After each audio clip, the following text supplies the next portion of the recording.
Roman Dmitri, eldest son of Lord Dmitri. Roman's father was a famous blacksmith of the Cairo nation. The equipment he forged was all masterpieces. When war broke out, Roman's father became the country's main source of weapons and contributed significantly to the victory. After the war ended, he was awarded the title of Baron for his services and then became the Lord of this land. Lord Dmitri had several sons, of whom Roman was the most unsuccessful. Unintelligent, dissolute, and even secretly called the idiot of the Dmitri family by his servants. Roman lived a miserable 25 years before Baek Jun-hyun, a martial arts master, entered his body. When he wakes up in his new body, the first thing Baek Jun-hyun does is, "Oh no, now call me Roman."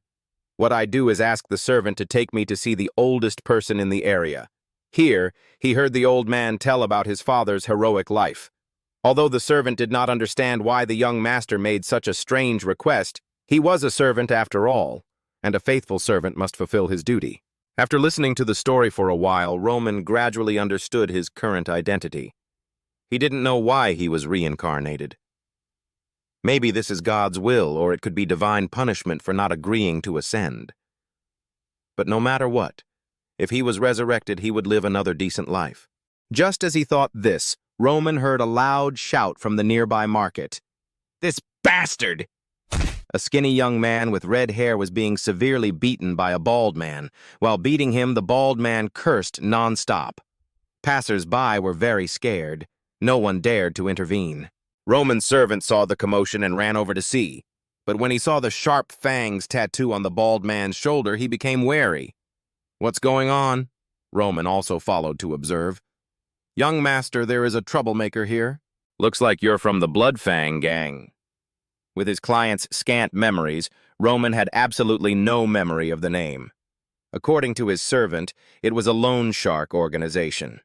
The Blood Fang's scope of operations is not limited to the Dmitri family's territory, but also extends to neighboring regions.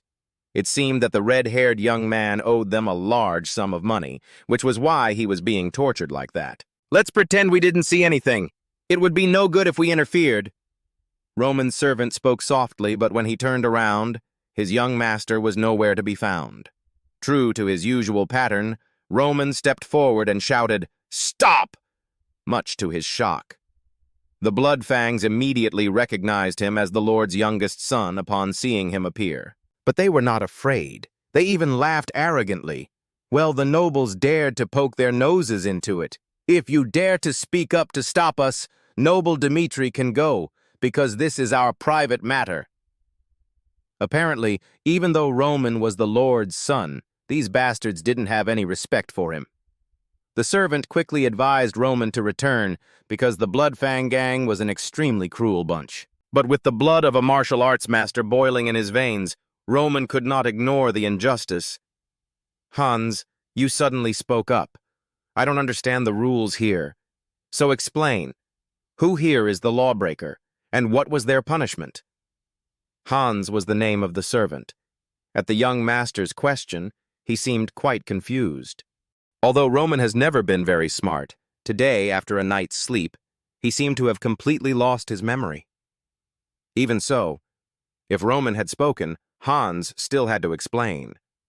Since the red-haired young man owed money and didn't pay on time, he was obviously the one in the wrong. However, the people of the Blood Fang state were not allowed to arbitrarily handle that matter with violence. Most importantly, they showed disrespect to the youngest son of the Dmitri family. "This crime must be paid for with life. According to the laws of this region, those here deserve to be executed," Hans said, swallowing his saliva in fear, especially when facing the bullet-like eyes of the Blood Fang. After listening to Hans's presentation, Roman seemed to become even more enthusiastic. He picked up a dry branch from the roadside and announced, "Do you hear? You have violated the laws of this land, and I, the eldest son of Lord Romero Dmitri, will punish you now." Even Hans was surprised when the young master suddenly became majestic today, as if he had taken the wrong medicine. But the bully and his men were not worried at all. "Hey, I know you're a noble who doesn't understand anything about this world, but if you keep hindering us like this, you will force us to take action." With that, They began to pull out their weapons, seemingly ready to teach young Master Roman a lesson.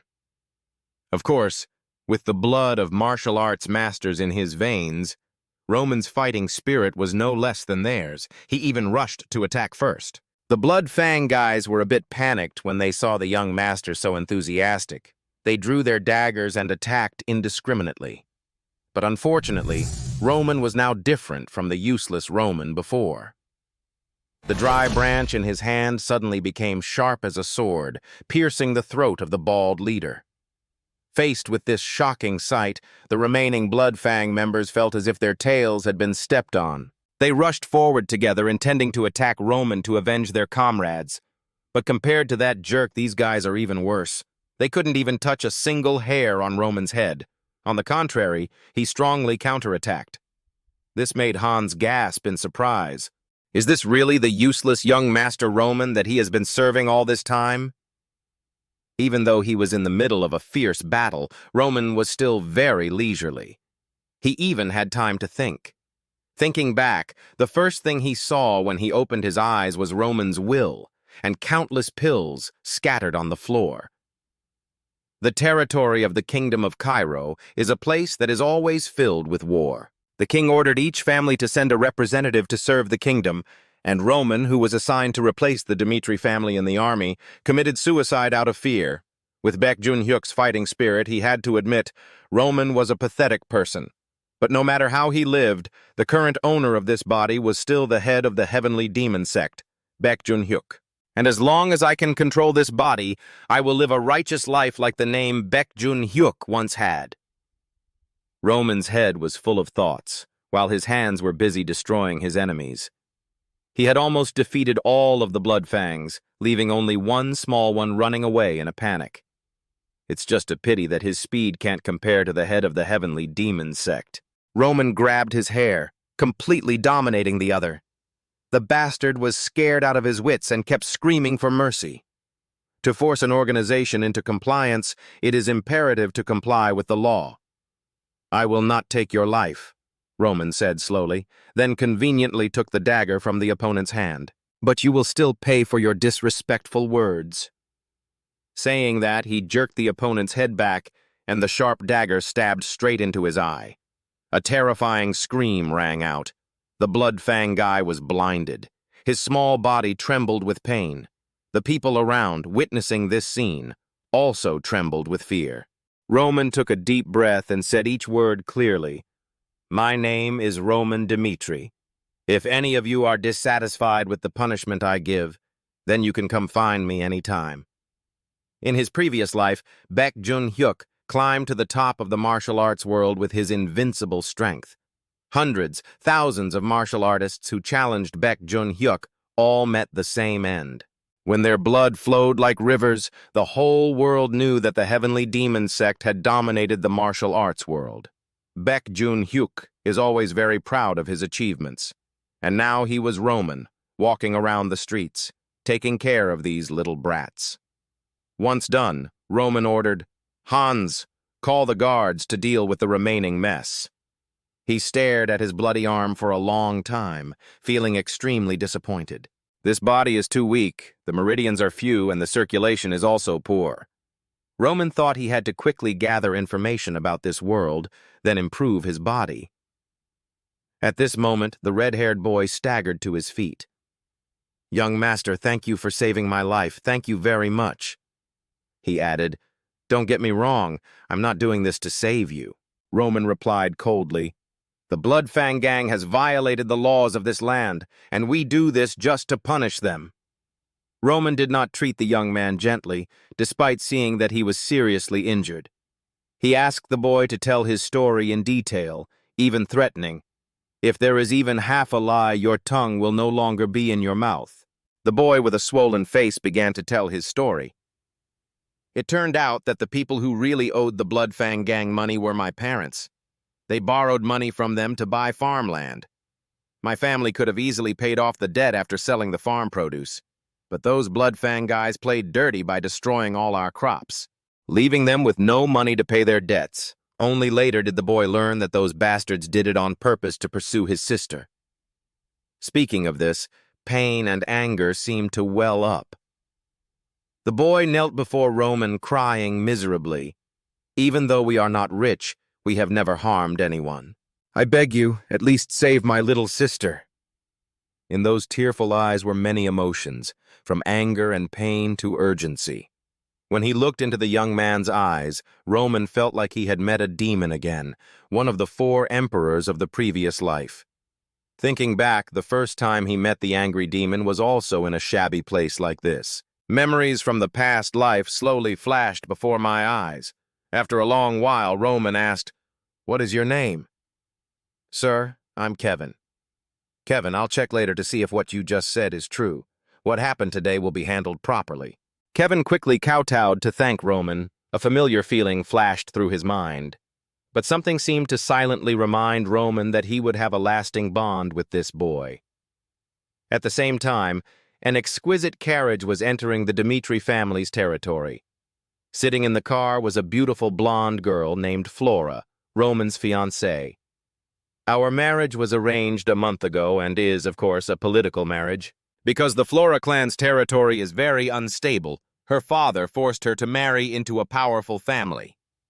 Flora strongly objected, but because I was born in an era where women had no voice, she had to accept this fact. Of course, Flora did not want to spend her life in a family of blacksmiths, but because it could save her father, Flora had no choice but to close her eyes and go for it. Originally, Flora was going to marry the second young master of the family, who had a bright future. But that plan changed when Roman Dmitri, the eldest son of the family, forced her to marry him. Not long after the carriage arrived, Flora angrily got off. In her eyes, Roman was just a lavish, debauched man. Even though she understood her family's situation, no matter how she thought about it, she still felt that Roman was not worthy of her. So, when they met, the first thing Flora said to Roman was, "Mr. Dmitri, I want us to forget this marriage."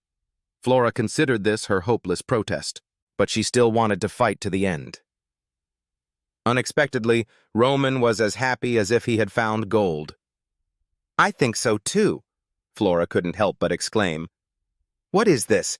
It's obvious that Roman forced her to marry him, so now that she wants to cancel the engagement, why are you so happy?" "I have thought about this marriage too. The Dmitri family wouldn't dare marry someone like you, miss. So I think it is right to cancel this marriage." The more Roman spoke, the more surprised Flora became, mixed with a bit of confusion and worry. Before Flora could react, Roman wanted to go and report the cancellation of the engagement to his father. She quickly spoke up to stop him. "Wait, I heard you really like me, that's why you asked for this marriage. Now that you're willing to cancel the engagement without any conditions, I'm a little confused. So you want me to marry you?" "Well, not really." "Then don't cause any more trouble for each other. We both agree to cancel the engagement, and that's it." With that, Roman turned away resolutely. "I will take full responsibility for breaking off the engagement. Anyway, for someone who already has a bad reputation, then carrying the name of the broken engagement is not a problem." Flora looked at Roman's back, still surprised. She had a feeling he was nothing like the bastard people rumored about. Roman rushed straight to his father's room, Lord Romero. Not long after, a loud shout came from inside the room. "What did you say? Cancel the engagement?" "Just like I told you, Dad. I have discussed it with Miss Lawrence." Romero was so angry that he had a stroke. He did not hesitate to call his eldest son stupid. Even though people out there call Roman a fool, as the bastard of the Dmitri family, Romero, then a father, always tried to give him a good life. And Flora is part of that good life too. A political marriage with the Lawrence family was the best way to give the Dmitri family a solid position among the upper-class nobility. Moreover, Flora is also famous for being beautiful and polite. Your job is just to marry the beautiful, noble girl you want, and that's it. "But why can't you even do that?" Romero yelled at Roman. "But this is nothing to me." Roman just bowed his head, repeating the word sorry over and over again. But that only made Lord Romero furious. He took the porcelain cup from the desk and threw it straight at his son's face. Originally, if this marriage went smoothly, Romero planned to arrange for Roman to join his army. But if he broke off the engagement, he would have to go to war within 6 months. "Do you have anything else to say about this?" Romero thought his son would be the same as before. Just mentioning the story of going to the army makes me scared. But now Roman just bowed his head and calmly spoke. No, Romero was even more furious. I also heard you just caused trouble with the Blood Fang gang. Witnesses at the scene said you punished those bastards, but I don't believe it. Ha, someone must have helped you. The reason Romero said that was because the Blood Fangs were an organization that even he was afraid to touch. Roman is a useless son who can't do anything properly. He asked him to solve the trouble he had caused himself. He also repeatedly stated that he would never help Roman clean up the battlefield again. Romero's attitude was eloquent, but in fact, it is just a threat. He thought his eldest son would kneel down and cry, begging for his forgiveness. But unexpectedly, he calmly said, I understand, and I will handle everything myself. This was perhaps the most amazing thing that happened in Romero's entire life. This is the consequence of your actions. I think I can totally handle it. So after I get all the issues taken care of, I'll come back later, Roman said, then left the room and slammed the door. At this moment, he took out a handkerchief to wipe away the blood flowing down his forehead. Flora was still waiting outside. She was so surprised that it took a long time before she could speak. Are you crazy? Are you still here? Flora heard the entire conversation between Roman and Romero, and what surprised her was that Roman challenged the Blood Fang gang, those who dared to threaten the nobility. What Roman did could lead to the entire state's insane revenge. Flora feared that he would not be able to manage without the help of his family. Flora advised Roman to return and beg Baron Romero for forgiveness. But he just coldly asked, Why do we have to do that? Flora choked. Before she could say anything, Roman continued speaking. Miss Flora, you should know who you are. Roman had found Flora annoying for a long time. From the moment Hans made him change out of his tight, cumbersome clothes and spray on perfume to welcome her. Roman was new to this world, and he believed that marriage would only bring him more trouble. But Hans was right. Roman felt he shouldn't be rude to a woman who had never caused him any harm. However, he still wanted to cancel this engagement. I just didn't expect Flora to propose an annulment first. Moreover, with a rather rude attitude. If the other party did not respect me like that, Roman no longer had any reason to respect her. Miss Flora, it seems you are quite an arrogant person. I understand where you are coming from. Surely she didn't care about my situation when it came to breaking off the engagement. But when I said I would take full responsibility, she started to worry. From beginning to end, only Roman spoke. On the other hand, Flora seemed confused and couldn't say anything. But for him, from the moment the two words annulment were uttered from Flora's mouth, she no longer had the right to interfere in his decision. From this moment on, we have nothing to do with each other, so each person should take care of their own business. Roman left blandly, leaving Flora in humiliation. The reason he said he would take full responsibility was to avoid problems that might arise after breaking off the engagement, and because he didn't want anything to do with Flora Lawrence anymore. Even though she was beautiful, Roman still hoped this was the first and last time they met. I have so many things to think about, so much housework, how can I get married? Roman was not sad, but that night there was a person in deep thought in the house. It was Lord Romero. He drank heavily, despite his wife Lihana's warnings. The reason the Baron was sad was because of the glass he had accidentally thrown at his precious son's head. Lihana, you hit Roman again. When he was a commoner, he used to beat him up regularly. After we became nobles, I promised myself that I would never let my children go through such things again. Thanks to this promise of Romero, their other children all grew up safely. But Roman is the most unruly and also the one who gives Romero the most headaches. It's just that he was the only child who went through a difficult time with his father. So he didn't know how to treat Roman properly. Lihana believes that, as a father, Romero still has many shortcomings. But they are also the only ones who can correct their children's misbehavior. Faced with her eldest son's willfulness, she also had many headaches. However, with a mother's tolerance, Lihana still believed that Roman would change, and Romero would never abandon his child. Are you talking about the Blood Fang gang? Lihana nodded. She knew very well that her son, Roman Dmitri, was a proud child. And if he said he could handle the Fang Hayat gang himself, it would probably just be boasting. As parents at this time, they should not abandon their children. So Lihanna wanted her husband to send Captain Jonathan to help him. Romero found her words reasonable, so he immediately summoned Jonathan. In fact, that arrogant child was left with only words, and the soul that Lihanna once knew had completely disappeared. Roman says he can handle it himself because he can handle it himself. And now he was wandering the streets at will, leaving Hans helpless. "Young master, the Bloodfang gang can come and take revenge on us at any time. It's dangerous to go out like this every day. Let's go home." For the past 2 days, Roman has been on the wrong medication, making him extremely tired. Of course, no matter what Hans said, Roman had no intention of going back. "Hey, Hans, since when do you think the Bloodfang gang has the power it has now?" he asked suddenly. Hans shook his head. He really didn't know about this matter, but Roman did. After returning home, he took the opportunity to learn about the Bloodfang. They are famous for slaughtering their opponents without mercy, and it is that reputation that makes others afraid. From there, their disturbing behavior becomes more effective. So what's the crux of the matter? The Bloodfang gang isn't really that difficult to deal with. They are only dangerous when they can make people tremble before their blades. So today, Roman wanted to go out. He wanted to find out for himself how the Bloodfang gang's reputation had affected the people in the territory. After walking around for a while, they stopped at a restaurant called Atelier. Ordering a table full of food, Roman said, "Stay and enjoy it yourself." He wanted to go out and investigate further because it could be dangerous for Hans.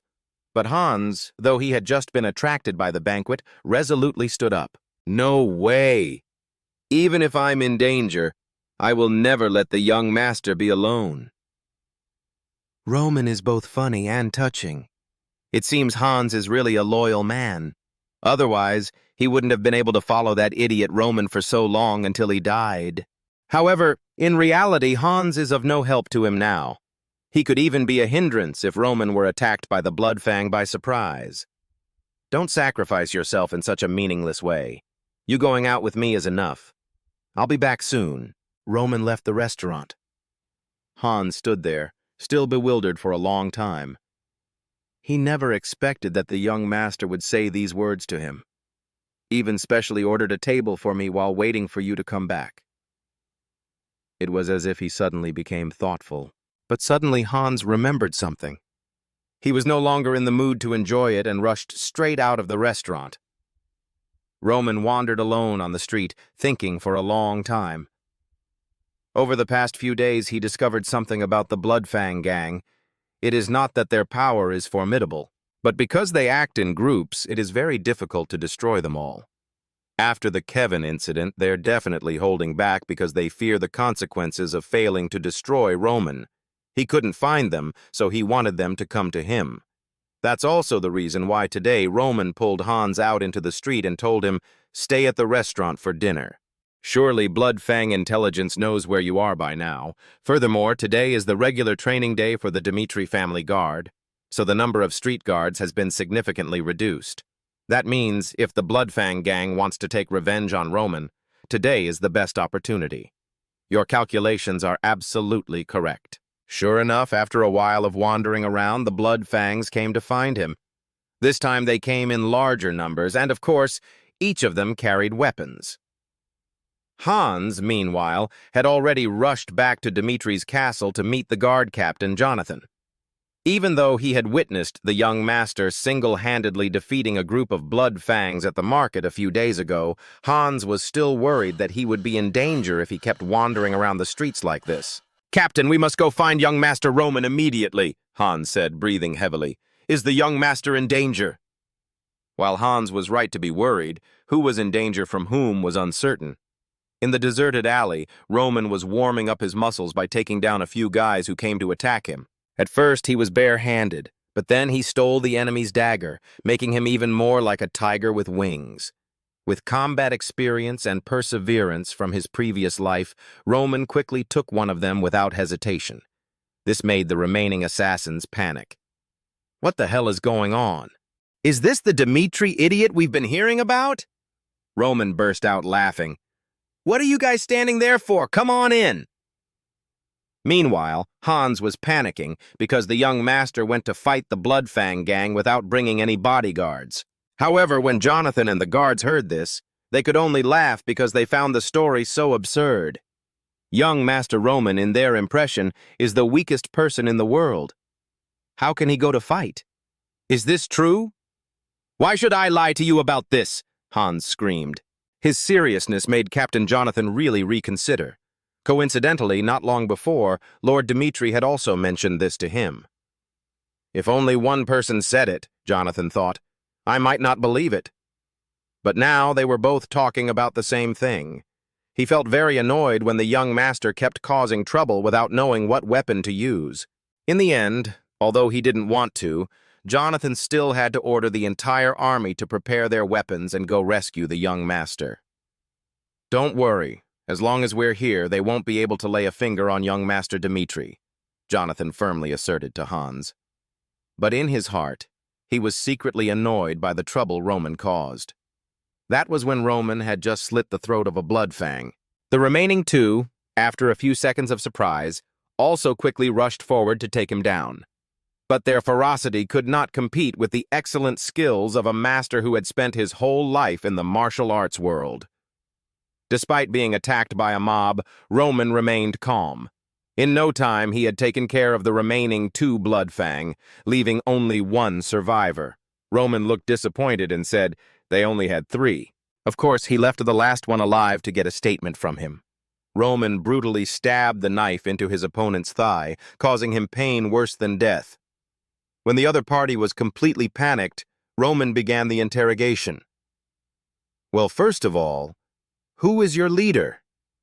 With experience from his previous life, forcing a panicking person to confess to him was not too difficult for Roman. After questioning that guy, he went to a tavern alone. The faces of the people in the bar changed as soon as they saw Roman enter, especially when he appeared covered in blood. Hello, young master, the innkeeper greeted Roman as he approached the bar. There were whispers all around. Roman heard them but pretended not to hear. The owner asked him what he wanted to order. Roman replied, I want a tear of dawn, brewed in the 20s or earlier. Sorry, sir, but we don't have that drink. Can I recommend another drink for you? Okay, give me something strong. I have work to do in the morning and want to get a little drunk. Roman's answer sounded irrelevant, but it caught the attention of everyone in the bar, because that was the special code he got from the bald guy's mouth. According to him, they usually receive missions here after saying the correct password. The code words were 3, Tears of Dawn, Something Strong, and Things to Do in the Morning, said in order. After Roman did exactly as the guy instructed, the attitude of everyone in the bar immediately turned hostile. Even the innkeeper was the same. He was the first to draw his knife and give the order to attack. However, he was also the first to fall because of just one punch from Roman. As the bar owner fell, all the customers in the bar grabbed weapons and rushed toward Roman. Normal people couldn't help but be terrified when they saw this scene. They jostled each other and ran out of the restaurant, shouting for the guards to come. After the innocents left, Roman had more free time. Even without a weapon, he took down 3 of them with ease. This made the remaining guys wary. This didn't seem to be Roman, the useless Dmitri they knew. Seeming to guess their thoughts, Roman just chuckled. I'm no longer the Roman you knew, he said, but the famous head of the heavenly demon sect in my previous life. Thanks to his mastery of martial arts, he quickly enhanced his physical strength in just a few short days. Although Roman's current strength is still not equal to his previous life, these flies are nothing to him. After Roman defeated the thugs, the innkeeper crawled to his feet. You woke up just in time. I just finished dealing with this bunch. Young master, why did you do that? Don't play dumb. You were the one who attacked me first. And here it's just you and me. There are some things that make me very curious. Let's talk. The wine seller had a feeling that the person standing before him now was no longer the Lord's young master Roman, but a real devil. That made him unable to control himself. His whole body kept shaking. Not long after, Jonathan led the guards into the tavern, but the chaotic scene on the ground made it difficult for him to calm down. What the hell is going on? Is this all the young master's work? While Jonathan was going around to check the situation, his subordinates had finished searching the second floor. There was only one person left alive, and he said that Roman had gone to Lawrence territory. What? Why did the young master come to Lawrence? Jonathan was confused. Didn't Roman just break off his engagement with Miss Flora? Oh, he said the Blood Fang gang's lair is in Lawrence? Going back an hour, Roman had also used force to threaten the owner to tell the truth. At first, when he had cut off 2 of the guy's fingers, the guy was still very stubborn and refused to say a word. But this did not make Roman angry. On the contrary, he was very happy. For those who never open their mouths, no matter how much torture they endure, even death is the one who hides the most precious information.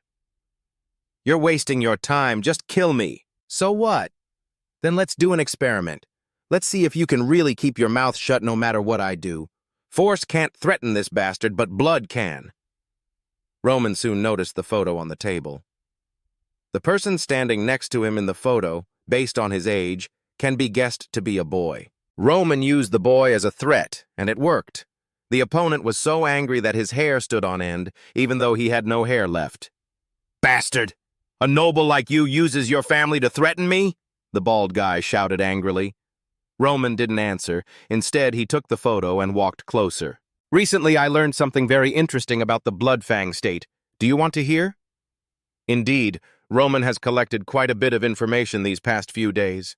He knew that people in the gang could sacrifice their lives just for revenge, and they have one thing in common. That is, they are not bad people, but because of the debt to the Blood Fang gang, he was turned into a slave of the gang. That damn organization has driven people to the brink, using their families as hostages to threaten at any time. Therefore, they have a large number of members and are willing to sacrifice their lives for such an organization. The more Roman spoke, the uglier the bald man's expression became. He thought that even if he knew the truth, it wouldn't change anything.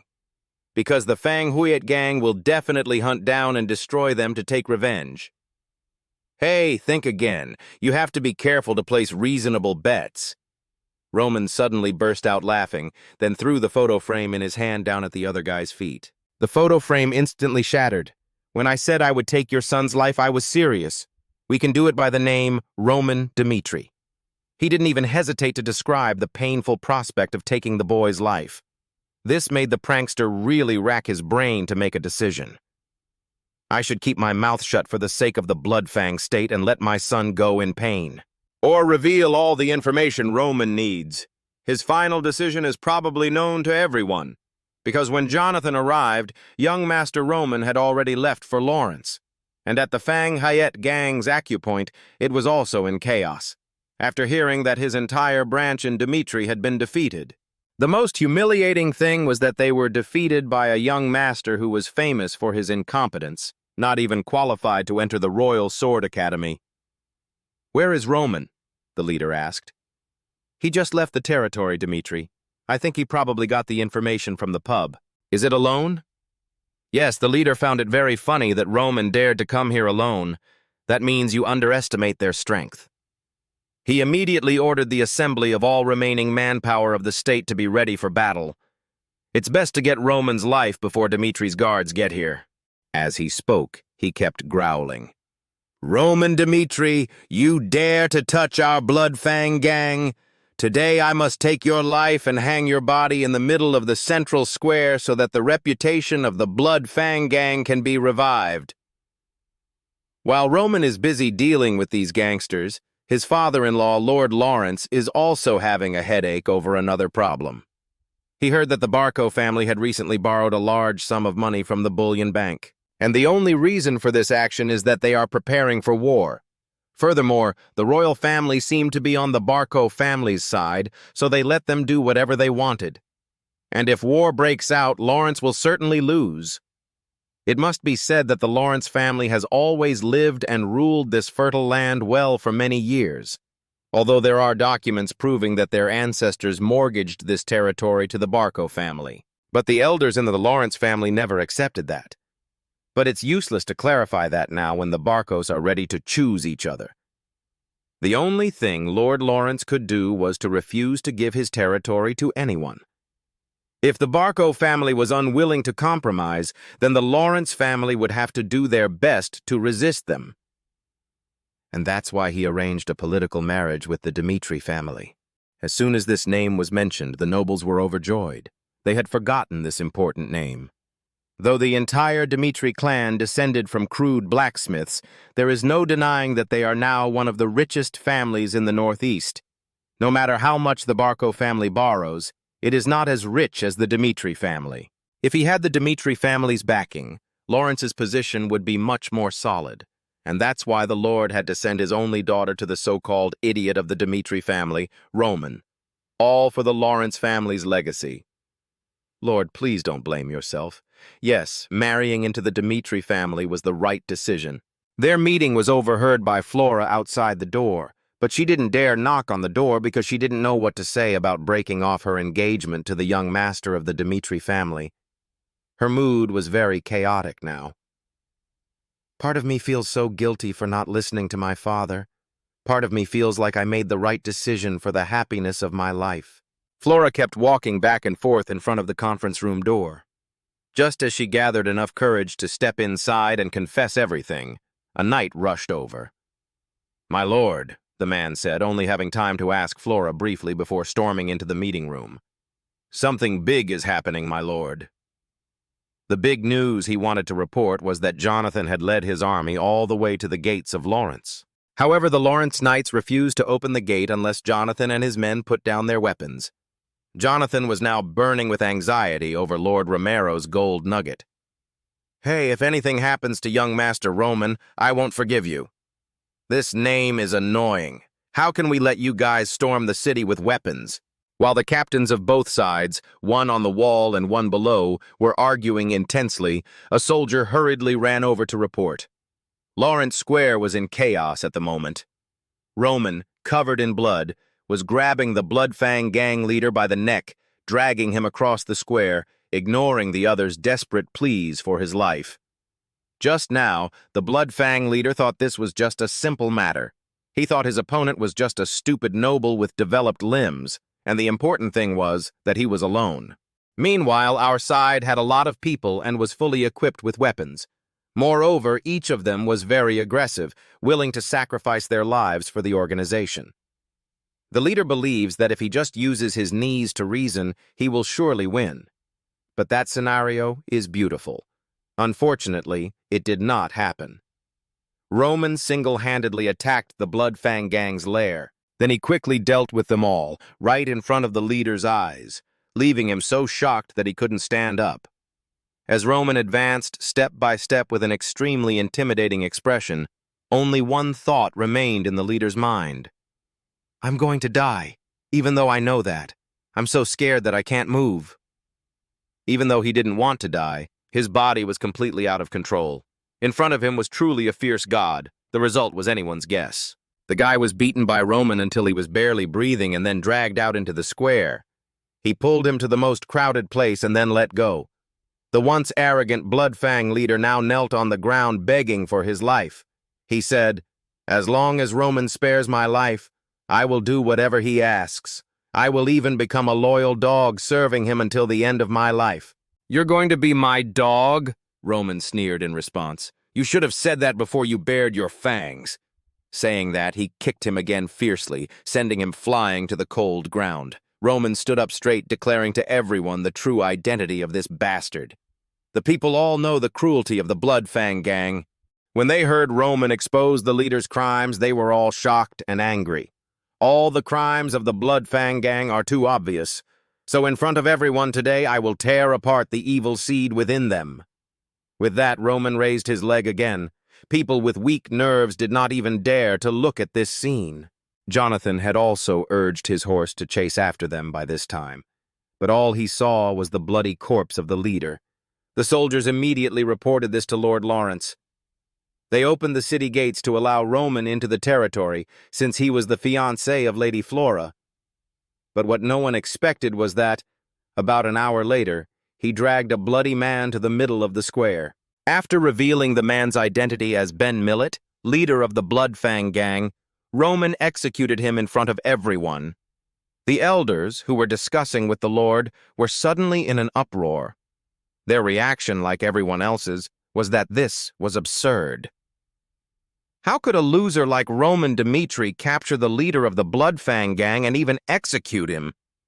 More importantly, Roman publicly murdered a man in Lawrence territory without the Lord's permission. This is an act of tyranny, and the elders of the family will not ignore it. But Lord Lawrence did not think so. The only thing he cared about right now was that his future son-in-law was able to single-handedly take down the entire Fang gang. This made the Lord curious, and he wanted to see Roman immediately. Not long after, Roman was summoned to the conference room. Roman appeared with a majestic appearance. Beside him was Jonathan, his loyal assistant. As soon as he saw them, Lord Lawrence immediately guessed part of the story. He thought that Roman must have received support from the Dmitri family's guards to be able to take down the Fang gang. "Hello, Baron Lawrence. I am Roman Dmitri." Roman stood up straight.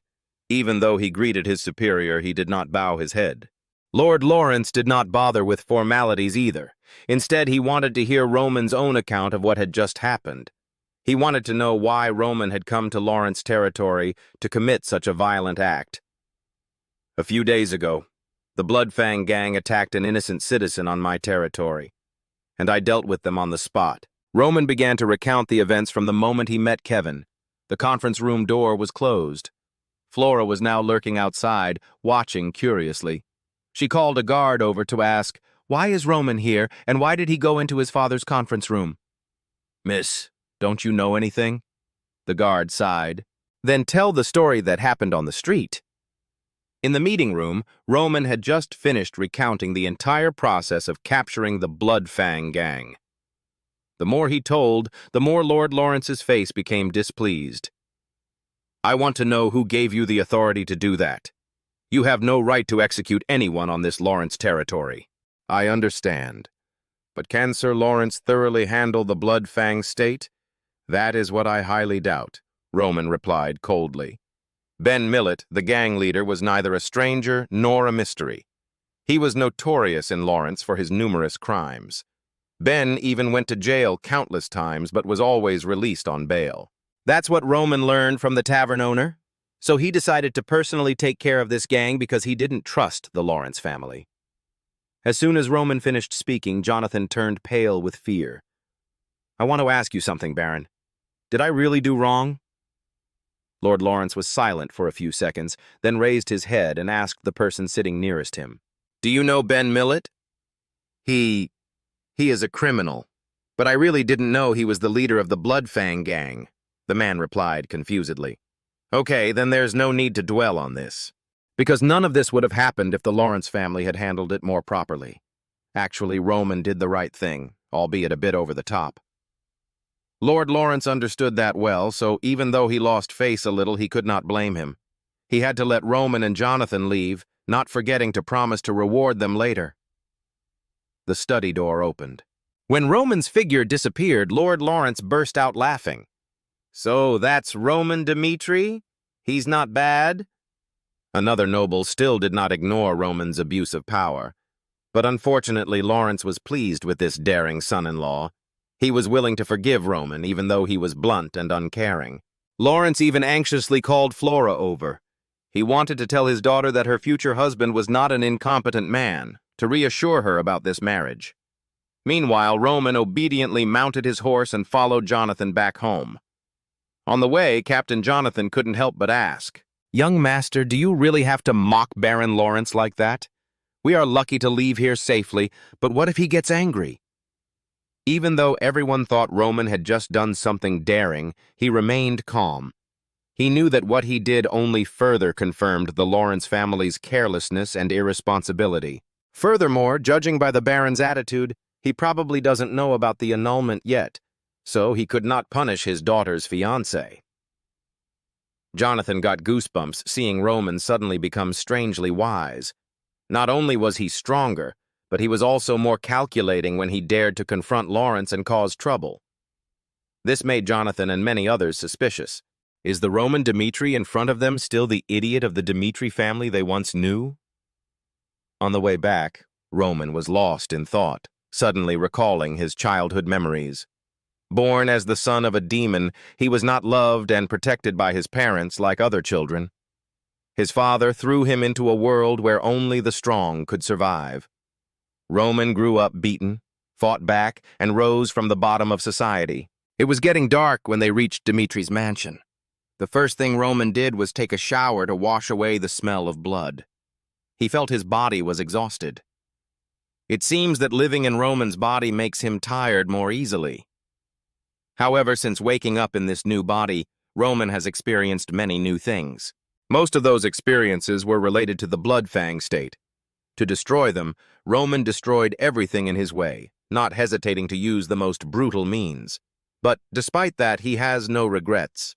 When he was Bok Joon-hyo, he was also such a person, a man willing to tear apart, torture those who stood in his way, and destroy anyone who had bad intentions towards him.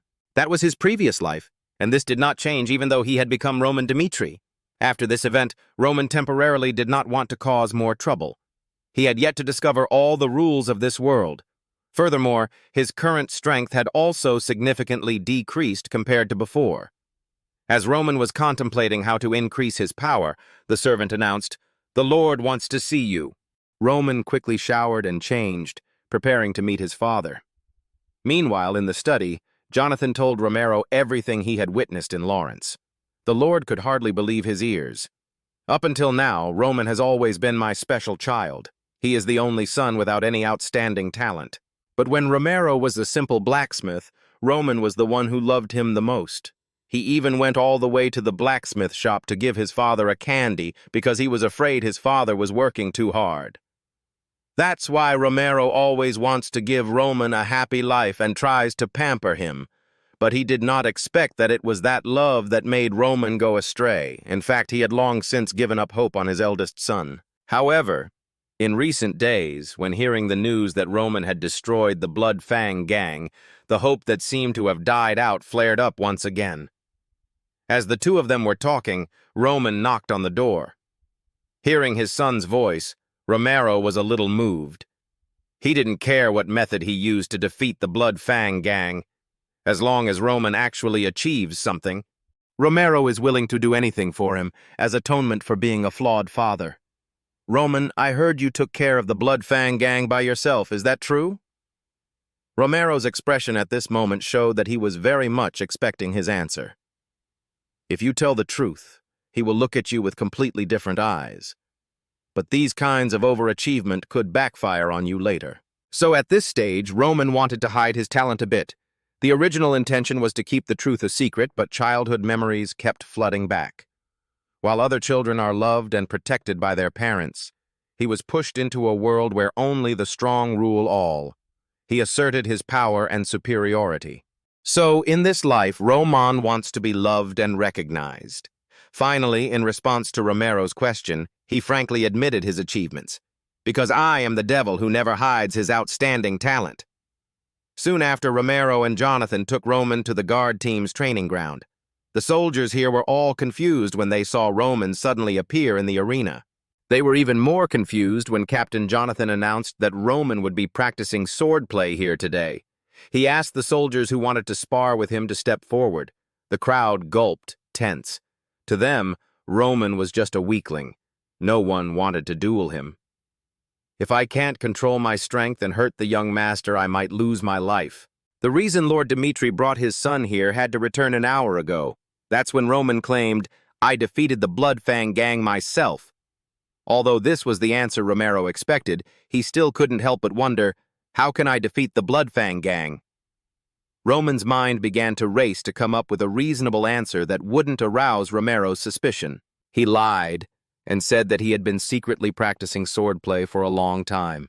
He added, "I want to prove to my father that the one everyone calls Dmitri's idiot can also create achievements by himself." Roman then detailed what he knew about the Blood Fang clan.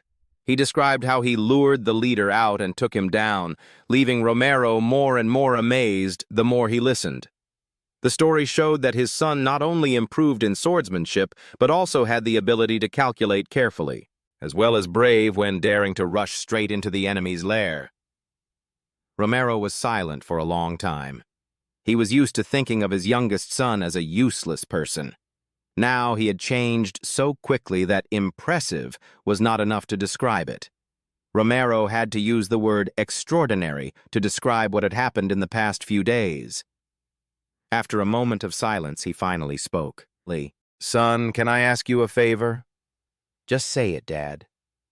Lord Dmitri expressed his desire to witness Roman's swordplay with his own eyes to see how his son has changed. That's why Roman suddenly appeared at the training ground today. However, even though Jonathan called for the third time, no soldier dared to stand up and fight the young master. Jonathan felt a headache. He needed to choose someone good enough to suppress Roman, keep the honor of the knights, and prove the young master's talent. Jonathan is perfect for this. But as captain, he couldn't draw his sword just because of something like this. So he appointed one person, Chris, vice captain of the Dmitri House Knights. Hearing his name, Chris immediately turned pale. His impression of Roman was not good. The first time they met was last year, when he was sent to deal with a drunk who was causing a disturbance, hindering the business of a restaurant on the street. This wouldn't have been a big deal if the drunk guy who was mumbling and throwing things around wasn't Roman. When Chris stopped Roman from causing trouble, he received a slap in the face. At that moment, Chris realized that this young master had never trained seriously in his life. His strength was even less than that of a normal person. It was too pathetic. From then on, Chris completely considered Roman a useless person, living only to take up space, and now he had to fight Roman one-on-one. This made him both uncomfortable and embarrassed. Chris was about to protest, but Jonathan didn't give him the chance. Young Master Roman can single-handedly confront the entire Blood Fang gang. That is a rare talent. And for the match to be fair, you are the most suitable person here. Chris understood the captain's personality well. He had no right to refuse, so he had to take the wooden sword and enter the training ground. As Jonathan gave the signal to get ready, Chris suddenly made a request.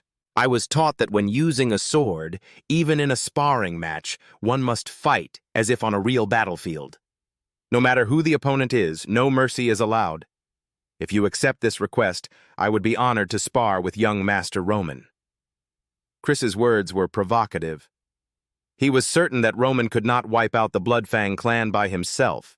If they had to spar, Chris also wanted to take this opportunity to teach Roman a lesson. Captain Jonathan looked towards the Lord and young master, as if waiting for Roman to speak. But Roman didn't tense up. On the contrary, he gave a mischievous smile that drove Chris crazy. Jonathan understood this smile as an acceptance of Chris's request. So he signaled for the two to get into position. Chris still couldn't understand how a weakling like Roman dared to confidently fight him. But looking at Roman's confident look, the one who started to worry was Chris. As soon as the starting signal was given, Chris charged towards his opponent. His speed surprised even the other knights. This was the first time Chris went all out. On the opposite side, Roman's eyes suddenly became strangely sharp. Roman blocked the first blow to the surprise of Captain Jonathan. Chris was knocked back a few steps by the recoil from the block. A look of doubt appeared on his face. The force Chris felt from the block just now, along with Roman's defensive stance, both are extremely solid and powerful. Is this really the weak young Master Roman he once knew? Chris frowned, trying to calm his emotions. He didn't understand how Roman could block his attack, but now only defeating Roman would satisfy him. Chris once again took the initiative to attack. This time, instead of blocking, Roman quickly dodged to the right. Chris's reaction was also very quick, immediately changing the direction of attack. But because he was too hasty, he showed his haste. Meanwhile, Roman remained calm.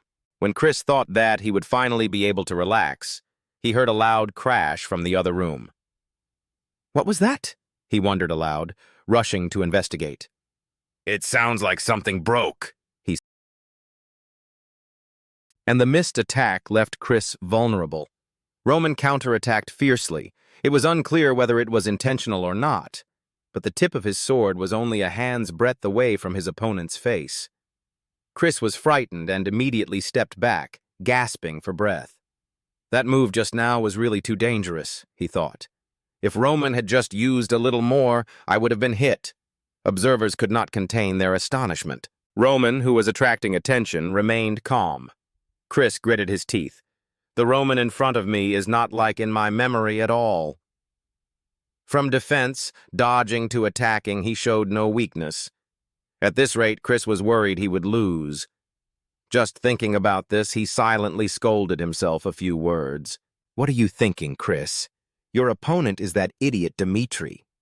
And since his opponent was Roman, Chris couldn't allow himself to lose in front of so many people. Before Chris could adjust his emotions to continue the match, Roman spoke first. Looks like that's enough of a warm-up. This statement was like a slap in the face to Chris. He had it so hard just now, and for Roman it was just a warm-up? Roman had barely finished speaking when Chris felt his sword approaching his face. This speed is really amazing. He unconsciously raised his sword to block, but it was still very difficult. Roman had absolutely no intention of giving his opponent a chance to react. He began to attack continuously. This extraordinary sight left the other knights gaping in amazement, while Chris struggled more and more. At this moment, he could only grit his teeth and try to defend against Roman's attack. On the other hand, Chris kept looking for opportunities to counterattack. Just then, he saw Roman's exposed chest. Seizing the opportunity, Chris took a step back to gain momentum and then charged forward. But unexpectedly, the sword missed, and Roman smiled smugly. At that moment, Chris realized something. Roman had deliberately left an opening to lure him into attacking. In that moment, the fear of losing made Chris lose control. He only saw the sword in his hand emitting a dazzling blue light. Even Jonathan cried out in alarm. Chris stopped with a bang. The training ground shook like never before, and dust filled the air. Lord Romero panicked, his eyes searching for his son. When the dust cleared, Roman was still intact and had even blocked the opponent's one-star halo just now. The victory and defeat were decided. Chris was almost exhausted, falling backward under Roman's triumphant gaze. To be fair, Chris's abilities are not lacking at all. When he was appointed as the vice leader of the Knights, he surprised the whole team because of his young age. Chris is also a student trained by Jonathan himself.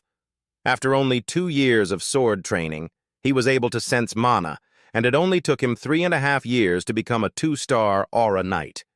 There are rumors surrounding Chris that his swordsmanship is superb. These rumors are not wrong. Even Jonathan was pleased with his student because Chris had both natural talent and a strong work ethic.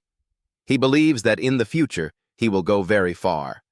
Yet today, in front of everyone on the training ground, Chris was humiliatingly defeated by the so-called Dmitri's idiot. The moment he fell, everyone there was stunned. Romero couldn't believe his eyes because Jonathan always praised Chris as the best 2-star Aura Knight in this Dmitri land. Jonathan couldn't believe his eyes either. Just a month ago, Roman was still a troublemaker. A person who has only been practicing for 1 to 2 years cannot have the advanced skills like you just showed, let alone in just 1 month. Looking at the way Roman performed his moves, Jonathan felt that those moves must have been practiced for decades. My lord, please don't be too surprised. It seems the young master is a genius in swordplay. Jonathan trembled as he spoke his thoughts at the moment. Meanwhile, Roman was seriously observing his defeated opponent lying flat on the ground. There's no denying that Chris knows how to take the initiative and fight fiercely against his enemies. His concentration in battle is also very sharp. With this level, Roman affirmed that Chris was completely capable of destroying the entire Blood Fang gang without leaving a trace. No wonder Captain Jonathan is so proud of him. By the standards of the Knights here, Chris was already an elite warrior. However, by Roman standards, Chris was the weakest. But the final move, with the special aura he released, took him quite by surprise. Before Roman could think further, Romero's loud laughter pulled him back to reality. It seemed that the Lord was immersed in joy and pride for his son. Captain Jonathan himself confirmed that his son was a sword genius. Romero waved, calling Roman closer. Now the Lord believes he can take on the entire Blood Fang clan on his own, and he wanted to praise his son for his first achievement in life. So Romero decided to fulfill one of his wishes. Hearing this, Roman was overjoyed. Dad said I have to go to the battlefield within the next half year, right? Because we are no longer on good terms with the Lawrences. Hearing this, Lord Romero guessed that Roman did not want to go to battle. You mean you don't want to join the army anymore, right? No, I want you to let me choose my own person. Romero was surprised. There was still half a year until the battle. He thought his son would bargain, but he frankly said he wanted to go to war. Feeling like my son has grown up overnight.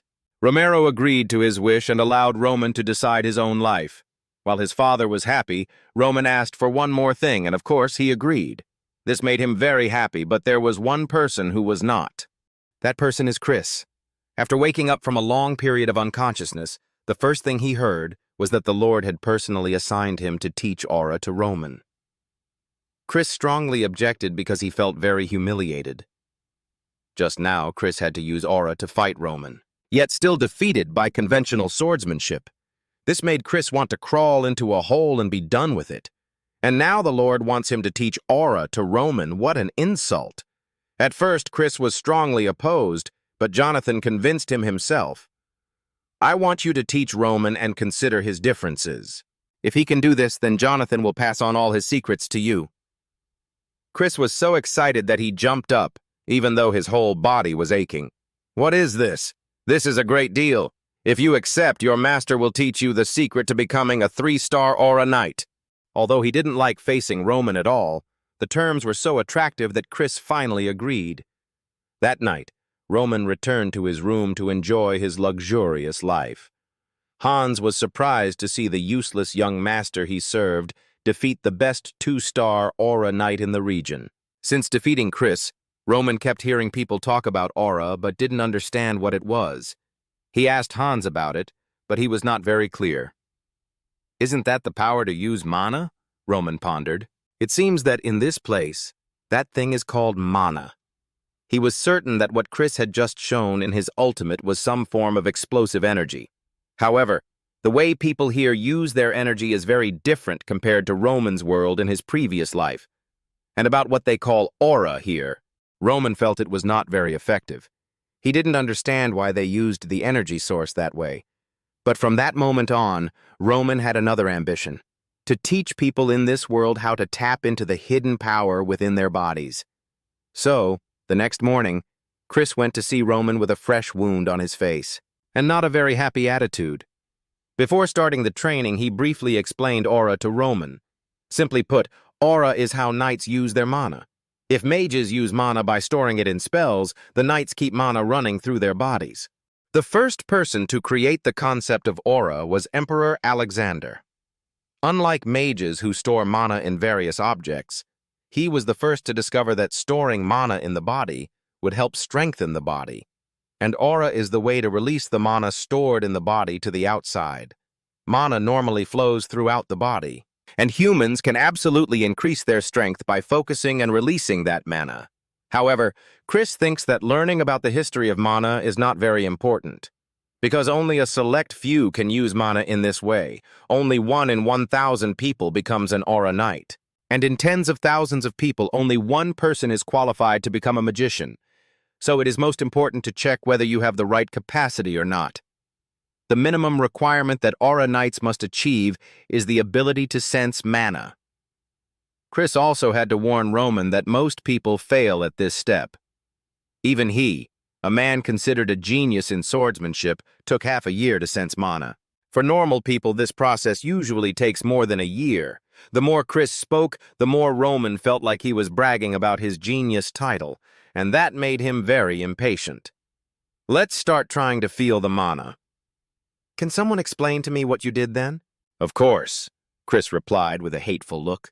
He felt that Roman was very smug and arrogant for defeating him. But it had always been known that swordsmanship talent and mana control talent were completely different. Chris was looking forward to Roman being embarrassed by his failure to control his mana.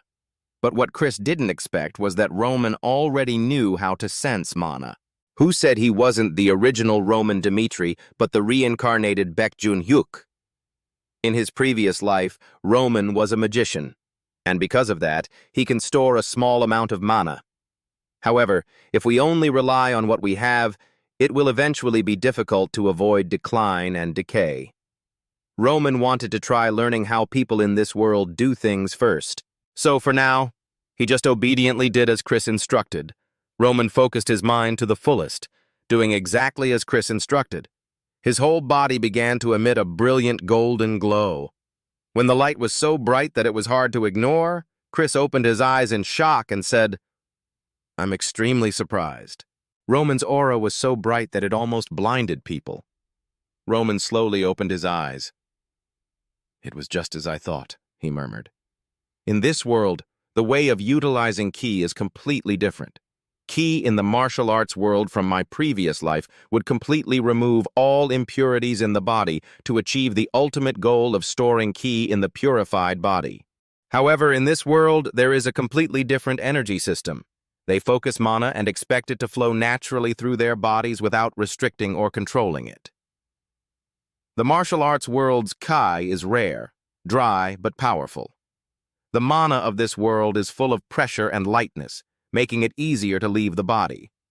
If one had to differentiate, the way people here utilize aura is similar to martial arts training in the martial arts world. Roman also did not need to waste effort comparing these two methods, because practicing makes the body stronger.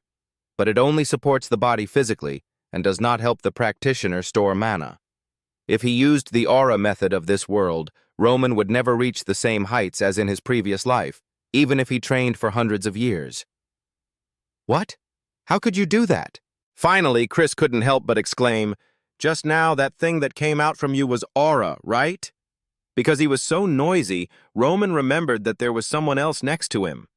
Chris couldn't accept the fact that it took him nearly 5 years to activate aura, while Roman did it the first time he was shown it. "Tell me the truth. Are you lying to me, pretending not to know how to use mana?"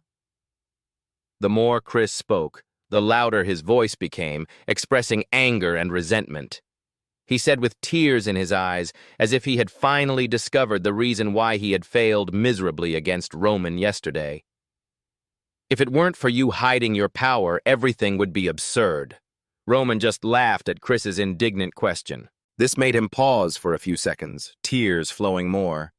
Chris's hands clenched into fists, as if ready to strike because he thought Roman was laughing at his efforts. "Let me ask you this. As you work hard to achieve your goals, have you ever wondered about the training method you are using?" Roman's unexpected question was like a slap in the face to Chris. It is Blood Demon. Blood Demon is a person who, in the past, could destroy an entire sect instantly, a person who has great influence in the martial arts world. In his previous life, Roman and the Blood Demon had a long and intense battle. In the end, Blood Demon was defeated by Roman. Today he seemed to see the shadow of Blood Demon in Chris. Both accept humiliation to be taught, accept putting aside pride to become stronger. That was the moment Roman wanted to help Chris become stronger. Speaking of this, Chris seemed eager. His thirst for progress was undeniable, though.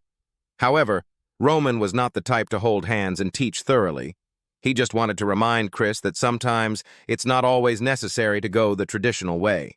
"If I teach you with all my heart, you will be no different than you were when Jonathan taught you. However, if you want to find out for yourself, then watch and observe what I do." Chris was surprised, not understanding why the two people's positions changed so quickly. He was originally sent here to teach the young master how to sense mana. So now, Chris is the one who has to follow Roman to study. In the next 6 months, as we enter the army, watch how we fight different enemies and become stronger. If you can still hold out after 10 years, I believe you will find the answer. Those were Roman's last words before everyone went home. That night, Chris sat in his room and thought for a long time. He recalled the first time he met Jonathan and every moment with his master. And Chris suddenly realized that what Roman said made sense. After a sleepless night, he finally made a decision. The next morning, Chris went to Jonathan early to express his wishes. "I want to go to the battlefield with Roman to become stronger." Jonathan did not press for a reason, because when he looked into Chris's eyes, he knew he was determined. So Jonathan agreed, but he also reminded Chris of a few things.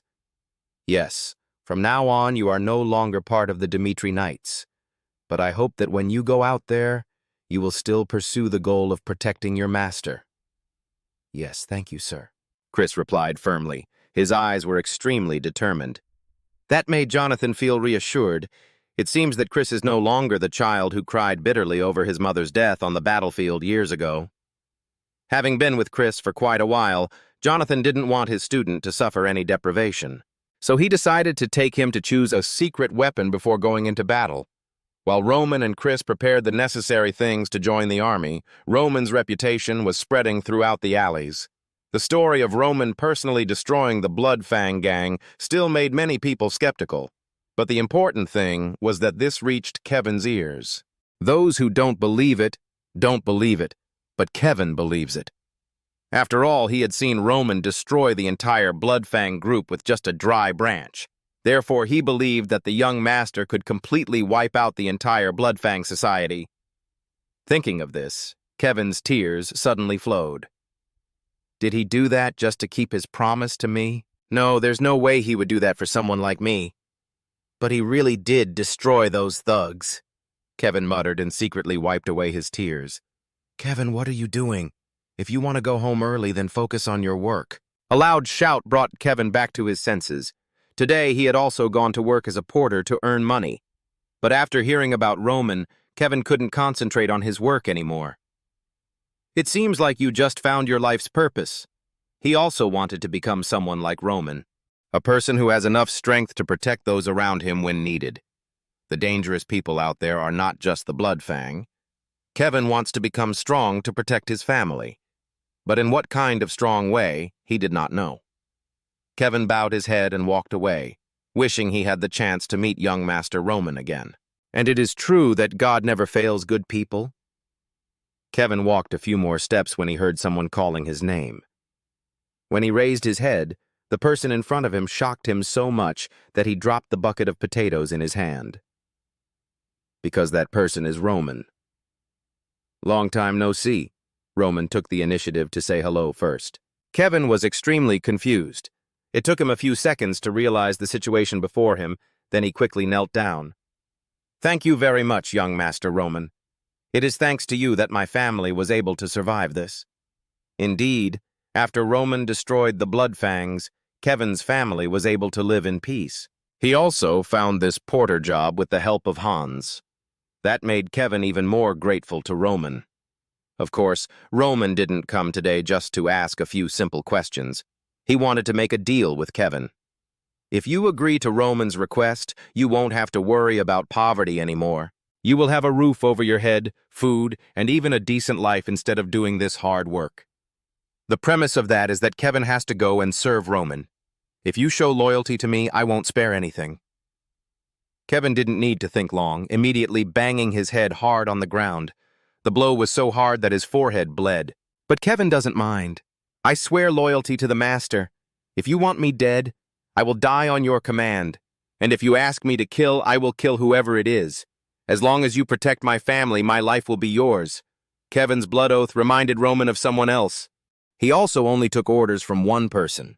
As long as that person gave the order, he was ready to fight against an army of hundreds of people, and he would never stop until he completed his mission. Roman watched Kevin for a long time. He was sure that this young man would be like that person. Okay, from now on, you will be mine.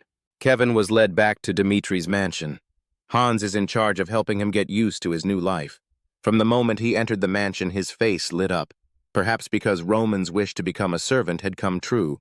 After handing Kevin over to Hans, Roman headed to the library. He searched every book that contained information about the Aura Knight, the thing that concerned him the most at the moment. Most books contained similar information about the path of an Aura Knight. It is a sign that you have become a 1-star Aura Knight. To become a 2-star Aura Knight, which is Chris's current level, one must use Aura to cut hard steel. The intensity and power of the Aura will determine the Knight's rank. As a 3-star Aura Knight, you will be beyond common understanding and receive special treatment from the kingdom. That's Jonathan's current level. The book also states that there is currently a 6-star Aura Knight on the Salamander continent, and there has never been an anecdote about anyone reaching 7 stars. In the top 10 greatest knights today, not all of them reach the 6-star level. Reading up to here, Roman was really curious. He had no idea how powerful a 6-star aura knight would be, when the power of a 2-star knight like Chris was like an ant to him. Even Jonathan, who was currently a 3-star knight, was only as strong as a second-rate gladiator. Roman continued reading the book, which said that those who reached the 6-star level would have outstanding abilities. The aura flames launched from their blades have a range of up to 10 meters, and their destructive power is on a whole other level. Currently, only 12 people are believed to have reached the 6-star threshold. They were treated as royalty, regardless of nationality or race, and were dubbed the 12 Swords of the Continent. Roman's eyes were fixed on the phrase, 12 Swords of the Continent. From all the information he had learned, it seemed they were the strongest. The fact that they were able to reach this level without knowing how to use ki effectively is a testament to their talent. The book also mentions mages. Their level is not calculated by stars like knights, but by magic balls. Those who reach the 7th level will be awarded the title of Archmajor. These Archmajors are considered demigods. They can move around the battlefield and create disasters with ease, waiting for an opportunity to strike. One of their spells can level the earth and cover the sky. And when fighting in a team, they are even more dangerous than 6-star aura knights. Compared to the aura knights, Roman was more interested in mages. Magic is an ability that does not exist in the martial arts world. It seemed he knew what he needed to do next. It is necessary to confront these people to understand better. However, Roman has no specific direction for the future. You can't predict what will happen, which makes things even more dangerous. Still, Roman didn't want to stand still. He wanted to gain experience to ensure he could live a successful life in this life. And so, Roman quickly outlined his plans. First, he asked Hans to find him a suitable place to practice. He then led Roman to the workshop that Romero used. After becoming a noble, Romero strictly forbade outsiders from entering here, so Roman could spend the next week practicing without being disturbed. No food or drink required. However, no one is allowed to enter here unless our life is in danger. Remember, unless we are in danger. Otherwise, no one is allowed to come near me. Just a few simple instructions, but Hans felt a terrifying pressure emanating from his young master. Then Roman entered the workshop and closed the door. It seemed that Hans had spread blankets on the floor to keep warm. Although Roman appreciated his thoughtfulness, this actually just made the ki flow more erratic. He cleaned up the mess and sat meditating on the floor. Roman has only been able to tap into a small amount of mana so far. To use the Heavenly Demon Taoist's technique perfectly, you have to start from scratch. It is to remove all impurities from the body. Roman concentrated and began to use his energy. Not long after, blood flowed out from his 7 orifices. The feeling was certainly not pleasant, but Roman endured it. He could feel that the mana flow in his body was being blocked. This body contained more impurities than that of a normal person. But he had expected this, so he was mentally prepared. Since Roman decided to live seriously in this world, he had to restore the power from his past life to protect what he had. And this is just the beginning. A week later, Lord Lawrence brought his daughter Flora to Dmitri's mansion. He was eager to meet his future son-in-law, but the servant informed him, "The young master is busy." Lawrence sighed. "They really don't want us here. Looks like we'll have to wait, sit down." With her father's permission, Flora sat down beside him. Lawrence couldn't help but remind his daughter, "Be careful with your words. We came here today to apologize for the mistakes we made." Flora's complexion is not good today. Actually, it hasn't been good since yesterday. When her father found out, she arbitrarily asked to cancel her engagement with Roman. Although Flora tried to calmly explain everything, she still could not stop her father from getting angry. "It was in vain that I really thought you were a smart child. I can't believe you acted like that. Do you know what's happening in our territory?" At that moment, Lord Lawrence felt extremely disappointed in his daughter. He didn't want to tell her that the Barco family had borrowed a huge amount of money, for fear that she would not understand, but things have come to this. Lord Lawrence could only make it clear that the Barco family was ready to start a war. And marrying into the wealthy Dmitri family was the only way to counter the Barco family. but the daughter he expected the most made everything go to hell. Our Lawrence family is not weak, father. Without the Dmitri family, don't we still have a chance? Flora still wanted to salvage the situation, but her father just shook his head in disappointment. It's true that if it were just the Barco family, the Lawrence family would still be able to resist. But the royal family accepted their shady orders, and the act of lending money to their family without requiring any collateral proved that this was not just a war between two families. Daughter, the people who are putting power in the hands of your uncle are the ones who want our family to collapse. Now they have a legitimate reason and will do everything to take over everything. Our territory, our honor, even our children, the one who is considered the flower of the Lawrence family. The cruel truth appeared before her eyes, leaving Flora unable to refute. Actually, she had already realized some of the situation of her territory and her father's thoughts when deciding to get married. However, she still decided to put it all aside for her own selfish reasons. As she rode in the carriage with her father to Dmitri's house, Flora forced herself to give up her unrealistic thoughts. Now, even if I refuse to marry Roman, I will lose everything in the future. That was why the father and son were present at the Dmitri mansion on the last day of Roman's seclusion. They came early in the morning, but by afternoon Roman still hadn't shown up. Hans was very impatient while Lawrence and his father began to show discontent. But Hans did not dare to disobey the young master because he had given careful instructions. He kept walking back and forth and finally heard the door creak open. Hans was overjoyed, but the look on his face as he walked out made him look terrified. But still he could not stop shaking. The blue veins on his forehead were throbbing. After a moment of mental struggle, Lord Lawrence stood up and headed straight to Lord Dmitri's study. Roman's father was also busy handling business at the moment. When he heard footsteps approaching, he didn't even bother to look up. The study door burst open, and Viscount Lawrence stormed in like a whirlwind. Baron Dmitri, what are you doing keeping your guests waiting so long? If you are not satisfied with us, just send us away. I didn't expect Mr. Dmitri to be so cruel. Under the questioning of Viscount Lawrence, Romero was silent for a few seconds, then calmly dipped the brush into the ink. I understand your anger, but did you make an appointment with me before coming here? I know it was wrong for us to come without notice. But we talked about meeting him a week ago, and we had no choice but to come here ourselves because he refused our request and kept quiet. It is true that a week ago, Viscount Lawrence sent a letter requesting a meeting with Roman but received no reply.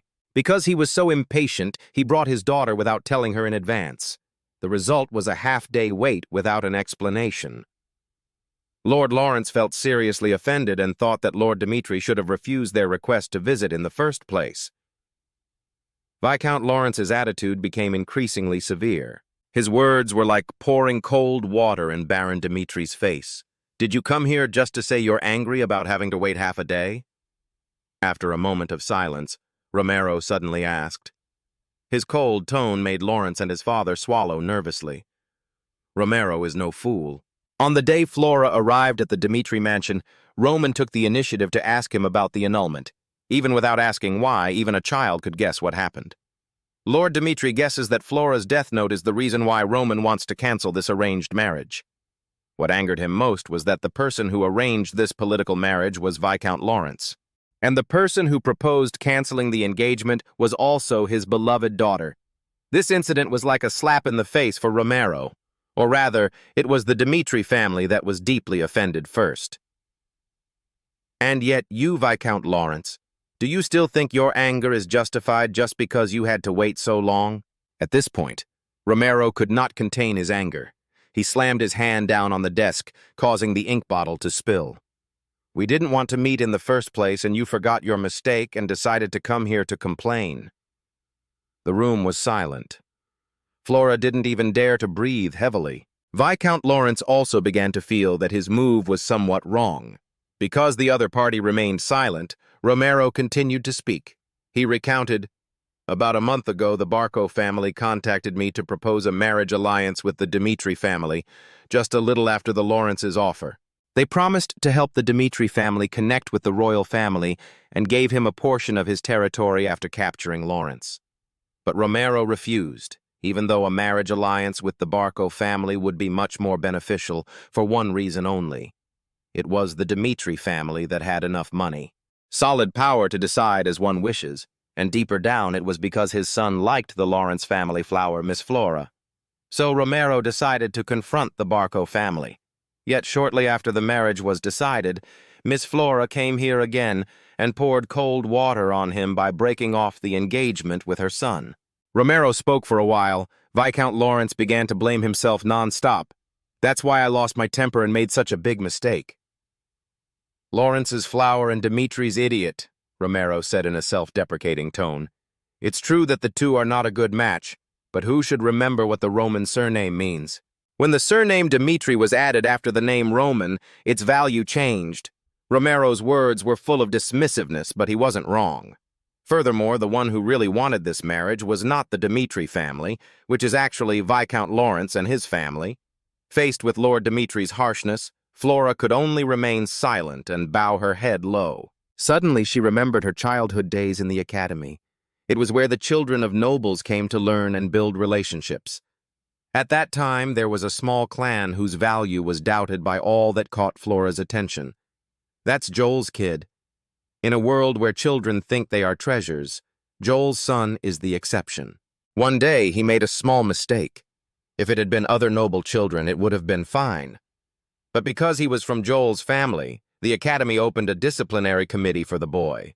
When Flora saw the teachers scolding Joel for his tiny mistake, a man who appeared to be his father appeared and apologized. He bowed his head deeply, asked for their forgiveness, and promised to teach his son a lesson. The other children secretly laughed at Joel and his father through the glass door. Only Flora felt sorry for them. Years passed, and now she and Viscount Lawrence found themselves in the same situation as the Joel family. This irony made Flora feel ridiculous. Her father, beside her, bowed deeply to apologize to Baron Dmitri. Flora felt that young Master Joel had been so weak back then. Now her family was the same. Flora had been silent all this time, but just as she opened her mouth to speak up for her father, the door behind her swung open. The servant announced that young Master Roman had arrived, and his new appearance made Flora gasp in surprise. After a week of training, Roman seemed to have grown significantly taller. His brown hair had turned silvery purple, and his eyes had turned dark purple. In him, it's easy to see a bit more coldness, but I have to admit he's much more handsome. "I'm coming to see you," he said. "Dad, I'm done practicing." Even Baron Dmitri was amazed at this drastic change in his son. But this change in appearance was not as important as the problem at hand.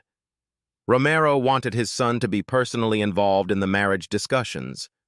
Since Roman had changed, he was willing to listen to his decision as a father, as well as the host of the Dmitri house. "I understand what you mean, father," Roman replied indifferently, then glanced at Flora, making her extremely nervous. Roman had lived a long life. He was smart enough to understand what the connection between the two houses would lead to. With the Barco clan threatening the Lawrence territory, the Dmitri family's power would guarantee Lawrence a way to live.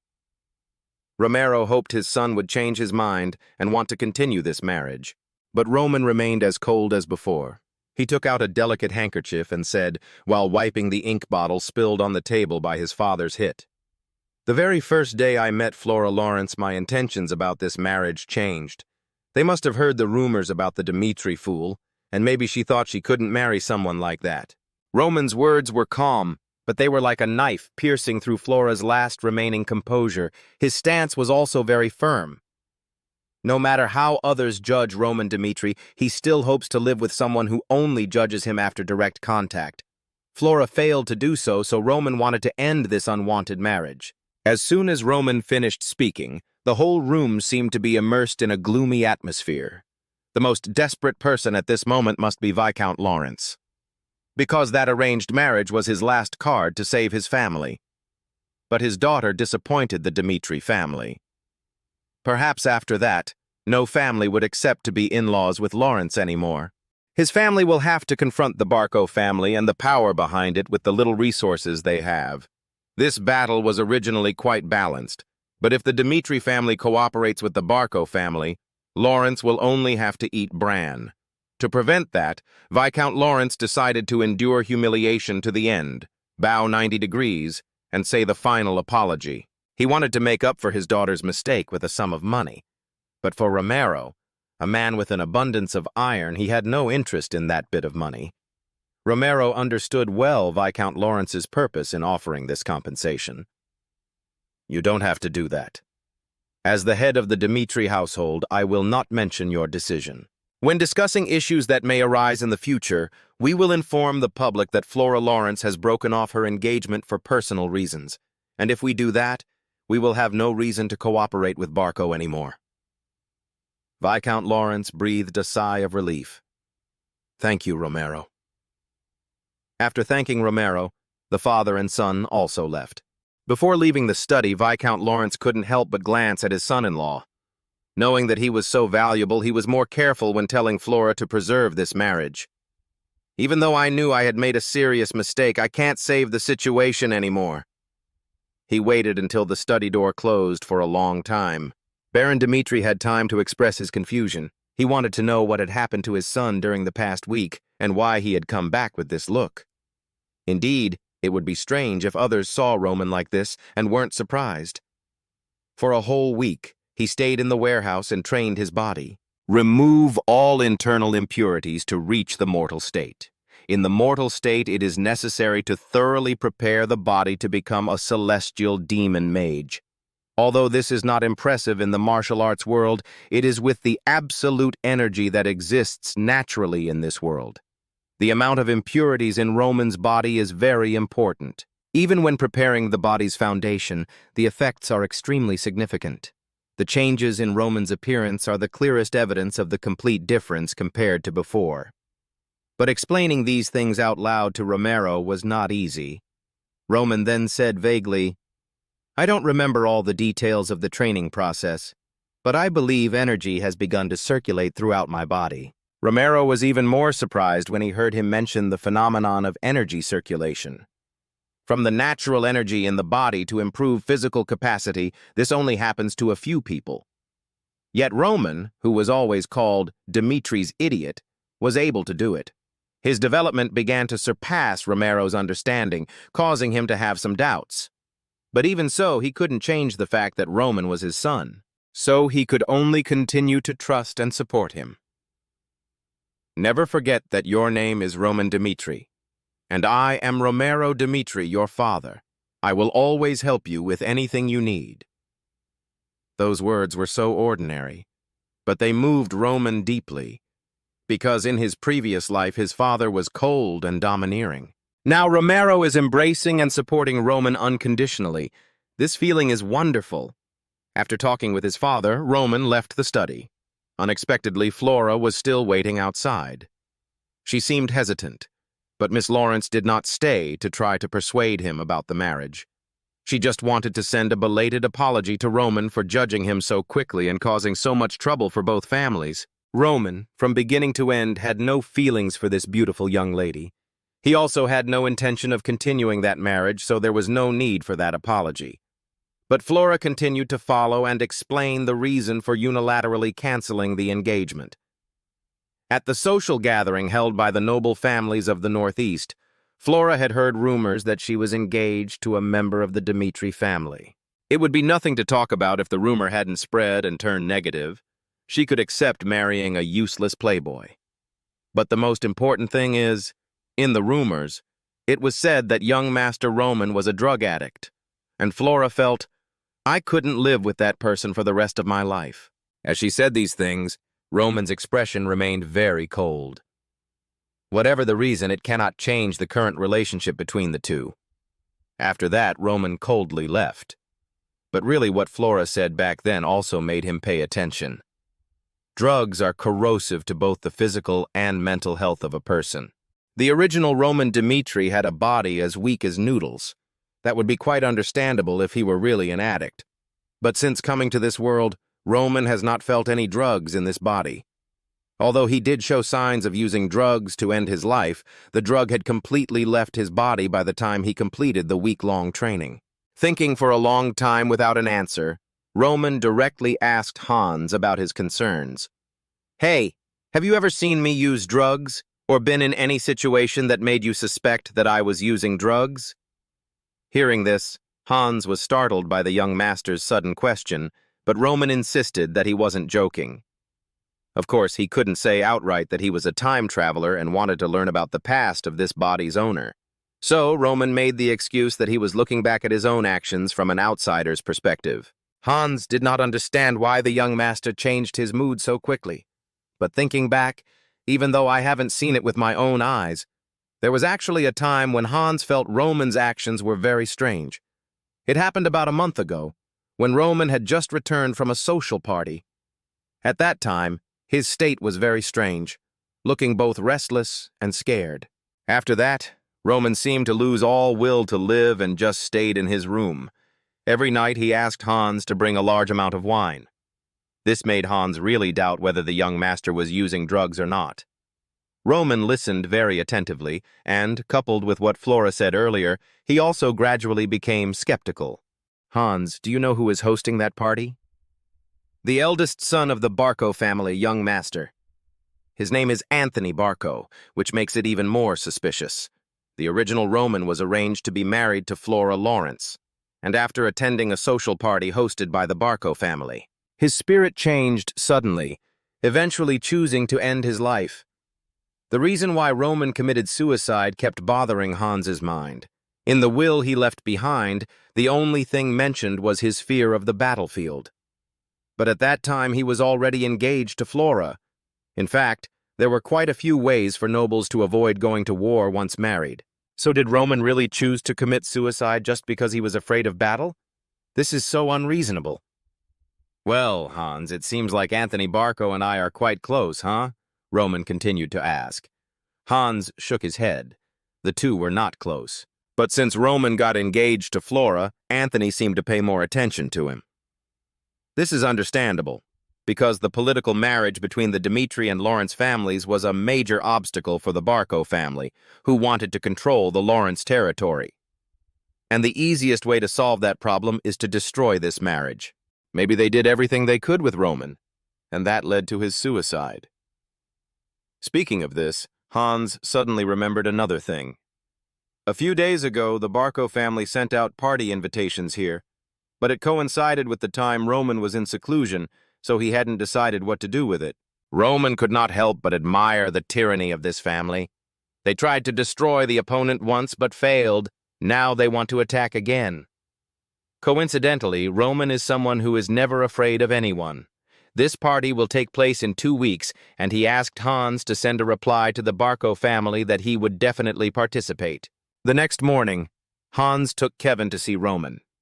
He also did not forget to remind him not to be too surprised when seeing the young master's new appearance.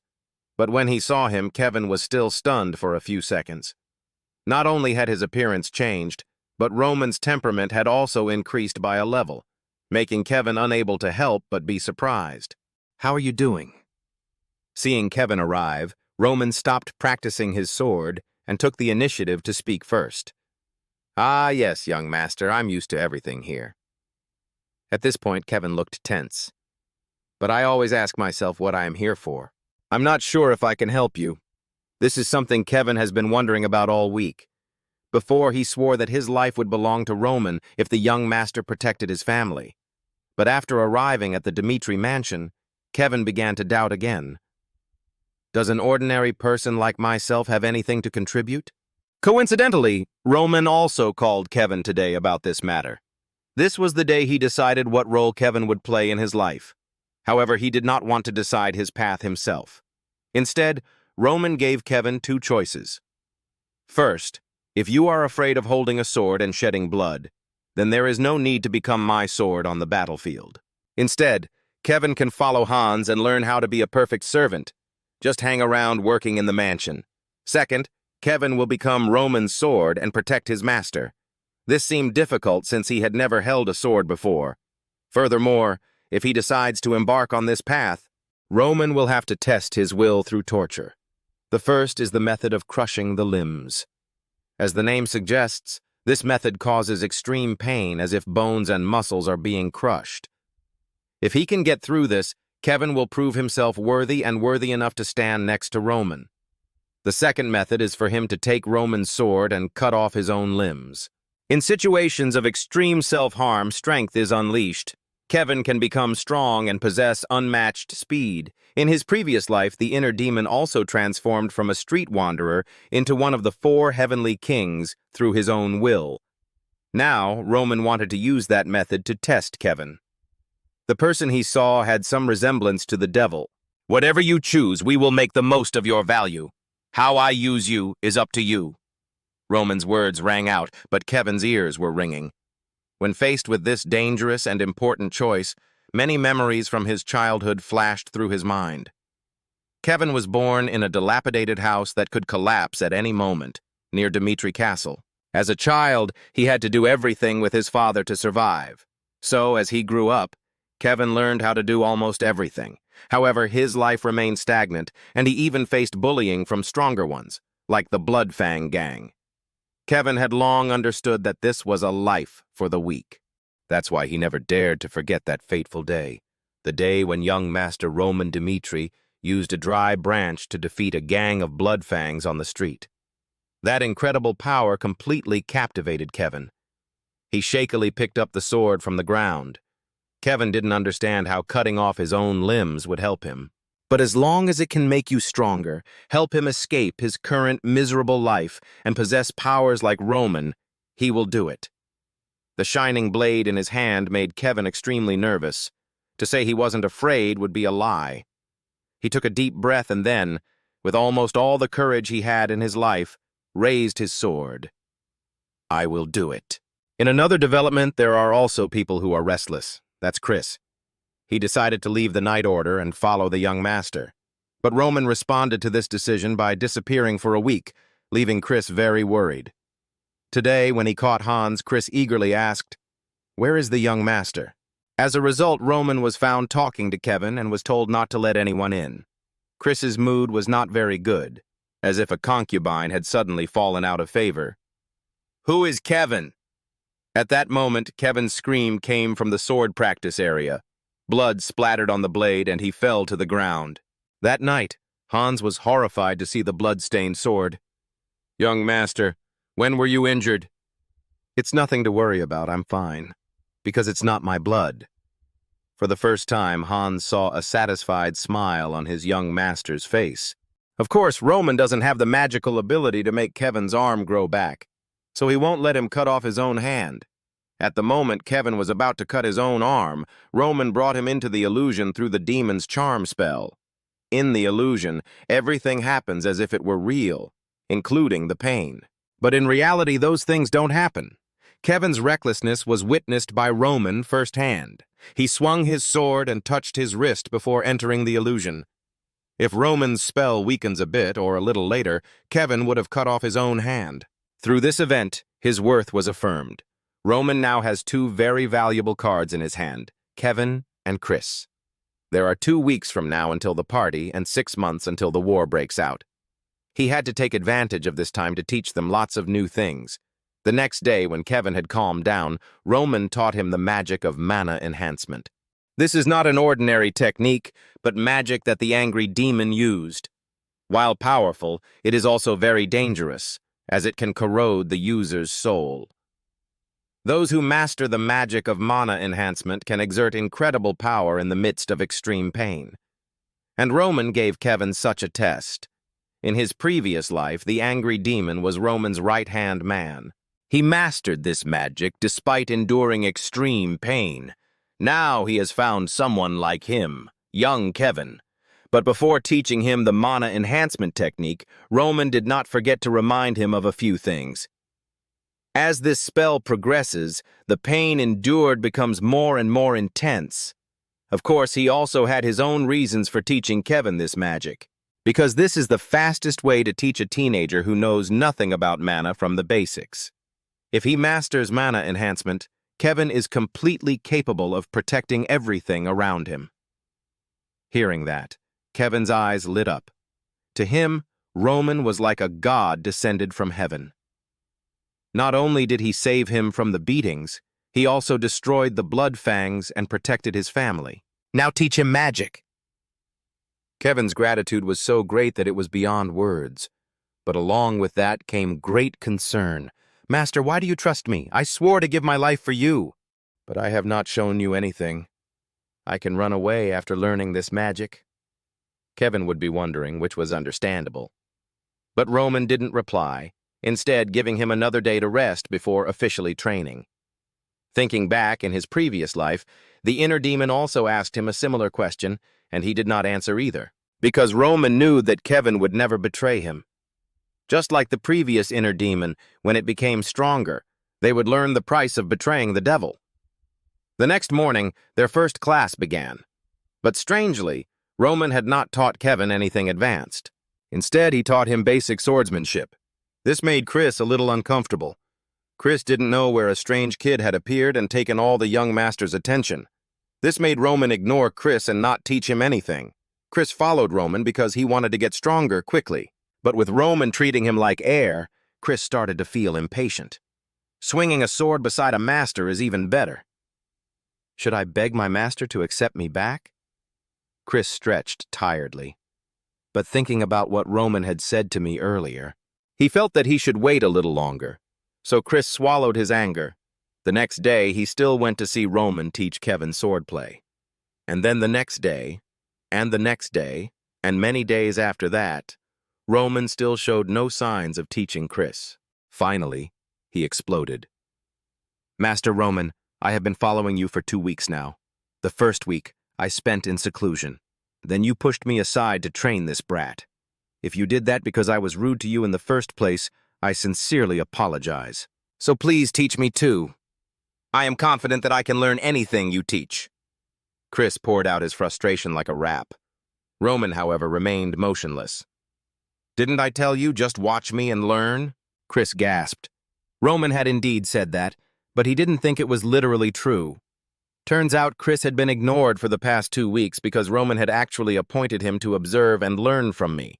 Seeming to understand Chris's concerns, Roman explained first before he could say anything more. "I know. Everyone has a different way of learning. Like Kevin, he doesn't know anything. So until he achieves a certain success, Roman needs to guide him from start to finish. But Chris was different. No matter what he taught him, Chris would just force himself to memorize it without trying to understand it. So you want me to continue observing you?" "No," Roman replied, then threw Chris a wooden sword. While he was still confused, Roman made an even more shocking request. It was Chris having a match with Kevin. This request left both of them gaping. On top of that, this felt like an insult to Chris since he was already a 2-star aura knight. Kevin is just a kid who knows nothing about swordsmanship or mana. In this match, even though Kevin was my opponent, I will teach him how to defeat you. Basically, Kevin is my clone. If you still think you're right after this match, I'll personally teach you." Chris tried to contain his anger. A series of curses began to ring out in his head, all aimed at Roman, of course. But because he wanted to prove himself, Chris finally accepted this match.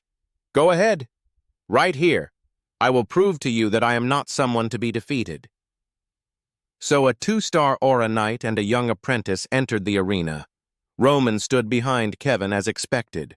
As soon as he got on the stage, this young man's limbs were trembling.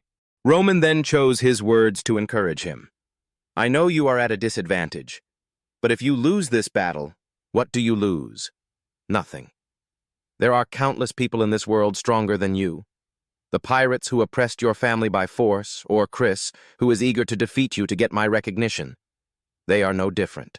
So you're just going to stand there and take it all every time?" Roman's words seemed to have hit Kevin's weak spot, instantly activating his fighting spirit. Kevin raised his sword, taking a defensive stance, which only made Chris more annoyed. "I never dreamed that I would have to fight a newcomer like this." Moreover, the opponent's eyes were full of vitality, as if he had a chance to win. If Roman wanted to tame him with this match, then Chris decided not to let him have the chance to do that. As soon as the first 2 words were shouted, Chris, carrying a strong anger, charged towards the opponent. And against his overwhelming speed and strength, Kevin was no match. This was clear as day. However, this is only true when 2 people fight alone. In this match, Kevin has Roman supporting him from behind. Just before they started fighting, he heard a voice in his head. "Defend yourself in front with your sword. Chris is going to strike a blow." This is Roman's voice. He was pointing out every move of the game to Kevin. With this guidance, Kevin successfully blocked Chris's first attack. Roman continued to instruct him, "Take a step to the side and aim for Chris's chest as the opponent prepares to kick." Roman predicted the move Chris was going to make, but Kevin couldn't react in time. In the end, he still got hit by Chris and fell backwards to the ground. Roman told him, "Stand up and continue fighting. Meanwhile, I will continue to use sound transmission to silently guide him. Jump to the right quickly." Kevin didn't have time to think. He immediately did it. This dodge to the right helped him avoid Chris's next attack. Chris also seemed surprised to see Kevin escape. Turning around, he aimed straight for the opponent's left chest. Kevin obediently followed suit. With Roman's guidance and the basics he learned over the past week, Kevin's attack also made Chris wary. However, here, Chris is still the one with much more combat experience, so Kevin just counterattacked and got kicked again. He held his chest, trying to hold back the pain. Chris had indeed exposed an opening just now, but unfortunately Kevin's sword was swung too slowly, so it was counterattacked. Blocking the blow from above, Roman's voice echoed in his head again, and Kevin reflexively raised his sword to block. Under great pressure from the opponent, Roman instructed him to dodge to the right to escape. But before Kevin could follow, he received another knee straight to the face. The nosebleed kept pouring out, and the pain made him dizzy. As for Chris, he was also quite exhausted. Chris didn't know anything about Roman using mana to transmit sound to the opponent, so Kevin's resistance surprised him. Roman watched attentively from the side. He also knew that Kevin was no match for Chris, as his body could not keep up with his instructions. Meanwhile, Chris reacted quite quickly, but this situation was also very interesting. On this side, Kevin was struggling to get up again. Despite the painful beating, he was quite excited to see that young Master Roman was in absolute control of this match. Because even though the opponent was a 2-star or a knight, Roman could still grasp every move precisely. Kevin also quickly realized that the problem was with his body. And if I can do exactly as Roman instructed, defeating Chris is entirely possible. Chris is now nothing more than a puppet being held in the palm of Roman's hand, and Roman is controlling him at will. As for Kevin, this young man has the most tenacity. Even though he was beaten to a pulp, he still had the strength to stand up. Each time, Kevin felt himself adapting a little more to Roman's instructions. This gradually drove Chris insane. Despite trying to defeat his opponent, Kevin continued to dodge attacks, even counterattacking at crucial moments. It would be hard to believe if this was just a coincidence. On the other hand, Kevin was very happy. Even Chris, who is considered the most outstanding genius in the Dmitri family knights, is not immune to Roman's superiority. Experiencing the class of his master, Kevin felt even more that following Roman was absolutely the right thing to do. At that moment, he swore, "This will be the person I will forever worship as my master." And no matter what nonsense Roman says, he will blindly listen. Kevin's desire to become the sword in Roman's hands grew stronger. He understood that the key to doing that was to have a will stronger than anyone else. Kevin clenched his sword in his hand, continuing to rush into this unequal battle. Of course, the lack of speed cannot be made up in a day or two, let alone in a few hours of this match. Despite Roman's guidance, Kevin was still far behind Chris. The two of them struggled like that for a long time until Kevin was beaten to the point of blackening his face. Chris really didn't want to fight anymore because if he continued, part of Kevin's body might be disabled. It's just a pity that the opponent is so reckless that he risks his life. Even though he was seriously injured, Kevin had no intention of stopping. In the end, Kevin's stubbornness only made Chris more angry.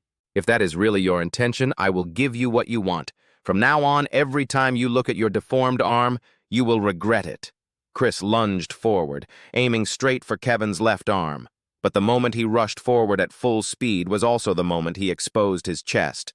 Roman didn't just guide Kevin to dodge the attack. Instead, ask him to charge straight forward and attack with all his might. Chris was completely unaware of the other party's boldness. He staggered to the side, barely avoiding the blow, but because of that, Chris lost control of the situation. Everything was not over yet. While Chris had yet to regain his balance, Kevin continued to attack aggressively. In Chris's eyes, it was just a crude attack full of openings. With his rich combat experience, he naturally missed the attack. Chris wanted to counterattack, but Kevin blocked it. The current position inadvertently put Chris at a disadvantage. Just when Roman thought Kevin had succeeded, Chris guessed his opponent's next attack direction. He put all his strength into one final blow. The sword in Kevin's hand was sent flying, and he was officially flat on the ground. Roman's mood was quite complicated, seemingly somewhat satisfied. Chris guessed that Kevin's second attack was just a feint and successfully counterattacked. "You win. As promised, from tomorrow I will personally teach you." "This is your choice," Roman said, then carried the unconscious Kevin away. Late that afternoon, Chris returned to his room in a very bad mood.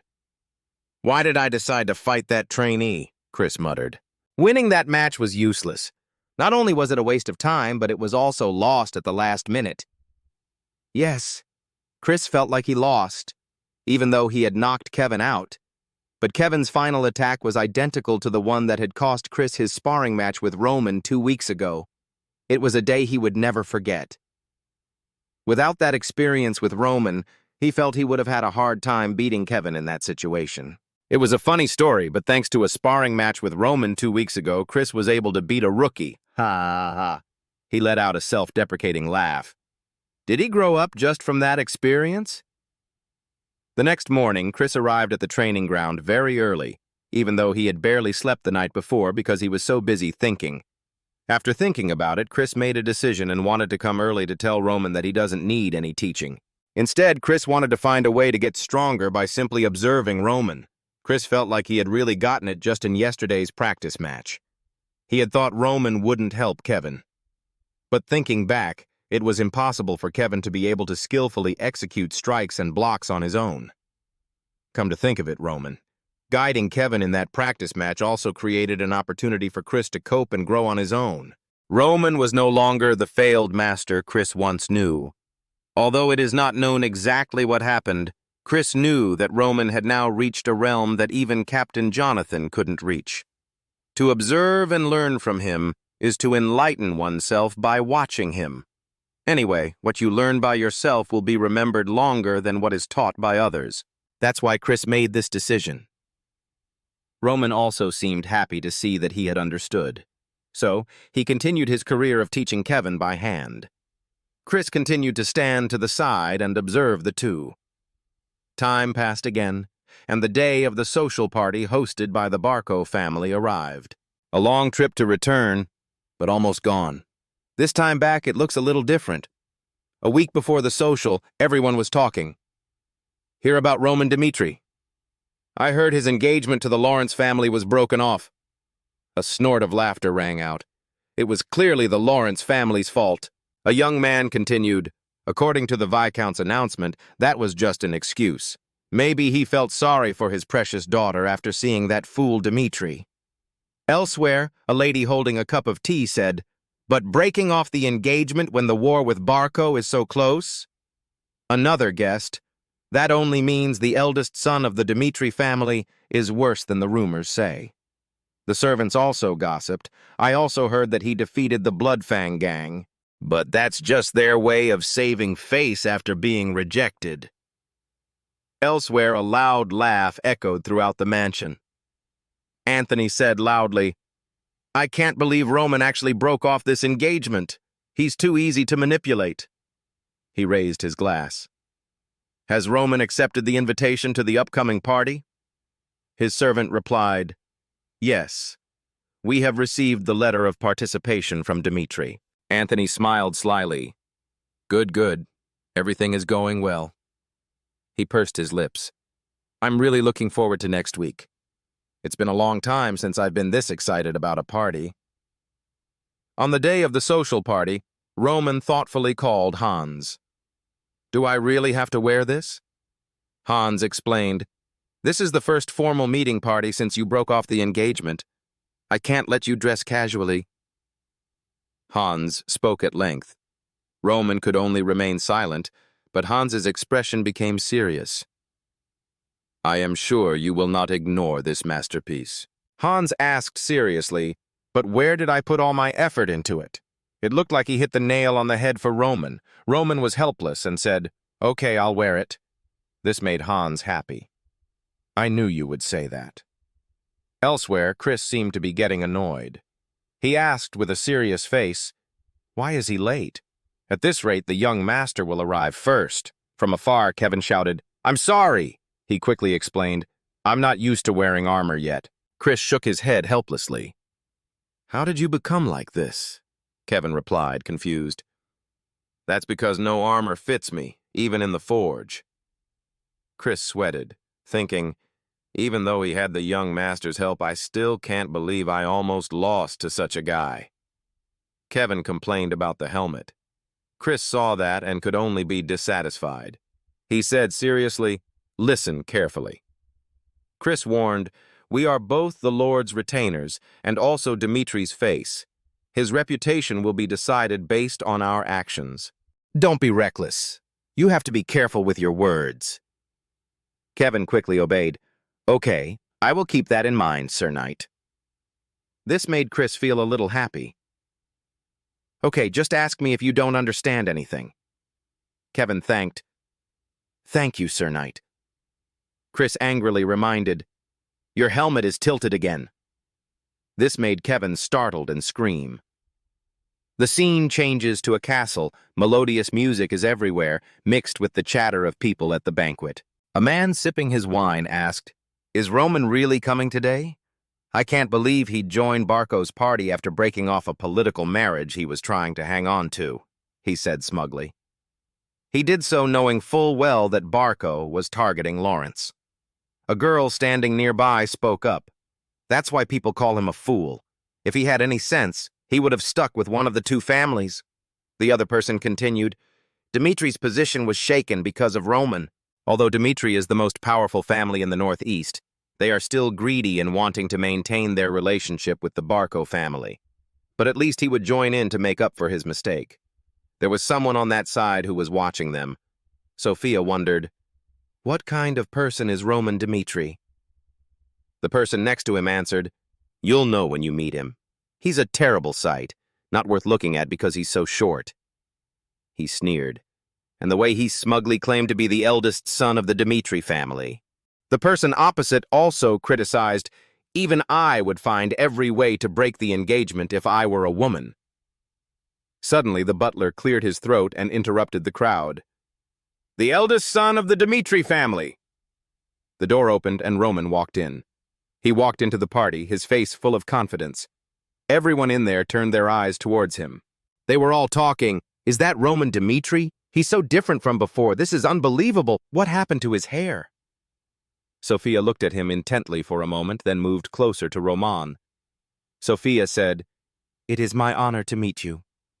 She bowed her head and introduced, I am Sophia of the Grisel family. Humbly, she said, You have probably never heard of our family, although we are not an outstanding family. But my father, Baron Grisel, pledged his life to the Cairo Empire. Roman smiled and replied, I know the Grisel family very well. This surprised Sophia. You really know the Grisel family? Roman replied, How could we not know a family that has existed for centuries? He recalled the butler's words. This is the information of all the clans in the Northeast that you requested. Then Hans wondered, But why do you suddenly want to see all this? Roman replied, Since I will be attending the party as a representative of my family, we should at least equip ourselves with some basic courtesy. We must remember the background of each person we meet, as well as their heritage. To win the hearts of others, one must put forth a commensurate effort. He thought to himself, That is especially true of me, the so-called fool of the Dmitri family. On the surface, he said, Isn't that the family that has had influence in the Northeast for a long time? The Grisel family's wood is famous for its high quality in the Cairo Empire. I heard your brother succeeded in sensing mana. Roman expressed his sincerity. I sincerely congratulate your brother on that achievement. The two happily chatted. surprising others. "What is this?" A man quickly approached and started a conversation. "Hello, Lord Roman Dmitri. I am Mana of the Vol family." Roman smiled lightly. "I am greeted by the eldest son of the Vol family."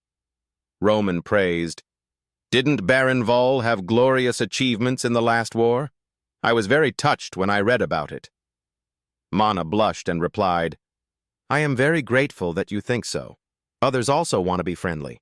A girl approached and greeted, "It's been a long time, Lord Roman. You've changed a lot." Roman smiled. "Compared to me, Miss Eris is still beautiful." Roman got to the point. "How is your mother? I heard she hasn't been feeling well lately. Dmitri has benefited greatly from our agreement. The hero's family also received a lot of support from Dmitri about 10 years ago. I am truly grateful for your goodwill towards us." Both sides chatted quite smoothly. A young man spoke up. "Lord Roman, it seems I have misjudged you. I used to think you were unapproachable because you were always distant." Roman smiled. "I want to drink some wine too, but it seems I have to abstain a bit." The party butler approached and called out, "Lord Roman!" He passed on the message. "The young master invites you to the back room." Hearing this, Roman's face darkened slightly. He thought, "Looks like it's time to find out who's been messing with me." Scene changes to outside the palace. Chris looks around, noticing that other families had many knights as their retainers. Kevin wondered, "Sir Knight, what is a social party?" Chris reminded, "We'll never get a chance to go in there, so don't worry. Hey, your helmet is crooked again." Some people around noticed them. "What's wrong with him?" Another spoke up, "I heard he was Roman Dmitri's retainer." They looked at the two while Chris calmly told Kevin, "Don't mind them, but they make jokes. It's funny." One person was harsh. "I heard that Roman Dmitri was the neglected eldest son, but unexpectedly he brought along a man who couldn't even hold a sword properly as his entourage." Chris calmly told Kevin, "Ignore them." The others sarcastically said, "What do you expect? That was all Dmitri was capable of." Kevin couldn't take it anymore. The party took place in a bustling and aristocratic atmosphere. Roman stood among the crowd at the party. His eyes stared blankly ahead. It turned out that what caught his eye was a beautiful girl with golden hair, smiling and chatting. Her smile was really beautiful, as if it lit up the surrounding space. Anthony came up and put his arm around him, asking meaningfully, "Who are you looking at so intently, Roman?" He was a little startled and turned to greet, "Anthony?" While standing nearby, Roman asked softly, "Do you know the blonde lady over there?" Anthony was a little surprised. "What do you mean? You don't know her?" "She was Miss Flora." Yes, the blonde girl with the bright smile that made his heart flutter. Roman remembered the name Flora Lawrence, his face red, his heart pounding. That was Roman Dmitri from many years ago. But now Baek Jung-hyuk in Roman's body has changed a lot. The door to the room opened slightly. Roman, with platinum hair and royal noble clothes, walked in, hearing his friend's call. "Over here, Roman!" Anthony was sitting on the chair, looking unchanged when he saw Roman. He excitedly called out, "What have you been doing while I'm gone?" Finally meeting the person he was looking for, Roman secretly rejoiced, "So this person is Anthony Barco." Anthony sat across from Roman and invited him to sit down. "I heard you've changed, but I didn't expect you to change so much. Sit down here and tell me everything." Roman looked around before sitting down and noticed there were still a few half-finished glasses of wine and fruit juice. He silently assessed, "There are still some traces showing that someone has been here." An empty bottle of wine lay at the foot of the table, further reinforcing the belief that someone had just been there. Roman thought, the real reason he chased them away before I arrived was because he had some secret he wanted to tell me. Roman chuckled. If that's the case, I should make him more comfortable. Then he replied softly, "I'm not sure either." He sat down on the chair, comfortably resting his arms on the armrest, and chatted with Anthony. "I spent a lot of money to change myself, and now I change every day without doing anything." Roman's face broke into a slight smile. but I'm glad to be able to see you again." Anthony did not reply, his emerald eyes flashing with an unreadable strangeness. Then he quickly regained his mischievous look, poured a glass of wine, and kept talking. "I guess I just couldn't think positively. Honestly, I don't know what you were thinking back then." Roman took the glass of wine, softly repeating his words. "Back then?" Anthony chuckled, recalling the unpleasant story. "Back when He was forced to choose between a political marriage with the Lawrences and our friendship, was caught with my cousin in the warehouse. Really?" He recounted the story, adding in some vague comments that made Roman a little uncomfortable. While Roman remained silent, Anthony continued, not hiding his contempt.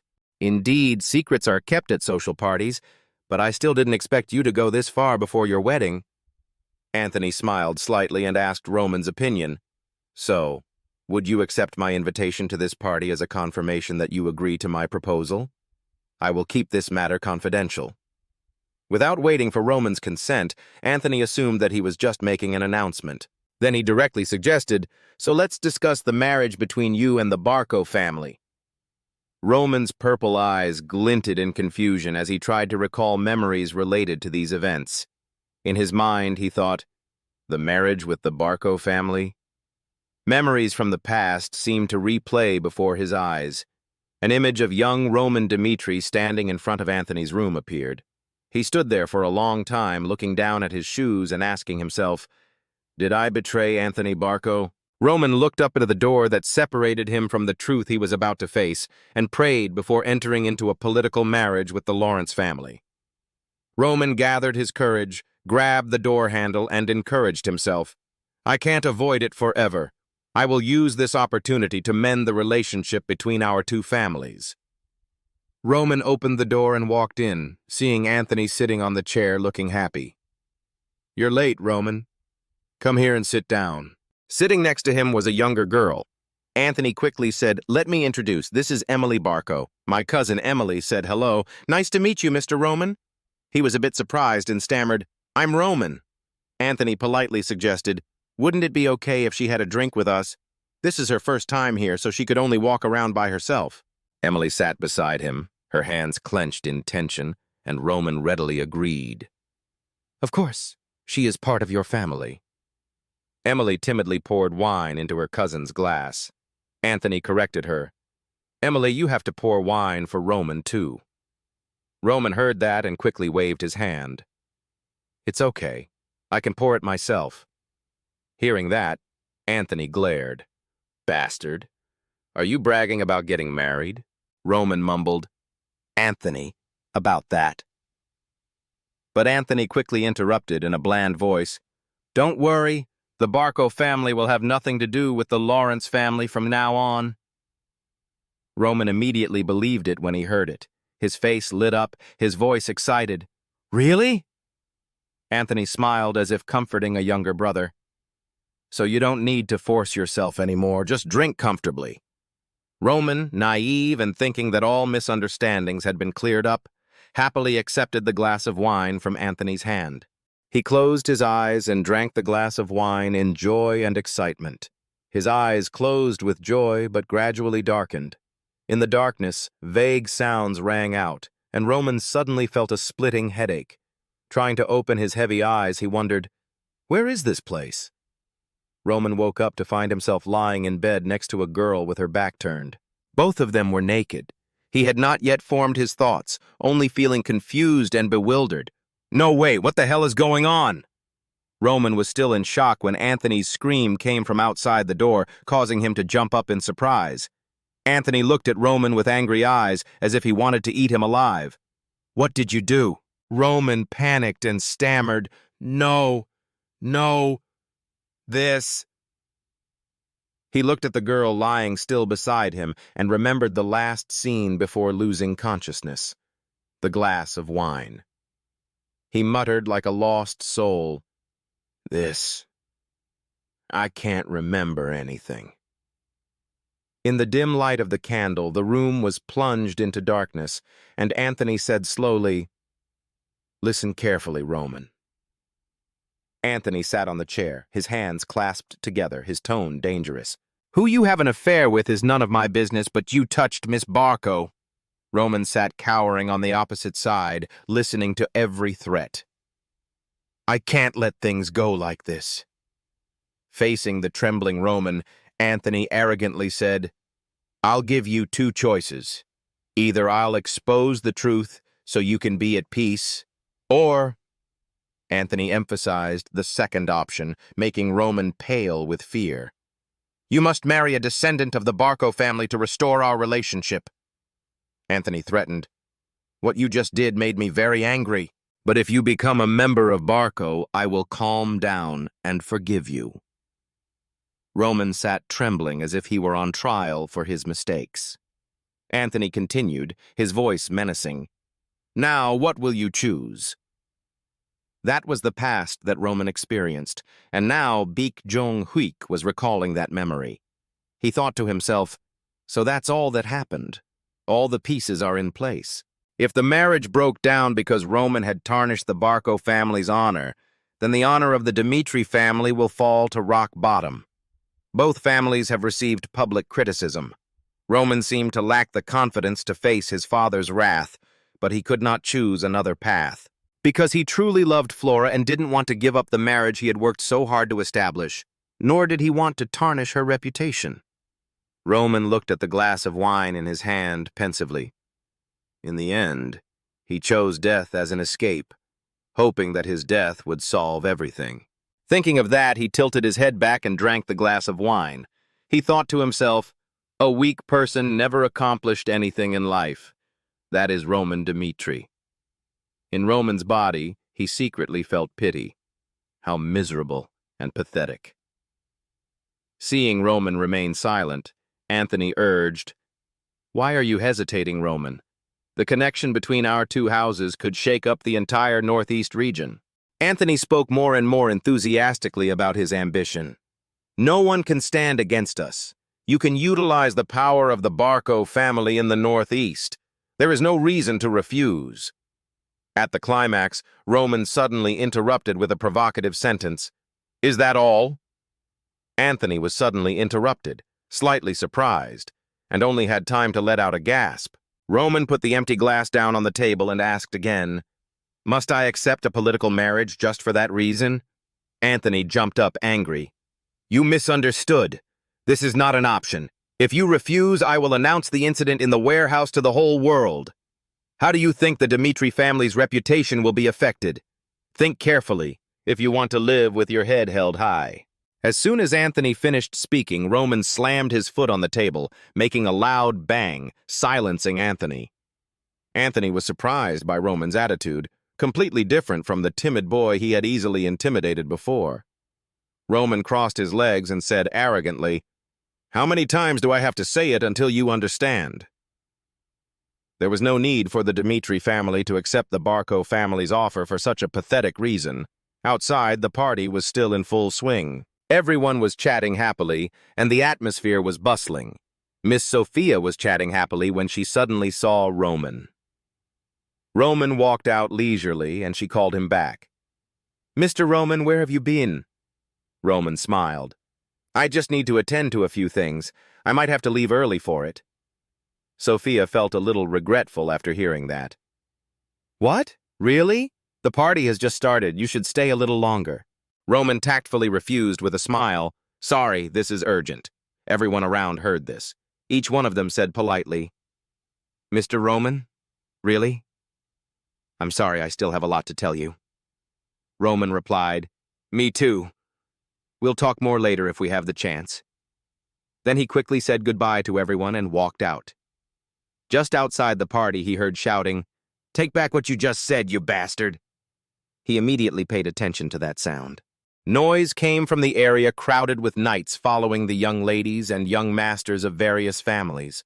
A loud argument made Roman turn around. A knight had his helmet knocked off his head. A loud scream rang out, Kevin! Causing a red-haired boy to fall to the ground. A sarcastic tone aimed at Kevin. What do you expect? That's Dmitri's level. Kevin turned back with an annoyed look. Chris, beside him, spoke up. Hold on, Kevin. The two Barco knights glanced at each other, then took turns mocking. What was he thinking, making a brat like this his bodyguard? His helmet didn't even fit his head. They stood around Kevin, laughing. It looked like the kid had just picked up a random hat and called himself a bodyguard. How funny. Chris, beside him, angrily protested. Are the Barco Knights trained in verbal combat instead of swordsmanship? The other arrogantly replied, Who knows? He said as he pressed his hand on Kevin's head. Even without training, my swordsmanship is still better than this kid's. Kevin pursed his lips at the knight's mocking words. That's why everyone calls your young master Dmitri a fool. Kevin bowed his head and ordered in a firm voice, Take back what you said. Young Master Roman doesn't deserve to be called that. He grabbed the knight's hand and shouted a warning, Take back what you just said, you bastard! The knight was angry and slapped Kevin hard in the face. How dare you! Kevin's hat was blown away. Chris shouted anxiously, intending to draw his sword to deal with it. But he paused, filled with unease because his opponent was a Barco knight. The Dmitri family is currently in conflict with the Barco family. Chris's face showed obvious worry, thinking, If I cause trouble here, the young master will be in trouble and the entire Dmitri family will be implicated. Kevin slowly sat up, raised his head and said, I am Sir Roman's knight. His face was red from the slap just now. He gritted his teeth and said, I don't want to fight with you fake knights.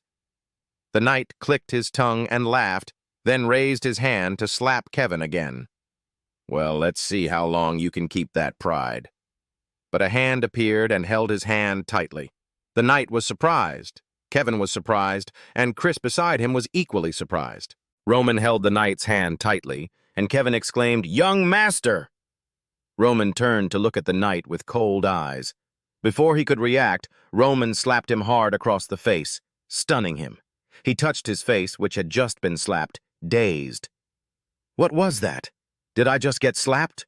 I didn't even have time to react. He hadn't finished his sentence when Roman slapped him again. A fool like you! The knight couldn't believe it, tried to stand firm, and was about to say something. But before he could open his mouth, Roman slapped him again. This time he only managed to mumble a few words before Roman hit him square in the head. His face was burning with pain and he had not yet regained consciousness. As if about to cry, Roman ordered, You, his eyes cold, raise your face. At this moment, Anthony sat in his room, his face pale. Damn, what the hell happened, Roman? Anthony recalled the conversation between him and Roman. What I'm talking about is that you have to take responsibility for your actions towards our young lady. Wouldn't proposing to marry a Barco descendant be a much better option than having to mortgage your assets? This is the last mercy I can give you. If you don't accept it, you've made an irreparable mistake. Roman just smiled sarcastically. Do whatever you like. I've been called an idiot too. Even if there were one or two false rumors about my evil, it wouldn't change anything, and maybe you should behave yourself. Anthony couldn't believe what he had just heard. What? Roman said sternly. I chose to break off the engagement because I wanted to, not because I was afraid of your threats. Anyway, he got his wish when the Dmitri family turned their backs on the Lawrence family. But now you're threatening me. How should I react? Roman continued, his voice cold. Should I help the Lawrence family cause trouble for the Barco family? Anthony's face turned pale and Roman pressed on. To relieve my hatred for you? Roman had calculated carefully, knowing well about the Barco family, understanding their links to the central government and their undeniable influence. But that power is only because of that connection. In terms of real wealth and power, the strongest family in the Northeast is Dmitri, not Barco. Roman looked Anthony straight in the eye, making him tremble. Now, what are you going to do? Anthony bowed his head, not daring to look up. If this matter ended here, you won't interfere in matters involving the Lawrence family anymore, will you? Roman replied, Exactly. Anthony stammered, Well then, let's end this here. Thinking back to that conversation, Anthony still couldn't believe it. Roman had changed. He trembled in fear, clearly feeling that not only Roman's appearance, but also his actions, eyes, and tone of voice were terrifying. Roman was no longer the idiot he once knew. He had become a completely different person. What happened to him? While he was thinking, a voice rang out, "Young master," startling him. "Don't bother me now." The man outside hesitated and then reported, "But sir, Mr. Roman and his knights are—" Outside, people were bustling. The knight was kneeling before Roman, begging profusely, "Please, sir, please forgive me. I will never do it again, please." Kevin stepped forward to advise, "Young master, I think you've beaten him enough." Chris also spoke up. "That's right. Please consider your relationship with the Barco family and end this here." Roman's expression didn't change. "I'm the one who decides if he's had enough. Even if he died, that was the price he had to pay for his words and actions." Suddenly, Anthony's loud voice rang out. "What does this mean?" Anthony criticized, "Roman, although he is the eldest son of the Dmitri family, I won't forgive you if you don't apologize for your rude behavior just now." Roman glanced at him coldly. "Why should I apologize?" He looked at the knight with a swollen face. "This guy has slandered me and touched the people of the Dmitri family." Roman turned to Anthony and asked, "Anthony, do you really think I'm the one who's wrong?" Anthony reproached, "Even so, you've gone too far." Roman replied without hesitation, "Too much. Didn't I tell you? My personal grudge could destroy our relationship and both families."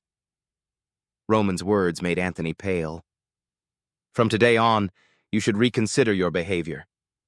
Roman leaned close to his face and threatened, "I don't have much patience. Now decide what you will do." Roman's threat echoed in his head. "Roman, should I help the Lawrence family to hinder the Barco family?" Anthony's heart was filled with hatred, but on the surface, he still bowed his head and admitted, "Okay, you did the right thing." Roman laughed smugly, listening to Anthony continue, "I will let him receive the appropriate punishment." Roman turned back, smiling kindly. "We are really good friends, aren't we?" He stepped in front of the knight, then waved his hand and coldly ordered, "Grit your teeth!" A loud bang made the knight faint, and everyone rushed to carry him away. Everyone admits that Roman was a fool who didn't deserve respect before, despite being a member of House Dmitri, the most powerful family in the Northeast. Roman turned back and called, "Chris, Kevin, let's go home." Everyone looked at him in horror, but now there is no choice but to accept the truth, that the idiot they once knew no longer existed. After they left, it was getting dark, the sun was setting. In the carriage, Kevin and Chris sat next to each other, both with worried looks on their faces. Kevin bowed his head and spoke first. "I sincerely apologize. It's all my fault that you're being insulted like that." Chris also said, "I am also at fault. The honor of the Dmitri family was trampled, Kevin was beaten too, and there was nothing I could do." Roman sat across from them, silently listening to their apologies. Then he spoke up. "To be able to endure like that, it must be very uncomfortable for both of you, right? Thanks for putting up with me until I get there." Chris and Kevin suddenly looked up at him. He continued, "Hot temper only brings trouble. Your decision has helped prevent a terrible scenario." Then he stopped, his face cold. "But this is not the answer I want. In this entire Cairo region, no one has the right to touch the people of the Dmitri family." Roman's eyes turned cold. "Even if I have to endure, you must also remember that person's face. Never forget your anger." He was stern. "I can't stand the feeling of being looked down upon by others. If you want to follow someone who lives a life above everyone else like me, you have to adapt to this way of behaving." Kevin and Chris were surprised to hear that, but seemed to understand what they needed to do. The carriage continued to take them back. Early in the morning at the mansion, Hans reported, "This is all the information about the Barco family that you requested from the Black Moon News Association." Hans reported, "According to the report from the Black Moon Association, the Barco family's actions have been very unusual recently." Roman was thinking as he reviewed the documents. The Barco family has settled in the Northeast for over a century. With several members working for the central government, the family began to rise to regional power. Roman finished reading and agreed. "Just as we learned, their military strength is not great." Hans also expressed, "Actually, I was quite surprised. I thought their military strength was as great as their social status. Roman asserts, that shows that their power comes mainly from the central government. There are 2 empires and 6 kingdoms on the Salamander continent. The Cairo kingdom is the smallest and weakest of them. Cairo's borders run along the northeastern mountains and are connected to all other kingdoms, so the country has experienced many invasions. As a tasty morsel always eyed by powerful enemies, the Kingdom of Cairo has no choice but to unite its army with the central government in order to survive. If the noble families refuse to do their duty, they will be immediately considered rebels and arrested by the soldiers. Once the rebels are subdued, their lands will be confiscated and turned into state property. Part of their land will be given to the lord of the neighboring region as a reward for helping to quell the rebellion, and the rest will be given to new nobles who submit to the central government. It is this system of influence that gives the Barco family invisible power when associated with the government. Hans was surprised to hear him explain, "I didn't expect it to come to this extent." He continued, "Just like the government, the Barco family can borrow such a large amount of money from the bullion bank." He looked at the Barco family information sheet. If the Barco family borrowed this money on credit without any collateral, then maybe that money was invested in the BG Mercenary Group. The BG Mercenary Corps is a collection of hundreds of A-rank mercenaries from all over the world, with the core being in BG. This group of people mainly earned money from fees for participating in fighting in colonial wars. Mr. Hans immediately reminded, "Considering the number of soldiers that the Barco family has been mobilizing recently, then maybe they plan to attack Lawrence within half a month?" Roman was quite surprised. It turned out that Barco had already completed all the preparations. Butler Hans hesitantly asked about the battle. "The Lawrences don't seem to be winning, do they?" Roman replied firmly. "No matter how hard they tried, they would probably only last a month at most." Roman thought to himself. He had told Anthony that he would no longer interfere in matters related to the Lawrence family. But if I want Roman Dmitri to continue living, I must eliminate the threat to myself, the Barco family. No matter how powerful the Barco family's army was, they would never be able to defeat the Dmitri family. He said with his eyes shining, "If we borrow the power of the Dmitri family, then making the Barco family fall would be a small matter, but it's useless to do so." Indeed, Dmitri was one of the first great families in Cairo, but they were no threat in the eyes of other clans in the northeast. What needs to be done now? This is the chance to restore the family's position. He sighed and stood up. "I need to see my father immediately. Now it's time to pay up for the promise we made last time." In another place, at a busy market, everyone was startled and looked in one direction. Gradually, a figure approached. It was a man wearing iron armor covered in blood. The man slowly took off his helmet. It was Lucas, a mercenary who was already complaining that Dmitri really hadn't changed at all. Arriving in front of a blacksmith shop, his armor was already taken off and placed on the table. Someone said, "Look at your appearance." It was Hendrik, a blacksmith of the Dmitri family, who asked Lucas warmly, "Was this battle difficult?" He sighed in frustration. "Don't mention it anymore. I almost got killed by those reckless bastards with brains like grapes." He didn't ask any further, but looked at the sword in his hand. "The quality of this spear is so poor. Where did you buy it?"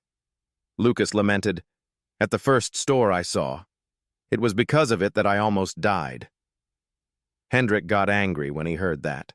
"To buy iron and weapons, one must go to Dmitri's shop. Who would be stupid enough to ignore such a top-notch manufacturing place?" Lucas didn't argue back. He stood up. "That's why I'm here, thanks to you." Hendrik was enthusiastic. "I'll make you a whole outfit, but it'll take a while." Lucas handed it over to Hendrik and turned to the door. "It's okay, I'll probably go back to Dmitri's house to rest while I wait." His face was pensive. "The battlefield made me so tired." On the way back, he saw a crowd of people gathered together. He was curious. What was there that made them gather so much? Lucas wondered to himself, what other battlefield is going on at the ministry? I don't intend to take on any more work, but... Out of curiosity, he cut into the crowd. He couldn't help it. He was so curious. It turned out that people were gathering around to read the notice board. He read it and saw recruitment notice on the newspaper, recruiting soldiers, prerequisites, healthy, ambitious to become stronger, number of recruitment, 30, salary, 3 silver coins per month.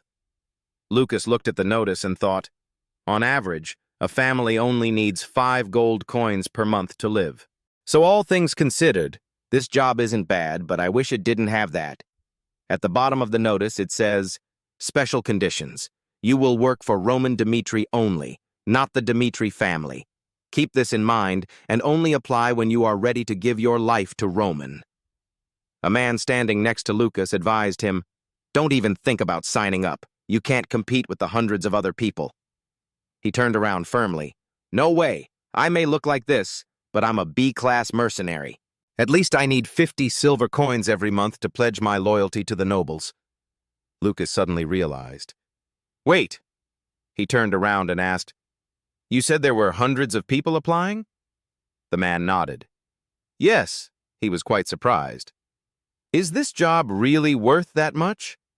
He said clearly, no matter how good the conditions are, it's not for the Dmitri family, it's for the idiot of the Dmitri family, Roman Dmitri. Who knows what trials one will have to go through as a soldier under his command? As Lucas finished speaking, everyone there turned to look at him. The atmosphere gradually became silent. Seeing everyone like that, he was confused. The other man heard that and knew for sure that he didn't know anything about what was going on here, so he slowly explained, you're an outsider, so you don't know. Sir Roman is no longer the idiot he used to be. Not only did he destroy the blood fangs, but he also treated everyone very well. Lucas was surprised when he heard that. That person also understood why he had such an attitude. At first, we didn't believe it either, but after hearing Clark say that, I started to think again. Hearing a stranger's name, he asked, who is Clark? He introduced, after Clark's son became Sir Roman's subordinate, his family's poor life has become much better. The man vaguely remembered, let's see, what was his son's name? It must have been Kevin. Remembering a while ago, at the Dmitri mansion, Kevin wondered, what? He asked with a puzzled face, a vacation? Roman smiled and replied, from tomorrow, I will allow you to take 3 days off. Rest is also a way to train, he said, and then slowly left. You've worked hard, so just rest assured and spend time with your family. Kevin still looked bewildered and quickly replied, yes, young master. And then he returned to his room to prepare his things, but he still couldn't help but wonder. Vacation? He had finished changing his clothes, but he still couldn't get rid of the thought. I'm a little unfamiliar. Back then, if I didn't work, I would die right away. I haven't seen my family since I entered the castle. I wonder what they are doing now. Walking out the door, still lost in thought, he heard the butler Hans call, Kevin? He was startled and replied, Sir Hans? He happily gave him the clothes. You've been gone for so long and you're going to come home looking like this? Sir Roman has prepared some clean clothes for you to wear, so go change. You didn't have time to react when your hand took the things the butler gave you. Not only that, he also put a small bag of money on top of it. You also need money to buy gifts for your family, right? From now on, you will receive 30 silver coins every month. Mr. Hans kept chatting cheerfully. Just enjoy yourself. It's okay to buy gifts or splurge a little. Hearing the butler's words, Kevin received the items with a blank expression, so he immediately changed into new, clean clothes, happily bought a bag of bread, and returned home in a good mood. Putting on his new clothes, he was excited. He couldn't believe how soft clothes could be. He thought, just wearing them makes me happy. He praised the loaves of bread in his hand. I also bought a lot of bread for my family. The hot bread smells so good. Kevin kept walking down the street. He was so happy that outsiders could see the flowers around him. I'm sure Mary would be delighted. She said her lifelong dream was to eat ice cream in a loaf of fresh bread. After saying that, he thought back to the past. Every day, Mary had to complain about the family having to eat stale bread. He also thought to himself, I can't even afford to buy a loaf of toast for it. A freshly toasted loaf of bread costs twice as much as a stale loaf of bread. With that, there are always creditors with knives and swords coming to the house. Thinking of this, his hands clenched. No matter what, he was determined that he would become stronger under the guidance of young Master Roman. When he got home, Kevin's face was even more bewildered than when Roman announced his leave. The scene before his eyes was his father and mother leisurely drinking tea and chatting, while his little sister was happily admiring the flower garden. He was surprised. What's going on? Kevin looked at the peaceful scene. He wondered, this is strange. It feels like I'm being asked to go to the outskirts of the castle instead of the slums. But while he was confused, Mary noticed and called out loudly, Big brother! Kevin's parents heard and turned to look. They were also surprised when they saw him. His mother rushed to hug him. Oh my God, how long has it been? Mary was excited. It's my brother. It's really my brother. His father, Mr. Clark, also ran to ask, Are you okay?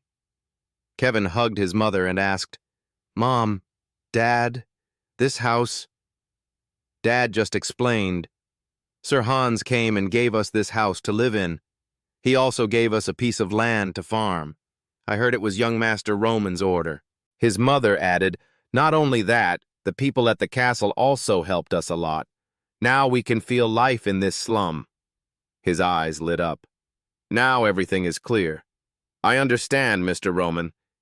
He was moved to tears and exclaimed, Thank you very much. His father suddenly noticed and asked, Son, who is your mother? His mother heard this and let her son go to see. Clark immediately questioned, Did Sir Roman hit you? Kevin was confused and denied, What? No, it's not like that. His mother put her hands on his shoulders. You can tell us the truth. If they treat you like that, we are also willing to... Kevin immediately pushed his mother away. Mr. Roman is not that kind of person at all. His mother was confused. What happened to your face? He slowly told them, Mom, Dad, the truth is... After that statement, there was a voice of doubt. Are you seriously asking us to believe this? The men sat around talking. Clark, Kevin's father, convinced his friends, Come on, how else are you going to explain our new house and land? His friend also somewhat agreed. That's right. Clark still persuaded, Don't believe those rumors. According to Kevin, he slapped the damn Barco knight to protect his knight. What noble would protect his subordinates so much? The man was surprised. Gradually, people started spreading rumors about Roman. Unbelievable. Was that stupid young master the one who did it? Word of mouth has it. You see Clark and his family's current life, right? I heard that Sir Roman gave them those things because their son Kevin became his subordinate. I also heard that he gave them houses and land, and he even slapped the Barco knight, all because of Kevin. Clark's close friends heard him say it himself. Just yesterday, I felt sorry for the boy every time I saw him, but I saw him making a fuss about something in the store before. Are you sure you're not seeing things? The children also kept talking. I heard that Mr. Roman treats his people very well. I also want to be like Kevin. I just need to gain Mr. Roman's trust, like Clark's family. As those rumors spread, Roman's reputation also improved greatly. Roman Dmitri is very considerate towards his people. If you can gain his trust, you can live a completely different life. The scene changes back to where people are gathered, reading the recruitment notice board. The man said for a while, That's why so many people applied to become his soldiers. Lucas was shocked when he heard this. What was going on? Destroying the Blood Fang gang, and then the incident at the social party? Did Roman do all of that? He remembered the scene from before. The Roman Dmitri he knew wouldn't do something like that. I even saw him making a ruckus in the casino because he lost all his money 2 years ago. He said to himself, What happened to this world in just 2 years? The man beside him did not understand what he said. He laughed with delight. That's interesting. I want to see for myself. It was dark now. Jonathan reported, "The testing phase is going pretty smoothly. We only need to provide the minimum number of soldiers for entry. The rest of the overall process will be in charge of Sir Roman." Romeo asked, "Haven't we wasted too much time?" Jonathan advised, "This is your last chance to get everything back. Are you okay with this?" Jonathan still argued. It was too dangerous to form an army for an individual. At least ask Mr. Roman's purpose first. Suddenly, Romeo interrupted. "Jonathan," he recounted, "when we heard that Roman would be attending the Barco family's social party, I thought he was planning to marry into the Barco family to push back our second generation. But Roman stood in front of all those nobles, slapped the Barco knight, and even resisted Anthony's intervention. Even if Anthony could join forces with our second-generation military to apply pressure that would be fatal, then gain the right of succession and complete the goal of revenge." Romeo pushed his glass of wine. "But Roman, who had been labeled a fool for over a decade, has started to live its own life after the Blood Fang incident," Romeo said proudly. "As a father, I am completely happy for him." Jonathan understood his words. Romeo asked about the military recruitment. "So how many people have applied? 50? 100? With its reputation, getting over 50 people would be a blessing," Jonathan calculated. "It's estimated that there are over 500 people." Romeo was shocked when he heard that number. "What?" The scene changes to the city gate. Everyone has arrived to participate in the recruitment. Chris entered the tent, called Roman, and announced, "The testing process is complete." Roman was now pensively waiting for something. Another day before the audition, the full moon high in the sky, the sounds of commotion coming from the building. Lucas, inside the bar, took a sip of beer and smiled contentedly. "Dmitri's stout is definitely the best." Lucas's cheeks flushed slightly. "But I still can't believe how many people gathered before the audition like this. The number of people who signed up was even more than I expected. The people in the building continued to talk. Not only that," Lucas looked at the group of 3 men sitting in the position in front of him. 3 people sat there, belts dangling from their waists, laughing and making loud noises. Continuing to look into the building, Lucas glanced at the group of 3 men sitting in the position in front. In that corner, they were definitely C-rank mercenaries. Done. He looked towards the 3 other people who were in front of the bar, and 3 more people at the bar. They don't look like mercenaries, but they must be experienced in combat. Finally, Lucas concluded in his thoughts. Other than this place, there are very few employers in Dmitri. In the cramped setting where there are 5 to 6 people per square meter, like now, the number of subscribers actually exceeded his expectations. I wonder, but why is that? If they have enough combat experience, they should do better in other jobs. Surely not just out of curiosity like me. Not wanting to think further, Lucas slammed the cup down on the table. "I give up, I don't understand." Just as he was about to leave, he suddenly heard a young man ask another person, "Henderson, why are you here? Didn't you say you were going to join the Lawrence family?" Lucas heard it, which caught his attention. Looking at the two's conversation, Henderson replied, "At first it was true. Lawrence is my hometown, after all." Speaking of this, his eyes suddenly became sad. "But after witnessing Roman Dmitri destroy the Blood Fang in Lawrence, I thought about it. Those who weren't there wouldn't believe it." Back to that day's memory, he stood in the crowd, completely amazed at the sight before him. That day, I saw in the square Roman Dmitri covered in blood.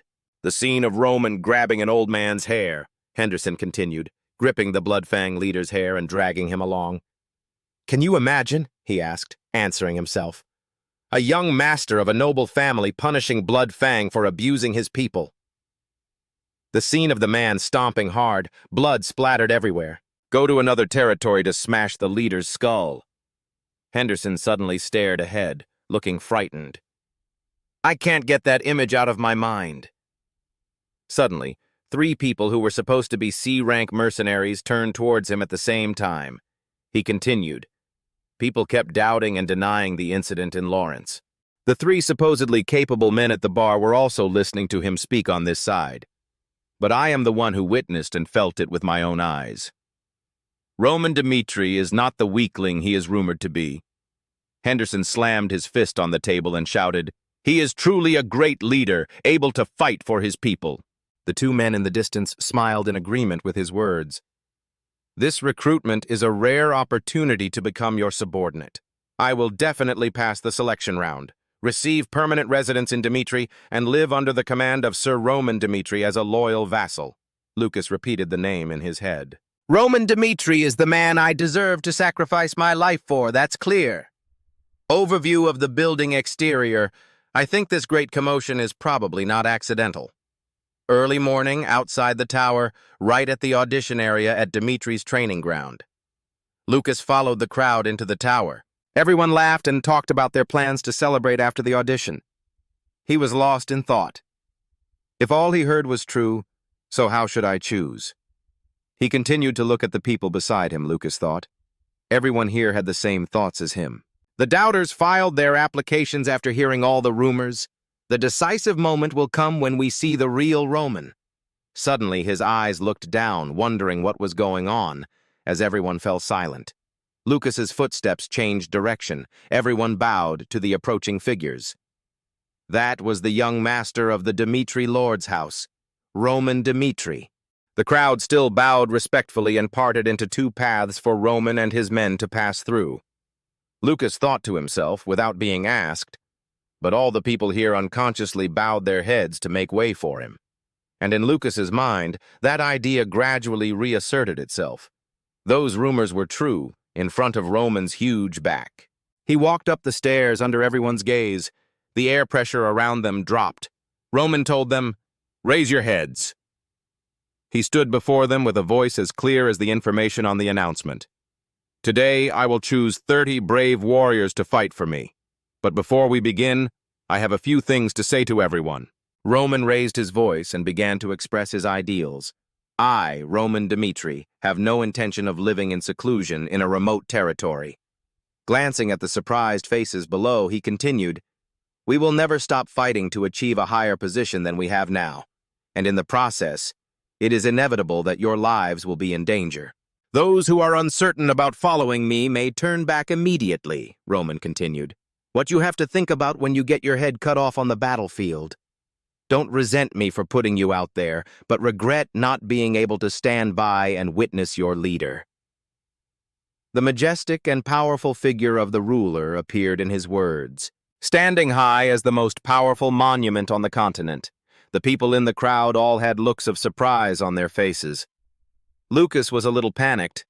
Questions arose in his mind. What is he talking about? Forget the most powerful person on the continent. Isn't your position in the family at stake? He should be more humble. However, seeing Roman's serious and trustworthy look, Lucas felt again, for some reason, maybe he can actually do it. The vice captain of the Dmitri Knights spoke. "Okay, now I'll walk you through your first round of auditions." Chris looked towards the man holding the crossbow and arrow. "The selection process is simple. The participant will stand in the designated position, and this archer will shoot 3 arrows towards everyone. The arrow may just graze, or it will hit the target behind. Or even stab people straight, causing sudden death." Chris's eyes flashed coldly as he declared, "Only those who remained motionless when the 3 arrows were shot passed the first round of selection." They had different looks on their faces, worried and emotionless when they heard Chris's words. The vice captain's voice echoed loudly, making the atmosphere tense. "The screening will be conducted in the order of call. Dirk, move to the designated location." Next was Morrison, standing next to Dirk, the archer ready to shoot. Morrison stood beside him, slightly frightened, wondering to himself, he says so, but are they really targeting people? No one in this world uses death to select soldiers for themselves. As soon as the arrow is raised to the bow, he thought, this archer must be a very skilled person. Seeing the sweat rolling down the cheek of the bowman, he kept telling himself he would never make a mistake. The bow was drawn, the arrow flying in the wind. It was embedded in the tombstone just centimeters from the standing man's neck. Seeing Dirk's panicked expression, Morrison encouraged himself. Okay, this is just a psychological battle. The archer continued to raise the second arrow. This time he tried to stay still, believing that everything would be okay. He was sure the arrow would miss again, but what happened was contrary to expectations. The arrow pierced through the right leg of the person standing there. Morrison was stunned, while the others, including Lucas, were also silent in shock. He screamed in pain, clutched his bleeding leg, and collapsed. Chris ran over, screaming for help. He told the soldiers to bring something here to take him away quickly. The quick man immediately obeyed. While lying on the stretcher, the young man kept groaning in pain. The crowd remained confused and scared. Is the mental preparation to get shot by an arrow that he said earlier true? It's unbelievable. Chris coldly called the next person's name.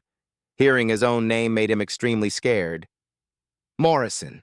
His eyes were fixed on the blood still on the wooden target. The arrow was still deeply embedded in the boy's thigh, carrying traces of pain. If the location had been anywhere else, he would have died instantly. Morrison panicked and said what he thought, "Damn, this is crazy. I just signed up for the chance to become a knight." Chris coldly explained. This was exactly what the young master said. At the same time, he said, "I will say it again for those who choose to give up." Chris looked at Morrison, scared to the point of crying and bowing his head. "If you are afraid of being shot by an archer, then give up now." With a stern look, Roman still the same, Chris spoke up to remind them, "If you can endure to the end, even if you are hit by an arrow, then everyone will have the honor of receiving a certificate confirming that they have passed the first round of selection." Chris reinforced his words. "Cowards still in this training area, leave immediately." Back to the day before the audition, Roman said, "I will explain your roles again." 4 people stood in a row listening seriously. The first screening session was tomorrow. You will be hit by an arrow. The archer is an experienced archer of this region.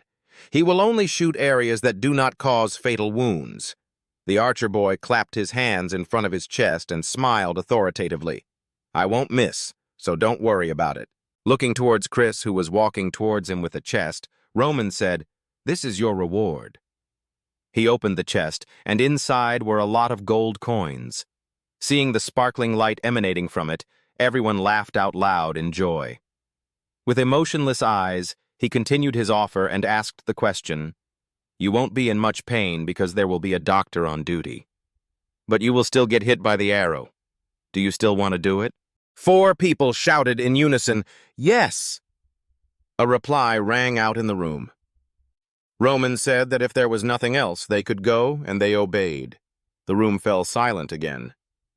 Chris asked suspiciously, "My lord, why did you have to go to this extent?" He was sitting on the chair preparing to deal with other paperwork, so he replied, "We can't find the right person by just threatening. We have to show them that they are risking their lives.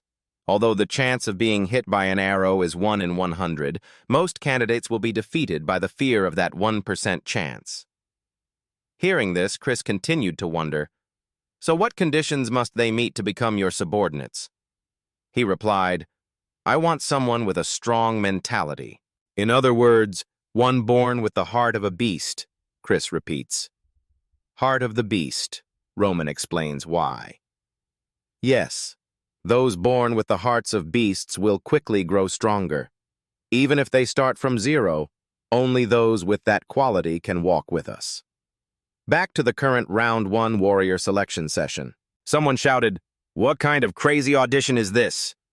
Following that, a group of people discussed and decided to leave under the city gate. "Are you going to take responsibility if I die? Is he a noble holding a position in the royal court? I don't want to risk my life for Roman Dmitri. I give up." "Me too." Chris looked at the situation and counted. About 100 people gave up. He looked towards Roman and called out, "Roman!" Roman was thinking about the heart of a beast right now. It was an inborn talent. He remembered Kevin's face then, like Kevin, who did not hesitate to swing his sword and cut off his wrist at his command. Then came the memory of the vice captain of the Knights of the Dmitri or Chris house. The one who asked how to become stronger from the one who humiliated him. He concluded with a sentence, "Those kinds of people can be said to be born with the hearts of beasts. Those who do not have the heart of a beast, no matter how strong they are, cannot win against those who are different from birth." Roman thought, I have to filter out those types of people with this selection. He said loudly with determination, "Keep going." The blue sky and white clouds covered the building, and a man was panting from exhaustion. Lucas looked on and thought to himself, that guy is in the inn, so he didn't give up. He saw Henderson, now trembling, leaning against the wooden target. I guess he was telling the truth then, even though he's shaking like a leaf now. Henderson cried, biting his lip and saying to himself, "This is my chance to pledge my allegiance to Lord Roman." He looked straight at the archer who was drawing his bow. "I can't give up without doing anything." The arrow flew, hit the target, and was a few centimeters away from his temple. He breathed a sigh of relief, feeling the dark atmosphere enveloping the young man holding the bow and arrow. Henderson wondered, "No, should I give up? If I die, it will all be for nothing." The arrow flew quickly past his shoulder. The thought that came to his mind at that moment was, "I still have time." The archer pursed his lips and released the arrow. Henderson's whole body trembled. The arrow flew between his legs. Just a little more and it would have meant the end of his family line. Chris announced, "Henderson has passed," and he fell to his knees, seemingly unable to shake off his panic. Lucas laughed. He was about to give up, consider himself lucky, and so the selection continued. It went smoothly, except for those who dropped out. There were about 400 candidates. The number of candidates who passed the first round was 120 people, along with the ready faces of those who stayed. Roman thought, I have selected those who can prove useful through the first round of selection. Looking at the group of people, including Henderson, he assessed that there were people who, despite their trembling, still made it through. Then he turned to look at Lucas, as well as the others who had passed without any fear. Roman concluded, both groups were not that different from their standards. They were both brave enough to suppress their fears. Looking at the crowd, I had to realize that these hidden gems in the gravel pile might have appeared for a reason or had an ulterior motive. I have to distinguish between people who will look at me with respect or fear. He clearly stated, you all passed the first round. This round of selection proves that you are warriors. But I will only accept 30 people, so I will test all of you again through the second round, he said with confidence. If you pass this selection round and become my subordinates, you will be able to live the life of a hunter. Lucas was surprised. The life of a predator? Roman walked down the stairs. Now, let's start the second round of selection. The rules are very simple. He stood before a series of swords in a wooden crate. As you can see, there are different types of wooden swords prepared for you. Type or quantity is not important. He picked up a sword. Choose the sword you like. Roman slashed the air. Prove your worth by dueling me. Henderson was stunned. He intended to duel. Lucas smiled incomprehensibly. Just him and 120 of us? Roman's eyes narrowed slightly. You guys don't need to win. For those who can last a minute against me, they will pass and receive better conditions than those stated on the notice. A villager opened his mouth. Vulcan spoke first. I will fight first. He spoke with an expressionless face, the crowd making room for the two people facing each other. Roman asked, what is your name? He replied immediately, I am Vulcan. Looking at the sword in Vulcan's hand, he asked, are you okay with that wooden sword? He insisted, it's no problem. Vulcan looked at him thoughtfully. Roman Dmitri's confidence was overblown. Is the rumor that he has subdued the Blood Fang gang true? But even so, there's no way he could defeat me in under a minute. Chris shouted, so get ready. Vulcan continued thinking, I will pass if I last a minute. But whatever. Even if he's the one I'll be serving from now on, I'll take this chance. Chris turned the hourglass and shouted, Start! The thought in Vulcan's mind grew louder than ever to engrave in his mind what kind of person he was. He took his sword and rushed forward to make a big slash. Vulcan's eyes immediately froze. Roman dodged. His legs twisted together, and Vulcan immediately fell. That surprised him. At that moment, Roman's sword was pointed right at Vulcan's neck. His cold eyes called, "Next person." Lucas observed and judged. He was in another class. He dodged the attack quickly and moved very lightly. "I didn't expect it to move like that. This round of admission will be 100 times more difficult than the first round." A strong, murderous aura gradually erupted around Roman, creating fear in many people. The moment Vulcan lost to Roman, Roman's image stood tall with his sword pressed against Vulcan's neck. His eyes seemed to want to eat me alive. Everyone around was thinking one thing, in his contemptuous eyes looking at the enemy at his feet. Everyone understood that Roman was too strong, but they thought that as time passed, one by one, the others would duel Roman, even though they were having a hard time fighting against such a strong opponent. But they believed that he would get tired and his stamina would gradually decrease over time. An hour had passed since the start of the second selection round, after 60 matches. Many candidates fell to the ground, their faces filled with pain. 60 people had lost. Roman's face was cold. He opened his mouth to call the next person. He held his sword in his hand, pointing it straight at the man in front of him.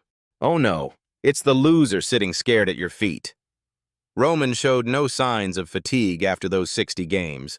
The spectators around the arena were all amazed, remembering what he had said before the selection round. "If you pass this selection and become my subordinates, you will be able to have the life of a predator." It seemed at this moment they understood the meaning of this saying. Roman is a predator with an overwhelming aura, like a huge beast ready to pounce on any prey it sees. A predator can live the way he wants in a world where only the strongest survive. The people around looked at him in amazement, feeling like his words would come true. They thought to themselves, even now Roman was still considered the fool of the Dmitri family. This could be a once-in-a-lifetime opportunity. Looks of shock and fear appeared on the faces of those standing around the arena. They were determined to become Roman's subordinates, but a train of thought interrupted. "But how can I fight that monster?" In the eyes of everyone at that time, Roman was like a devil risen from hell. A dark aura covered his entire body, making the people below shiver just by looking at him. Roman said slowly, "If one contestant doesn't step up, then everyone here loses." Hearing this, they began to push each other forward.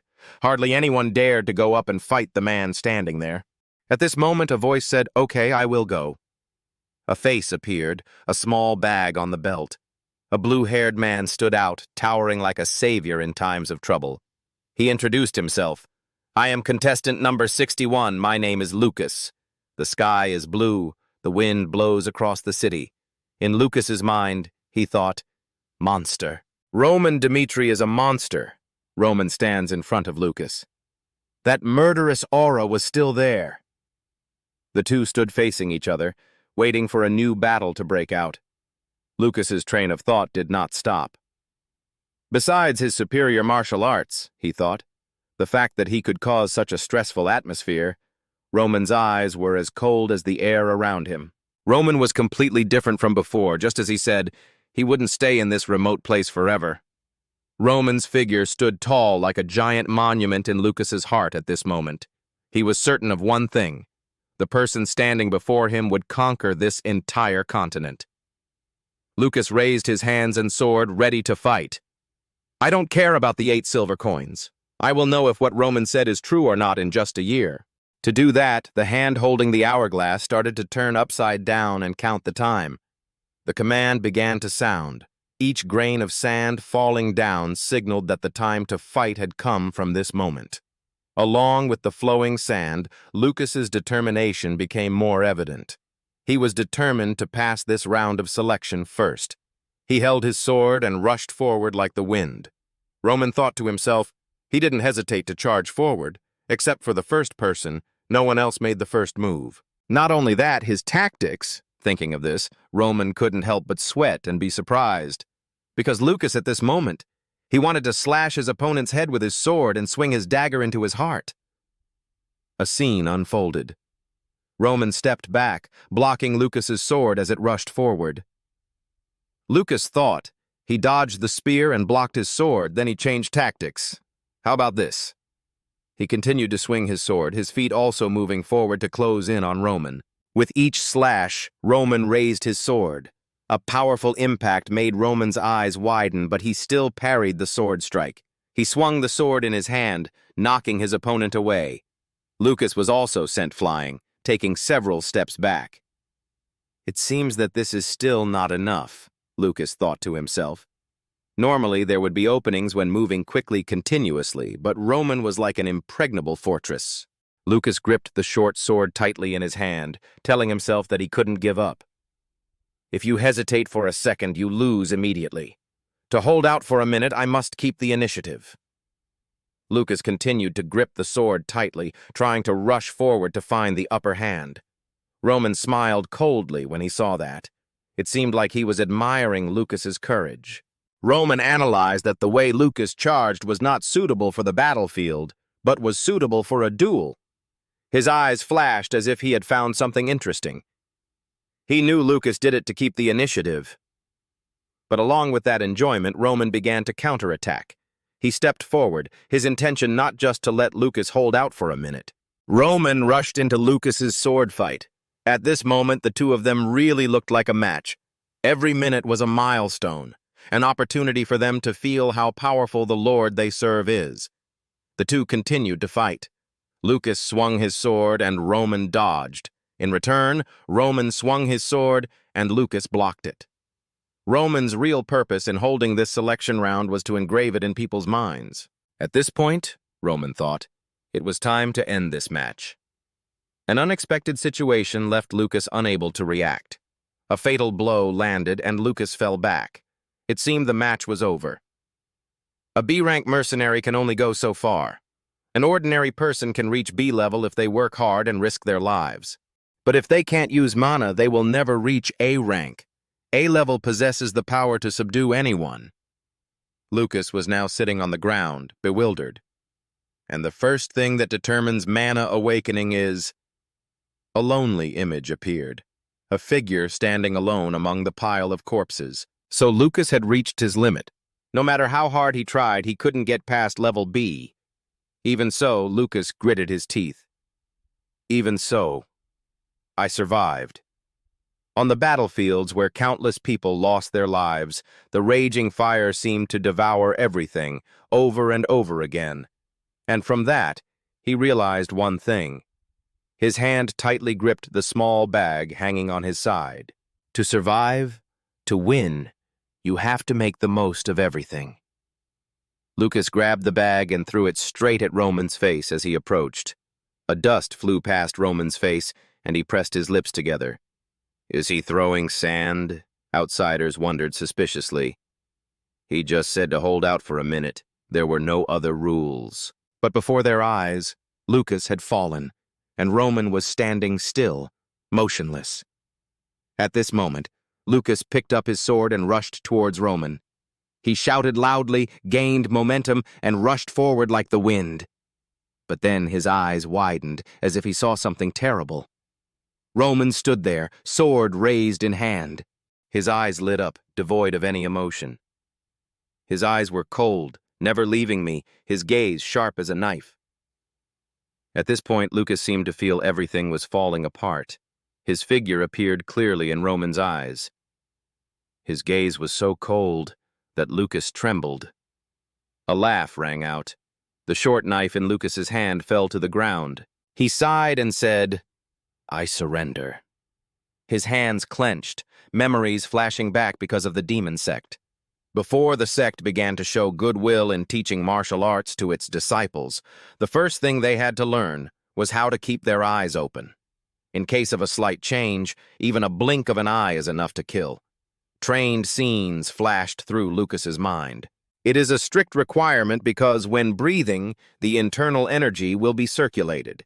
Even a blink of an eye is an action that needs to be carefully considered, so we were trained to keep our eyes open, no matter how strong the enemy was in front of us, no matter how damaged the eyes were or how close they were to being lost. Even if the enemy holds a short sword and swings it straight at the eyes. Or even though the blade was close to the pupil in all situations, Roman was the same, his eyes still wide open, staring straight at his opponent. "I surrender," Lucas said helplessly, his hands clenched in a bow. The weather was clear, the sky with clouds in that castle. A man handed Roman a small bag of water. Roman took the bag and poured water into his eyes to wash away the sand. Lucas stood behind, hands still clenched, head bowed thoughtfully. He thought to himself, "If I had known this, I would not have used sand." Lucas pursed his lips in regret. He blamed himself, having tried every way to pass the qualifying round, but only received disappointing results. The image of Lucas standing there, clenched his fists, head bowed in self-reproach. A fleeting thought. He must be looking down on me. No, maybe he didn't expect anything from me in the first place. Lucas looked at Roman, whose face was wet, looking at him. Is Roman angry? I deserve to be punished. Lucas wondered what his punishment would be. But before he could finish his thought, Roman spoke up. Next. Lucas was surprised. Roman did not punish him, but just continued calmly. The people around were also surprised. Not angry? Roman didn't even ask why Lucas played dirty. Roman just tilted his head slightly, looking at Lucas. Obviously, he knew Lucas's plan and thought so. Roman saw Lucas grab a sandbag as he ducked away from the sword strike, but he decided to ignore that, letting Lucas fight with all his might. Roman thought, the hell Lucas has been through, I don't know how much bloodshed he's witnessed. Roman understands that Lucas's past is filled with life and death battles, and he lets him struggle to realize his true strength. While thinking, Roman looked at Lucas, who was confused and didn't understand what was going on. But I had no doubt. A pool of fresh blood covered my feet. Roman continued to be lost in his thoughts. The amount of blood I've seen as Big John Hughes is enough. To turn into the ocean here, the scene of blood up to the knees appeared before Roman's eyes. That's how a demon is born.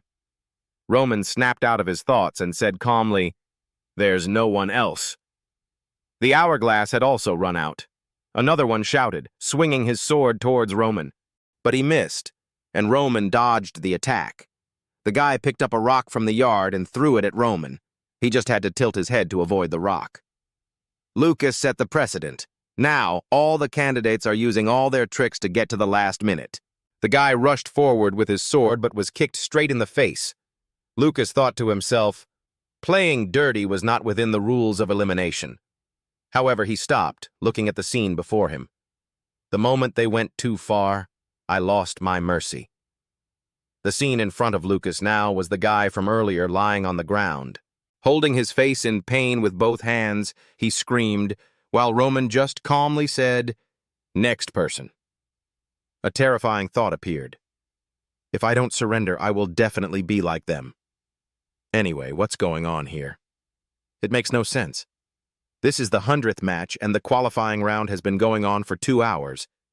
Except for a few drops of sweat, his breathing remained perfectly steady. Roman's eyes were still determined. His expression couldn't be calmer. A mountain full of corpses and a sea of blood on the brink of death. No enemy will show you mercy just because you tried. The movements will stop once your breathing is no longer steady, and that's when you yourself become part of the mountain of corpses at your feet. That is why one has no choice but to become a master of fighting. Roman, at this time, inhaled and exhaled. Natural energy can be achieved through this series of actions. It circulates throughout the body to restore the fatigue that has been stored in the body. Plus, ideal body management and skeletal strengthening. The body has reached its optimal state. Another man swung his sword at Roman, but he blocked it again. Back to the time when I was conquering martial arts. At that time, I fought for 3 days and 3 nights. That's why my stamina will never run out. Roman held the sword tightly in his hand, rushing towards the opponent at the fastest speed in a light test like this. All the candidates gathered, and a command rang out across the fortified citadel. Chris clearly stated the number of people who passed the second round. Amidst the heavy mood of the crowd, Chris continued, "No." He stood on the training ground and continued speaking. However, it is not that no one can go on. 30 out of 120 people were selected. The list will be announced later. Then Chris shouted, "Well done, everyone. Dismissed." In the evening, light shone through the window, reflecting on the grass. Roman held the list. This was the list of successful candidates. From now on, these 30 people will be trained by you. Chris took the list and nodded. "I understand." He looked at each name. So these were the successful candidates. Vulcan, the first to challenge the young master, must be very brave and respectful to the young master. And Henderson, Chris was full of questions, because the person just mentioned in his impression was a rather shy person. There is nothing outstanding. Did the young master find any outstanding points about him that I couldn't see? Chris doubted himself. Except for them, everyone else could understand. Suddenly, he opened his eyes wide, surprised. He asked Roman, "Was Lucas also chosen?" Roman just sat there and coldly replied, "Yes." Roman put his hands on the table and asked Chris again, "Is there a problem?" Chris just said again, "I admit that Lucas is more talented than other B-rank soldiers, but he also played dirty in the qualifying match." The image replayed in Chris's mind as Lucas and Roman fought each other. He decided to surrender as soon as he realized he couldn't win. He did not fight until the last minute. "People like this will only bring us harm on the battlefield," Chris seriously affirmed to Roman. Putting aside his honor, he is the type of mercenary who would abandon his comrades and do anything to survive. If I were the one responsible for these soldiers, I really couldn't accept it. But before he could finish, Roman interrupted Chris. "So he chose him," Roman said, looking very comfortable. Chris asked doubtfully, "What do you mean?" Like the person said, Lucas can be a coward who doesn't care about his own honor. But while people don't think of playing dirty, he had the practical mindset of coming up to me and acting like that.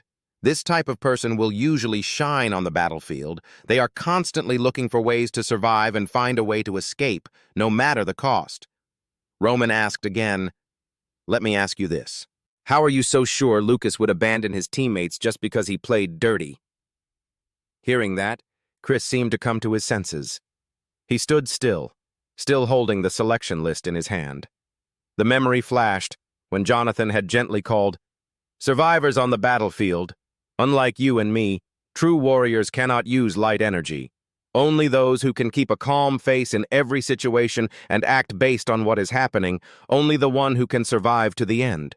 He continued to Chris, "So remember, no matter how strong a knight you are, you can never escape being killed by those who hide behind the knight, waiting for their chance to change." Chris calmed down and thought, yes, Lucas's decision was indeed very practical. His vision was still so limited. Chris's eyes were a bit sad. But then he continued, "Young master, please explain one thing to me. There is still something I don't understand clearly." He still had 5 months to go before he had to go to war, and the nobles were not forced to go to the front lines by conscription. "So why did you train the soldiers so early?" Hearing that, Roman's emotions sank even further. He just quietly replied, "I will announce it soon." The next day was the official announcement of the Baikal family. "We have been waiting for the Lawrence family's decision on the treaty that was signed in the past. However, they betrayed their honor as nobles as well as their treaty with us. So, after much patient waiting, we decided to raise our swords." The Lawrence family's crimes were obvious. Not only did they not pay the debt owed to their ancestors, they also enjoyed the luxuries in magnificent villas and expensive delicacies. And they also arrogantly declared that their family would not give up the land that had been mortgaged. Therefore, we will make an announcement to the people of the Cairo Empire through this report. If the Lawrence family does not pay off their debt or return the mortgaged land within a week, then the Barco family, which had the permission of the central government, will wage a territorial war against the Lawrence family. Chris suddenly realized something important, only to see Roman calmly reply, "Yes, starting now." He gave a meaningful smile. "We are about to enter the battle between the two families, Barco and Lawrence. Miss Flora, we have to part ways from now on, so we have to decide our own things. The Barco family borrowed a huge sum of money from the bullion bank. Do you know what that means? It means war is the only thing left for them to do. The ones who suffered despair because of political marriage were not us, but the entire Lawrence family. No matter what society thinks of Roman Dmitri, I still want someone to believe and follow things that they personally see and experience. Therefore, I wish to get out of this binding engagement without any further changes. This is her fault. He is the one who brought this family down." Flora's face was filled with confusion and fear, her eyes wide, her pupils constricted. Flora screamed. She had just woken up from a nightmare, she gasped, surrounded by the dark room with a little light from the moon outside. She sat up, putting her hand to her forehead. Flora was bewildered, wondering to herself, "What have I done?" 3 days later, under the clear sky and drifting clouds, a voice rang out. "Was it because of the broken engagement?" 2 servants came over. The one beside her said, "The young lady has locked herself in her room since returning from the Dmitri family." The other person replied, "I heard that the broken marriage was Miss Flora's fault, right? What could she have done to make her fiancé break up with her? Besides, are we okay? I heard we're about to have to fight the Barco clan." The Lord's mood, meanwhile, in the room, Flora was now sitting absent-mindedly at the table. She thought to herself, "I always thought I was so smart." Her long hair fell down, her eyes dreamily looking into the void. "I completed an advanced course in the academy with very good grades. From the bright smiles that my father always showed me, I thought I was a good daughter. But really, I am nothing without my family, no different from flowers in a glass cage. How ridiculous is Dimitri's child? That child is me, the figure of Flora sitting alone, so miserable. I don't have the confidence to face my father anymore. What would that man do in this situation?"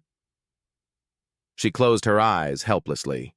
Thinking back, Roman was the complete opposite of me. There was absolutely no one who depended on him or felt any desire for anything from him. He conquered Nakyu with his power and did such a terrible act to his own family. Could he really do that without remembering to ask for help? Since when did he get so strong? Flora sat on the edge of the bed, wondering how he could do such a thing. "No." She pushed the thought away, putting aside the possibility of doing so. First, the fact that he could find a way to work it out. Compared to that, Flora bit her lower lip, unwilling. Outside the room, the butler gently knocked on the door and called inside, "Miss Flora, the meal is ready." A servant pushed the food cart behind. Feeling no movement, the two of them looked at each other and sighed. Suddenly, the door opened. Flora walked out, and the butler was shocked, speechless. The butler stuttered and called out, "Miss Flora?" She only saw him tie her hair up, her face carrying an indescribable sadness as she walked out. Flora coldly told the two of them, "I have to go to the study. Father is trying his best to seek help from other families, but I'm sure in this situation, no one will help." She flipped through the book as if searching for some information with determination. Just like how Roman Dmitri conquered Nakyu, we must also find a way with our own strength. That morning, a call was made to the Lord. "House Martel has refused our offer." The urgent voice came. "Then we will sign with Vastra." But the next sentence made the Lord lose all hope. "The Vastra family also refused our offer." Although we agreed to set up the distribution system they had always requested. But they had made it clear that they would not help us on this matter, and the urgency made him put the book down hard. The close servant quickly dissuaded the Lord. No matter how you look at it, asking for help from a neighboring country is also very difficult because of the oppression of the Barco family. He continued to reach for another book and flip through it. It is rumored that they will retaliate against anyone from the northeast who interferes in this battle. He quickly took another book, and the messenger's voice rang out again loudly. "If Lawrence fails to pay the debt or surrender the mortgaged land within a week, Then the Barco clan, with the permission of the central government, would declare territorial war on Lawrence. Finally, the book was closed. Flora sat absent-mindedly at the reading table. She held her face helplessly. Only 1 week left until the battle. The best thing Lawrence could do in this situation was... An angry voice rang out, hands clenched into fists, and he punched the table. Damn it! Every single bastard, after all, is just a bunch of people who are holding us back from this. Now treat us like we don't exist. Lord Lawrence gritted his teeth in anger. Have you contacted the Gold Bank yet? He asked his confidant, who replied, Yes, they said they would investigate the issue of land mortgage, but it looks like the investigation won't be over within a week. Considering the huge amount of money they have invested in Barco, I think they decided Barco's side would have the advantage. The Lord raised his hand to rub his forehead, his face darkened. So, after trying everything possible, we have no solution left. Everyone was silent in the meeting about this issue. No one has any good suggestions to offer. A voice said, Maybe it's better we surrender. A bearded man said, All help from neighboring countries was blocked by Barco. The difference in our forces is as clear as day, so I think surrendering and giving them what they want will protect our innocent soldiers, as well as protecting more land instead of letting them take it all. Everyone who heard this was excited and scared. They all understood that this was the last thing they could think of at the moment. The Lord was silent for a moment and helplessly said, The speaker was right. At this moment, the servant's voice rang out. Lord, Miss Flora requests to see you, the Lord asked in surprise. Flora, I'm busy right now, so... But before I could finish my sentence, Flora pushed the door open and entered. The Lord and his courtiers just sat in silence, unable to utter a word. He just whispered Flora's name. Flora's eyes were filled with determination. Father, I have something to say. On this side, an angry voice also rang out. What do you want to say? At another meeting, Roman spoke up. This is exactly what I wanted to say. He calmly repeated what he had just said. I intend to personally participate in the battle between Barco and Lawrence under the name of Roman Dmitri. He sat in his chair, his hands clasped together, and his serious look as if he was not joking. Romero held a cup of tea and asked, Do you know what that means? He replied that he knew. But then he slammed the cup down on the table, spilling tea. He shouted, You know and still say that. The battle between Barco and Lawrence was a legal battle, approved by the central government. His face changed color, his eyebrows furrowed in displeasure. Since you have now broken off your engagement to the Lawrence daughter, there is no reason for us to interfere in any matter. If Dmitri intervenes, the northeastern nobles will cut off all ties with us, and in the worst case, the central government might send soldiers to punish us. If you're going to help Lawrence just because of a small wavering in your heart, don't, for God's sake. I think you're all grown up. His father put his hand on his forehead in helplessness, and Roman only called out, Dad. Then he said, Is that how you want me to live from now on? His father shouted angrily, What the hell are you saying all of a sudden? He replied calmly, I don't interfere in the battle just because of a small wavering in my heart. To tell the truth, I was recently threatened by the eldest son of the Barco family.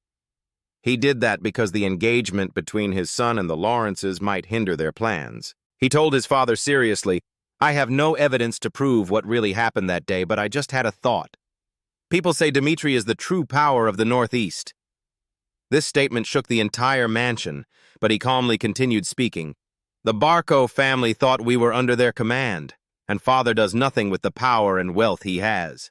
I'm sure your father is satisfied with the current situation. Hearing you expose him, your father was also startled and panicked. At this moment, his eyes flashed with ambition and a gloomy aura. But I, Roman Dmitri, am different. I want power and will not stand idly by. Faced with his son's expression, his father also felt a little guilty. He continued, because Dmitri's name had been tarnished, whether by Barco or anyone else. You have many reasons just like the Barco family declared war by creating a reason that doesn't exist. The reason is just child's play between the powerful. A new life, but it feels like I'm still struggling in the middle of an endless ocean. But one thing is certain. The identity of Beachdung Huyet is changing. I must live a life of domination. I'm not asking you to lend me your family's power.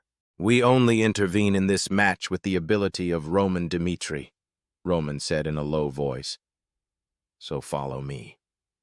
The path we are about to take is the path we want to live from now on. The origin of each person's birth cannot be changed, no matter how great that person becomes. Romero clasped his hands behind his back and looked thoughtfully through the window. No matter how much success you achieve, how rich you become, or even become a lord ruling over a territory, the truth is that I am just an ordinary person, and that never changes. Mrs. Lihana sat on the velvet sofa and said softly, I guess something happened to the other nobles when you came to the royal palace. He smiled gently. It's nothing. Romero slowly walked over and sat down beside her. Just look at their eyes to know how they look at us. His eyes suddenly became dangerous. Not how one noble looks at another noble like them. Lihana looked at her husband tenderly, so he wanted to change it. He smiled slightly, not satisfied with his current life. We don't want to destroy it just to get some extra benefit. In the large living room, there were only the two of them sitting and talking. We hope our son will be different. Outside the palace it was getting dark. Mr. Romero's voice to her still echoed evenly, unlike mine. He was content with ruling over a small, remote land. We want them to transcend their original boundaries and reach higher. At this moment, Roman was sitting solemnly on the chair. Seeing his son's seriousness, he was a little startled. Those eyes. Yes, his eyes reflected the steadfastness and integrity of a mature man. Mr. Romero thought to himself, the eyes of a man cannot be shaken. As a father, more than anyone else, he was the one who felt extremely happy. Yes, I always dream about this moment. The child that always made us worry has grown up to be what he is today without us even realizing it. Roman sat in front of him, his cold face showing an unapproachable look. He sat quietly, listening to Father Romero's encouragement. Do what you like, and tell me if you need help. He clenched his fist and said loudly, You, Roman Dmitri, are my son, and I, Romero Dmitri, am your father. He firmly declared, no matter what the child did, there is no need to take responsibility alone. Hearing this, Roman couldn't help but smile with satisfaction. The next morning, the gate of the forge area echoed with all sorts of metallic clanging sounds. He just stepped to the gate, looking around. No one was there, but it was very noisy. So this is the place, Roman thought as he looked up at the sturdy gate. It seems they weren't exaggerating when they said the Dmitri family's forge is the largest blacksmith in the Cairo kingdom. Inside the forge were all strong craftsmen. These facilities were places where many blacksmiths could work at the same time. Each person takes on a different position to ensure the highest level of professionalism. There are about 30 such establishments in this blacksmith district. Roman thought any doubts about Dmitri's wealth were answered just by looking at this neighborhood. A look behind the palace that houses the largest number of officials in the country, and the Dmitri family blacksmiths were able to sell the iron mined here at exorbitant prices. For that reason, the nobles of the northeast of Cairo never dared to oppose Dmitri, besides being afraid of Dmitri's wealth. If they cannot receive the Dmitri family's weapons supply throughout the kingdom, that would be a serious problem. Roman looked around and realized, so he was here. The man he was referring to was the man known as the symbol of the Dmitri house, the master blacksmith. He slowly suggested to his father, I intend to solve this on my own, but I really need your help, Dad. Necessary equipment for the army. Mr. Romero crossed his arms in front of his chest to show that he understood. Armed, he said, and took a cup of tea. Go see Hendrik. Holding a cup of hot tea in his hand, he looked at his son and slowly said, I used to handle everything in the forge myself as the boss. But Hendrik, who used to work beside me, took over that job after I was ennobled. As the family master, he oversaw the entire production of iron equipment. Seeing his son so enthusiastic, he was also quite happy. "If you say you came at my request, he will give you what you need." Roman nodded happily, thanking his father. He also did not forget to remind him. "However, there is one thing you must keep in mind when you get there. The blacksmiths of the Dmitri house are extremely arrogant. They are not people who will show loyalty just because the child was born with the name Dmitri. Only those who can distinguish the quality of iron and are capable of handling it can win the trust of blacksmiths. Indeed, father did not lie to him. The people in the forge looked at Roman as if he were a burden. If it wasn't for the obvious contempt I showed for him, they didn't even bother to look at him and continued to do their daily work. Roman witnessed it firsthand, so he quickly understood. It was exactly as his father had said. He clenched his hands into fists and walked nervously under the contemptuous gazes of some people. Considering Roman's previous foolish actions, it was no surprise they behaved this way. He soon arrived at his destination. Just as he reached the gate, he heard an unfriendly greeting. "Look who's here." It was the voice of Hendrik, a burly man with a bushy beard. Seeing him just arrive, he sarcastically asked, "What business do you have that you're here?" Roman straightened his back and said clearly, "I believe my father sent word to him about the reason I am here." Hendrik approached with his hands on his hips. "Oh yeah, armed for 30 men, right?" His voice was filled with hatred and contempt. "And I thought he came here to steal because he ran out of pocket money."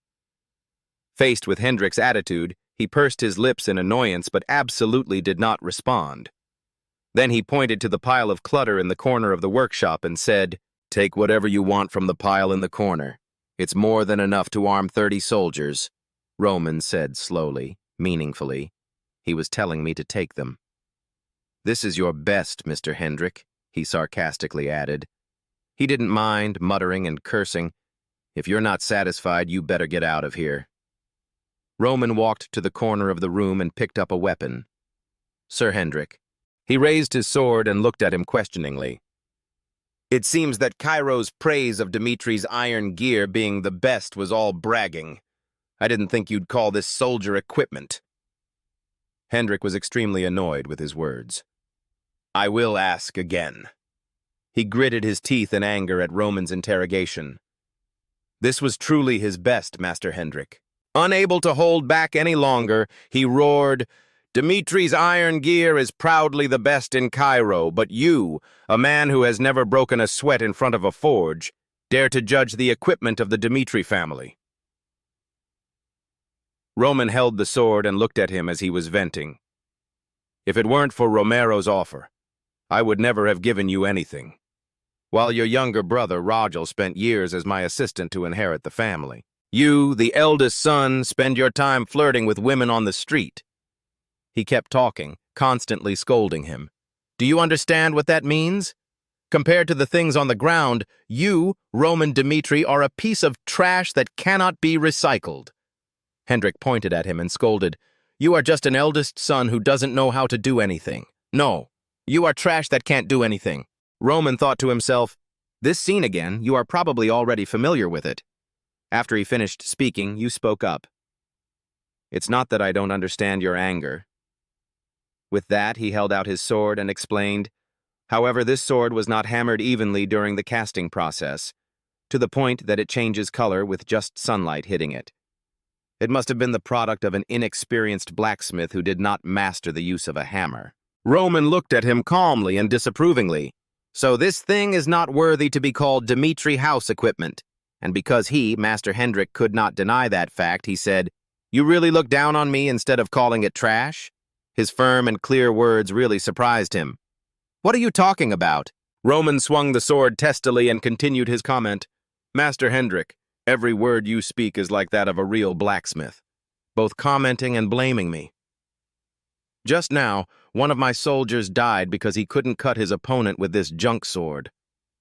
The blade was so blunt that it could not cut through flesh cleanly, and that soldier, unable to pull out the sword stuck in his opponent's muscle, had his head fall off with a bewildered look on his face. Hearing his words, Hendrik gradually became thoughtful. He continued to question, "What do you think about that injustice?" He tried his best to survive, but had no choice but to die because his trash master used trash to equip him. He frowned. "What the hell are you talking about?" He continued to pick up a piece of armor on the ground. "Sir Hendrik, why do you think soldiers wear armor?" Roman lifted the armor to look. "If it could protect the body from the opponent's attacks, even if just once, the weight of the armor is worth bearing." Hendrik watched silently as he threw the armor to the ground. "But another soldier wearing the armor I gave him was betrayed by the very thing he trusted and lost his life." Looking at the armor on the ground, Roman felt pain. He believed that the steadily woven pieces of iron could protect him. But a scrap of an unknown blacksmith's wares could not stop the enemy's attack. It punched a hole in his armor, causing his organs to shoot out from the middle of the plate. Hendrik still scowled in defense of his hatred. "What the hell are you talking about?" Roman asked without asking. "You still don't understand what I'm saying?" In his heart, he actually understood Hendrik's psychology. We can understand his resentment at bringing his eldest son only when he needed something. Started judging the pile of iron equipment while having no interest in forging. I understand your thoughts and feelings, but you've gone too far. Roman was furious, stabbing his sword down on the nearby armor. "If we do not realize that the things littering this earth are all waste, my soldiers will trust their lives to this pile of discarded armor without knowing anything." The armor on the ground was torn apart with a light force. He constantly attacked him with words. This matter is not simply his revenge on me for his own personal feelings. It carried the lives of 30 people, and even knowing that, he, Master Hendrik, still turned his back on the truth. Facing him, Roman was not afraid at all, sarcastically. "Do you really consider yourself a proud craftsman representing the Dmitri house?" He looked him straight in the face, loudly speaking because of the pile of trash he intended to give me because of his own emotions. Those who did nothing wrong faced death. Hendrik was startled. "I didn't mean it." Roman quickly interrupted. "His intentions don't matter." He gripped the sword tightly in his hand. "The purpose of weapons and armor was crystal clear, and I especially recommend you, in honor of Baron Romero, my father."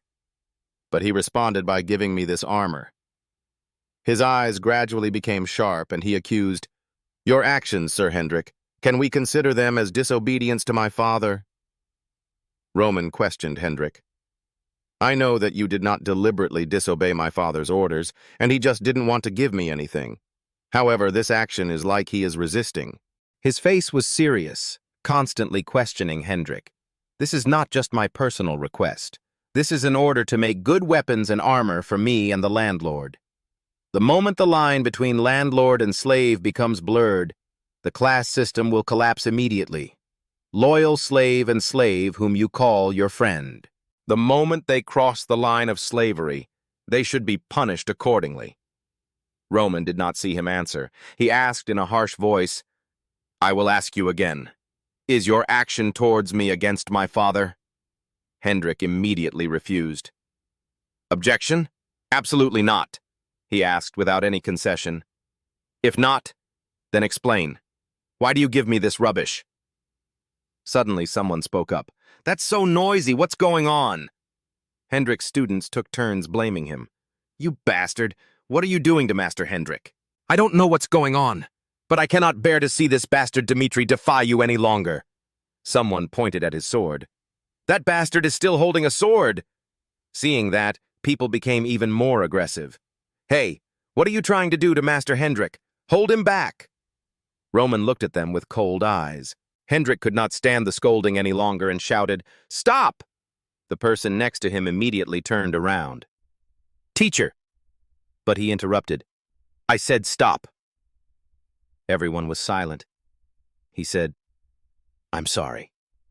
Hendrik admitted, "This is entirely my fault." He recalled his youth.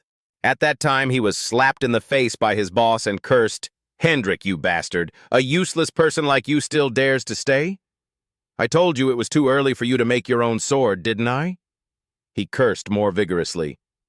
Throw that trash away now, and get out of the forge if you ever want to do something like that again. Outside the workshop, someone was complaining. That pig, Hendrik, both stubborn and reproachful. He is not very likable, even though he is the master of the forge. Hendrix was chopping wood and scolding. He taught me nothing, even though he was the master of the forge. He made me do all the errands and even punched me. When will I become a blacksmith like that? Suddenly, someone said loudly, "Do you think we are a charity or something?" The young man held a gold coin and trembled as he begged. "We know that this is absolutely not enough to buy a sword," he awkwardly explained to the owner of the blacksmith shop.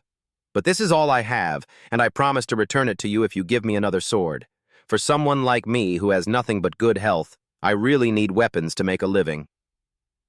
Hendrix was eavesdropping on the conversation inside. "If you just want to look around, then go away, please. I beg you, I have a family to feed," the boss shouted again. "I said go away." The young man left dejectedly, but Hendrix called back. "Hey!" the young man suddenly shouted. "Huh?" Hendrix replied. Then, holding the sword in my hand, was given. "You will give me this sword for free?" he continued. "I heard your situation in the store. If you need a sword, take this one." "I am so happy to thank you. Thank you very much. Please take this coin." But he refused. "No," I said, "I don't need the money. It will be thrown away anyway. I just need the sword I make to help others." He smiled happily. "Thank you." Making Hendrix also embarrassed, he kept thanking, thank you very much." But not long after, he was scared. The young man died in a pool of blood. He died with his eyes open. Hendrix put his hand on his chest, then ran away from the crowd in fear. People around were gossiping. It was said that he died while escorting a merchant, poor thing. If the sword doesn't break when fighting robbers... Hendrix fell to the ground listening to the gossip all about his sword. The others are fine, right? That's why we need good weapons. What about his wife and kids? He trembled with fear, and tears kept flowing. It was as if I had killed him. Back to reality, he clenched his fists, shaking. In my heart of regret, that day I swore that I would not let that happen again. He couldn't help but blame himself in his heart. "Hendrix, what the hell have you done?" he thought. "I can't believe I tried to make that happen again just because I didn't like him. How could I be so evil?" Then he spoke. "I will pay for my actions." Roman continued. "If you want to atone for your mistakes to this extent, then I won't pursue it further." Then he threw down his sword. "I know you are a good blacksmith, Master Hendrix." He turned back to look at him and continued, "So I will leave the preparation of equipment for my 30 soldiers to you. Like I said, I don't think you deliberately disobeyed my father. Maybe it's just your annoyance with me, I completely understand that. So I think we should forget about each other's mistakes. I only want weapons and armor to protect my soldiers," he continued. He thought to himself, "After punishing me so much, you finally gave me a way out. I heard the rumors, but really, how can a person change that much?" He suddenly understood. I understand. He is no longer the Roman of the past. Then he promised him, "I will say it again. I am really sorry. I swear this will not happen again." He promised to make him laugh with satisfaction, and in return, the armor and weapons for your soldiers will be of our highest quality. Hendrik ordered, "Everyone back to the counter. We will start now." Everyone replied in unison, "Yes, sir." The forge was immediately ignited. Everyone worked at full capacity to quickly forge the best quality weapons and armor. "I stole Mr. Hendrik's sword?" he asked suspiciously. A blacksmith who was forging a sword replied, "Don't you remember? You were drunk at that time." Roman wondered, "What are you talking about?" Then he explained, "That was about 3 years ago because I was in dire need of money provided to me by the Lord of the Forest. I sneaked into the blacksmith's shop, stole Master Hendrik's sword, and sold it to some merchant for a pittance. The sword I stole at that time was Mr. Hendrik's masterpiece." Then he looked at his teacher. It was a masterpiece that took 6 months to design and 3 more months to complete without leaving the forge a day. Such a thing is sold for cheap. He listened silently as he continued. You will never understand, young master. A masterpiece he made himself was sold and never returned. In his heart, he knew that the one who crossed the line was Roman back then. After he finished listening, he left the forge. Someone called him back. Roman Dmitri. He stopped and looked back. It was Hendrik. He called him back and said, I still haven't completely forgiven you for that. I accept your request because this time I was wrong. But I still cannot accept that the eldest son of the Dmitri family completely ignores the forge. Remember, the foundation of the Dmitri house is this forge, he stressed. If one day you can create even one trash sword yourself, we can look at you with different eyes. Roman smiled in agreement. Then it won't be long. I'm going. I'll be back when I'm done. After a while, he came to a door. He opened the door, smiling. It's been a while where I trained myself. Roman looked around the house, which was arranged to his liking. All the tools are here. Now let's get started. The forge in the house started to burn, and Roman remembered the past. When I was in the martial arts world, I decided to forge my own sword at the age of 18, when the devil had not yet won. The brothers are often at odds. I must always sleep with my eyes open to guard against assassination. My 11th brother, Baek Chang-hyun, ambushed me. It was a life-and-death battle, but my sword broke, making us unable to resist Baek Chang-hyun's attack. The image of the battle at that time appeared clearly. Baek Chang-hyun rushed forward to hit the person on his side. 2 pairs of eyes looked at each other tensely. A loud noise rang out. On the ground appeared a broken sword covered in blood. He thought again.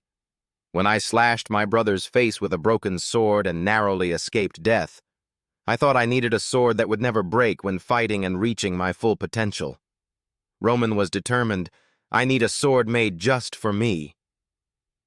Remembering his past self working hard in the forge, but that day he was not like his brothers. I jumped into the forge and learned to forge swords myself. And before every decisive battle, I would forge a sword suitable for my situation. The flow of memories began to run faster, and after hundreds of thousands of battles, my sword continued to change. Back to reality. Each hammer blow hits the iron, but the memories still do not stop. And the 39th sword I made was called the Heavenly Demon Sword, a priceless treasure. And now he strongly hammered each blow on the red-hot iron. His face was covered in sweat in preparation for the coming war. Thinking hard, it's time to make a new sword for me. Roman immediately set to work forging weapons. He continuously struck the hot sword, repeating the same motion. While using the same tempo and power, the moment when a person is completely absorbed in an objective object. The idea rang out in his mind. He was so absorbed that he struck the piece of iron he was forging with great strength and certainty. His eyes were filled with thought. What do we live for? I must survive in a world where only the qualified can survive because my father is a heavenly demon. Then become the one considered the strongest after overcoming countless hardships that fell upon me. I never thought it was a bad thing. Now, too, we just live in our own reality. He continued to train while telling himself, however, my current state is not enough to deal with every change, so we need to practice to become tough. The world of Roman and the powerful forces within it, we still have not clearly perceived. The loser deserves no mercy. He breathed a breath of fire. Fire vapor surrounded his body. Flame fire, divine art. Roman should be crazy about forging weapons, a martial art created by people called the flame demons. Use burn power to quickly store mana. It is the most optimal ability for the useless me at present. Our lungs and other internal organs will be damaged if used too often. His eyes now burned with determination. But right now I crave the power to face all odds. The next day, a beautiful day at the palace, we are present. Flora continued, having reached a dead end. She was serious. The people around refused to help, and the military strength was too obvious. There were talks of surrendering to preserve at least a small part of the clan's territory. but we believe that is something we cannot do at any cost." Flora's father slammed his hand on the table. He stood up and spoke. "Instead of sacrificing the lives of innocent soldiers for a war that was destined to be lost, surrender is the best option for all. Barco used its cabinet connections to get a loan from the warehouse. If so, the loan may be considered an unsecured loan." The people below heard and were confused, discussing what to do. No mortgage. Flora continued, "Father, unsecured loans usually have very high interest rates." Barco wasn't the only one who benefited from this battle. Her father stood listening. Flora continued to explain. Barco was the one borrowing the money. The gold vault is the one that lends money to receive rewards that both benefit. They will dissect this land as soon as they invade Lauren. Everyone looked at her in silence. Her father calmly sat down after hearing this. "So what should we do?" She replied, "There is only one solution. Fight to the end." Flora insists, "It is the only way we can survive." He clenched his fists, fighting back. He bowed his head, feeling disappointed. For a moment, I was looking forward to Flora's speech. I thought that Flora, who could take advantage of any situation, would tell us a brilliant countermeasure. But it turned out to be just ordinary words. He asked Flora, "Is permanent closure the only way to survive that you speak of?" She replied, "I did not say we just hold out, abandon the entire year's produce and burn the fields. We will also stockpile as much food as possible to sustain." When winter came, he wondered, "We just need to hold out until winter." Flora replied, "Yes, although Barco could borrow a large sum of money thanks to his cabinet connections, but that's it. Interest rates will increase over time." Her eyes were sure of what she had just said. The force that holds enormous power with influence spreading throughout the empire. The gold mine. If the war continues to drag on instead of ending quickly, they will put pressure on the Barco family with the profits. She continued, "The gold mine is not a force that can be easily threatened with just cabinet connections. Merchants on the move needed money, and that money came from the gold vault. When winter came and the siege strategy no longer had any advantage. Here she emphasizes that they will be inseparable from offering themselves as dessert." Flora's father seemed to understand. Everyone was surprised and happy, unable to believe there was such a way. "Very reasonable. She is right, this is a battle of time, I think so too." He sat silently in the noise of the people. "Because of the incident with the Dmitri family, I think I raised my daughter to be immature. But that's not it. My daughter has grown up like this since then." He put his hands on the table and stood up. He spoke up. Flora was right. "From this moment on, we will prepare to defend. We will endure and protect the Lauren family bloodline. Even if every city collapses and we all perish, we will fight patiently until the last moment." Flora looked at her father with determined eyes. On this side, Roman was equally determined. He focused on continuing to craft the sword. Outside, it was a beautiful, sunny day. The surroundings were quiet.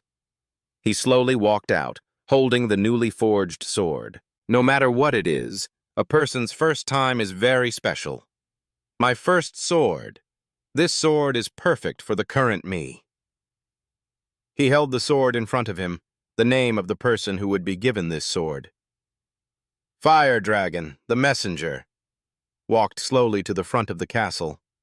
A strong wind appeared from somewhere, making the atmosphere even more tense. "The soldiers on guard couldn't help but feel tense," he chuckled. "Then take the paper and read. With the authorization of Viscount Barco, I will give you 3 choices. First, leave the castle and surrender unconditionally." The messenger warned that surrender was the only way to save all of your lives. He said loudly, "Secondly, local war with us. We will have a fair and equal fight in a desolate open area," the messenger continued reading, witnessed by a judge from the cabinet.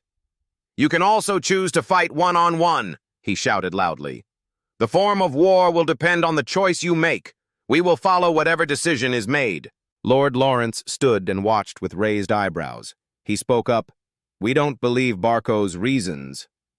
Lord Lawrence slowly stepped forward as he declared, This war is legal. The records of our ancestors' debts are fabrications, moreover. He suddenly shouted loudly, I also have no intention of betting the lives of the people of Lawrence. Lord Lawrence said sternly, so tell Viscount Barco that Lawrence will never. The messenger ignored it and continued speaking. The third option is to give up your honor as a noble family. He looked up and continued to struggle hopelessly inside the castle. The messenger continued, from this moment on, Barco will respect all your wishes. His face darkened, and blood would be shed on this fierce battlefield. Making the guards tremble, Lord Lawrence's face revealed anger. The war has begun. Soldiers, draw your bows and shoot, they shouted. Go forward, no retreat allowed. The soldiers quickly ran up to fight. A voice rang out, damn it! Lord Barco cursed, those bastards. The soldier behind thought, Barco was under 3 times more pressure than Lawrence. However, he was sweating profusely. I had thought the battle would come to an end within an hour, but the direction of the battle went against expectations. The soldier frowned and said, it seems Lawrence has completed his preparations for this war. My lord, he reported, they have dug a ditch to prevent our soldiers from reaching the walls. The soldier's name, along with the number of arrows fired, did not hesitate from the beginning. It seems they have arranged a relatively large amount of war aid, he said. This made Lord Barco extremely angry. What the hell happened in that week, he thought. I can't believe Lawrence chose to stay put. Lord Barco looked at the map, pondering. According to our calculations, Lawrence would surrender to retain as much territory as possible, no matter how little. But in fact, his face was pale. They risked being wiped out and the gates closed. Where did it go wrong? The soldier asked. What should we do, my lord? Lord Barco ordered, whatever it is, use that thing. He visibly tensed, obeying. He suddenly smiled. Viscount Lawrence was not a man of strong will. Lord Barco's face showed cunning and calculation in his heart. He sold his precious daughter to the Dmitri family. When unable to withstand pressure from Barco, he guessed that he was the type of person who would cower like a turtle and cowardly avoid it if he encountered a difficult situation. The scene changes to the castle. Lord Lawrence orders, quickly move it. The soldiers immediately obeyed. We don't know when Barco will continue to attack, he reminded. Raise your guard and prepare your weapons, they said in unison, obeying orders. Lord Lawrence turned his head and said, Flora, you are right. He looked at his daughter. Barco was probably confused and ordered his soldiers to retreat. How could I even think about that? She walked up to me, and I realized that I had to be strong myself. Flora said seriously, instead of waiting for the problem to be solved, that was the path I would take in this life. Her words moved Lord Lawrence. Flora, he said, I feel guilty. I apologize for forcing the marriage between you and Dmitri. At that time, I thought that was the only way for my family to survive. Lord Lawrence said, but he continued, from now on, no matter what the circumstances, I trust you will make good choices. She said gratefully, Father. Flora's face became panicked. A bomb flew out of nowhere and exploded in front of the 2 people. The wall was punctured by the bomb. She thought in panic the wall was destroyed. Could it be? Flora speculated. Is this fire? A soldier was shocked. Crazy! Barco's side had prepared fire. The guy standing next to him was also surprised. What? No way! The fireball is a giant magic launcher aimed at the wall. It is a magical weapon. Each shot will cost a lot of gold because it is a strategic weapon. Therefore, it cannot be used without permission from the cabinet, no matter how much money the owner has. Flora clenched her fists in thought, ignoring the money they had borrowed. It was unbelievable that Barco had the connections and wealth to borrow fire. She was sweating profusely. There were only 2 ways to stop that thing. Flora couldn't hide her panic. Counterattack with a magical weapon of the same level, or get out of the city and destroy it. Both options were impossible. She closed her eyes and told herself, we can't give up. The servant appeared from somewhere and reported, Miss, we just received a magical call. Flora was confused and didn't understand what was going on. Magic. Roman Dmitri told me to tell you I have a way to help, so pick up the phone. She was surprised. What? Flora could hardly believe what she had just heard.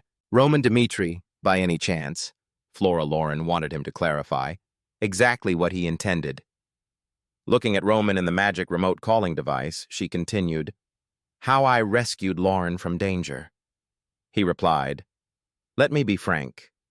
I have a personal grudge to avenge against the Barco family. This is my decision, and revenge is just a matter of time." She looked surprised when she heard that answer. Roman continued, "If the Lauren family complies with my plan," Flora listened seriously to the next words, "then we will speed up the progress and solve the Barco house."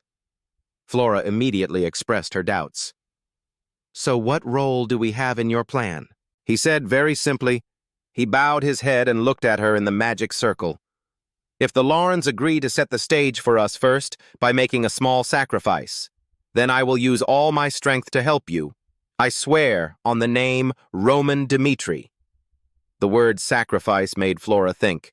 Clenching her fists, she thought to herself, he must have known her situation to make such a request.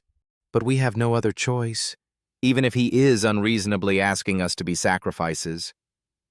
Thinking, Flora said, "I promise you, as long as you can protect my family, you can do anything you want me to."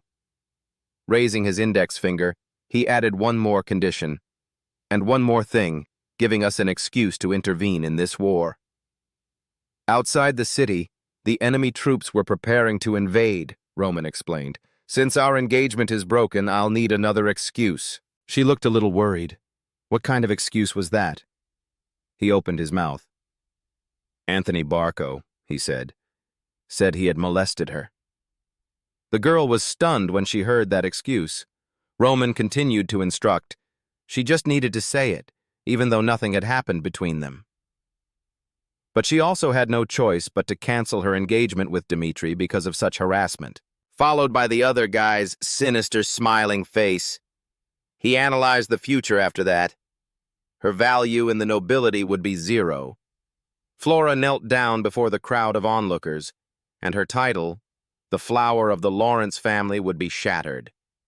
In conclusion, Roman emphasized, however, if she gave up all the things that a noble's daughter had given her, she would have an indispensable excuse to solve the Lawrence family's danger. Flora is imagined as a blue bird freed from chains. His eyes looked at her calmly. That is the excuse we need to intervene in this war. Her hands were placed on her chest, her whole body trembling. He offered a word of reassurance. If the time of harassment was before she broke off the engagement, then she was still mine. Roman asserted that he would not forgive anyone who touched his person. Flora was surprised by what he said. She pursed her lips, repeating in her head, "My man." Outside at that moment, enemy artillery flew in, exploded, and a huge fire broke out. The wall collapsed from the explosion like a person being swallowed by fire. The soldiers guarding around shouted and announced to each other, "The wall is collapsing! Prepare the barricades!" Back inside the room, the two people's conversation continued. Flora agreed, "I will satisfy all your conditions." She closed her eyes and screamed, "So please kill all those Barco bastards!" Facing the enemy attack, the soldiers discussed, "The enemy is approaching. Don't let them near the wall." And Lord Lawrence immediately commanded, "We must defend the wall. Continue to hold out." Done. An enemy has climbed the wall. He rushed to the Lord with his sword. The soldiers saw that the situation was not good. "Master, be careful." The situation was dire. The blade was only centimeters away from his face. Fortunately, at that moment, an arrow carrying great power flew over, sending the man flying backwards out of the castle. And the one holding the bow and shooting the arrow was her. He turned his head to look at his daughter, Flora, who immediately replied. With a determined gaze, Flora looked into the distance. "We must open the gates and confront the Barcos head-on." Lord Lawrence was shocked. "What are you talking about?" Opening the city gate, her tone filled with certainty. "Roman Dmitri has promised to help us." Roman's image appeared, followed by a group of elite soldiers. She gave a solution. If we distract their attention by opening the city gates, then Roman Dmitri will be able to command his troops to destroy their cannons. Her father wondered, Roman Dmitri? But why? Flora said hastily, I don't have time to explain, but I know for sure. Saying this, she smiled confidently. Roman Dmitri is a man of his word. The magic stone used for communication suddenly went out. He stared at it. His eyes seemed to be thinking about something. The vice captain asked, Shall we attack now? Roman replied, No. Chris didn't understand and worried, If we hesitate any longer, the Lawrence family will lose. Chris cited evidence to support his words. Cannons are powerful siege weapons. If you really intend to thwart the Barco's plans by aiding the Lawrences. Looking at the distant citadel that was gradually being destroyed by bullets and fire, the vice captain said the obvious. Then we must attack their camp immediately. Roman looked at Chris with a cold face. Why do we have to do that? Seeing his still confused expression and way of speaking, he explained. Whether the Lawrences lose or not doesn't matter to me. Roman called, Chris. A pile of corpses appeared before him. He assessed, instead of the deaths of hundreds of people we don't know. Making sure our people don't bleed is important. After the death of a soldier, Lawrence will lose many men because of this. Then, to the other body, he said, but that's partly because they chose to support an incompetent master. In the end, Roman concluded with himself, and unlike them. I do not intend to make anyone who has sworn to support me become a meaningless sacrifice. Hearing that ideal, Chris said with sweat pouring down his face, Yes, sir. Looking at his back as he walked away, he stood still. I understand. The wooden gate shook. Someone shouted, Open the gate! That piece of wood fell down. Those evil bastards of Barco must be punished, Lord Lawrence ordered. Where are the troops? The soldiers ran out with swords and shields, shouting loudly and full of spirit. The enemy general sneered, You guys don't seem to know your place. He used his sword to break one man's arm with the first strike and cut off the soldier's neck with the second strike. He created a scene of blood splatter, laughing loudly. They were the BG mercenary group. The army had just entered the battle when they saw their comrades' bodies were not intact. All the soldiers looked scared. I don't know who shouted first, We're going to die! The soldiers ran away in panic. Flora stands on the command tower. Must hold out to the end, cannot retreat. She fell into deep thought. If we don't prepare good bait, he won't appear. The sound of horse hooves running on wet ground echoed, the sound reaching the group of soldiers. Lord Barco turned his head and asked, What is that? What is? It turned out to be Roman and his army riding towards them. He thought to himself, War, the moment his soldiers had to risk their lives sooner than expected. The army, including Lucas, rode up. Hesitation was present on Chris's face, and concern appeared on Kevin's face. Roman opened his eyes wide, the reality that they had to face. If you survive as my soldiers, I promise to give you a life. He held his sword and led his soldiers to run, but in the end, your strength and will is what determines whether you can survive or not. Roman clearly directed, Our priority in this operation will be to attack Barco from behind and destroy their siege weapons. He offered both a prediction and a reassurance. It's likely that Lawrence won't be provoked by my actions, so we don't expect too much from you guys on this trip. With an expressionless face, he declared, I will take the lead myself. In the voice of a supreme commander, Roman continued, We will slaughter the soldiers in front of our army to clear the way, so what you need to do is follow me and wipe out the remnants. Remember, though, our main priority is destroying the siege weapons. In the present, Barco's army looked at the cavalry galloping towards them. He was angry. Did they really think they could do it with just a few soldiers? Lord Barco ordered a soldier, prepare quickly to welcome the crazy new guests. Immediately, he raised his sword high and replied, Understood. His soldiers lined up with shields, spears pointed outward. A seemingly solid defense stopped his horse. But no, Roman took his sharp sword and slashed down. Break through the defense and slash those soldiers, he recalled. The people of the Orthodox martial arts sect once had a saying. At the same time, the spear pierced the horse. Roman stepped on the saddle, continuing his train of thought. The devil is always the vanguard of the demonic sect. He flies high. He slashed down with the first blow. The demon king was invincible. The blood of the soldiers splattered on Roman's armor. Facing him alone was no different than suicide. He said to himself, "People have wondered, why did he take on the most dangerous role, even though he had already become a demon?" At the same time, he faced the frightened army. Then he answered himself, "There is always only one reason, because the strongest must be the vanguard to completely destroy the enemy's spirit." The troops began to show fear. A powerful aura surrounded Roman. "If you guys won't come forward, then leave it to me," he announced loudly. Seeing this, Kevin clenched his teeth and shouted, "Charge! Follow the Lord!" Chris held on tight, looking at him, as did the rest of the troops. Everyone started attacking, opening a path of blood. An enemy on Barco's side stabbed his horse. Kevin's eyes were bloodshot. He swung his sword to slash that enemy. "I must..." The slash ran from the neck to the heart. The voice was crazy. "Follow my lord!" His eyes widened. Chris gripped the sword tightly in his hand, reminding himself, "Just a little more." He also slashed a curve at the enemy's side. "Just need to get a little closer to the Lord." At this moment, the Barco army gathered in many rows, shouting their encouragement, "We have to stop this monster!" Not letting them finish their sentence, Roman continued to slash. His eyes were fixed on the front. That was our target this time. He slashed in a zigzag pattern, then charged up to the top of the fortress where the flares were.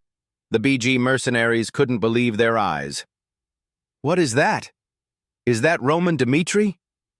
Han thought of the gold-filled. This mission had a great reward, but was full of risks.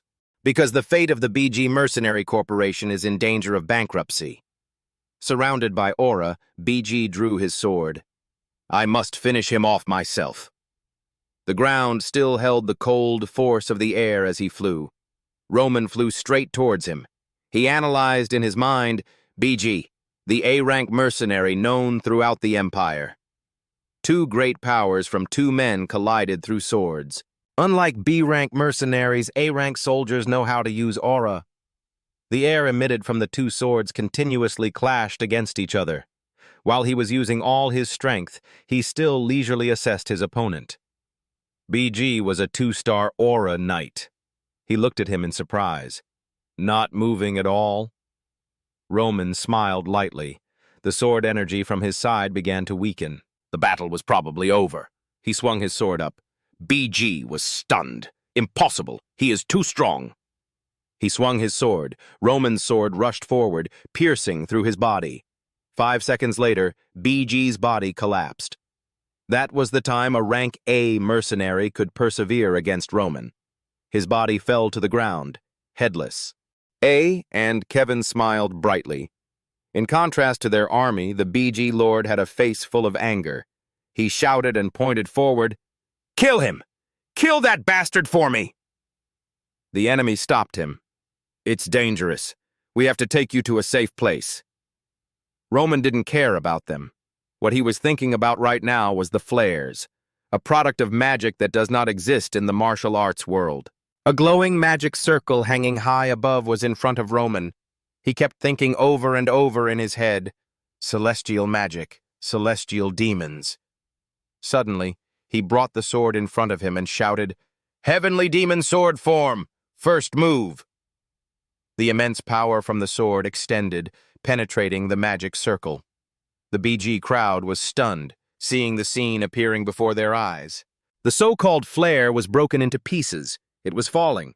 The whole thing collapsed, leaving only broken pieces of wood. He declared loudly to everyone present, "Listen, Lawrence, I, Roman Dmitri, right hand holding sword pointing straight up to the sky." The eloquent tone destroyed Barco's siege weapon. Everyone raised their hands and swords in celebration. Flora covered her face with her hands. "I can't believe it, he actually did it." After taking down BG, the A-rank mercenary, Roman Dmitri stood right in front of the shattered remains of Barco's siege weapon. The fire burned fiercely, sending up white smoke. His red cloak fluttered under the enemy's rubble. At this moment, Barco lost its key weapon, leaving him with no choice but to retreat. The remnants of the army looked utterly miserable. In the distance, white flags symbolizing undeniable defeat fluttered. Those defeated people fled, without any face left, leaving behind Roman Dmitri a thick cloud of dust and dirt. Something a little strange happened, and that was Chris. After the battle, his silver armor was covered in fresh blood, and what's different here is in this battle, Chris used a different aura than before.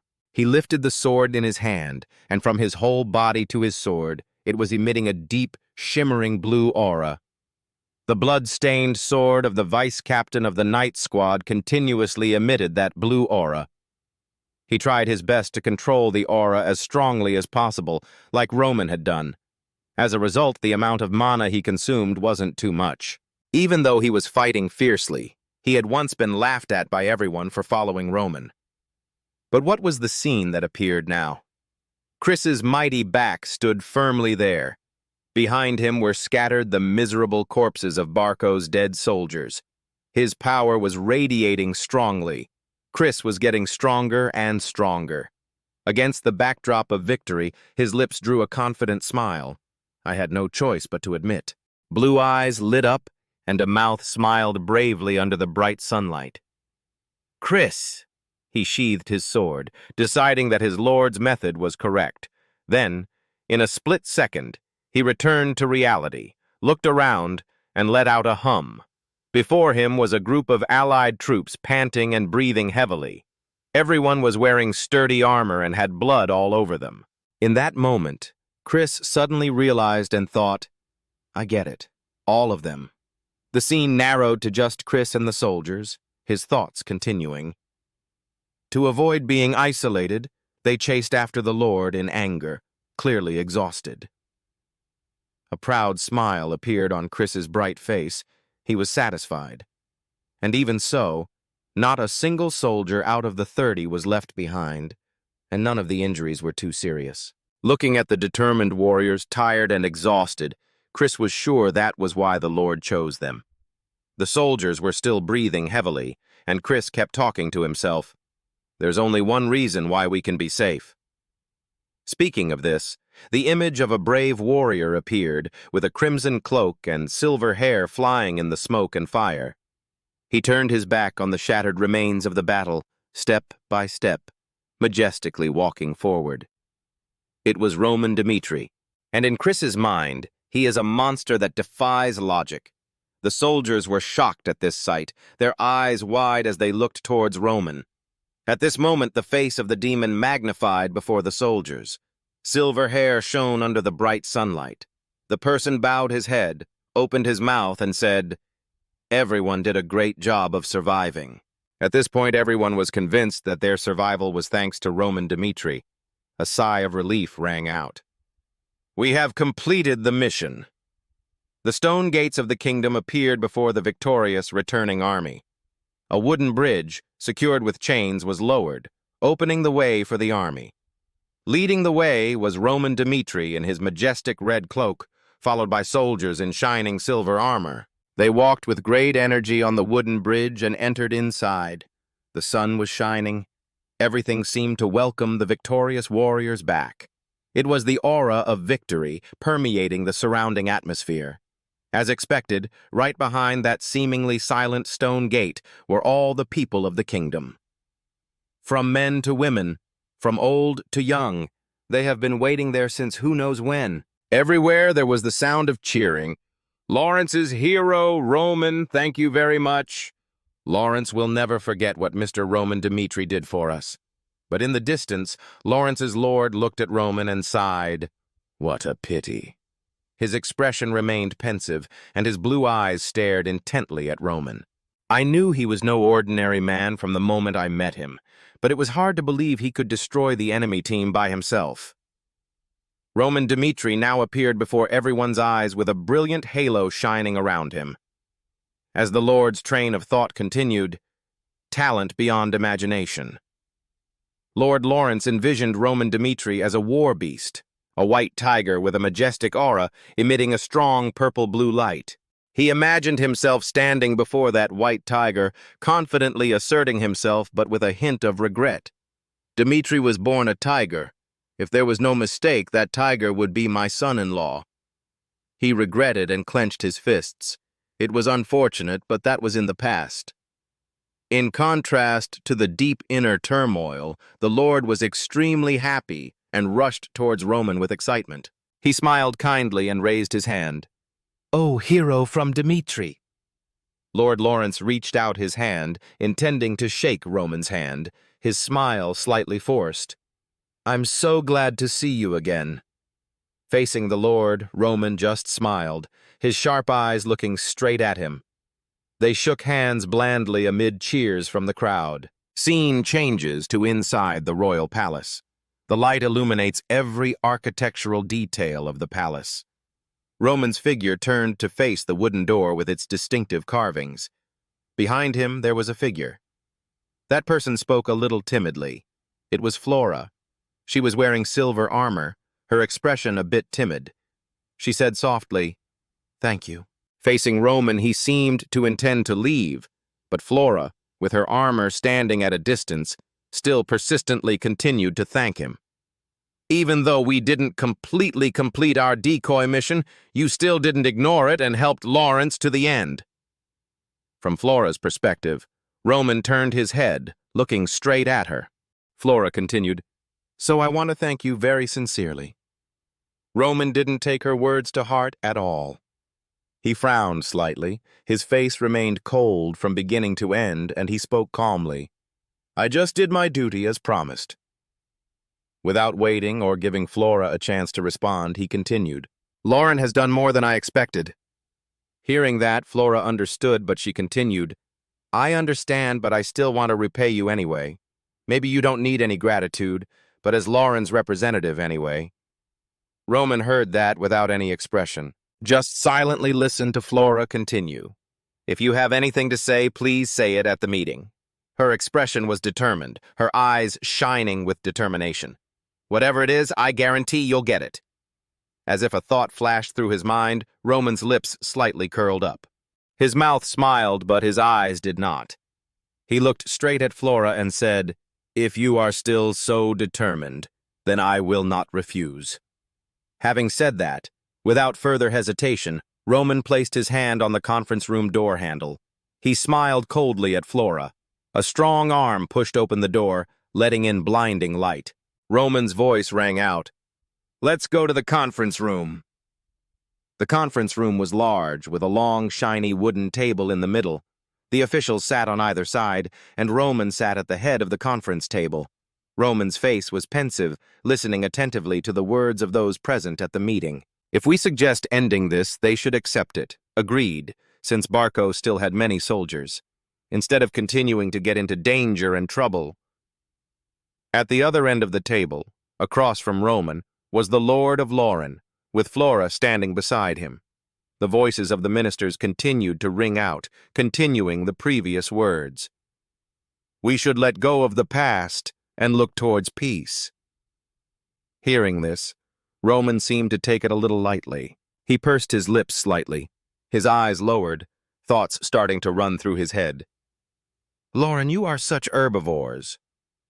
In response to the discussions of the ministers, the Lord frowned slightly, his face serious in approval. "I agree with everyone's opinion. Even though we can stop their attack with help, there was a limit to Lauren's ability to block Barco's attack with just his strength." His voice continued, "So I will send the message immediately." At this moment, Roman's face flashed coldly. He opened his mouth. "Can I intervene?" His sudden words rang out, causing the air in the room to freeze for a moment. Everyone was motionless. No one said anything. Finally, the one who broke this heavy atmosphere was the Lord. He spoke up, "Go ahead. Just wait for that." Roman stood up and said in a formal voice, "Thank you." He stood up and walked, making the official beside him tremble slightly as he spoke. Barco is currently facing economic pressure. With each step he took, he swept his eyes over each face at the conference table. His voice still unchanged, he said, "To pay off that huge debt, they had no choice but to invade Lauren. That won't change even if their siege weapons are destroyed." He paused for a moment. At that moment, his entire body exuded an aura that could not be ignored. What we get back is the messenger's head. Hearing this, some officials in the room seemed to have their own thoughts. Some cleared their throats, others were silent, but their hands and feet couldn't stop shaking. The Lord heard this and became thoughtful. Sweat poured down his cheeks, but he didn't know how to respond. Just listen to Roman calmly continue. Soldiers are still dragging dead bodies outside. Don't you feel empty looking at that scene? That scene immediately appeared in everyone's mind. Images of brave soldiers rushing into the battlefield, seriously wounded. Covered in blood, they helped each other to survive. And there are also living people supporting the dead. Roman's voice continued to ring out, "Barco cannot be forgiven. We must show the world." Standing in the middle of the conference room, he shouted, "How we will avenge those who dare to touch Lauren." In response to Roman Dmitri's resolute words, the Lord felt a little scared and confused. "It's not that we don't know," he said, "but what can we do with this little strength?" It seemed that right after the Lord's question, the young man immediately asserted firmly, "There is only one way." At this moment, his expression and demeanor were like a real tiger. The fierce tiger looked down at the Lord like a small creature, smiling slightly. "There is only one way." Faced with Roman's image, the Lord was truly terrified. His eyes widened as he looked at him, his face turning pale. He understood what Roman meant. Herbivores have no choice but to fall prey to wild animals. Elsewhere in Barco's stronghold, an angry clang of steel rang out. Lord Barco's figure appeared, grimacing. His face darkened, his mouth wide open in anger as he roared the other man's name. "Roman Dmitri, why is he interfering in this?" His face was dark, as if a fire was burning fiercely. He muttered, "To reverse this unfavorable situation. There is no other way but to—" The two faces of Lord Barco and Roman Dmitri seemed to appear at the same time. One side was extremely angry, the other side cold. Their eyes all lit up with danger. Their voices rang out almost at the same time. "Dueling. You must organize a duel." When Roman Dmitri proposed a duel, it aroused an explosion of anger in the Lord of Barco, and not only in Barco. His proposal also made the Lauren region really concerned, the great battle itself. Back to the meeting scene, after his face turned pale, the Lord of Lauren regained his composure. He frowned deeply, expressing his concern. The great battle not long ago has now degenerated into a battle of relationships and resources. But his deep concern remains that the opponent is Barco. The fearsome Lord Barco immediately appeared in Lord Lauren's mind. He is a powerful man holding unlimited gold in his hands, with connections to the central government, thanks to the huge amount of money he borrowed from the gold bank. This is what the Lord of Lauren is deeply concerned about.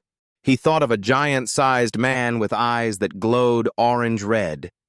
The Lord was troubled, not knowing which master he would invite. Outside, the sky seemed to be turning to evening through the glass windows. The orange sunlight shone through the glass onto the distinctive tiled floor. Roman Dmitri's words clearly rang out, "I understand." Before the eyes of the courtiers and under the bright sunlight, he opened his mouth and smiled with complete confidence as he assured them, "From now on, we will give you guarantees." At his words, the whole room suddenly fell into silence for a moment. The Lord pondered for a second. A moment later, as if pondering and doubting, he expressed his feelings through an uncertain tone. Assurance? Unshaken by the attitude of the Lord and his courtiers, the boy with platinum hair still maintained his own confident demeanor. He looked down at the Lord with a confident yet cold smile at the corner of his lips. "Then there is no better way than the great battle." The ministers at the meeting table did not know how to respond to this, but perhaps they had no right to respond. And so, Roman's strong voice continued to resound steadily. "First of all, Barco is a level 3 swordsman. This is probably his first time participating. His face was still glowing with overwhelming energy, confidently and firmly asserting, 'I will represent Lauren and participate as the first contestant.' His pale purple eyes lit up brightly, staring at the Lord. Whether the opponent is a Barco knight or an outside expert, I am still confident that I will win the #1 position." Hearing this, the Lord's whole body shook slightly. He looked up at Roman, and his words still echoed throughout the room.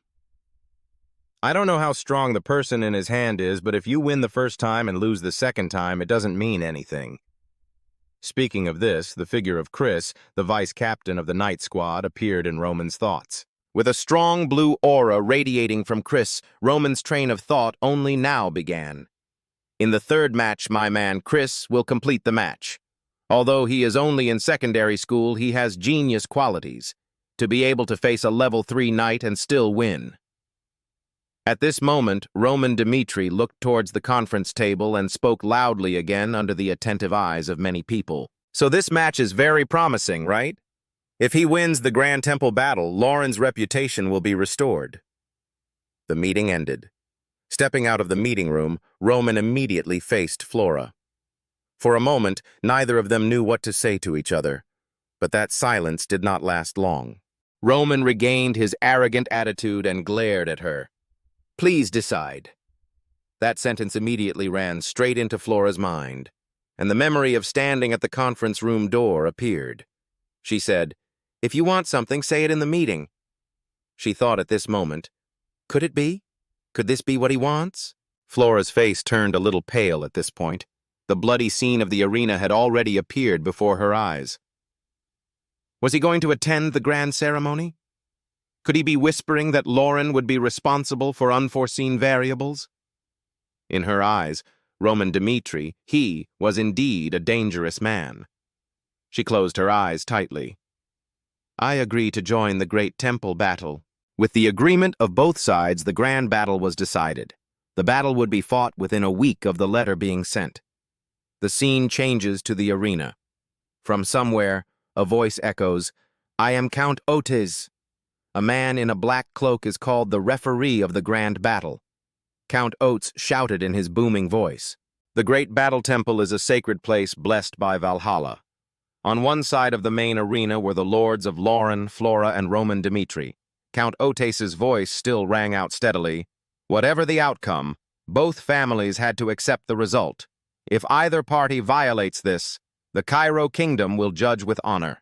On the opposite side was the figure of the Lord of Barco region, grinning arrogantly. Count Otes then shouted again, "Now the 12 families nominate 3 swordsmen and submit their competition boards." Seemingly to represent confidence, in the kingdom of Barco, at this time they still leisurely poured each other wine.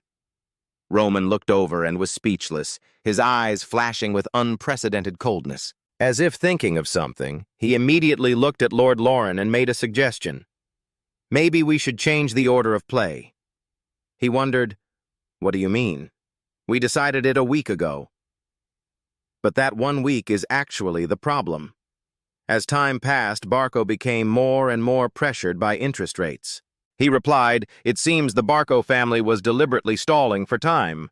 While the others were still laughing and talking as usual, they were now not in any hurry at all. As if realizing it, Lord Lauren looked to the opposite side. Did they find a very strong outside expert during that time? A chair in the group of lazy Barco people moved. A rather dusty-looking man was lying on the wooden chair, sleeping. Roman's attention had turned to him at some point. Lord Lauren looked up at Roman in horror. "So what should be changed?" Because Roman Dmitri was originally going to be the first to go into battle to ensure the first victory. Second would be Lauren's knight, and finally, Chris would go into battle and finish things off. A decision was made in a flash. Chris would fight first. Hearing this, both Lord Lauren and Flora were surprised. Roman Dmitri suddenly lit up with enthusiasm. "We will play second and face the cards that Barco has prepared." And so, the plan was changed at the last minute. Cheers echoed throughout the arena. It seems many people are curious about the warrior who will fight first. On the field was a Barco warrior. The other one was none other than Chris. Barco's soldier, a level 3 Halo swordsman, introduced himself. "I am Ianson of Barco." In response, Chris also spoke. "I am Lauren's Chris." After the introduction of both, A commotion arose from the audience. Jonathan's disciple, Chris? Isn't that the genius from the Northeast? Why send a level 2 swordsman to fight? What a waste of young talent. Ignore those gossips. Chris said to himself, to become stronger, one must feel danger. That's why I escaped the well and followed the Lord. The grand ceremony flag was raised at the same time as the loud shout, "Begin!" Seemingly immediately, both Chris and Ianson charged at each other. A fiery sword strike from Barco's warrior Ianson swung down towards Chris. Chris's thoughts were now clear and ringing. The first time I fought the master, I realized a truth. He quickly dodged the sword from that body. Got away! Chris's aim was pointed straight at Ianson, no matter how strong the aura was. Another fire blade slashed past Chris, who continued to dodge. His face was filled with anger, his eyes fixed on the swordsman Barco. It has to be hit to be meaningful. Just take the chance once. The other guy still blindly swung powerful but mindless sword strikes towards Chris. He shouted, "You mouse, how long do you plan to run?" The red aura flared up and he madly charged towards Chris. Die! The blood-red halo spread out widely. Was it a broad-spectrum halo? At this moment, Chris opened his mouth in panic. I can't avoid this thing. What should I do? At this moment, Dmitri's voice rang out as if to guide him. Chris, throw away morality. His eyes lit up and his powerful aura instantly radiated. He charged straight towards the enemy. Well, pouring mana indiscriminately won't maximize the aura's potential, like how the Lord shows off his power with just a small amount of mana. From side to side, from line to point, concentrate the power of the aura. Both people in the arena lit up their eyes, pointing at one point. There was a loud crash and blood splattered everywhere. Ianson's head fell off. Immediately, the shout of Chris's name shook the entire arena. Chris gasped. The level 2 swordsman that was me had defeated the level 3 swordsman. Backstage, Roman Dmitri's satisfied smile was evident. Okay, next, the referee's voice rang out. The level 2 swordsman won against the level 3 swordsman. The stands were in an uproar. Impossible! Oh my God! Someone clenched his fist, his voice trembling. Ianson lost again? Lord Barco gritted his teeth in anger, thinking, in the second battle, I think it will all be over. Now the final match becomes important. He consoled himself. It's okay, I don't need to worry about the second match. Looking at the waiting area for the competition, Barco felt certain in his heart. Because I spent a large amount of money to get this winning card. After being informed that it was his turn, Romero's was immediately suspicious. Is it my turn already? He slowly walked up the stairs, yawning deeply. Romero scratched his head and introduced, I am Romero's of Barco. This is Romero's, level 4 swordsman. As soon as they saw his appearance, Chris, Lauren, and Flora's eyes widened in surprise and they exclaimed, Romero's! The entire audience started to stir. That wandering swordsman? Why is he here? Is there still a chance to see a swordsman of this level in this life? Romero's, ranked 49th. He let out a frustrated sigh, thinking, if it weren't for the guildmaster, then... The swordsman rank originated in the Bangala Empire, which was a holy land where swordsmen fought and died with honor. They risked their lives to reach Bangala and wanted to prove their strength. The results of the victories would be recorded, and the names of the strongest would be noted in the records, which was the origin of the swordsman's rank ranking. Ranking was once a Bangala culture, and after the Bangala Empire expanded its power, it spread throughout the mainland. The ranking selection up to the 100th position is done by Bangala. Lauren thought in panic, I didn't expect Barco to bring Romero's, a great swordsman of this rank, into battle. Thinking back on his achievements, he couldn't help but sigh. There was no one in Cairo who didn't know that person's identity. He traveled around the kingdom, enjoying the thrill of dueling the strong, so everyone called him the Wandering Swordsman. The chatter in the stands continued. I once heard that he fought a level 4 swordsman ranked 30th. He just reached level 4 recently. He might have to give up this time. They only won one match. What a pity. Down below the arena, Homeros yawned in boredom. Someone just smiled. Roman thought to himself, Level 4 swordsman? Through the guild's information, I investigated Barco's whereabouts, but what I gathered was only peripheral information. Looking at Homeros, he judged, the information that Barco is hiding is this big card? Roman was extremely interested. It's really worth looking forward to. Just like how the other party hides their strength, they also cannot guess what kind of person they are. This is their chance to see the battle of the strong that only exists in books. Seeing Roman walking up to the ring, Flora immediately grabbed his hand and shouted, "Are you crazy? Give it up!" She said loudly, "The opponent is Homeros, ranked 49th. On the Swordmaster level, when rank 1 is a legend, then that person is a strong person who is expected to climb to rank 30 in the future." Flora anxiously said, "Do you really think you can win against a swordsman of that level? Give up to save your life." She kept praying that her team would win the next match. Homeros turned his head, his eyes becoming sharp. Meeting Roman's eyes, Homeros exclaimed, "That determined gaze, I don't like it at all." Flora was still advising him, "With this huge difference, we have no choice but to give up. Let's skip this match." She screamed, "This match has no chance of winning. There is no reason for you to trade your life." Roman shook Flora's hand away, then replied to her in an annoyed tone, "I don't like having to explain to anyone." Roman's robe fluttered in the wind. He proudly stepped onto the stage, loudly introducing himself. "I am Roman Dmitri." Roman pulled out his golden sword. On the other side, Homeros also pulled out his sword and took a defensive stance. Looking at his opponent, Roman silently assessed. With his ability, he is too small. Level 4 swordsmen are considered high-ranking throughout the continent. Let's see how strong he is. On the other side, Homeros was also extremely upset, thinking to himself, "I should have fought Fernando, who was ranked 30th in the rankings. But I have to participate in these unattractive matches." He shouted, "Finish it quickly!" Immediately, he rushed towards Roman like the wind. Chris was horrified. That's speed! Surprisingly, Roman's golden sword quickly blocked Homeros's sword strike. He gently moved his head to the side, avoiding the sword tip. He then quickly turned around, causing Homeros's sword to deviate from its trajectory. He saw that and got excited.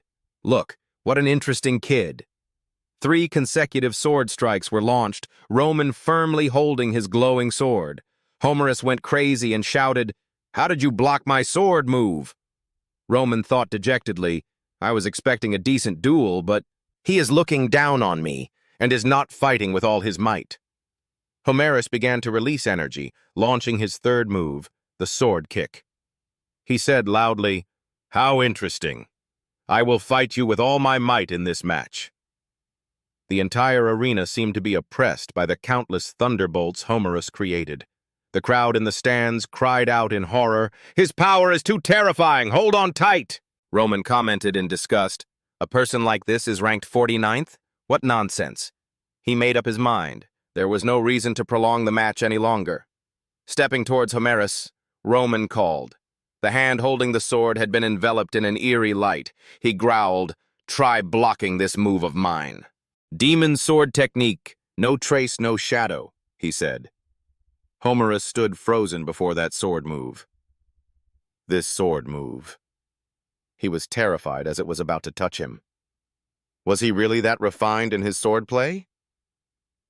Truly, the battle was merciless. The sword move had no name. Roman coldly held the sword. It was only called by order. He observed for a moment, closed his eyes, and thought. Heavenly Demon Sword Technique, 3rd form. Returned a few days before the match. The president is sitting in the room talking. "Homeros, I know you're looking forward to the match with Fernando, but this time consider our stance." He sat at his desk, looking at him lying on the chair, reminding. "This is the great temple battle between the border clans. Think of it as a chance to rest." Homeros rested his head on his hands, sighing in thought. In fact, after receiving his A-rank mercenary card, he refused all missions. Travel throughout the kingdom, still not able to fight the strong. He grinned wickedly. There's no reason to refuse. Back to reality, the match was already underway. Miss Flora had a look of shock on her beautiful face. In the stands, everyone witnessing the match was also very surprised. Looking at Homerus lying face down on the ground, everyone had the same question. He is a strong player, climbing the rankings before reaching 4 stars. The contrasting image between him and Roman standing proudly made people admire. He was ranked 49th and was knocked out immediately. Roman glared.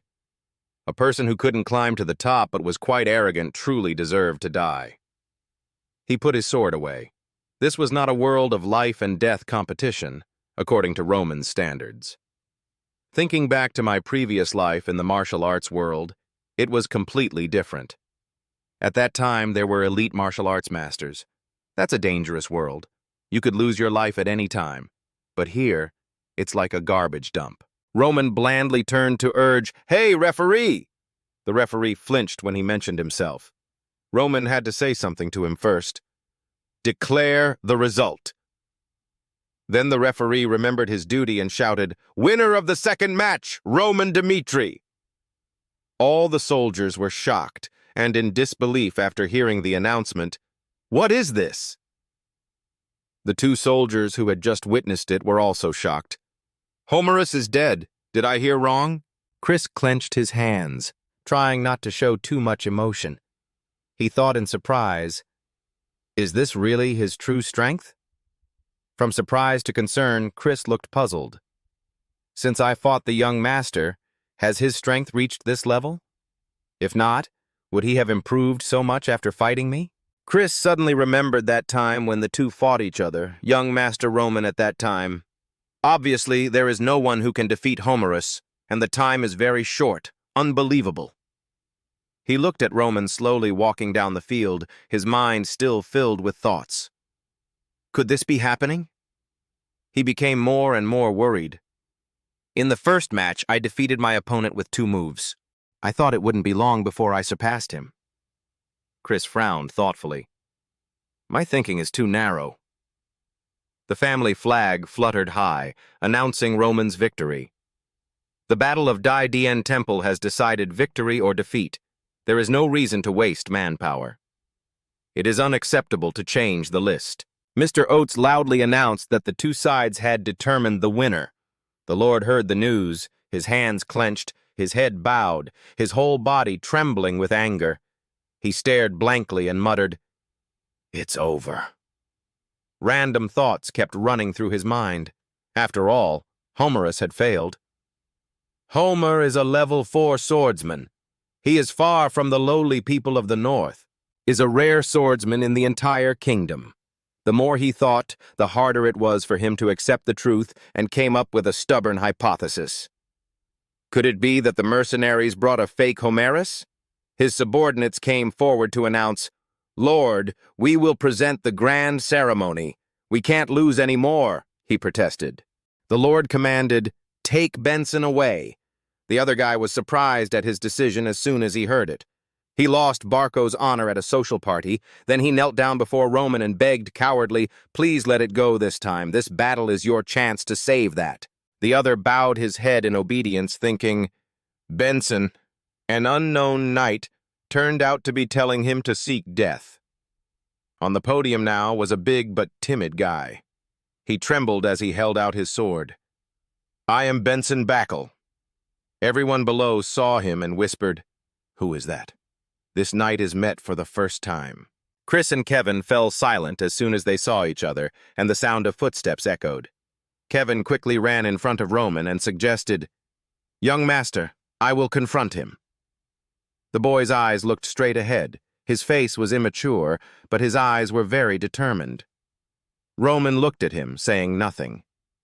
In the world of big fish eating small fish, the loser is destined to die.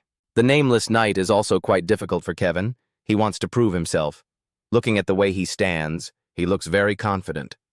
Roman chuckled and reminded, "Be careful." "Just waiting for that," he quickly replied to him, then turned and walked away. "Yes, I will not let you down." On the podium at this moment, Benson was trembling and wondering, why am I being punished in this situation? He was so scared that he had to grip the sword tightly with both hands. "Thanks to my Night Father, I have no worries." Benson gritted his teeth. "Even if he is a useless Knight of Barco, I will still do my best for Barco. But the price of this loyalty is death in a warrior's battle, damn it!" He looked up at his opponent and paused for a moment. Kevin's small steps slowly approached the podium. Kevin just looked up at him and asked silently, "Could he be my rival?" Thinking of this, Benson smiled strangely as if he had just escaped death. "God, thank you." The two started fighting. At first glance, one could tell that this was a completely unequal match. He laughed happily. Benson threatened, "Kid, want revenge?" Whether willingly or forced, we were abandoned by our Lord. He was secretly happy, but for me, it was lucky. Kevin ignored what he clearly said. "I am the sword that protects the Lord," Benson shouted as he swung his sword and charged towards him. "Arrogant name, go die!" The sharp sword aimed straight at his head, but Kevin quickly dodged it. Taking advantage of his small figure, he swung his sword from below as he jumped. The sharp tip of the sword almost pierced Benson's neck.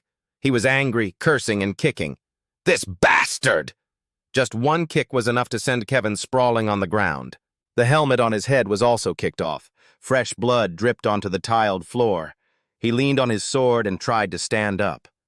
Chris stood from afar watching the match, his heart filled with worry. The gap in strength is too great. He looked at Roman, who was still standing silently, watching.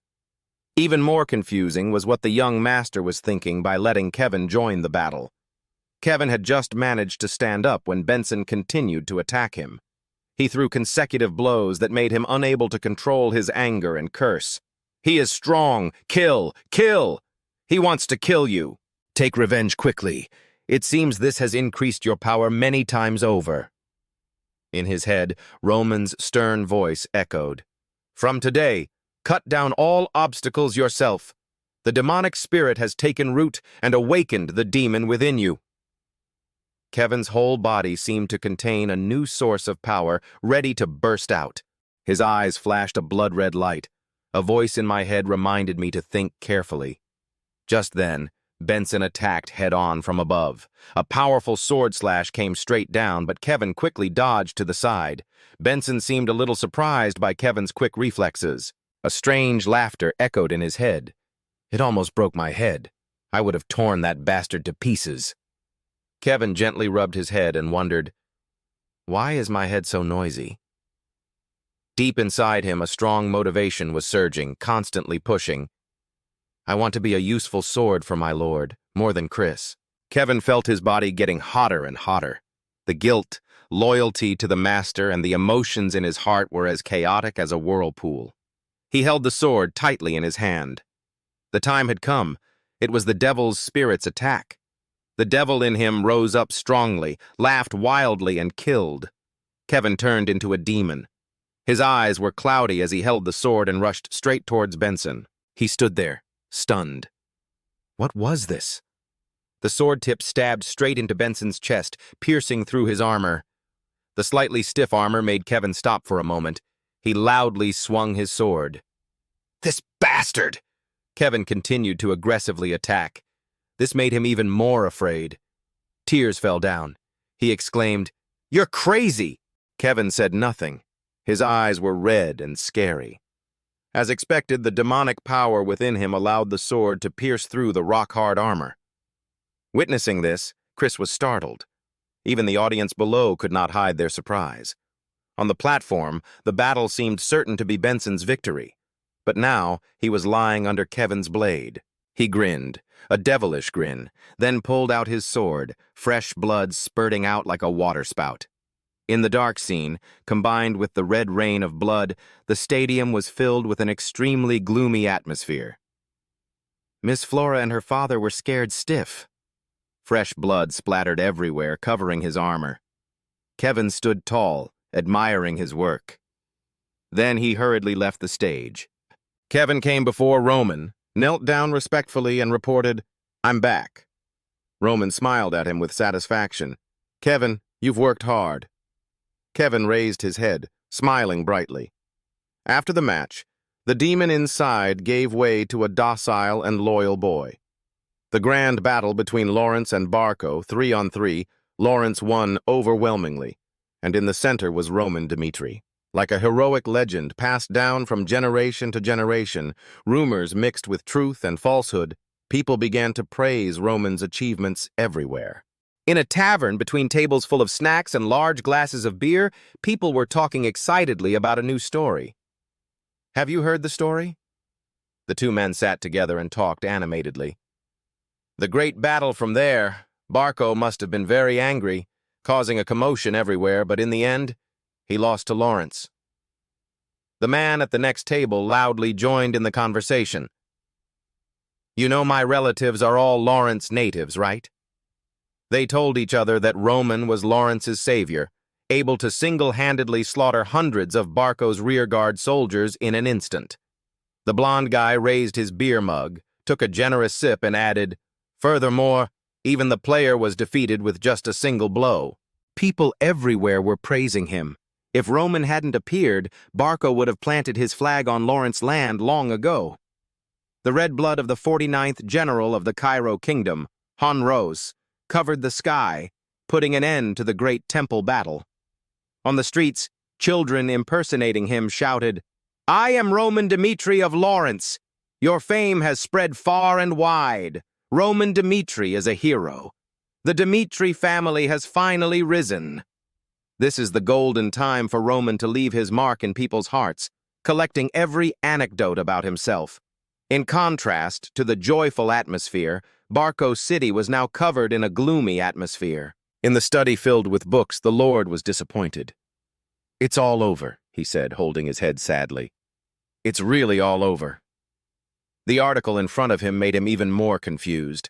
The document urged the principal and interest payments from Golden Bank. Hanros from the Mercenary Association must take full responsibility and compensate the workers. Too angry, the Lord slammed his fist on the table, cursing, "Damn beggar!" The papers on the table fell like trash. He recalled the days of public praise with regret during the time when Barco was influential in the Northeast region. Every day we are mentioned about Barco, now we pretend not to know each other. He was angry, damn it, if only that Roman Dmitri wouldn't interfere in this. He suddenly stopped. Chợt ông khựng lại một chút. Now the name Roman is engraved in memory, all because of Roman Dmitri. Roman Dmitri did something unacceptable in aristocratic circles. The Lord comes up with a sinister plan. This is the last chance to save Barco. A few days later, Lord Barco held an important roundtable meeting. He solemnly announced, "Before we begin, I would like to sincerely thank the nobles for coming to Barco. Thanks to you, we believe in a bright future for the Northeast." An impatient noble from Georgia interrupted, "Let's get straight to the point." Mr. Barco continued, "Then let me be frank. Just as Barco used a legitimate name to attack Lawrence, reputation among the nobility is also very important." The guests listened in silence, and the Lord began to get to the main point. This battle is to repay the debt of the ancestors. The central government thought this was the right thing to do and even sent judges. But Roman Dmitri had no status to interfere in this war. He angrily accused him. Because of his surprise attack, Barco lost the player. Even Lawrence's warriors in the great battle were all gone. He banged the table loudly. Does this sound reasonable? After all, what qualifications does Roman Dmitri have to help Lawrence? From start to finish, he blamed Roman. If the two families are related by marriage, there is no problem.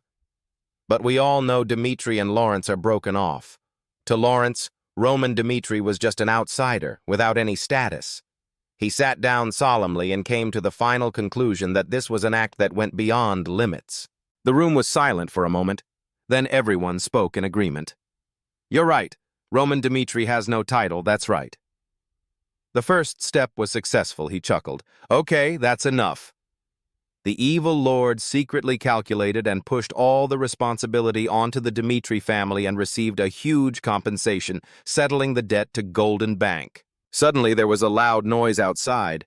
Roman unexpectedly walked in to say hello. "So everyone is here," he smiled slightly. "I heard that everyone is dissatisfied with me. If so, then—" He looked at him in shock.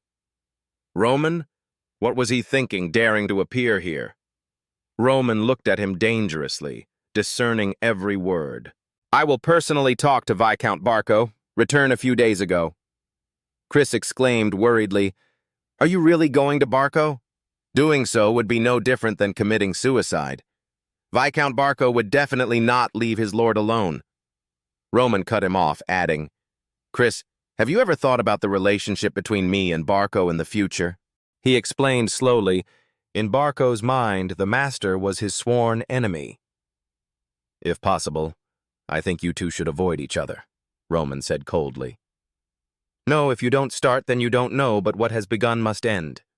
Then he jumped on his horse, emphasizing the sentence. It is a very clear fact that Barco has a grudge against us. Chris was stunned. He continued, If so, this is the right time. To avenge them, Roman smiled. Goodbye. I will go alone. Chris just stuttered. Master. He entered Lord Barco's room, where he was meeting with everyone, and asked the question. I'm also curious, what title does Barco have to get this position? He gritted his teeth, looking down on him in his heart, his eyes bloodshot. Just a brat from the Baron's family, but has not inherited the title. How dare you look down on my rank? He showed his contempt. You're here. Perhaps because of your humble origin you do not understand the laws of the nobility, he said. He clenched his fists and continued, No status, but dare to intervene in war, is an act that is not allowed in the kingdom of Cairo. We are given titles according to the law of nobility. By the central government before taking action, declare territorial war. His voice was full of challenge. You think nobles are stupid to have that procedure? It is to keep each other's honor. He banged on the table. Not understanding the law of nobility is stupidity, he shouted more aggressively. Now do you know how stupid you have been?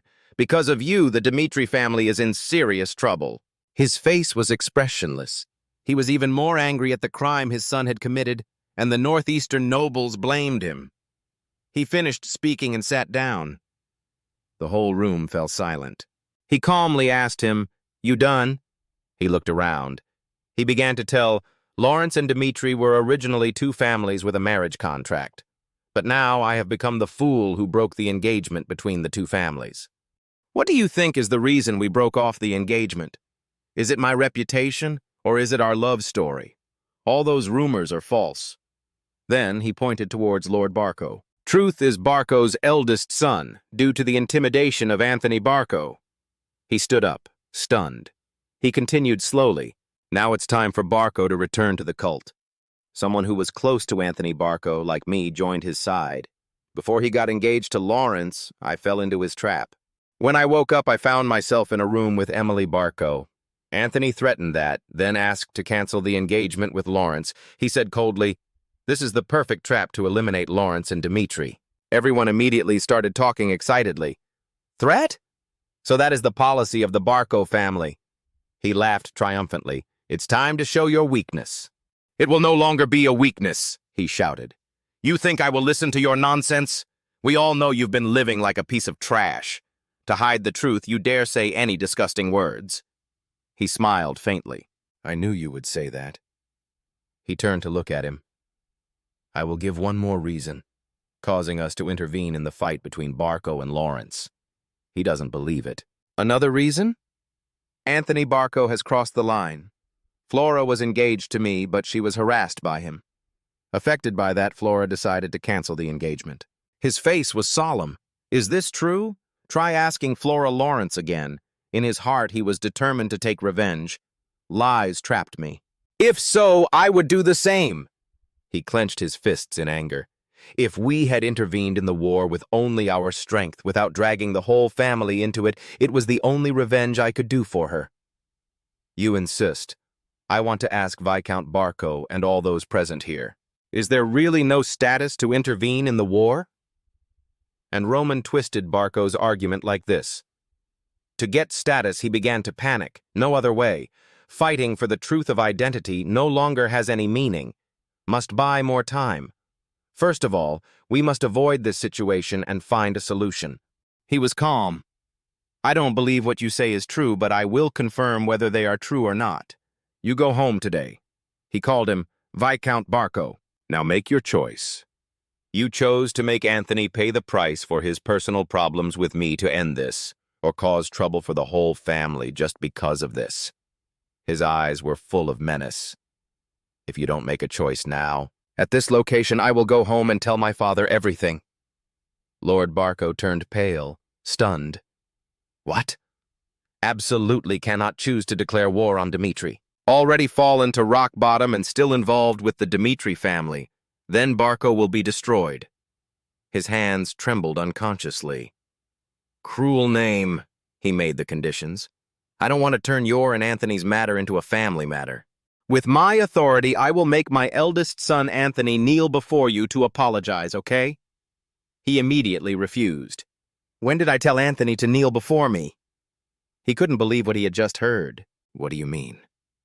After everyone left, Anthony pleaded with him. Father, Father. But he just shook his head. Sorry, son. He knelt down, hugged his legs, and cried, not believing.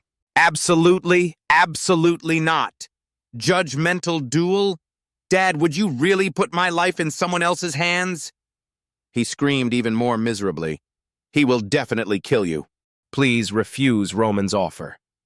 He grabbed his hand and shouted, Wake up! I am the eldest son of the Barco family. From the moment I became the heir to the family, your life is tied to the fate of your family. He gritted his teeth in anger. So let's face it. Don't forget this hell and accept having to give up an arm. He walked quickly, passing by the boy kneeling on the ground. In his heart, he could only cry for help. Father, Father, please, Father. Everyone was amazed at the sight before their eyes. Lord Barco stared, making the surrounding atmosphere even more tense. Anthony held the sword with trembling hands, his face turned pale, his mouth stammering. Mr. Roman, you know I like Flora very much. When I heard the news that you two were together, maybe I was out of my mind then. Anthony quickly apologized. I'm sorry for everything I did to you. His voice trembled. I don't mean any harm. Aren't we friends? Anthony was visibly nervous. Roman, he shouted, are not owner? Please spare my life this time. If you spare my life, then Anthony, this Barco, willing to spend the rest of my life to make amends. People around whispered, It's ugly. Lord Barco gritted his teeth, secretly cursed the barbarian named Roman's face darkened. Your whole life? It doesn't make any sense. He took a step. Did you borrow money from the gold bank? Roman approached Anthony with his sword in hand. Even your relationship with the government cannot wipe away your sins. The Barco family is finished. He questioned, Reason do we, someone you despise to such an extent, again got trapped in the scheme of appealing for mercy and forgive you? Lord Barco suddenly realized something was wrong. Wait! Roman stabbed him through the body with his sword. Right, no reason at all. He looked at Anthony. He was hit by a sudden slash and coughed up blood. Roman, in his previous life, was in a life-and-death battle with his brother. Every night, he had to be wary of assassination attempts by his brother. Then one day, he stabbed him straight in the heart. To end life, Beek Hoyle asked, Jung-hyuk, you know what your problem is? He sighed, then said, That is, you do not know how to compromise. Beek Hoyle rested his chin on his hand. From the moment you see someone as an enemy, you always want to destroy them immediately. Jung-hyuk was silent and said nothing. He was continued by the herd. Even have any sympathy for your enemies. One day the problem will turn around and hurt you. Although cold on the outside, he admired Hoyon very much in his heart. He is awesome. Not only does he have terrible power, but he also has forgiveness, Jung-hyuk thought. How can I conquer enemies after defeating them? He looked up. I see what you mean, but crush anyone who hates me. It's the way I choose to live. Jung-hyuk's face became scary. That's how I survived from the bottom of the devil's sect. And I will continue to live like that. Back to reality, he thought. Death is the only way to end it all forever. Roman swung his sword and slashed once, the death of Anthony Barco. It was an outcome no one wanted. Lord Barco ran to stop them, but it was too late. He shouted, Arnott! Lord Barco screamed in vain. Roman calmly turned back and asked, What's the problem? He smiled softly. Dying in a duel is a common occurrence. He tried to scold. What the hell are you doing? How dare you kill the eldest son of the Barco family? Kill without mercy like that! Everyone around was horrified by the scene before their eyes. They discussed, "Monster how?" Lord Barco's eyes began to fill with tears. Play with the Barco family from the moment that Anthony Barco guy treated me like that. He turned his back. Look at everyone. And this is the end of him. Roman warned, if anyone is unable to give up his relationship with the Barco family, one eye of his will be shining. Then I am the one you have to face. Lord Barco shouted, "Are you really going to give up that easily?" He still coldly replied, "Say those nonsense words, what does it mean?" Roman turned and walked away. From now on, I say goodbye. I go first. They all had the same thought. We have bumped into someone we shouldn't have bumped into. A few days later, Viscount Barco, who could not pay his debts to the bank, tried to avoid them, but then was found dead on an unnamed hill. The Barco family once expanded its power in the northeast, now dies so tragically. The moonlight shines on the castle.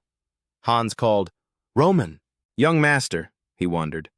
"Where are you going in the middle of the night?" He made an excuse. "The moon was too bright, so we watched it for so long."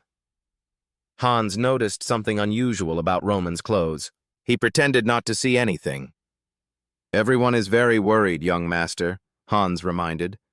"I would be happy if you were known by many people, but if you keep putting yourself in danger like that..." He was sweating profusely, making us unable to stop worrying.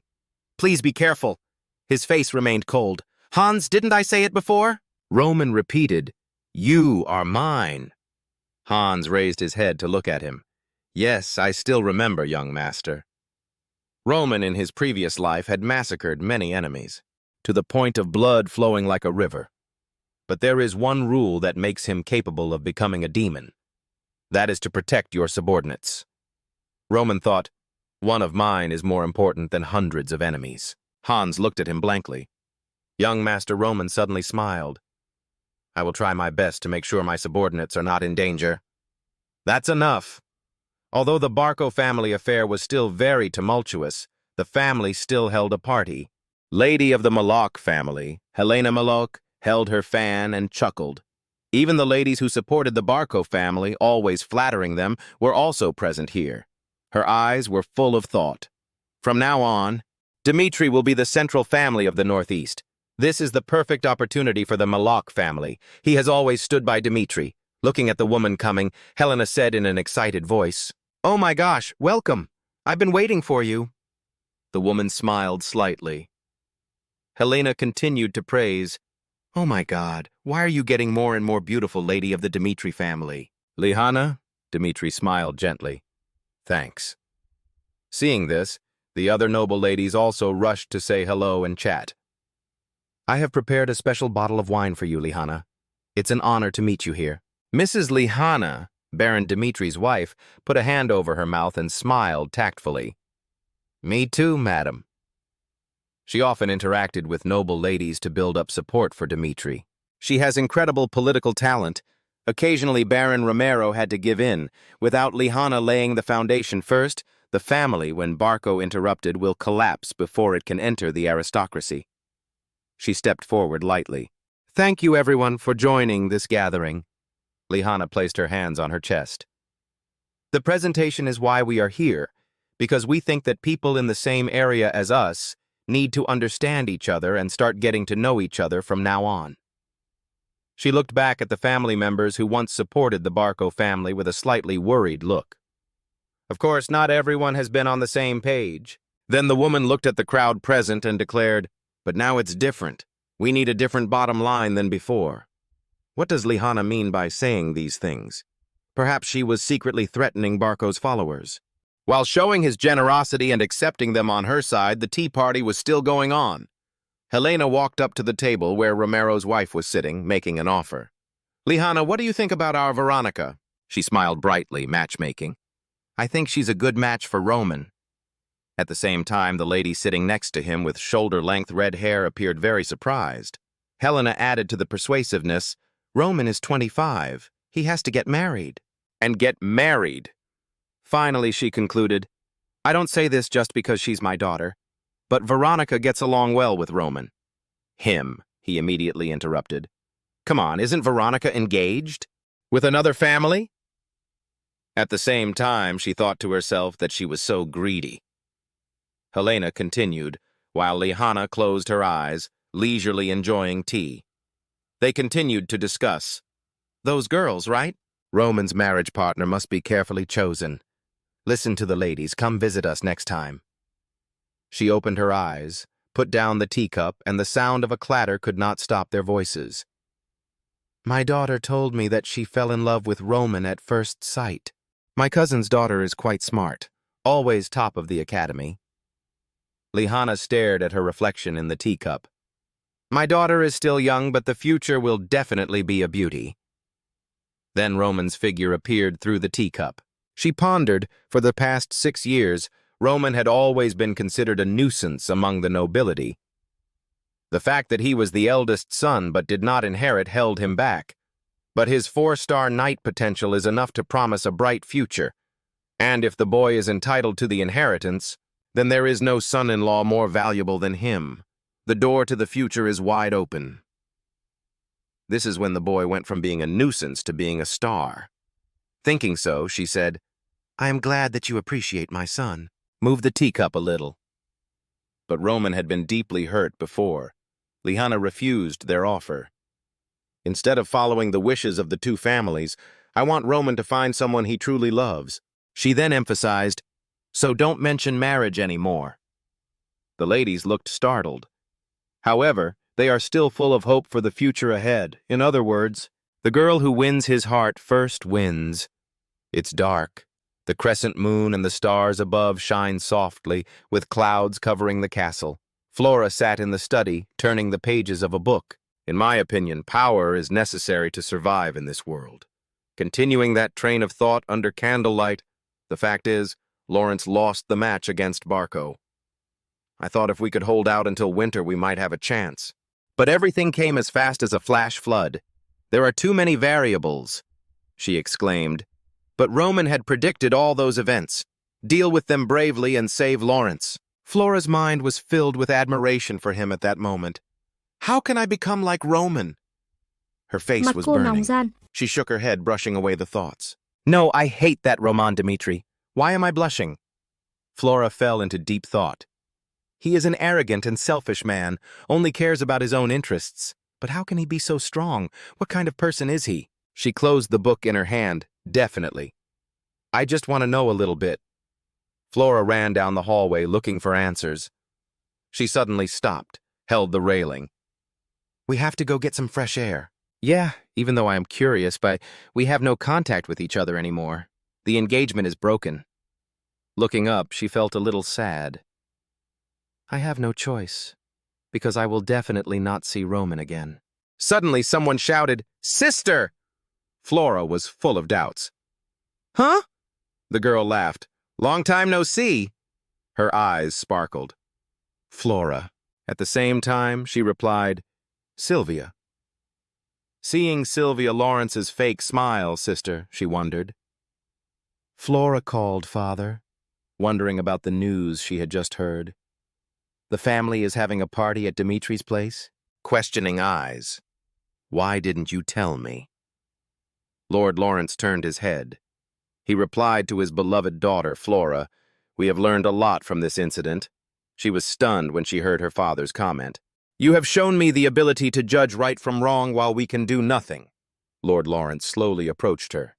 And thanks to you, Roman Dmitri joined the battlefield, and we can win the battle. Having said this, he placed his hand on his son's shoulder. Affirm that I will not lower your value anymore. I will support all your wishes, and I will not force you to do anything for the family anymore. Lord Lawrence finally said, Flora, live your dream. And of course she was very happy to obey him, Father. Then her eyes looked away with dissatisfaction. She thought to herself, very touching speech, but I want to be the one to attend the party. The father does not understand what his daughter is like. Back to the main question she wanted to ask. Why did Dad invite Sylvia to the party?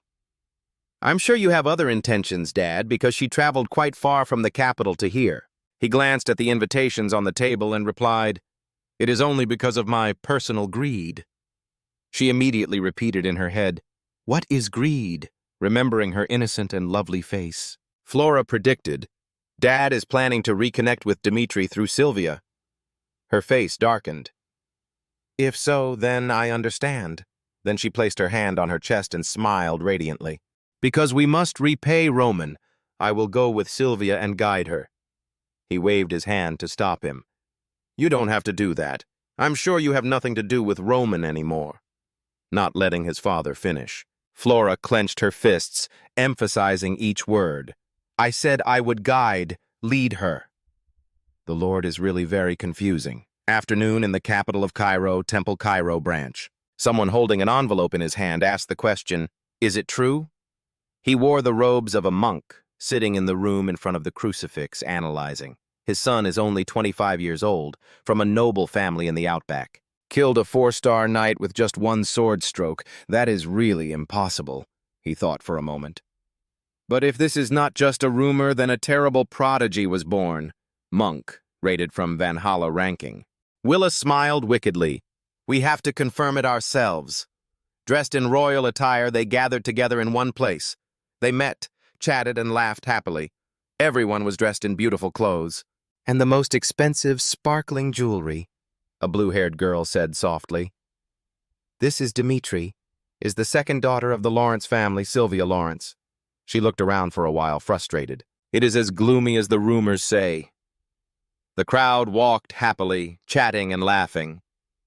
Because this place is famous as a metallurgical area, it's mostly around coal bins and jet-black iron ore. "And boring, simple houses," the ladies commented as they walked. "Oh, this place is so exciting. This is, after all, the land of the miners. Most ladies like colors. I don't understand how it is possible to live near a place like this." In the capital, even ordinary people are concerned with basic aesthetic principles. Hearing Sylvia's complaints, Miss Flora thought to herself, compared to the capital, Lawrence and Dmitri are just rural areas. In the distance, a group of miners was faintly visible. Sylvia exclaimed, "Oh my God, are those miners? The group of people just finished work and came back." Hands and feet covered in mud, but still smiling and talking happily. They noticed the appearance of the ladies coming from the opposite direction. Some workers looked back. The ladies tried to appear noble as they passed them. "Oh, my beautiful dress is getting dusty." A miner crossed Street A. They laughed louder and louder. This is what got Dmitri in trouble.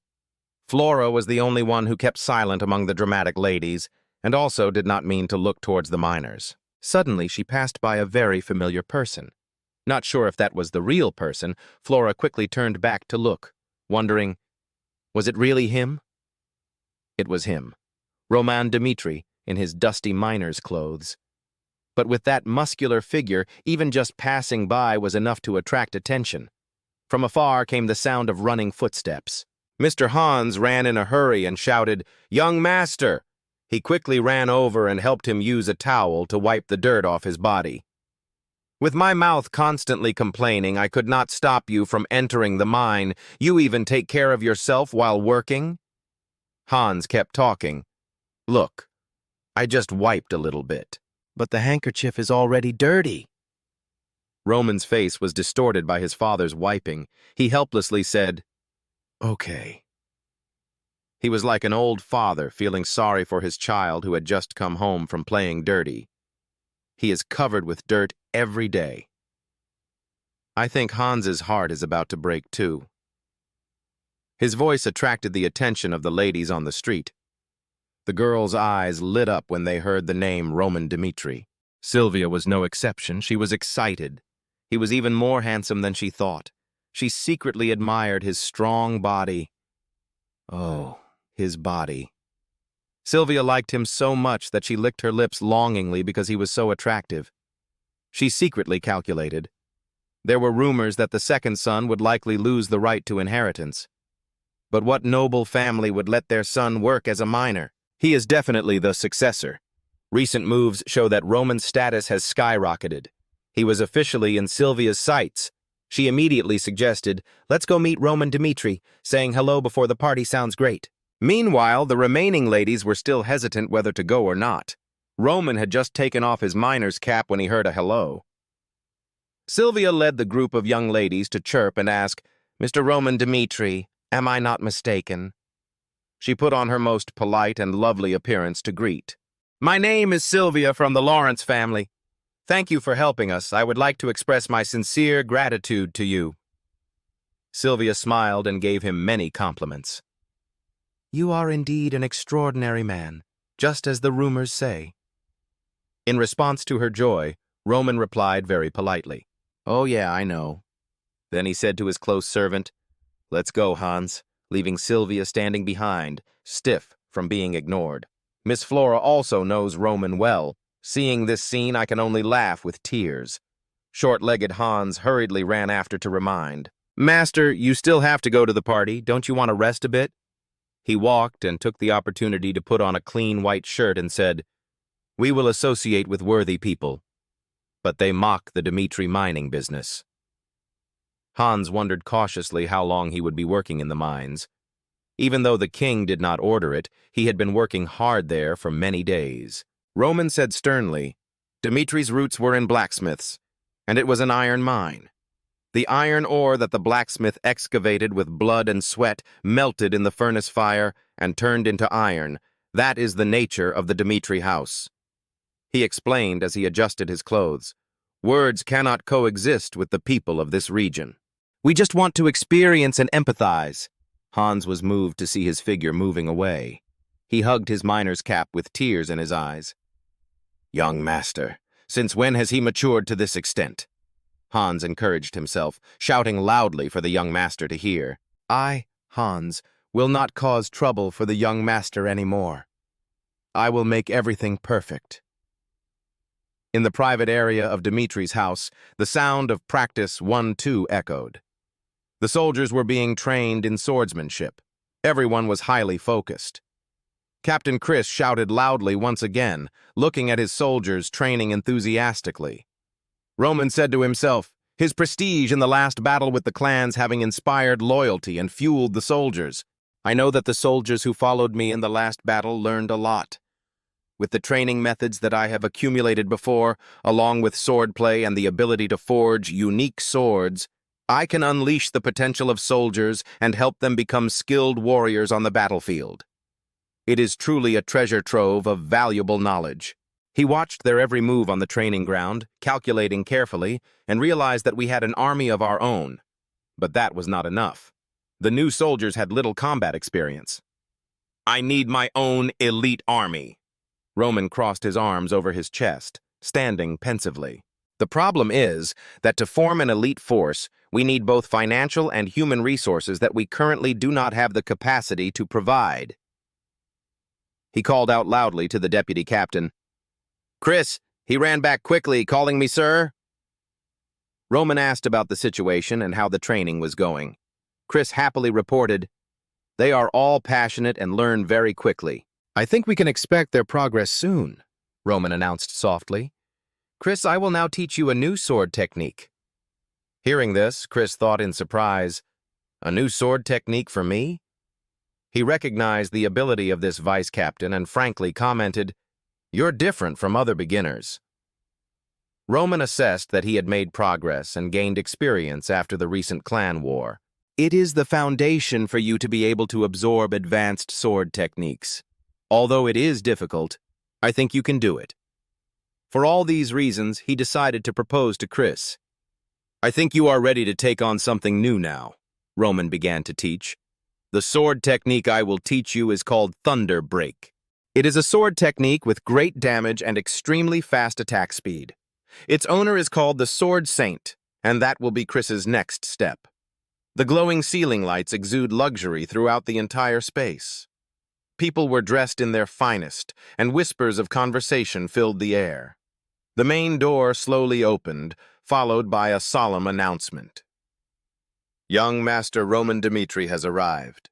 The shout immediately attracted attention, causing everyone to turn around and wait for his appearance. Roman, with a gentlemanly demeanor and a bright smile, stepped inside. All the girls in the room blushed at his radiant beauty. He was surrounded by them. "After leaving early this morning to go to Dmitri's house, We would like to have a chat with you before the party. He smiled politely at them. I just finished work. Please understand me. I also want to look a little neat. They were quickly convinced by him. Oh, I see, of course. Sylvia gently started a conversation with him. He was indeed as wonderful as the rumors said. Her face lit up with admiration, unable to believe that the heir of a noble family would work with minors like this. She opened her sparkling eyes wide, wondering, would I be better off if I had someone like you as my husband? Roman bowed his head and politely replied, You compliment me too much. He began to chat with the noble ladies. His gift of gab made the girls swoon. The party continued and everyone raised their glasses to celebrate. His hand rested lightly on the balcony outside. Roman was a little tired. He went out to get some air. A soft voice interrupted his train of thought. He really is a good actor. Roman turned around and saw Flora walking towards him. His voice was low. It had to be done. She moved closer, using a bland tone to reply, surprisingly. Flora looked at him. I thought he didn't care about relationships. Roman replied coldly, Usually not. He began to explain to her, but at this party, parents and their guests were invited, which was different from the usual parties. He hesitated a bit. The first time we met was like this, so it's no surprise. His words surprised her. Flora lifted her hair, smiled, and thought, then realized he was right. Actually, I was the one who acted rashly. She confided in Roman, who was always very steadfast. That's why I'm more and more curious. How did you live your life to be able to maintain such principles? Flora couldn't help but wonder, but why did he become a minor? Aside from forging, there's no reason for an heir to do any of that. Roman did not answer but asked her back, How did you think Lawrence got this position? She was a bit surprised because he asked her back. Huh? He went on to explain that people think Lawrence achieved what he has today thanks to fertile land and abundant resources. According to him, the history of the family is told. Family made their fortune through trade, selling or bartering their goods, and to reach his current position, that was also the reason why Viscount Lawrence's younger brother became a merchant in the capital. Flora's face showed surprise. It was amazing. In her heart, Flora was very impressed with him. He also knew what she had only recently known with absolute precision. However, she still acted like she didn't understand what it had to do with mining. Roman patiently replied, The origin of the Dmitri family lies in iron mines. He expressed his views. If not for the miners who dig up iron ore buried in the ground every day, Dmitri would not be here today. His eyes were steady. I'm sure he spent time working in the mines. We'll help understand and empathize with them. Flora was stunned by his noble words. I believe it is the duty of a person with the surname Dmitri. It was late at night. Roman said goodbye. I've been standing here for a long time. I'm leaving. Flora hesitantly replied, Oh, okay. Roman's words made her think to herself. She had made a decision. Immediately, Flora smiled beautifully. Her mind was clear, still dusty from my battle. Finally, order and clarity again. Flora said happily, I knew meeting him would be the right decision. And a few days later, Flora went to the capital. It was the time when Flora Lawrence's flower in a glass cage left her family to explore the world. Elsewhere, Jacob raised his beer bottle, laughing heartily. This is great. The person opposite asked, How are you today? He replied, As usual, the mine just keeps going on no matter how much is dug. Seriously, we've only dug the entrance to the mountain. Jacob was certain that even if the Dmitri family dug for several more decades, mine will not run out. I am sure of that as someone who has been digging all his life. Hendrik asked around. There were rumors that Roman had started working at the mine half a month ago. Why so quiet lately? Jacob heard this name and immediately reacted. Roman? Back half a month ago, a worker carrying goods announced, I heard that Mr. Roman will start working at the mine from today. Person was quite surprised to hear that, huh? Why? He wasn't sure, didn't know, Probably just pretending. A miner with an annoyed look said, "Sir Dmitri is confused. He started to get annoyed.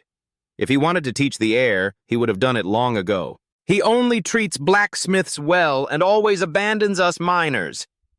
The more he talked, the angrier he became. "3 heirs learned to forge iron at a young age," he shouted, "but they had never learned how to dig." This, he continued, was clear evidence that Sir Dmitri discriminated against us. Another person heard that and wanted to advise, "Isn't that saying a bit too much?" He continued to spew out reproaches. "You're talking about Dmitri's foundation being in the iron mine, but the blacksmiths get all the glory." He insisted, "I'm sure he was forced to come." "But I will not bow to him," he shouted. "Let's show Roman what mining is like." A pair of legs appeared. He was introduced to the miners. "From today, young Master Roman will work with us." Below, they yawned without caring. The other group laughed. Roman kept his face cold, emotionless. They were reminded, always remembering that in the mine, safety first, safety second, safety third, all said in unison. Understood. Everyone started working as ordered and moved away. Roman observed the miners' attitude. He secretly judged, "They completely ignored me." "I will not mind their attitude," he thought to himself. The mining city of Dmitri, the way the people of Dmitri lived. Roman was lost in thought. How much power do they have? And what can we do for this place, for our future plans? He made a great determination. "We will find out all about Dmitri's problems down in the iron mine. Many people are sweating profusely and busy with their work."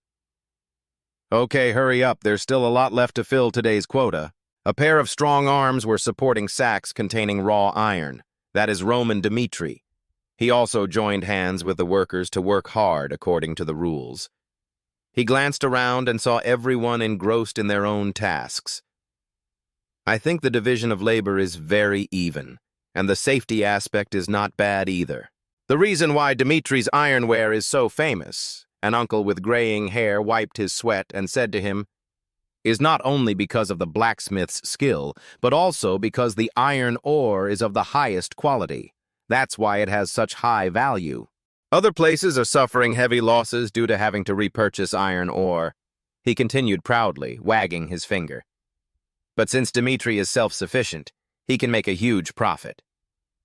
Roman listened quietly to him rant. What other reason was there? After listening, he fell into deep thought. "Because it is self-sufficient in raw materials, and it is also a blacksmith city, they can profit more than any other family. It's been like this for decades." The image of the Dmitri family mansion appeared in his mind. "The assets are probably even larger than I thought." Suddenly a voice came from behind him. "This is not the place for small talk, young master." Roman turned slightly, saw a worker standing there with his fist clenched, and said, "If you don't want to work, don't bother others." The other guy was a veteran miner named Morkan. He said, as if ordering Roman, "Get out." The two of them looked at each other for a moment. Seemingly beyond Morkan's expectations, Roman opened his mouth first and apologized. "I'm sorry, I'll focus on work." Without saying a word, he immediately lifted a large bag of raw iron onto his shoulder. Morkan was a little surprised, and his eyes followed the young master's actions. A week later, on the plate was the standard ration of 2 loaves of bread and a cup of warm milk. Roman sat away from the other miners. He thought as he ate, "Having worked together for over a week now, but they still haven't talked to me since I asked the last question." His eyes looked towards them while still chewing on the small loaf of bread. Perhaps this is how they mark their sovereignty. Suddenly, a pair of feet stepped in front of Roman Dmitri. It was Morkan. He sat down in front of him. "May I ask you something?" he continued calmly. "I have been observing you all week and have a few curiosities." Now he raised his head and asked directly, "Why did you come here to work?" Morkan thought of the other children of the family, including Rodwell, the second son, and most successful heir of Dmitri. The person had never been to an iron mine, and the young master only pretended to come here to train after all this time. "I thought he was looking down on mining." The veteran miner's train of thought continued. "That's why I always pay attention to him, but he's more diligent than I thought." "No, Not only is he hard-working, he is also more enthusiastic than other miners and always meets quotas. During the observation, many other miners came to talk to him. According to my friend who works as a servant in the castle, the master never ordered the young master to go to the iron mine to work. The others continued to gossip about it, and to Morkan's surprise, he came here voluntarily? His face was serious, and Roman smiled and asked back, "An ideal answer or a realistic answer, which one do you want to hear?" He looked at Roman. "Both okay?" Roman smiled and opened his mouth. "If so, then let me say the ideal answer first. Many people here work in iron mines for a living.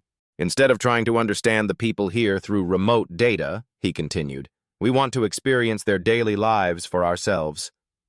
Hearing that, Morkan immediately asked back, "Do you really need to do that?"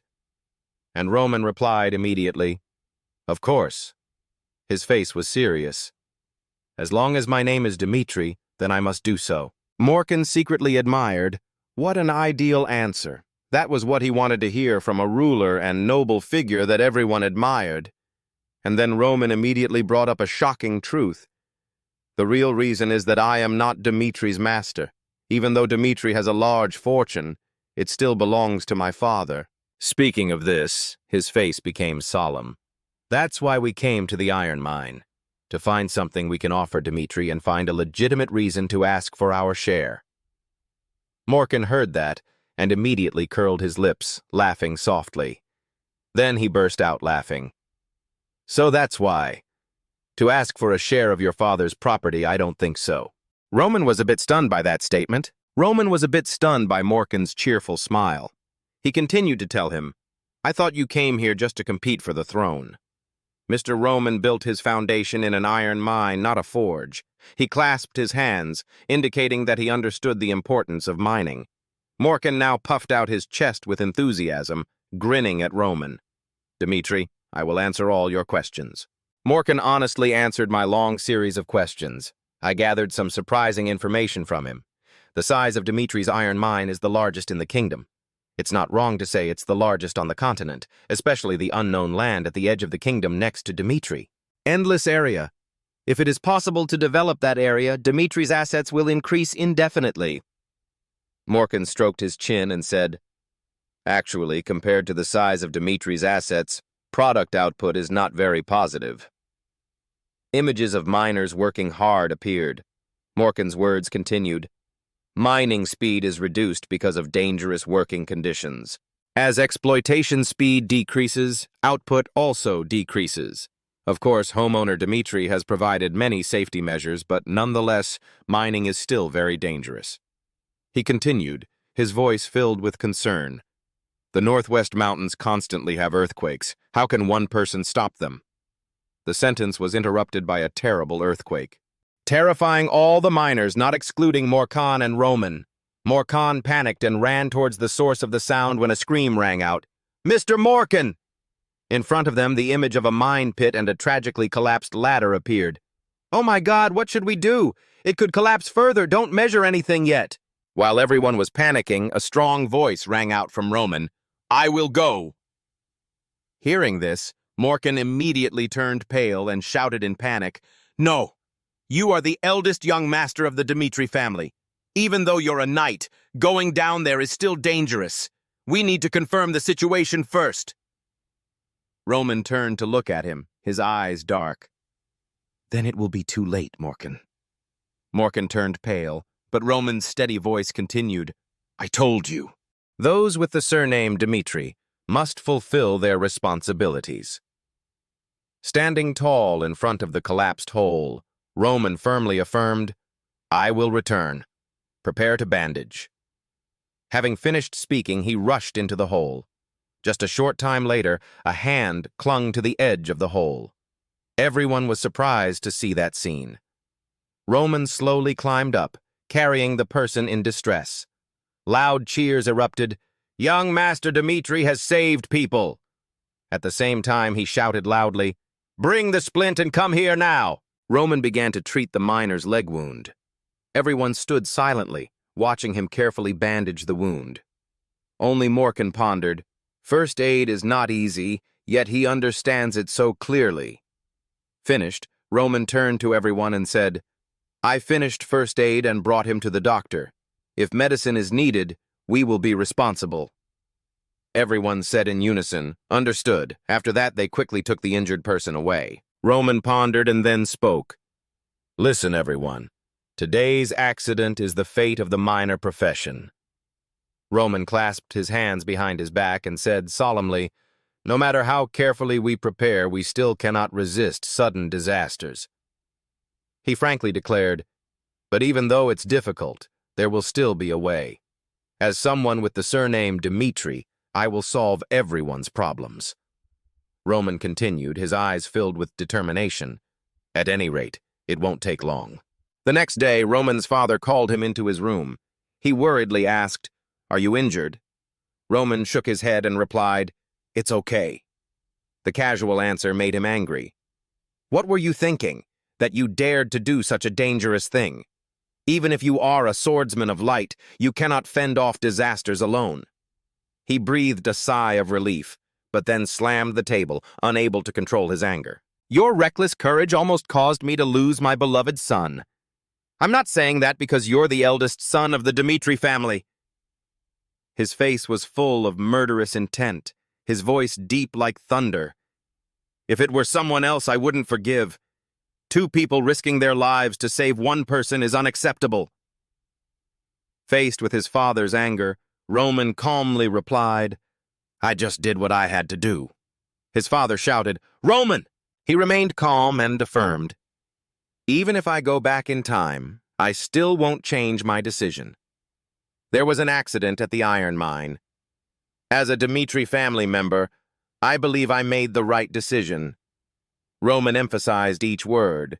His father was angry at his son's stubbornness and ordered, "Stop working in the iron mine. I never asked you to work there. Why did you choose that? If you worked at the blacksmith shop, I wouldn't have stopped you." Roman slowly replied, "Father, I worked at the iron mine to better understand the Dmitri family.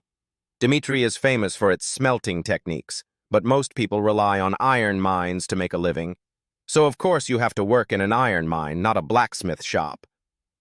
Father was angry and asked, "So what did you learn there?" Roman answered clearly, "I see the difficulties people face." He was surprised. "Difficult?"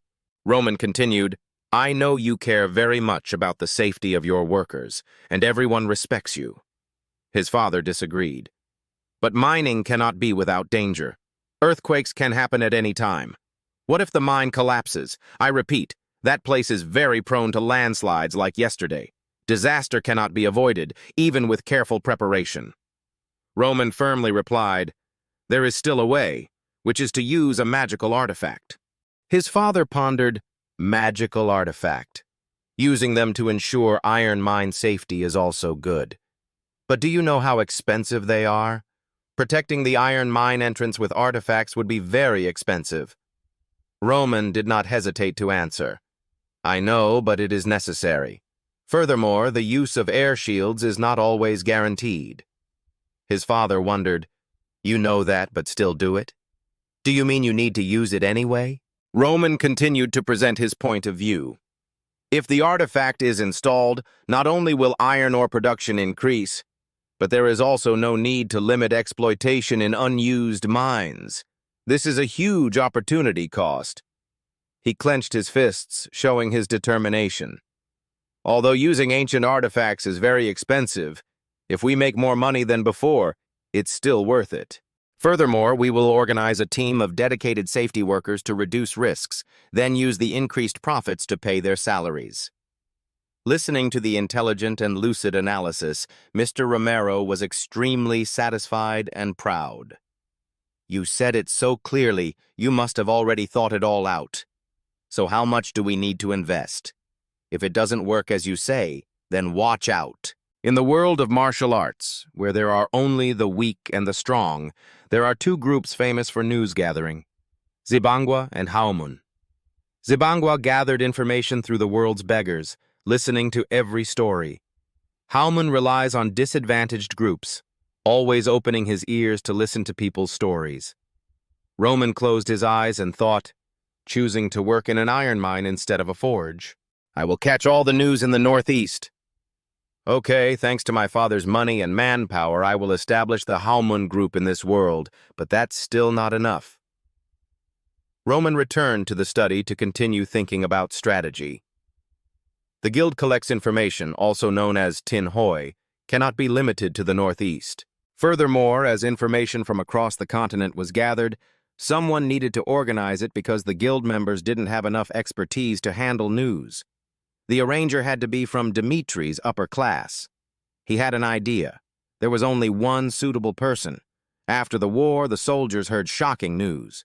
Vice Captain of the Dmitri Knights, Chris, declared boldly, "From now on, I will teach you how to use mana and swordsmanship. This is a gift from the owner. Practice with all your soul and strength." Everyone was surprised, couldn't believe this was real. It was absurd. What is mana move? It's a unique system of mana usage. If it is not something that is widely devalued, it is certainly a priceless treasure. Lucas, with a sad look in his eyes, clearly recognized its value. Even a father wouldn't teach his son how to use mana, he insisted. Surely he just wants me to roam the market, no matter how loyal you are to Mr. Roman. It's not enough to give that treasure, Chris solemnly announced. This move is called Kwang Nang. This move is also called Asura, the name of a battlefield ghost from a distant land. Lucas was shocked and couldn't believe it. It's crazy. I can already feel the mana. It's only been a few days and my senses have become extremely sharp. I even felt the gentle wind passing by. This is the light sword technique, compiled from 108 ways to fight enemies, a perfect move to take advantage of mental power. Chris kept wondering, casting blue mana from his body. What kind of person is Roman Dmitri? If I knew that Kwang Nang and Kwang Kiem were taking over this world, even with relatives, I will keep it an absolute secret, let alone with the soldiers. He happily unleashed his moves. That day I lost all my money just to learn how to use mana and endured the anxiety just to keep this Lucas happy. Lucas came to meet his master, wishing to live and die with him. Sorry, but I want to be with you, master. Roman looked straight at Lucas, thinking deeply and evaluating him. Don't refuse. Former mercenary, experienced, with extensive connections, high improvisation ability, having gone through many life changes, he is a very suitable person. Lucas said sadly and disappointedly, If I had to manage the Tin Association, then I will no longer be by my master's side, he said with all determination. When war with Barco, I have bet my life for you, master. Please don't push me away. Roman heard that and was extremely pleased. As I expected, everything is in my thoughts, he praised himself, then asked, What do you think? Why do I teach you light energy and light sword? Lucas was surprised by his master's question, not knowing. Roman said in a warm and majestic voice, I gave you that gift in return for your loyalty to me. He asked again, Lucas, what kind of person do you think I am? Do you think this guy named Roman would do anything just to gain the loyalty of his soldiers? Lucas seemed to understand what Roman meant. Roman continued to explain, I don't expect you to be absolutely loyal to me. This is just the price I pay for you following me on the battlefield, risking your life. He smiled meaningfully. So what else do you think I would give to someone more important than my soldiers? Lucas heard this and understood for sure. Is there anything better than Kwang Nang? It seemed like Lucas himself didn't know what it was, but if he is absolutely loyal to this master, surely he will achieve it. Please obey, master. I will create the best guild in this entire continent. Roman looked at Lucas thoughtfully, thinking, You are agile and thoughtful, truly the leader of the High Moon Guild. At the mine, where everyone was working hard, everyone shouted in unison, Mr. Roman is here, my master. All were overjoyed. Everyone came to his side one by one, thanking him with all sincerity. You really care about improving our safety, thank you very much. An old man was moved to tears. Young master, thanks to you, my only son survived. He knelt down at Roman's feet, thanking him. If you need us in the future, I will dedicate my life to you. Roman smiled happily. His eyes were satisfied and grateful. Thank you. I look forward to your cooperation." From that day, the people's feelings for Dmitri turned to Roman, and this made Baron Romero extremely angry. 1 month had passed since the battle with Barco. At the permanent meeting of the Dmitri family, one person presented, "The Barco family has collapsed. In the northeast, there is no longer any force that can confront Dmitri." The old man continued. The pro-Barco forces had also expressed their desire to ally with Dmitri. The old man looked towards the leader. "As you ordered, we have directly refused to negotiate with those who sided with Barco and caused tension with us." Looking down at the flyers, he asked, "How do you want to handle them?" Romero gave instructions. "Making peace with those who have seriously injured us is not noble but arrogant." He emphasized, "Do not negotiate with them. We will make them know the outcome of confronting Dmitri. Barco has shown us the variables that can occur when borrowing power from outside. Even though Barco and we have faced off, they are still a big threat, thanks to variables like Flora and Romero's." Captain Jonathan explained, "That's why I want to increase our military force to counter these variables and buy more magic weapons." Roman's father thought, "Military force, nothing makes us safer than it." The officials continued to discuss, "Thanks to young Master Roman, we have a lot of funds, even though we spent a lot on installing the artifact into the mine shaft." He pointed to the information written on the paper. "So the amount of iron has increased by 30% in a very short period of time." He turned around and said to the person next to him, "If this continues, I believe it won't be long before I reach 100%. Romero Dmitri questioned, "What about the cost of the antiquities?" Another person on this council immediately replied, "It's still okay if you count the increased profits." He began to make comments. Roman was right. By working at the iron mine himself, he recognized this problem and thought of the most effective solution. Then, looking at everyone's smiling faces, his train of thought continued. People's assessment of Roman was something that was always changing, but it was finally completely concluded in this event. Dmitri's knight captain interrupted his thoughts with a question. "Sir, what are you thinking? Inheritance." Romero's face lowered. "It's begun." Jonathan gave his opinion. 3 years ago, he chose young Master Rodwell as the new lord, because at that time, young Master Roman's actions and personality were not suitable for this important position. The sound echoed out the window, but everything had changed.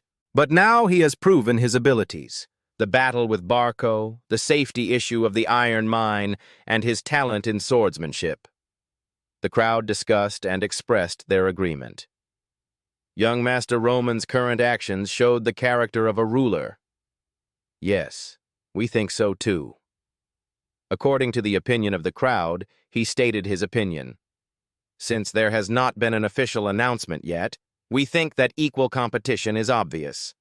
The inheritance battle between Roman and Rodwell creates a stir in the normally quiet Dmitri family. Romero repeated the names of his 2 children in his head and analyzed Roman and Rodwell. Although Roman had proven himself in a short time, Rodwell had shouldered the responsibility of heir from a young age.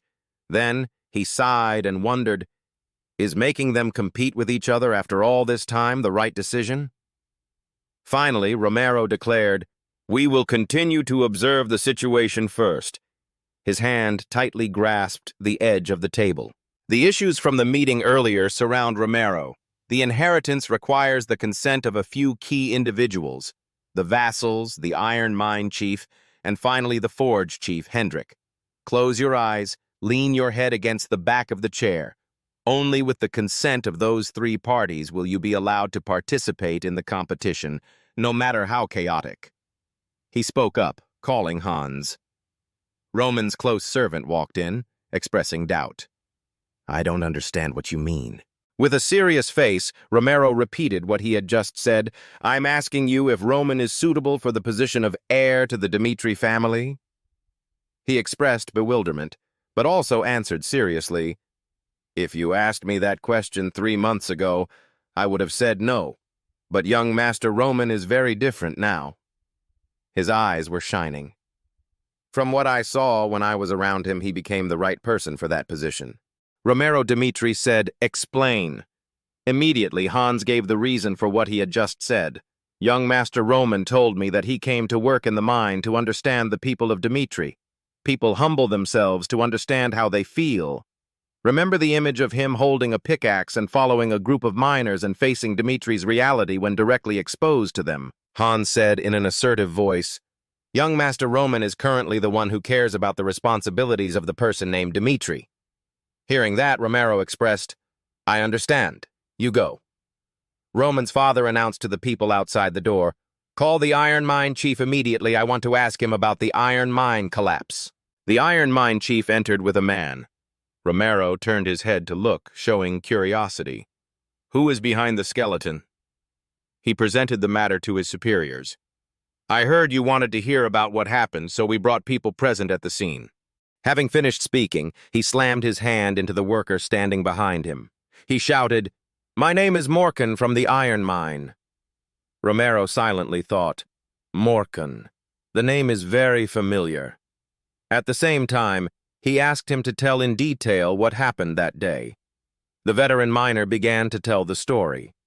The incident happened when the young master worked for a week at the iron mine. The pillar collapsed, crushing a worker.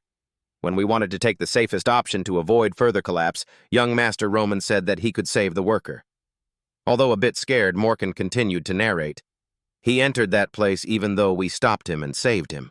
He expressed his true feelings.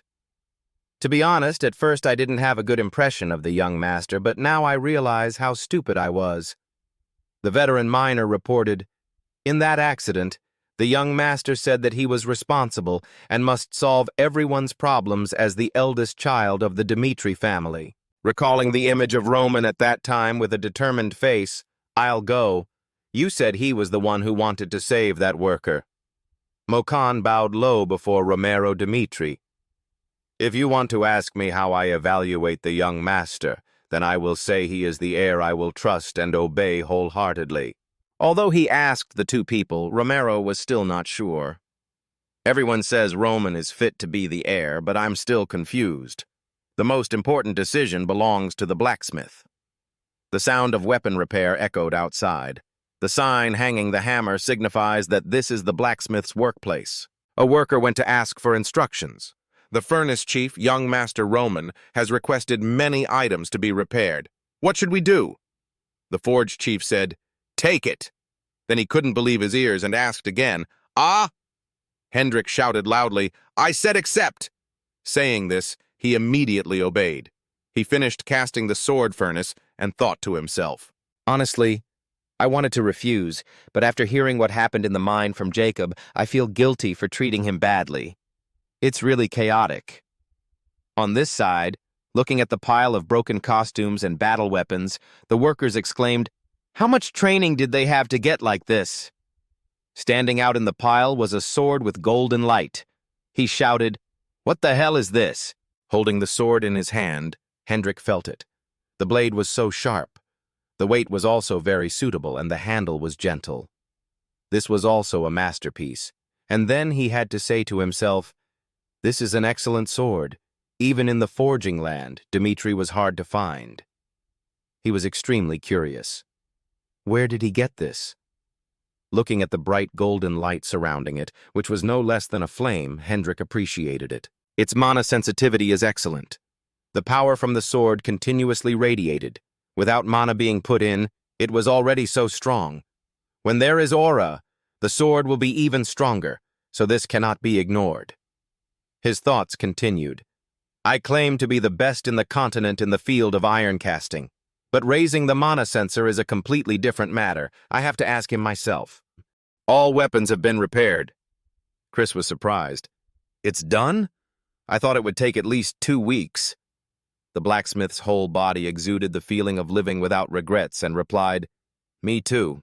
It usually takes about 2 weeks, but Hendrik is having some sort of seizure. Should make the blacksmith's focus entirely on this." The vice captain slowly turned his head back. Hendrik's face was dark from working continuously without stopping. He shouted, "Roman, where did you get this sword?" He quickly wanted to know the answer. "Who made it? Tell everyone." He thought to himself, just as planned, smiling slightly. I didn't get it from anywhere. He was extremely confused and immediately asked again, Why, what do you mean? At this point, Roman raised his hand to his chest, smiled brightly, and replied, That sword was made by me, that's right. I made it myself. Hendrik then shouted loudly, his voice sounding like thunder, Do you think I will believe it, Mr. Roman, who stands before you? It's the blacksmith master in Dmitri, he said seriously. Even though you know that, you're still joking with me.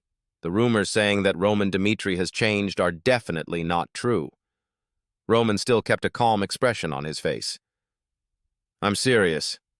The name of the only sword on this continent is Salamander. He was angry. Even now, His words were interrupted. I will show you. If you see it with your own eyes, you will believe it. You are confident. I believe that the master blacksmith representing the Dmitri family will have the right view, right? Two people were chatting in a house. Inside, there was a smithy. He walked closer to the table while recounting the process of making his sword. While preparing for war with Barco, I realized that I need a very good sword to be able to entrust my life to it.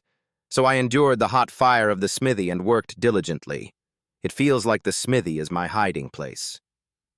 Hendrik listened silently, standing next to the smithy, his face illuminated by the light. I turned my head to look at him and said deeply, I think he also understands how I feel.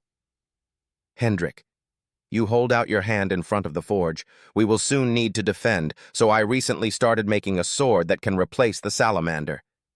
He stared at the table, making a decision.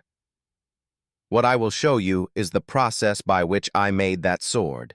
Having said that, he took off the shirt he was wearing. Hendrik stood behind him and observed, secretly surprised. Didn't he wear protective gear? He crossed his arms and sighed. I bet he doesn't know anything about blacksmithing. I have no other choice but to stand and see what happens. While he was thinking, a sound of metal colliding with the table rang out. He glanced over in surprise. His hands began to work. Each knock of the hammer rang out. In my mind, I constantly remind myself of the difference between the two worlds. Metal processing standards between the martial world and this world are very different. Because people in this world do not have complete control over mana, they invested more effort into their ability to use the sword. On the other hand, martial arts focus more on the speed of airflow. The sword has increased gas density. Only swords like this are considered superior in martial arts, and because I survived a life of war, I created valuable swords for myself. Roman's whole body seemed to be enveloped in firelight. He was currently in what Hendrik called a trance. In his heart, he kept screaming in disbelief, No way. Is it Roman Dmitri? Is that Roman Dmitri? Metal processing ability, iron forging speed. The sound of the hammer and the welding ability are perfect. He couldn't believe his eyes. He couldn't stop exclaiming in his heart. This scene reminds me of Romero Day, while in the prime of that day. I believe this feeling is unmistakable. The sun gradually disappears behind the mountain. It seemed he had finished the finished product and was currently holding a towel to wipe the sweat from his face. He bowed his head in recognition. He was truly the one who made that sword. I sincerely apologize. He slightly raised the corners of his mouth in satisfaction. Then make a decision. I will give it to Mr. Salamander. The words shocked him, and he immediately raised his head. He means the finished product he just created is lying on the table. You see, I just created a new sword. Furthermore, I sold your sword a while ago. You hold the hilt of the sword in your hand, so now I want to give it to Mr. Salamander as a gift. Going back in time to 3 years ago, a loud scream came from a large house. Please come to your senses. Hendrik is losing his temper. Is your eldest son so important that you would abandon the future of the Dmitri family? He never stopped persuading. If someone asks what kind of person Roman is, surely there would be dozens of people who would describe him as a bastard. Do you really want to make Roman the heir to this family? He felt confused. Wasn't there no alternative? Romero Dmitri sat with his arms crossed and eyes closed, listening to his questions. He slammed his hands on the table and said loudly, I'm talking about the second son. Only Rodwell was the one who learned blacksmithing from a young age. Isn't that enough to prove the value of this capital? Romero looked worriedly at the glass of wine he was holding in his hand. After 3 years, Roman has changed, but I'm still worried that Hendrik won't accept it. Hendrik laughed and couldn't close his mouth. Of course we agree. Mr. Roman is very qualified to become his successor. Romero asked again, Are you serious? Hendrik was sure. How could I lie to Master Romero? He recalled the image of Roman working hard, even though no one was watching. But he also worked extremely hard. His voice lowered. To be honest, when he asked me to give him some weapons, then I only gave him old things because I didn't like him. But do you know what he said? He said the act of giving those weapons to my soldiers is no different than murder. After the days when I thought poorly of Mr. Roman, I started thinking again. It's true that Mr. Roman always thinks about the interests of the Dmitri family. He recalled the image of Roman absorbed in his work. Not only that, I even witnessed him working in the smithy with my own eyes. Working extremely enthusiastically despite having to endure the heat from the forging fire, I cannot help but acknowledge his talent. He placed the sword on the table. This is the sword he made himself. Surely you will know its value just by looking at it. Romero pulled his sword out of its sheath to observe and was surprised. He looked at the sword and felt incredible in his heart. How could Roman make a sword like this? Hendrik stood facing him with a serious voice. As a master of blacksmithing, I think I need to reconsider my decision from 3 years ago. Romero opened a drawer with a letter inside. Rodwell's letter, Dad, it's Rodwell. Currently, I have been promoted to S level at the Royal Academy in the capital, Cairo. You will be able to skip theory classes and just focus on accumulating experience as a family manager. You will graduate with the highest score at this academy, so that father can be proud of his son. You will open a new future for Dmitri. He placed the letter on the table and turned away. He clasped his hands behind his back and stood looking out the window, thinking, both Roman and Rodwell are showing off their talent. But Rodwell, who is considered a genius, cannot compare to the current Roman. Roman is so talented that he is famous not only in the Cairo kingdom, but also on the entire continent. He seriously analyzed that, as soon as Rodwell graduates, Roman will carry out the responsibility of managing the defense army. At that time, I will declare war on the succession dispute. A few days later, Willa is a monk in Valhalla and a high-ranking officer. At the entrance to Dmitri, 2 people were riding horses slowly, entering. Inside were Romero and Hans, his close servant, waiting. Romero said hello first. I am Romero Dmitri. Are you from Valhalla Temple? The person opposite introduced me. My name is Zalas, a monk of Valhalla Temple in the Cairo area. I heard Roman Dmitri defeated Homer. He took off his hood and said, The fact that I personally came here is to further confirm whether the level ranking is a true reflection or not. It's just a coincidence, level ranking, even if that person is low level. It is also necessary to consider recognizing the level of the family. Romero smiled politely and offered, Take a break and see him tomorrow. Why don't you take this time to visit Dmitri? He agreed. Okay, he reminded. There will be a guide nearby. Hans guided the 2 around and introduced. The Dmitri family is famous for having the largest forge in the Cairo kingdom, as well as extremely high-quality metal products. Walking around here, you will see that the interior is all made of metal, he passionately introduced. Even the gate was no exception. At this moment, suddenly a simultaneous shout rang out from behind, 1, 2, attracting Lars' attention. He turned his head and saw a group of people practicing not far away, and immediately commented, Can we go over there and take a look? Hans stood behind him, smiled, and said, You can stand here and observe. He replied casually, Thank you. 2 wooden swords collided. The 2 people who were fighting were thrown far away from their opponent's attack. Warrior Bucky proudly encouraged his opponent, Can your body still grow despite such poor defense, Kevin? Kevin raised his sword into an attack stance. Don't say such meaningless words. Bucky laughed loudly and agreed, Okay, let's go. Both were filled with determination, their faces full of the will to win. Seeing the intense battle, Dallas couldn't help but feel confused and worried. He saw two warriors rush at each other, their two swords sparkling with light at the same time, making him surprised and stuttering. No, those new recruits are light swordsmen. Of the 30 people chosen to be Roman warriors, no one was a light swordsman. Roman crossed his arms over his chest and asked, "It seems like you have quite a bit of martial arts." He said a few more words to Bucky. He scratched his head apologetically. At that time, no one understood what he said. But one day, not even a month had passed. Bucky was able to activate his light energy. After that, the warrior's attitude towards training completely changed. To become stronger, to overcome that wall, they are willing to risk their lives. The test match took place. Bucky swung his sword. Challenge. Block this attack, and see. He slashed the sword straight without hesitation. Kevin blocked the attack without changing expression. Bucky shouted loudly, "Damn, those eyes are so scary!" Kevin pulled out his sword and stabbed straight. The tip of the sword was now in front of Bucky. Kevin, with fiery eyes, rushed forward. Bucky yelled, "Was it necessary to go this far?" Kevin said with a cold face, but pushed forward. Then the two rushed into each other again. Kevin put his sword to Bucky's neck and said coldly, "If this were a battlefield, your head would already be rolling on the ground."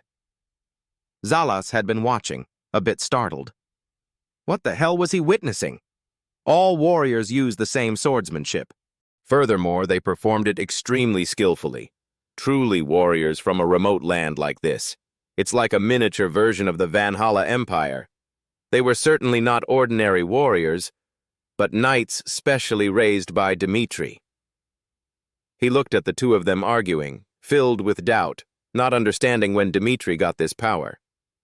Indeed, Dmitri was the main resource of the Northeast, but this power was completely beyond the capabilities of a rural family. The person next to him also suddenly asked him, "Is Dmitri really a mining city, Father Zalas?" He didn't know how to explain it, and I couldn't believe my eyes. He was reluctant to say a single sentence. What we can be sure of is that they are not ordinary warriors. It was definitely Barco Romero's Dmitri Knights. Hans next to him heard it and explained, "Well, they're not Dmitri Knights. They don't belong to any organization." Then he chuckled. They were simply young Master Roman's private soldiers. After hearing this, Zalas was stunned. He was just a private soldier. He held Hans's shoulder tightly. He impatiently questioned, how could a light swordsman be just an ordinary private soldier? Hiring them must cost a lot of money, right? Or are they just apprentice knights? He slowly said, "I don't know why you ask that. If you're talking about Bucky and Kevin, they weren't light swordsmen before. Kevin was a commoner specially invited by the young master, and Bucky is just a C-level mercenary. They only grew thanks to the docility of the young master. Isn't it great to be the successor of the Dmitri family? Young Master Roman has a great eye for talent. He is truly Dmitri's blessing." After hearing this, Zalas was rooted to the spot.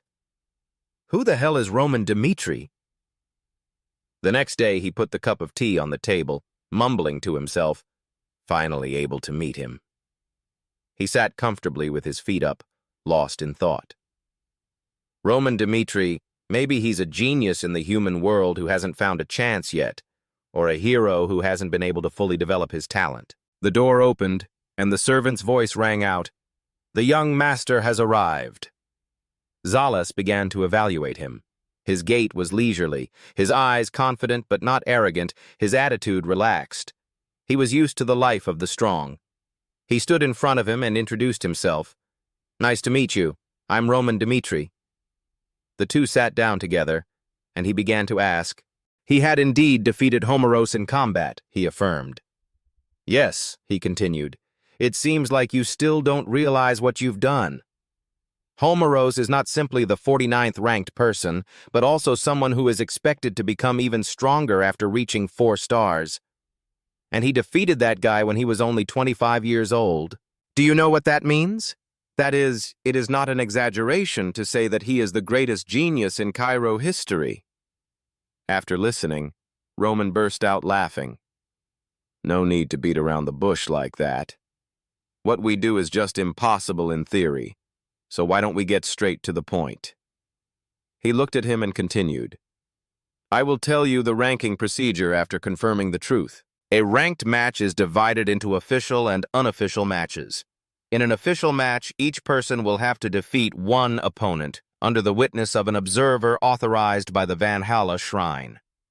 The results of an official match will be displayed on the leaderboard immediately afterwards, and you will be provided with a rating confirmation ID. However, in an unofficial match, when defeating someone on the leaderboard, that person's position will be replaced, and the current rank will only be promoted after 1 year. In any situation, it is impossible to take that loser's place, even if you win an unofficial match. He listened attentively to him. However, after assessing his strength, the final winner of all unofficial matches will take the lowest position in the rankings. Vermin understood in his heart. In other words, I would become the 100th ranked person if I could prove my strength. Zalas kept explaining. The Valhalla Shrine only trusts its own eyes. Then he pushed a ball towards him. To verify the strength of the winner of unofficial matches, we use a solar power bridge. The verification method is very simple. If you pass the criteria that we have pre-selected in the solar energy test, you will be considered qualified and get the lowest position in the rankings. In such cases, it is not like the official match. We don't provide it. We just try to delay the time. Because the person ranked 100th will sooner or later become the challenger's prey. He wondered why he had to go so far to get his name on the rankings. He continued, so that your name would be known to the world as a swordsman, even though there's no special reward. He smiled slightly. Was it necessary to take such risks just for fame? Then he continued, give your opinion, if so. Wouldn't it be much simpler to just defeat a high-ranked person in an official match? Zalas was quite upset inside. What did he think was an official match? But there was some hesitation on his lips. Of course, participating in an official match is the simplest way to prove your strength, but starting a ranked match is not so simple. There are many procedures that need to be prepared for an official ranking match. Moreover, in the Northeast, no one has ever made it into the rankings, so arranging the contestants itself is impossible. Roman said shyly, I know it's a shame. Zalas doesn't care, so let's start checking. It's simple. The color of your aura will change based on the amount of mana you pour into it.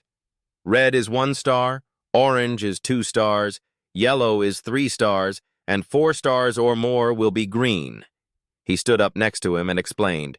He defeated a 4-star light swordsman, so at least his power must reach 3-star yellow. Roman nodded to show he understood. His hand was placed on the ball, silently assessing in his heart. It's not like martial arts. The development of this world relies on mana, a tool that can determine the skills of a fighter or a magician. What kind of existence is that? Are they like witches in martial arts or extraordinary humans who have attained divine power? I can't ignore the power of magic. Zalas spoke up. Please begin. Roman was quite excited. The logic of the two worlds was completely different. What will happen if I use this world's method to transfer mana? He smiled complacently. If I want to know, let's try it. After he transferred mana into the sphere, a powerful purple power radiated out. That flow of power is getting stronger and stronger. Zalas couldn't keep his mouth shut when he saw it, panicked, and said, What the hell? Roman placed his hand on the power ball. A ray of blinding purple light emitted. Just a few seconds later, it quickly turned orange. Zalas stood next to him, watching with great surprise at this phenomenon. Red? Oh no, oranges. Although the measurement time usually does not take more than 5 minutes, the ball did not stop at one color. Now it turned yellow again. He was puzzled.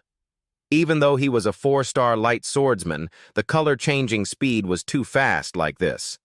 Roman smirked and looked at the sphere under his hand that was changing color dizzily. I guess this world's methods can only allow me to measure this far. Then I should try some of Vo Lam's methods, right? After that smirk, the energy ball glowed a blinding green. It was so overwhelmed with energy it swelled up, then cracked on the surface and lost its luster. Zalas gasped in surprise. It can't be, the light energy bridge is broken. Talking about the search for light energy, it was an item created from the culmination of the continent's greatest minds. It was a perfect product whose durability was created from the mana infused by the 6-star swordsman. The highest color it can display is green. Even if energy exceeds the input threshold, the radiosurgery bridge will still function without complications. Roman asked a question. Is it defective? Zalas faltered. Impossible. He found a reason to tell Roman. This has never happened before, so I can't give you a clear answer. Then I thought to myself, before it broke, the solar energy sphere must have emitted green light. Looking at the black orb, he was confused. Roman Dmitri is a 4-star swordsman. Remembering the moment when Roman touched the ball, he was no different from a demon. Zalas began to speculate. He is not some dragon that is too weak to fly, but a fully grown monster. I couldn't believe there was such a huge monster in Dmitri. He thought of an extremely shocking outcome, the appearance of an engine with the potential to reach 6 stars in the Cairo kingdom. Above all, the salamander continent will be overthrown by the appearance of Roman Dmitri. Zalas gently pushed his glasses up the bridge of his nose and said slowly, "That's unfortunate." He carefully collected the orb and explained, "This is the first time, so we can't make any judgments right away. We will send you the results soon." He hugged the ball incomprehensibly. Must complete the goal of finding out why the Empire built the Valhalla Temple in Cairo. Zalas said softly, "I'm sorry." He turned and walked away with a new goal in mind. Roman Dmitri, I need to learn more about him. Zalas had returned to his room, sitting in front of a desk cluttered with papers. He thought to himself, what's wrong with that Roman? He's completely different from before he turned 25. Can one person really change that much? He held the paper tightly in his hand and speculated. The subjugation of the Blood Fangs and the fight against Barco, he even handled his own work perfectly. A person with nerves of steel is willing to risk his life for his own goals and make them come true. Zalas raised his eyebrows and thought, human Roman not only has monstrous strength, he also has the intelligence to use it effectively. Holding the report in his hand, he read it again before sending it. There is nothing unusual about the optical fixation ball. The only reason why it broke that comes to mind is probably because the strength it endured exceeded its own threshold. Green is displayed under normal conditions.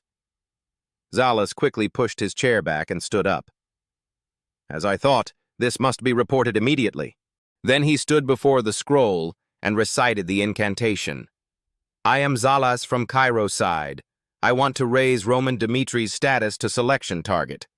About the Valhalla Empire, not only do they fight together, but they also realize that the higher one's imperial status increases, the more cunning one must be.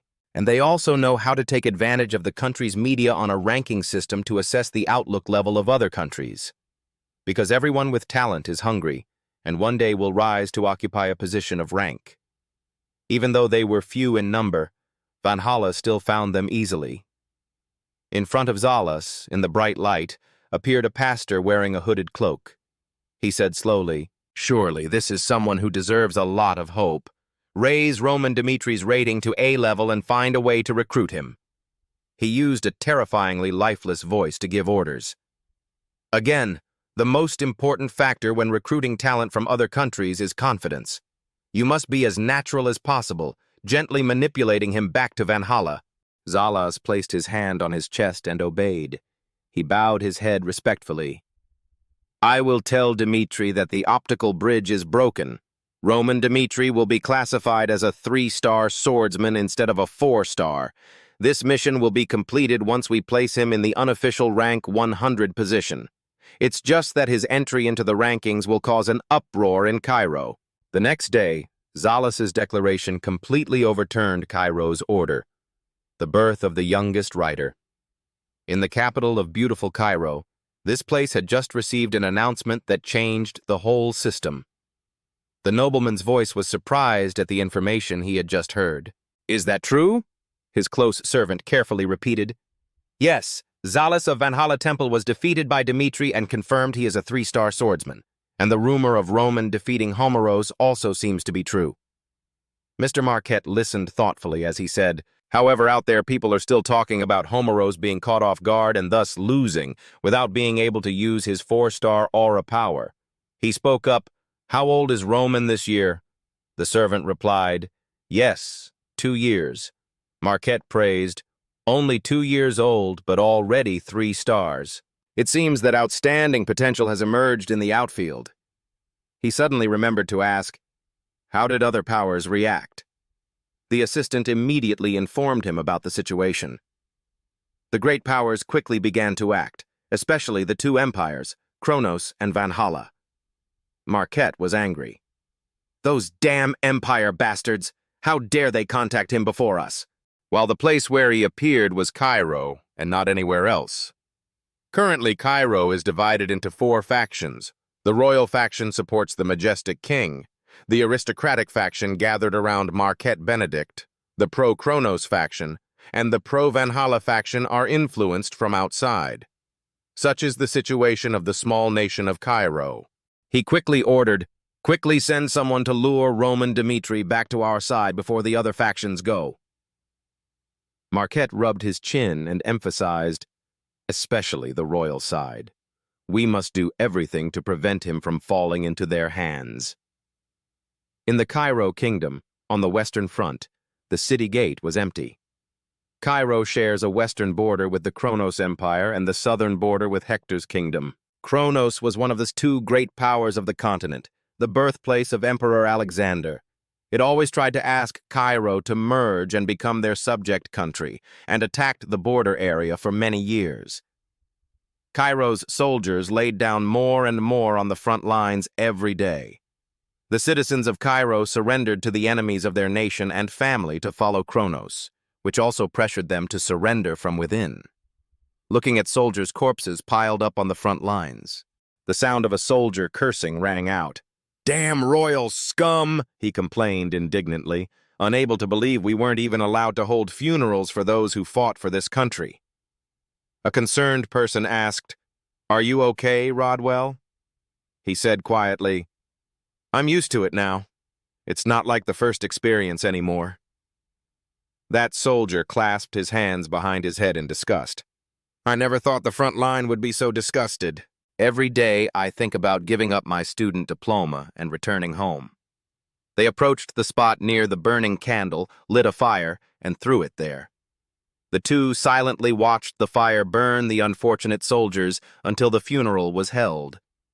Rodwell mused, "This is actually a small and weak country like ours, but the Western battle did not have a peaceful day, because those were aiming to target Cairo from the outside." Rodwell's friend leisurely said, "Did you hear the news? Your brother Roman has become a fraud." He frowned and thought of Roman. His fists clenched uncomfortably. "Did it really reach 3 stars? No, the younger brother I know couldn't possibly do that."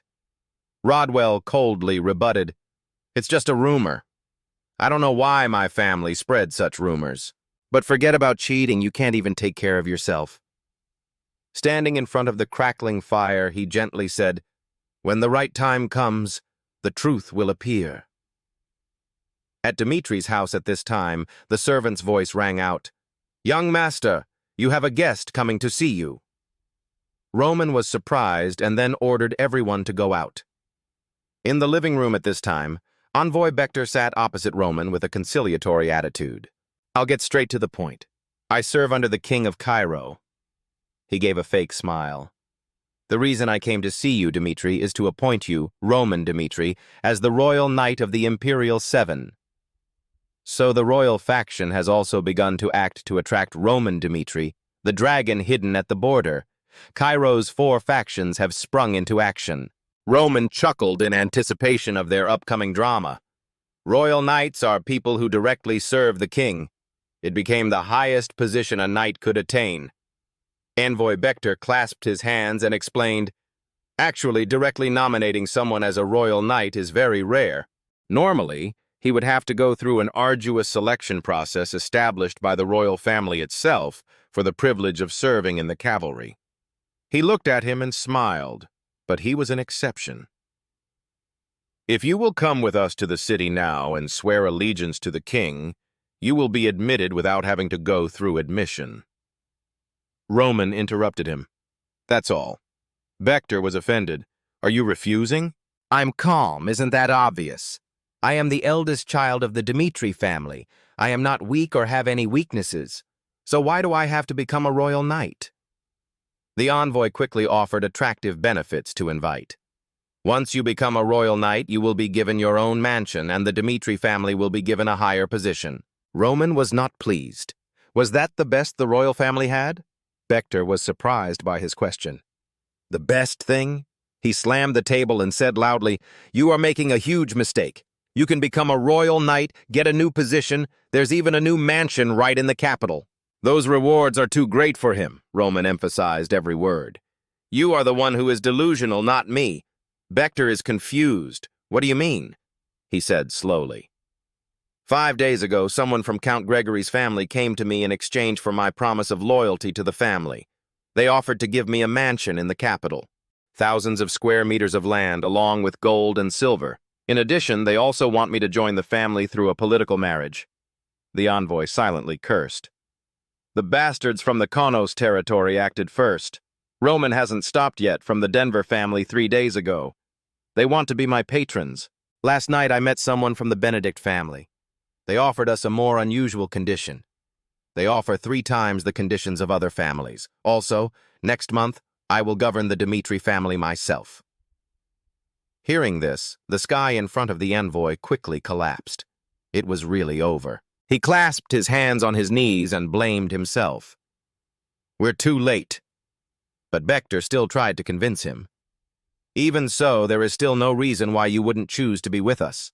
As you said, they are traitors plotting to devour the entire kingdom. Thanks to the leader of the Royal Knights, Cairo's best swordsman, he stopped the rebellion. Seeing that Roman was silent, he took the opportunity to say more and completely controlled them. However, governing the country makes it difficult for the royal family because their eyes and ears are limited. The envoy became more and more worried, but he knew that Cairo was really a small country.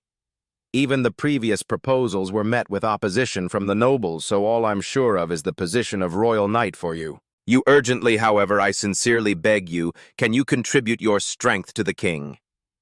Roman secretly smiled. In just one kingdom there are 4 powers. I am used to this situation because I am the 12th son of Tianhua. He crossed his arms leisurely. The 3 previous offers, even from the royal family, did not convince me. Therefore, I have no intention of accepting any offer. The envoy just heard you say, I will not refuse everything. At this point, he breathed a sigh of relief, not yet in denial, but still hopeful. Roman stood up to invite guests. So you should just go back today. Vector also quickly replied, I understand. He bowed his head in greeting. I will wait for the day when you will dedicate your loyalty to the king. 4 offers, 4 rejections. Roman has no intention of contributing to any power. He smiled slightly. Anyway, they will confront us. We should buy time by making all 4 factions wait. One morning, the steady sound of a stick still echoed on the practice field. Roman had just finished practicing and stopped to rest for a moment when a greeting was heard from next to him. It turned out to be a waiter. He bowed politely. I came from Valhalla's Human Intelligence Department. He was a bit surprised. It was Valhalla, but he was wearing Dmitri's uniform. Your eyebrows are a bit high. What's wrong? His eyes became cold and threatening. Didn't I send a message to the Denver family a few days ago? Markin was startled, thinking about what was wrong with this person's eyes, but he quickly spoke. I'm very sorry for approaching you rudely. While bowing respectfully, he explained, At that time, because there were too many hands and eyes, I couldn't act properly. But for now, you can consider this as the sincere wish of the Valhalla family. The Valhalla family fully valued his potential.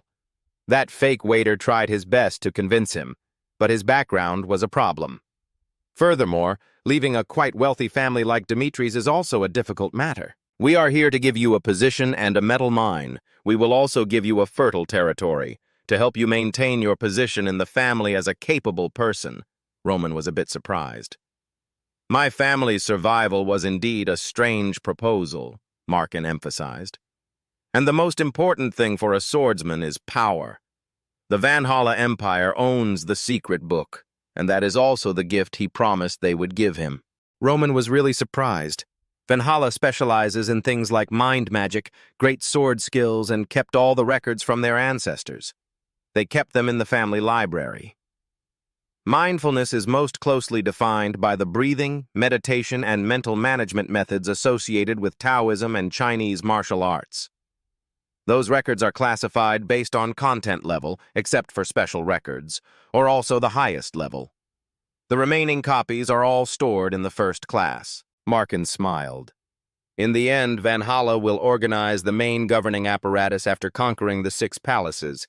If you agree to follow them, glory, wealth, and power will be achieved quickly. He narrowed his eyes. So, on Valhalla's side, where the glorious future will belong to you. Roman silently praised. The level of persuasive speech rhythm struck human psychology.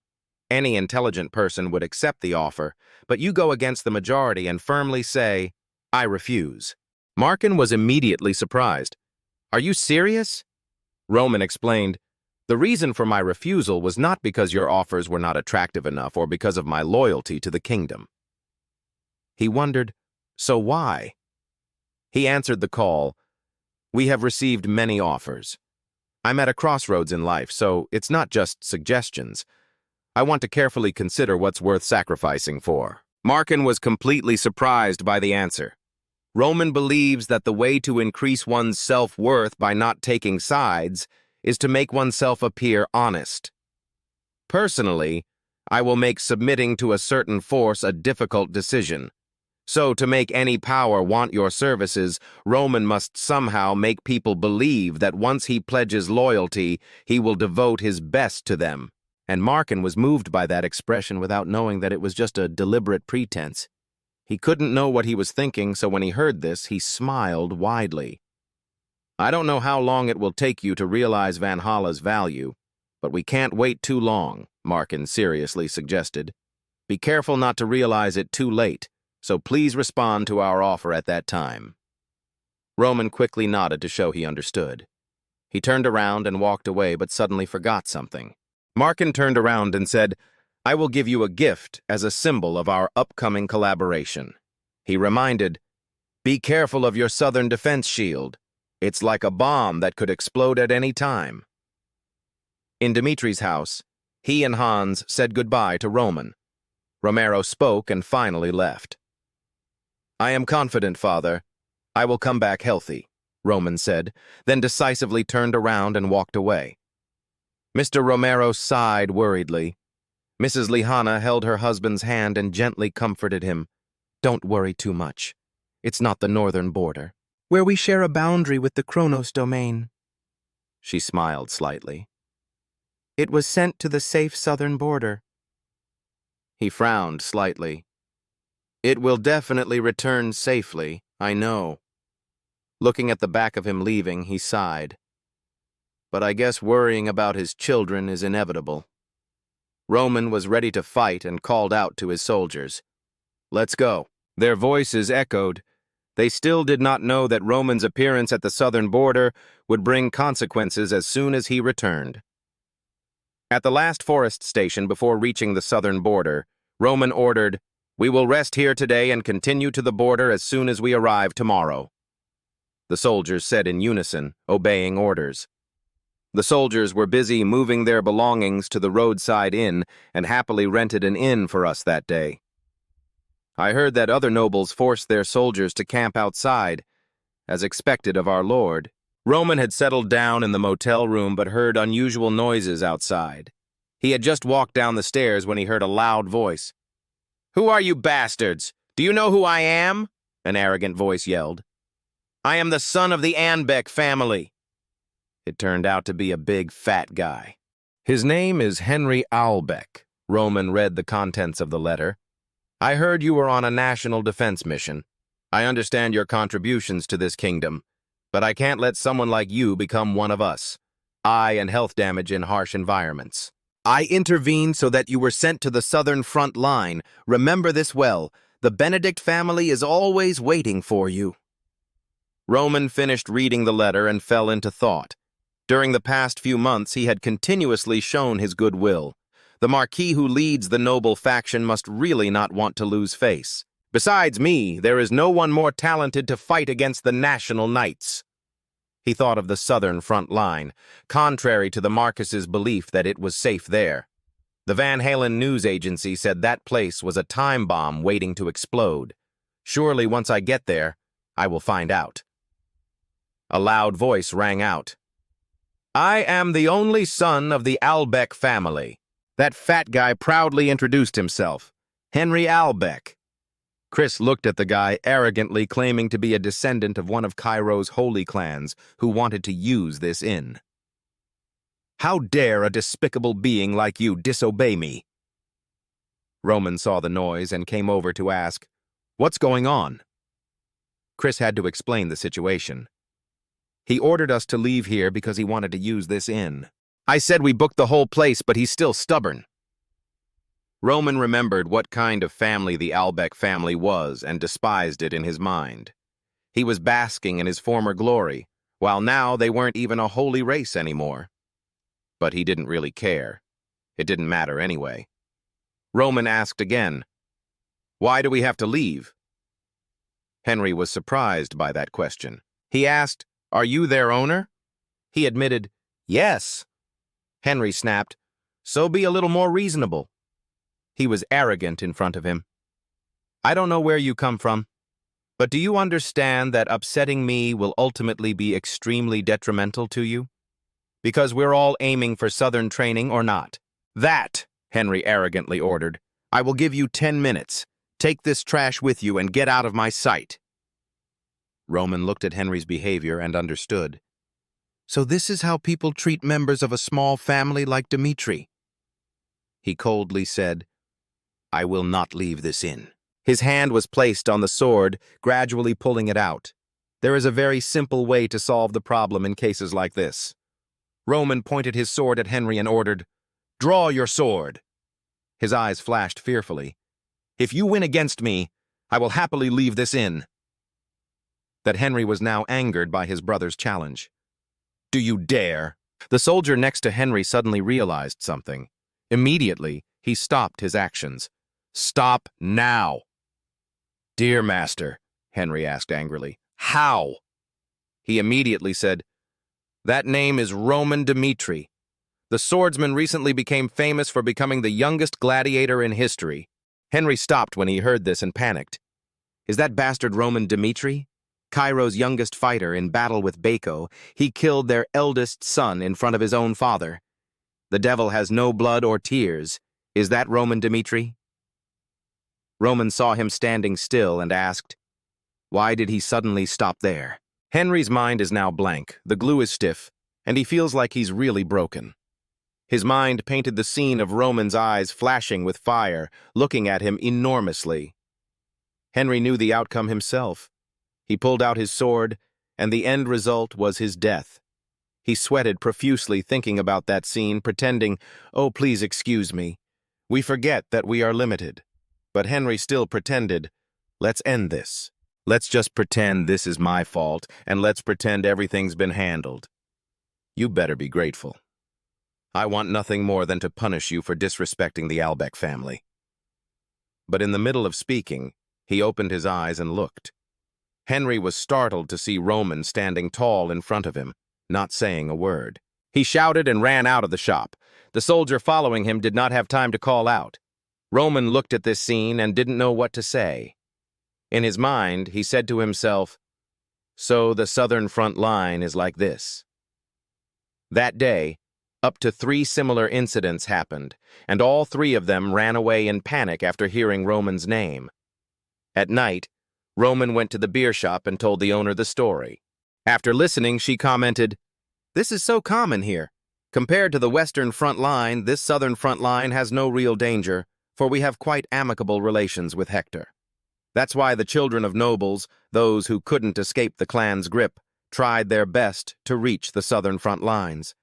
Also known as a resort, training is lax, and there is nothing here that makes one risk one's life. This is a perfect location for nobles to complete their duty to protect their country. At night, Roman looked at the map. He calculated that exactly 48 days ago, the Hector Kingdom's expedition team had crossed the border.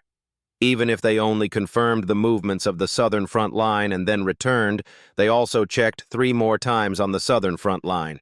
He stood in the middle of the room with only one light on, contemplating. Not sure if they are preparing for war or not, but only from such small pieces of information gathered. It also shows that the current southern front line is not a holy place. Roman flashed a dangerous smile. War. He expected. He smelled. A familiar smell of blood lingering in the air. The next morning, a man loudly introduced, "I am Viscount Ballet Frank, conductor. Southern Training Management is a place that provides basic training for soldiers sent to the southern front line. After 3 weeks of training, you will be added to the Reserve Corps and will spend the remainder of your service there." The soldiers below did not listen. Everyone yawned. Whatever your title was before joining the army, forget it all. Here, you are simply a soldier completing your military service. Roman was also there to listen. If any of you commit acts that violate the rules, then you will have to accept the punishment of being sent to the Western Front line. Roman breathed a sigh of relief. He felt normal with this punishment. He was simply sent to the Western Front lines. "I thought no one would be afraid," he said. But he looked around and saw everyone stiffen and become serious. The commander announced, "This evening you will be informed about the training schedule. Arrange the furniture in the assigned area." While returning, someone suddenly called Roman. That guy came to tell him, "The commander wants to talk to you privately." As soon as we met, I saw Barla smiling and welcoming him. He asked, "Was your trip to the south comfortable?" He politely replied, "Of course it's no problem." Barley also politely invited him to sit. "He shows affection for you. Do you know how excited I was when I heard you were being transferred here? Roman Dmitri, Cairo's youngest fighter. Just the news of the birth of the hidden dragon Dmitri already makes me very excited." Roman is still not very interested. Barley is now getting into the main story. "To be honest with you, I called you here to confirm something. Is it true that Marcus Benedict used his hands and feet to get you transferred to the southern front lines?" Roman did not deny. "Yes, I did not ask him to do that, but I heard he influenced that to happen." Barlow's face was sinister as he thought, Marcus Benedict is investing a significant amount of money in Roman. He made his own calculations. "If I build a relationship with Roman first, then maybe I will get the opportunity to enter the central apparatus." Barl's eyes lit up as he prepared to negotiate. "So I'll tell you frankly, I want to make a good impression on the Marquis. The southern training camp isn't bad either, but it cannot be compared to the luxurious life of a member of the central apparatus. Therefore, I will do my best to support you while you are here. In return, when you meet Marquis Benedict in the future, simply tell him, Viscount Barla Frank made my life at the southern training camp easier. That's all we ask for." Roman heard his request and thought to himself, what he said was so blatant. There's no reason for me to refuse what he voluntarily gave me. After talking with Barley, Roman returned. But as soon as he walked out the door, someone called and found you, you bastard. It was Henry from the inn last time, looking sweaty. It seems like he ran everywhere to find him. You've already caused trouble, do you hear what I say? Do you know who my maternal family is? The Frank family? Henry confidently boasted, Viscount Barla Frank of the Southern Training Camp is my uncle. Do you realize your mistake now? Roman heard this name and was stunned. He bent down to look at that short, confused figure and asked, So, what do you expect me to do with that information? Henry saw that he was calm and angry. Do you really not understand how much you plan? He angrily cursed, Damn it, wait here. Henry ran into the room. To see if he could maintain that composure, he called out, Uncle! Barl in the room saw Henry calling and was happy. Why are you so upset? My dear nephew, are you bold enough to scold me? Uncle, if my life was threatened by someone from the Southern family, what would you do? Barl shouted angrily, What? Who the hell dares to threaten you? Henry led him out the door. He was furious and cursed. How dare they touch my grandson? Even if we die, we must trample on them. Henry looked forward with joy. He's on the other side of that door. As soon as the door opened, Barley rolled up his sleeves and prepared to fight. The fist, originally intended to kill someone, now fell to his nephew. Looking at his tooth flying out, Henry's head was full of questions before a picture of Henry as a child appeared and called out, "Uncle Barl!"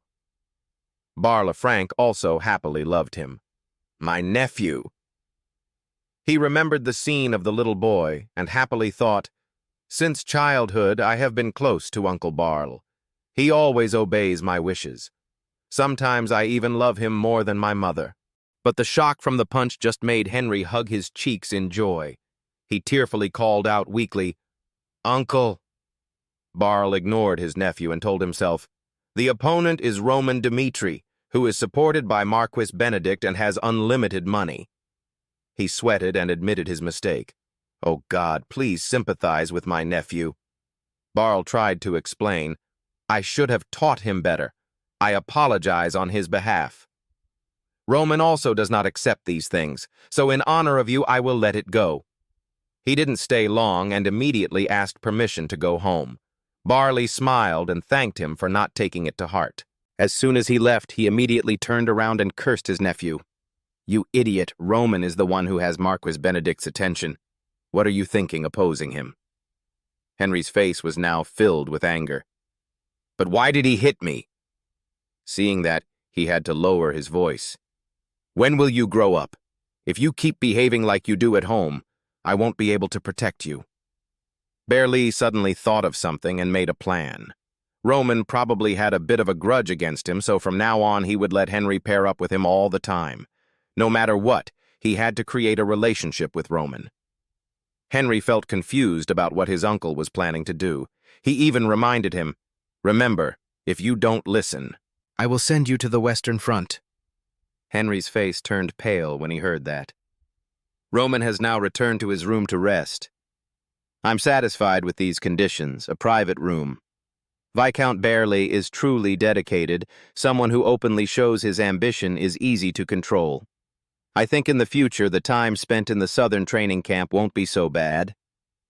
In a room in the training barracks, a man was looking at a piece of paper on the table and exclaimed, unable to believe that he had to organize war games for the nobles.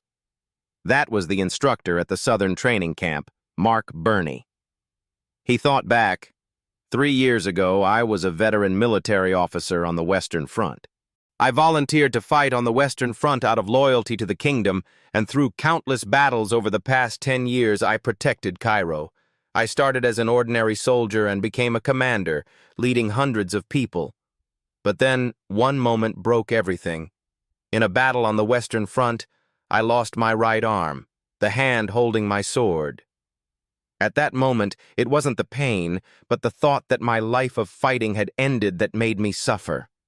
After that incident, in recognition of my contributions at the front, I was made an instructor at the Southern Training Camp. I will have to leave the battlefield. They still try to comfort me that I can still contribute to protecting the fatherland.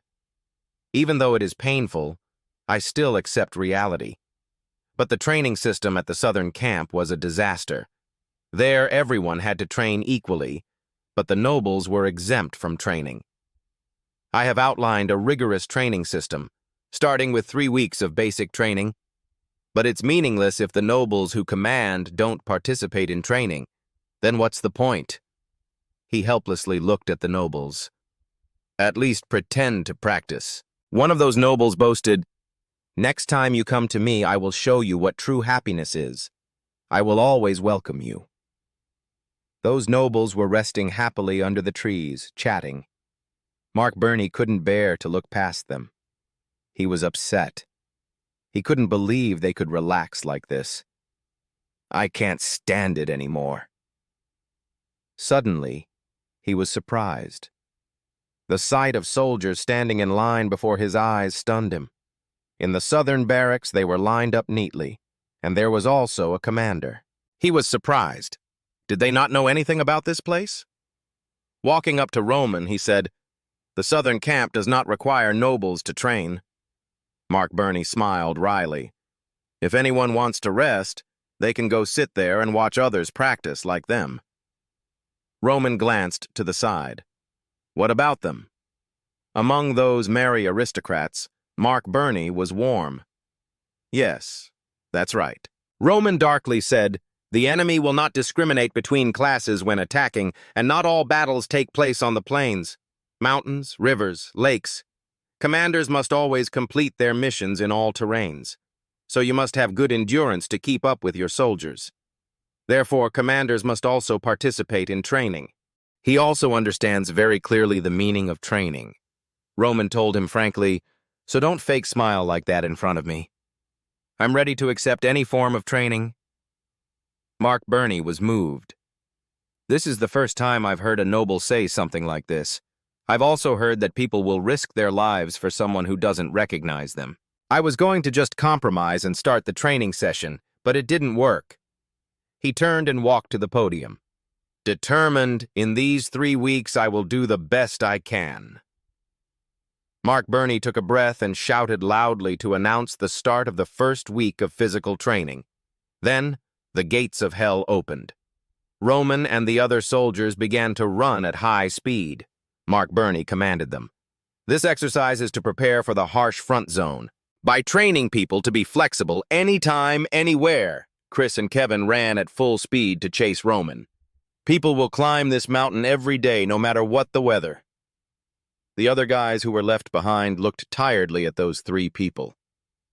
These guys, they were surprised and confused. What the hell happened to them? In the evening before sunset, everyone was still constantly practicing. Mark Burney also commands enthusiasm. War is a psychological battle we don't know when it will end. By continuously swinging their swords without limits, everyone will surpass their limits. Those who miss the mid-swing will have to practice more. Even if they sleep, they still have to swing. Only when it's completely dark can we rest comfortably. There were a few people who cursed.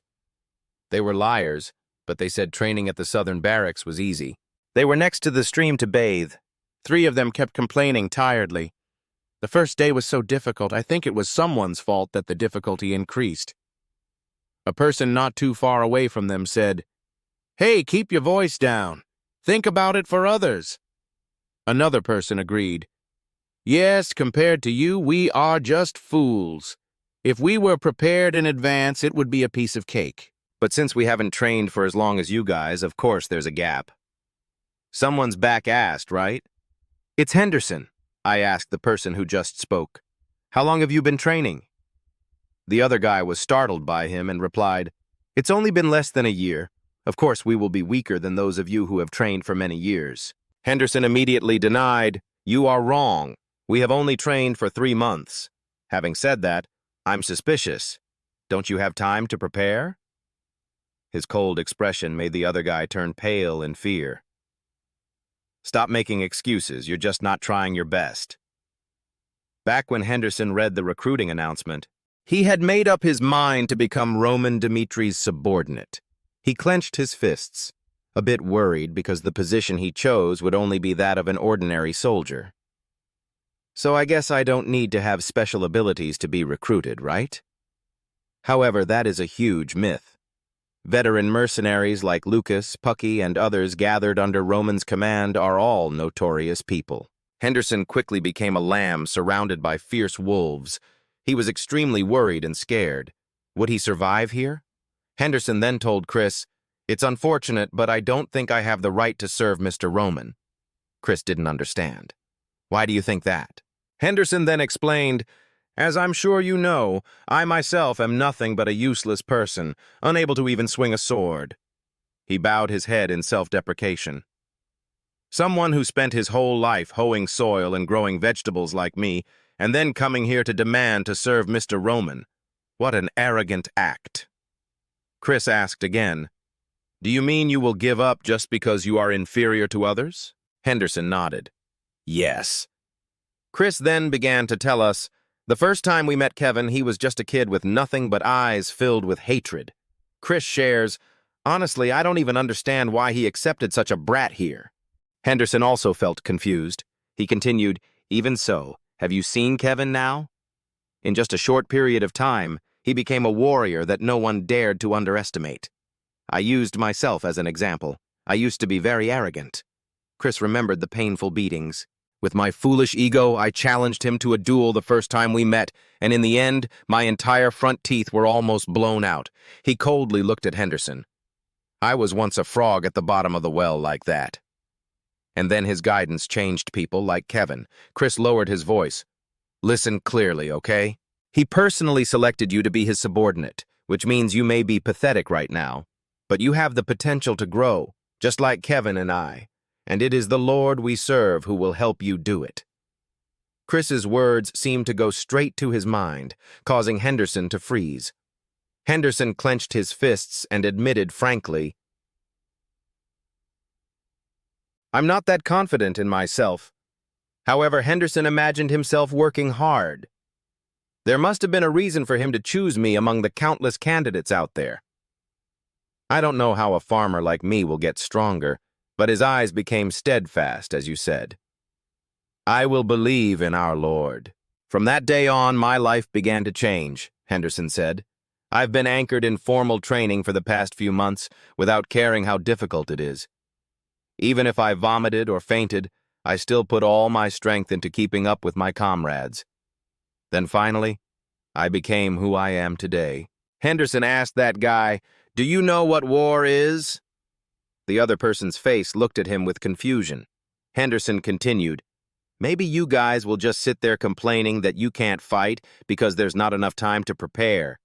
At the boundary between life and death, in a place where killing is the only way to survive." He frowned, instead of trying to recognize and overcome his own weaknesses. Henderson looked sternly at the other man. "You guys try to bring others down to make yourself equal." Not only him, but everyone there heard what Henderson said. They were all speechless, not saying a word. "I don't want to stay there for long." After turning around and leaving, he didn't forget to leave behind a sentence. A bunch of pathetic people. Roman's army was ready to fight. The rigorous physical training continued, even though the difficulties increased day by day.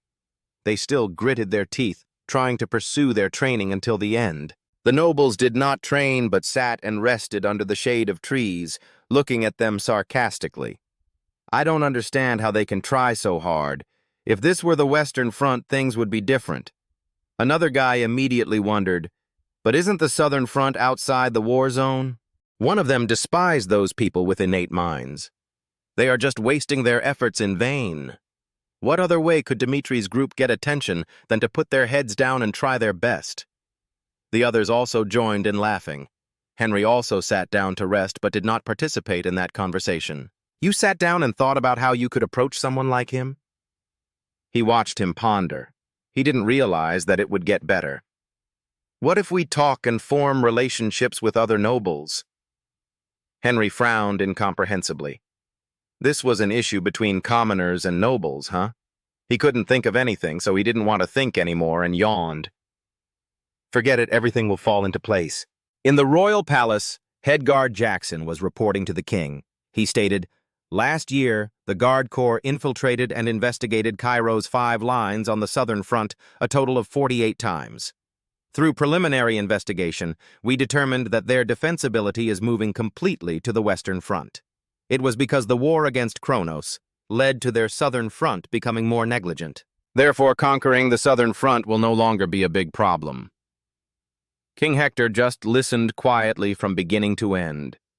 The kingdom of Hector was once a power comparable to the empire of Kronos, a kingdom that grew rapidly thanks to its military capabilities, experienced a humiliating defeat in the battle with Valhalla, and gradually faded away. Hector's strength now relies solely on Cairo and is now just a kingdom that is not too different from the other 5 kingdoms on the continent. So the path of peace and harmony is the only choice. Edwin suddenly spoke up. Can I ask this, Your Majesty? I give you permission. Tell me. I give you permission. Prince Edwin said, Our Hector kingdom has suffered too much since the heaviest revenue loss in more than 5 years. He continued, The money we borrowed from the treasury to solve that problem has left a large amount of profit, choking us every day. Our kingdom really doesn't have the capacity to go further, to this extent. He bluntly stated the consequences. Hector would no longer have anything to call a kingdom. King Hector, of course, understood, tiredly answering his son. It's not that we don't know this. This is the consequence of the wars left by our ancestors. Edwin continued. Our kingdom lost a lot in the war, so I also tried to separate myself from the war and that painful past. Do your best so that past mistakes are not repeated.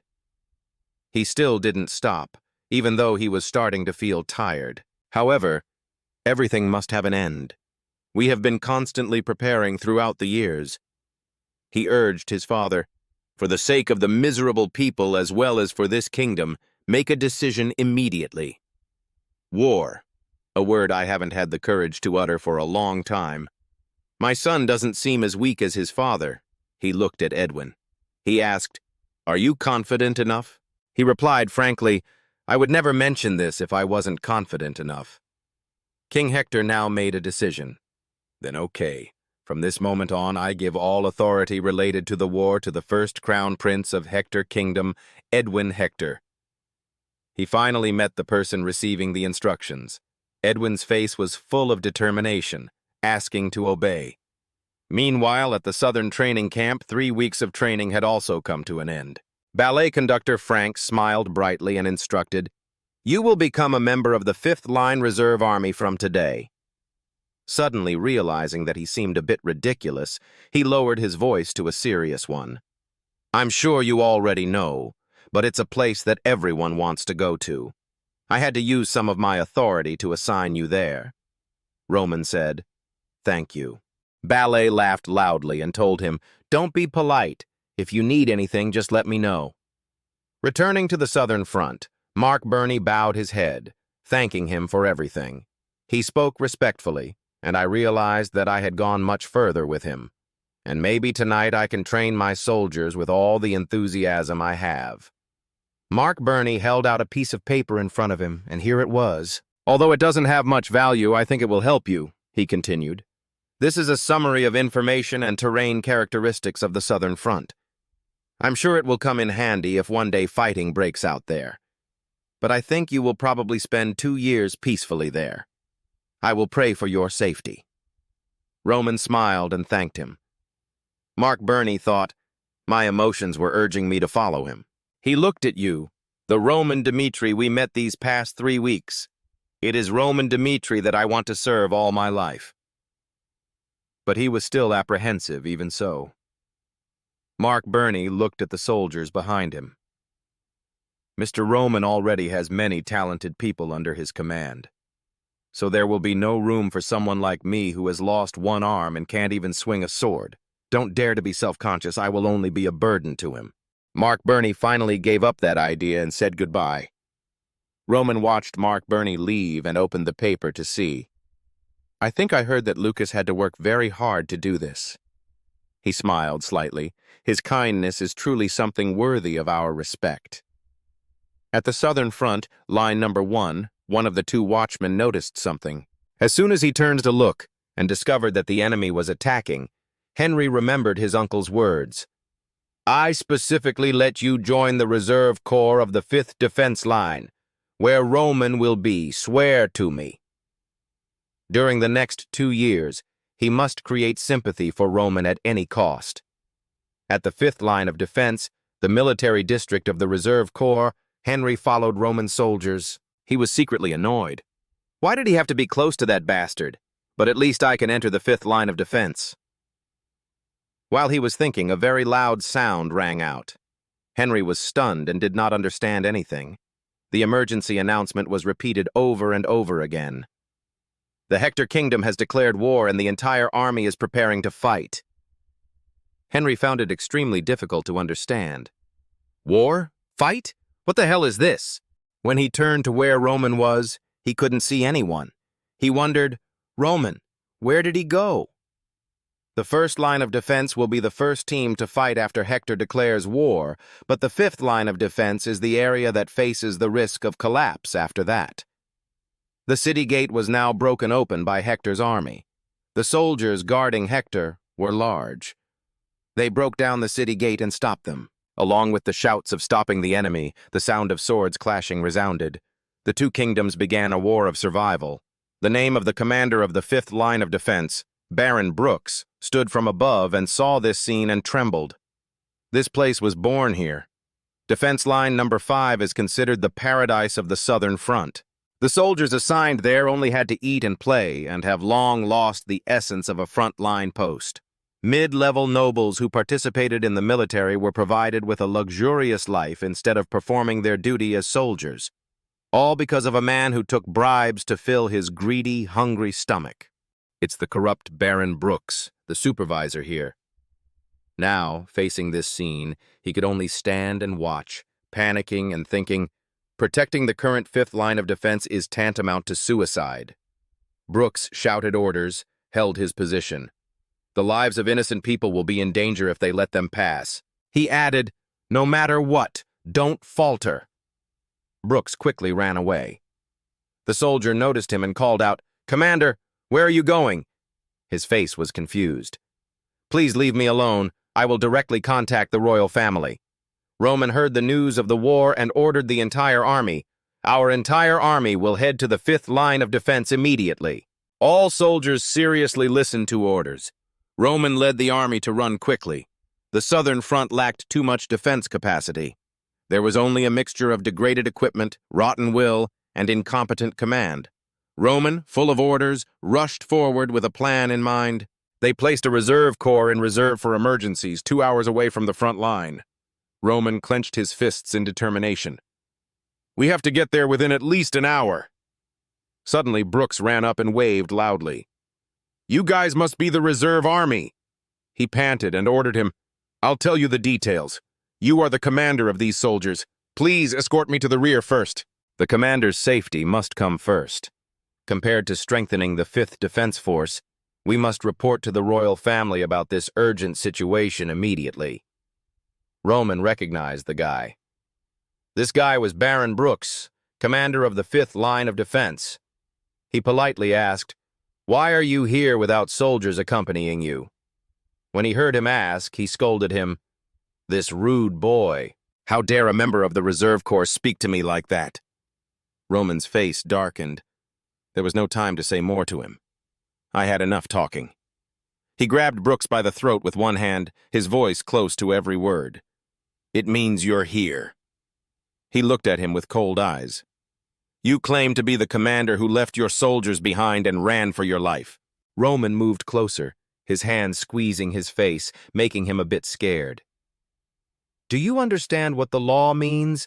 Deserters can be executed on the spot regardless of the circumstances. Even though he knew that, he still tried to threaten the contrary. You won't. Without listening to any further objections, a slash made his neck fall mercilessly. If you retreat with your soldiers, at least you will not die by my hands. That head fell. Roman and his army continued to advance according to his orders. In the 5th line of defense, soldiers' bodies were scattered everywhere. I didn't know who was the enemy or who was me.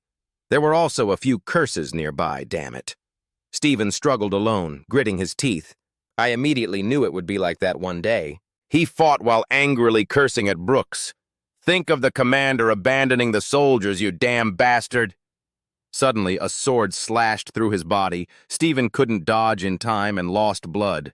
Falling to the ground immediately, he let go of the sword and sat still, waiting for the enemy to come and see him off.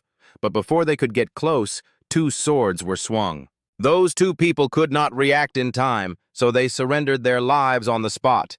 A figure stood in front of him and asked, Are you Stephen? Roman informed him, Baron Brooks is dead. You will be the one in charge here from now on. Roman silently pondered, Stephen, he's one of the names Lucas sent me. At that time, Lucas said, The only person useful in the 5th line of defense is Stephen. Roman continued, Since I have been defending the fifth line of defense for many years, I will trust your judgment. Tell me how we will protect this place." Roman assured Stephen, "If you say this place is beyond repair, then I, Roman Dmitri, will withdraw all the forces of the Reserve Corps." Stephen was surprised. "So this is Roman Dmitri?" Stephen said, "The situation, actually the battle situation, now is very tense. Retreating would have been the right decision, but then the enemy would have occupied a favorable position. If Hector captures one of the 5 defense lines, they will have an avenue to receive aid units. In that case, the war will last forever." Roman and Stephen looked at each other. Both had the same thought. "Then there is only one way," Roman ordered. "We have to use the fence to block the enemy and force them to go through the gate. We will buy time to install the barriers. You will mobilize forces to prepare them." Stephen did not expect this. Did he accept such a dangerous plan? He spoke up a bit hesitantly. But Stephen worriedly expressed, "This plan is too dangerous. The enemy army is getting bigger and bigger right now. You will die if you are isolated out there." "Roman, calm down. I know what you're worried about." Suddenly, an enemy came from behind and swung his sword at him. Seeing this, Stephen immediately froze, but Roman easily dodged it. "However, I am not a fool to risk my life on a plan that I think is impossible." He turned around and slashed his sword straight at the enemy. Stephen's shock grew even more intense. He dodged without even looking at the attack. Chris and his army also ran to call at this time. "Commander, Roman orders them. We will open the way to the city gate." The entire army followed me. The entire force immediately listened to the command. It was clear. Stephen looked at them in surprise. They didn't have any questions. "I can't believe there is this kind of master-servant relationship." Roman turned to Stephen and reminded him, "Now do your job well." Hearing that, he quickly replied, "I understand." Stephen now understands. This is just the beginning. Their loyalty to him begins with respect. Roman silently pondered, "For someone like me who has no patriotism, is it necessary to risk one's life to fight to this extent? War, after all, is just where the weak are sacrificed to pave the way for me, who is respected by the Cairo kingdom. What I have is the privilege of the strong. There are many ways to avoid war, but in reality, for a small country without any power or money, it just makes my blood boil more. Yes, oh." Roman recalls his image while fighting, admitting he wasted his own life on the battlefield. All the soldiers shouted and advanced. Chris and Kevin fought with all their might. Wherever Roman went, death followed, and the sound of clashing swords and shields rang out endlessly. When Roman killed 10 people, Hector's army still attacked, regardless. When Roman killed 20 people, they just realized their opponent was much stronger than they had imagined. That sword was sharp and cold, stained with blood. And when Roman killed 50 people, terror covered the faces of his enemies. All of them witnessed that horrifying scene and couldn't help but exclaim, "Monster!" They pulled each other headlong and ran, shouting for everyone to retreat. Hector's commander, Baron McCleary, saw that his army suddenly retreated and was puzzled. "What the hell is this?" McCleary thought. "If we just broke the wall, our army would win. Why did the entire army suddenly retreat like that?" Then he noticed something. "What is that?" Before his eyes was the scene of Roman alone holding a sword and rushing straight into the enemy army. His eyes seemed to pierce through everything, looking towards McCleary. He was surprised. How could he come face to face with me? He rushed straight into Hector's army. McCleary watched in fear and gritted his teeth. "He came alone to take my head, arrogant." McCleary ordered, "Kill him now. Don't let him go any further." It seemed like he didn't know how terrible Roman's abilities were and screamed in belief, "He's the only one, stop him." Roman's eyes showed death. Notice, the commander was caught off guard. The war was coming to an end. He jumped up and flew straight into where hundreds of enemy soldiers were waiting. "Up to now, I have participated in countless battles, so I know very well that once the snake loses its head, the brats around it will also disintegrate." With just one swing of his sword, Roman beheaded a row of people. He looked at them with eyes full of determination. "I must kill that commander." 3 soldiers rushed forward one after another, demanding to kill him. Roman was now like a bloodthirsty demon, rushing straight in. Heavenly demon sword, second form. He swung his sword powerfully, like a death scythe. The ground was divided into 2 sides. In the middle was a deep abyss. The enemy army was scared to death by Roman. McCleary was shocked to the point of silence. Roman's footsteps approached. He was terrified, clutching his sword tightly. "I am Male General McCleary of Hector's army," he was halfway babbling. "I will," when suddenly a sword swing made his head fall off. Roman grabbed the head that had separated from his neck and fell up. He loudly called out, "Soldiers of the Cairo Kingdom, listen!" Roman held the head, raised it high, and said, "I chopped off the enemy commander's head, but if we spare the lives of the rest, one day they themselves will return and point their spears at us." Standing at the top, he declared, "Bathing in blood today is better than bleeding tomorrow. Brothers, fight with all your might. Destroy all of them." Henry's sweat was now drenching his body. He suddenly couldn't believe his eyes. "Oh my God, what's going on?" Only now did he realize it. He looked down at the chaotic scene below. "Now I understand why he told me not to touch Roman at all costs." After Hector's army lost its leader, they fled in all directions. Roman and his soldiers successfully defended the 5th line of defense. Chris, wearing bloody armor, reported that among the 30 soldiers, including me, on the opposite side, everyone stood seriously and listened. No one died. Roman saw that and immediately praised him. Very good. He told them to use magical water to heal the wounds. The soldiers immediately obeyed. Stephen was surprised and granted magical water to all the soldiers. Magic water is a healing medicine invented in the Magic Tower. Even the cheapest magic water has sky-high prices. He watched them pour holy water on the wounds. Stephen praised not only bravery, but integrity. He is also very generous with his subordinates. So even if he has to drown in a sea of fire, his soldiers are always ready. Roman now called out, "Stephen, please take care of the battlefield here and prepare for the next attack." He continued, "Also, I need someone who understands the terrain on the southern route." Stephen asked in surprise, "Are you planning to go straight there?" Roman coldly replied, "Yes, the war is not over yet." Later, Stephen took Roman to meet someone. "I introduced him. He is very familiar with this area. He will definitely help you." That person stood at attention and raised his hand in greeting. "My name is Kobe." Without further hesitation, Roman immediately showed him the map. "This is a topographic map of the southern region. What is the fastest way to reach the back of the barracks?" Kobe considered for a while. "What about this road?" Roman was not very satisfied. "This route takes 2.5 hours by road. We need a shortcut that can get us there in just 2 hours." Kobe found another way. "If so?" Suddenly, Kobe stopped. "Wait," he said, looking at him confused. "How did he know the mountain road would take 2.5 hours? Kobe secretly exclaimed, "Travel time is not that easy to estimate." Apparently, he already has some knowledge about this southern terrain. "I didn't expect you to know so much about the terrain here." "You started to feel suspicious, so what does he still need you for?" Roman immediately replied, "When Stephen came to him, perhaps you thought that I was completely unfamiliar with this terrain." Kobe quickly denied, "It's not like that." Roman didn't pay much attention and began to explain.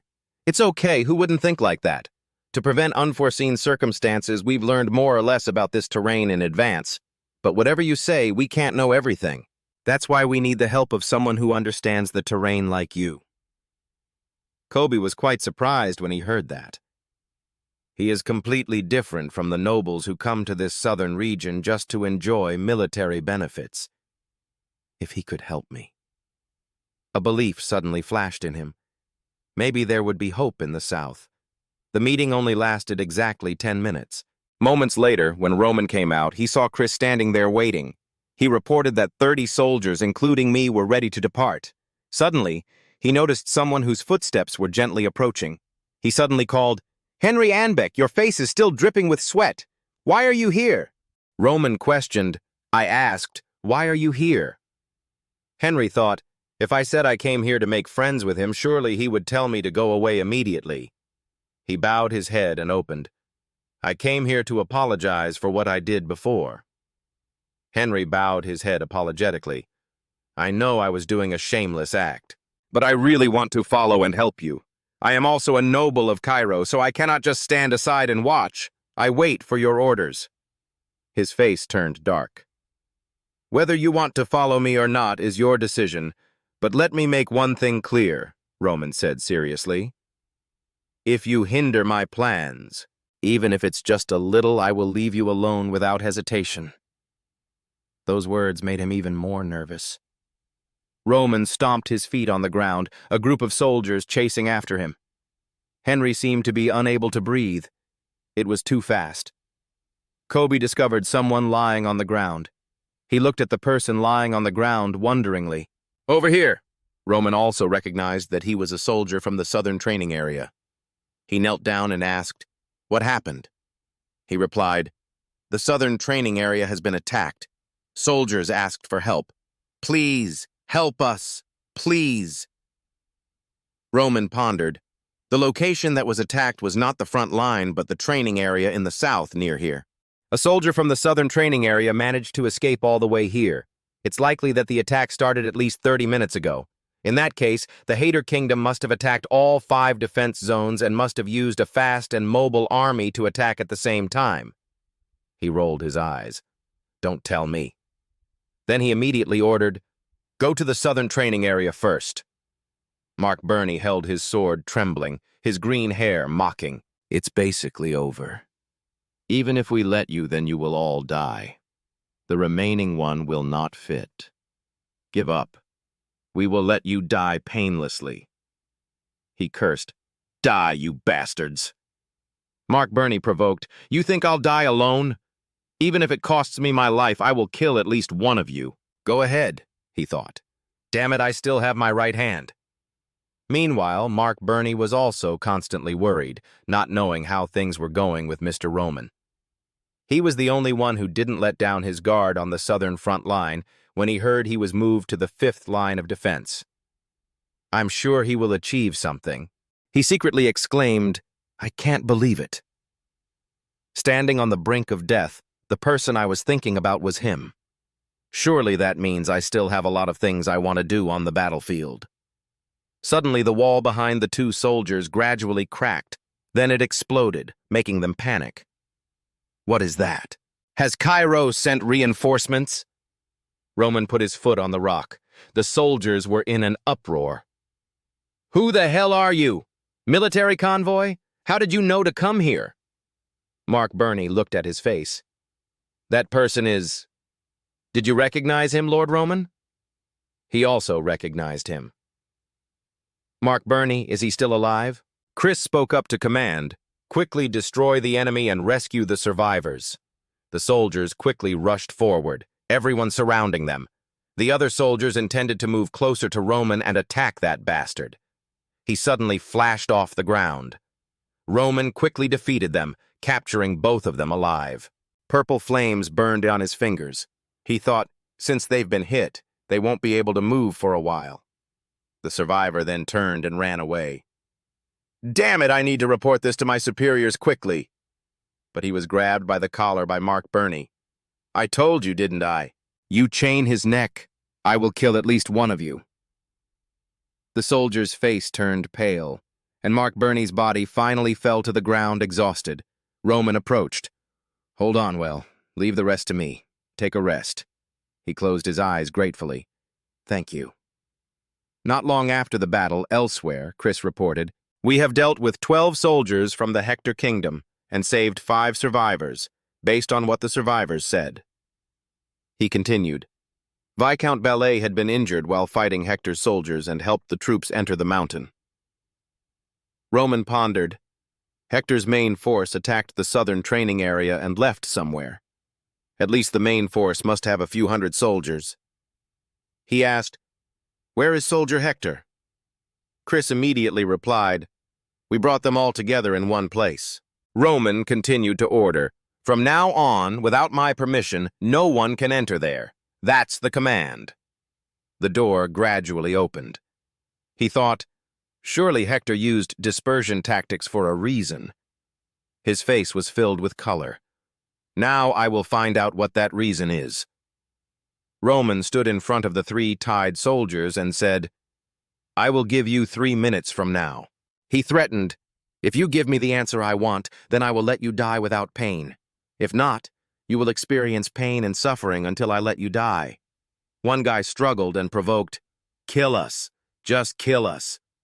Roman ignored his words and began, question number 1, what is the purpose of Hector's kingdom? The long-haired guy is still stubborn, interrogating himself, but he continues to interrogate. Question number 2, why do you guys stay in the southern training area? The other guy shouted loudly, I told you, kill us all!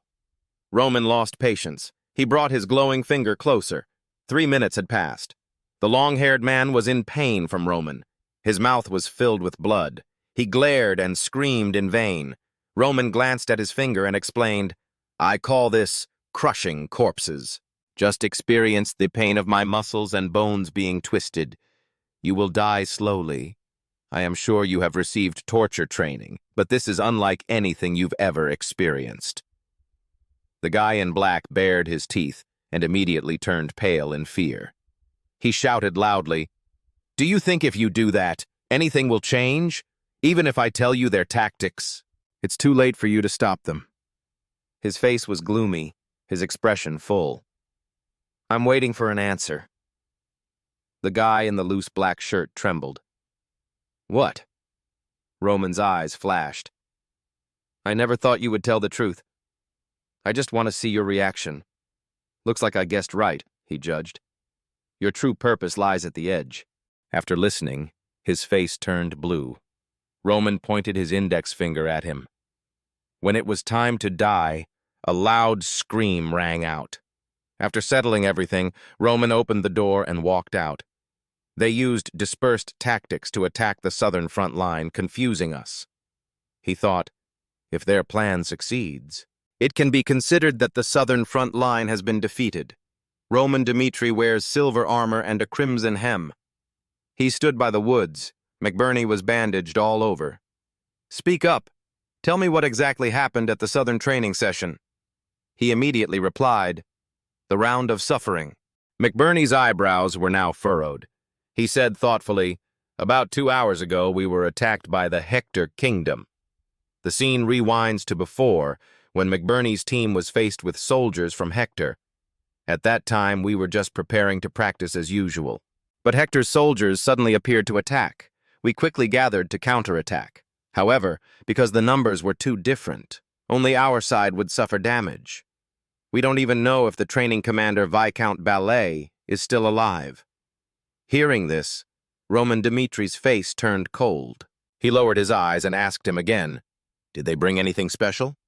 McBurney slightly raised his eyes and replied, they only carry light equipment.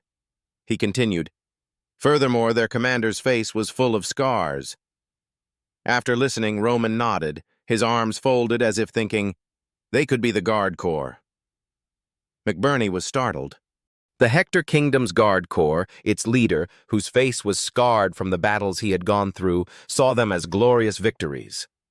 McBurney turned his face to Roman and asked, but I don't understand why they attacked the southern training session.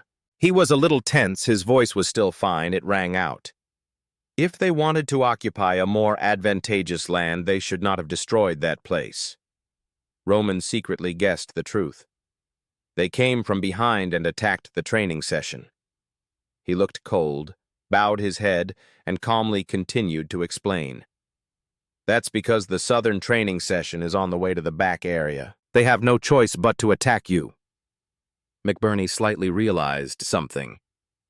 You mean... Roman still calmly said, currently, the Hector Kingdom is implementing a blind strategy. His purple eyes are cold. Attacking the front-line defense is just a trick to cover the eyes.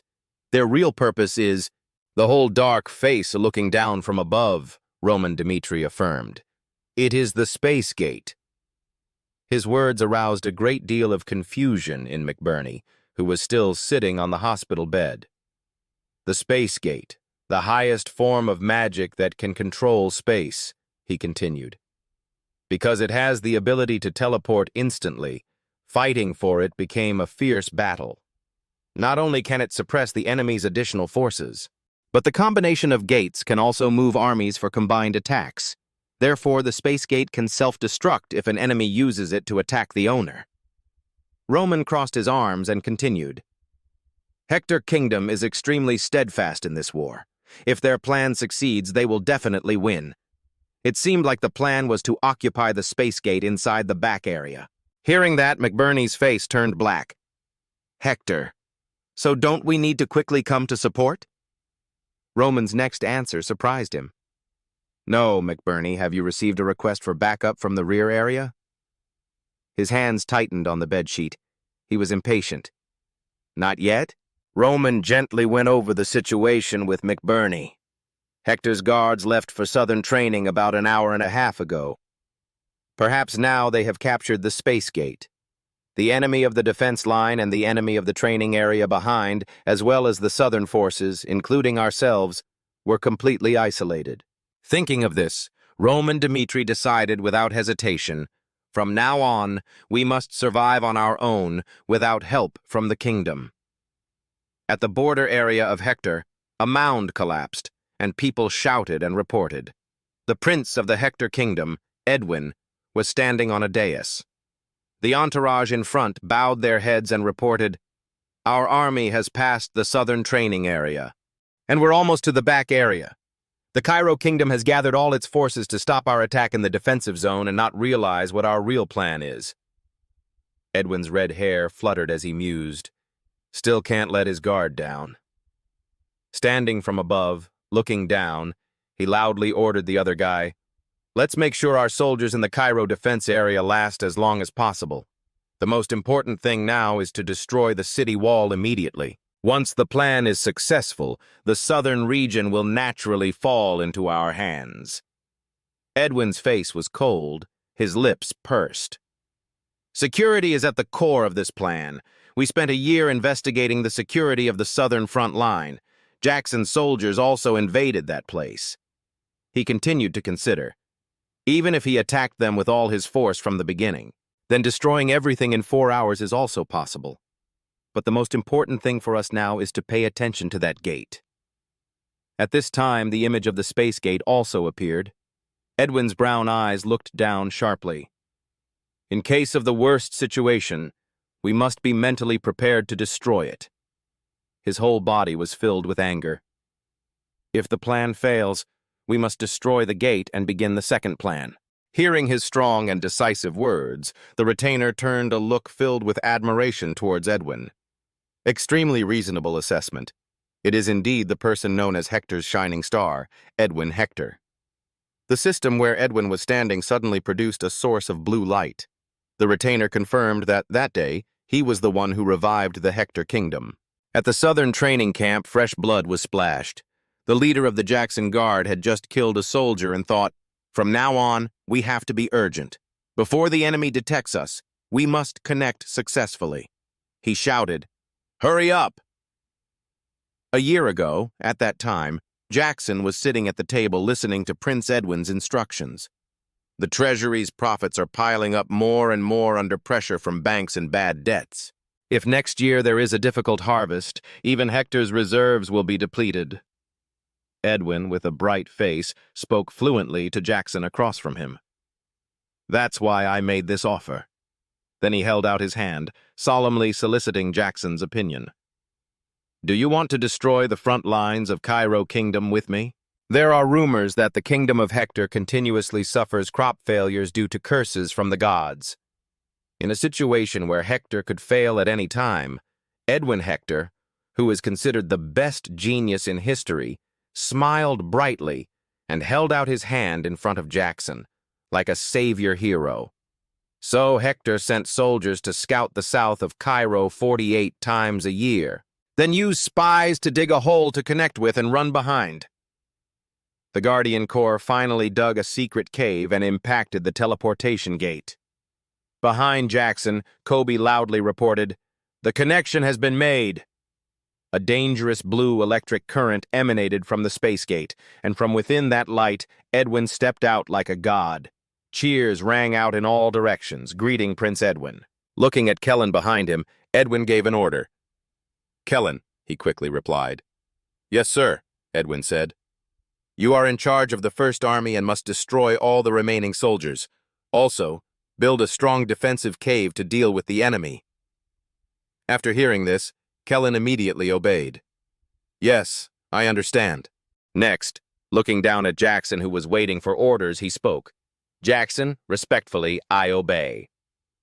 Edwin continued, "We have lost contact with Baron Mark Leary, who is in charge of Defense Cave number 5. Do you know anything?" Jackson closed his eyes and replied, "We're still investigating, but I don't think we need to worry too much." Speaking of this, the image of Army number 5 also appeared in my mind. The Fifth Army is notorious for being troublemakers.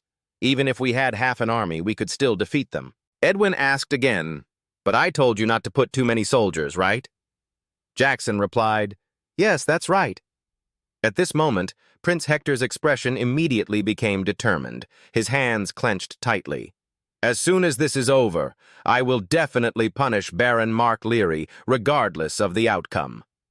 Edwin's plan was extremely perfect, but he did not know that two unpredictable events had occurred. In the First Defensive Army, Going's command rang out, "Reinforce the wall before the enemy attacks again." A pair of feet hurriedly ran away and called loudly, commanding. The commander of the First Defense Army, Earl Donald, turned to face the direction of the sound and was still reporting, "We have received contact from the southern camp." He was surprised. The southern camp? In the communication room, Roman Dmitri's image was projected through the system, and the voice spoke to Count Donald. "Count Donald, this is Roman Dmitri from the 5th Reserve Defense Corps." Donald immediately replied, "Why did you contact me in this situation?" Roman's face was serious. He continued, "I will get straight to the point.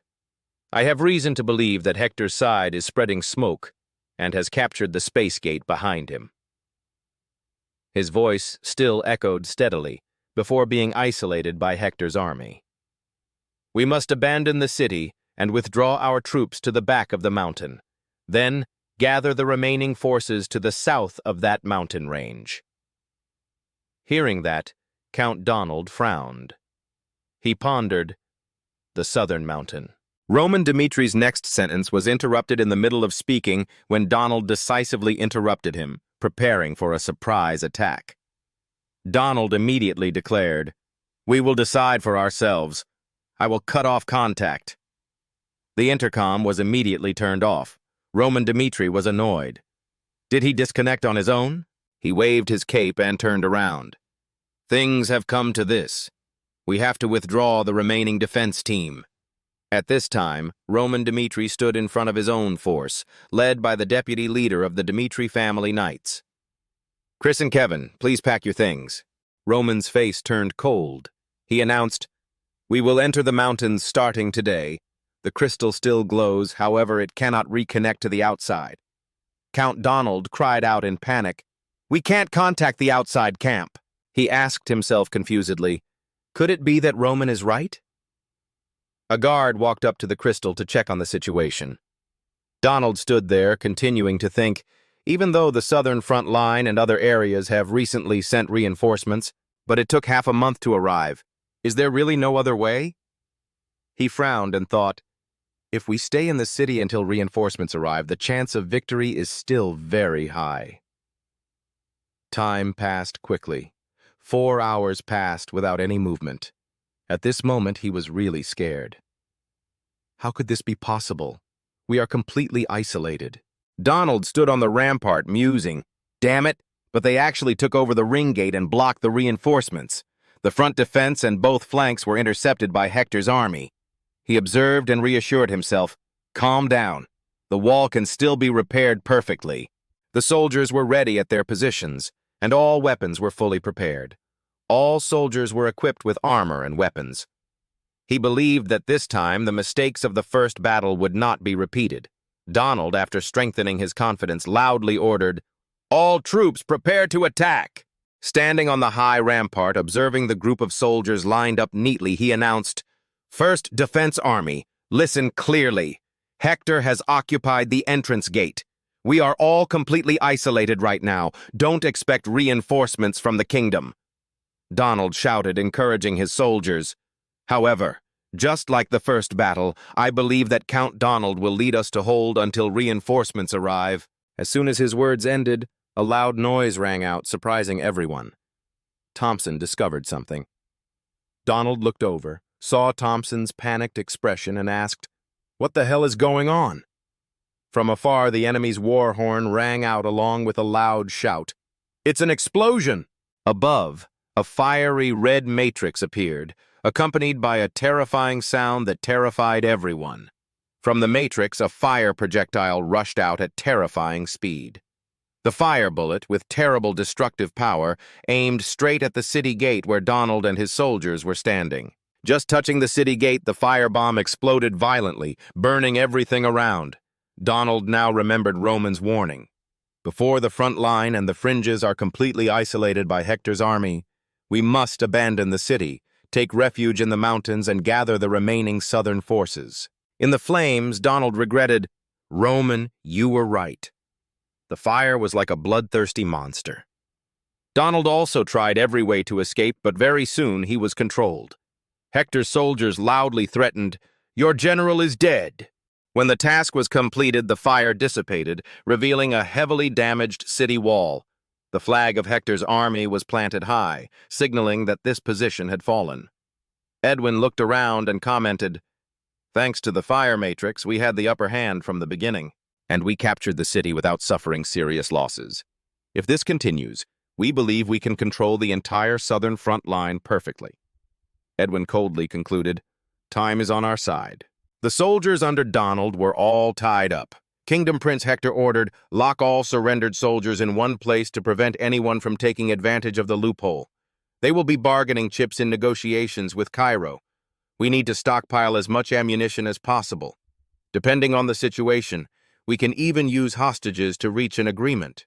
Jackson quickly knelt down to receive orders. Even though he won easily, Edwin still had doubts. "That's the perfect plan, but why am I so insecure?"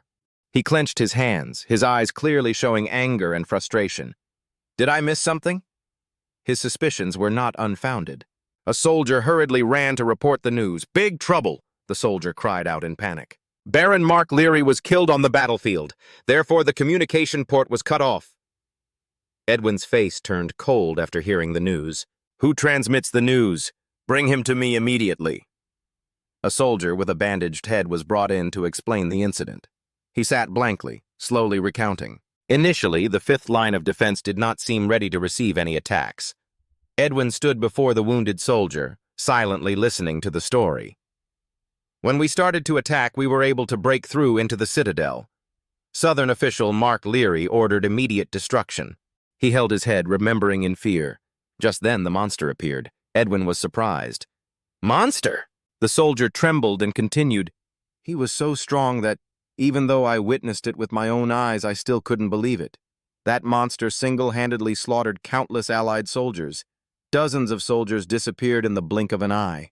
Even Hector's strongest knights could not withstand a single move from that monster. They all lost their lives in the blink of an eye." The wounded soldier just remembered. His eyes were dull as if he had lost his soul. "Just because of that monster's appearance, we lost. Monster." Edwin stared at the soldier, his hands clenched into fists. "Monster," he muttered. Even more doubts about the character in question. He turned and left. "I remember," silently thought. "I once heard that Cairo's youngest fighter was sent to the southern front lines." Prince Hector fell into contemplation. Although we spent a year carefully preparing, this unexpected event was truly unexpected. Roman Dmitri. As he walked away, he quickly said, "Jackson, report the current situation." Jackson immediately replied, "Yes, sir, we tested the fifth line of defense, but there were no longer any Cairo soldiers there." Edwin slowly sat down.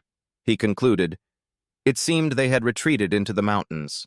I will assemble a pursuit team immediately if you wish." Edwin interrupted. Are not. We already have the upper hand. Having captured the southern front line, it was time to negotiate with the Cairo kingdom. At the magnificent Cairo royal castle, the red carpet stretched all the way to the castle door. Daniel was angry. When did they arrive?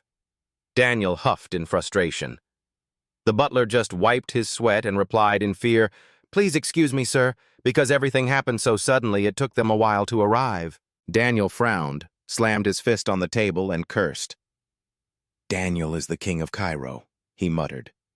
But King Cairo cannot make decisions on his own. He must have the approval of the nobles before he can mobilize the army. At this moment, he was sitting in the room, waiting for them to arrive. The waiting made him frustrated. The footsteps outside the door grew louder and louder, causing him to raise his head and listen. The first to arrive was Marquis Benedict of the noble faction. He smiled. I arrived late because the carriage had some trouble on the way here. He was followed by two other figures, Count Denver, who supported Valhalla, and Count Gregory, who supported Kronos.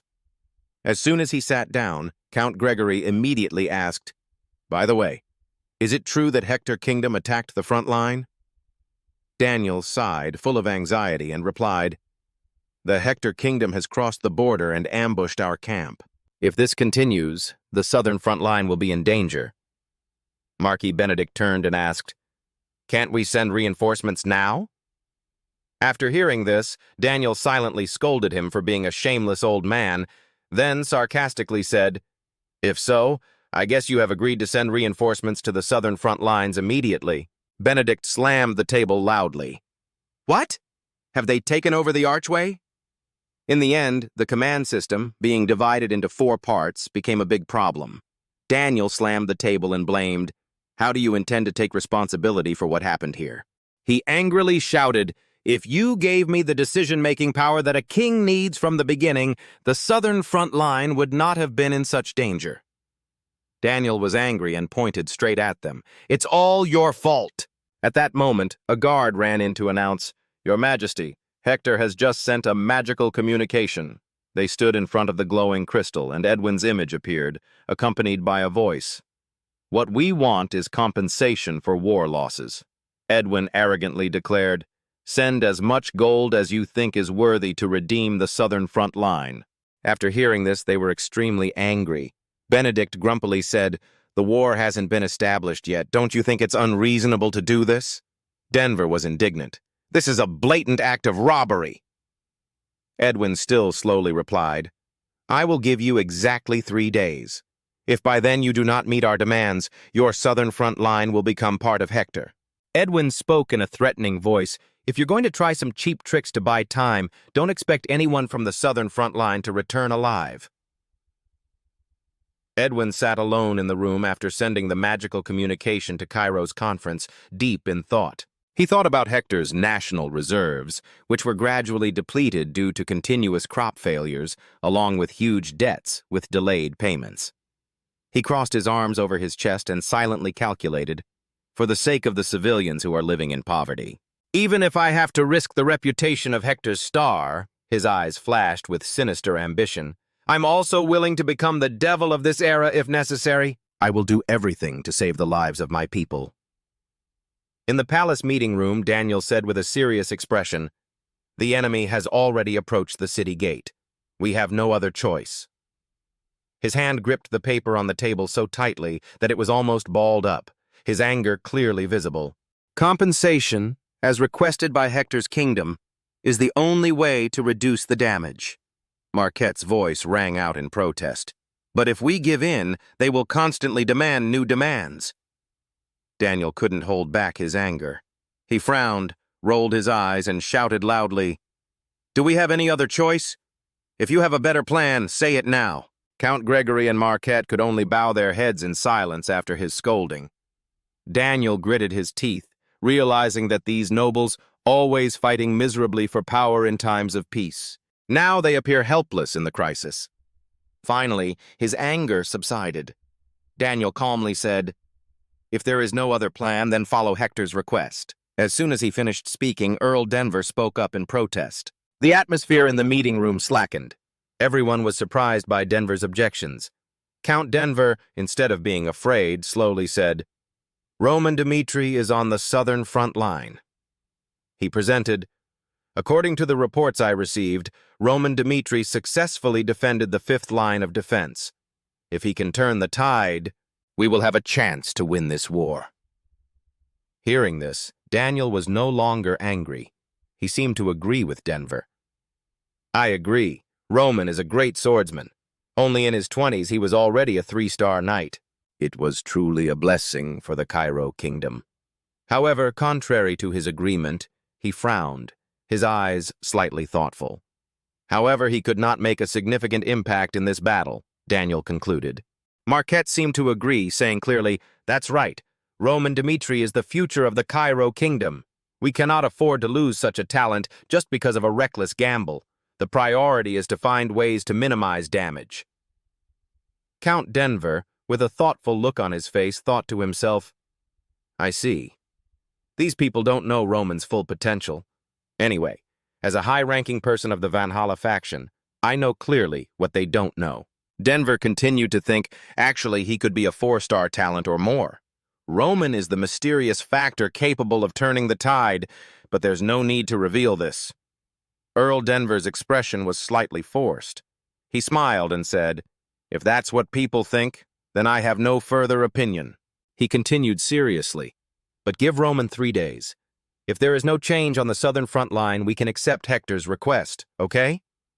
Daniel, although not very willing, replied, "Okay.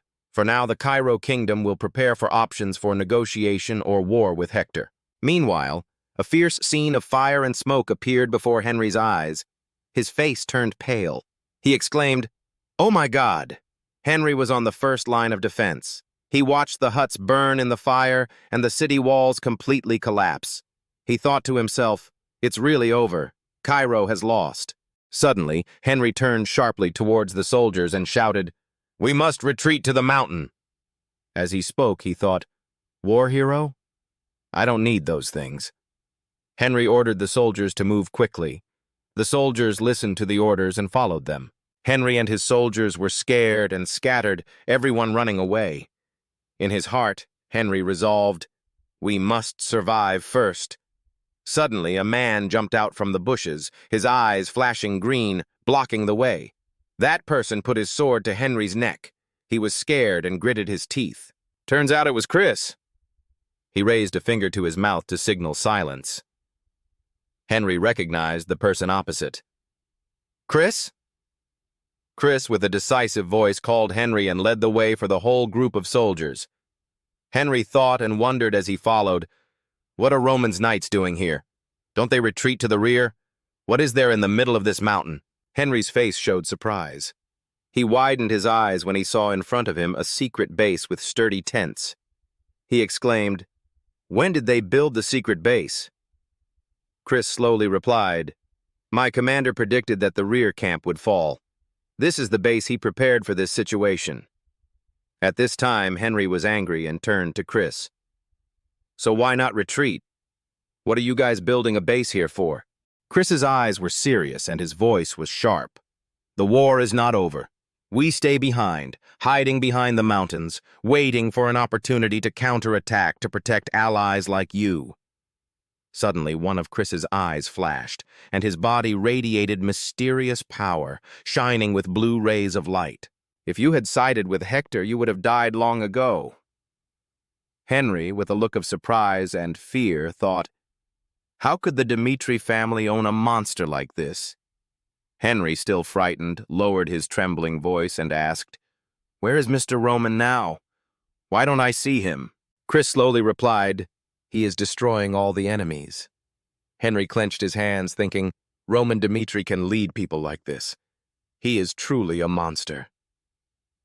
In the forest, soldiers on both sides were fighting fiercely. The sounds of weapons and screams echoed throughout the space. In the distance, 2 men were fighting fiercely. That was Brent, the deputy commander of the first line, trying to dodge each sword strike of his opponent. Brent fought and thought, "Damn, Donald. It's because of his stupid arrogance that our soldiers are being massacred like this." Suddenly, Brent was knocked back by the enemy's sword. He plopped down on the ground. watching his opponent prepare to deliver the finishing blow. Is this the end? Brent thought, as the enemy gritted his teeth and raised his sword to slash. At that moment, Roman appeared in time, saving Brent. He stood in the middle of a circle of enemies. The enemies shouted loudly to attack. In the blink of an eye, Roman defeated all his enemies. Brent, with a look of horror in his eyes, muttered, "Am I in hell?" When he regained his composure, Brent looked towards Roman and asked, "Who are you?" Roman, with a stern look, replied, "I'm from the 5th line of defense, the reserve team. I'm Roman Dmitri." Brent was surprised. Roman Dmitri? Who advised us to retreat? He came to save us instead of running away? Brent stood up, panting. The 1st line has completely fallen. Hector's army is preparing to attack the 2nd line. Can't last much longer. Roman, with cold eyes, asked, "Are you saying we should give up?" Brent replied, looking tired, "I admit that you are an excellent swordsman, but this is a war between kingdoms. We cannot fight Hector's army with you alone." Roman bowed his head. His eyes softened, as if understanding the situation. He replied, "I understand. But do you know, the reason Hector is rushing to attack the south is because they cannot prolong the war for long?" Brent wondered, "What are you talking about?" Roman explained, "Their intention is to use this war to resolve the internal crisis. They need to capture the southern front line to have an advantage in negotiating with the Cairo royal family. Besides, at the 2nd line of defense, Jackson drew a map of the magic matrix and pointed to the command to shoot. A large spark of fire crashed down on the wall, creating a thunderous explosion. Edwin stood from afar, smiling with satisfaction. Baron McCleary is still alive, and the 5th line of defense is the weakest link. But Roman Dmitri, Edwin muttered. His eyes became cold. Can he defeat Hector's army? We have endured many hardships. We can't let him destroy everything. At that moment, Stephen ran over in panic. "Prince Edwin, it's dangerous!" We lost contact with the 1st team dealing with the remnants. Not only that, both teams 2 and 3 were no longer moving. Edwin, with a surprised look on his face, thought to himself, "This bad premonition, is it all because of Roman Dmitri?" Returning to the base in the hut, Edwin ordered Jackson, "Report the situation immediately." He reported immediately after breaking through the 1st line of defense. We asked Team 3 to take care of the remaining troops, but an hour ago all communication with Team 3 was cut off. It seemed like they had been destroyed by the enemy. Edwin had a questioning look on his face. "How many soldiers have we lost?" Jackson replied, "About 300 soldiers." Edwin frowned, his face serious. "My worries have come true. This is definitely because of Roman Dmitri." At this moment, Edwin's fear was evident. He bit his lip and thought to himself, instead of crossing the mountains to escape, he chose to stay at the southern border to fight. Edwin spoke up. "If we let Roman Dmitri do this, we will be in big trouble later." "But Your Highness, Roman Dmitri is just a small variable," Jackson protested. "If the siege fails because of him, our plan will not succeed." Jackson continued, "The problem is not that Dmitri, but destroying the entire remaining enemy defense camp is the top priority." Edwin replied firmly, "No, the most important thing now is to get rid of him." Edwin's face darkened. His eyes shone with a terrifying threat. "Whoever dares to interfere with our plan, order the warriors in defense line number 2 to withdraw immediately." Jackson received the order. "Yes, Your Highness." In his heart, he wondered, why is he so obsessed with Roman Dmitri? Surely he is hiding in this mountain. Under the gloomy night sky, a group of soldiers lined up neatly, just waiting for orders. Jackson observed Edwin, thinking, he has checked the plan countless times. With sharp instincts, Edwin understands that Roman Dmitri is a serious threat. Edwin said, "I know what you are thinking, but as commander, I need to prepare immediately for the worst situation." Everyone listened attentively. Fighting the entire remaining enemy defense force is only the second worst-case scenario. But the worst scenario is the appearance of Roman Dmitri, who causes unpredictable events. Jackson thought to himself, Edwin Hector always acts with purpose and careful calculation. Everyone shouted in unison, "Obey, Your Highness!" Edwin turned away, his voice dangerous. "It's time to hunt the rat that sabotaged our plans. In the southern mountains, a torch is lit." The voice rang out. "If we search all over the area, we will lose sight of the enemy. Divide your troops from the foot of the mountain, gradually narrowing them down as you reach the top." A soldier shouted loudly, "As soon as you detect the enemy, blow the flute to signal. Put them in a corner, we can destroy them without much loss." Everyone shouted in unison, "Obey!" Suddenly, a soldier's face changed and asked worriedly, "How is the left side?" Another soldier replied, "Nothing unusual." But his face was pale, as if he had just felt something pass by like the wind. The commander turned and asked, "What about the right side?" A voice replied, "Nothing unusual." He thought to himself, "Everything is fine." Soldiers stood in the middle of the forest holding bright torches, but the feeling of insecurity did not go away.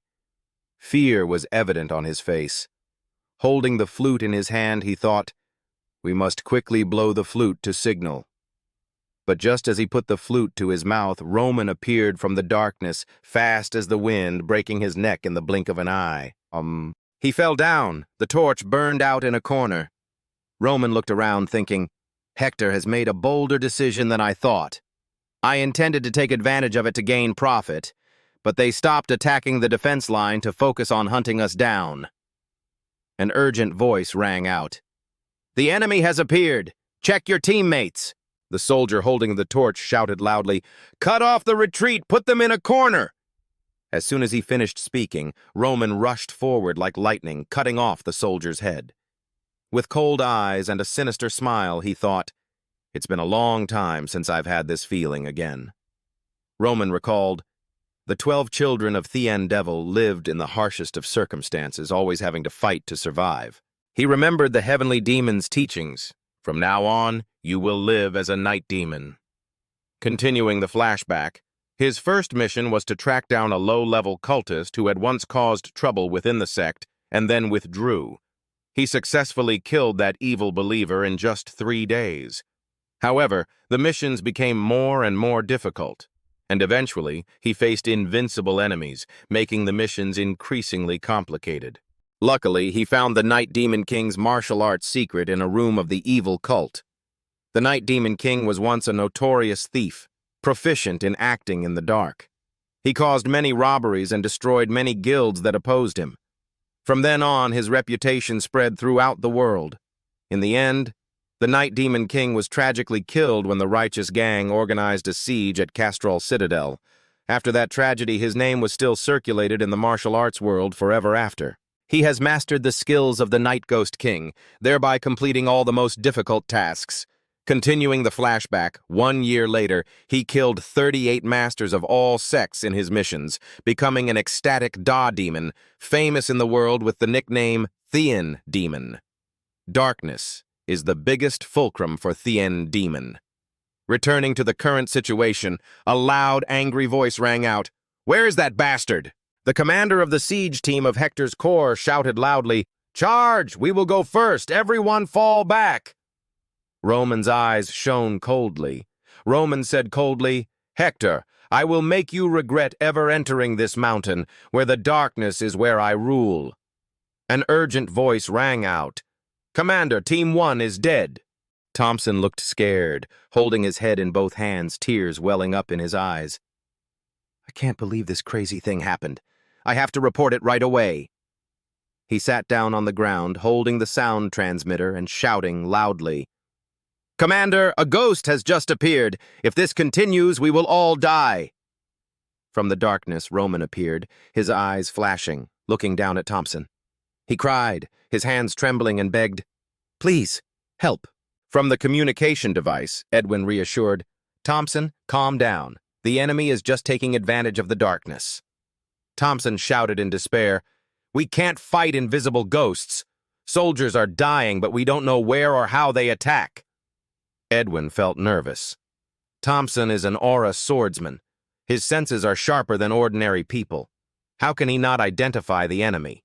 He gritted his teeth and thought, do they use magic? It's impossible. Magic that makes the body invisible cannot be used continuously. Next to Thompson, he remembered being suddenly slashed and told himself, don't let the darkness distract you. I'm bringing help. He shouted an order. Legion, listen. The enemy wants to take my life. Get into the defensive formation and counterattack now. He pulled out the sword from his waist, concentrated all his strength, and closed his eyes to feel. After orienting himself, he swung his sword but stabbed his teammate. Thompson was stunned. Damn it! They used their allies as a trap! His teammates barely survived and cried out, Captain! Behind Thompson, Roman's silhouette appeared faintly, whispering, I used to hunt enemies in the dark. After a while, they all thought the same thing.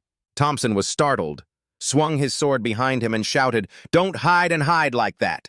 Another sword blocked his attack. In the blink of an eye, Roman slashed Thompson's body, causing him to collapse in pain, shouting loudly, The enemy is on this side!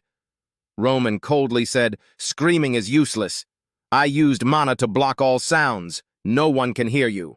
Having finished speaking, Roman stabbed Thompson in the back, slashing his legs and back again. He lay groaning on the ground. Roman took Thompson's communication device and said, Listen, I know what you're thinking. Roman coldly continued, Your people are starving due to the harshest drought. Why did Hector take over Nam City? And why do you have to risk your lives? There is only one reason, to solve the national crisis with war. You occupied the southern citadel to blackmail Cairo. The problem is that I already know all your plans. Thompson struggled to move on the ground, hearing every word Roman said. From the beginning, you couldn't endure 3 months due to lack of military strength. I've been interfering with the plan this whole time.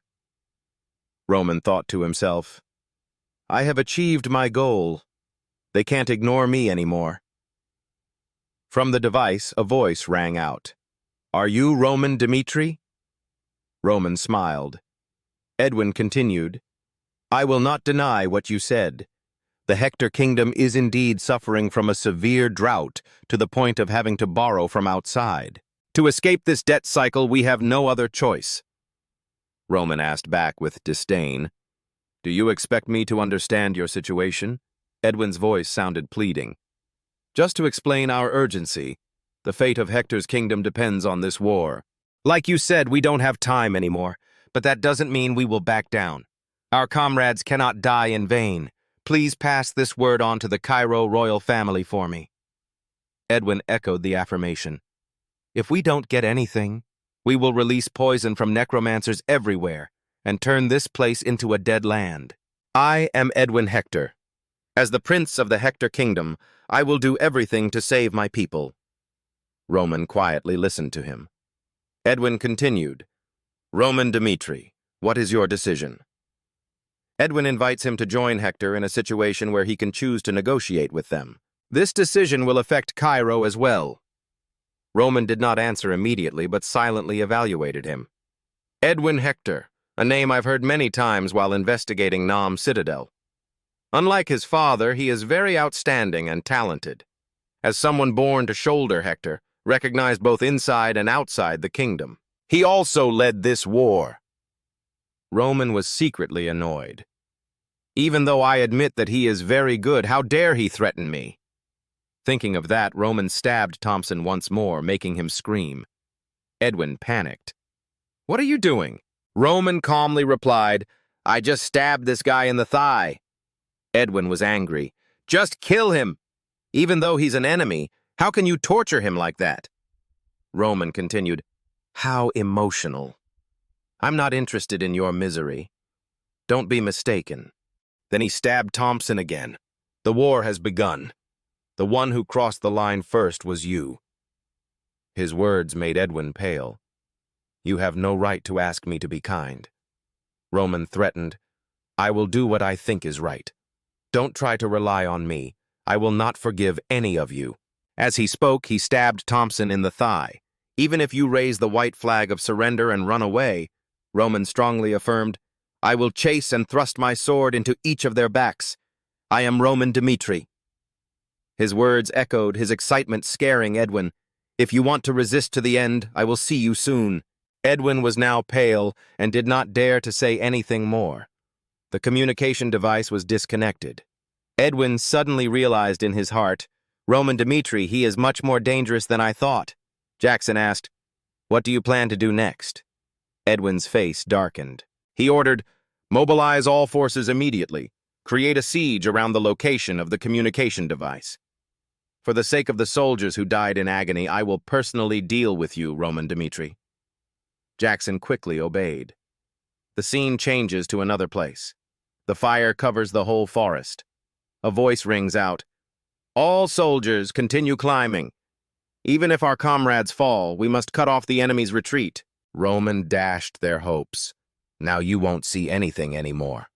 He explained, "For humans, this is a very small amount of mana, but every rock and branch innately contains mana." Roman looked at the soldiers and added, "If I can control this amount of mana, I can bend space." Roman suddenly disappeared, leaving only a gust of wind. Chris's face turned pale. All 5 of his senses were deceived. A minute ago, he was standing right there. Before his eyes, there was only the forest, but it disappeared into nothingness, like a joke of fate. "This is called a visual trap," Chris thought to himself. A soldier shouted loudly, "Death to destroy the enemy!" It seemed he didn't notice Chris's presence at all. Chris jumped hard to the ground. He thought, just as the commander said, Hector's soldiers cannot detect us. So this is a visual trap? Chris gave the order to attack the enemy. They responded in a panic. Where did these people come from? Gather together to counterattack. After just one battle, he has become a completely different person. Training extremely hard to become stronger, Chris understood that he could not fully comprehend Roman's teachings if he lost even the slightest concentration. Even though I'm about to collapse, he thought, I still have to persevere and continue. As a result, Chris has mastered the swordsmanship of the top 10 martial arts masters. Lightning flashed as his feet skimmed the ground. Chris sat down on the ground, looking around at the results. We have defeated all the enemies according to the commander's orders before Hector's soldiers could provide aid. He shouted loudly, ordering the soldiers to retreat. We need to move to the next location. At the same time, a battle was also taking place in another land. A soldier shouted, The enemy is here! Stop him! Kevin's friends say he is a monster who grows quickly and becomes strong. Kevin thought to himself, I observed how the commander personally dealt with the enemy. I will do what he did. His face was filled with determination. The commander's path is absolutely correct. At the same time, on another front, Bucky and Vulcan completed their mission. They divided their army into 4 groups to attack simultaneously, and the plan was a great success. A soldier knelt down and reported, I'm sure Cairo's side has magicians. He shouted loudly, Even under the light, Cairo soldiers still suddenly appear and attack our army. It seems we have fallen into the enemy's trap, Jackson deduced. Edwin frowned. There is no magic that can teleport so many people, he explained. It can only happen if using a magic scroll. But the high-level magic scrolls were strictly controlled by the magic tower. There's no way the Southern Front would have that. He speculated, if so, the only possibility is that they have a magician. But why did a high-level magician appear in the South? Edwin shook his head in disbelief. This is ridiculous. Jackson also nodded in agreement. Mages are even rarer than aura swordsmen, as most of them belong to the Magic Tower, a neutral organization. The Magic Tower operates across continents, always searching for and recruiting people with a natural talent for mana. Due to possessing a huge treasure of knowledge, magicians have no choice but to join the Magic Tower. Edwin grimaced. So up until now, each kingdom has only had very few free magicians. This is not magic. I need to go there to find out for myself. But then Edwin pondered, the soldiers are risking their lives to fight the Cairo army. This is not the time. We need to wait for the right opportunity. Now it's time for Roman Dmitri to fall into my trap. On the battlefield, the sword pierced a soldier. The soldier groaned, his voice shaking. Finally caught you. His body suddenly glowed, surprising Roman. The light from the soldier's hand illuminated the entire forest. Roman suddenly disappeared, but unfortunately he was discovered. "Roman Dmitri is here! He's over there! Quickly surround him!" The artifact exploded, shooting rays of light everywhere. Those rays of light covered Roman's body, revealing his position like a firefly flying in the dark forest. A soldier reported, "Roman Dmitri is moving north. He has run to the opposite side." A warning voice rang out, "Team 2, the mouse is coming towards you." They cheered, "Kill him! Avenge your comrades!" Roman recited the spell. "Heavenly demon sword form, second move." He stopped at one place, sat down and struggled, seemingly reaching his limit. A soldier trembled and said, "Do you think you can leave here alive? Thousands of soldiers are surrounding this place. No matter how strong you are, you will still die." Roman's face darkened. "Do you think I don't know this is a trap?" He was surprised. Roman stood up. "Countless soldiers are rushing around just to pursue me. They all rush towards me recklessly, hoping to stop me even for just a minute. No, in 30 seconds. Roman glanced at the soldier. "Don't you find it interesting? You guys are gradually letting down your guard more than ever. I can play with you guys any time. After all, there's still a lot of time before dawn." The enemies lay collapsed on the ground. Jackson walked up behind Roman. "It's over." Roman watched him with his scarred face and the light shining from his equipment. Roman thought, he must be the leader of the guards. This energy must be at the 4-star level. It seems Hector hid his information. Jackson suddenly rushed forward to attack. Roman didn't like it either and immediately responded. The two magic users fought fiercely. Jackson shouted loudly, "Finally caught you, Roman Dmitri!" According to Roman's assessment, Jackson is only a 4-star swordsman, not ranked among the elite of the Hector Empire. Jackson was overshadowed by his reputation. Everyone only knew him as the leader of the Guard Corps, but no one really understood his strength. When he crossed swords with Roman, Jackson realized his strength far exceeded expectations. He felt dizzy when his powerful blow couldn't push Roman back. Jackson looked at Roman's confident face and realized his mistake. "We underestimated Roman Dmitri. The report that he was only a level 3 swordsman was a lie." Jackson recalls the scene where Roman stood in the middle of the battlefield destroying the 4-star swordsman. A true walking disaster, he thought to himself. When the two blades collided, Jackson gritted his teeth. "He's too strong." The sword Roman was holding emitted billowing purple power. Roman swung his sword to form 2 diagonal lines to attack Jackson. He panicked. "Wait, am I being pushed back?" A small scratch appeared on his face. Pushed off balance, Jackson knelt down. He made up his mind. No matter how strong you are, you can't get out of your head. Jackson took out the command whistle and blew with all his might. Following the siren, reinforcements immediately rushed to support Jackson. "Surround Roman Dmitri! Protect the leader!" Jackson persuaded Roman, "Surrender, Roman Dmitri." Roman smiled arrogantly. "Surrender? That's interesting. It seems you still don't realize your situation." Roman said, "You guys are confusing a few things. First, how can these fragments compete with my ideas?" Jackson was surprised when the glowing debris fell to the ground. Roman continued, "Second, I am completely confident that I can escape any siege, even if you block me from all sides." Something moved very quickly. What remained was Roman's voice. Roman appeared like a bolt of lightning behind Jackson. He was startled. "It's moved behind me." Roman coldly said, "Jackson, the fact that the head of the guard like you has to come here shows that Edwin Hector has no one by his side." As if caught in shock, Jackson's face turned pale. When he turned around, Roman was gone.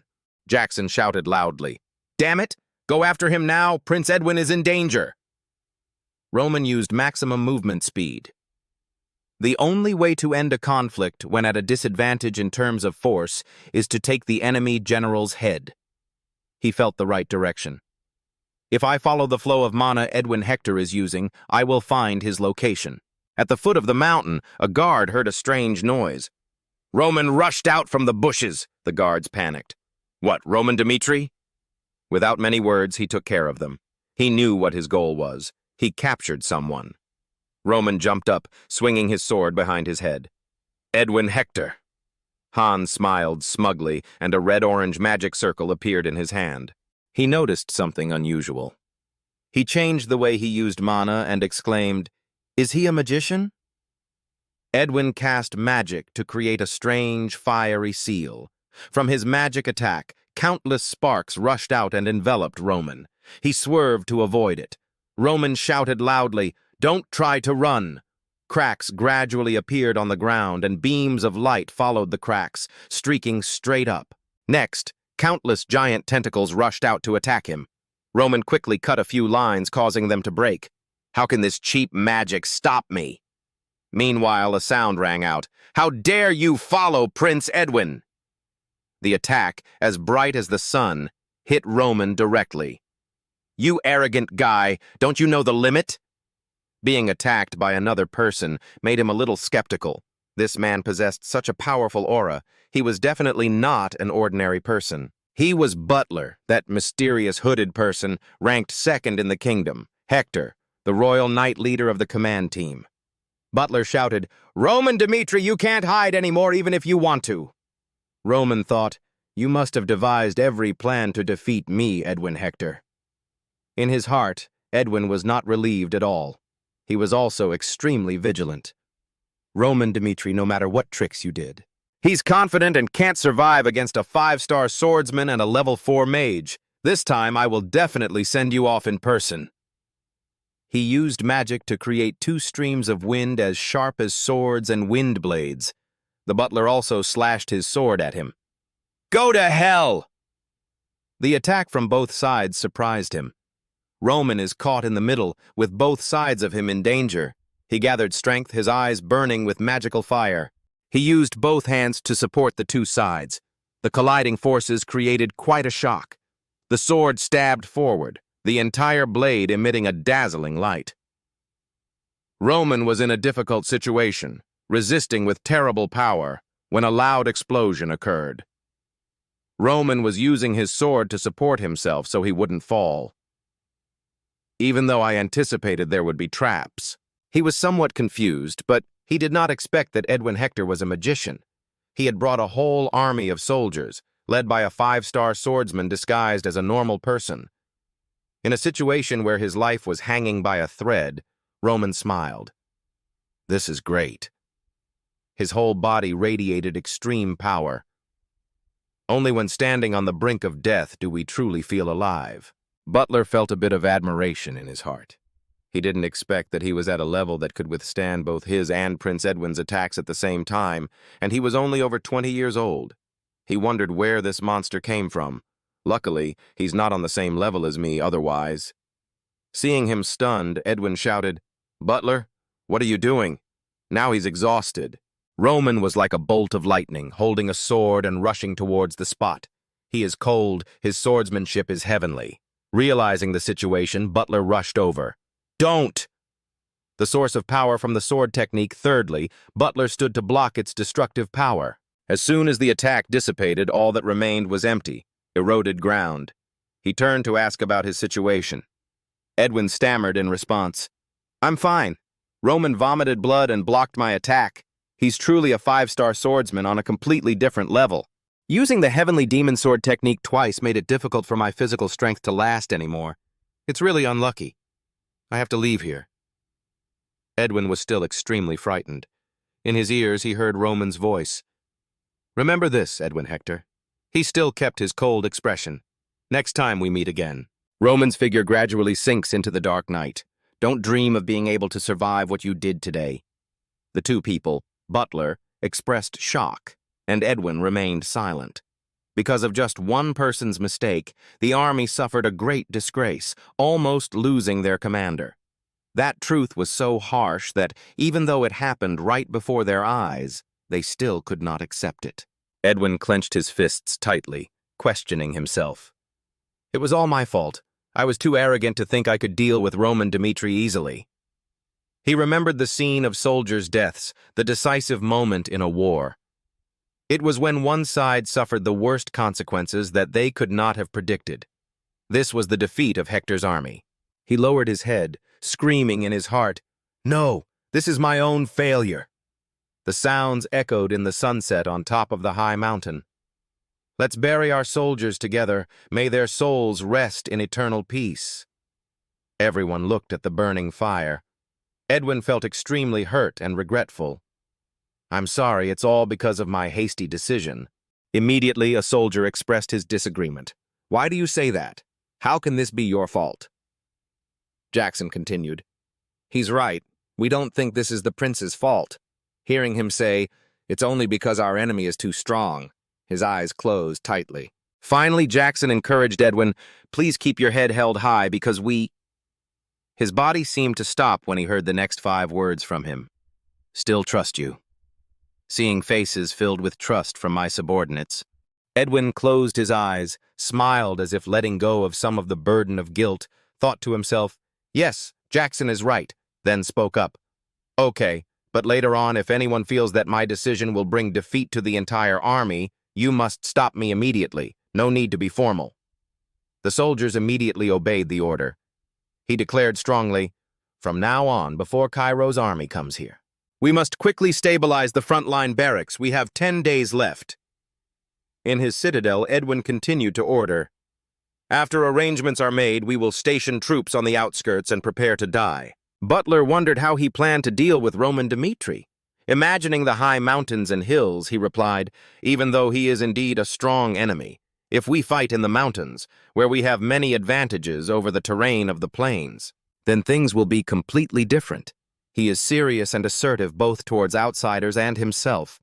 I will take advantage of that advantage. I lost, but Hector's army did not." Jackson raised the question, "If we strengthen our defense, will we be able to retaliate against Cairo?" In the voice of an arrogant leader, Edwin replied, "We must not only reclaim what we have lost from the Cairo army, but also reclaim it from the Kronos Empire. At the Cairo royal family right now, in the past, we used to pour a lot of money into the eastern border because of Kronos' provocative actions." Earl of Cairo Kingdom Arthur shouted loudly, "But with the current budget situation, it is impossible for us to meet all the conditions that Hector's army proposed." The old man complained, "If we satisfy all their demands, the current remaining budget will hit the bottom." King Cairo heard that and came up with a solution. "What about raising taxes?" Thinking of the people's protests, he said, "We just raised taxes half a year ago. If we raise taxes again now, people will riot." Daniel fell into deep contemplation. Now the only way was to use money from the Cairo nobility. But if we do that, it would be like we are creating conditions for them to disregard royal authority. His brain is currently a mess, but I have no other choice. Daniel instructed, "Quickly inform the nobles in the government. I want to hold a meeting immediately."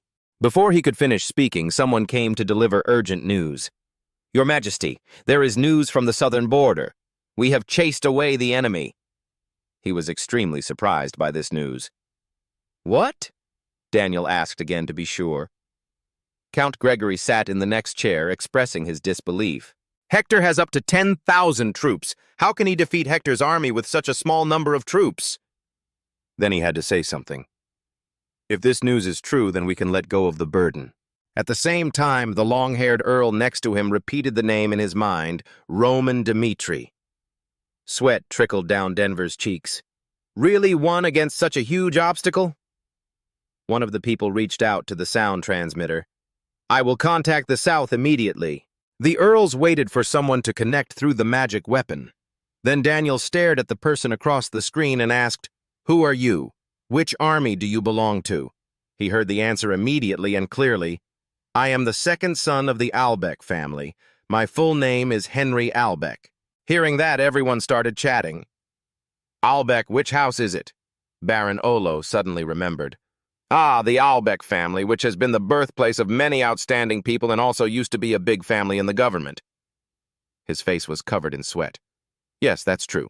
He voiced his inner question, "But even so, why is this young master answering for Roman?"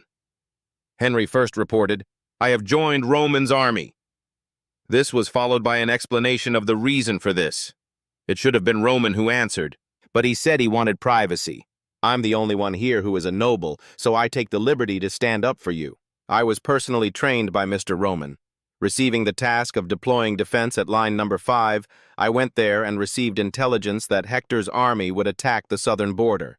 Although I was a bit scared at first, I still rushed to line 5 with Roman and did my best to... Without letting him finish his sentence, Kahlo pointed. Wait, are you going to tell us everything from beginning to end? Looking at his slightly worried face, he said, Let's get to the point. And of course he obeyed, replying, Clenching his fists to cheer himself up, Henry thought, I'm sure that once Roman Dmitri wins the Cairo kingdom, his name will be honored throughout the continent.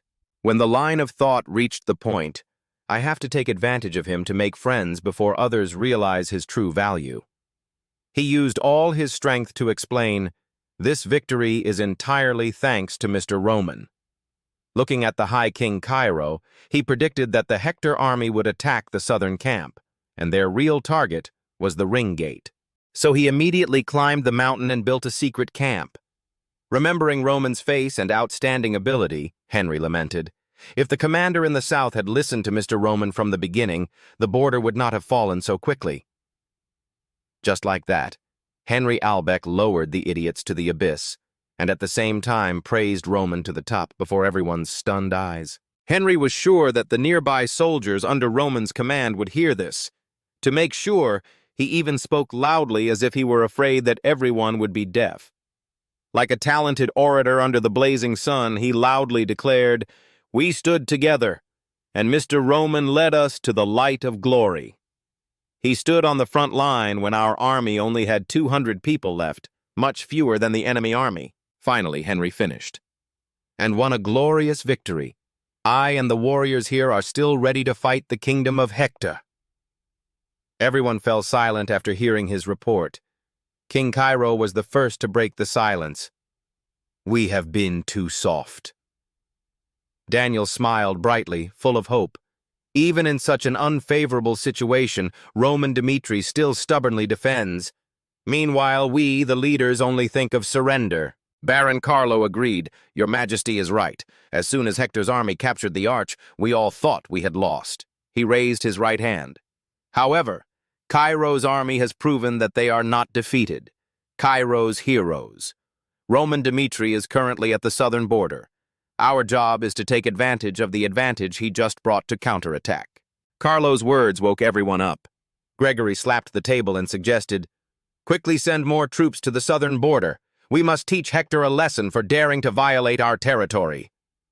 Daniel tossed his cloak and declared boldly, We will not negotiate with Hector anymore. From now on, our job is to regain the pride of the Cairo kingdom. King Cairo ordered, Quickly gather all the vassals and inform them of the situation on the southern border. The nobles had expressed concern about the southern border, but after the session, they turned their attention to Roman Dmitri. Prominent figures such as Baron Carlo, Count Denver, and Count Gregory decided to pull Roman to their side. The light from the transmutation crystal gradually went out, but in Henry's mind, thoughts did not stop. I'm sure that after the war is over, Roman will be promoted to the government. Turning his head to look at the soldiers, Henry continued to think. If we keep this momentum, if I become Roman's confidant, my life will flourish. Thinking so, he immediately took a few pieces of premium beef jerky and gave them to the vice captain. Hey, Chris, you're hungry, right? Eat this. He immediately refused. Henry ran and begged. Chris turned around and shouted straight at him. Do you think I don't know your intentions? He analyzed. If you really want to be recognized, then stop acting like it in front of us. Then, he emphasized, let's become someone we can trust on the battlefield. At this moment, Henry looked embarrassed. He repeated in his head, trust. Then he turned to give the dried beef to the guy next to him. Are you Kevin? Eat this. The royal army was sent to the southern line and was ordered to assist Roman with more time. Drag until Cairo's main force arrives. On the city wall, there were two people facing each other. Vasily seriously considered, with only 200 people, I could defeat Hector's army. Only 200 people. Are they too weak? The guard obediently replied. His subordinates also thought the same. I also heard rumors that Hector is facing a very serious famine, so it seems their army is not scary. He did not answer, just quietly pondered. I've been defending this shabby place for 3 years now. This is the opportunity God has given me. Vasily thought, helping Roman buy more time? Whatever that guy can do, I can also do no less. He ordered the entire army to gather for us. I will wage a guerrilla war to make Hector's kingdom remember forever. The defense points appear on the map. Hector divided his army into individual attacks so that he could quickly regain control of Cairo's lines. Among those lines, the army attacking Line 3 had about 3,000 soldiers. Because of Baron Vasily's crazy ambition to achieve success, they waged a guerrilla war aimed at attacking Hector's army. But he was stopped because Hector's army was not as weak as he thought. Vasily's face darkened. The situation between the two sides has big differences. Hector's army, after a period of passivity, reorganized and took control of the situation. Baron Vasily's army was always entrenched in the city, living a leisurely life so it could not resist Hector's army. Cairo's army realized, we can win the battle in this canyon. The truth is revealed. They are only defeated when Roman Dmitri is present. But before he could finish his words, Vasily was cut in half by a soldier. In the main hall, a soldier knelt on the ground and reported, Baron Vasily, commander of the soldiers in Line 3, has died in battle with the enemy, Your Majesty.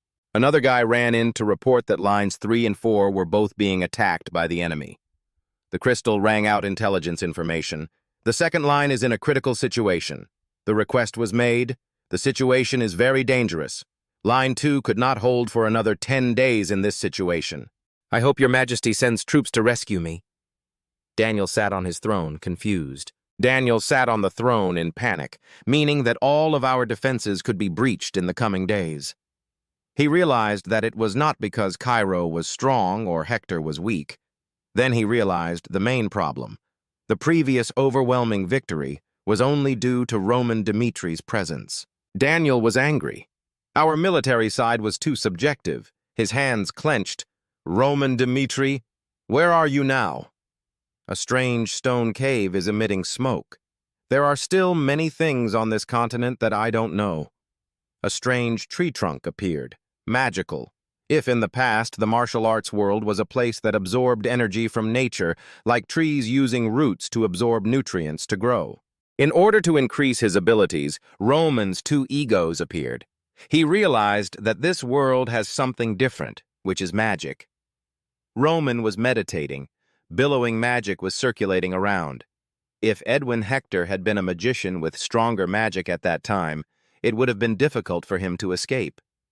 He was pondering the pros and cons.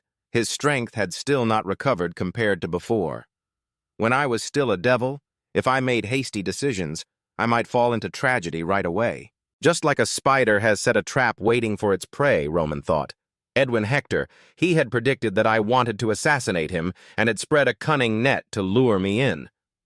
He opened his eyes. Then Roman felt a bit upset. It was an unexpected start. His attack has strong magical power. I need to think about future countermeasures. Roman pondered with sharp eyes if he still attacked recklessly. Lightning shot out from Roman's palm, like a whip straight towards Edwin. The light flashed past. The two swords collided, creating a huge impact. Roman realizes the sword has transformed into Butler. I'm surprised, Butler. Thinking about the battle, he exclaimed that he could not win against the combination of two magicians and a 5-star swordsman. I was pushed back by strength. But I still look forward to a battle that makes me try my best and put myself at risk to get the most dramatic victory. Roman tensed. It was a whole new challenge. He continues to rush into battle with the most difficult opponents, which is just like him. In his imagination, he saw his head cut off. I am someone who cannot live a comfortable and satisfied life with what I have. Roman swung his sword frantically, each strike containing enormous power. The sword stabbed and fresh blood flowed out from below the abdomen. The opponent in front of Roman's eyes collapsed. He was cold. He was ready. Elsewhere, Henry was speaking loudly. Chris, didn't Mr. Roman tell you when he was going out? You're in a hurry. I don't know what he's doing in there, but the royal family urgently wants to contact him. Let me go in and see him, Chris coldly replied. From now until he goes out on his own, no one can see him. Hearing that, Henry was a bit worried. What was he doing in there? What happened in the end? He suddenly saw someone's figure slowly approaching. Roman gradually appeared. Henry was a bit impatient. Why did he look so miserable? In the fighting tent, Chris reported that, as he had expected, Lines 3 and 4 had been defeated in just a few days. Line 2 had also just fallen. He continued to explain to Roman yesterday, after capturing all the private troops in those lines. Hector's army had gathered in the rear, behind those lines. As I see it. Chris looked at their determination. That rear was where they would defend to the end. Henry quickly interrupted. Now the Cairo royal family is all in chaos. They are looking forward to being able to contact him again. Your army has accomplished such a great feat, or from now on will your main force handle everything on its own? Roman's voice was cold, connecting me with the royal family. The crystal screen appeared. I was Roman Dmitri in the southern line. Daniel scolded. I heard that all 4 defense lines in the south have been destroyed by Hector's army. Meanwhile, what were you doing at that time? Roman immediately explained that this whole week he has been preparing to think about his own strategy. Daniel asked about Roman's own coping strategies. He immediately warned, I don't want to blame you for the failure of the 4 southern defense lines, but within a week it all fell into the hands of the enemy. Daniel asked him in a cold voice, Didn't you help them at all? Roman explained that, to be honest, it was only by luck that I escaped a life-or-death battle with Hector. He continued to explain that the royal army was too subjective and disdainful of the enemy. We cannot help them in that situation either. Roman's attitude is extremely serious. Hector alone risked his entire nation's life and everything in this battle. I also faced Butler, the second strongest swordsman of the Hector kingdom, in the last battle. Roman warned, and can also tell you that Commander-in-Chief Edwin Hector is a very powerful magician. Daniel was surprised. Are you saying that both Butler, the 5-star swordsman, and Edwin Hector are a magician? Roman expressed that surely everyone knows that on the battlefield, a magician is a person with outstanding strength and can turn the situation around. In my opinion, we should only confront their army when Cairo's main force is sent to the southern line. Marquette stood next to here and silently agreed. Roman was right. With the defending army in the south now, it seems difficult to resist Hector's army. Earl Denver was afraid, not thinking that Butler would also come to this battle. Count Gregory also pondered. It seemed like the Hector kingdom had bet everything on this war. Marquette spoke first. Your Majesty, I think that's enough. We don't need to interrogate our hero any further. Count Gregory shared the same opinion. Daniel has a bit of a headache because the situation seems quite troublesome for him, Roman. I have already dispatched the main military force to the south. He ordered. Hector's side seemed to retreat slightly behind the line, set up a base and defend there. I want you to join our main attack force and assist them in attacking Hector's army. Roman heard this and didn't feel much sympathy. Hector's side won't give up. If so, their efforts to negotiate favorably with the Cairo royal family will fail. He gave his opinion, the best decision their side could make. What is the worst situation that our army can suffer right now? Sorry, but the current times are very unfavorable for us. Daniel frowned. What do you mean? The answer was quickly given by him. We have at most 3 days after Cairo's main force reaches the southern line. Until then, if we cannot attack and defeat Hector's army's rear base, then they will definitely bring more allies, such as the Kronos Empire, to join this war. Daniel was scared. How should we deal with such a situation? Roman smiled confidently. There is only one way for us to get out of this situation, is a direct attack on their army. We must defeat Hector's army in those 3 days. On the other side, there are also 2 sides communicating with each other, said a voice. Beyond Cairo's southern gate? Hadid smiled cunningly. That's an attractive offer. He hesitated, but now it was difficult to accept Hector's proposal. Hadid put her chin in her hand, her voice questioning. It would be good to keep the southern border. But if so, wouldn't we have to suffer Cairo's wrath? Edwin was annoyed to hear him raise his voice at him. If we can maintain our rear within the next month, then I will accept Hector's offer. Edwin thought hatefully. He didn't expect that in this situation he could still take advantage. Hadid asked Edwin again about his decision. He gritted his teeth with an involuntary thought. Even though we know it's very troublesome, we have no other choice. The agreement has been given, I accept. After contacting Hadid, Edwin turned and ordered, Jackson, quickly contact the Hector family. He advised us to preserve our forces and supplies. Jackson replied clearly. 2 magical portals appeared. They shot out many strange energy rays. Edwin silently calculated that Hector's loop gate had a connection duration of at least 3 days. He thought, if we can hold out, we will definitely survive. I will definitely bring hope back to Hector. Viscount Fadius and his subordinates stood looking at the city gate. He was angry. How dare you put the flag on Cairo's territory? He had a straight face, hated the enemy, the bloodthirsty army. At the temporary tent, the Viscount frowned. Viscount Brahim was equally tense. In the tent, all 3 people were silent and did not speak. Viscount Fadius was not satisfied, not expecting key figures in the government, participating in this fruitless war.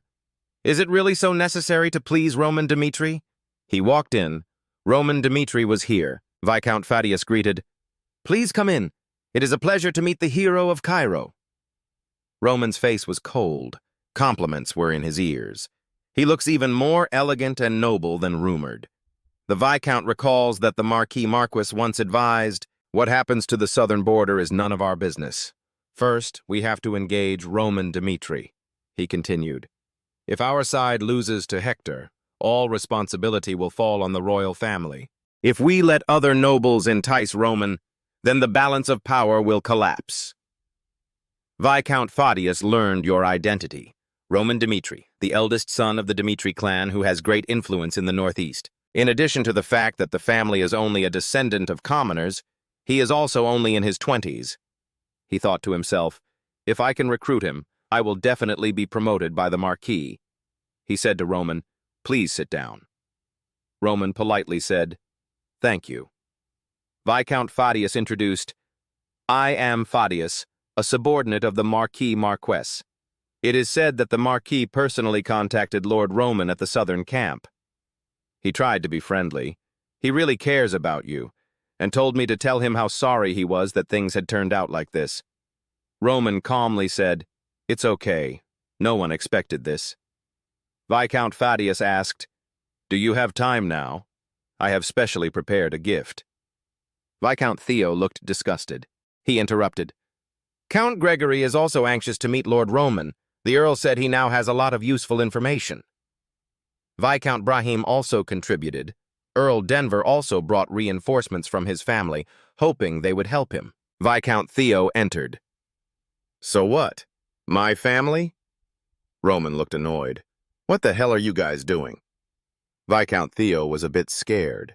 Roman warned, I know full well what you came here to find me for. But in a situation where the enemy's flag flying arrogantly over the territory like this, I don't think this is the right time to discuss aftercare. Roman stated his intentions. After destroying Hector, I will challenge the top experts and become Cairo's #1 swordsman. He was extremely determined. Wait until then, I will prove myself, and then my blade would only serve one person. The whole room was surprised by his integrity. Roman sat down in his chair. Why don't we take care of the problem at hand first? Roman's suggestion resolved the tense situation, and the new strategy meeting officially begins. This is a war where each side has to bet on their castle. Everyone has their own suggestions, but no solution is offered. The lights in the room turned on. Someone spoke up. Hector is using the link in the archway. We have at least 3 days. They also need a little time to counterattack us. Viscount Fadius continued his presentation. But if so, Hector's army would only be about 10,000 people. Our forces are all here now. Wouldn't it be more likely to win if we fought them head-on? Roman commented, if you have support, plus the advantage of numbers, we will definitely have the upper hand. But once Edwin Hector's side has magicians, it cannot be said that we are completely overwhelmed. Roman burst into spirit. But it's not impossible. On the city wall, the guards panicked. The enemy is here! Take position! Right below, the army of the Kingdom of Cairo lined up in large numbers. Viscount Fadius looked solemn. One person took the lead. Roman strongly warned, Hector soldiers, listen carefully. I am Roman Dmitri. He raised his sword. The representative knight of the Kingdom of Cairo, I propose to fight your butler one-on-one. Edwin stood on the city wall. He was stunned, not knowing what Roman was planning. He continued his challenge. I don't want anyone to have to sacrifice in vain. I'm sure you want that too. Roman set a condition. If you win against me, Cairo will accept all of Hector's conditions. On the contrary, if I win, all of you immediately get out of Cairo. Edwin worried. Dimitri's current ability can't beat Butler, yet he still wants to fight one-on-one. Could this be a trap? Roman raised his sword. Under the honor of a swordsman, if you don't accept my terms, even if I die, I will destroy this camp. I'll give you 10 minutes to think. Roman's voice still echoed. Hope you'll make a wise decision. Edwin began to feel worried. Whichever path you choose, there will be problems. Butler uncompromisingly charged forward. Edwin stopped him. I won't allow it. Butler tried to persuade him. Please trust me this time, Prince. I will cut off Roman Dimitri's head and find a way for Hector's kingdom to live. Edwin lost his temper and shouted, It's not that I don't trust you, but we just lost 700 men from his last attack. Edwin's voice gradually became more emotional. The smell of cremating the soldiers' bodies still seemed to linger in my nose. He warned, I trust you, but Dmitri is definitely planning something. Butler, on the other hand, remained extremely steadfast. I can definitely destroy all of his tricks. He reassured Edwin, I have been with you all your life. Could it be that the prince thinks that I will be so afraid because of a trap that I won't dare to face it? Edwin knew he couldn't convince him, so he could only say, Promise me one thing. I don't want to lose you, so when you feel anything unusual, run away immediately. Butler was slightly surprised by that concern and replied softly to reassure Edwin. After receiving the order, Butler carried his sword and walked out of the main hall with the affirmation, I will definitely return. He stepped out of the gate, probing Roman with words. Having lived to this age, I have met many crazy people, but it's the first time I've seen someone like you. Butler's will was burning. He unleashed his magical power. I don't know what you plan to do, but I will fight with all my might. Roman replied in a respectful tone, By the time I hit you on the mountain, I really want to fight until the end. There are no traps. I want to fight you with my own strength. Roman became aggressive. So you should fight with all your might. If you kill me, you will have whatever you want. Butler coldly scolded, You're crazy. As soon as the conversation ended, both of them grabbed swords and rushed at each other. 5-star level. When one reaches this realm, they will be considered an extremely powerful individual within the domain, and that person will be able to turn the whole situation in battle. The general released his explosive light energy. Because now the fate of Hector's kingdom hangs in the balance, he originally had no intention of prolonging this battle. He delivered a powerful and decisive finishing blow. I will end this immediately. Roman was also not afraid. He blocked the attack with all his strength. A loud explosion echoed in the sky. The battle was fierce. There is still no winner or loser between the two sides. Everyone was surprised and shocked. The dazzling light emitted from Butler's sword grew stronger and stronger. He exerted all his power in the decisive blow. Immediately, Roman quickly jumped up to avoid his attack. As soon as he landed, he was extremely surprised. He realized that Butler had quickly come up behind him, leaving him with no time to react. An attack fell on Roman, but he was able to react and immediately block the sword. The sword grazed sideways. The blow stabbed straight into the ground. The terrifying force split the ground into two. The roar of the explosion echoed throughout the space. The atmosphere was filled with terrible pressure. Viscount Fadius was horrified at the scenes happening before his eyes. He couldn't believe it happened like this. I agreed to let this battle happen even though I didn't want to, just because I wanted to sing Mr. Roman's favor. But if Roman loses now, all the effort I put into recruiting him will go down the drain. Viscount Theo was similar to Fadius. He was so surprised that he stammered, speechless, Will he lose like this? The match continues to take place. The winner has not been decided yet. the balance is even. But from the moment Butler unleashed the full potential of a 5-star level person, Roman seemed to be just trying to block his attacks. However, his eyes still showed no worry or fear. On the contrary, he was even more determined to win this match. A group of soldiers stood on the citadel observing the earth-shattering battle, cheering in unison for their general. "Please avenge our fallen comrades!" The battle was still extremely fierce, with fierce echoes when the two swords collided. The magical aura glowed brightly across the sky. Butler was gradually catching up with Roman's speed with each attack. Butler attacked while silently analyzing his opponent Roman. Roman not only blocked those attacks, but he also gradually read Butler's sword movements. He realized, is he really just testing me? Roman was elated when he realized the hidden power within his body. I finally see where my strength stands in this new world. Even though I could easily take down Home Rush, a level 4-star, in an instant, I can't win against a 5-star swordsman. I myself now have to fight the general to win. I cannot clearly understand my own strength. Suddenly, the light on Roman's sword glowed strongly. He unleashed the final attack, breaking his limits and reaching an even higher realm. Butler was extremely angry when he was made fun of by a brat like Roman. "You shouted loudly, you shameless brat!"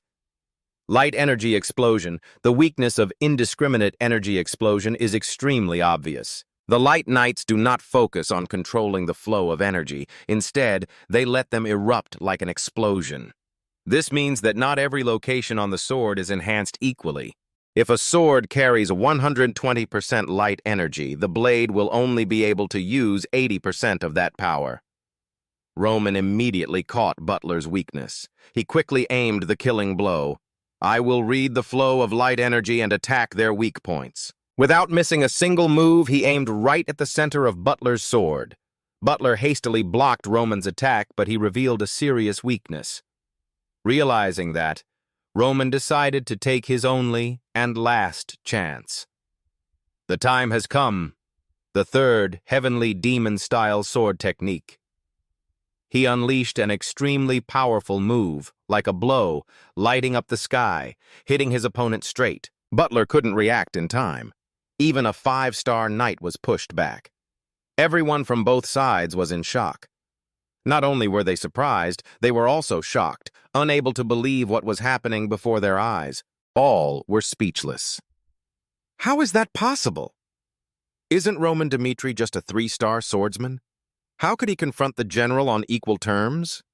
Butler, a 5-star knight, was using his sword to support his injured body after the attack just now. Edwin couldn't believe the truth. His mind was now a mess of confused thoughts. Did he really just want to have a match to test his own strength without using any tricks? If the general loses to Roman Dmitri, then that would be the worst scenario. Not only have we lost the core of our fighting force, but also had to retreat to the edge of the camp. Now I can only put my trust in the general. That's right, he's still not at his full strength. Butler gripped his sword tightly, thinking that Roman was truly crazy.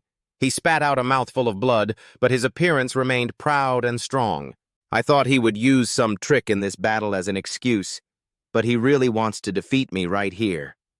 The reason our perfect plan is starting to fall apart, it's because a crazy guy like him exists in the southern front line. If we let Roman Dmitri escape intact now, Hector's kingdom would sooner or later face a monster they couldn't handle on their own. That's why I have to personally kill this monster right here, right now. Butler shouted with all his might. I will fight you with everything I have. His eyes glowed.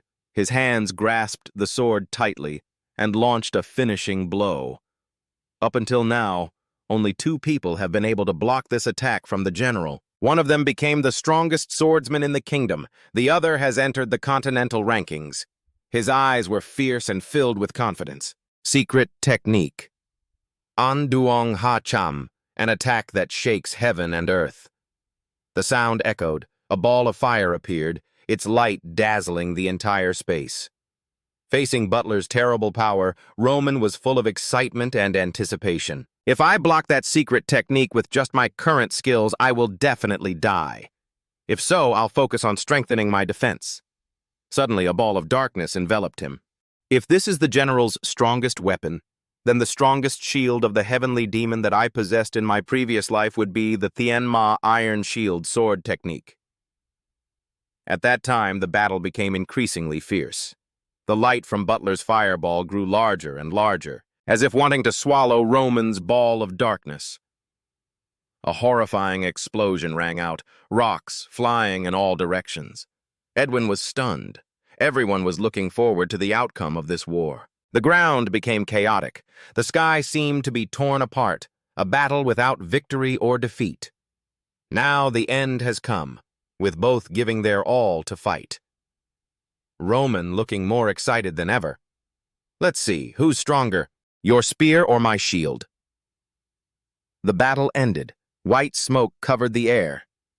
Edwin walked closer to the center of the fierce battle just now. He couldn't believe the scene before his eyes. How is this possible?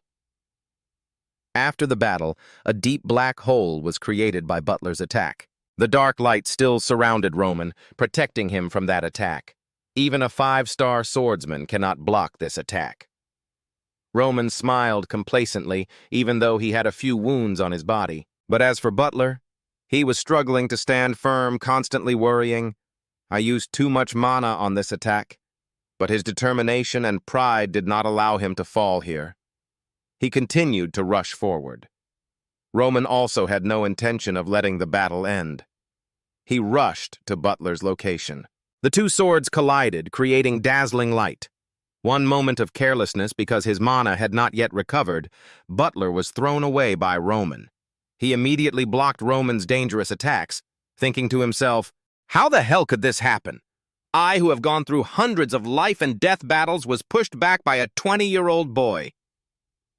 But he told himself he couldn't give up, even if he had to die. Suddenly, Roman held his face tightly in his hands. With a decisive action, he slammed Butler's head on the ground, making a loud bang sound. In his last moments, Butler kept saying to himself, "I must take the monster that threatens the prince with me." Suddenly, his head glowed. Roman was surprised, but immediately on guard. Loud bang with bright yellow light. A deep voice echoed, "Butler, I will always remember your strength and strong will." Roman raised his sword into the air, preparing a blow to finish Butler. Butler couldn't help but be frightened, and Roman gave him a sharp look. Edwin saw that the situation was out of control and shouted, "Stop!" He cast the rune of fire, shooting a powerful beam of fire towards the arena.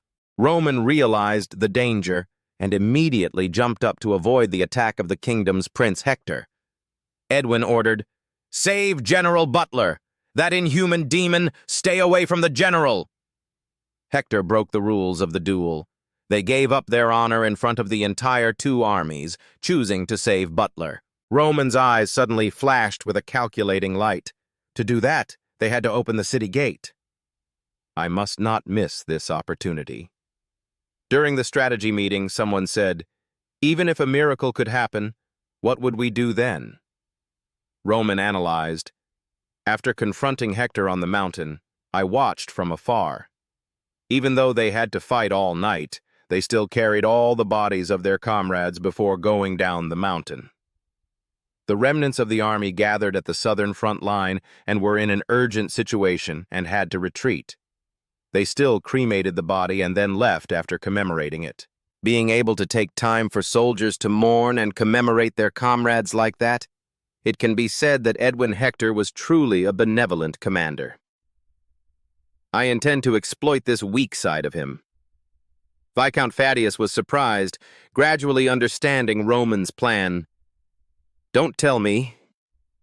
Roman continued to analyze and concluded, "Butler can make his judgment wrong. He is exactly what I need right now. I will take full advantage of his mistake." He said with a face filled with victorious confidence, "If I defeat Butler, that will be enough to take the first step. I will not finish off Butler in this match. Instead, I will make him unable to fight anymore." He smiled full of arrogance and complacency. The moment Edwin Hector decided to save Butler, it was time for the second step. Returning to reality, the soldiers were ready to risk their lives to attack Roman. They were not afraid of death. What they want most now is time. They must buy time to save their admirable general. Roman glanced at the army with scary eyes. Edwin Hector. He slashed quickly and killed. You are certainly a good king, but you are really not suited for war. Soldiers advanced on Butler's position, screaming, "Pull Mr. Butler out! Save him for me!" The archers on the citadel were helpless. "We can't shoot if he keeps blending in with the soldiers, damn it!" Viscount Fadius couldn't believe everything happened exactly as Roman said, like a miracle. Roman Dmitri is the most outstanding talent Cairo has ever had, which is why Viscount Benedict wants to recruit him. I understand why I must have him at any cost. The moment I have Roman, I don't need the weak king of this kingdom. We can wipe out everything in the two neighboring empires like trash. Seeing that the immediate situation was as planned, he ordered the entire Cairo army, attack! Another loud explosion rang out. Edwin stood and looked down from the castle. He felt that his stupid decision had led to this situation. A series of thoughts appeared in my mind. Comradeship. Idiot. As a general, I should have remained calm until the end. But I lost my judgment the moment Butler collapsed. He kept blaming himself. But no, it's not over yet. He determined to demonstrate his strength. We will save Butler and close the city gate. There is still a chance of victory. A magic circle appeared. Edwin put all his strength into launching the attack, violent fire.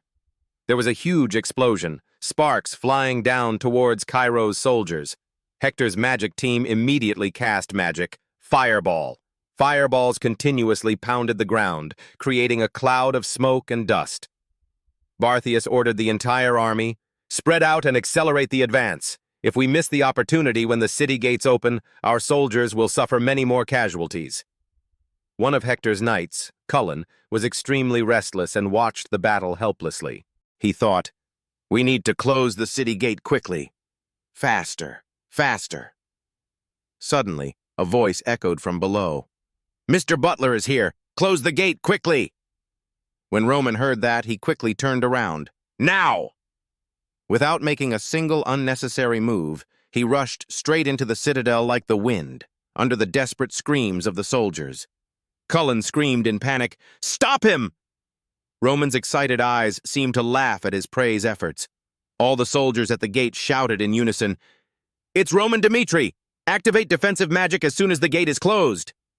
His eyes carried a purple light, and he rushed forward like a whirlwind, immediately using his power to summon lightning and strike straight at the city gate. From far away, behind a curtain of dust and smoke, a dark shadow approached. Roman shouted, "The city gate has been breached! All Cairo soldiers advance!" Viscount Fadius shouted orders, "All of you deal with the remaining remnants of Hector's army!" The army roared with enthusiasm. Hector's side anxiously defended, red blood soaked the ground.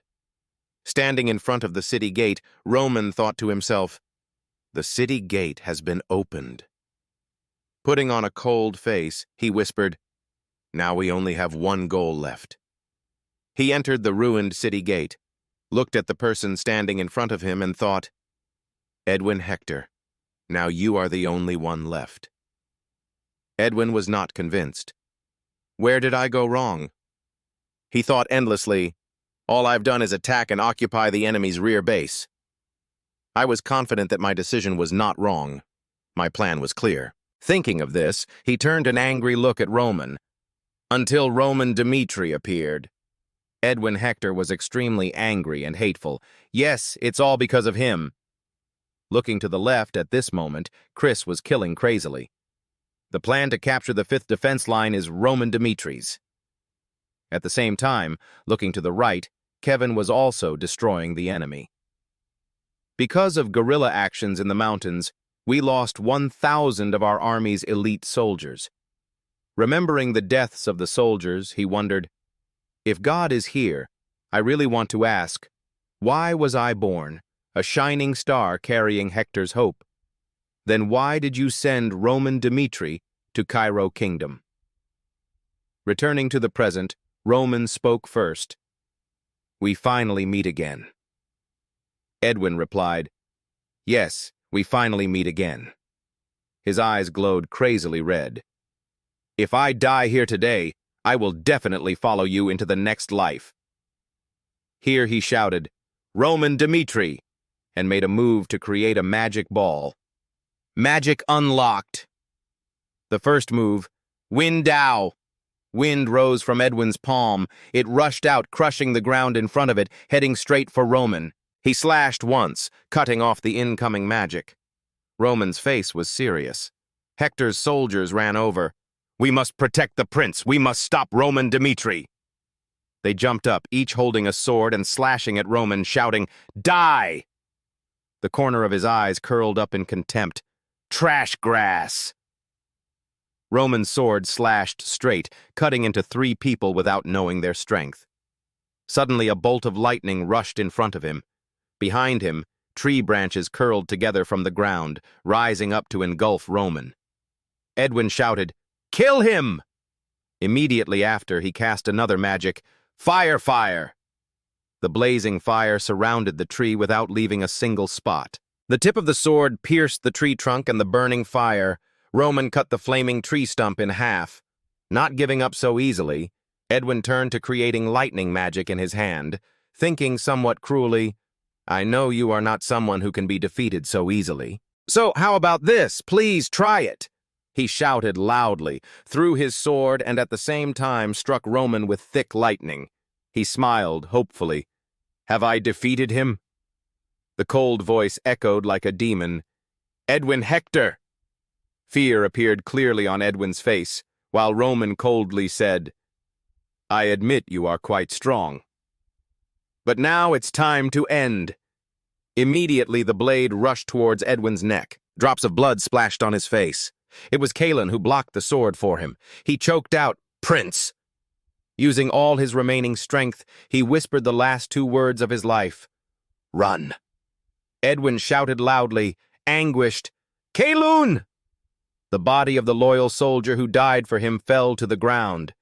He bowed his head and screamed, Are not! Roman assessed while holding the blood-stained sword, slowly approaching. It's pathetic. Then the tip of the sword was raised to Edwin's neck. But I will soon let you follow him. Another group of people came running, the leader holding a sword and shouting, Roman Dmitri!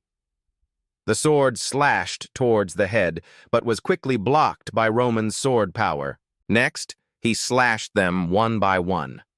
Taking advantage of the opportunity, Jackson carried Edwin Hector on his shoulders and ran away. He begged, Please calm down, Prince. Do you really want to die here? Jackson said with worry, Even if you're labeled a loser or a coward, don't let the sacrifices of those who died for you become meaningless. He ran and prayed. You must survive. Then ordered Hector's army, We must abandon the castle. Everyone retreat. On Roman's side, the remnants of Hector's army agreed. Stop him! We have to buy time! The remnants of the army screamed, Prince, you must live! Prince, you must survive! However, the soldiers were soon blinded by the magical power that Roman was radiating. Edwin was being carried, and when he looked this way, his eyes squinted.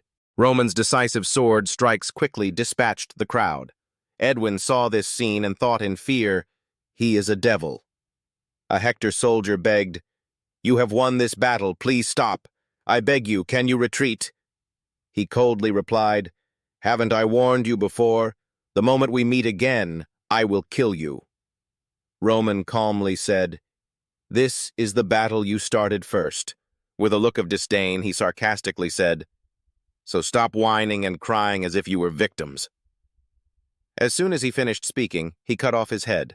A commander announced happily, All of Hector's soldiers have retreated. This is Cairo's victory. Then the nobles led the soldiers. One of them wondered, Where is Roman Dmitri? Seeing the scene before them, both Viscount Fadius and the Count Theo was stunned. That was the scene where he sat on a pile of corpses. This existence reversed a lost war, a feat that had never been achieved, Roman Dmitri's reputation. After this war, it soared into the sky. Wearing bloody clothes and face, Roman smiled. Finally, everyone has arrived. Before Cairo's great victory, this was before news of the victory reached the capital city of Cairo. In town, people whispered about each other. Do you guys know? Know what? Then the Hector kingdom crossed its borders and attacked our southern border. In the bar, 3 or 4 young men gathered to chat. According to the accounts of the merchants in the south, the situation is very bad. The long-haired young man was worried.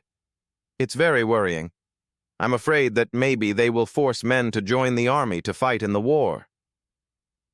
The person opposite held a beer cup in hand and protested, No way. Even if the Empire attacks, nothing will happen to us. Why are they now forcing people to become soldiers just because Hector's side is attacking? The people nearby were worried about something else. They won't raise taxes to fight, will they? I sincerely hope not.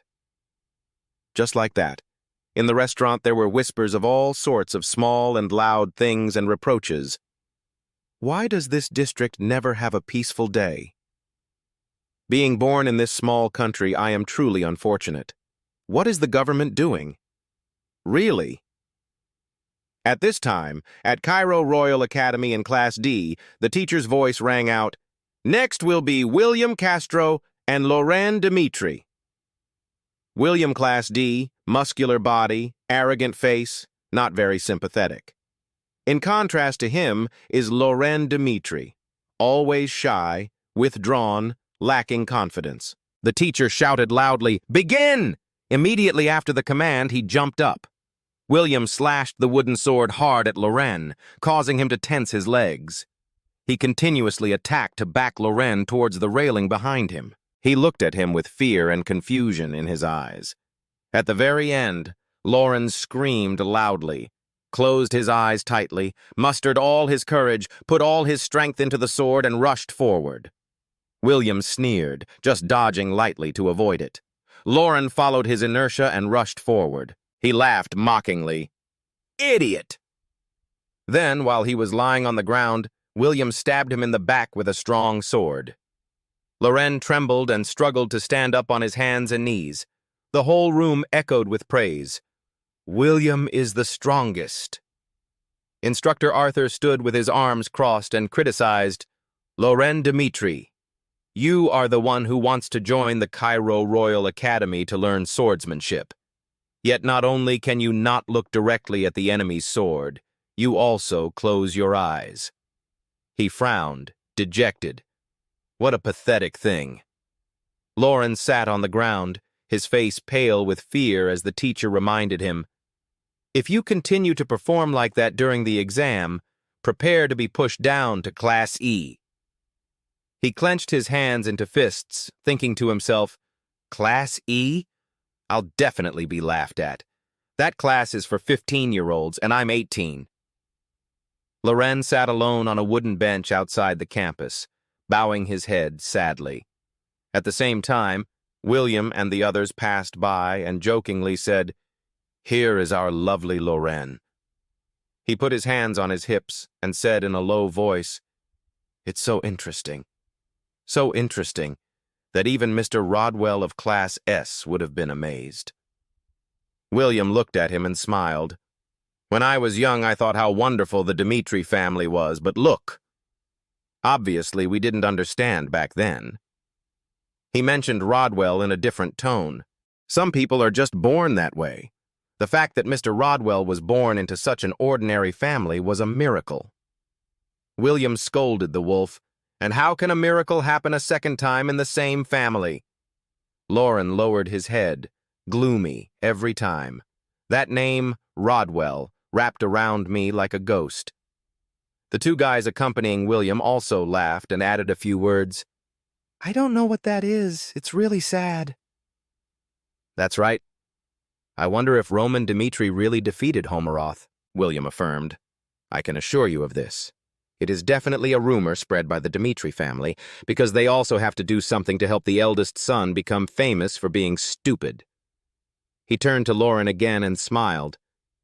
Looking at Lorraine, it's all clear, isn't it? The 3rd trash son of the Dmitri family. Lauren quickly left the group of people. Each step was heavy. His mind could not help but think, I wonder if those rumors about Roman are true. Lauren walked thoughtfully alone on the thin road. Even in my memory, he has never been a bad person. But like William said, 483, I also don't believe he is strong enough to defeat Homeroth. Anyone who heard it understood that it was a blatant lie. He sighed deeply as he walked, then suddenly raised his head, seemingly discovering something ahead. In front of the city gate, people gathered in large numbers, chatting loudly as if waiting for something. Loren was curious. What's going on over there? The two people argued heatedly. Is it true? The other person raised his neck. I told you it's true! An uncle stood next to him. He interrupted. My relatives in the south said the same thing. The furthest layer of the southern border was completely occupied by Hector, but was suddenly taken back thanks to an unexpected surprise attack. But do you know what's even more unbelievable? He added that in this process, Roman Dmitri played an extremely unbelievable role. Someone asked, curiously, is that the youngest person to ever defeat Homeroth? The other uncle agreed, it was him. There was even a rumor that he defeated Hector with only 200 troops. That person quickly added in a slightly disdainful tone, but not only that, they even said he defeated Butler, a 5-star swordsman, with just one move. It sounds so stupid that I can't believe a single sentence. Lauren stood behind and heard everything and wondered, were they really talking about the Roman brother he knew? He naturally thought, defeating the Hector faction with only 200 soldiers and having defeated Hector's light sword master, those people are lying too much. A guard went ahead to open the way, shouted loudly, got out of the way, hero of the South. After the chant, the people simultaneously moved aside to make way for the army to pass. Roman, wearing a red cloak, rode his horse leisurely toward the palace. Wherever Roman passed, people looked up and admired him. Loren, standing far away, was able to see his brother passing by on horseback. His cold eyes looked at the people around him who were noisily coming with curiosity. Entering the palace, Daniel sat on the throne and looked at him with a satisfied smile. Roman Dmitri finally meets face to face. He respectfully knelt down on one knee and bowed. I would like to pay my respects to your majesty. In the room besides him, there were also 3 earls representing the families. King Daniel spoke. I want to represent this whole nation. Thank you from the bottom of my heart. You have truly shown the world what Cairo's indomitableness looks like. He beckoned, whatever you want. As long as it is within my ability, I will give it to you. Roman looked up and silently looked at him, talking endlessly. Actually, Cairo's strongest swordsman, captain of the musketeers, Viscount Nicholas, was looking for a successor. Daniel used all the poor benefits to lure you. If you agree, I will make you deputy captain and allow you to freely enter and exit the royal family's territory, and I will also release you from the remaining time of duty at the border. How do you feel? Roman mused. The king had revealed his plot. He had long guessed his intentions, secretly thinking, because the first emperor died too early, the current king ascended the throne at a very young age, the puppet king of Cairo, Daniel Cairo. He clenched his fists anxiously, waiting for his answer. If I can bring him to my side, then even the nobles won't be able to threaten me anymore. Daniel silently calculated, even though people always called him a weak king. But I can't be like that forever. At that moment, Marquis Benedict spoke up, interrupting his thoughts. Your Majesty, no one in this world challenges others by giving them more work. He intentionally exposed. To do that to a talented young man with such a bright future, it's obvious that you are forcing him to sacrifice himself. Please withdraw your proposal. The other 2 earls also nodded in agreement. He's right, Daniel raised his voice. I can agree to let him enter the royal family's territory, but we can't just make him captain. Benedict raised his eyebrows and looked at Daniel defiantly. Marquis, Benedict has already said the reward I want to give from this moment. He extended his hand towards Roman and said, deciding whether to accept that reward or not is Roman Dimitri's decision. The 3 noble factions suddenly fell silent, fearful of his decision. Roman thought to himself, it seems he still has royal blood flowing in him. However, there is no reason for me to help the Cairo royal family. He tactfully replied, This position of musketeer is actually an honorable position. However, before deciding on your future, there is something I want to say." Daniel looked at him worriedly, not knowing what it was. Roman firmly expressed, "After the war ended, I realized that I was really just a frog at the bottom of a well, leaving this country. Going into the vast world, God is no one." He suddenly became serious and suggested, "That's why I still need more time to prepare before entering that vast world. And when preparation is complete, I would like to ask permission to participate in the Cairo Kingdom's public ranking competition. I want to challenge everyone from level 99 to level 1. To truly test your limits," Daniel asked in surprise. "Is the ranking battle open?" Roman nodded. Open ranked battle means it can include an unlimited number of challenges. Each individual will be able to fight until they are defeated, or until their opponents fall. If the challenger wins, they can take the place of the person they defeated. King Daniel doubted that if anything happened, there might even be people who died in the ranking battle. That's not something we can easily discuss here right now. Roman's face did not change. He calmly replied, "I understand." He began to worry. In a situation where he could choose to pursue endless wealth or fame, he chose to abandon them and accept a new challenge, truly extremely confident. The people outside happily praised him. What a hero of Cairo. The right decision. Ranking battle? I've been looking forward to it. He was the one who defeated the leader of Hector's army. Who could stop him? Marquis Benedict thought to himself. He had refused the king's invitation to become a royal knight. Because he wants to prove his worth, there's no need to stop him. This idea isn't bad. Count Denver and Gregory neither responded nor objected, waiting for the upcoming results. Roman is still in his 20s. With the ranking battle, we will be able to see his true strength. Roman confidently affirms, "My lord, soon I will prove myself in front of everyone." He hasn't said his decision yet, but uses actions instead of words. Once that happens, we will decide in what direction we take action. Roman chuckled. When the ranking battle is over, I won't become anyone's sword. Instead, I will become a rookie in this game. In another room, wine was just poured into a glass, giving off a beautiful plum-red color. Marquis Benedict picked up his glass of wine and commented, "Life is truly full of surprises."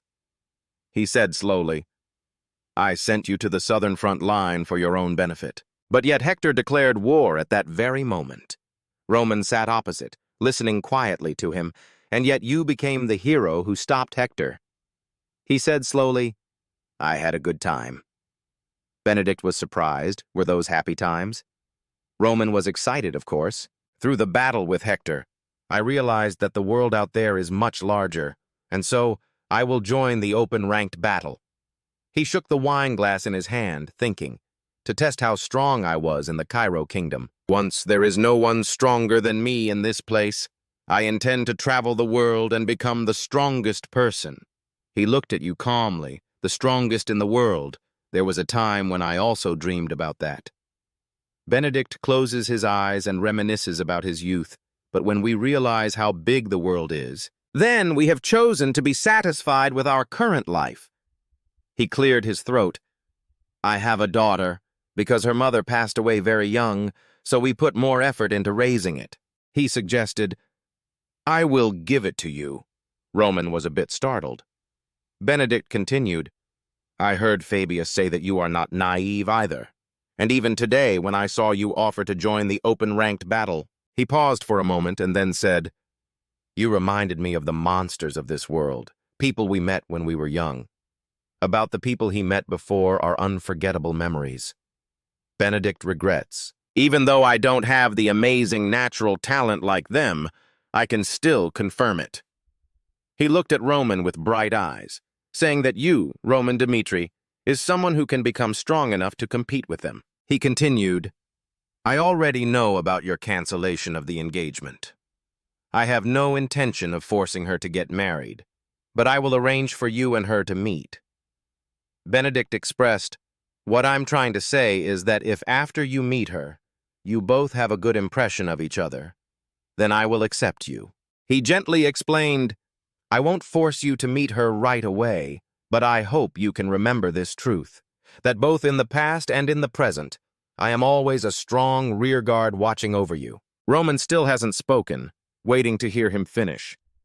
Whenever you choose to say that you want to accompany me, then you will be able to receive anything you desire within this kingdom. Roman Dmitri. Existence has disrupted the balance of power.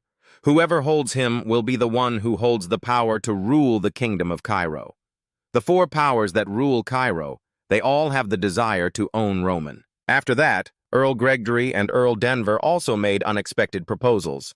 However, Roman Dmitri, also the Angel Park Jong-hyun, is someone who refuses to kneel to anyone. At Dmitri's castle late at night, a loud voice rang out, "Young master!" Mr. Hans shook Roman's body so hard that he wanted his head to fall to the ground, continuously asking, "Are you okay? Are you not injured anywhere?"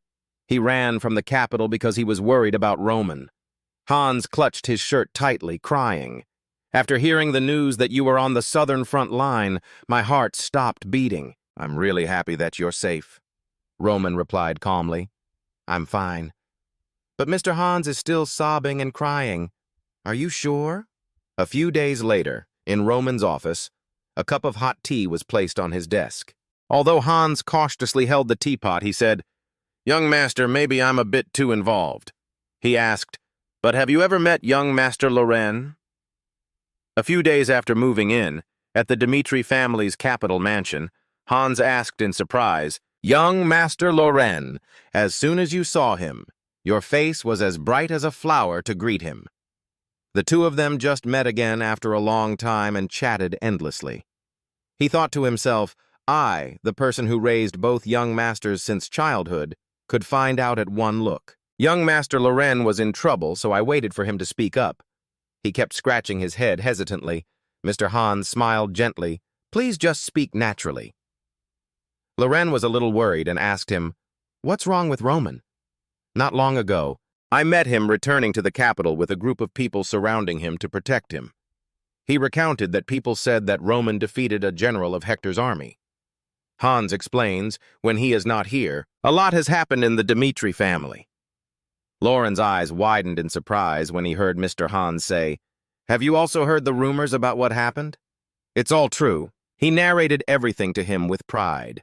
The engagement with the Loren family was annulled. The battle with the Barco family defeated Homaroth, and recently he has played a huge role in the victory on the southern front line. Loren suddenly became more scared, thinking, "Isn't it a rumor but completely true?" Mr. Hans remembered the happy smiles of Dmitri and his wife. There seemed to be a change in young Master Roman's behavior, which he was also very happy about recently. Hans was happy, but instead of discussing him like this, "Why don't you go see him yourself? I heard he'll be here tomorrow night." Loren quickly waved his hand. "No need, it's okay, thank you, Hans." Hans stood silently, watching his sad back fade away. The three Dmitri brothers were born with completely different personalities, and among them, young Master Loren has the most fragile and sensitive heart. He stood in front of Roman and said honestly, "I think young Master Loren is being bullied at the academy." Looking at him slowly enjoying a cup of hot tea, he boldly suggested, "It seems like he wants to ask for your help, but I don't have the right to ask him about it." Roman thought to himself, Loren Dmitri is the youngest. Roman gently placed the cup of tea on the table. "I don't need to worry about him just because he is my younger brother." He immediately raised his head and agreed with Hans, "Okay, we will meet him, but only once." Receiving the answer, he smiled widely and thanked you, Master Roman. Suddenly, Roman seemed to have discovered something. The small room was warm not only because of the sunlight shining in from outside, but also because of the gentle warmth of Hans warming it. Roman thought he could agree just because that's what Hans suggested. On the road, there was the sound of someone's hurried footsteps. He thought as he walked, the recruitment of Roman Dmitri has been postponed indefinitely. However, as Viscount Fadius was in a hurry, there was still a way to win the Baron's affection. He smiled evilly. "I'm sure he will be happy." Viscount Fadius silently calculated that, although everyone usually only paid attention to Roman, the truth is that the subordinates who follow him are also outstanding talents if they can be had. Marquis Benedict will certainly be very happy, Viscount Fadius smiled slyly. He targeted Chris first, specifically that guy named Chris. He was a talent that any noble in the royal capital would welcome with open arms. If I hadn't personally been to the southern border, I probably wouldn't have known about this. Those people are truly worth recruiting. The more Fadius thought, the more greedy he became. If only he could get all of Chris with all of Roman's other subordinates on his side, I'll probably soon gain the Marquise's trust. In Dmitri's training ground, the sound of swords rushing through the air echoed regularly. Chris thought to himself, when he first met him, he was clearly still within my reach. Drops of sweat flowed down his cheeks, so I thought that one day I would surpass Mr. Roman. Chris recalls Roman's battle, but now he's really on a completely different level than me. He really makes me dizzy, especially in that match. How the hell was that possible? The training ground is currently quiet with no one around, only the sound of Chris's sigh. He clenched his fists and felt the energy in his body again. Even so when following him and looking at him from behind. In just 6 months, I have achieved incredible growth, to the point where I didn't believe I could do it myself. Chris mused. I can't stop either. I'm still very serious about my goal of one day surpassing Mr. Roman. Suddenly, Fadius's voice interrupted his thoughts. Uncle Chris, are you here? So let's talk straight to the main topic. He said, I want to recruit you. If you come to our side, Chris quickly cut his throat. I refused. Fadius immediately got mad, shouting loudly, this opportunity is something that can completely change your life. How could he refuse when he hadn't even heard the whole proposal? What was the problem?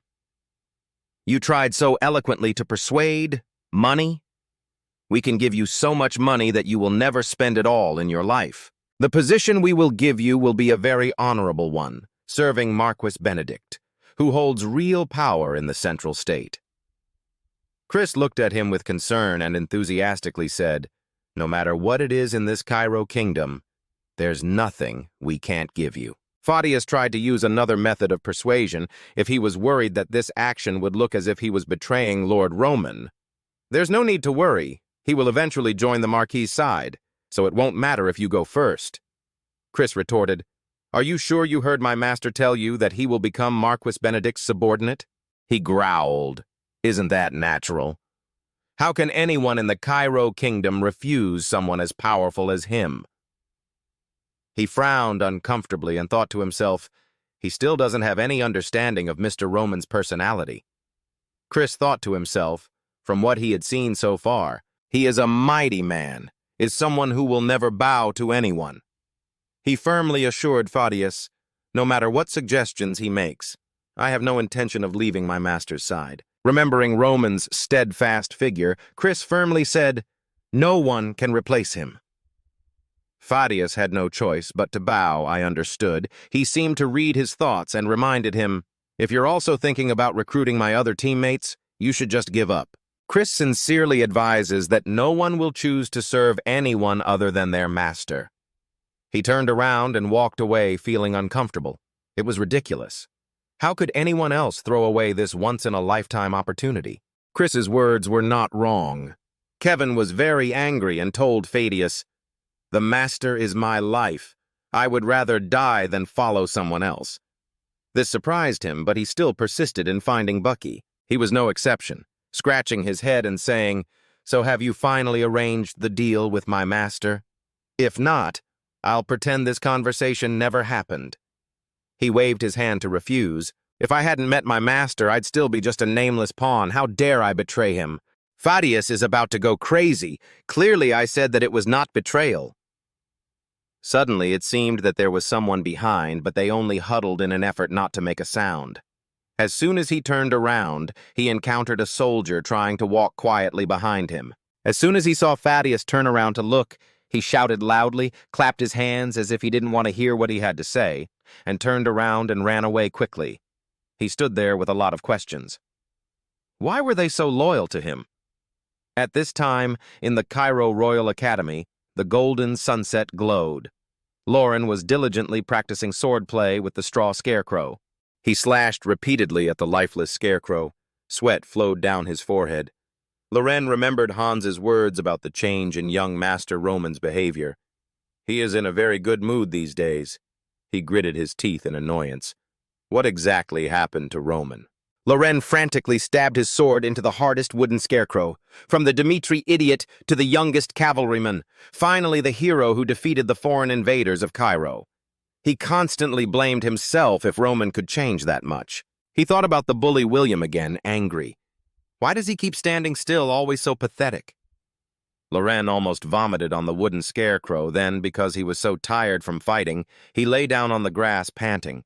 He closed his eyes, but still seemed to feel something approaching.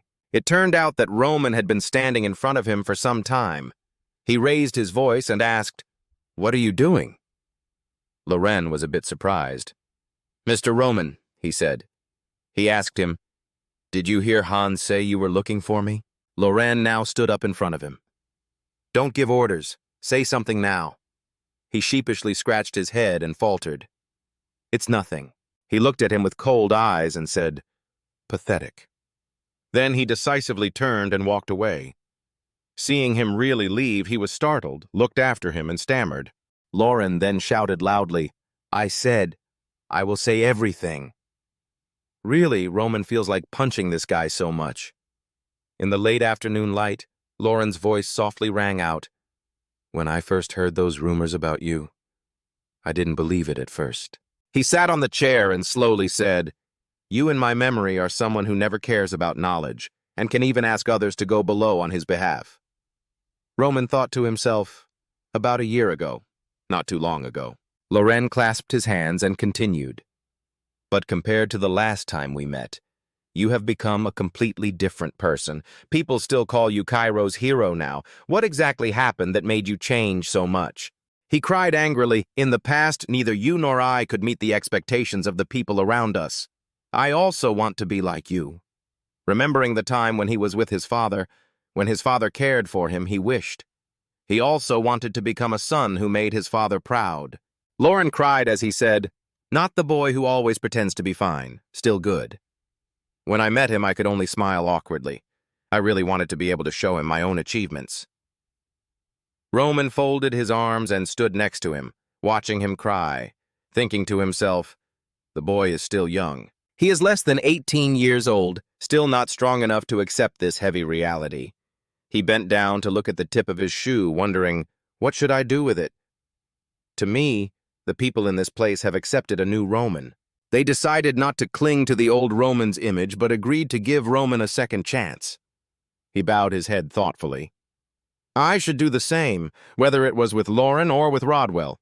We shouldn't judge them based on old memories, but you should judge them based on what you have personally experienced. He approached and called, "Loren."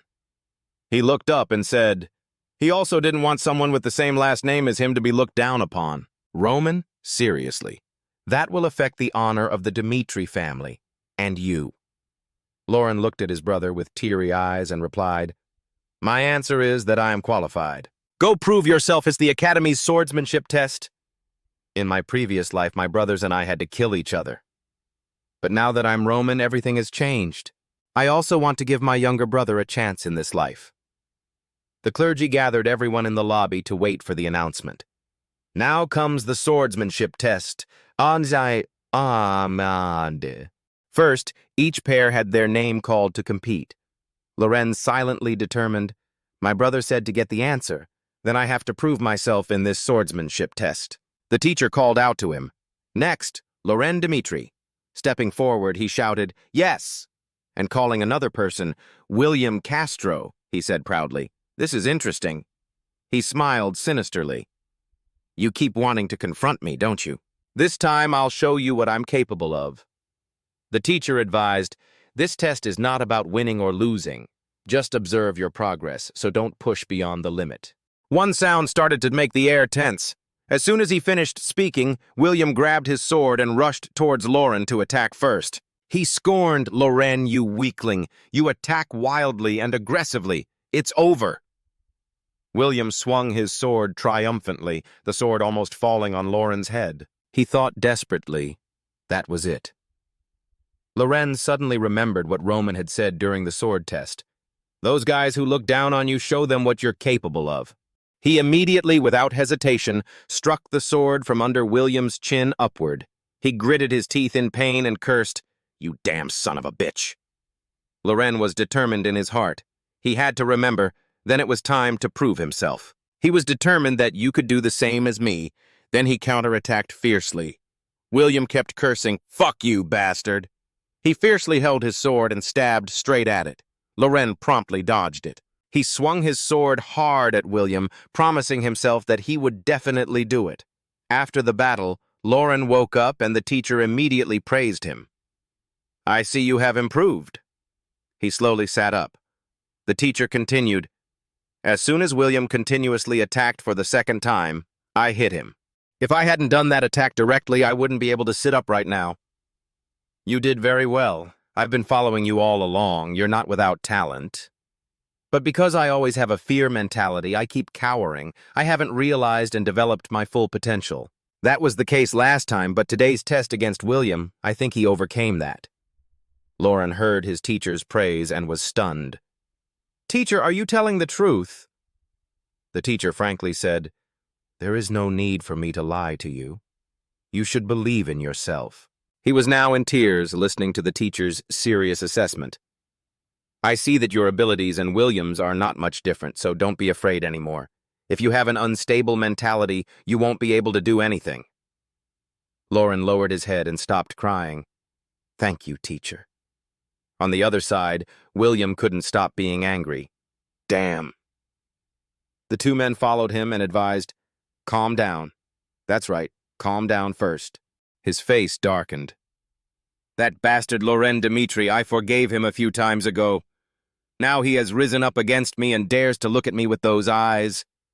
William couldn't hold back his anger and shouted, "Can't leave it alone, you bastard Loren. I'll cut off your hand." The two juniors were stunned after hearing this. "Do we have to go to that extent? Don't you know who Loren Dmitri's brother is? He is Roman Dmitri, the hero of Cairo. If you do too much, it will lead to conflict between families." William glared indifferently. "So what about Cairo's hero? I'm the eldest son of the Castro family." "Well, then what is he going to do to me?" "My father is very close to Marquis Benedict. No matter what I do, no one here in Cairo dares to touch me." William then arrogantly said, "What if he is a hero? I will show him that he is also useless in front of real power." Then he ordered, "Hey, bring Loren here for me. If you dare to resist, I'll beat you to death."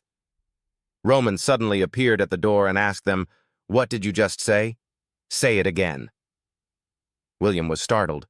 "Roman Dmitri?" Roman spoke up and asked again, "Tell me again. What are you planning to do to my brother?" When they saw him, they trembled. William still tried to pretend he was fine. "If you want to listen, I'll just say it. Before real power, you..." Before he could finish his sentence, Roman rushed to strangle him. Roman lifted him up and asked, "Do you know what your mistake was?" His hand tightened, making it difficult for William to breathe, but he still did not forgive. "If this bothers Loren, don't say it." "But I have heard all your words. You dare to bully Loren Dmitri and look down on Roman Dmitri." He glared emotionlessly. "You guys dare to disrespect my family." Then Roman let go. "Take me to your house, quickly." William knelt down and gasped. Roman was now aflame with excitement. "Isn't that a bastard? I also want to know what real power is like." At this time, at the home of the aristocrat Count Castro, Viscount Fadius was surprised. "Has it all failed? The path to success is so open, but we still don't accept it. That's why we hate dealing with them." Count Castro happily replied, holding a cup of tea. "The lowly proles have a very limited vision. You need to be patient." He asked, "And is that Roman Dmitri that important?" Viscount Fadius replied, "Of course, Marquis Benedict put all his energy into recruiting him." He covered his mouth and whispered, "I'll tell you something. The Marquis wants Roman to become his son-in-law."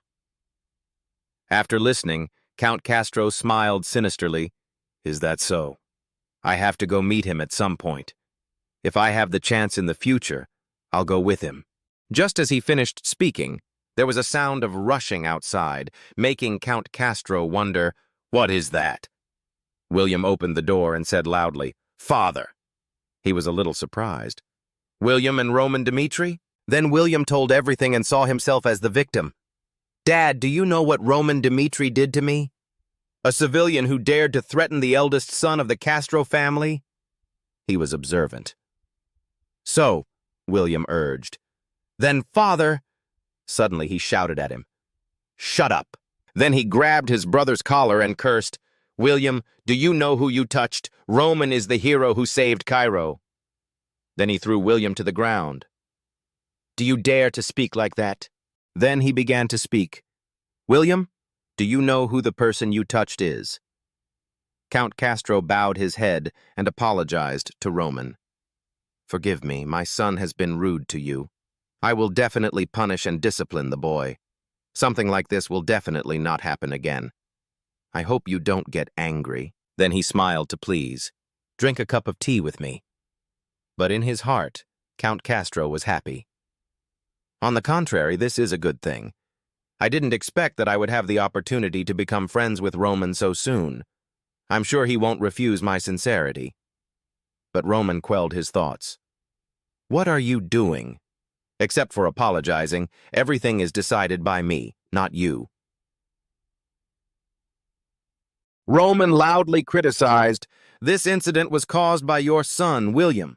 He harassed Loren, my younger brother. He broke his arm right in front of me.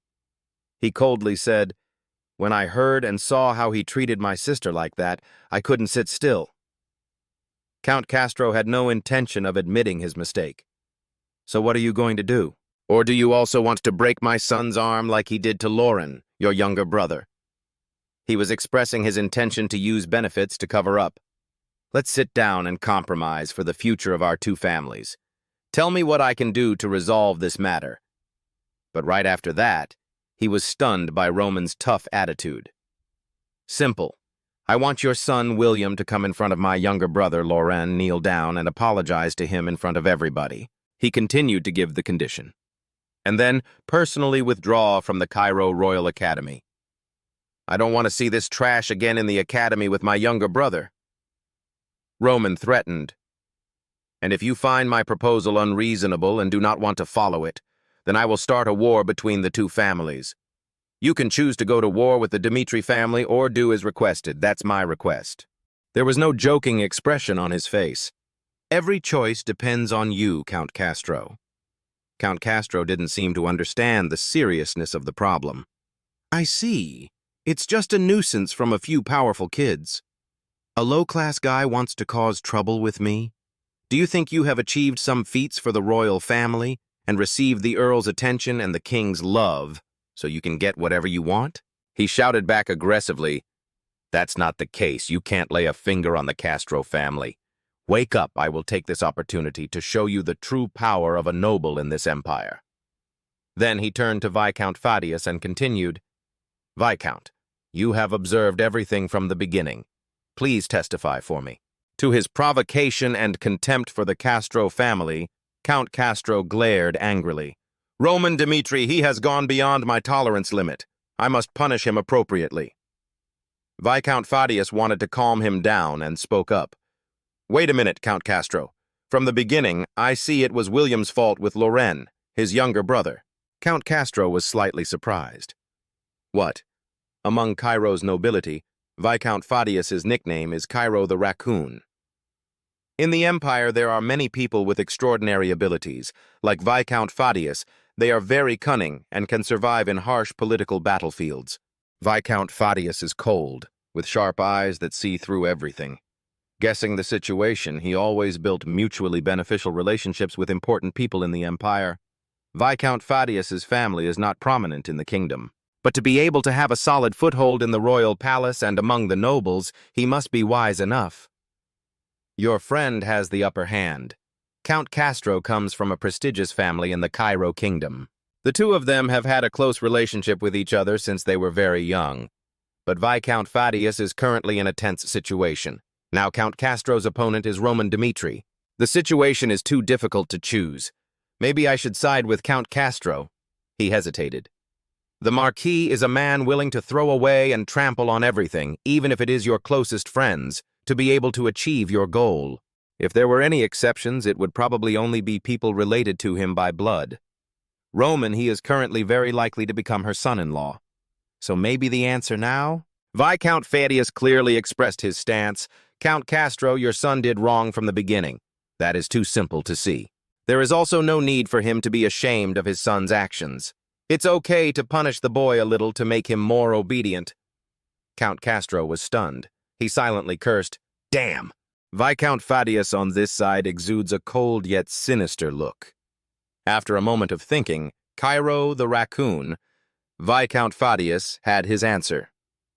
In the current situation in the Empire, siding with Roman Dmitri, a man whose fame was rising, was much more beneficial. He realized that if there was a war and he had to confront the Dmitri family, the result could only be death. In the end, Count Castro decided that he could not let his family fall into destruction because of self-love or a little pride. He bowed. "I understand. Thank you, Viscount Fadius. When I heard you analyze it like that, maybe I didn't think carefully. My son made a mistake and needs to be punished." He sincerely said to Roman, "I'm really sorry, Mr. Roman. It was my son's fault for bothering your younger brother. Because the situation happened so quickly, I behaved inappropriately. I sincerely apologize to you and hope you will forgive me." William, on the other side, saw that he had gone into the water. He immediately exclaimed in shock, "Father!" Roman's face was cold, but inside he couldn't help but feel pleasure. In the aristocratic world, they always thought they were the best, always above everyone. Now my status in the Empire is skyrocketing, accompanied by the jealousy of the damn nobles, Roman thought. Again, he considered that his family might have to suffer dangerous actions aimed at them. Therefore, from this incident, I must also do everything to punish them and set an example for others. He silently evaluated Count Castro. From here, we can see that this Count Castro is not that stupid. He also knows how to think and not act based on emotions. He still bowed his head and admitted his mistake. "Since you asked, I will do so." Count Castro accepts Roman's condition. William will have to kneel and apologize to his brother. He will also have to quit school and leave Cairo Royal Academy. Hearing that, William could only call out, "Father." Roman seemed satisfied with the apology. "Please forgive him for the sake of a father like me." He didn't want to continue making things difficult, so he said, "Okay, we'll end today's matter here." William felt both scared and uncomfortable, while Count Castro was still bowing his head and sending him off. "Thank you very much for your generosity." Looking at Roman's leaving back, William wondered, who did I touch? In another place, Loren heard an announcement. There's something big going on. He immediately asked in bewilderment, "What?" It turns out that there may have been a misunderstanding. This is definitely William's fault. His classmate ran over and announced, "Your brother, Roman, fought with William. William was beaten by your brother. Now he has gone to talk to his father, did you know?" Loren couldn't believe what he just heard. "What?" he continued to say. "Things happened after you left. Perhaps your brother is talking to Count Castro about that incident now." After hearing that, he immediately rushed away as quickly as possible. In his heart, he was extremely worried about Roman. "Brother, it's not good. Count Castro might harm you. This incident is too dangerous." Loren panicked. "If you, because of me, get hurt, I will never be able to forgive myself." He gritted his teeth to prevent himself from crying. The light crystal made a sound. "Loren, what's going on?" he cried. "Dad, Roman is in danger. He's here to help me." On the other side, Romeo, Dmitri, and Lehana were surprised to hear the news from him. Loren continued, "But it seems he has already been taken to Count Castro to be punished." Romeo Dmitri slammed his fist on the table. He was so angry, that bastard Castro. His whole body trembled because of the outburst of anger. Loren is a careful child. He always thinks before contacting his family. Every time there was contact, he didn't want to cause his family trouble because of his business, but this time he cried and talked, so something definitely went wrong there. Romeo asked Lehana's opinion. "How do you think we should do this?" She also knew that the Castro family was a large and powerful family among the princes of the empire, and they were also quite familiar with Count Benedict. She disagreed with a humble attitude. "How can you say that? Now our son, Roman, is in danger." Lehana tried to find another way. "Looking at things now, it's not good. Our relationship with the royal family is not bad either. Furthermore, our Dmitri family is not weak enough to let people bully us. Romeo understood and hugged her. Thank you. He then immediately ordered, summon all the vassals of the family to come here immediately. No one is allowed to be absent. In the meeting room, Romeo sat in the homeowner's chair and said, Roman, the eldest son of the Dmitri family, is facing an extremely dangerous situation with the Castro family. Everyone's faces were not looking very good right now. He continued to explain. According to Loren's contact, it is possible that Roman will be escorted to the Castro family for trial. Now our opponents are the Castro family, Romeo Dmitri said seriously. In this situation, we cannot stand by and watch.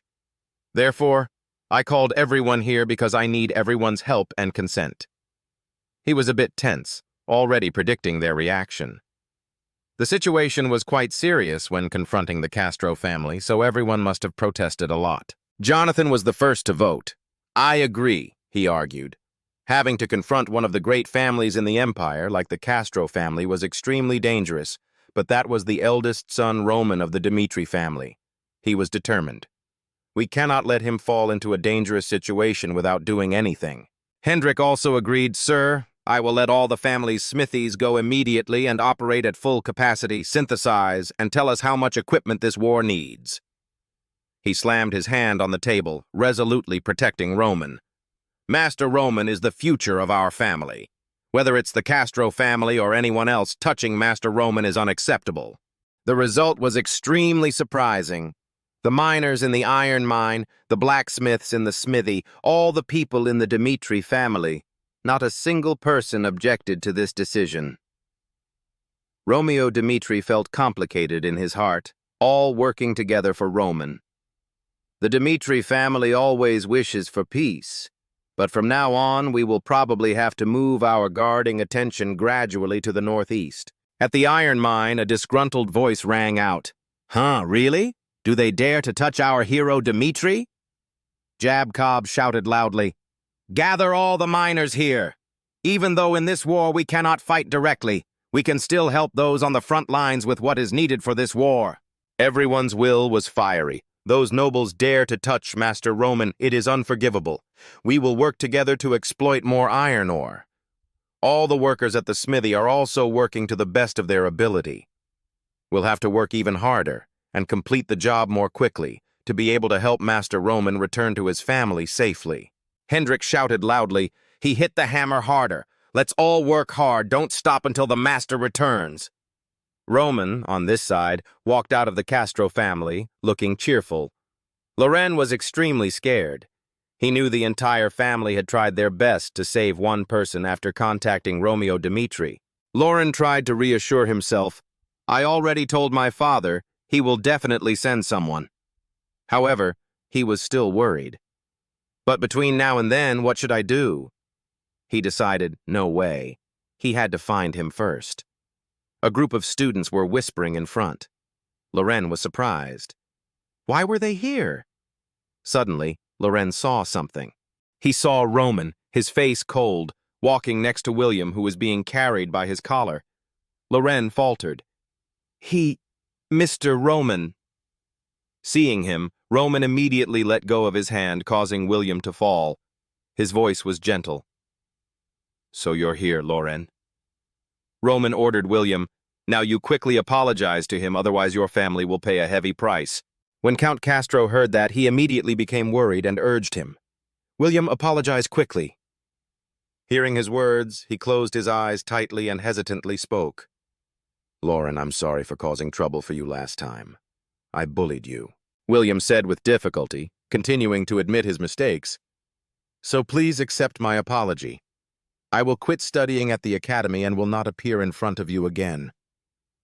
Loren's eyes widened. What the hell is going on?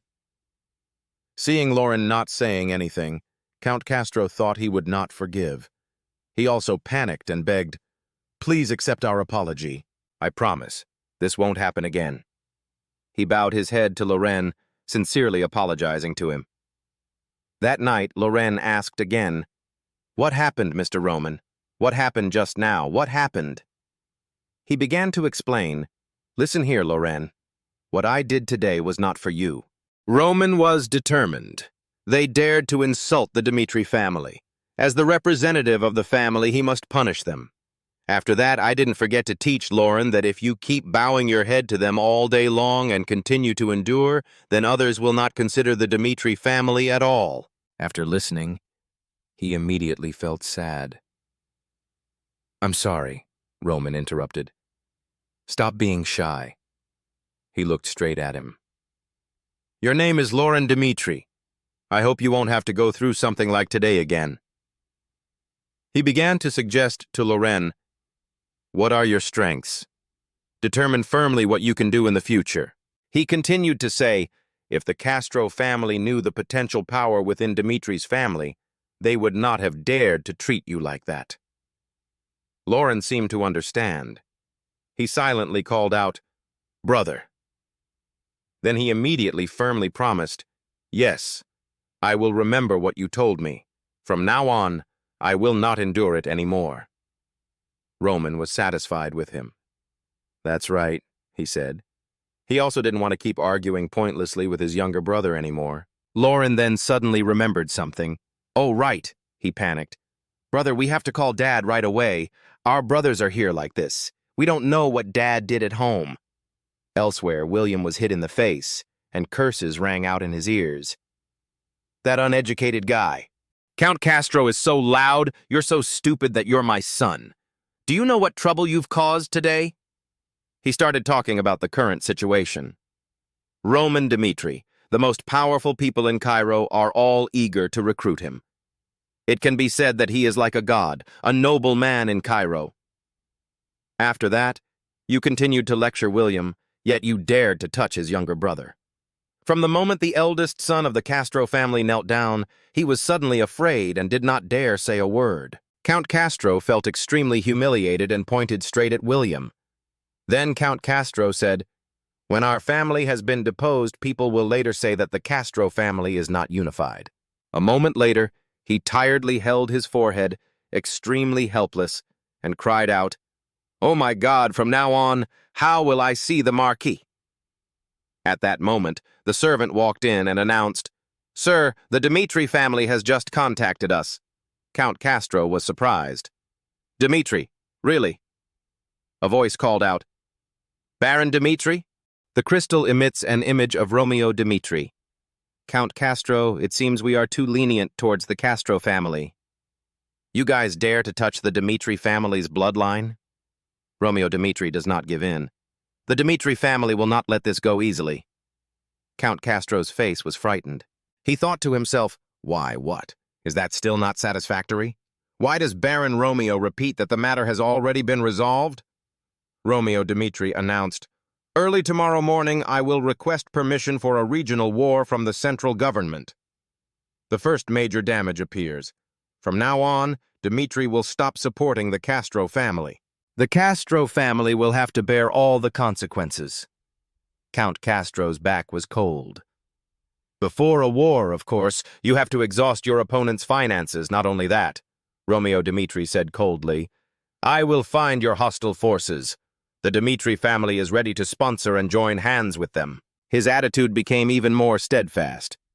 To defeat the Castro family, I won't say any more about what method I will use now, Romeo Dmitri asserted, because I will bring down the Castro family no matter what. Count Castro felt like he was on the brink of collapse. No. No! Tens of thousands of hatreds are rolling in my heart. Why do you treat me like that? It's true that we are like father and son. He made a request.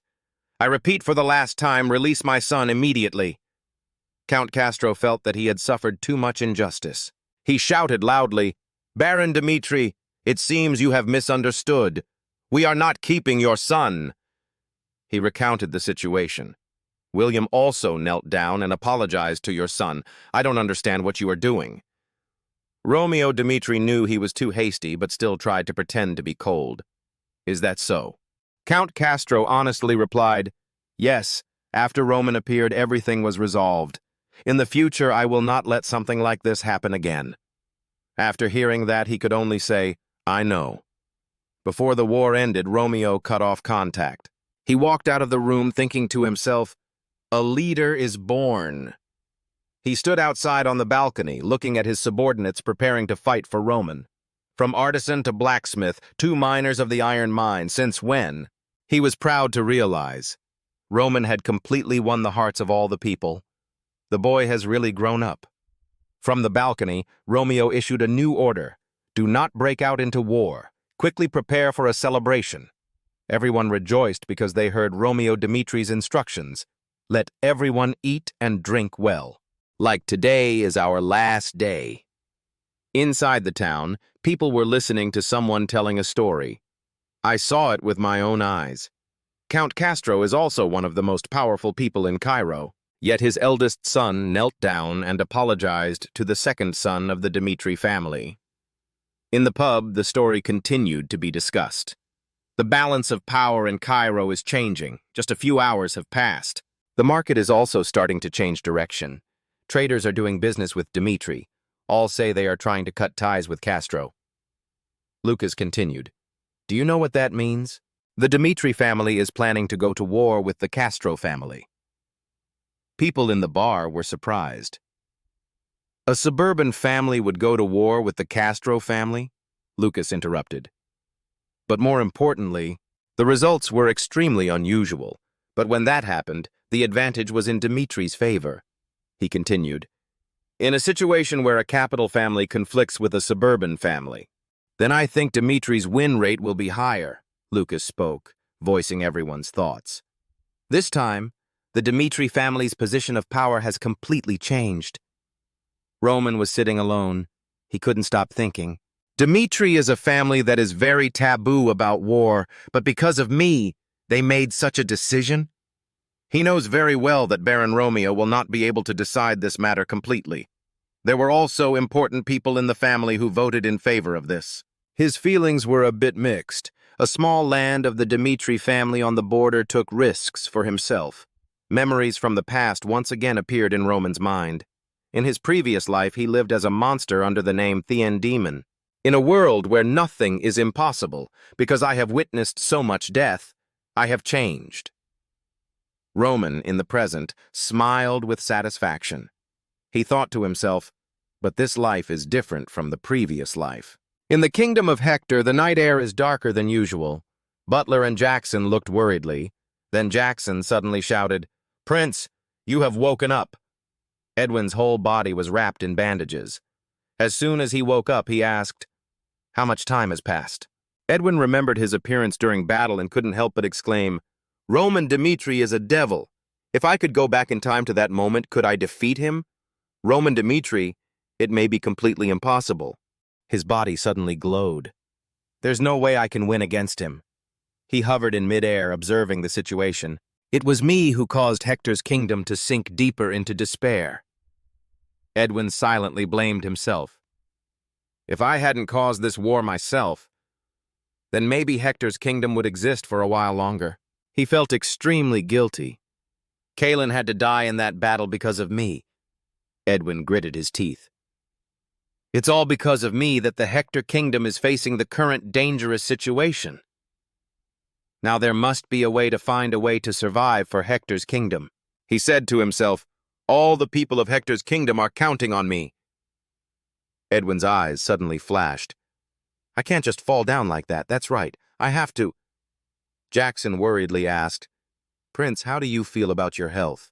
His body was sweating profusely. How long have I been in this state? About a week has passed.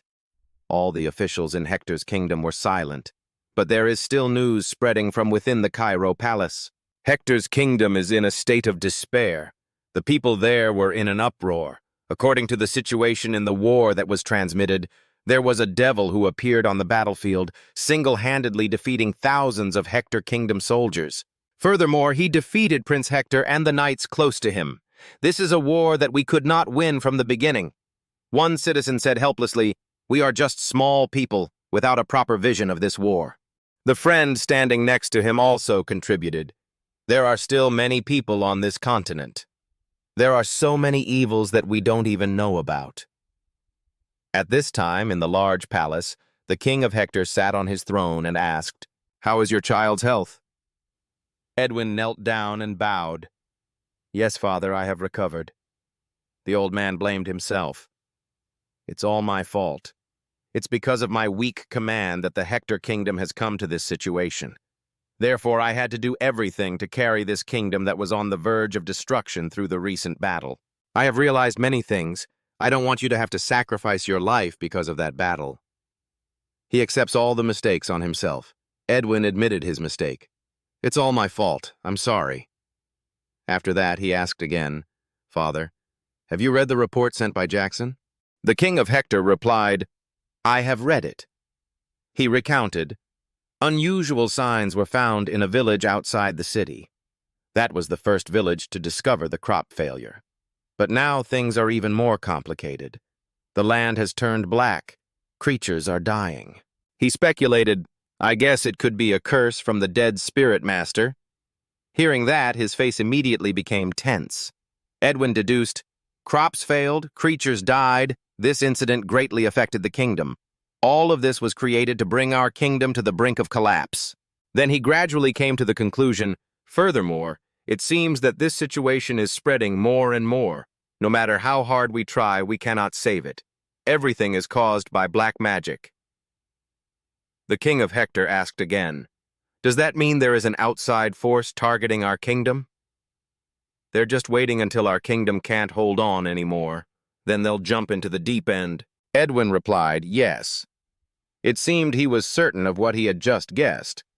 Those dark forces lurk in the darkness, just waiting to benefit. Because we have to fight other kingdoms, our strength will gradually decrease, and then they will achieve what they want. The king's face became even more tense. So it's clear, a dark curse has deliberately been placed on our lands to make our kingdom exhausted. So there must be a quick way to deal with this dark curse.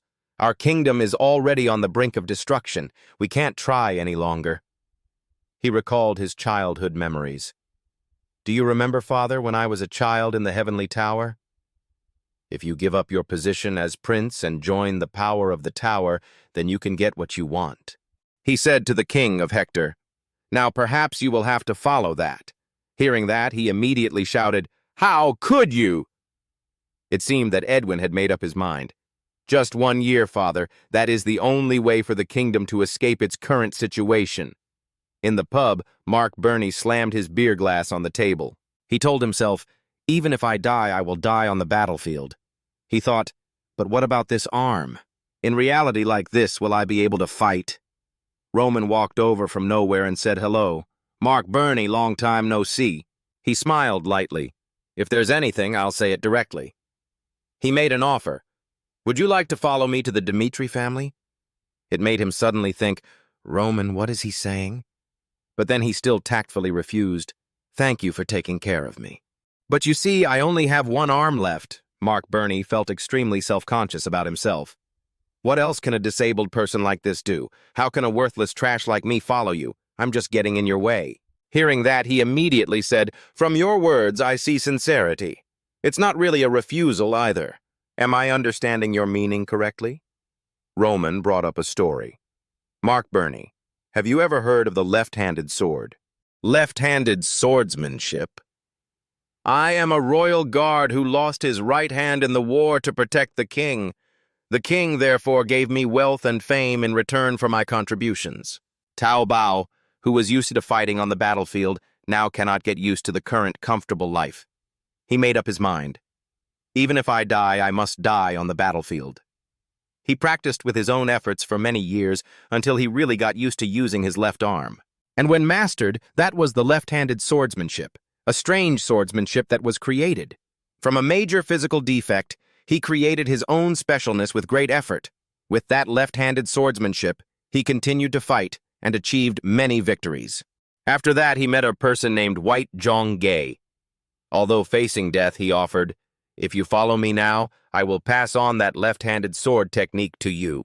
Roman said seriously, plus I will train you to become a swordsman stronger than anyone. Mark Burney seemed unable to believe what he had just heard.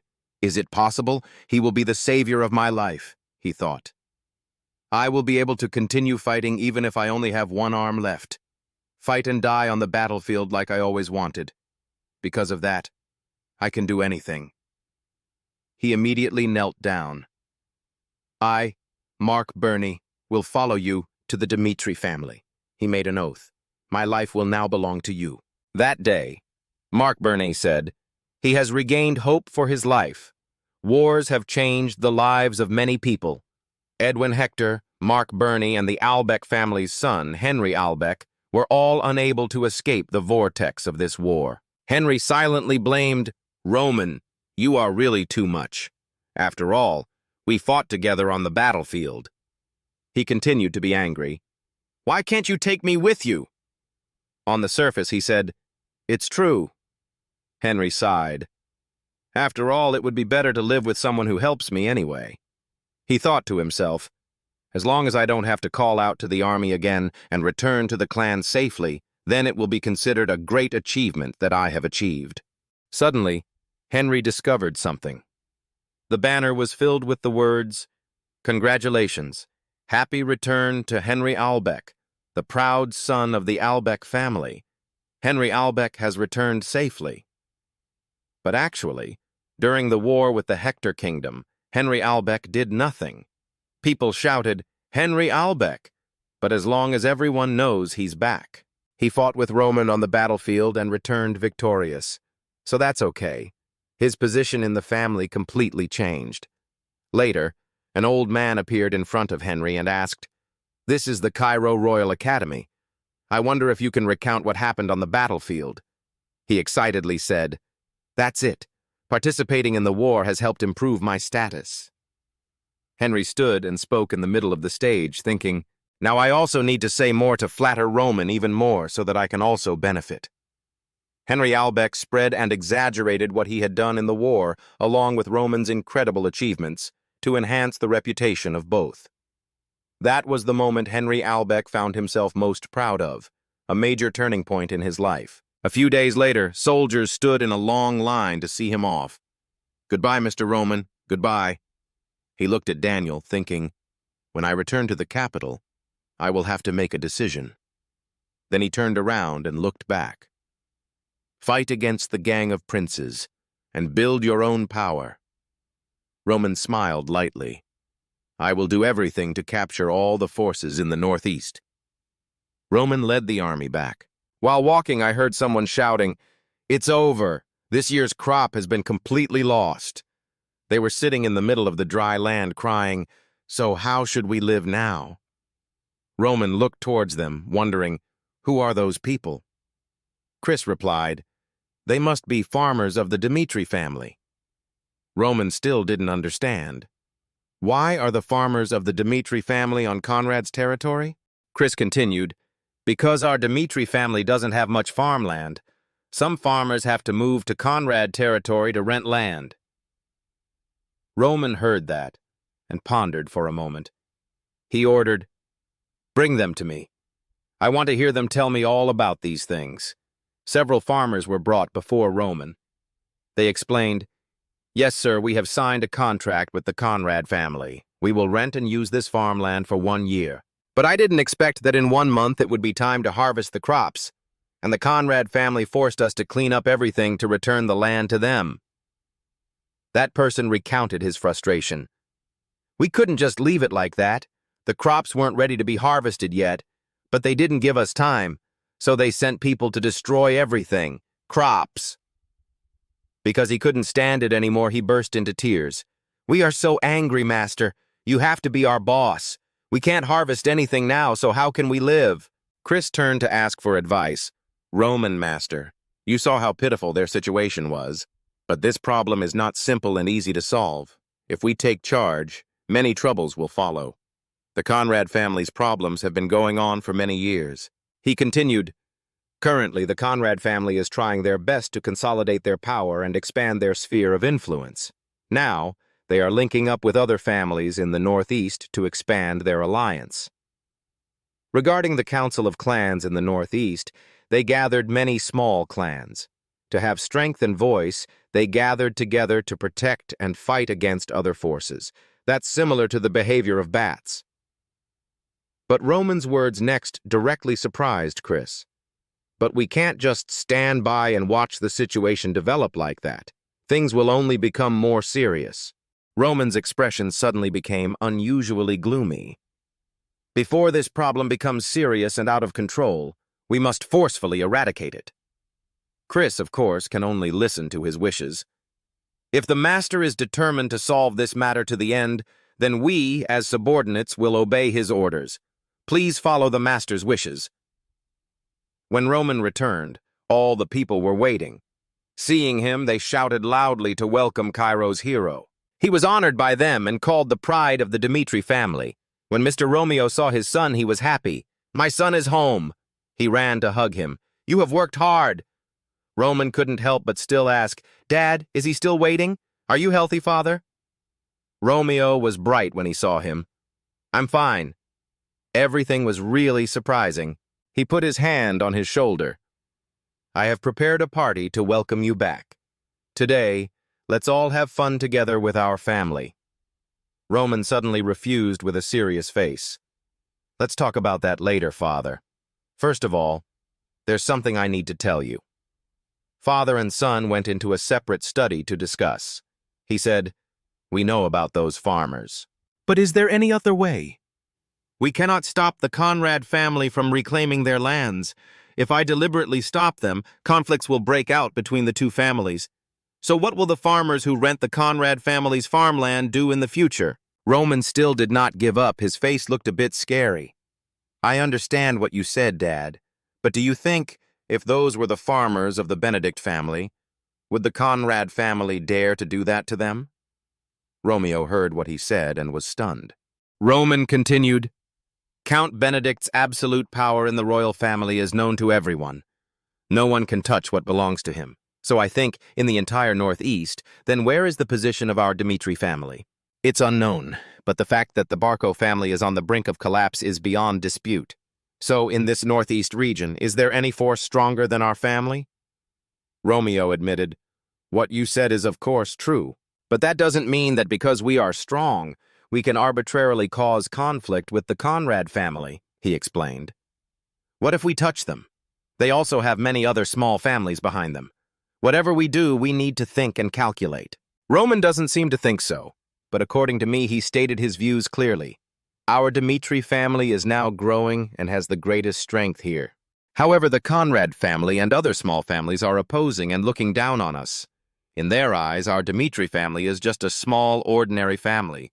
They think we don't have great powers to rely on, like the Barco family or other long-standing families. From those damn thoughts, the Conrad family dares to be so cruel to us. That cannot continue like this anymore."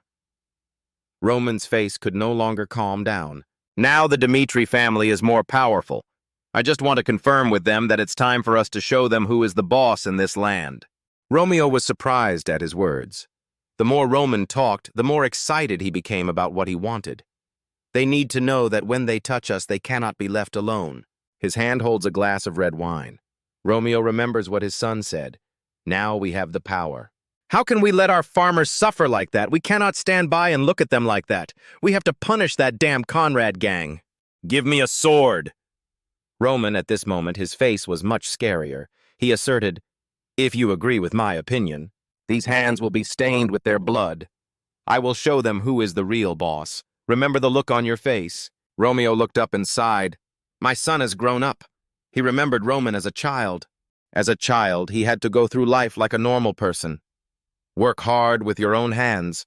People often call it the child outside the family. But maybe because of difficult lives, it made Roman as strong as he is now.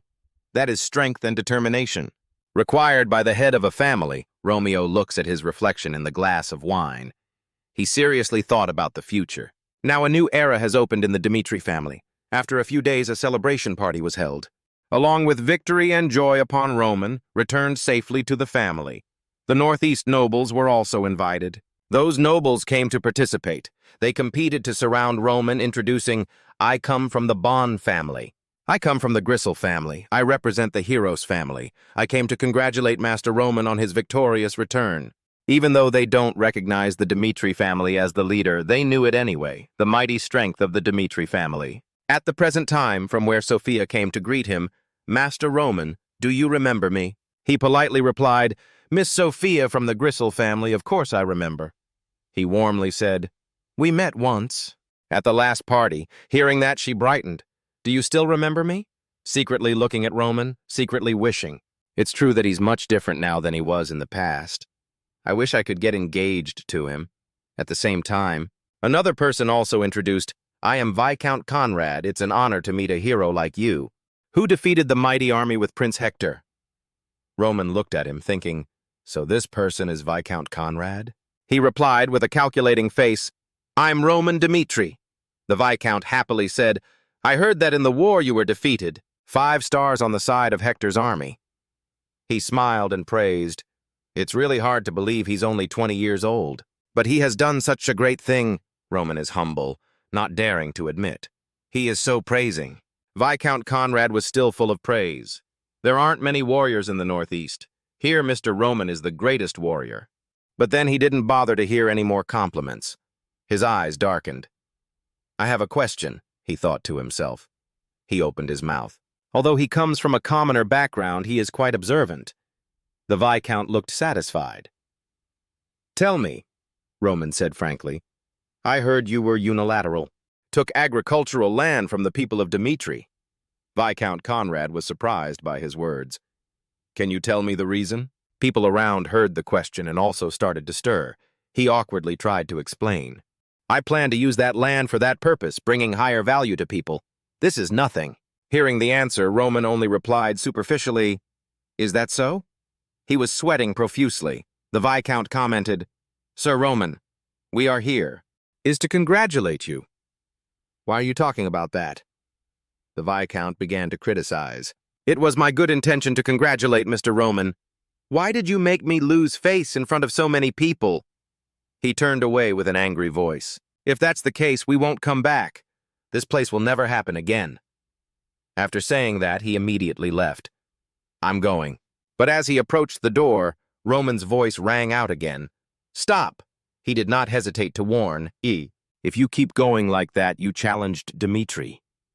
His voice became even more harsh and commanding. I repeat, come back here now. Viscount Conrad listened to your orders, glared back, and looked away. Now, what did you just say? He shouted loudly in his face. We drove Dmitri's farmers away. But that land originally belonged to our family. After that, he still tried to arrogantly continue, we want to reclaim our own land. But must we also report to the Dmitri family every single thing? It's not your subordinates who have to listen to you. The people around heard the story and followed suit. Viscount Conrad is right. Baron Romeo should have been the one to be direct. Solve problems between families. After all, what right does Mr. Roman have to discuss this? About this issue, even more useful. How can you talk like that to people who come here to congratulate him too? Everyone whispered, Viscount Conrad is the head of the house. Of a clan, not a possible person, to be treated so arbitrarily. Roman heard those criticisms. If it's the Barco family, then they... How dare you react like this? Roman himself answers that question. No, I absolutely would not dare to do this. Local nobles originated from the Northeast. It is in existence. At any time, a knife can be stabbed towards the Dmitri family, whether it has to be cut off completely or not. Turn them into an obedient dog, we also need to make a solid choice. Roman's face was cold, his hands clenched, looking straight at Viscount Conrad. I'll ask straight to the point. Since when in the Cairo kingdom, you can touch it at will? Belonging to another such family? He approached him, glared at him, and asked, Viscount Conrad, farmers? You are dealing with the member of my family. They are our loyal people. They live in Dmitri and pay taxes to Dmitri. And loyal to Dmitri? Roman's body was filled with murderous intent. Even so, you dare to say them? Was I disrespectful to you? Roman still did not let go. He touched you, mine. I hope I laugh and talk at the same time. Forgive you? Viscount now. Looking at him, his face began to turn pale. He informed him the problem this time. It was discussed at the internal meeting, Dmitri family. I have been given full authority and took charge of this from his father, and I have no intention of letting this go. Viscount Conrad was surprised. You said what? He continued. Looks like you still have no intention of apologizing, that people. Partygoers began to change direction, mood of fear. Everyone listen clearly, Roman announced. His eyes were full of seriousness. Later, if people from other territories make mistakes, on Dmitri's territory, I will hold that person accountable hundreds of times. Then he smiled with satisfaction. Now, among the guests scolding me, let's wait and see if anyone can speak from then on. That it's not important, okay? The other nobles turned pale, so did they. They understood. This story, if it is true, then aren't we the ones who suffer the most? Viscount Conrad looked. How you act and evaluate Roman Dmitri is more than just good at using it. Looking for favor, but also an old fox, wise. So we can't escape out of this trap he is crushing. We have his power. He turned to look at the others. Even so, we can't just step back. Now is the time for the Union to gather strength. Suddenly, a man stepped out and spoke. This time it was Viscount Conrad's fault. That's Lord Lawrence. During the work process, consequences lead to future problems. It's very important. It's a matter of the people, Dmitri's family. Is it reasonable when you didn't mention anything to them? He raised his hand forward and said, so please quickly admit your mistake and apologize. He recalled, in the past, when we opposed Barco, these people also did not give any support. Northeast Union? It's all useless, he decided. Lawrence will follow later, Dmitri family. He asked the others, don't you all think so? All the people who supported me just now. He now turns to criticize Viscount Conrad. That's right, now please apologize. Mr. Roman goes. In the end, what do? What noble could laugh in this situation? And let it go? The Viscount suddenly looked at them. Here, the powers of Dmitri have banded together and criticized me. He just had to accept going into the water. Now we need to retreat. He decided to bow before Roman, admitting his mistake. Next time I will be more careful. Romeo, after seeing his son's actions, was a little worried. Handle this matter. Is it really okay to go to such extremes? Northeast Union, I absolutely won't just retreat like that. Father, to make arrangements, Roman replied. Orderly hierarchy here. You can only face them with all your strength. They gathered together in one place and united, using all brutal means to overthrow Dmitri. But sooner or later, they will realize their helplessness and be forced to accept the strategy of strength, Dmitri's only. That must be possible. Complete your plan. One of the members of the Northeast Association angrily slapped the table. That arrogant brat, who was once called Dmitri's waste, just gained some recognition in the capital. No one cares anymore. Other members also expressed frustration. That's right, what an insolent person. If we keep bowing our heads like this, then everyone will think that the Northeast Federation is nothing.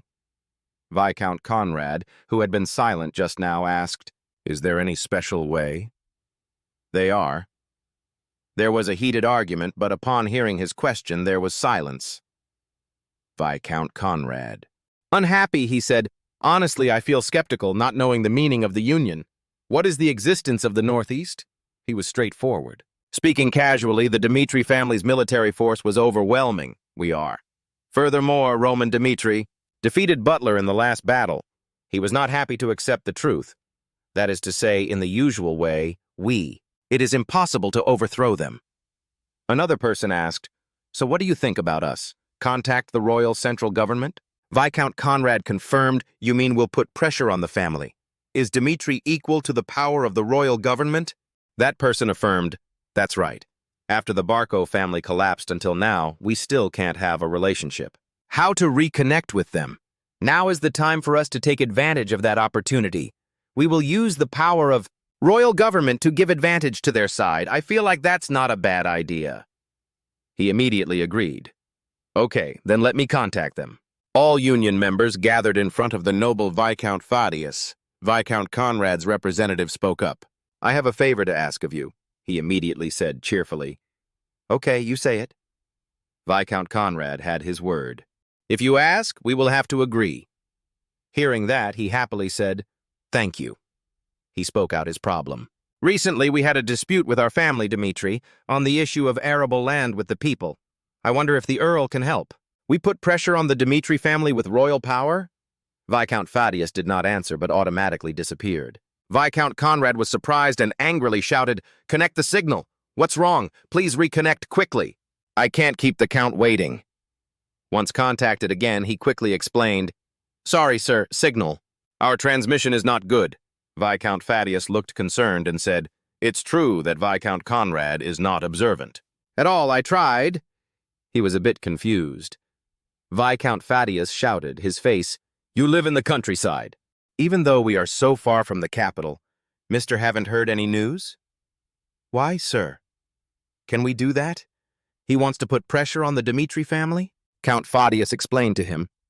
However, he did not know that after the war with the kingdom of Hector, Roman Dmitri, with his brilliant victory, was regarded as a talent and was highly valued by Count Benedict. The Count also hoped that Roman would become his son-in-law, so his request was impossible to fulfill. Viscount Conrad was stunned when he heard these things. Before ending the conversation, Viscount Thaddeus added, "Instead of trying to start a war with the Dmitri family, I think you should get along and build a good relationship with them." Viscount Conrad was completely stunned at this time. Did Count Benedict want Roman to become friends with his daughter? A person behind advised, "In this situation, why don't you apologize and make peace with them?" And so, the land dispute with the Conrad family was resolved satisfactorily. Viscount Conrad had to apologize to the farmers and promise not to interfere with their farmland until the lease term had expired. The farmers bowed their heads to thank Roman. They were extremely grateful. "We heard you worked very hard for this. In the future, when there is anything, please give us orders." Roman was not surprised by this result. As expected, their alliance had to give up and submit. He happily told the people, "It's nothing. We're just doing the necessary things." In his mind, he thought to himself, "They intend to drag the royal central government into this, but they don't know that the government is now on their side. The current Northeast government is like a flock of fallen birds. Although they have now obediently made peace and submitted, but in the future they will rebel again. Initially we succeeded in provoking them. Roman was extremely satisfied with this. He returned with his farmers' thanks. He thought, the next step is to attack directly to destroy their alliance. Roman stands down from above. I have important news to share with everyone. The Dmitri family will hold a sword competition open to everyone, and the prize will be 100 gold taels. Everyone felt extremely excited when they heard that. To ensure a fair competition, I, Knight Commander Jonathan, and the soldier captains will not participate in this competition. He explained the contest rules, adding that the participants would be divided into 6 groups. We will select the top 6 people from each group as winners, he said. Roman added, "Everyone knows I fought in the southern battlefield and defeated the Hector Kingdom army. All the warriors who follow me have gone through this war. They have become much stronger now." At this point, he loudly declared, "Now, through this sword competition, I want to give them and you the opportunity to show off your abilities. Those soldiers will be divided equally into 6 groups, together with all of you. If any of you wins this sword competition, in addition to the gold reward, I will also grant that person one wish." One of the participants asked, "Sir, can people from other clans apply to participate in the competition?" Roman explains, "If you prove you come from a family in the Northeast, we will not consider other conditions anymore," he announced to everyone's cheers. "The contest will take place in a month. We hope everyone can prepare carefully and participate in this competition." After the previous event, the Dmitri family held a sword competition. The competition is a good opportunity for Northeasterners. If one of their swordsmen wins, the Northeast Guild will be able to fulfill their dream. And when they win, Roman Dmitri will forget everything they did before. And the relationship between him and the Dmitri family will be reversed. At the same time, his lost reputation will be restored. Right now, a voice sounded worried. "Can we win? Because besides our family, there are many people interested in this competition. Do we have enough strength to overcome it and win?" In particular, there are very strong characters from previous wars, such as Chris and Kevin, who also participate in this competition. If those two participate, it won't be easy to win. However, the Viscount had calculated in advance, knowing that this exam had 6 groups participating. It only takes one winner in each group, so Chris and Kevin don't matter to him. This way, if you take advantage of strong people from each family and divide them into groups, at least one group will win. With this method, it seems feasible because in the Northeast there are also many talented soldiers who have been trained since childhood. The contest takes place within a month, so as not to be overshadowed by the Dmitri family and to fulfill his dream. He and his accomplices must seize this opportunity, because to win the competition at all costs, He is willing to impersonate anyone to participate in the contest. Before the training, Roman said, "We will battle the swordsman."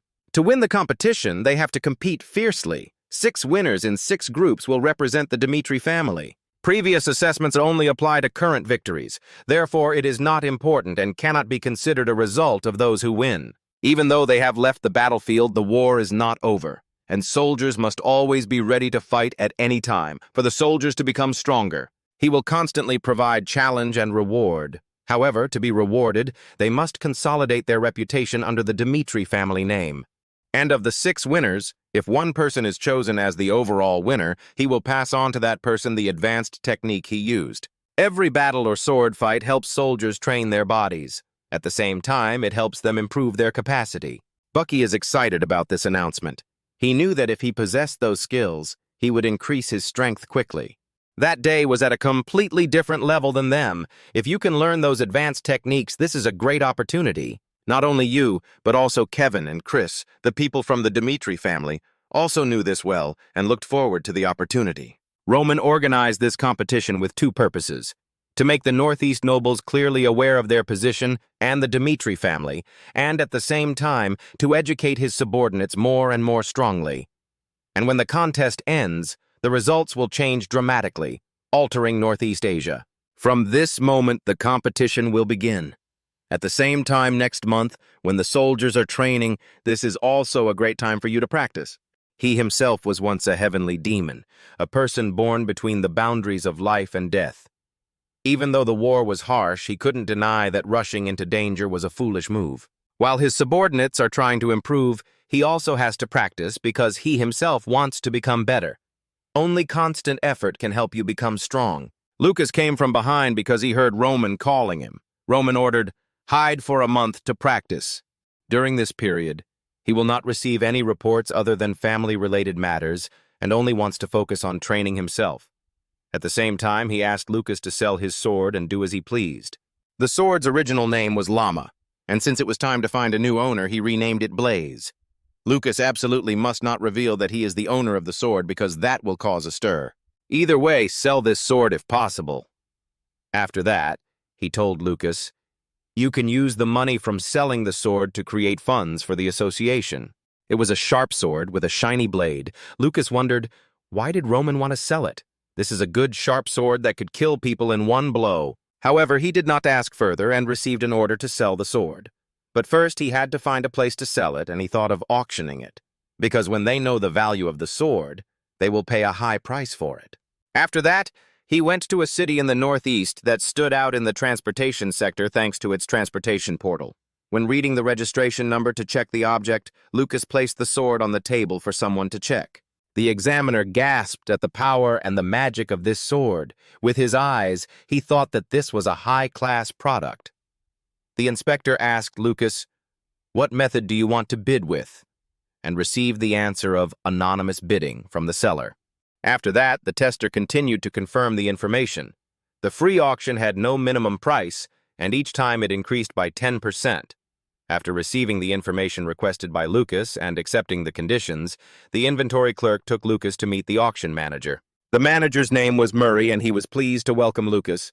After appraisal, the manager realized the sword will fetch a high auction price because it is a high-class sword. With good quality, its value will also be high, at least 30 gold coins. Next, we need to check the reaction to the sword's mana. A sword that reacts at level 3 can earn the title of a true swordsman. Upon inspection, the worker was surprised by the power of this blaze sword. The sword reacted to mana up to level 10, a level he had never seen before. A normal sword that doesn't accept mana is just trash. However, this sword not only receives but also amplifies the power of mana. When Manager Murray heard this news, he was also startled by the power of the sword. The auction has also begun. To excite the audience, the auctioneer shouted, "If anyone misses this auction, they will regret it for the rest of their lives." With a reputation far and wide, from aristocrats to the rich, all participated in this auction. Throughout the history of the Adeline auction house, such a special item has never appeared. The host introduces the blaze sword. When the sword was displayed, everyone was surprised by this item, an unusual sword. The auctioneer introduced the sword with an unprecedented tone of surprise. A sword with special abilities. with mana reactions. Previously, a sword that reacted to level 7 mana was successfully auctioned for 300 gold coins. But today, the Blaze sword reacted to level 10 mana, an unprecedented level. This information has caused a stir among many people.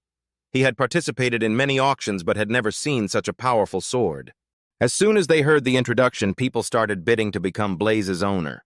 The starting price is 10 gold coins, then some people bid 20, 30 gold coins. From here, the bid increases by 50 gold each turn, and the number continues to multiply. When everyone was still enthusiastically bidding, the auction price increased to 100 gold coins each round. The amount of money continued to increase from the bidders. In the darkness, a man suddenly smiled mysteriously, signaling a shocking event is about to happen.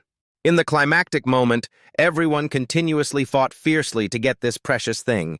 Table number 53 was raised, giving the new price. The number has reached 1,200 gold coins, an unprecedented number in history. The price is too high, making many people discouraged and withdraw. Scene change. A man with a smug look on his face sits in the VIP area at the Adelian auction. That man was Marquis Valentino, a powerful, wealthy figure who always maintained a neutral attitude in politics. However, he is a daring warrior on the auction floor, always ready to compete for the most valuable items. What turmoil will this earth-shattering auction bring to the kingdom? The answer still cannot be given when the price reaches 1,200 gold coins. Although this number is very high, Marquis Valentino still believes that the Blaze sword is worth far more than the money spent. He knew that the sword not only reacted strongly to mana, but also helped the user reach the level of a 10-star swordsman. This level is the dream destination of every swordsman, with two major schools, magic swords and aura swords, forcing the pursuer to choose only one. In terms of strength, the aura sword is superior and is the choice of swordsmen who want to assert their own worth through strength. Meanwhile, magic swords are for weaker people who cannot control aura but wish to reach ultimate power. They still choose aura. He understands the outstanding value of Blaze, so he is determined to own it at all costs. He believes that if this Blaze sword creates a precedent for similar swords, its value will increase. Blaze will be affirmed as a symbol, the first sword to reach the highest value on the auction floor. He thought that the creator of Blaze was a sword master, giving the sword a special distinction. The Marquis's reputation is not unfamiliar. He is famous as a sword collector with crazy aspirations. He is willing to do anything to get what he wants, making no one dare to confront him. Therefore, at the auction, everyone was cautious, not daring to cause conflict with the Marquis.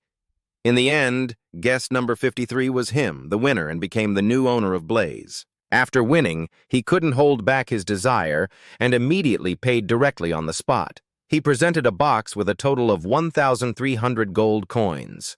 Mr. Murray was surprised because the sword was only valued at 1,200 gold coins.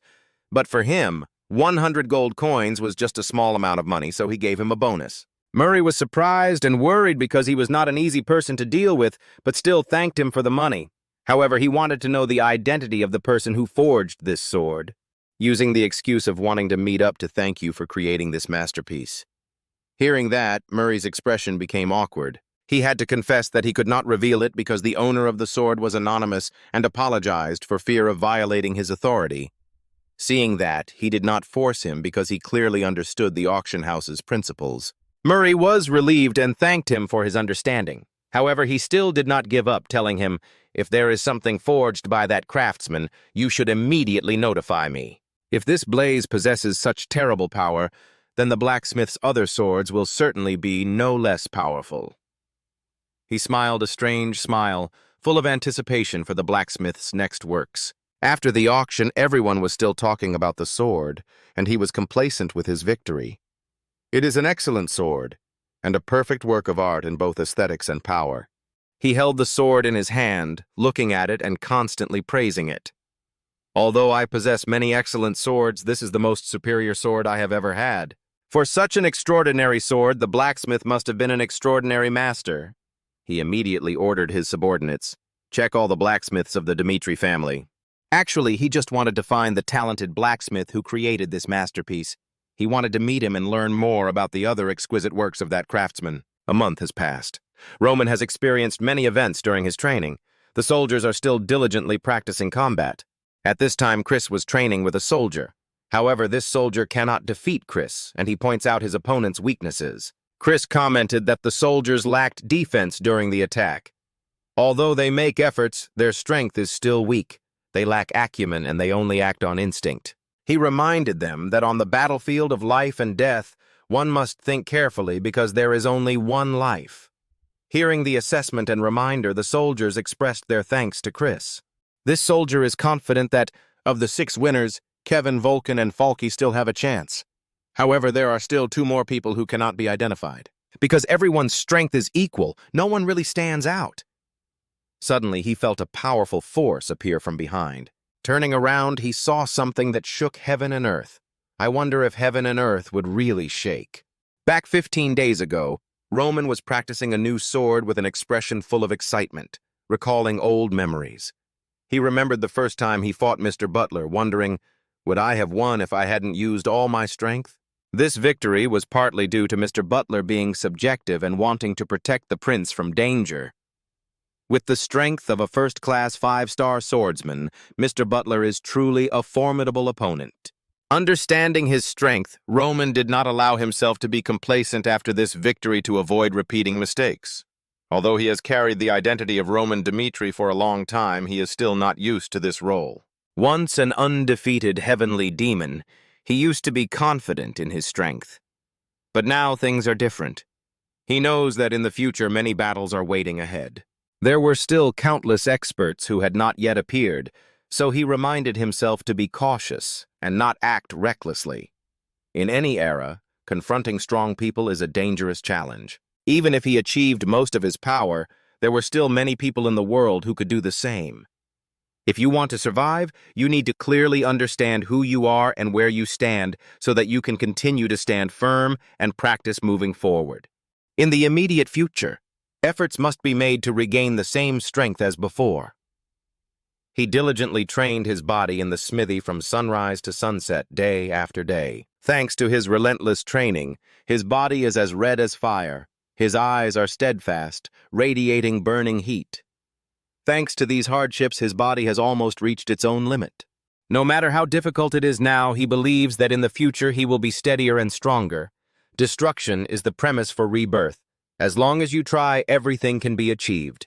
On the new journey, companions are indispensable, and this new sword will accompany Roman in following Blaze's footsteps. The sword, with superior power, almost greater than Blaze's, is the sword Manhwa, a powerful sword burning like a ferocious fire, gnawing away all sources of power. The painstaking process of training the Manhwa sword has helped Roman's body reach its limit. The second transformation seemed to go beyond his body, tearing his limits to regenerate into a healthier form. This is a huge and necessary change for future plans. Stepping out of the forge, Roman felt like he had transformed. His body's strength had clearly changed. With this physical strength, he wondered if he could easily win now when he thought back to the previous battle. After this reincarnation, not 1, but 2 butlers were no longer a problem for him. To achieve strength like the heavenly demon, he knew, I have to go through 3 stages. Even though he had trained diligently to gain his current strength, he realized he was only in the first half of the first stage. By the middle stage, the power will skyrocket. In the 3rd stage, the limit will almost be reached. If he reaches that limit, Roman believes that no one on this continent can be his opponent. With the arrogance of a heavenly demon after this transformation, even many butlers are nothing to him. However, he wondered if, in this life, he could follow the path of a heavenly demon like before. Will this choice make you regret it? On this new continent, swordsmen using aura were truly not ordinary.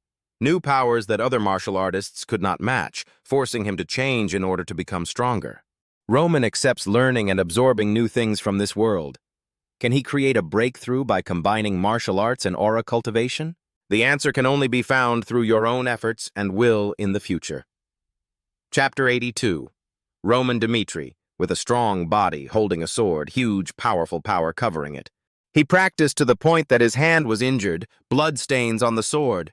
Roman told himself, being able to live again and follow the same path, he thought everything would repeat, nothing special. But now he realized that this journey was truly interesting, and he smiled with satisfaction.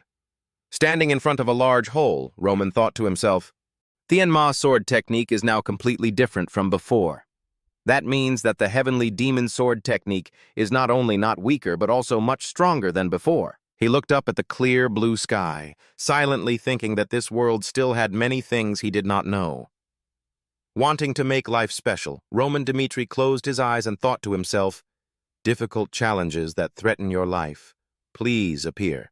Because he clearly understands that only when facing the challenges that this world brings will he have the motivation to continue living. Starting with the name Roman, he will begin his journey to climb to the top of society. While deep in thought, Chris's voice was heard from afar as he ran. He quickly called out, "Commander, are you okay?" Before he could finish his sentence, Chris paused, seemingly unable to believe what was happening before his eyes. Looking at the scene before them, they were all surprised and exclaimed, "What? How could that be?" But Roman remained calm, as if nothing serious had happened. He turned around and said softly, "It's nothing." The soldiers gasped in amazement when they witnessed Roman's great power, not using magic but still being able to change the land so much. Seeing that, Roman quickly reassured, "I'm fine, go." Hearing Roman's order, Chris and the others immediately bowed their heads and replied, "Obey, we will go now," then moved to another place. When faced with difficulties and fear, people often stop and do not dare to overcome the wall that hinders them. Vice Captain Chris used to be such a person, only knowing how to be afraid and run away, not daring to look back. But as he saw his commander moving forward and growing stronger, Chris began to hate himself. He gritted his teeth and asked himself, "Commander has taken such a big step forward, what am I doing?" Looking at the shining example of Roman Dmitri, Chris thought to himself, "In those days, I always worked hard to practice and develop, so what reason do I have to be complacent?" He felt that he was incompetent and could only achieve so much. This had become the motivation for him in this sword competition, not only to win but also to prove his strength. He cannot let the distance between him and his commander get too big and must take down every enemy that stands in his way. Chris thought to himself, "By all means, I must be stronger than I am now, to become Roman's worthy protector." After a month, the sword was finally completed. Roman was very happy because of the masterpiece he created, a sword so exquisite that even he had to say, "It's beautiful." Roman Dmitri looked at the sword and wondered what to name it. He thought to himself, "Salamander Blaze. If the previous swords were the beginning, then this sword will represent my current self." And so Roman Dmitri called this sword the Heavenly Demon Sword, a symbol that made all enemies fall into despair and suffering. With pride, Roman decided to officially name this new sword Da Sword. The scene changes to Roman Dmitri's office. Chris walks in to announce the status of the battles over the past month. There is a match every 3 days, and thanks to that, they have chosen those with the highest winning rate. Chris submitted the list of selected people to Roman Dmitri for review. The list includes the names Chris, Kevin, Vulcan, Pookie, McBurney, and Henderson.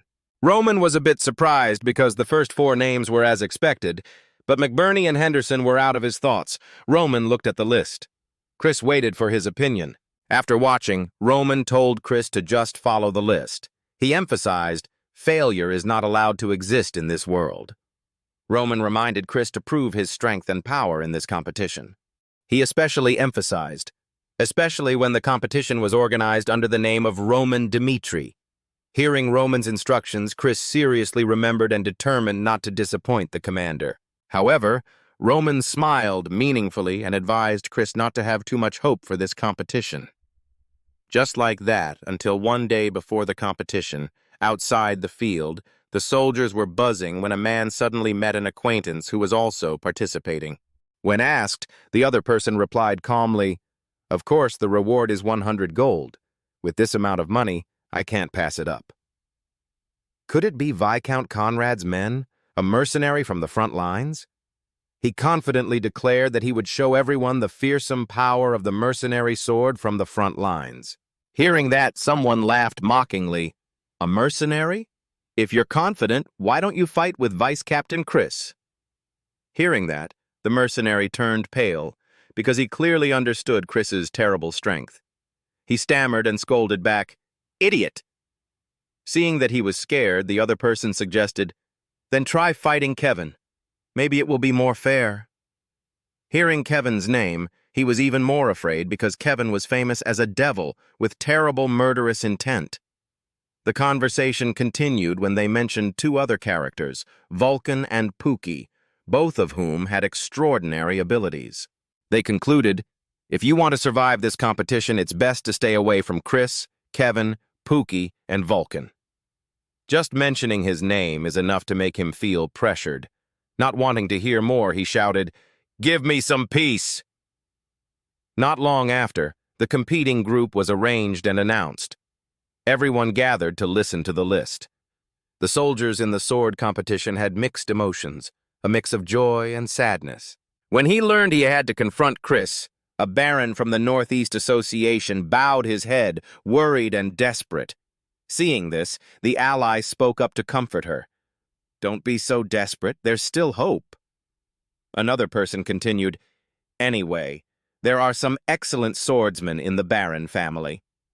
A Viscount also encouraged, "Don't give up so early." The Baron is still surprised that Mark Burney, an amputee, participated in this competition. Even so, he was still confident that his family member would win. Conrad stood up and asserted, "This contest will determine the existence of the Northeast." He emphasized that his family would win and lead the association to success. The affirmation made the barons and marquis unanimously chant, "Defeat Dmitri!" Cheers echoed everywhere, raising their fighting spirit. The day of the competition has arrived. The stands are filled with people, and the audience is cheering in anticipation. In a hidden corner, Baron Carlo was still worried. He sighed, thinking, "I can't give up because of the association's eyes." However, with a sullen expression, he told Mark, "Don't try too hard and don't face unnecessary danger." But Mark, with enthusiasm, promised, "I will do my best to win," and asked the Baron to trust him. Mark seriously analyzed that his strength was not ordinary. Both he and Chris had 2 stars, so there was no reason for him to be afraid. Hearing those words, the Baron was so moved that he couldn't hold back his tears, saying, "Mark." The Baron told him, "If Mark cannot survive or is in danger, I will accept surrender to protect him." The message made Mark even more determined to fight hard to win. Stepping onto the stage, Chris's aura radiated overwhelming power. But when facing Chris directly, Mark's confidence gradually disappeared. The murderous intent from Chris made Mark worried, fear clearly visible on his face. As soon as the command of Group 1 started ringing, the battle officially began. Mark immediately rushed forward with madness. However, Chris did not show any signs of worry or haste to counterattack. He calmly stood still, silently counting. 1 second. Within 1 second, Chris destroyed Mark's sword, continuing to count. 2 seconds. Mark stood frozen, completely not understanding what had just happened. In the next second, Chris rushed forward, delivering a fatal blow that left Mark unable to react. A fatal blow. In the 3rd second, Mark collapsed and Chris slowly retracted his sword. In just 3 seconds, Chris ended the match, defeating Mark with 2 sword strikes. So Chris, representative of the Dmitri family, won and entered round 2. Seeing what happened so quickly, Carlo could not believe his eyes. The difference in strength is so obvious. Immediately after Chris's victory, Kevin was no less excellent, quickly defeating his opponent to advance to the next round. In turn, soldiers of the Dmitri family such as Chris, Kevin, Vulcan, and Pookie all defeated their opponents and entered round 2. Some kept a serious face, while others could not hide their joy of winning the first round. The remaining soldiers were scared and surprised, realizing that the rumors about the strength of the Dmitri family soldiers were true. They truly could not be defeated. The other soldiers' last hope is to find a way to defeat Mark Burney or Henderson. Or they can choose to give up the competition so they don't have to face failure. Finally, the day to announce the results has arrived. When it was announced that Henderson would represent the Dmitri family, the crowd buzzed. "Henderson? Unbelievable." "Henderson? Is it Henderson from the Lawrence family? It's truly unbelievable. Everyone was surprised because Henderson was famous for being weak, unable to even swing a sword. Born into a farmer's family, he was despised by everyone and thought he did not have enough strength to represent the Dmitri family. How could ordinary people like them understand the true strength of these warriors? The 6 people representing Roman all have outstanding abilities and unique reputations. Among them, Chris and Kevin are the 2 strongest, trusted by Roman and the obsession of many other soldiers. They are Cairo's light and evil. Knowing their true strength, everyone wants to avoid them because confronting them will only lead to catastrophic failure. Not only Chris and Kevin, but also Vulcan and Bucky scared many people because of their superior strength and background. Anderson, a mercenary, also possesses strength far beyond ordinary people. Meanwhile, Mark, Bernie, and Henderson are names that make people feel relieved because they are considered weak. Mark is looked down upon because he has no arms, and Henderson is just an anonymous farmer. Many people have never even heard of the name Henderson. Returning to the match, everyone in the stands was chatting non-stop. Have you heard anything? That guy Henderson almost peed his pants during the audition. This makes Henderson's even weaker and shyer in everyone's eyes. They thought that even joining was a big challenge for him. When the announcement Group 4 Round 1 begins rang out outside, in another corner, Roman's father called him over to talk. He expressed doubts. Will this contest really help realign the Northeast region as you intended? He asked. Or is there another special reason why he organized this sword competition? He added that although the contest was held in the name of friendship, the Northeast families certainly would not easily support Dmitri. However, Roman thought ahead and confidently replied, "This is necessary, Father." He explained that the Northeast Association would definitely use force to confront Dmitri, but he was confident in his abilities. Roman insisted they must face the reality that they could not even overcome Dmitri's wall, let alone win. He emphasized that his goal was to bring them into submission. Once we have tamed them, the Dmitri family will have the Northeast region firmly in our hands. That was just the first step in his big plan. Outside the stadium, the announcement sounded, announcing Round 1 of Group 5. The match between Henderson and Taylor was ready to start. Seeing the difference in strength between the two, the crowd scorned and thought, Henderson will quickly lose when faced with a swordsman like Taylor. However, Taylor and Henderson already knew each other. Before kickoff, Taylor greeted Henderson. Henderson replied, "Long time no see, Taylor." Taylor continued, "The last time I saw you was when you were helping out during the harvest." The fact that Henderson had given up his life as a farmer and appeared here made Taylor unable to believe it. Has he given up his life as a farmer? It's unbelievable. Taylor gave advice because of their acquaintance, wanting Henderson to think again. He was proud of his 2-star strength and advised Henderson to surrender to avoid wasting time and bloodshed. Taylor also said, "Because we know each other, I don't want to hurt you in a meaningless match like this." Henderson stood still, quietly listening to his opponent's advice, but did not waver. He bowed his head and replied, "Forget who I was before. If you're really kind, why don't you give up? I will definitely not miss this opportunity to defeat you." Taylor looked worried and thought that Henderson would regret this decision because he was sure that Henderson would lose miserably. The chants began to ring. Henderson rushed forward at the speed of an aggressive warrior. He attacked Taylor fiercely, eyes blazing, full of fighting spirit. Taylor began to realize something unusual. Henderson is not an ordinary farmer, he thought, but a person of high ability. Henderson used the sword technique, creating powerful, continuous sword slashes that Taylor could not defend against. "I am determined to prove myself worthy of the command position," Henderson said. He remembered the days of hard training, because he could not perceive the aura as quickly as others, but had to work very hard to feel it. He compares himself to a slow turtle, but constantly tries to move forward. Even though he was left behind, Henderson still continued to strive and improve himself to move forward. With determination from his hard training days, he must definitely win this competition. Remembering his efforts, he delivered powerful sword blows towards Taylor, causing his strength to increase. Seeing that he was about to lose at Henderson's hands, Taylor burst out in strength, determined not to let defeat easily. Taylor emitted strong energy from his body, causing Henderson to be wary and step back. Taylor began to counterattack fiercely. Even though he didn't want to use his aura, he knew that if he didn't use it, he would definitely lose. He thought, with aura's power, I can quickly end this match. Taylor jumped high, carrying tremendous strength, rushing straight towards Henderson. Henderson's steady gaze reflected the image of Taylor rushing forward. Henderson suddenly remembered the words Chris used to say when he was still a weak person, before he had the strength he has now. But now Henderson is no longer that person. During training, when others were discouraged and accepted defeat, he always moved forward with the desire to win. If at that time he also gave up and accepted himself as weak, he would always be a coward. Not daring to face challenges, his life would never change. He remembered and became even more determined. Chris's words aroused strong enthusiasm in him. Chris once said, "With this determination, Henderson will have a chance to win and be qualified to stand next to the commander."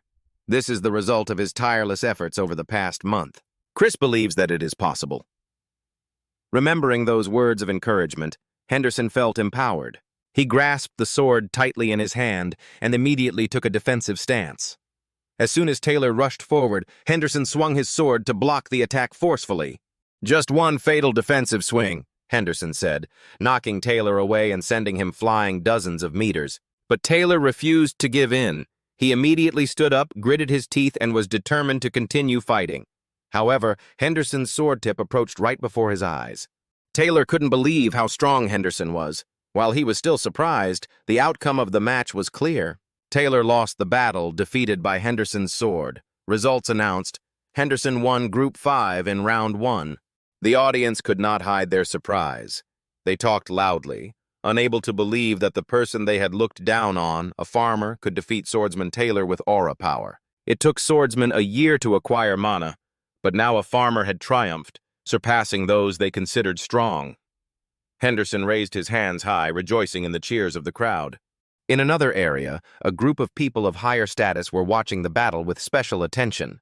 The unexpected result made them worried.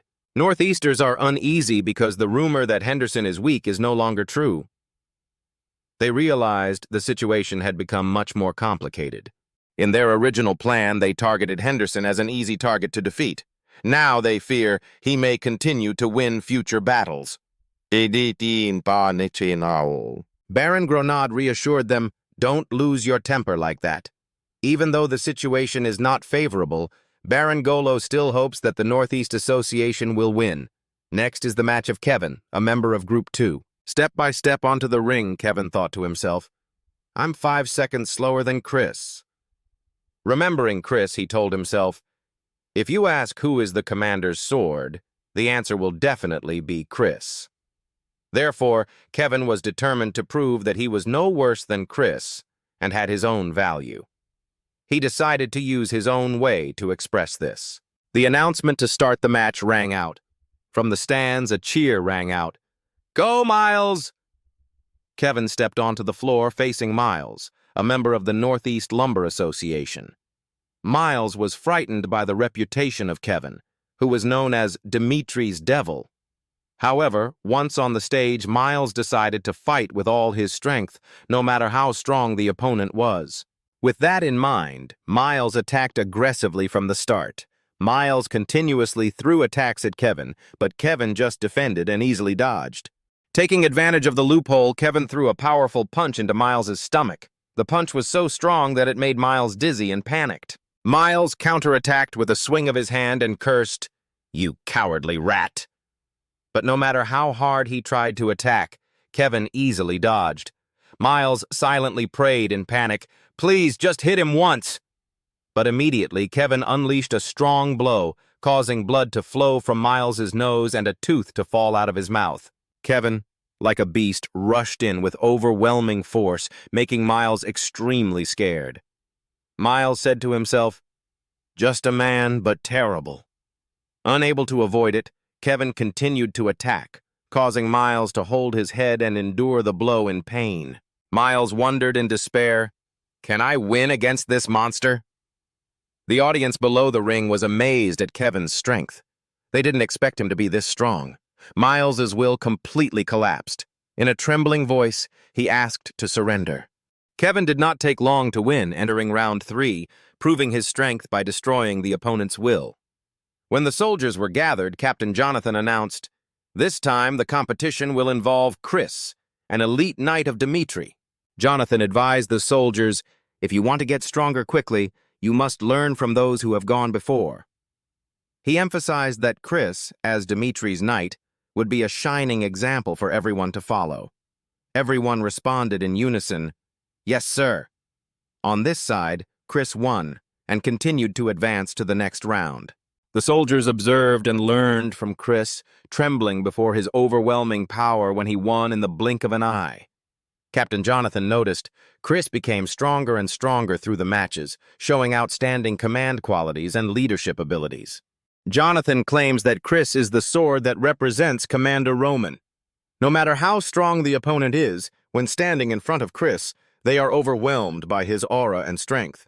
In round 2, Chris continued to win quickly, with just one attack causing his opponent to collapse. However, it seems that this still does not satisfy Chris. His face was extremely tense. He still felt like this wasn't enough.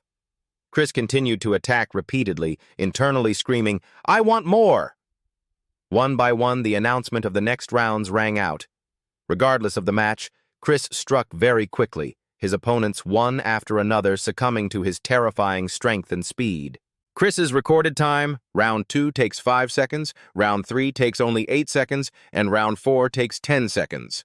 In less than a minute, he completed 3 rounds. With such divine speed, Jonathan couldn't help but be surprised. He did not know when Chris had gained such terrible power. He turned to look at Commander Roman, wondering how Roman had made Chris change and increase his power to this extent. Roman was still attentively observing the match, and Jonathan kept wondering, what did he do to Chris? As Chris's next opponent slowly entered the ring, the soldiers behind him chatted. Giving up is the right choice. They have given up. They're so strong. It's better to give up right from the start than to go up there and lose humiliatingly. Next is the battle between Pharrell and Chris. Everyone realized how great his strength was. They wonder if Pharrell can beat Chris. Some say it's impossible because Chris is so strong. Seeing Pharrell step up, everyone was busy chatting, guessing, can Pharrell last 10 seconds? Or will he lose faster than the previous person? Others bet some silver that Pharrell could last at least 30 seconds. Then the referee announced, "Please come forward, both opponents." When standing in front of Chris, Pharrell thought to himself that whether he fought or not, he would still lose. But holding out was another matter. Pharrell said that instead of using all his strength to fight to win, he just hoped he could last for just 1 minute. The people who lost in less than 10 seconds were defeated miserably. If I could last a minute, I would be considered stronger than those people. If Chris doesn't knock him out after a minute, Pharrell will definitely become the center of attention as the person who lasts the longest. However, Chris did not let him fulfill his wish. As soon as the announcement for the final round of Group 1 rang out, Chris flashed away. Before Pharrell could move anything, he received a sword blow from Chris. Those who observed the match all gasped in surprise. They were petrified by the scene before their eyes. No one could speak. A few seconds later, the soldiers regained their composure and said, "What? I can't believe it." They didn't see Chris swing his sword at all. His power was truly too great to describe. In response to Pharrell's defeat, the referee announced, "This winning round has made Chris the leader of Group 1. Chris walked down to the ring to loud cheers and applause from the audience throughout the 5 rounds. Chris's fighting time was only 27 seconds, enough to surprise the Northeast Association. At a pace of less than a minute, he won and topped Group 1. On this side, in Group 2, Evil Kevin did not disappoint everyone with his power to overwhelm the opponent's will. He easily defeated the other soldiers, confirming victory with overwhelming strength. In Groups 3 and 4, with strong physical condition, Volant and Pookie also defeated all opponents, winning to enter the next round. Almost everyone from the Dmitri family won quickly. The most special was Group 5, where Henderson won, surprising everyone. He broke all predictions of defeat and won decisively in every match, creating an unexpected turnaround. And finally, the only hope of the association right now is the Group of 6, McBurney. Can a person who has lost an arm win and become one of the top 6? In the hallway, the confrontation with a seemingly weak opponent made Northeast feel like there was the last ray of hope. The Viscount asked Gabriel, "How do you feel?" Gabriel, knight of the Conrad family, quickly replied, "Very well." Therefore, Viscount Conrad placed all his hopes on Gabriel. Every secret weapon of the Conrad family had been trained since childhood. He exclaimed, "Of course it must feel good." He calculated that Gabriel was a 3-star swordsman. In this competition, there are limitations to aura. At first glance, this seemed like a fair rule, but it certainly couldn't beat the strategy of strength compared to a 3-star swordsman. Seeing the situation before him, he was subjective and thought that McBurney was just lucky to advance to round 3. But it's over. This time he will definitely win and make Roman give in. When he chose to bring out his trump card, Gabriel, he was very confident and told him to remember one thing. All the swordsmen of the Northeast Association had eliminated him. That's why Gabriel must not show mercy, even if the opponent is a disabled person. Feel free to stomp on McBurney as you please.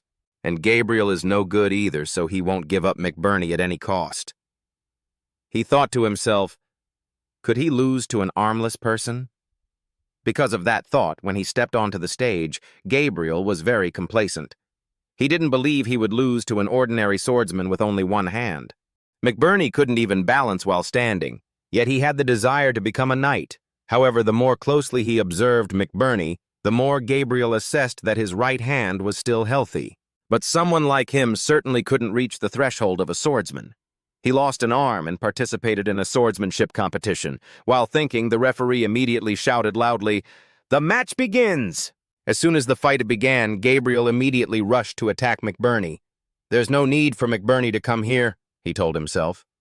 "Let me show him what reality is like." Faced with Gabriel's heavy attacks, McBurney quickly dodged them and was able to counterattack. Gabriel thought he had his opponent's finger on the pulse. He smiled and thought to himself, "If you want to avoid my attack, there is only one way, and that is to move to the right. Seeing you dodge to the left, he will attack to the right, where your other hand is. Since he only used one arm, that meant the other side was completely exposed." Thinking so, Gabriel very aggressively raised his sword and aimed it straight at McBurney. Just when he thought victory was in his hands and would end this competition quickly, McBurney immediately leaned back to avoid a fatal blow. Faced with this situation, Gabriel wondered in surprise, what is this strange movement? He began to become more aggressive, swinging his sword continuously. After that, McBurney rushed forward like a tornado and quickly gave Gabriel a blow right in the chest, causing him extreme pain. Once done, McBurney quickly backed away. When he was beaten like that by an armless man, he felt angry and cursed. "This bastard!" In his eyes were sparks of anger. He became more and more angry. Seeing that he had such strength, this time he knew that he was able to enter the 3rd round not because of luck, but because he relied on his strength. Immediately, Gabriel's power exploded. He angrily thought to himself, "What the hell is the body imbalance?" His anger was now burning as if it wanted to burn McBurney. Gabriel realized the key point. McBurney took advantage of the lack of one arm to use that move and rebalance his body. In the past, Roman had told McBurney, "This is an important factor in swordsmanship, knowing how to take advantage of the balance of the body." The fact that he has the strength he has today is because Roman showed him the way. Losing a hand is truly a fatal weakness for swordsmen. But once he realized that losing a hand was no big deal, McBurney had to know how to turn that imbalance into a special swordsmanship move. McBurney has always asked himself, is the founder of left-handed swordsmanship someone who lost his arm like me? Is there such a person in this world? Does that person have any special qualities? But he quickly denied it. No, it's not like me, someone who has given up on reality. That day, he constantly searched for new ways to create his own swordsmanship. McBurney encouraged himself, losing an arm was nothing. No matter how tiring the practice, McBurney still just looked up at the sky and told himself, a little hope is hard to come by. As long as you put effort into fighting, you will find a new path that suits you. That's why he constantly tried to practice to win and become Roman's subordinate, the person who gave him pointers and helped him get to where he is today. Thanks to those words of encouragement, his strength increased day by day. His life as a swordsman would never end. Thinking of this, McBurney straightened his sword high and aimed precisely at Gabriel. He rushed forward. One final sword strike ended the fight, and he knocked down his opponent, leaving him defeated by his single arm. Just like that, he successfully defeated his opponent. Faced with this result, he remembered and thanked Roman even more. He is the one who helped McBurney change more positively and find a new path, a new life. From an ordinary swordsman who once despaired and wanted to give up, he now defeated a third-rank Aura swordsman, trained by the Northeast family since childhood. With the result that everyone had predicted, in the end, the Dmitri family won, and of course, the Northeast Alliance lost. Once defeated, the loser must accept the conditions, and the Northeast Alliance will henceforth belong to the Dmitri family. Viscount Conrad thought in disappointment, "It's really over. If this continues, the Dmitri family will grow stronger over time. This will cause his alliance to collapse." Is everything really over? The more he thought about it, the scarier it became, his face turning black, asking himself, could it be that they are facing monsters? Even though I tried everything thanks to the relationship I have. I went to the central government but still couldn't defeat these demons and monsters. The others did not understand his mood, but even came forward to ask, what should we do now? This question made him feel uncomfortable. Seeing that his faction had lost miserably, he immediately left and did not want to stay another second. The alliance has been defeated. What is the point of continuing here? Not only Viscount Conrad, but everyone else was also surprised. When did the Dmitri family become so powerful that no one could defeat them? He asked. They certainly weren't that strong at first. Suddenly, a hand walked up from somewhere and said, however, to create subordinates with such unbelievable power, the leader must be a person with extraordinary strength. The leader must be someone who has strong leadership, control, and guidance skills for his people so that no one can compare. In order for others to be unable to judge, it must be someone who can turn the world around. And Roman did it with his own strength. He used his intelligence and strength to bring his family to the top by all means. Having said that, Taylor asked them, do you understand the meaning of this? He then explained, Roman is the leader and the strongest, helping a family gain great power and become more and more prestigious. Now, Northeast has lost. Not only did they lose miserably, but the soldiers also spread out in different directions. If they themselves want to become stronger, the only thing is to follow, learn, and be loyal to Roman's Dmitri family. The scene changes to Roman, who is now crossing his arms and encouraging everyone.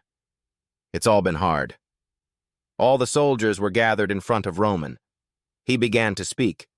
There are some people here who need my strength, others who admire me. The people here all have their own goals and desires, not just power or admiration. There are people who just want to be by and loyal to Roman. But Roman doesn't like complicated relationships that arise from the fact that the other person has no other choice. That's why Roman wants to build the ideal relationship, because relationships are formed based on genuine emotions. A relationship that has an impact from both sides will be a close relationship and an ideal relationship. Because they all needed something from Roman, he believed, that his relationship with them would be strong in the future, as if there was a string tying him and them together. Roman added with a dangerous smile, I admire your desire. At the same time, he reminded them, never forget one thing. Those are the people chosen by Roman Dmitri, and they are not ordinary people. They have worked hard and tried hard, so please believe in yourself. Surely they will always win, never giving up before the difficulties and challenges he has presented. And to reward their efforts, Roman generously gave each of them 3 gold coins and granted them 3 days of leave. Roman hoped that with this reward, the soldiers would enjoy themselves. Hearing this, the soldiers said, we are very happy. They replied in unison, thank you. It is our honor to serve you. We swear to be loyal to you. On the other hand, Lucas followed and observed the alliance's every move and saw that after the competition ended, it was exactly what Roman had predicted. They completely surrendered to the Dmitri family. This result makes Lucas think that perhaps in the near future, the Northeast Alliance will temporarily be silent. They will temporarily stop opposing the Dmitri family and wait for another opportunity. After listening, Roman objected, however, in a country even managed under strict regimes, there will still be those who are dissatisfied and will always protest. There is no perfect government in this world. Because of that, we cannot predict how they will act or what consequences they will cause. To prevent conflict with the central government, we must minimize sacrifices in the Northeast. Roman believes that, therefore, opposing the Northeast Alliance right now is unnecessary. When Lucas was about to ask something, Roman quickly continued. So instead of continuing to find ways to oppose, we must show them who is in charge of the current situation. The Union must be strengthened. And finally, if we want to destroy them quickly, we must divide them into small groups, then gradually attack them to destroy them completely. Roman then orders, "Lucas, do it right away." On the other side, Earl Douglas of the Northern Cairo force is still angry that the stolen gold has not been found. He shouted, "Haven't you seen those mice yet?" Even though he tried his best, his subordinates couldn't do anything more. Even though they dealt with the recent guys, they still couldn't find that gold. Before the war against Lawrence, Earl Douglas joined hands with the bank, using his connections to make huge sums of money. Then, to prepare for the upcoming incidents, he also borrowed money from Douglas and a number of powerful people in the North, including Homer. But in the end, he was miserably defeated by Roman. When Viscount Barco ran for his life, he was brutally murdered.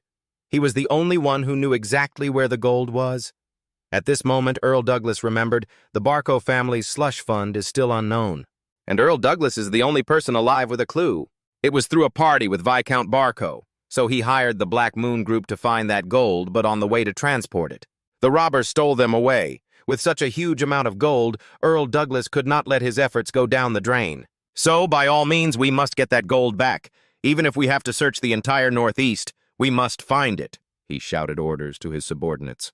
Count Douglas seemed to lose control, shouting loudly, "That gold must be mine, must belong to me, and no one can use it but me." Just as he was getting angry, someone came in and announced, "Sir, Black Moon has reported that there is a clue to the gold's whereabouts." Hearing this information, Count Douglas could not help but stand up and ask again, "What?" Then he quickly urged them to come here immediately.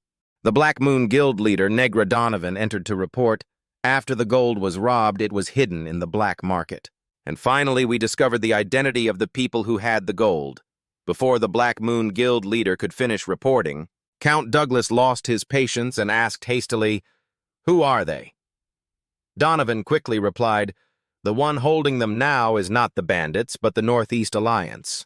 Hearing this name, Count Douglas exclaimed in alarm, "What did you say?" Donovan then explained that first, the gold was stolen by robbers. But then the soldiers of the Northeast Alliance found the bandits and attacked them. The leader of the Black Moon Guild added, "After defeating the robbers, they put the gold in the car and escaped. They had no idea that the gold was in Douglas's car. That's why they act so recklessly." When the Black Moon Guild leader found information about the gold, he discovered one of them is being traded on the black market and has a serial number that matches Viscount Buckle's slush fund. When he found out the clues, it was indeed Viscount Conrad's men who were holding the gold. He is one of his henchmen and a member of the Alliance. After hearing Donovan's report, Count Douglas became even more angry. He was extremely indignant and hated the Northeast Alliance even more for taking the gold he had worked so hard to find.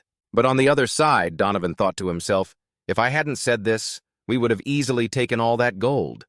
While Count Douglas was furious, unaware that the Black Moon Society was secretly laughing, Donovan told himself, however, going against my master was the worst mistake they had ever made. Northeastern Alliance, Earl Douglas, you will never know the truth about the changes in the Black Moon Society. And of course, none other than the Black Moon Society, the most prestigious guild in the North, was taken over by Lucas, Roman's subordinate. And now they have sided with and worked for the Dmitri family. The Northeastern Alliance people were still unaware and still believed the information that the Black Moon Society had given. Count Douglas could not contain his anger, so he immediately ordered, "Contact the Northeast Association right now," and started fighting them. The dogs that stole his gold must be torn apart and hacked to pieces. At this time, the Alliance was still sitting around, discussing and finding ways to deal with Count Douglas. Because he is a monster in the North and has a very scary personality, his power is not ordinary, so they do not want to confront him. They were worried that if this got out, what would happen to their relationship? No one is unaware of the character of Earl Douglas. If he finds out, he will make a big deal out of it and will not forgive them for what they have done. However, Viscount Conrad advised against it because they had also lent a huge sum of money to the Barco clan. The Barco clan's slush fund cannot belong to Douglas alone, so they had to have a share, and of course Douglas couldn't take all that money by himself. And by trying to steal that black fund, isn't he trying to keep it all to himself? So they absolutely could not lower themselves first, because according to the Viscount, they did nothing wrong, just when everyone was wondering how to handle it. Without that gold, they wouldn't be able to earn that money. But if you give it to him, he will take it all.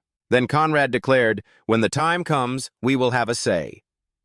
The key point here is that Earl Douglas touched the gold first without telling us, and the fact that he took that gold without informing them made people even more in favor of not bowing down to him. People have also turned against him, so they chose to support Viscount Conrad.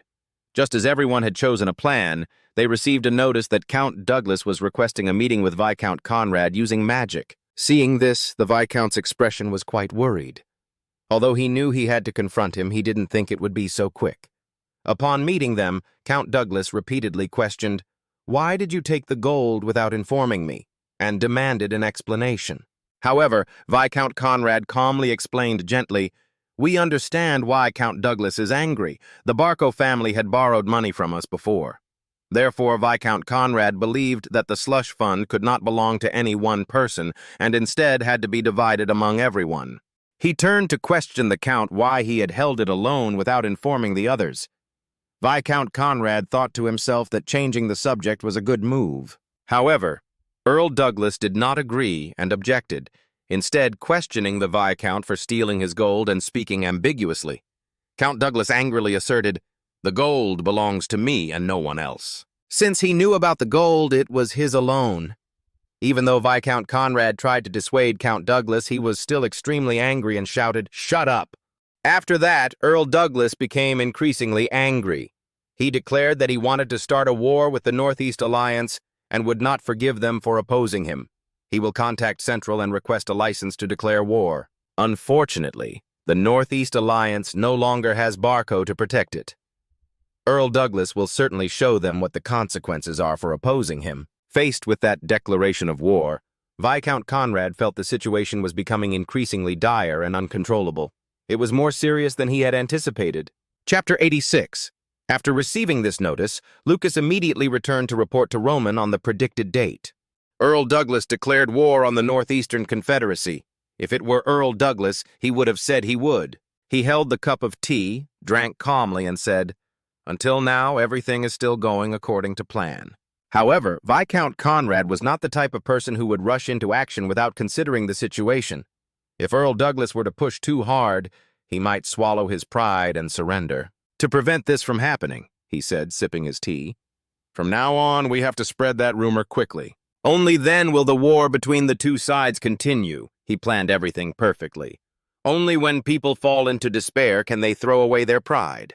North of Cairo, the old man asked in surprise, "What do you say? Is the situation very tense now?" Outside, the street was crowded with people, also listening to the story. The Northeastern Alliance is preparing to move against Count Douglas. They were extremely shocked by this information. Someone said, "So now we have to close the business." In another dark corner, two people were also talking. "Is that true?" The other party affirmed that it was definitely true. "I heard a relative of Viscount Conrad say so. After his conversation with the Count, he went crazy and smashed things." However, the old man did not believe it, causing the old man opposite to tell more. "I heard that this time he is determined to crush Earl Douglas.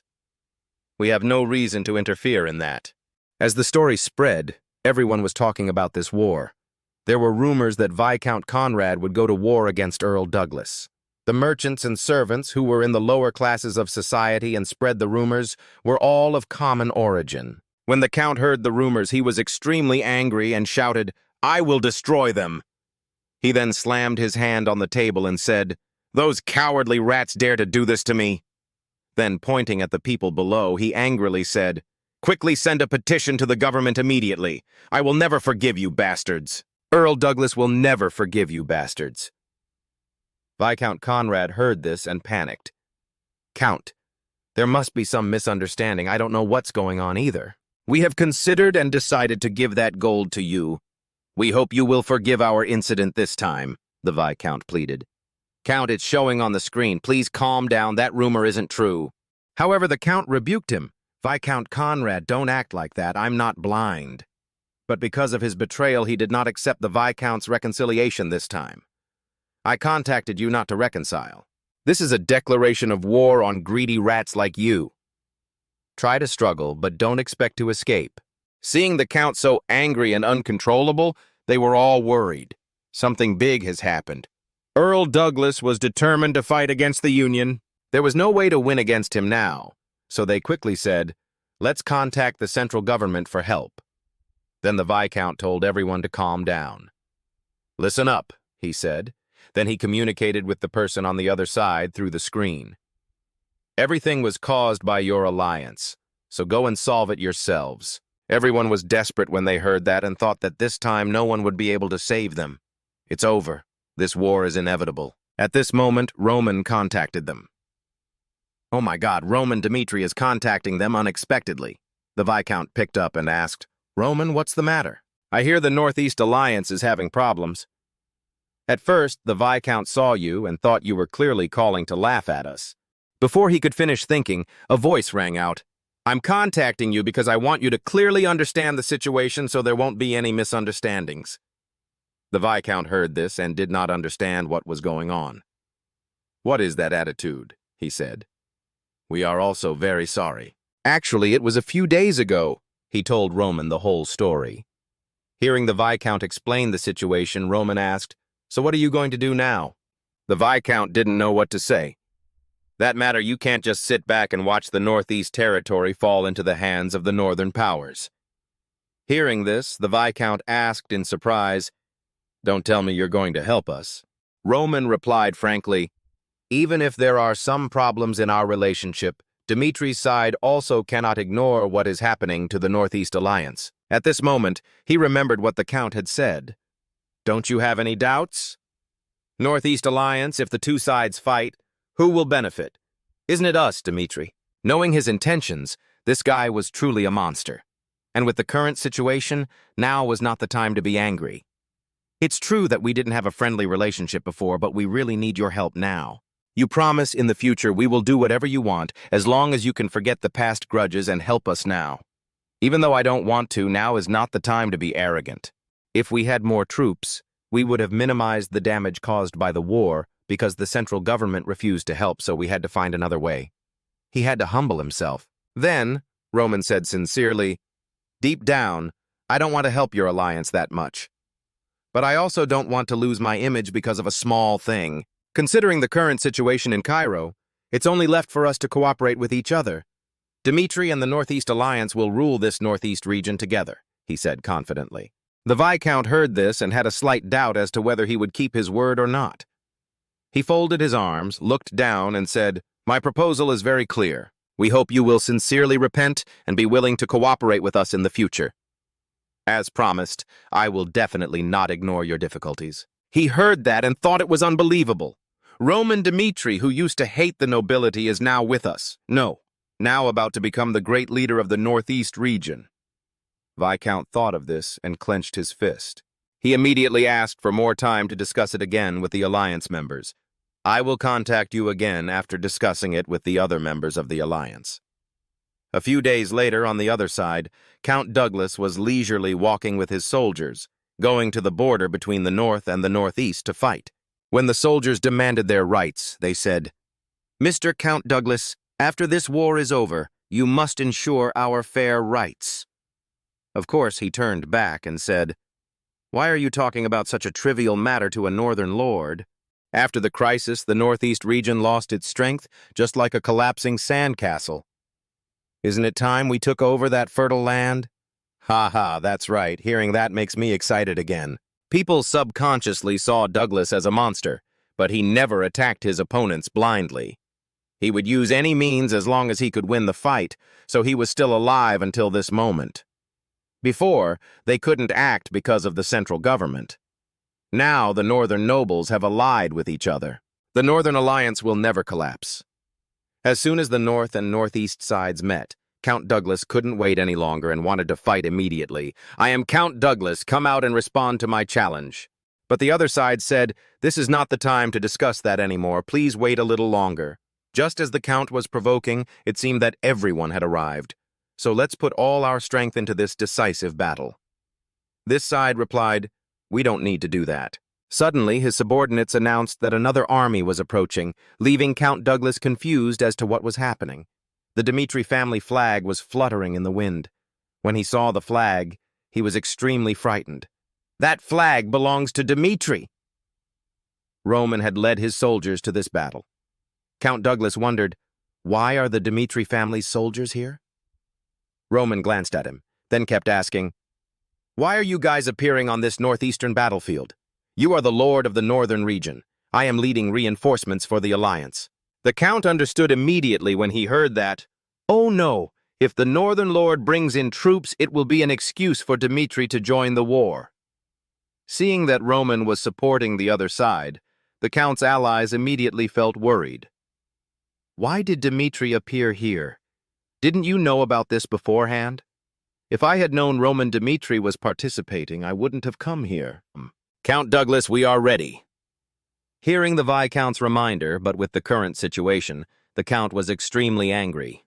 "You bastard!" Before he could finish his thought, Roman spoke up. "Now I will give you Northerners a choice. Do you want a duel or a mass battle? Which way should you fight?" Chapter 87, damn it, Dmitri is joining the war? Once war has been declared, there's no taking it back. If I were to fight Dmitri, defeat would be inevitable. However, I can't choose a close battle. Although our numbers are overwhelming the northeastern alliances, Dmitri's soldiers are a powerful army that has pacified the war in the south, making them a formidable opponent. Now the north could neither retreat nor advance. He was in a dilemma. What should he do? Seeing him hesitate, Roman said, "I have a proposal. Let's have a duel. I will face 3 swordsmen at the same time. What do you think?" "If you still hesitate, I can increase it to 5 people. The Count was startled when he heard that. "I admit he is very strong, but I didn't expect him to make such an outrageous proposal." Roman held out his hand to invite the person opposite, saying at the same time, "I hope to end the war as neatly as possible. What do you think?" "I need time to think." He immediately discussed with his allies, "Let's agree to this proposal. Even if he is strong, there are 5 of us, the elites of each clan. Can't we defeat one of them?" The soldiers were worried when they heard that, but it was still too dangerous. The fact that he had defeated Butler before meant that he could take down 5 people. "Don't I know that? But there's no other way. No matter how we fight, we have to face that monster." He used his swordsman as motivation. "My subordinate twin swordsman once joined forces to attack and defeated a level 4 swordsman." The image of a pair of men with 2 different sword colors is powerful. The Count tried to convince them. "He is certainly as strong as the rumors say, but this is a reckless choice to show our side's strength. While we don't know the ins and outs and are still jumping around killing him, we can completely take over the entire Northeast." Hearing this, the other members had no other choice but to follow his advice. "We will follow the Count's opinion." With everyone's agreement, he wanted to destroy Roman even more. "I will definitely make you regret your arrogance." Then the official match took place. The government supervised. "This match will be special. It will be 1 versus 5. The twins were discussing, the elder brother Belton and the younger brother Belthel. "Belthel and I will charge from the sides and aim for cover. While the Count is in sight, you 2 attack him. Even if you are an excellent swordsman, the moment you try to counterattack, there will be an opening. Leave the decisive attack to us. If you guys support us, we can gain fame and wealth together." Then the announcement was made that all were in position and the flag was raised. "Charge, Belthel!" At this moment, the 2 brothers, Belton and Belthel, rushed towards Roman using all their strength to attack him. However, at this moment he stood still, calm as if nothing had happened. "Take it, Roman Dmitri." Getting closer, Roman drew his sword. Just a single sword strike split the 2 of them into 4, ending their lives in a matter of seconds. The Count was terrified. 1 shot and 1 kill of twins? The Count declared war, so I suddenly remembered this. When the Barco family was prosperous, You always tried to resolve it through dialogue. Then why didn't you say anything to us? He looked at them with cold eyes. To conclude one thing, the Northern Lords and Counts completely ignore the existence of our family. And to me, that truth was unpleasant. His face became more fierce than ever. Now I will give you the chance to end this duel, to decide the winner once more through combat. How about it? He heard that and thought, what is this battle about? If a close battle breaks out, countless soldiers will die. It's better to sacrifice these 5 people. The law is the law. If it is said to be decided by combat, then let it be so. He closed his eyes and said helplessly, I don't know what to do. If that's what you want, I'll carry out the battle as planned. The remaining 3 soldiers were very frightened and said, wait! The matter of deciding the winner is over, and the battle is over like this. What do you think? Roman felt very funny at their inferiority. The northern soldiers waved white flags like cowards. So this time he won't use a sword, instead he will fight them unarmed. Roman raised his hand and asked, so, are you happy to fight? Don't regret your choice. Damn it, if I back down under these conditions, it would be a shame for a swordsman. Damn, I don't know anymore. But even if I don't have a sword, it's worth a try, right? Then they decided to charge forward anyway. Let's go! Even as the 3 of them charged, Roman remained where he was, staring at the tip of the sword. His face showed no emotion. Then Roman used just 1 punch to break their swords and knock them out in seconds. They were beaten to a pulp by Roman then, half dead, said, surrender. Roman didn't stop and gave them a hard kick. Any other ideas? His eyes darkened. The Count could only bow his head and reply, no. Seeing Roman fighting like that for the Northeast Alliance, Viscount Conrad bowed his head repeatedly and said, you've worked hard. It's been a pleasure working with you. Suppose we choose all-out war with Dmitri. The ones who will be slaughtered won't be them, but us. This was the moment the entire Northeast's rankings were firmly arranged, as Roman intended. He turned, smiled, and left when everything went his way. A few days after the end of the battle between the North and the Northeast, in the Great Hall, there is a long table where a meeting is held. Today, Roman represented his father to preside over the meeting. He said, I have been given full authority for this meeting by my father. I wonder if anyone still finds it inconvenient. However, this time, no one opposed him. Then we will start the meeting from now on. Roman asked everyone, do you think the Cairo kingdom is on the right track? During Hector's invasion of the southern front, what made me tired was not fighting Hector, but the internal enemy. The commanders there don't trust me. While the southern front line fell, the central government could only fight among itself for power. Everyone was surprised when they heard that. If it weren't for me and my soldiers, Cairo would still be at war with Hector. And if Cairo is controlled by the government, having to face war again, the government will certainly mobilize soldiers from all over to make launching pads. And in contrast to the local nobles who lost their troops and suffered a lot of damage, the power of the nobles in the government would certainly be more solid. We have to face this fact, that Cairo is not fair. So we realized that a new change is needed. Just like the nobles in the capital enjoyed power under the name of the central government. Everyone heard that and was silent, listening to him continue. Why don't we join forces to protect each other in this northeast region? Having said that, he thought to himself, once Dmitri starts acting seriously, there's not much time left. Must quickly capture the entire northeast region. So the government cannot act hastily, someone spoke up after everyone around finished discussing. We can clearly speak out against the government if the nobles in the northeast region join together. But there is a problem. Outside of Lorraine and other areas, the northeast environment is too harsh. Most of the clans in the northeast import essential goods from outside. Confronting the government could be damaging to trade. I know, commerce is directly linked to government. So, if that connection can't be severed, I'm afraid the local nobles will also be dragged into this. At this moment, Lucas held a scroll of some kind in his hand, brought it up to Roman, and said, but if you guys decide to make a decision, at least there is a way to solve the food problem. The northeast region has more mountains than other places. Then he sat with his hands clasped together, explaining to everyone, especially behind Dmitri, were endless mountain ranges. This is a favorable structure in preventing enemy attacks. First, I think we'll build a fortress that can evacuate people. And I plan to reclaim the mountains so that I can provide my own food in the future, he said, attaching accompanying images. At this, Duke Conrad spoke up. That is possible. It is not a simple matter. Yes. In the previous life, the Heavenly Demon Sect was a perfect fortress that could withstand the attacks of the sects for many years. The mountain range that stretches across the 100,000 Great Mountains is reborn in the mountain ranges and blacksmith clans similar to the 100,000 mountains. Is this a coincidence, or is it to be expected? He began to think about it quietly. Then he continued, "As you can see, I have distinguished the land that can be reclaimed and some that have already started to be reclaimed. It may take some time, but if we succeed, even if the government threatens, we will not back down." His face broke into a confident smile. "When we succeed at that, we'll have the power to do it." One of the people sitting there praised, "It's wonderful." Another person holding the paper exclaimed, "I can't believe it's so perfect. From the land reclamation plan to the fortress drawing, everything is very clear. It's not about giving abstract directions, but being very specific about how to proceed." Then one by one they agreed with his approach. The Lauren family would listen to the Dmitri family's opinion. So would the Conrads.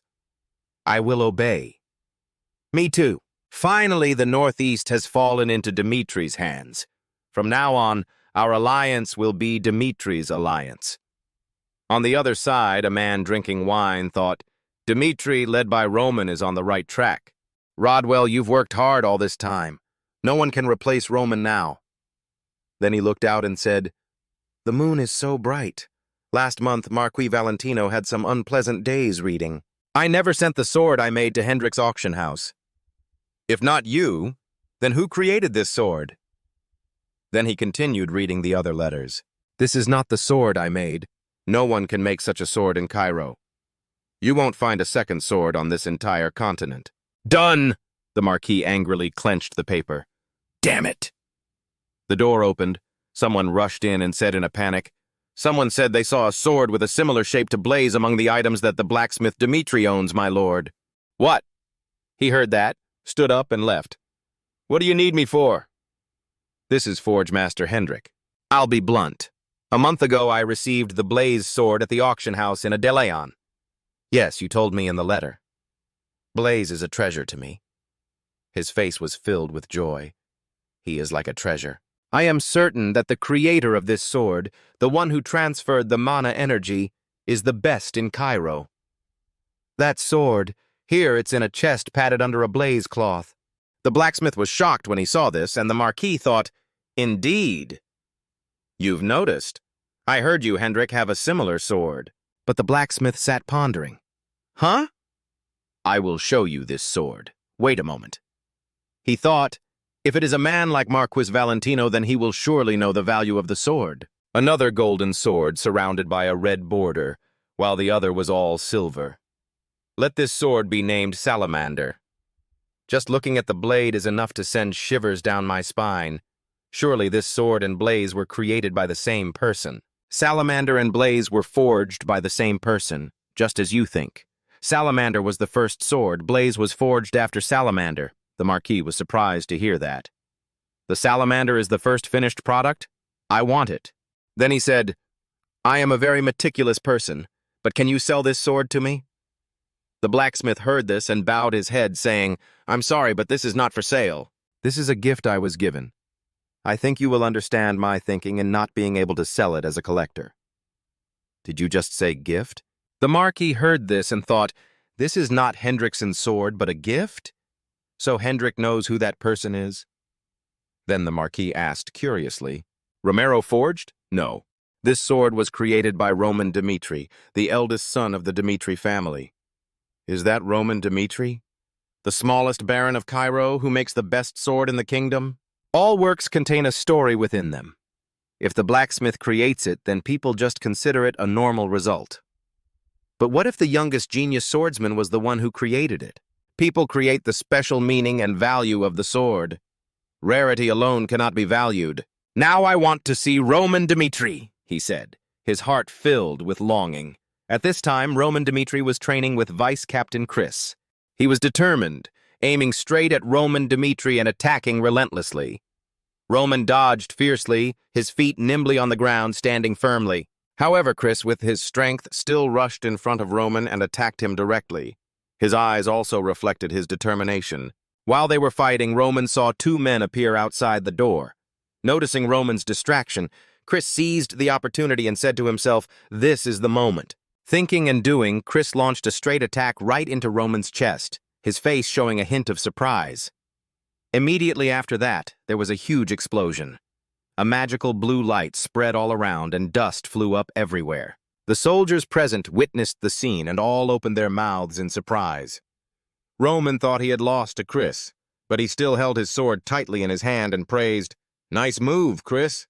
It turned out that Chris was lying on the ground and Roman's sword was pointing straight at his face.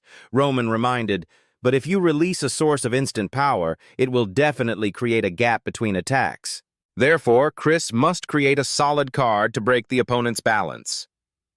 Hearing these instructions, Chris replied with some concern, "Yes, I will keep that in mind." Then Roman said loudly, "Next!" On this side, witnessing the battle between the two of them, Marquis Valentino felt surprised by Roman's strength. He wondered, "Is this the level of Roman Dmitri? You are the celebrity, the talk of the kingdom lately. You are the one with the greatest power, and are also the one who defeated Hector and ranked second." Marquis Valentino wondered, "So, compared to the soldiers in the Cairo kingdom, where would I stand?" Seeing is believing. Marquis Valentino witnessed Roman's strength and was deeply impressed. Not only is he as rumored, he's even stronger than that. A person like this in the Cairo kingdom as a blacksmith. Roman will be the most talented blacksmith on the continent, he affirmed with certainty. Not only can he forge swords of extraordinary power like Salamander and Blaze, while Marquis Valentino was still marveling at Roman's strength, his subordinate announced that there was a guest who wanted to see him. Seeing this, Marquis Valentino was overjoyed, but no loud mention. He replied, "I know." Then Roman Dmitri came forward and extended his hand to introduce himself. Marquis Valentino seemed to be frozen in front of Roman, looking at him passionately. As soon as he saw this hand of Roman, Marquis Valentino thought to himself, "Is this the hand that made the sword blaze?" Thinking of that, he couldn't help but smile and was very happy. Regaining his composure, Marquis Valentino took Roman's hand with admiring eyes and introduced himself. "I am Valentino." After the two of them moved into the room, Valentino revealed his purpose in coming here was for the Blaze sword. When he saw the sword, Roman pondered for a moment because this was the sword he had asked Lucas to sell. Without beating around the bush, Valentino said, "I have spent a lot of time looking for someone to forge this sword." He mobilized a lot of manpower and resources, traveling far and wide to find the person who forged this sword. Valentino then wanted to confirm it once again and asked Roman, "Are you the one who forged this sword?" Actually, Roman already knew about Valentino's power because he was also a famous person with great power. He is the richest tycoon in the kingdom of Cairo, an ambitious collector. Valentino became the most powerful figure among the neutral forces. Besides, his wealth was obtained by acquiring Cairo's business rights. Although he is a man of immense influence capable of upsetting any balance, he chose to remain neutral, not taking sides despite the advice of the four factions. Roman found Valentino quite an interesting person, so he immediately admitted. He reaffirmed once again that he was the one who made this sword. Hearing this, Valentino was extremely happy and excited because he had wanted to find and meet the man who forged this sword long ago. Valentino then told of the first time he saw Blaze at the auction house. He was so shocked that it was as if he had been hit by Z. He found this sword to be of extraordinary value, and not only that, it also exuded immense power. Valentino wondered, since Dmitri is the mecca of blacksmiths, Roman must have also inherited Baron Romero's talent? Then he hesitated. Valentino expressed his wish that Roman would let him see the sword he had just used to fight. Roman replied without hesitation, "Yes, of course." Then Roman calmly showed Marquis Valentino his sword. Holding the sword in his hand, he asked in amazement, "What is the name of this sword?" and received the answer from Roman. "I call it Darknick." Valentino sighed. Both Blaze and Salamander are shockingly excellent swords. But when he held the Darknick sword in his hand and looked at it closely, Marquis Valentino could feel the power it was emitting. It was filled with dark power and was on another level. He secretly exclaimed, "Every time a new sword is released, it radiates an energy that surpasses the old sword, becoming stronger and stronger." Thinking of the scene of Roman struggling to grab the sword, Valentino thought, "A sword made by a monster like this, how terrifying will it be in the future?" Therefore, he had a suggestion to make to Roman. Putting the Darknick sword on the table, Valentino said seriously to Roman, "The conditions are simple. First, if you sell the sword, then definitely give me a chance. Second, if you ever make a new sword, I want to know its name first. It's simply my wish. No matter how far away, as long as you make an appointment, I will come." Valentino asserted, "Whether it's in another country or a remote place, he will come by any means, just to admire that new sword. And if you agree to his terms, then from now on, the Valentino family will support the Dmitri family with all their might." Hearing that, Roman was very surprised, because up until now, he was the person that everyone wanted to drag in but failed. He only chose neutrality, but now he wants to give up neutrality just for his sword. Seeing Roman's attitude, he also knew. He got his point across and repeated it again. This time, he asserted that if he agreed, the Valentino family would abandon its previous neutrality and support the Dmitri family. Hearing his assertion, Roman wanted to know the real reason why he chose to support the Dmitri family. Marquis Valentino did not beat around the bush. He said frankly, "Because there are currently 4 factions that always want to pull me in, putting a lot of pressure on me, it is very difficult to stay neutral forever." So Valentino was very confused about which force to support. At the same time, he also recently learned that he had formed the Dmitri Alliance. And what's more, the blacksmith he had been looking for all this time was him. For a sword collector like him, this was the result he had always expected. So there's no reason why he wouldn't support Roman and the Dmitri family. Valentino knew that the Dmitri family had no shortage of material wealth. But for him, more money would solve more problems. And more specifically, he was attracted to Roman because of his power. Hearing that, Roman did not beat around the bush. He stood up and said, "If you want to join, you must be willing and loyal to follow the Dmitri family as a member of the alliance." Roman asked frankly once again, "Is the Valentino family willing to follow the Dmitri family?" Hearing that, he also knew that he had been accepted by Roman. Valentino just smiled gently with satisfaction. Then he also stood up and respectfully bowed his head in response.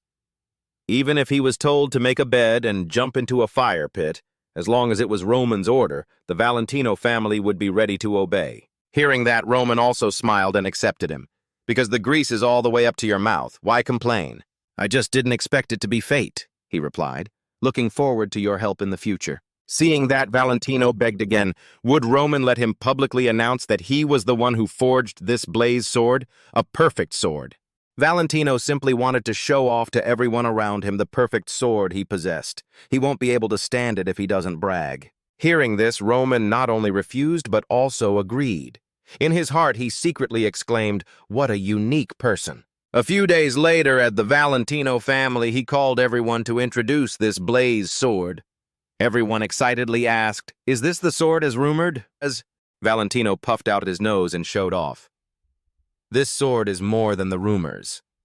First-class swordsmanship. When using this sword, it can block the sword of a second-class swordsman." Everyone heard that and was a bit skeptical. Valentino added proudly, "Have we ever lied about the value of a collectible item?" Furthermore, the identity of the blacksmith who made this blaze, he left a bit of a surprise. Valentino then revealed the identity of the person who made this blaze sword to be Cairo's hero.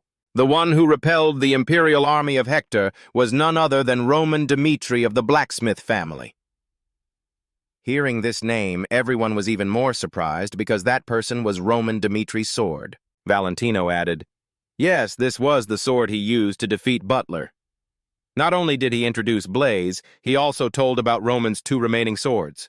And the sword he was holding was only the second sword he had forged. People call the 3 swords the Roman Dmitri collection. After the rumor had spread far and wide, with Roman's reputation, Dmitri's forge prospered to the point where it could no longer keep up. The scene changes to an evening, where Roman Dmitri is walking down the hallway, his face slightly tense. Behind him a figure spoke, pushing Hector back and knocking Butler down. This person was none other than the Information Ministry's Valhalla Macon, who came to see Roman and gave him compliments. "We underestimated Sir Roman. He recently united the entire Northeast region and created an independent force," Macon added. "The Valhalla Empire cannot just ignore the element that endangers the future. Now you must choose. Will you follow Valhalla or become an enemy?" Roman felt very funny after hearing that. He asked again, "Why do I have to listen and choose according to your conditions?" Macon asked Roman again, "So you mean accepting hostility is a good thing?" But Roman was not panicking. "Let's be honest," he said. "You were the one who threatened me first. I have no intention of forcing myself to be loyal to anyone," Roman thought to himself. The kingdom of Cairo was the prey that the Kronos Empire had spent so much effort on for decades. If Valhalla attacked Cairo, the Kronos Empire will not stand idly by. Roman reversed the threatening situation. "If you don't want to turn me into an enemy, then please continue to chase me away." Every word Roman said made Macon sweat. The moment we make a choice, that force will definitely rule Cairo, and people will call the Dmitri family the royal family. Macon clenched his fists and spoke. "You really handle things boldly. If you keep that attitude, one day you will break your neck," Hector's butler, the 5-star swordsman you fought so hard to defeat, said. "His existence is nothing in Valhalla. The continent is vast, much larger than you think." Finally, Macon left a word of advice and disappeared. "I will give you more time. I hope you make a careful choice." With the beginning of the Dmitri alliance, the 4 factions of Cairo contacted each other and urged Roman to make his decision. Hadid asked her owner if he would pass on Roman Dmitri. The silver-haired man replied thoughtfully, "If he chooses me, everything in the past will be forgiven. But if he chooses someone other than me, I will not let him be and will have to deal with him." The current situation is very disadvantageous for Roman. He is forced to think carefully, because taking advantage of the current balance of power is also very limited. He thought to himself, if he didn't make good use of his last year, then sacrifice in the war later will be inevitable. First, to deal with the magic tower perfectly, I must study it thoroughly. There are 13 magic towers on the continent, including a governing council in the Sky Magic Tower. This is the first and most powerful magic tower on the continent. Representatives of each magic tower stand up to demonstrate their abilities. The representative of the Phoenix Tower had to endure the cold gazes from the magicians. The reason the Phoenix Tower received this cold treatment was because they were being weakened. "The Phoenix Tower has lost its position," an observer commented. Perhaps it was true that the Phoenix Magic Tower lost its magic books that had been passed down for generations. The master of the Phoenix Tower, Felix, looked at that scene, his heart filled with a headache. 3 years ago, in the midst of chaos, I became the Tower Master, but now I've reached my limit. The real master of the Phoenix Tower is unknown, and I cannot perform the supreme magic Heavenly Fire. The number of mages leaving is already too much." The support from the Frankish kingdom had also stopped. Not knowing how much longer the Phoenix Magic Tower could last, Felix sighed dejectedly. Suddenly his eyes stopped and he saw something. Roman Dmitri's letter on the table appeared before his eyes. Felix read the letter carefully. If he chose to leave the Magic Tower to join the Dmitri family, he would receive many benefits. The conditions are very simple. You will be my opponent for 6 months. Every month I will pay you 1,000 gold. Felix read the number 1,000 gold, frowning in thought. That place was really too far away. But now was not the time to choose. I have to go there. The car moved slowly on the road. Felix sat silently in the carriage, thinking to himself. The Dmitri family seemed to be a blacksmith territory in the Cairo kingdom. I don't know what this place is like, but the mages don't care much about this place. Of the 13 magic towers on the continent, 7, including the strongest magic tower, the Heavenly Palace, are located in Kronos. The remaining magic towers are located in other countries and are mostly neutral. Kronos has the most magic towers and is considered a holy land for magicians. Cairo was just a deserted land. The mages paid little attention to this kingdom. The Dmitri family was located in the northeast. If I hadn't received this offer, I probably would never have set foot here. According to this letter, I don't need to do much. Just be his opponent to practice with for 6 months, which I can do. Then I will receive 6,000 gold back.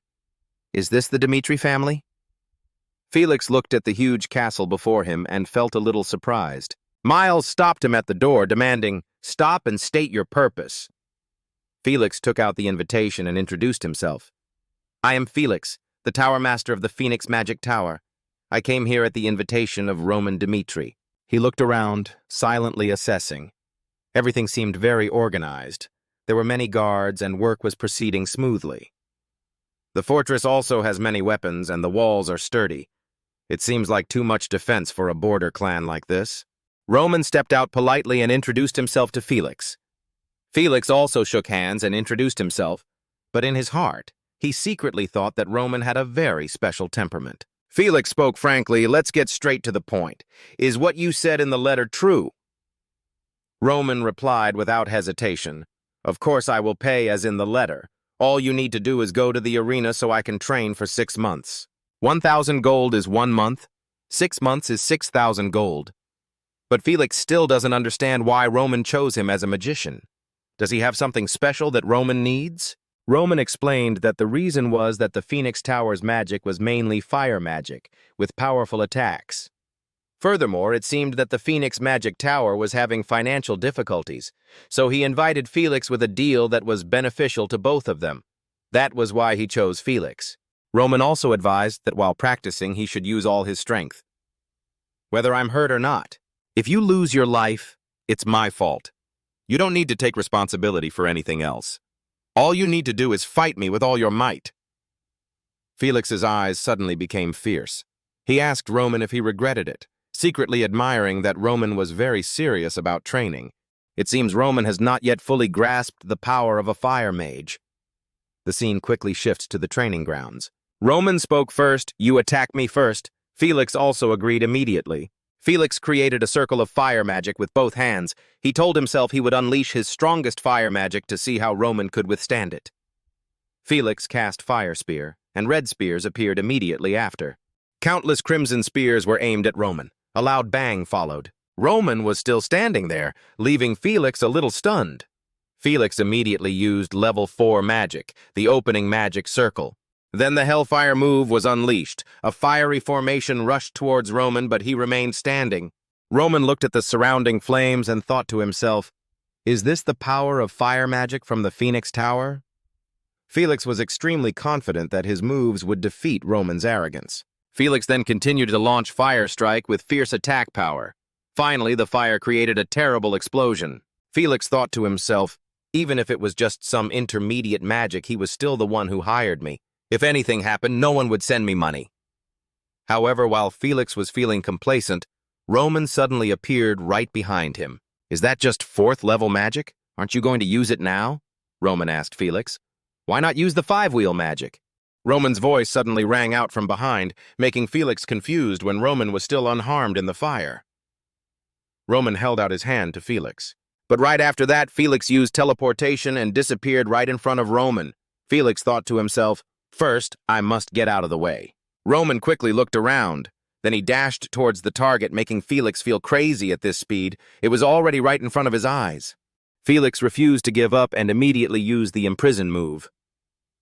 After being attacked by Felix, Roman was a bit dazed. His legs were tied. This would give him 10 seconds. Suddenly, Roman finally managed to break the move. With a loud shout, Roman had destroyed Felix's imprisonment. Felix gritted his teeth in anger. "You're here! I'll pay you 1,000 gold! Incomplete combustion!" Around him, a bright light radiated, making the opponent wary. Roman calmly observed these flames to think further. "Continue with the next attack." Roman jumped up quickly and swung his sword. Felix saw this scene, bewildered. "Impossible!"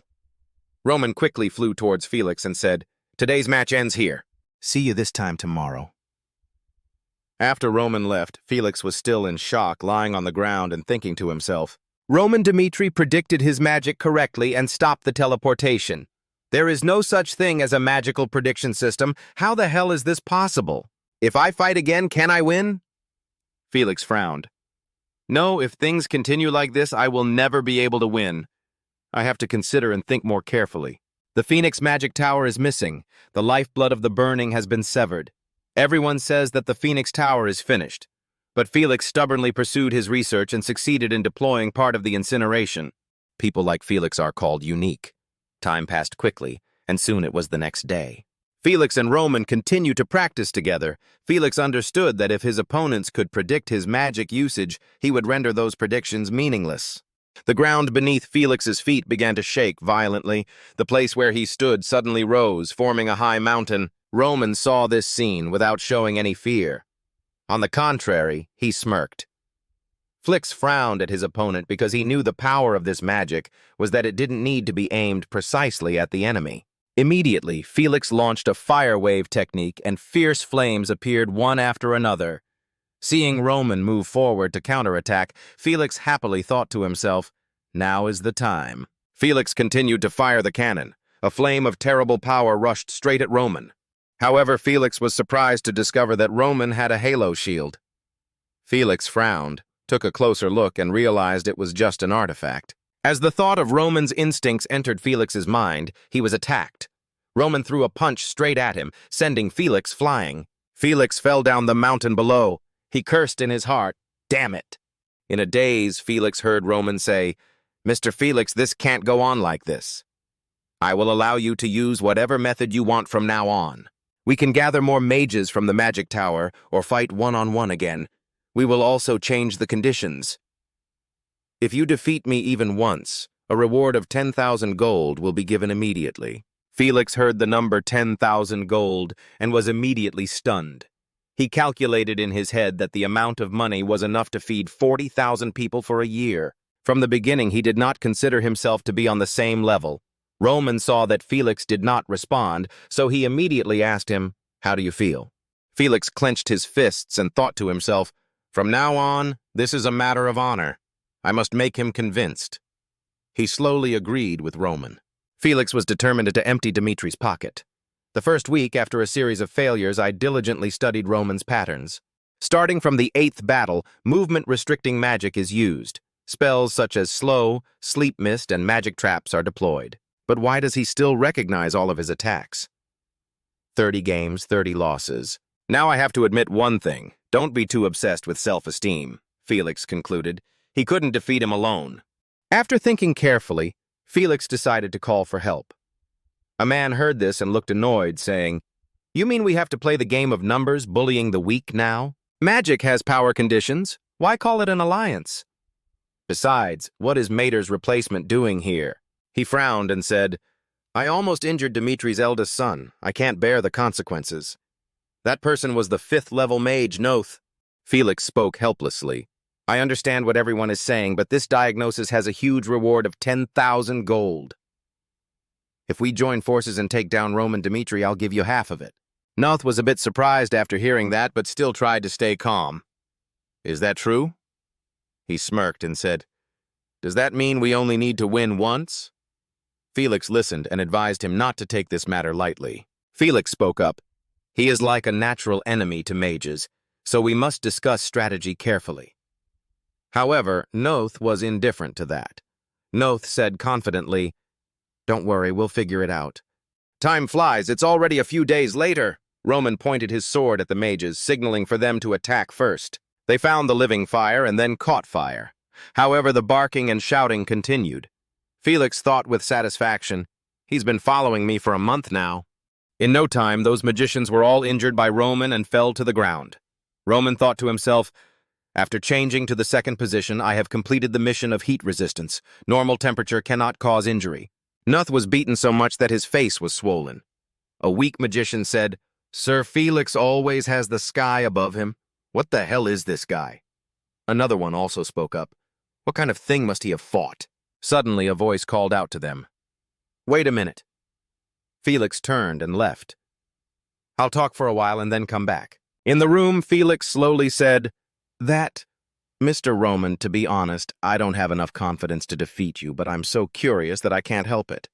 How can you predict and destroy magic? At least explain." Roman just replied as if he understood, making the other party a little embarrassed.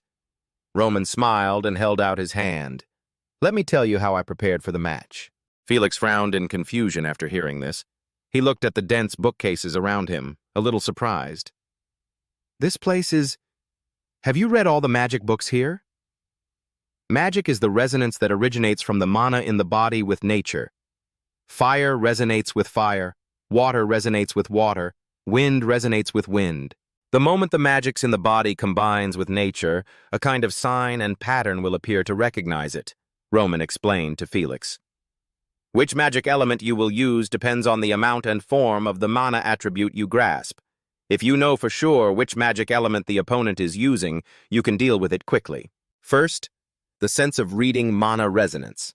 Second, the knowledge just looks at the resonance form and recognizes the type of magic the opponent is using.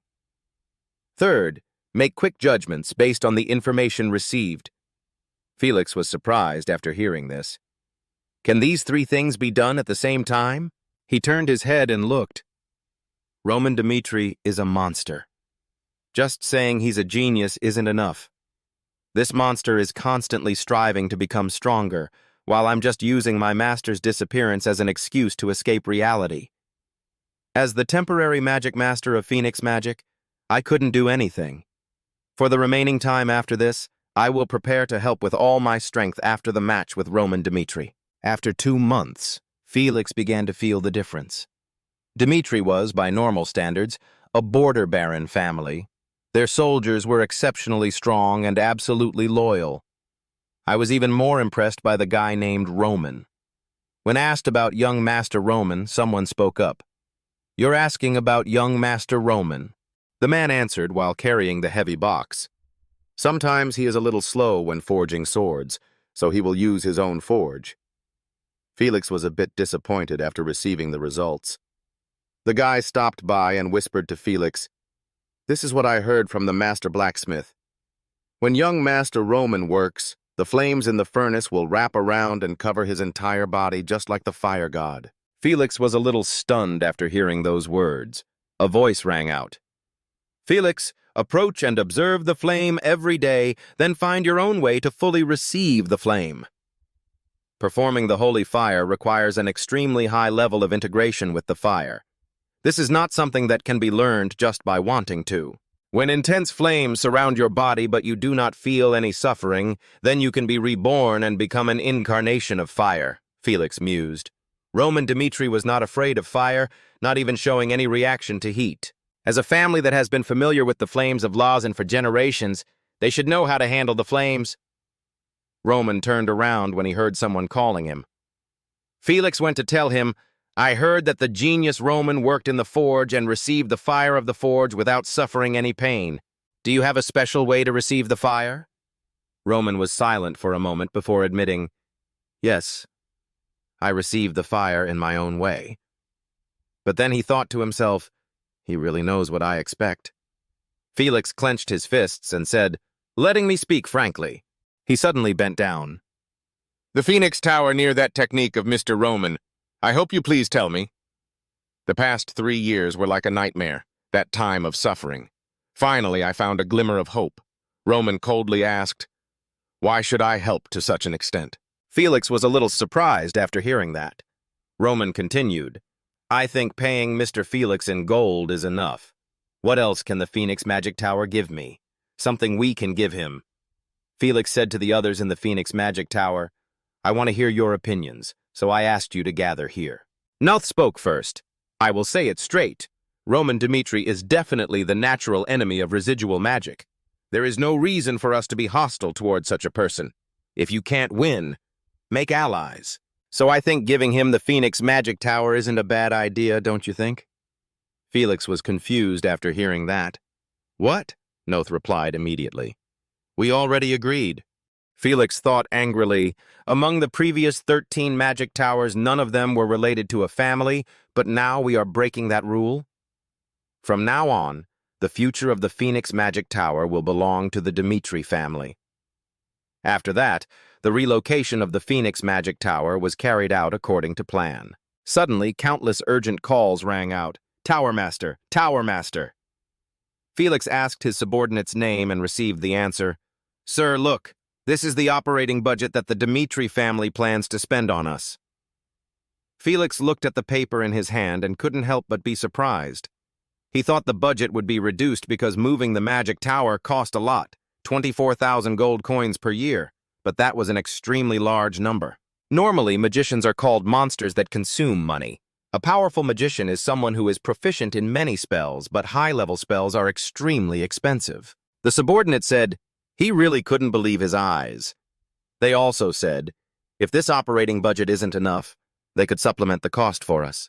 Master of the Demon Tower, you should go out for a while. He was confused after hearing this. Felix listened to his subordinate and quickly went out. He saw what was before his eyes and couldn't help but be surprised. What is this?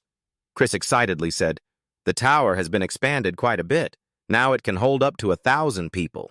Felix replied from the side, I was still dizzy. I didn't expect the Dmitri family to treat us so well. Chris was extremely proud to praise his master for always valuing all members of the family. He told Felix that the conversation was just the beginning. There were many secrets behind it. Hans spoke up and said, Murphy, I'll be away for a few days, but the young master's work cannot be delayed or interrupted. Bring a towel and warm water to wipe away sweat and prepare the necessary items afterwards. The person standing opposite Hans was Murphy, his assistant. Hans thought a little worriedly. He was a little worried about leaving, but he had graduated from Andrian Academy with excellent grades, so his job should be fine. He opened the doll in the box excitedly, thinking, with this gift my granddaughter will definitely love it. When Hans went out, someone stopped him. He asked in surprise, what are you doing? The man invited him into the carriage, causing Hans to ask in surprise, were you waiting to pick me up? The person immediately replied, yes, this is the young master's order. At that moment, in a certain house, the teddy bear fell to the ground. Harrison, Hans' only son, saw the scene before him in utter confusion, not knowing what was happening. Everything in the house was neatly arranged, complete and adequate. He panicked and went to call. Harrison said helplessly, I also don't understand what's going on. They said these are people brought by Master Dmitri. He looked at the people in front of him, still not understanding why Roman brought them. Suddenly, a voice called out, Master Harrison! A young man stood up to introduce himself. I'm Lucas. Sir Roman sent me here to express his gratitude to Uncle Hans for what he has done for the family. Let us help you prepare your daughter's birthday party. But Harrison still expressed confusion because his father was just a servant in the family. Lucas quickly said, the young master values your father very much. Haven't you heard anything?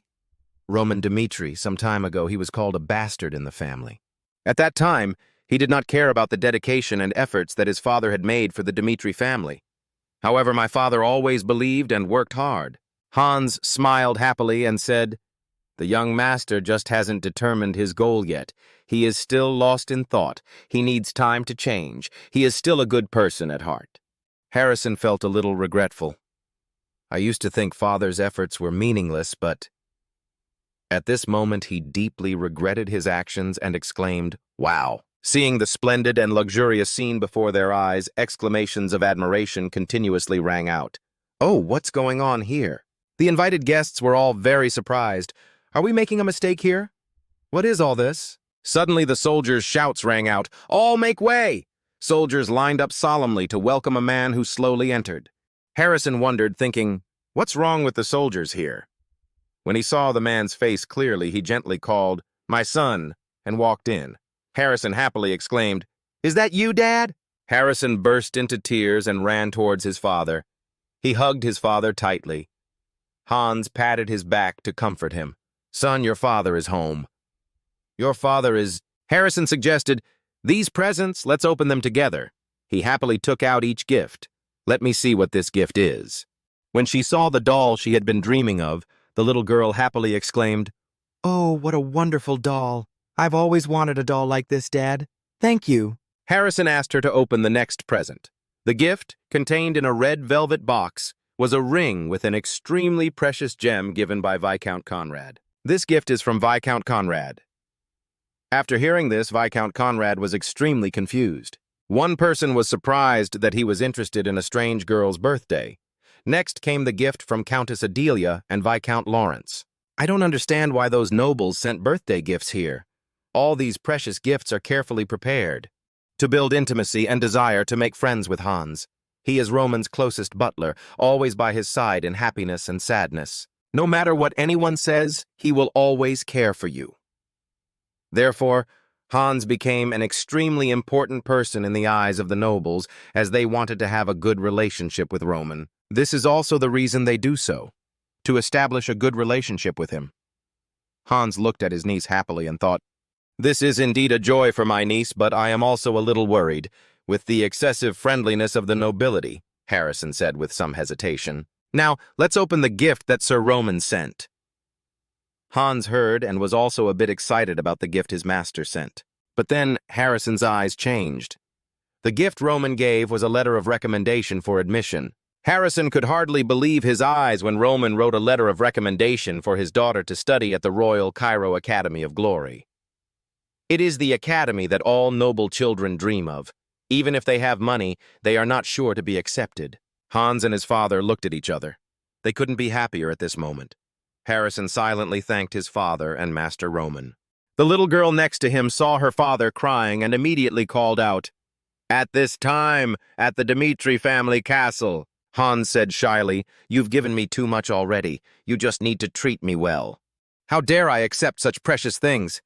You're just making things difficult for me." Roman listened and was silent, saying nothing. Memories of her past life came flooding back. Yom-Young was injured. Do-Huin asked coldly, "Yom-Young, do you regret following me?" "Regret?" Yom-Young replied without hesitation. "A subordinate's trust in his master is everything. How can I regret following you?" "The relationship between Hans and me is the same as with the knight of old," Roman said slowly. "Hans, you know, I've been with you since I was little. You could say I've been with you longer than I've lived with my parents. Although our statuses are different, I always consider him a family member. He is my close friend, and also my friend." Hans was moved and called, "Young master." Roman continued, "You deserve what you get. When you return, please send my regards and birthday wishes to your daughter." Hello, time passed, a year passed in a flash. At this time, at Valhalla Temple, Cairo. "Water drops water, the beautiful flowers." Gellas sighed, his eyes distant. He thought to himself, after Roman returned from the southern battlefield, he mentioned challenging the strongest swordsman on the rankings. This is unprecedented in the history of Cairo. The best swordsmen all heard this news. They stopped competing and started training to prepare for the raid with him. Roman is indeed a swordsman of great strength and will. When he faced Homer, he easily defeated him, even though Homer was many places above him on the rankings. Next, on the southern front, Roman defeated Butler, the number 2 swordsman of the Hector kingdom. With these 2 victories, his superior strength can be clearly seen. But then, problems began to arise. From rank 1 to rank 99, anyone can become a target that he can defeat. At this time, when Roman takes the field, the swordsman rankings in Cairo will undergo an unexpected change. Suddenly, someone ran over. "Father, I have received a message from Mr. Roman. The public ranked match has a set start time." Zalas heard and immediately asked happily, "When does it begin?" "Is that so?" a person holding the letter slowly said. So he did. He thought to himself, the situation in Cairo has not been stable lately. The Phoenix Tower has left the Frank kingdom. Following that, several magic towers in Kronos also disappeared. This incident has had a serious impact on Kronos. They think there must be some big force behind it. With this anger, the king of the kingdom of Kronos declared, "I will find the one behind it and punish him. If necessary, we will start conquering the neighboring kingdoms." This puts the small kingdoms right next door in a dangerous situation. Especially since Cairo shares a border with the kingdom of Kronos, war between the 2 kingdoms is inevitable. To deal with this situation, we need a strong army and a strong kingship. But with a weak king like the present, the situation doesn't look good. With the current situation, if Roman joins the noble faction in Cairo, the situation can be temporarily stabilized, and the royal power will be consolidated.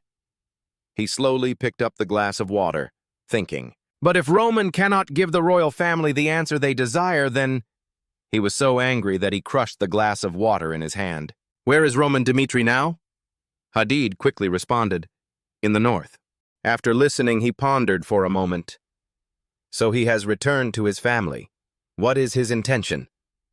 The scene of the match flashed through Zalaz's mind. He loudly declared, "The classification match officially begins." Rank 99 Jaden held his weapon and thought to himself, He wants to reach the highest rank among swordsmen, but targets the lowest ranked one?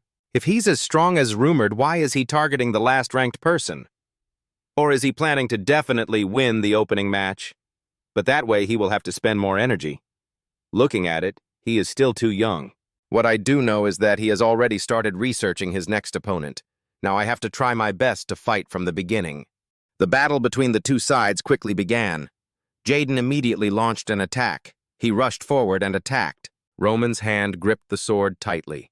However, with just one light slash, he was able to defeat Jaden. Jaden lay on the ground, his face still in disbelief at what had just happened. Zala's voice rang out clearly. "The battle was really too simple. There was nothing worth mentioning," he commented seriously. "I wonder why you make things so complicated. You can challenge swordsmen ranked 30 and above." Roman Dmitri smiled faintly. "It's not as simple as you say.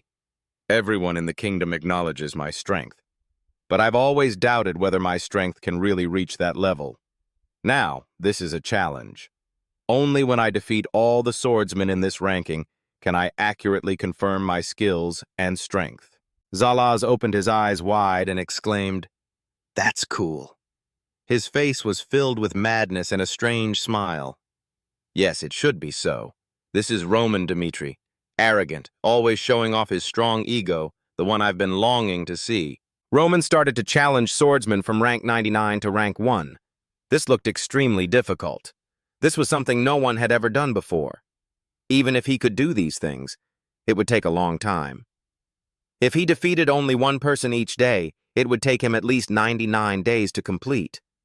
But even so, in less than a week, his exploits put all doubts and gossip to rest. It was then that the next opponent fell under Roman Dmitri's blade. The referee shouted, "Ranking 98, Delhi." Zalaz was more delighted than ever with his thoughts. He said loudly, "Roman defeated the 98th ranked swordsman Delhi." Now Roman Dmitri had risen to rank 98, replacing the defeated Delhi swordsman. Roman turned around. His expression was not happy. He turned and left. Next, rank 97. A powerful punch was thrown at the opponent's face. Roman Dmitri once again looked at his opponent falling with an expressionless face. Around the stands, the audience began to panic. How is that possible?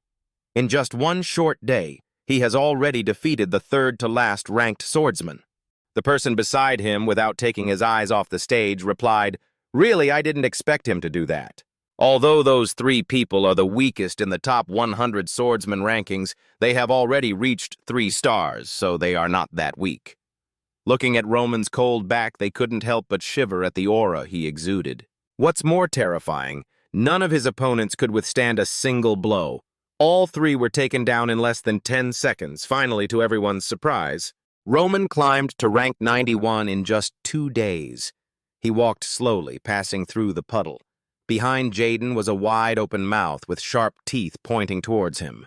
The mouth closed around him, and the sound of flesh being crushed rang out. He was scared and couldn't stay awake. His face still dreamy, he mumbled, "It can't be." The doctor on duty was startled when he saw that he was awake. "You're awake?" Jaden saw him and was also confused. "Why am I in the infirmary?" The doctor slowly replied, "You're probably still a bit dazed and can't remember. After you competed with Roman in the swordsman rankings, you were defeated in just one move. Then you fainted and were brought here. You've been here for a day." As he spoke, he put the medicine on the shelf. I also could not have imagined that Roman had such great strength among those who were knocked out by him. He was the first to wake up, Jaden wondered. So according to you, Roman has defeated a lot of fake swordsmen, right? The doctor calmly replied, "Yes, I heard he defeated 5 swordsmen in a row in just one day." That was really unexpected. Jaden was stunned. The doctor put the last bottle of medicine on the shelf. Do you know what that represents? It could be said that from the very beginning, he wanted to let everyone know that in this ranking of the 100 strongest swordsmen, he wants to be on top anytime. You guys are absolutely no match for him. Jaden unconsciously raised his hand to his chest in pain. Unbelievable. He gritted his teeth, thinking in just a split second he was knocked out by him. His body still felt extremely painful. The doctor saw his expression and instructed, "Don't get out of bed yet. With a wound like that, I guess you won't be able to walk comfortably for at least a month. I don't know how he attacked everyone, but they all suffered serious physical injuries. Almost all of everyone's muscles and internal organs were affected. Fortunately, he woke up early. Jaden was speechless, his body trembling. This couldn't be. How could this be? He tensed up, thinking he had to prevent other swordsmen from suffering the same injuries as him. Afterwards, Jaden, ranked 99, wrote a warning letter to all other swordsmen. The letter mentioned, "Roman is a monster. His strength is too strong. We cannot confront him." The other swordsmen read the letter with wary looks. In the fight, with just those simple moves, my entire body suffered serious damage. I passed out for a day. The doctors said it would take at least a month for me to recover and walk normally. That match still haunts me, so I am writing this letter to everyone. Those who are not strong enough should not confront him, if you don't want to fail like me. Accompanied by indelible wounds and haunting memories. This time, Roman Dmitri, unfazed, slammed his opponent's head down onto the floor. The announcement voice rang out, 85. Next came 84th, 83rd, and a series of other rankings. In just 1 week, Roman had defeated many swordsmen. This made all doubts about his ability disappear completely. From then on, all swordsmen with low ranks, from 31 to 39, declared their resignation. Accept defeat. Many more swordsmen of higher rank who realized they were not strong enough to confront Roman also voluntarily withdrew. Only one person at rank 30 accepted Roman's challenge. At this moment, rank 28 was advising, "Apana Jamiko Usamatata." Hey, Fernando, you already know his strength. It's no longer just a rumor. How can you be so reckless as to accept confronting him like that? The more he spoke, the more excited he became. Through the recent matches, I guessed that Roman had reached the level of a 5-star swordsman. If it wasn't someone with strength from rank 10 or above, they wouldn't be his opponent. Fernando turned back, his face unafraid.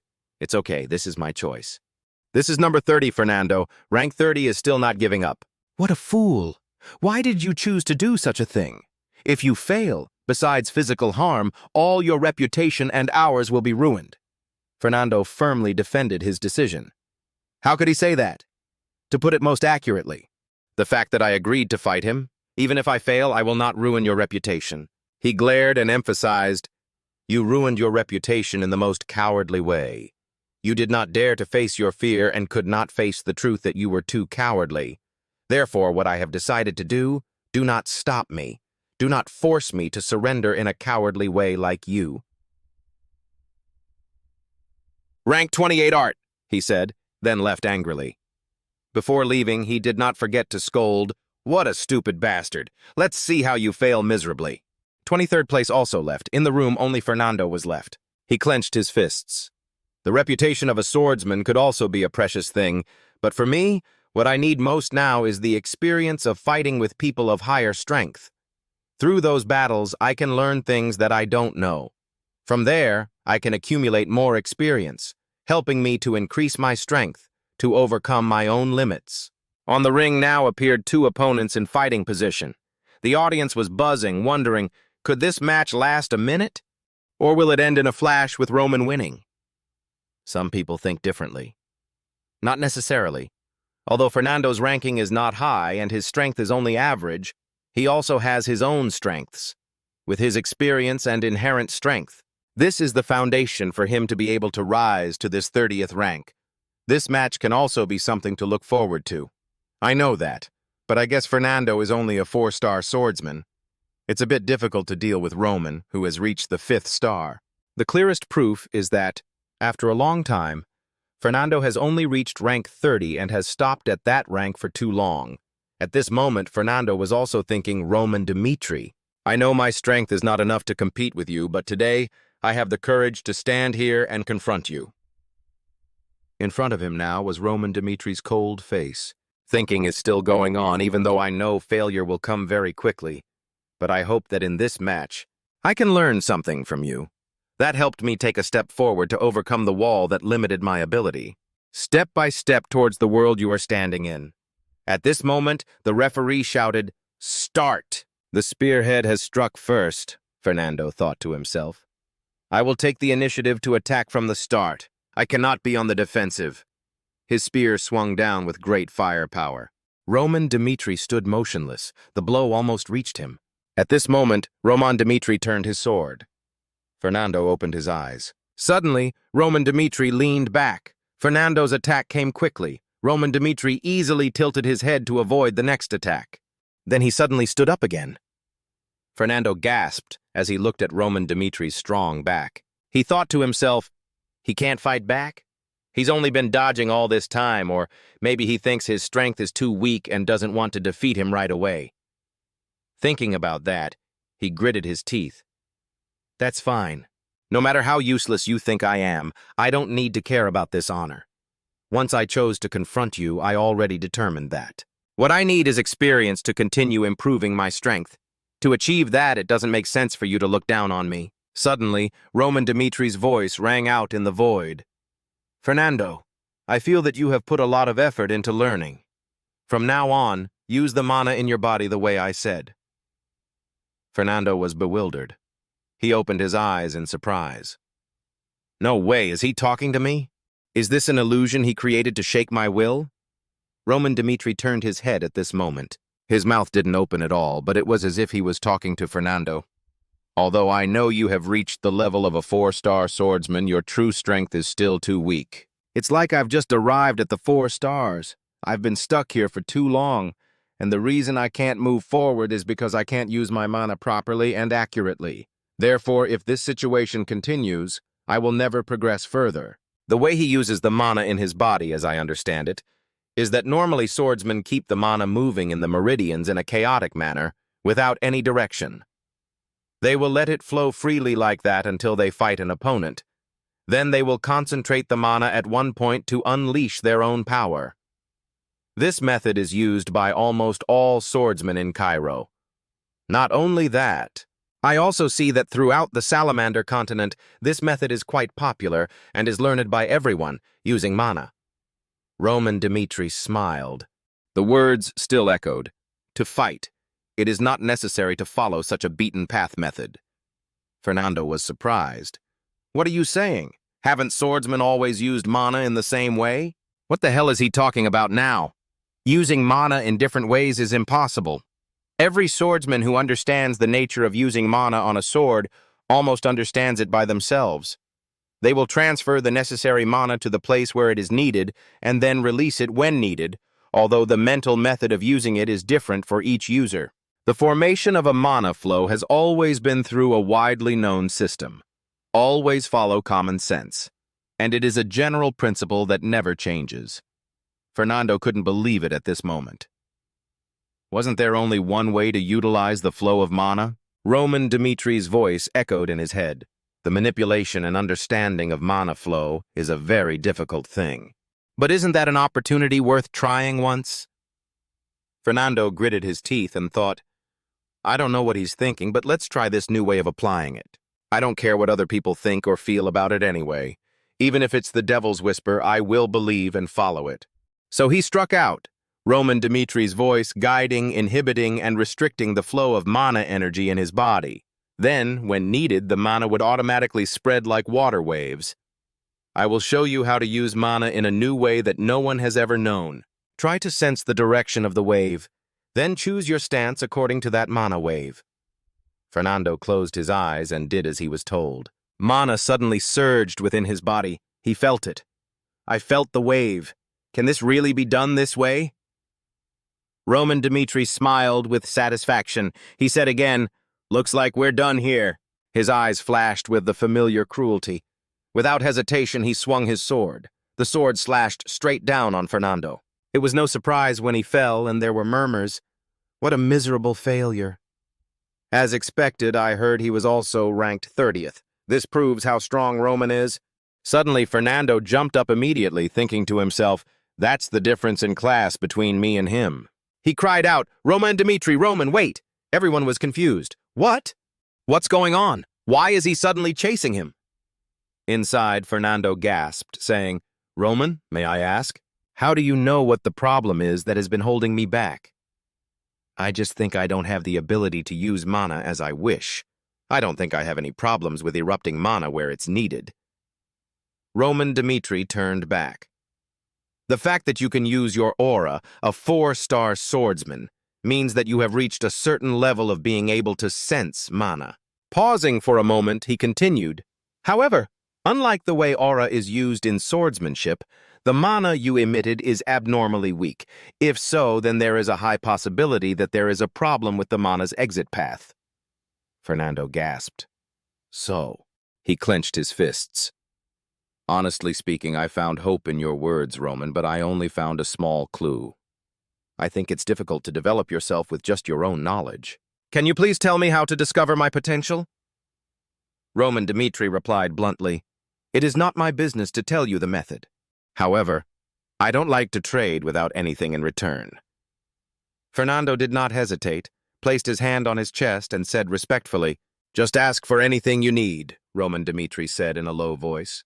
"Fernando, follow me and live for me." Fernando quickly knelt down. His thoughts were, "Is that so? This is the one who will lead me to the right path." "My lord," he said reverently, "I, Fernando, swear allegiance to you, Roman." At the noble side, the whole group sat at a round table to discuss just one issue. But Roman Dimitri's recent actions are very unusual. If this continues, wouldn't it really be possible to defeat Count Nicholas? Marquise Benedict replied, "That's still a hasty judgment. I heard Roman Dmitri has a record of beating Butler." Count Nicholas, who was ranked 80th in the mainland rankings, was on a completely different level. Nicholas, a royal knight and the #1 swordsman in Cairo, is considered untouchable by everyone. But Roman's actions open up new possibilities never before imagined. Another noble spoke up. "That being said, what happens when Roman Dmitri defeats Count Nicholas?" Benedict lowered his voice. "The reason the royal faction has been able to hold out until now is because of the presence of Count Nicholas. But if Roman Dmitri defeats Count Nicholas, then a new power structure in the Kingdom of Cairo will be re-established. That must absolutely be prevented. That cannot happen." His face darkened. "If you don't accept our offer, no matter the means or method, Roman must be eliminated at all costs." So he ordered, "Everyone, secretly bring the troops of each clan back to the capital. No matter what choice Roman Dmitri makes, he cannot escape our grasp." At this moment, at the arena, 10th place, Geron of the Kronos Empire directly knelt before Roman. "I surrender." Roman Dmitri looked up at the stands. "The battle is set." Suddenly, Roman Dmitri shouted, "I'm so disappointed. A year ago, I have announced my participation in public ranked matches to everyone. I hope that the big shots, the powerful people in Cairo, will be willing to fight me." Everyone asked in confusion, "What's going on? Why all of a sudden?" Roman was still saying, "But I realized this after defeating Geron, who was ranked 10th. Apart from Count Nicholas, there is no one in Cairo who can give me any trouble." "So now I'll skip all the pointless steps," Roman Dmitri continued with a determined face. 3 days later, from 9th place to 2nd place, right here, I will deal with each of you one by one and defeat all of you." He emphasized again, "I will challenge all the swordsmen in Cairo." A few days later, all of Cairo was shaken by Roman's declaration of war. Rank 9, Bruno slammed his hand on the table and said decisively, "I'll give up." He raised his head and continued, "Geron and I have similar skills. Didn't Roman defeat him overwhelmingly?"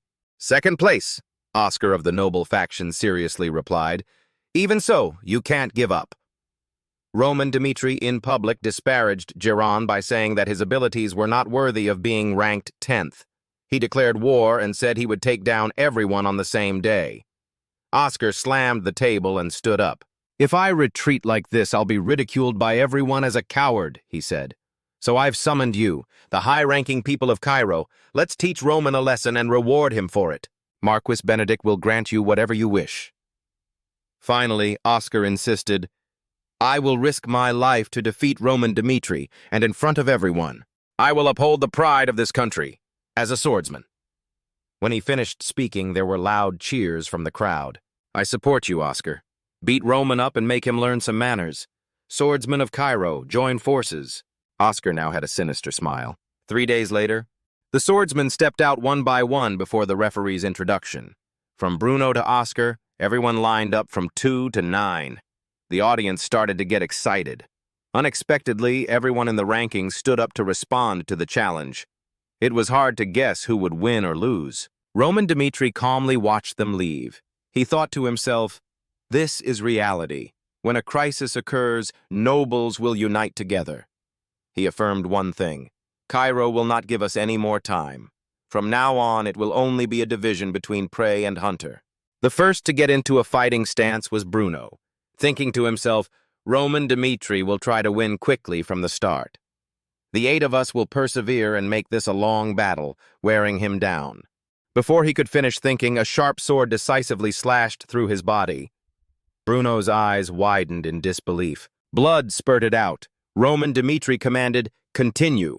Next was the 8th place. Roman didn't waste a single move, giving him another decisive slash. He said, "Continue." 7th place was quickly defeated. Roman Dmitri urged, "Continue." 6th place gets a huge punch. Rank 5 and 4 were also quickly taken down. Rank 3 was unconscious on the spot. At this moment, Oscar was completely scared, his face filled with horror, trembling, and disbelief. Roman Dmitri glared impatiently. "Come on, go on, you're the last one, right?" At this moment, inside the palace, there was a soldier kneeling down reporting.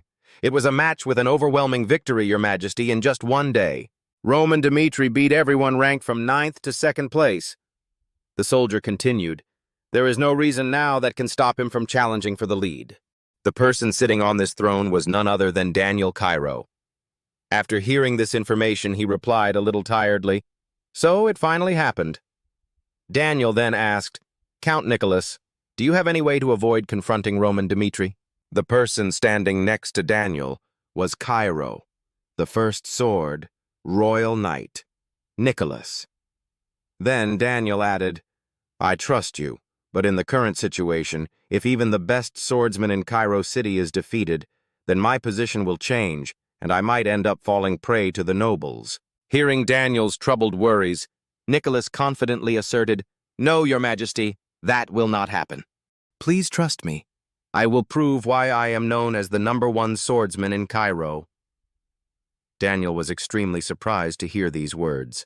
Before Daniel could agree, Nicholas resolutely turned around and left, not forgetting to repeat once more, "I will definitely return with honor." With that, Nicholas closed the door as he left. Outside was the envoy Bentner. He came forward and asked again, "Are you really sure of winning?" Nicholas turned to him, puzzled, and asked, "What do you mean?" "What kind of person is Roman Dmitri?" Bentner quickly tells about Roman Dmitri. He was a man born with the instincts of a predator even before he was publicly acknowledged.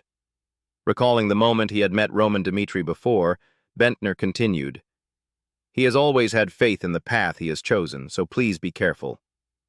Bentner said with a worried expression, "If you fail, then the Cairo dynasty will end." At these words, Nicholas reassured, "Don't worry about anything." Immediately after, Nicholas turned and walked away, not forgetting to repeat his words once more, "I will definitely protect the Cairo royal family." The next morning in Cairo, porcelain capital, when they saw Nicholas walking past, the crowd there started to talk. "That person is just walking feels majestic," Nicholas said as he walked. "Roman Dmitri." He gripped his sword tightly and said without hesitation, "Come here." Nicholas got into a stance, ready to attack. He spoke up without any fear. "I, the #1 swordsman Cairo, will show you what courtesy is." On the opposite side of him was Roman Dmitri. He smiled and replied, "Wow, you're so confident. All right." Not wanting to waste any more time, Nicholas immediately charged forward, starting the fight. His entire body was covered in a blazing flame, which was also his current aura.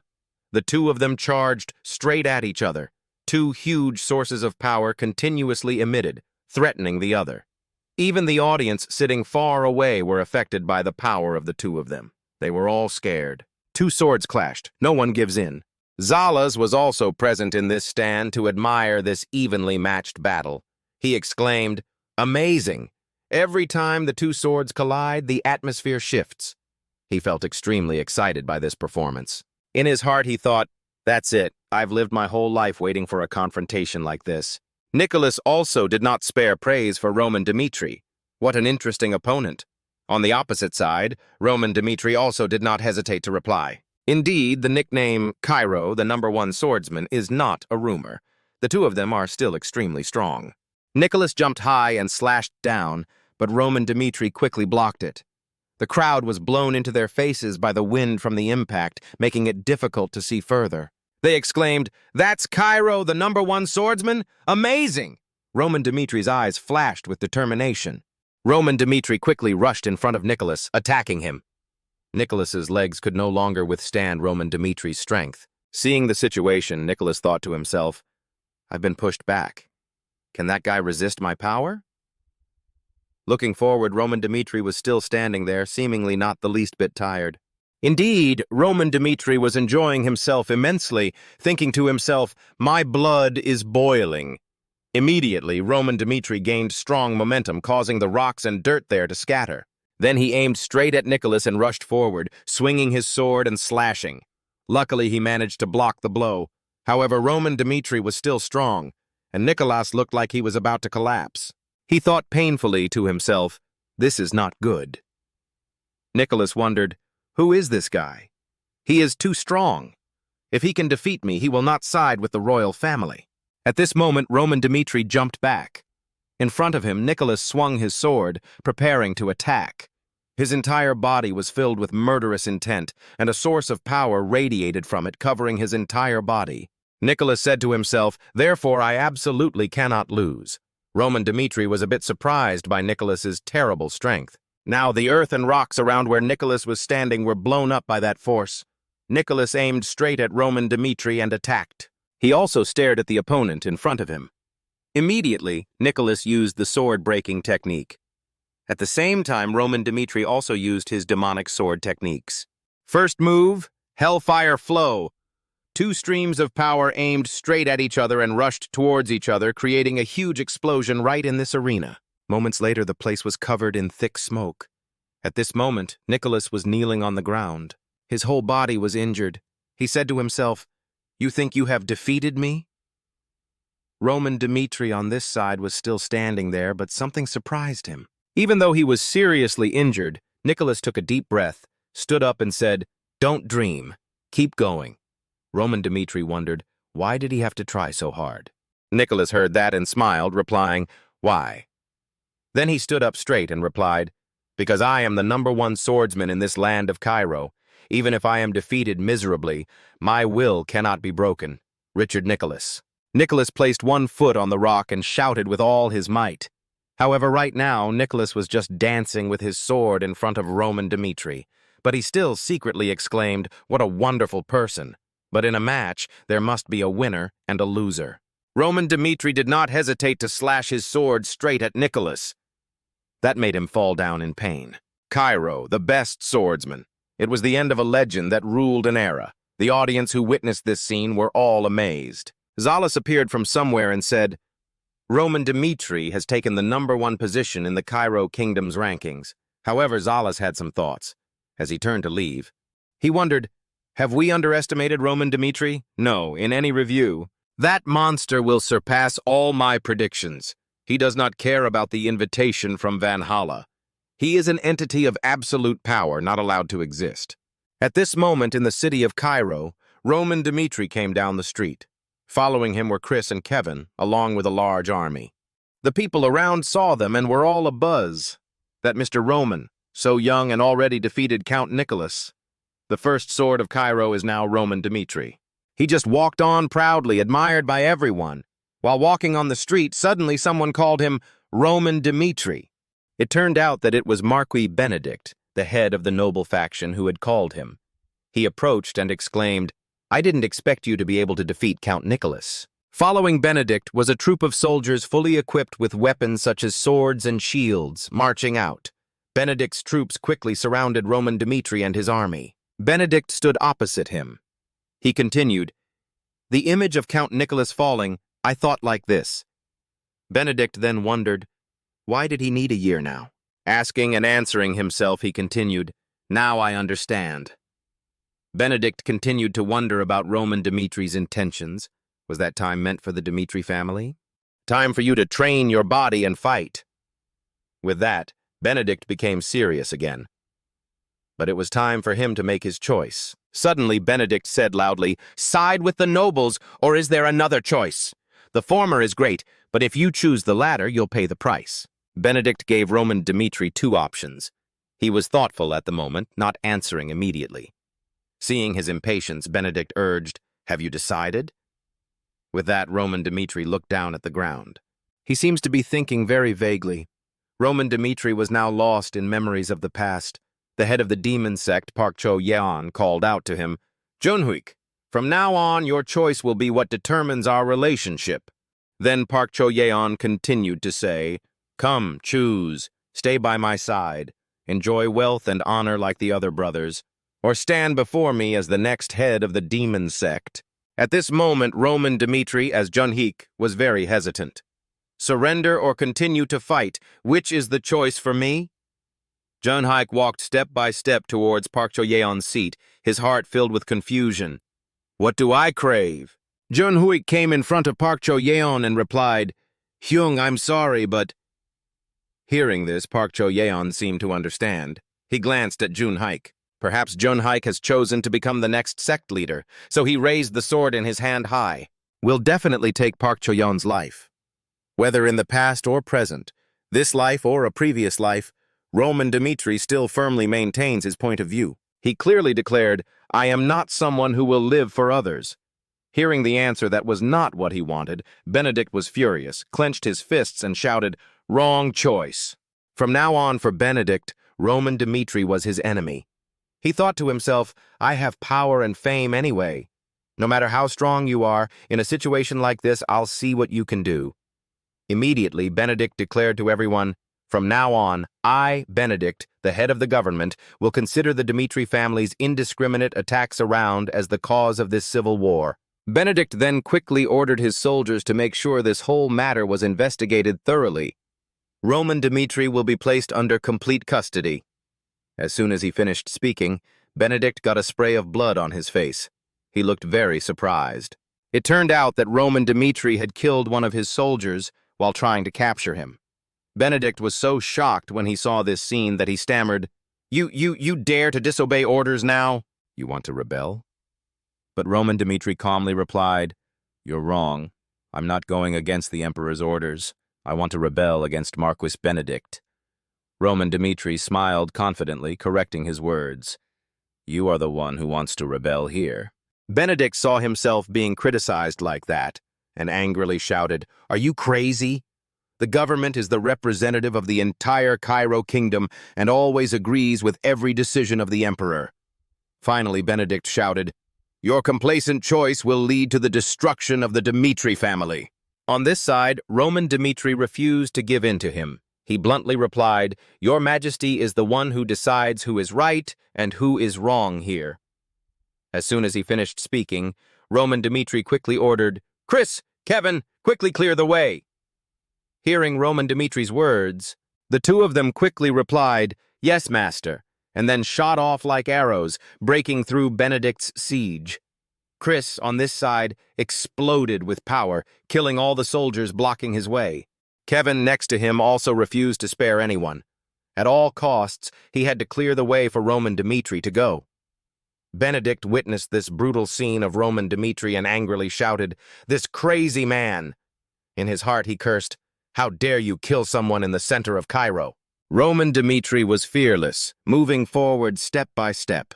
Whenever any soldier approached, he would immediately send them a ticket to heaven. Faced with this dilemma, Benedict still ordered his soldiers to attack.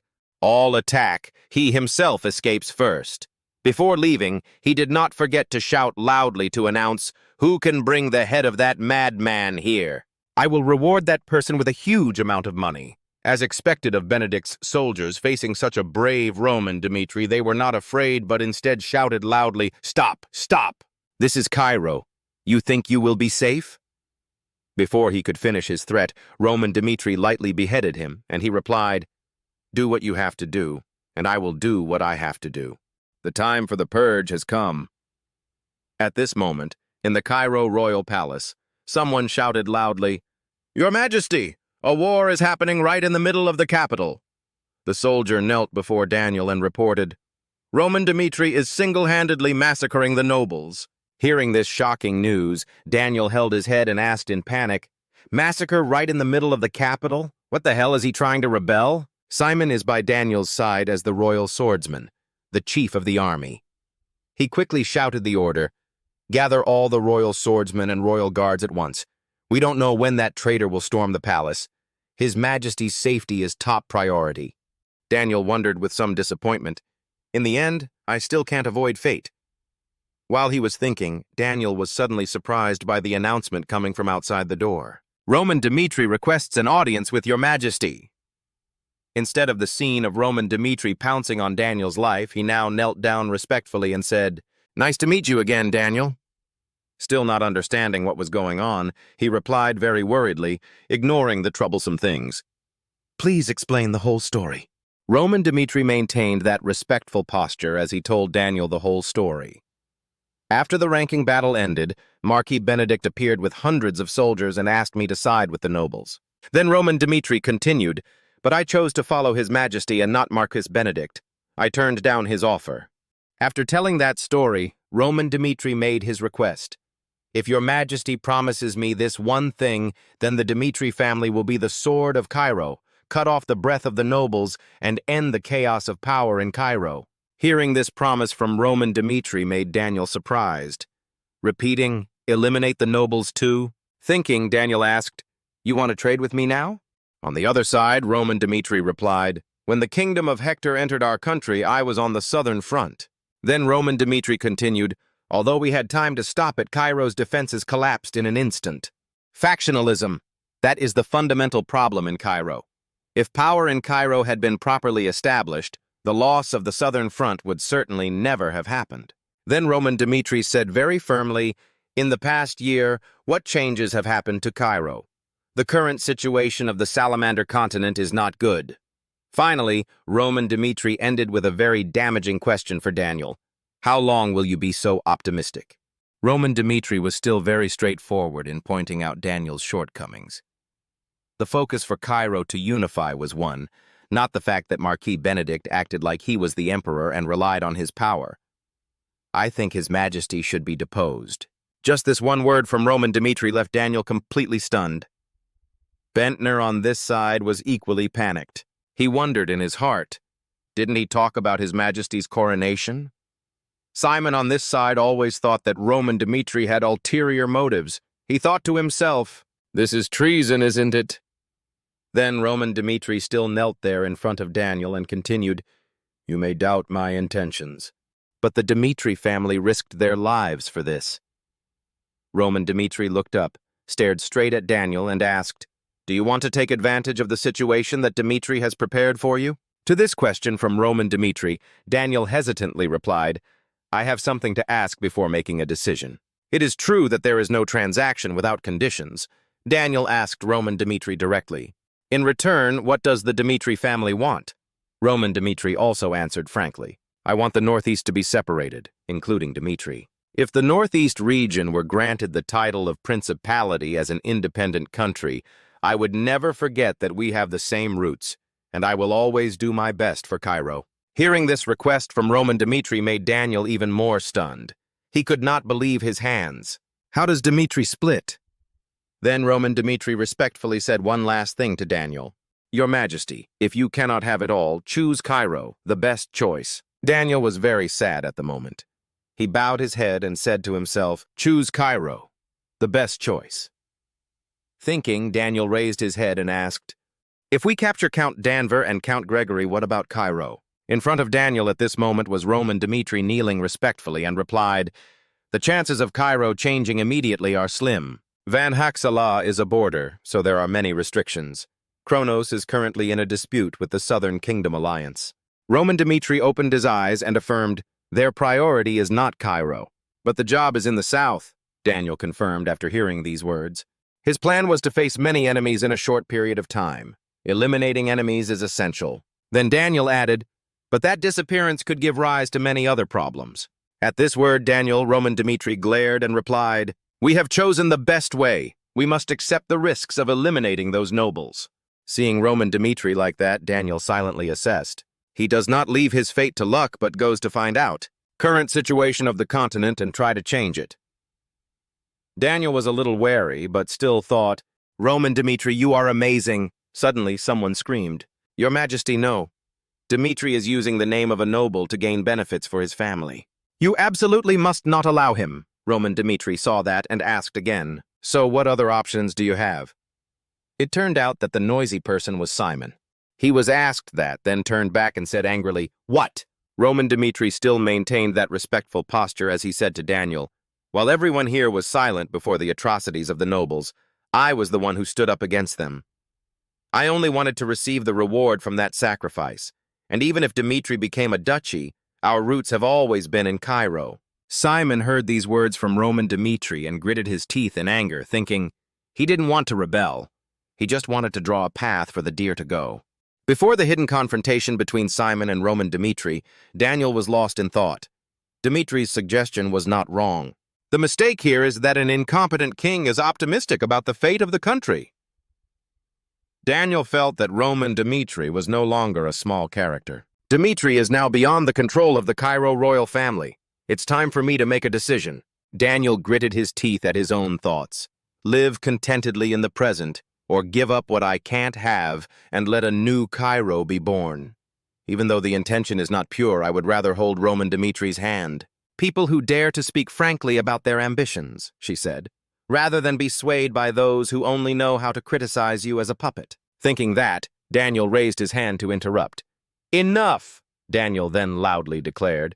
"The northern region of Cairo, including the Dmitri family, will from now on be called a duchy." He promised on the honor of the royal family that he would hand over the power to Baron Dmitri. Daniel's eyes became serious as he ordered Roman Dmitri to definitely deal with Marquis Benedict, who was planning to rebel and cause chaos in the country. Danver thought angrily, as long as they continued to attack Marquis Benedict in the capital, Dmitri and the nobles would not be able to stop, unless one side gave up. Then Danver leaned back in his chair and continued thinking. Roman Dmitri had come to the palace. The main purpose was to use His Majesty's power in the confrontation with the nobles, the war between Dmitri and the king and the nobles. Danver smiled dangerously as he thought that, after those two forces fought to the death, the one who would benefit here would be Valhalla. While he was in a dream for 3 days, suddenly a soldier ran in and reported, "Sir, there's urgent news." "Master, something's wrong," Danver asked in surprise. "What's going on?" The soldier's face turned pale as he replied, "Has Roman Dmitri led his troops into the mansion?" Just as the soldier was about to tell Danver to run away, someone's hand grabbed his neck from behind. It was Roman Dmitri who entered. He slammed the soldier's head into the ground. "Finished," Roman Dmitri spoke. "Count Danver, from now on, obey the king's orders." Danver saw Roman Dmitri's appearance and was extremely confused, wondering, is Roman Dmitri a noble? Why is he here? Then Danver calmed himself down. "Calm down." Thinking this, he stood up and said loudly, "What king? What are you talking about?" Roman Dmitri, on the opposite side, quickly explained, "You colluded with the insider and revealed Cairo's secrets. So the king ordered his arrest. Not only that, Roman Dmitri also threatened Danver. If you dare to say anything nonsense, I will consider those words as treason and deal with you immediately." Danver could not bear these accusations any longer and slammed his hand on the table. He asked again, "Treason?" He thought to himself, does everyone know that I'm on Valhalla's side? Then Danver mustered up all his courage and shouted, "Do you dare to face the consequences after daring to threaten me? Valhalla won't let this go." Roman Dmitri felt that he could not continue arguing with Danver, so he drew his sword and said, "You should watch your words now."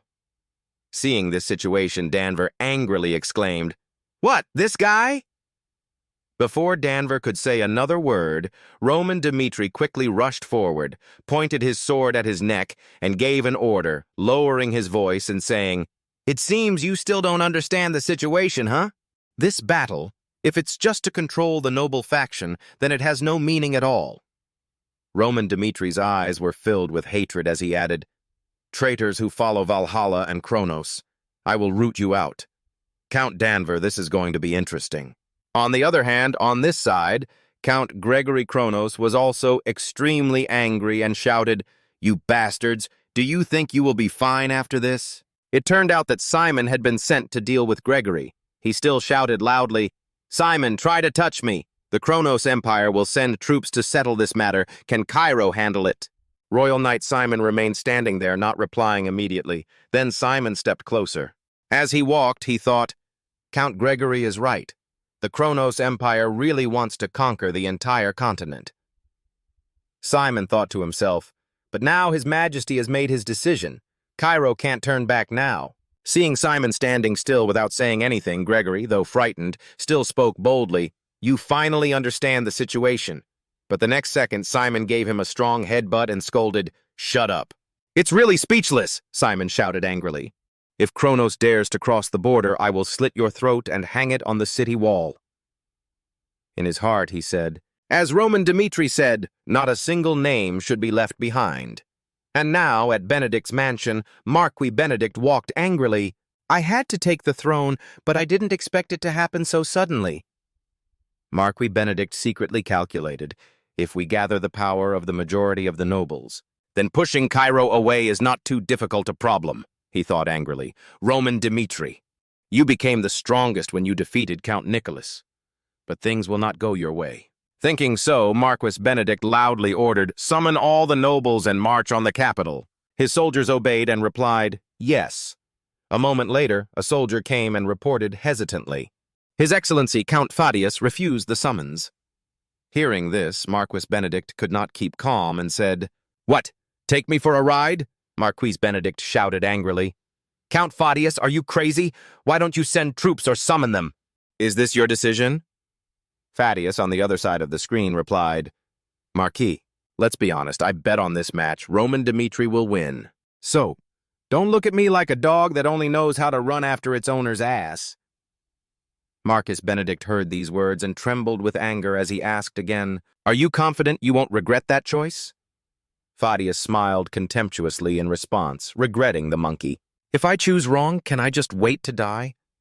Then he continued, "I was a traitor at first, but from now on, I will do anything for Roman Dmitri." Then Fadius asked, "Have you not heard anything? How much does he care about his people? It seems like the head of the noble faction doesn't know what the current situation is either. Don't you know the nobles are falling?" Marquis Benedict was extremely shocked when he heard this information. The fall of the aristocracy at the same time somewhere else? There was a man who was resolutely declaring, "I, Valentino, declare that I will support the Dmitri family." Valentino, the neutral faction, began to waver. After the Valentino family, who had maintained a neutral stance, turned to support the Dmitri family, made moves to hire many mercenaries from all over the kingdom. This consistent action by the neutral faction and the Valentino family made the noble faction wary, unable to attack the Dmitri family immediately after they expressed their stance in this power struggle. In the palace conference room, the leaders of Cairo gathered around a large table. An elder spoke up. A few days ago, Count Fadius, who was once a member of the noble faction, changed sides and is no longer with us. As a result, some weaker nobles also turned around and did the same. Daniel was worried. His forehead was sweating non-stop, and he thought to himself, "Those nobles who valued money as much as their lives had always openly opposed me before. But after Roman and I took drastic action, it seemed they had been moved. Anyway, having money without a life to spend, it is useless." He thought to himself, "In this power struggle, Roman did the right thing. I have been very decisive in handling things." Pointing a finger at the map of the capital, the person said, "If before, the nobles could have gathered all their troops and moved towards this capital. But up until now, it seems like they have not made any moves to do so. It was Roman." He continued, "The situation is very favorable to us at the moment. The nobles are internally divided. They are no longer united as before. The time has come for us to wipe out their forces once and for all." After listening, Daniel immediately ordered Roman, "You can rest assured about this. I have given you full authority to decide. All the soldiers of Cairo will be under your command in this war." He expressed his trust in you. "I always stand behind you to support you. Whatever decision you make, you can act first and then report back to me." Roman, with a determined gaze, after clearly hearing the order from the head of the Cairo kingdom, placed one arm across his shoulder, showing loyalty, and spoke, thanking His Majesty. In the conference room, Marquis Benedict was also discussing the war with his logistics people. After taking command of the army, it seems he is preparing for a general attack on us. They will be here in a week or so at most, he continued. At present, our military forces cannot confront them directly because the force has been divided quite a lot. So we will have to stay here and wait for some opportunity to counterattack and push them back. Another name opened his mouth, the biggest troublemaker in this war. Previously, Marquis Valentino, who had always maintained a neutral stance, had now dragged many nobles into Roman's power, which was something I had never thought of. The man continued speaking, his power reinforced by the royal family. Do we have a chance to win this war? His words made him ponder for a moment. Zedin also added, our noble force is mainly greedy for money and afraid of death. This time, all the troops gathered together were not even 1/5 of the force. If we face them alone like that, we will definitely have difficulties. Or we can contact outside forces like Kronos and Valhalla. If those two countries support us, then we can counterattack. He constantly gives advice on the war. Currently in the country, those two factions have been suppressed by Roman. They have been driven to the limit. Now that we have made an offer with great benefits, they will have to agree to listen. Marquis Benedict heard this, clasped his hands together and replied, that was also a good idea. All join forces against a common enemy, but time is running out. We don't know how long it will take to convince them to support us. Count Gregory heard this and replied, according to estimates, since those two factions are mainly concentrated in the capital, it is not difficult for us to contact them. But concentrating all the forces is quite difficult in this situation. It is estimated to take more than 2 weeks, Marquis Benedict said. Well, better late than never. So I'll leave the decision to you regarding contacting those two parties. Well, wait for my good news, Count Gregory replied. Amidst the silence that filled the air, the resolute words of Marquis Benedict rang out, this war is a large-scale war involving our life and death, and we have prepared for it before. Now is the time for our forces to do it. He declared fiercely, all power in Cairo will belong to our noble faction. Morning light filtered through the window, illuminating the dark room. Nicholas was lying on the hospital bed, bandages dripping all around his body. Nicholas asked himself, where am I? A moment later, he struggled to sit up, touched his injured eye, and remembered what had happened. Oh, I remember. After that match, I was injured. He thought to himself, the wound doesn't seem that important. Roman has gone easy on me. Recalling the image of the match at that time, Roman coldly attacked Nicholas head-on, causing his blood to flow everywhere. The pain was indescribable. Roman told him, don't think too far into things like that. I will never betray my kingdom. He assured with a cold gaze, a steadfastness he reserved for his kingdom. Nicholas now wondered what the situation in the capital was like now. Suddenly there were footsteps coming. The door opened wide and someone shouted, oh my God! Simon looked at Nicholas, who was sitting on the bed, and exclaimed, I thought you would never wake up. What a blessing. Nicholas immediately asked, after I fainted, what is the current situation in Cairo? Simon replied, this is complicated. I am now under Roman's command, he said. He joined hands with His Majesty to unite forces. Together, they attacked the noble faction of Marquis Benedict, along with the noble forces of the two nations, Kronos and Vahana. Hearing that, Nicholas lowered his voice and ordered, I understand, take me to the barracks. His eyes seemed to emit fire. Nicholas continued, we need to be there to get a handle on the situation. Roman is walking on the red carpet. He gradually moves forward in front of tens of thousands of soldiers. He stood before Nicholas, who was holding the sword that would be given to him. Roman thought to himself, never thought one day. The most powerful man in the royal army directly gave power to himself. The man who was formerly Cairo's strongest swordsman, Count Nicholas. In this chaotic situation, he still loyally stood by His Majesty's side. At this time, Nicholas also gave him the sword. He took a step forward, turning toward the soldiers who were looking up at him. His hand held a large sword. His mouth spoke loudly and clearly. Cairo is in chaos right now. Things need to be resolved quickly. We and the nobles will soon face off to the death. He continued with his strong words, this is inevitable, this is such a pointless war. Many people and soldiers will fall. Relatives and compatriots will kill each other. But to regain power and move towards stability in the future, there is no other way. We need to defeat the aristocrats, eliminate the source of this disaster. What he said made Nicholas stunned by his determination and perseverance. Roman shouted loudly, "Furthermore, in this battle I will be the vanguard. You just need to listen to my orders and join me in the final victory." As soon as he finished speaking, the soldiers shouted his name, showing their trust in him. Pioneer in this war, the battle for the throne, a fierce battle has finally officially begun. At the fortress area, Roman leisurely strolled around. He said, "In this war, there will be no concessions. We need to fight fast, win fast.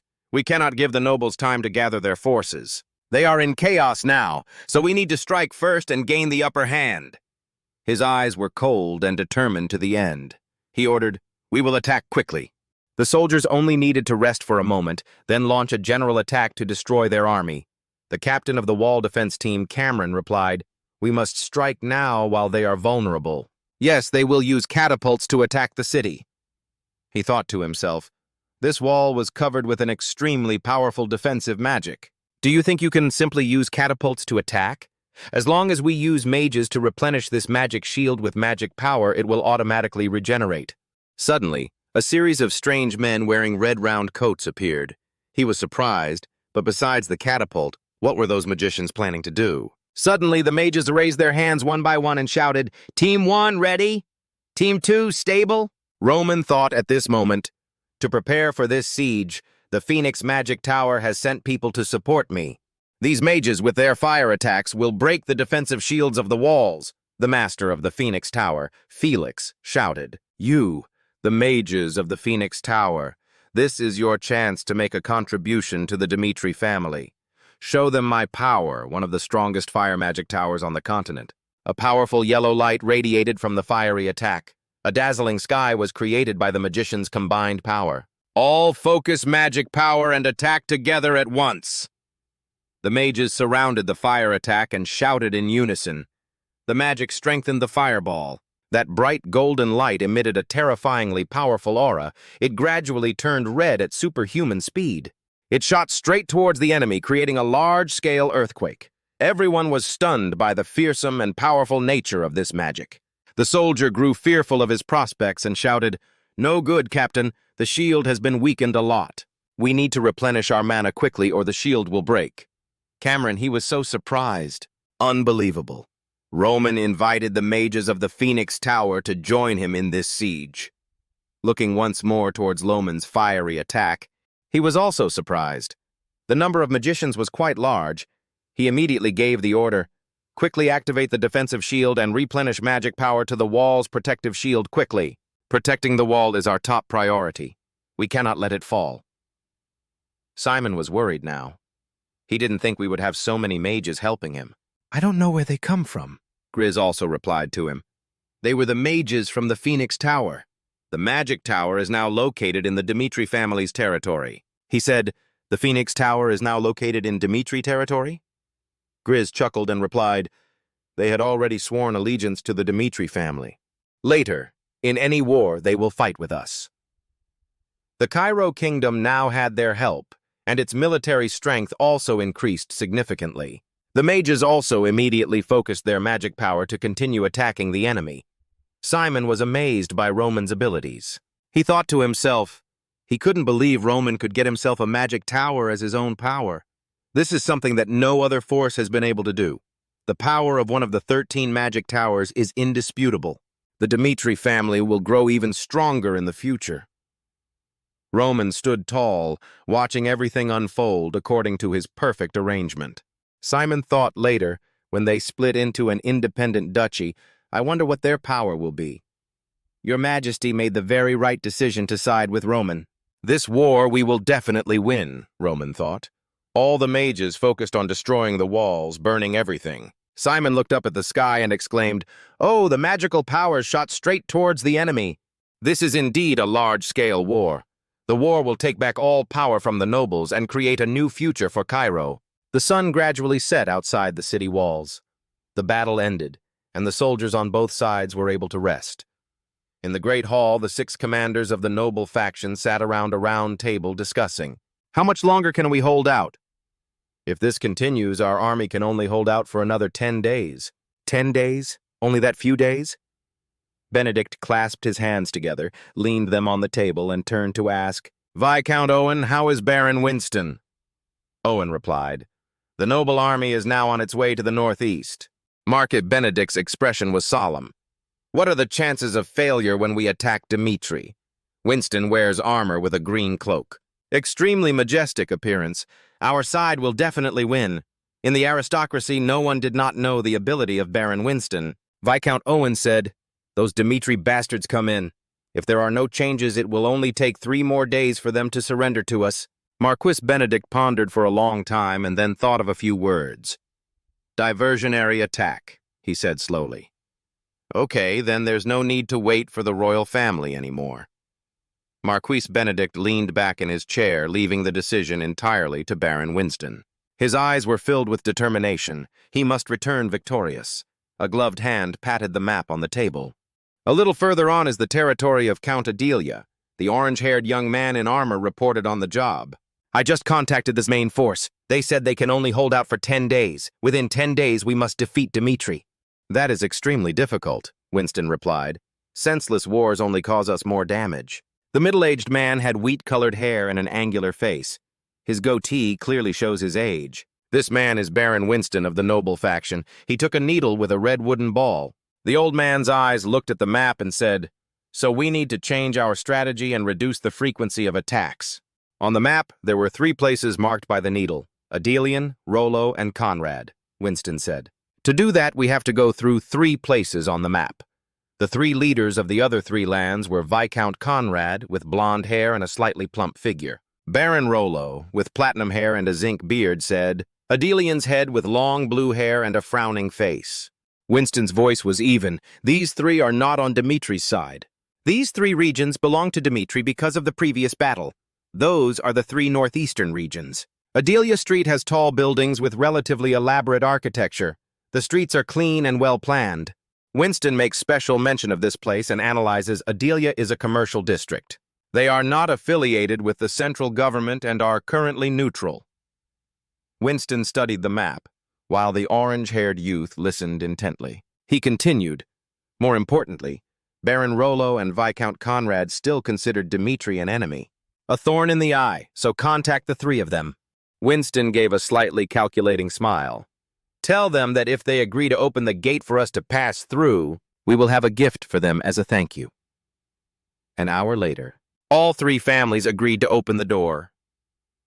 The horse's hooves stopped abruptly on the worn-down grass. The orange-haired youth rode behind Winston, unable to help wondering, Dear Commander, can we trust those northeastern nobles? I'm afraid they'll set a trap for us, Winston replied. I thought about that too. Winston rode first. Behind left is an orange-haired young man. Next came the infantry, fully equipped with metal helmets. He said, But even if it was a trap, the forces in the northeast were nothing more than weaklings. Dmitri's elite troops have already gathered at the main force barracks. Despite this analysis, Winston still questioned, So you think they can beat our elite army? The orange-haired young man replied, Of course not. In front is a vast grassland with rolling hills in the distance. Winston continued, With such a vast land, even if the northeastern army attacks, we can still resist. The young man was surprised and admired when he heard these words.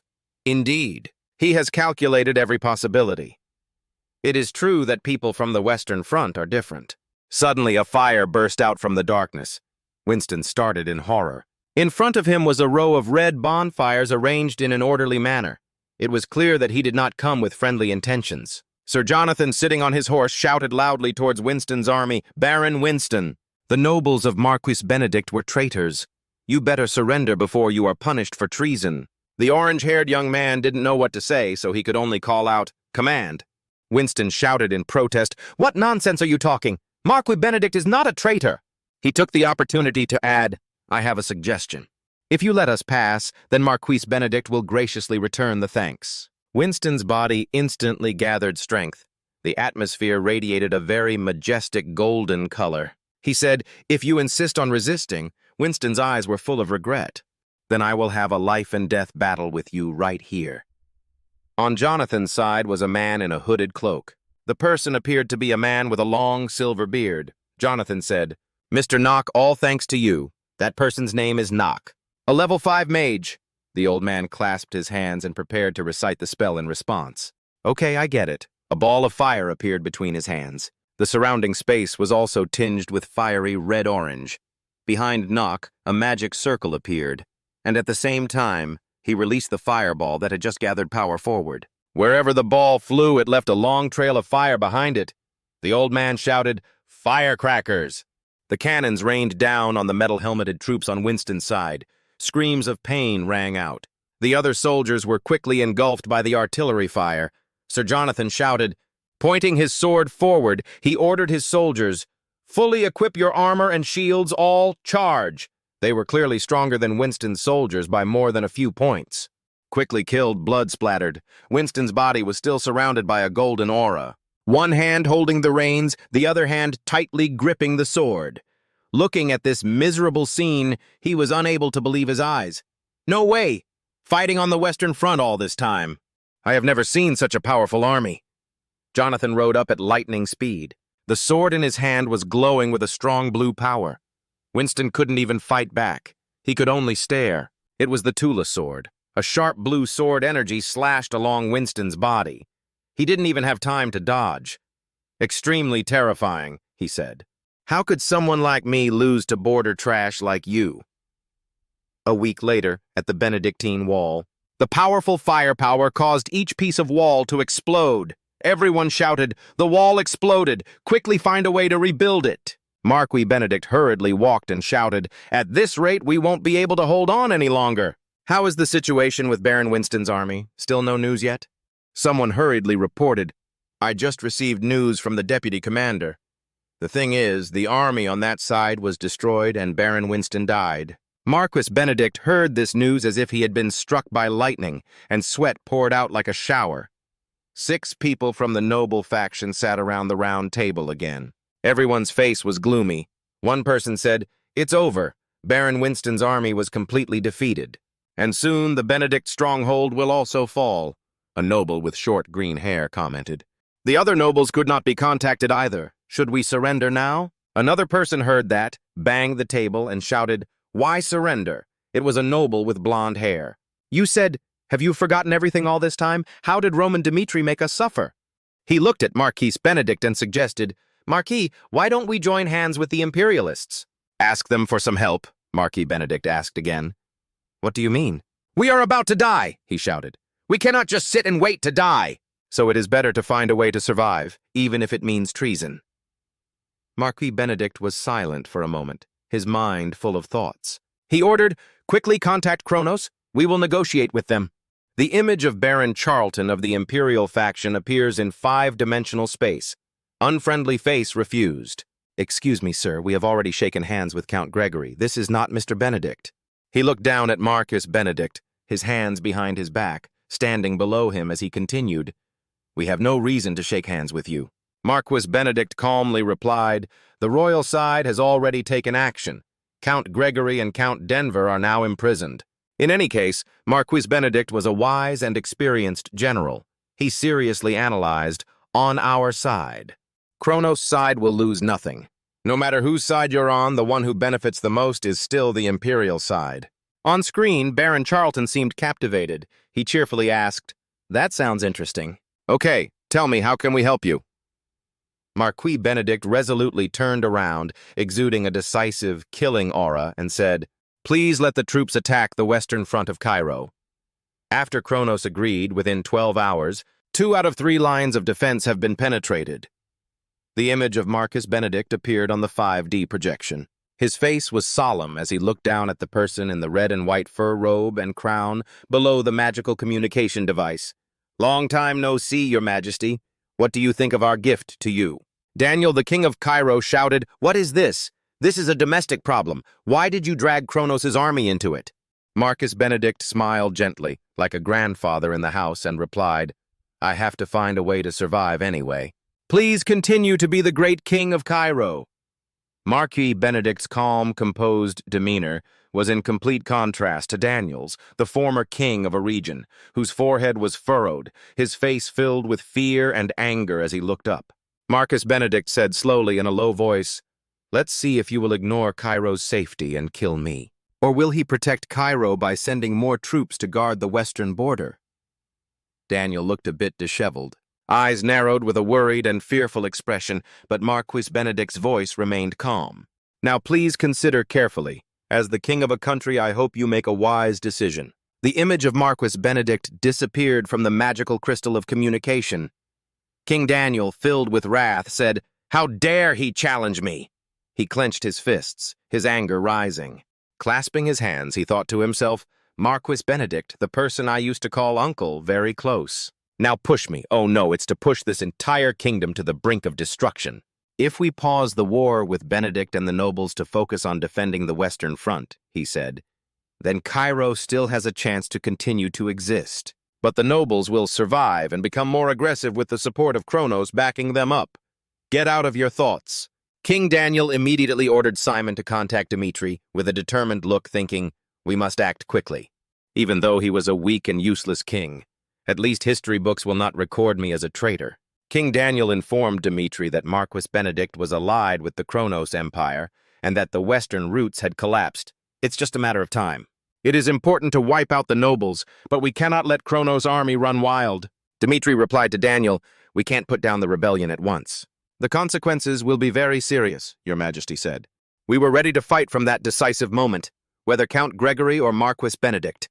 None of that matters. What if we have an insider? Intelligence for the enemy. Now let's take a step back. But later on, many people will have to sacrifice to move forward. Dmitri was silent and looked at King Daniel, who was in doubt. Dmitri said, Your Majesty, please have confidence in the commanders of Cairo. If you give me a little more time, just 3 days, I will wipe out those nobles and go to the Western Front to stop Kronos' army. King Daniel replied in a firm voice, I know 3 days. Must deal with those traitors. Cairo took advantage of the nobles' distraction to move troops at night, block their retreat. And wait until the wall's defensive magic reaches its limit, Dmitri said to his soldiers. The magic of the wall has reached its limit. Tomorrow, we will attack the last wave, but suddenly, a footstep approached and a voice called out, Commander, please let me go first. Please give me another chance to prove my loyalty. Dmitri suddenly smiled, looked straight at Count Fadius and replied, Want to prove yourself useful? Don't let the past get in the way of your progress. Dmitri pointed at him and said loudly, The one who started this war is you, Count Fadius. Traitor of the noble faction, Count Fadius growled. Eyes burning with determination, I will give it my all. The next day the noble soldiers were showing pride. Because yesterday was backed by the Kronos Empire, suddenly there were footsteps coming. He stood in front of the wall, watching. He said to himself, It's time to repay my master's trust. A blazing fire flared up. In your eyes, I am Felix of the Phoenix Tower. Felix's whole body shook. He is working hard. And launch the move! Burn! A commander was laughing happily. But suddenly he heard some sound and immediately turned back to look. The soldiers shouted in panic, What is it? Hey, over there! Flex's whole body was now burning. He constantly unleashed fire attacks to burn the enemy. Every attack he makes, making the enemy even more panicked, realizing the increasingly dire situation. The commander shouted hurriedly, Run! Saw the wall collapse! Count Fadius shouted. Soldiers, follow me. At all costs, we must crush these traitors. At this time on the wall, the soldiers realized. Count Fadius and his army were approaching. They immediately pointed their cannons at the Count's corps and shouted loudly. Die, but with flexibility and courage. Count Fadius dodged the fatal shot. Fadius dares to face things that others would always avoid. He accepts all risks. Constantly prove your worth through courageous and attractive actions. Unlike other nobles, he took a risk with this choice. Dare to face danger to prove your courage and difference. Although he could have stayed safely behind the scenes, he chose to face the danger head-on after a fierce battle. Count Fadius sat down with a thud. Gasp, he thought. My work here is finished. From now on, it's Roman Dmitri's time. At this moment, Dmitri marched towards the enemy. Seeing this, the enemy soldiers panicked and shouted, The demon of Cairo has appeared. Quickly stop Dmitri. Use any means to kill him. Hearing the title, Demon, Dmitri couldn't help but feel excited. Demon. Cool. I like this title. A commander of Cairo stood on the wall. Panicked, he stammered at the situation. The Cairo demon could not believe it. Before his eyes, Dmitri stood there proudly. I destroyed all the soldiers. At this time, in this noble faction, the sound of magic transmission rang out. Oh no, this is a big deal. The wall has been breached. The defensive magic has failed. The soldiers of the great families are being massacred by Dmitri alone. Run away quickly! The nobles' faces were pale, terrified of the situation. Dmitri obtained the magic of communication and used a threatening tone to speak to the nobles. Listen up, Marquis Benedict, and you traitors. I will not let you live in peace. Prepare to face the end. Even if you kneel and cry until your tears run dry, I will destroy you all for treason. We will meet soon. Hearing this, Count Benedict's face turned pale. Time gradually returned to the past, to 10 years ago. A king sat on his throne and spoke, "We cannot start a war with the Kronos Empire, because the people will suffer the most." Hearing Daniel say that, a man with platinum hair who was kneeling on one knee on the floor also quickly spoke up. "But, Your Majesty..." Not letting him speak for long, Daniel said, "You can step back now." The past seemed to appear. Previously, Cairo could not make quick decisions because the king was incompetent. Images of two opposing factions are shown. So the imperialists sided with Valhalla and Kronos. They expanded their influence and successfully overcame the power of Cairo. The narrative continues at the funeral of Marquis Benedict's sister. At that funeral, the whispers kept ringing. "I heard that her illness was passed down from the Benedict family, right?" Someone else added. "However, in this small kingdom, no one could save her." The whispers did not stop, but grew louder. "If we use the Empire's advanced technology, she might be able to survive." The murmuring made the Marquis shed tears of regret. Suddenly, a thought popped into his head. A thought appeared in Marquis Benedict's mind. If this continues, will Cairo be okay? The Marquis could not keep his composure and stood in the middle of the hall and shouted, "I don't trust the Cairo royal family anymore. It's time for me to establish power for myself." His words made all eyes turn to him. He didn't hesitate to continue speaking to put Cairo in its rightful place. As if seeing the support of everyone around him, he displayed his righteousness and shouted loudly, "Nobles of Cairo, follow me!" Making everyone raise their hands in unison as if to applaud his bravery and, along with that, their support. And this was the beginning of the formation of the Noble Alliance. From there, he rose to power, but things went wrong. Over time, the original goal gradually deviated. Marquis Benedict began to yearn to seize the throne. Now, that very thought of his made the Marquis scratch his head and wonder, what wrong step did I take to suffer this consequence? At the same time, the image of a young man with a clear name appeared in his mind, Roman Dmitri. That made him fall into deep thought again. Now he controls it all. Cairo has become meaningless. Those thoughts kept running through his head, making him grit his teeth. If this continues, then the only outcome for him is death. That thought seemed to take over his mind, causing him to stand up and order his subordinates.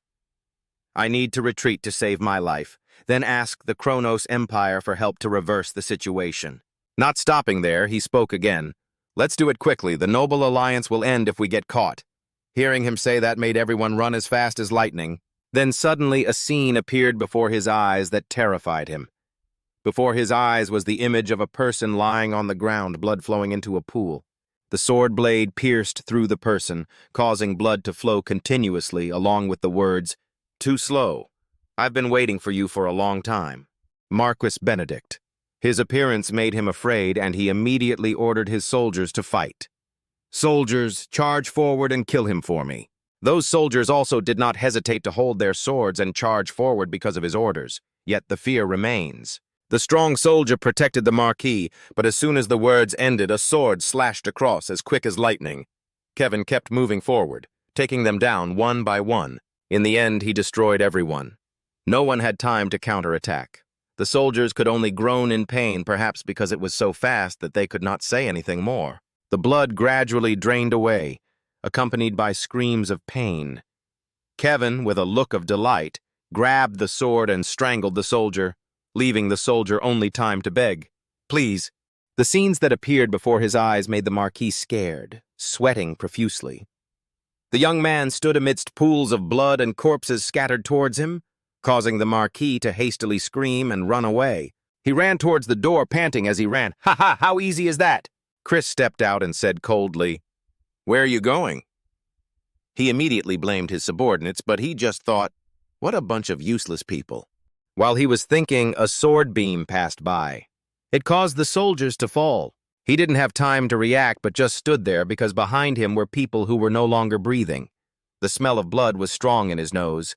When he regained his composure, he was filled with fear and ran away, screaming loudly. This caused him to turn his head to glance at that figure.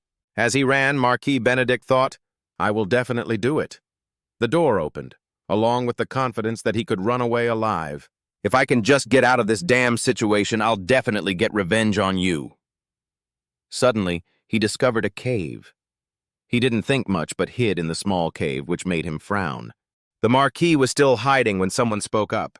He can't escape. Search every corner for me. The Marquis finally got in. He hugged his chest and trembled, thinking that he was about to have Cairo in his hands. Because of that bastard, everything had been turned upside down. He immediately gritted his teeth and thought, I will definitely take revenge. Pay back all the humiliation I have suffered today. Suddenly a voice struck his ears. Marquis Benedict, it's over. That familiar voice made him realize that the person was Viscount Owen. Viscount Owen slowly walked towards the cave and said, You ran here to hide without seeing anything unusual? I mean, from the very beginning, there was no way for you and I to escape.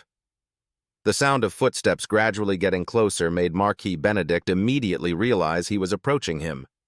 Did he know he was here? Viscount Owen looked into the cave and said, You can come out now. Then he said in a serious voice, You bastard, do you think I don't know you're there?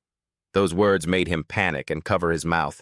Viscount Owen continued to shed tears as he said absent-mindedly, I believed you were a talented commander, so I followed you. You have disappointed me so much. Suddenly, a sword pierced through his body, causing him to cough up blood and only managed to say, This feels like a hand touching the ground. A man with angry eyes bent down to the cave where he was hiding and said, Come out. Time seemed to pass. One foot with one shoe on, the other bare, dragging on the ground and the voice urging, Hurry up! Marquis Benedict was handcuffed and walking forward. Wherever he went, the sound of a knight's voice rang out, It's Marquis Benedict, you bastard! Why are you running away alone? Die! A muscular figure appeared before his eyes, forcing him to quickly kneel on the ground. But he still kept shouting, This is so unfair. For this kingdom I have contributed so much, and yet you treat me like this? He kept shouting and arguing while the useless king sat around doing nothing. I am the talented leader who has protected Cairo until this moment. If it were you, would you be able to devote yourself to such a king? The voice did not stop, but became more intense. The Kronos Empire has always been eyeing the borders of Cairo because within Cairo there are traitors. Tell me, where did I go wrong? Hearing him say that, he looked at him with a serious face. Roman also answered him, I'm not saying your decision at that time was wrong. Maybe thanks to depending on the empire, Cairo survived that time. Then he continued, But look back. Now what have you gotten? Even though you are a high-ranking official, you still realize that the order of power has not changed. So what you are doing now is not for the safety of this kingdom, but for your own greater ambition. If you truly want to help the poor people, there is nothing wrong, but the fact is that you are looking out for yourself, she said. The words paused for a few seconds. He immediately had a cold and deadly look in his eyes and said, To fulfill your ambition, who else do you want to sacrifice? Now he had nothing left to say in response, so he could only raise his voice and plead. Please, please forgive me. I am willing to do anything for the royal family. Oh no, for the Dmitri family from now on. He didn't give him a chance to speak. It's too late. A sword slash across his neck caused blood to spurt out, accompanied by his voice. This is the end for you. As if in memory, the narrative appeared. A man who was once the great hero of Cairo, a man who once possessed what was called absolute power. Scene change, Cairo royal family. Cheers went up. We have won. A man bowed respectfully before the king and said, Roman Dmitri has destroyed Marquis Benedict. It makes the emperor think. He did it. But the emperor seemed to think rationally. But now is not the time to be happy about that. Kronos is making strange moves. The Emperor immediately grasped the life-saving straw and ordered, "Report to Roman Dmitri." The sunset gradually appeared, accompanied by a voice saying, "I will definitely confer the highest title for this feat, protect the western border." At the third defense line, western front, the magic messenger rang out announcing, "By His Majesty's command, in 3 days, we must suppress the uprising on the western front. Roman Dmitri will bring troops. Try to hold out." A voice rang out, speaking softly to Flora. She guessed correctly, turning back to the character. Flora. She was a famous and well-known person on the Western Front. After meeting Roman, she left Florence and enrolled in the Royal Academy. Here she learned tactics and became a volunteer on the Western Front, and then she became Cairo's first female officer. Although her opponents were not ordinary with her unique ideas, she proved her ability and was recognized by everyone. The captain of the officer team, Baron Noel, could not help but be skeptical. How can the rebels be defeated in just 3 days? We need to prepare for a long battle. Just using the acceleration gate alone will take 1 to 2 days of travel. How to win in time? Count Vandenberg, commander of the Western Front, also agreed. With the current situation, it was impossible to destroy the enemy so quickly. However, Flora spoke calmly. "I think otherwise. If Roman had planned for 3 days, this battle wouldn't last more than 5 days. Count Vandenberg asked in surprise, "How can you be so sure?" Flora replied, "In my experience, Roman is not someone who judges things based on emotions," Sharp Eyes said. Furthermore, Kronos' side is also under time pressure. They must capture Cairo before Benedict's support completely collapses, so now they had only one way left. She continued to draw out an attack diagram. Initially, they will launch melee attacks to intimidate their opponents. But during this time, if they want to win quickly, they definitely have to use combat magicians. We need to understand their move. The Empire has 7 magic towers, and we must destroy these magicians if we want to win. Magicians often leave openings when casting spells, so they choose a safe distance. We need to guess the location correctly and set up a magic trap. But Count Vandenberg retorted, "Impossible. We don't know the location, and the magician will detect the trap." "That is why," Flora emphasized, "we need a master swordsman to join us. He will travel with the army to all places. This way we will locate the enemy's mages. The role of the master swordsman is key. They will emit the aura at the highest level, disrupting the surrounding environment and making it impossible for the magician to detect the mana." Flora continued with a bewildered look. "The question is, who will agree to be the master swordsman and lead? Because the chances of survival are quite slim." Hearing this, everyone felt bewildered and afraid. Rodwell suddenly spoke up. "I will. Allow me to take the lead." The room suddenly became tense. Everyone looked at Rodwell in surprise. Finally, Count Vandenberg decided that Rodwell Dmitri would be the one to lead the charge in this battle. On the walls, Flora meets Rodwell and wonders, "Why did you choose such a dangerous job?" Rodwell replied, his eyes filled with determination, "Roman Dmitri. My brother has changed. It's hard to accept, but I can't deny it, so I will do anything to surpass him." Flora looked at Rodwell, smiling slightly. "Good luck. Try to survive and return." Finally, the day of the decisive battle came. Rodwell raised his sword and shouted, "I am Rodwell of Cairo. I want to challenge the Kronos Empire." He sighed and thought to himself, "Maybe today I will die. And from now on, it is a matter of life and death." The unranked 3-star swordsman Osbert responded to Rodwell's challenge. "I am Osbert. I will be your opponent." The battle began. In Kronos, it is completely different from Cairo, a place where 3 stars were enough to get a rank. Osbert continuously attacked Rodwell. Each blow was like a hurricane, making him feel the overwhelming power. At the same time, Kronos soldiers cheered, "Osbert, kill him!" The shouts and laughter spurred Osbert on to act more aggressively. Rodwell's eyes showed steadfast determination. Even though he knew he could not have the same strength as his brother Roman, but he refused to give up, fight to the last breath. Suddenly he blocked Osbert's sword and discovered his opponent's weak point. However, to perform the finishing blow, he must accept sacrificing his eyes or else he will be defeated. Rodwell put all his strength into the final strike. The sword spun like a whirlwind of death, severing Osberd's body in two. Blood gushed out, staining the ground red, and Osberd collapsed to the shock of the onlookers. Rodwell smiled, a smile full of pain but also full of victory. "Get out of Cairo, bastards!" Returning from the fierce battle just now, Rodwell trudged inside with heavy steps. Blood soaked his armor, he muttered to himself. Open wound on arm. Despite his body being in pain, his eyes were still filled with worry. Has our plan been successful? On the opposite side of him was Flora. Facing Rodwell's strong appearance, she gently replied, "Yes, definitely." Hearing this confirmation, Rodwell breathed a sigh of relief. Seeing Rodwell with this attitude also made Flora's eyes fill with admiration. On the other side was a man with a majestic aura. He was the commander, Kronos. Countess Fabio had a cold expression on her face. Fabio decisively ordered, "Magicians, prepare!" Immediately, everyone quickly obeyed and gathered. They are war magicians. The atmosphere at the Western Front fortress was still extremely peaceful, as if there was no sign of the upcoming battle. Vandenberg walked up to Flora and asked, "Flora, when are you going to detonate this magical trap?" She calmly replied, "Detonating it too early might give them more time to prepare. We can't kill all those mages at once.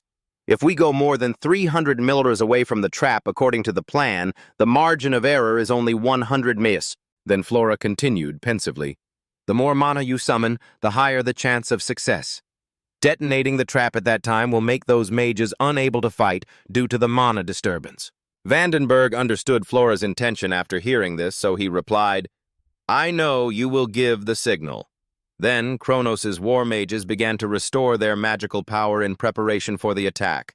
All of the mages were extremely focused, using all their strength to cast their spells, but no one could have expected the trap that Flora had set. When the time is ripe, Flora immediately shouted to Vandenberg, "Do it immediately." Vandenberg quickly complied, ordering his soldiers, "Let it explode." Thus, Kronos' war mages were blown up by the magical trap without any time to react. This huge explosion successfully destroyed all of Kronos' war mages. Fabio witnessed this scene and stood up, scolding these mischievous brats. Immediately, Fabio loudly ordered Kronos' soldiers, "Listen to me." With anger boiling within him, Fabio ordered the attack. "Let those dreamers who think they can fight against our Kronos Empire know what it means to have an empire." Immediately, all the soldiers obeyed the order and charged forward. Their spirits were high, shouting, "Charge!"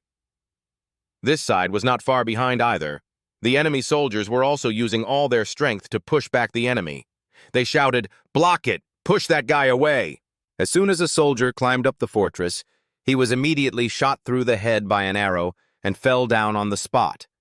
Just like that, the soldiers from both sides fought continuously. Those who climbed up were shot down. That arrow was shot by Flora. She loudly encouraged her soldiers, "Don't lose focus.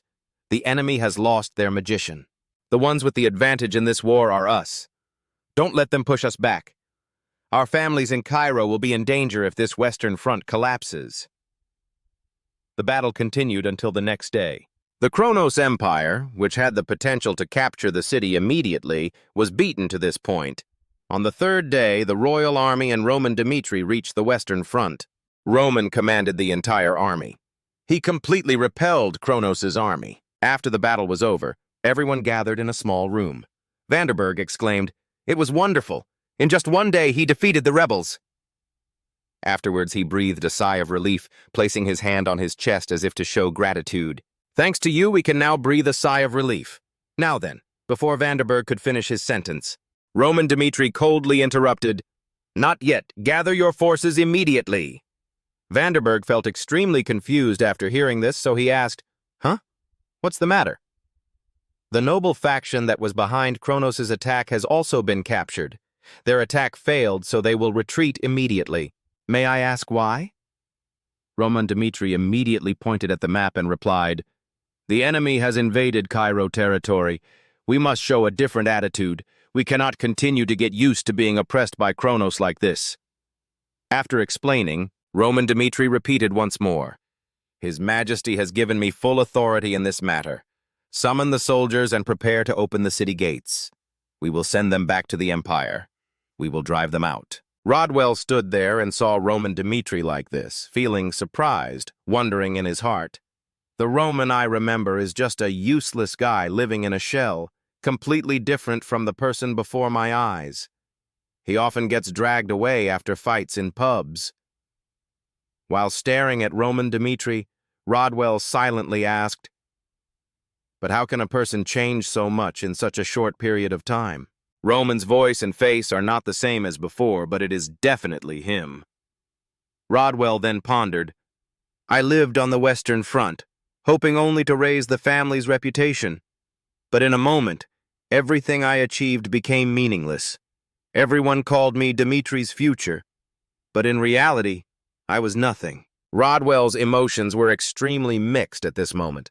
He still didn't understand why and kept asking himself, for what reason until now? Just like that, Rodwell kept silent and silently observed his brother, Roman Dmitri. Then Noel suddenly asked, "If we kill Kronos' army, what will Cairo gain?" Flora also spoke up, adding that the soldiers on the Western Front had been fighting hard for the past few days. Opening the city gates now would be like seeking death. Chapter 105. The screen displayed the image of Baron Charron, the person in charge of foreign affairs. He did not feel happy in his heart when he announced, "The uprising in Cairo by Marquis Benedict has been suppressed and resulted in failure." Charron was having a magical conversation with Fabio. He continued to remind him that the Imperial Army was now marching to the Western Front against the Empire. "You'd better retreat, Count Fabio." Fabio became angry upon hearing this and scolded, "Marquis Benedict, that miserable man." Fabio still couldn't control his anger and yelled at Charron, "We've spent too much time on this Western Front." Baron Charron replied, "Now you tell me to just retreat. Although our last attack failed, we can still continue to attack. With my military honor, I cannot allow myself to retreat so shamefully." After taking the brunt of Fabio's wrath, Charron didn't know what else to say. He could only lower his head and reply, "I don't understand what you're thinking right now, but the Kronos Empire is currently concentrating a lot of troops to attack the south and neighboring kingdoms. And now, Count Fabio, if we lose this troop in the west, it will affect the morale of the entire army on other battlefields. Therefore, for the sake of the entire army, please think carefully before deciding." After hearing these reminders from Charron, Fabio was still angry but tried to grit his teeth and endure. Finally, Fabio agreed and replied, "All right. I understand what you mean. I will gather the army tomorrow morning and have the whole team retreat safely." The next day, many soldiers were gathered on the ground. Someone reported, "Sir, I have left a small force as scouts in case the army attacks us." Fabio heard, and then brushed it off and replied, "That's not necessary." Jaden, behind, felt extremely surprised and said, "Yes." Seeing that Jaden didn't understand his intentions, Fabio turned back, gritted his teeth, and explained, "If they dare to attack and chase after our army, I will be even more grateful to them.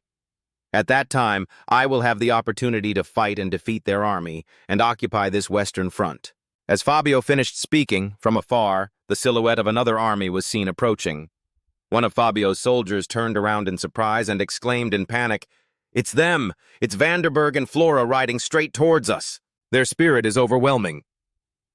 A soldier came forward to report to Fabio, "Commander, the enemy has appeared chasing us. They have advanced from behind and are almost upon us." Fabio's face seemed to show surprise after hearing this information. He wondered, what? Then Fabio smiled smugly and said to himself, "They came to pay their respects? Your Cairo army has made a serious mistake. I'm not afraid of you by retreating." Immediately, Fabio used all his strength to shout loudly, ordering all the soldiers, "Listen! All prepare to face the Cairo bastards." Then Fabio rode away. He kept repeating, "All attack!" As Fabio finished speaking, two powerful armies faced each other at the same time. Both sides possessed enormous numbers of soldiers and were determined to destroy the other. The night before, at the conference table of Roman Dmitri, Rodwell, Vanderberg, Flora and Noel, along with Roman Dmitri, spoke up in front of everyone. "It seems we were right. The entire Kronos army on this Western Front has retreated. Now it's time for us to counterattack. Roman Dmitri then went on to explain his intentions. The plan of attack is quite simple. Because their preparation time for withdrawal is urgent, they will not be able to retreat quickly. We will divide our troops into two sides. One side will attack from behind, and the other side will attack straight into the enemy's center. Rodwell and I will lead the charge straight into the enemy's center. As for Count Vanderberg, he will lead the attack with Flora, chase from behind, and attract their attention. Just like that, there will be people attacking from the middle, and there will also be people attacking from behind. After listening to Roman Dmitri present his plan, Noel exclaimed, "His plan was quite good and simple." Then he wondered, "But if we split our army in two, will it be weaker? Especially without you leading the soldiers behind?" Noel asked.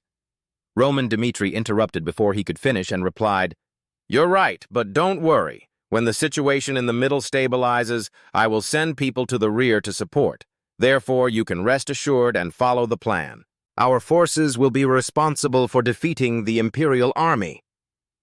Roman Dmitri was extremely confident in his strategy, asserting, "When we divide our troops like this, they will be difficult to deal with. At that time, we will have the advantage in tactics as well as morale. Our army will definitely win this battle."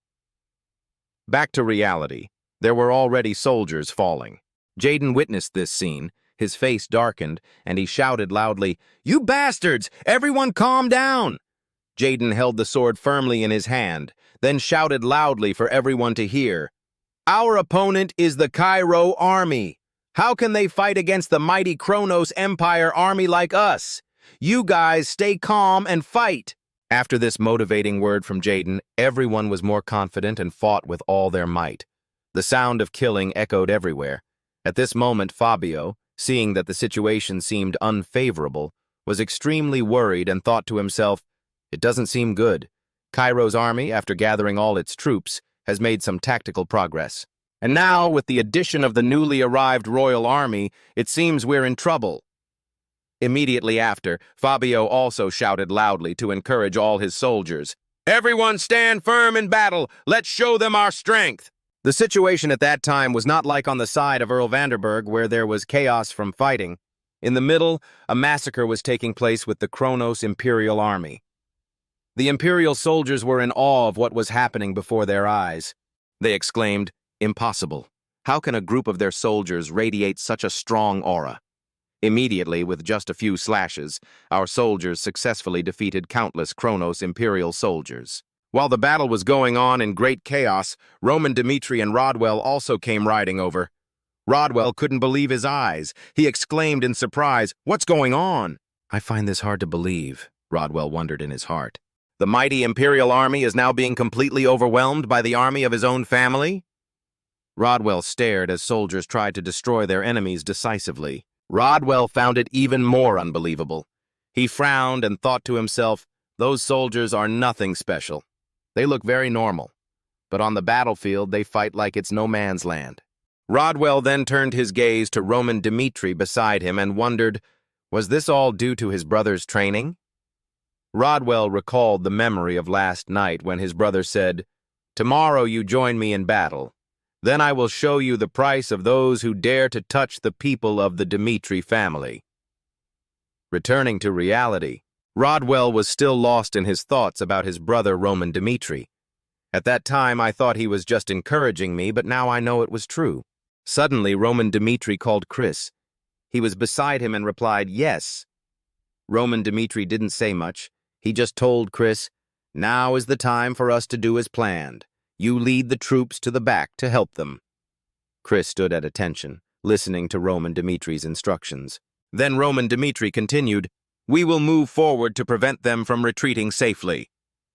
Rodwell was horrified when he heard these words, but said nothing more. Immediately, Chris obeyed and replied, "Yes." Then he led his soldiers and shouted, "Squad 2, follow me." Rodwell was still very frightened by his brother's ambition. Did he really want to destroy the entire Imperial army? On the other hand, somewhere the soldiers were still fighting very hard. Someone saved the soldier's life when he was careless and didn't protect his back. It was Flora who used her arrow to kill him. We are being cornered by them. It seems the situation is not good. Thinking, she immediately turned around and called, "Commander!"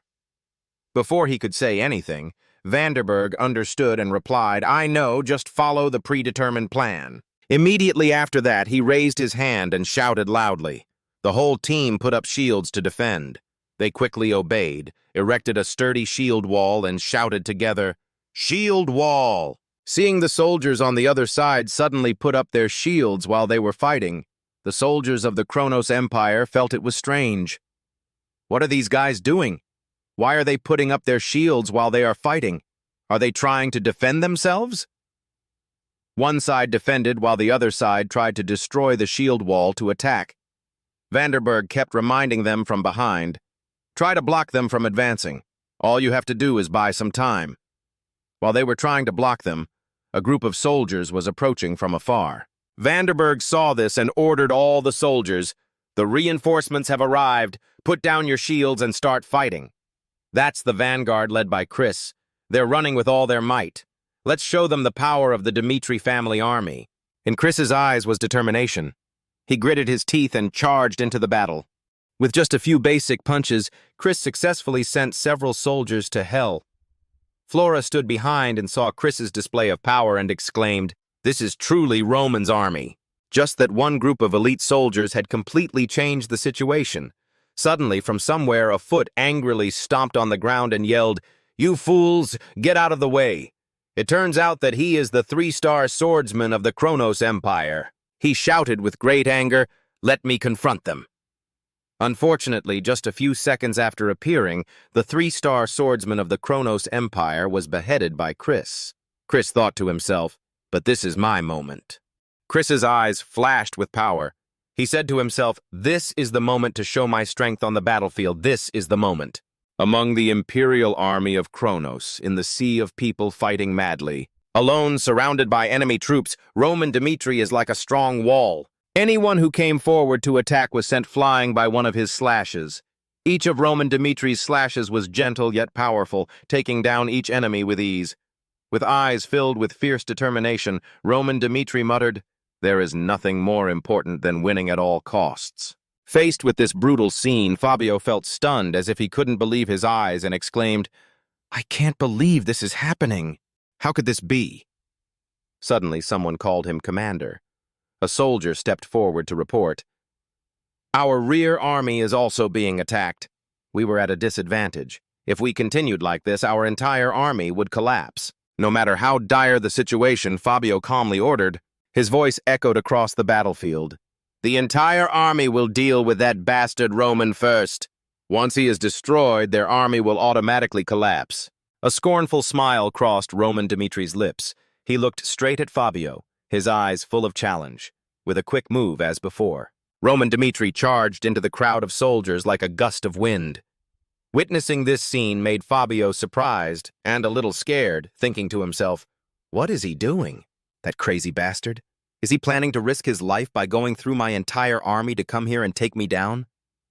Just as Roman Dmitri was about to approach Fabio, a cold voice rang out. "You bastard, stop!" A figure shot up, blocking Roman Dmitri's progress. "That is the Imperial 4-star sword knight Kronos. Gustavo!" he shouted angrily. "Your opponent today will be me!" Just like that, Gustavo and Roman Dmitri charged into a head-on confrontation. Gustavo was ranked 78th on the Six Palaces rankings and 35th in the entire empire. Kronos saw Gustavo standing in front of him. Roman Dmitri secretly assessed that this guy was quite strong. Roman Dmitri and Gustavo's swords clashed with each other, making a loud clanging sound. Suddenly, Gustavo jumped back, creating a safe distance. Then, Gustavo gritted his teeth and pointed the sharp tip of his sword straight at Roman Dmitri's chest. His eyes were burning with fire, as if he wanted to tear his opponent to pieces. Just then, behind Roman, Dmitri appeared 2 soldiers raising their swords, preparing to attack him. With an extremely quick reflex, Roman Dmitri did not turn his head back. His eyes glanced behind him, shining with a cold, strangely calm look. With one graceful movement, Roman Dmitri spun his sword, creating a dazzling halo that simultaneously destroyed both soldiers and wounded Gustavo. Faced with this attack, so powerful from Roman Dmitri, Gustavo couldn't believe his eyes and thought to himself in surprise. It was unbelievable that he was able to attack and take down the soldiers outside with just a sword containing aura. Gustavo looked at Dmitri, whose eyes were filled with determination and the will to conquer everything. Gustavo thought to himself, "This Roman is more dangerous than we know. If I let him live, this war of the empire will be lost." With his determination ignited, Gustavo began to focus all his strength. He was lost in his thoughts. "Now, even if I decide to sacrifice my life, I will definitely defeat the future threat to the empire." At this moment, Gustavo used the life-burning method. His entire body was glowing as if it was about to explode. A small tornado formed around Gustavo, whipping up dust and rubble, forming a curtain that obscured vision. Dmitri's eyes widened in surprise. He had never seen anyone who could manipulate energy so fiercely. Looking closely at Gustavo, Dmitri realized that the aura was strange. It was as if he was burning his life force to increase his strength many times over. Life, which is the core of all existence, is limited and not the kind of ability that ordinary people can accumulate on their own. From birth, each person has a life, which is the origin of life for each person, is a natural ability that someone is born with. Thinking back to the past, there was a time when I sat in my room reading a book, Dmitri thought to himself. I have researched this problem in this field before. I have never seen anyone who can burn life to increase strength like that, he said. But after a period of research, I have come to understand it. Back to reality, now in front of Dmitri are no longer books, but Gustavo, who is actually burning his life. He was not afraid at all, but thought to himself, if we had encountered a situation like this before, it would have been very dangerous because there was no way to deal with it. Suddenly, Gustavo launched a strike with all his strength on Dmitri, who stood there without running away. Dmitri's sword blocked Gustavo's attack. Fire engulfed both of them, but Dmitri stood firm as a rock. Gustavo was terrified when he saw Dmitri not being harmed at all after his attack with such immense power, wondering how he could block that attack of his. Without hesitation, Dmitri delivered the finishing blow. He took a step forward and used the heavenly demon sword technique. One slash ended Gustavo's life. He couldn't accept this fact, so he panicked and exclaimed, "No!" Just like that, Gustavo was destroyed by Dmitri with the most terrifying move. A black smoke covered the battle area, obscuring everyone's vision. The surrounding soldiers seemed frozen. No one dared to move. A scream of horror rang out. "Oh no, Sir Gustavo!" Everyone was stunned by the sight before them. Gustavo was defeated. Now all that remained was a charred body lying on the ground. Just like that, Dmitri turned and left, but no soldiers dared to block his way anymore. Without hesitation, Dmitri stepped in front of Fabio and kicked the horse's belly hard. Fabio was thrown off the horse's back, hitting the ground hard. He roared in anger. Even though he was at a disadvantage in front of Dmitri, Fabio was not afraid and was still very strong-minded. "You cannot harm me. I am a noble of the Kronos Empire." As time went on, Fabio became more and more angry. He shouted straight at Dmitri's face, "Even if we are on the battlefield, you cannot kill a noble like me. If you kill me, your entire family will be hunted down by the Empire and will never have peace." As soon as he finished speaking, Fabio's expression changed completely. His face turned pale and cold sweat poured out like rain. Dmitri replied in a calm voice, "You don't need to say it. I know what consequences my actions will lead to." Dmitri slowly approached, causing Fabio to panic and take a step back, and begged, "Forgive me, I surrender, please." Before he could finish his sentence, Dmitri felt disgusted and shouted, "Enough!" A flash of anger appeared in Dmitri's eyes. He declared coldly, "Now it's over." Fabio panicked and thought to himself, "This guy intends to kill me." Without hesitation, Dmitri struck a decisive blow to Fabio's neck, sending him to visit his ancestors. On the other side, behind Kronos' imperial army, Vandenberg fought, looking up at the sky and exclaiming, "That's it!" An explosion? He wondered as he watched the thick smoke Dmitri created when he confronted Gustavo. From behind Vandenberg, Chris spoke reassuringly and told him not to worry. Chris had complete confidence in Dmitri and continued, "The young master would know what to do. We didn't have to worry about him." Hearing these words from Chris, Vandenberg wondered in surprise, how could I trust Mr. Roman so much? Then a green firework appeared in the sky as a signal. Someone exclaimed, that signal, it means Roman has succeeded. At that time, in the kingdom of Cairo, Daniel was sitting in his chair, placed in the middle of the palace. Suddenly, a soldier ran to inform Daniel. After hearing this news, Daniel became very happy, smiled happily, and exclaimed in his heart, my God, did Rome successfully repel the imperial army? Then there was a conversation between the two. Someone is extremely talkative. It turned out to be Daniel and Vandenberg talking to each other. Vandenberg announced excitedly, Your Majesty, the battle in the west. Romanus defeated the commander of the army of Cronus's empire, Count Fabius, forcing the remaining army of Cronus's empire to surrender. Daniel asked with a serious face, So what was the damage to our army? Vandenberg on screen also responded quickly. Thanks to Mr. Roman's brilliant leadership and strategy, our army suffered very little damage, Your Majesty. Daniel heard this and thought he must have deployed his troops excellently. Daniel turned and walked away, thinking to himself, From now on, there will be a period of time when our kingdom can rest without worrying about the invasion of the empire. Then Daniel raised his hand and ordered, You ensure the safety of the prisoners of Cronus's empire, so that we can have an advantage at the negotiating table with them. All matters related to the battle must be properly organized and ready for my orders. Then everyone obeyed and responded in unison.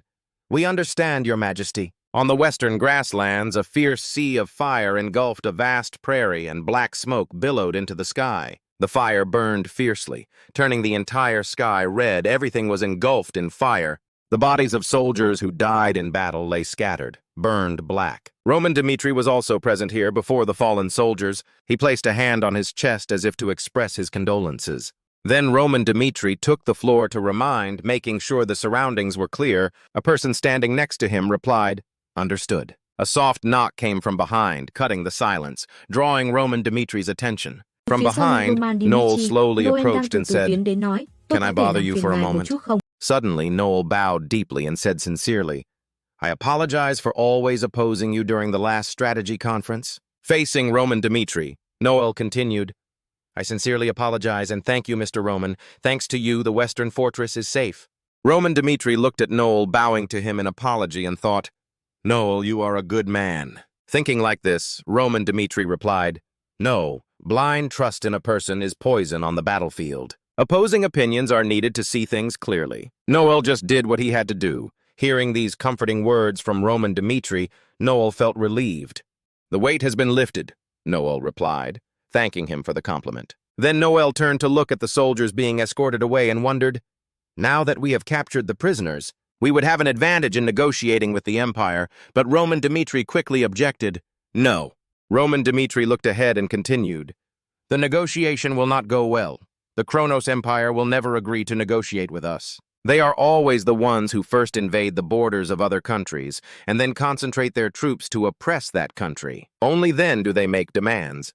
Absurdly, when they disagree, they will take advantage of that to attack. In conflicts between nations, the motive for invading another country is of utmost importance. But even so, it is meaningless in the face of absolute power. The image of Emperor Cronus appeared with overwhelming power, surpassing Emperor Cairo 100 times over. So, continued Roman Dmitri, their problem was that the kingdom of Cairo, a small country, was able to defeat them.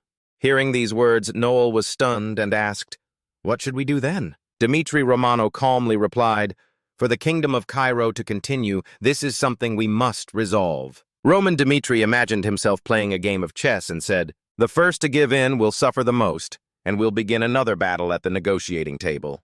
One morning in the kingdom of Cairo, a voice was heard. As the emperor's representative, I will be on Cronus's side. It turned out to be Baron Chakran of the Kronos Foreign Ministry, who was having a conversation with Daniel. He said angrily, The reason the Kronos Empire attacked Cairo this time was because of Duke Benedict's request. However, after this incident, Duke Benedict was defeated, so there was no longer any need for us to follow that request. We have made our imperial position clear by withdrawing our troops. Chakran narrowed his eyes, his tone filled with resentment, as if he wanted to place all the blame on the Cairo Empire. But what did Cairo do next? Not only did he attack Cronus's retreating army, Romano also killed Count Fabius and the commander of our empire, Gustavus. These are the talents of our empire. Daniel felt that Chakran's words were unreasonable, so he objected. We're at war, so what's wrong with killing the enemy? Yet Chakran responded bluntly, you are wrong. Chakran looked straight into Daniel's eyes, his tone cold. To be fair, the Kronos Empire expected to be compensated accordingly. Daniel felt it was too absurd, so he couldn't help but shout loudly, Kronos was the one who attacked us first. Daniel continued angrily. If this continued, Cairo would take this matter to the continental community of nations. Hearing that, Chakran liked these threats from little Cairo, so he smiled scornfully and replied, do what you want. Kronos may be the target of your attacks, but he will never accept negotiations. Suddenly, Chakran changed his mind and said, instead, I'll give you a choice. Daniel didn't understand, so he asked again, what choice? Then Chakran gave his condition, Roman Dmitri, we want one of your arms, which surprised Daniel. Chakran continued, if he came alone to the Empire offering an arm, and they will kneel to ask for our forgiveness. The Empire will no longer demand compensation for losses. If you refuse, there will be all-out war with Kronos. Daniel heard this choice and for a moment didn't know how to respond. Anger and despair welled up in his heart. Chakran's words still ring true. You have 10 days to decide what to do. Not being able to fight back made Daniel so angry that his hands shook. He thought to himself, weakness has made us suffer such humiliation. After the conversation ended, behind Daniel, Bet called hesitantly, my king. Then Betty said, very worried, the Kronos Empire aims to destroy Roman Dmitri, fearing that that day will become a danger in the future. Daniel heard that and replied thoughtfully, Roman Dmitri is the hero of Cairo. Everyone knows it, all the citizens of Cairo know it. Then Daniel said firmly, if we abandon him to save ourselves, no one will be more loyal to the kingdom. Call Roman Dmitri here. Daniel's eyes were determined. In order not to lose Roman Dmitri, we will speak directly with him. 2 days later, when Roman Dmitri went to see Daniel, he was told the conditions of Kronos' empire. Then Daniel spoke. This is the situation. What should we do to solve it? Roman Dmitri replied below, if we accept Kronos' request, Cairo will definitely become a Kronos colony.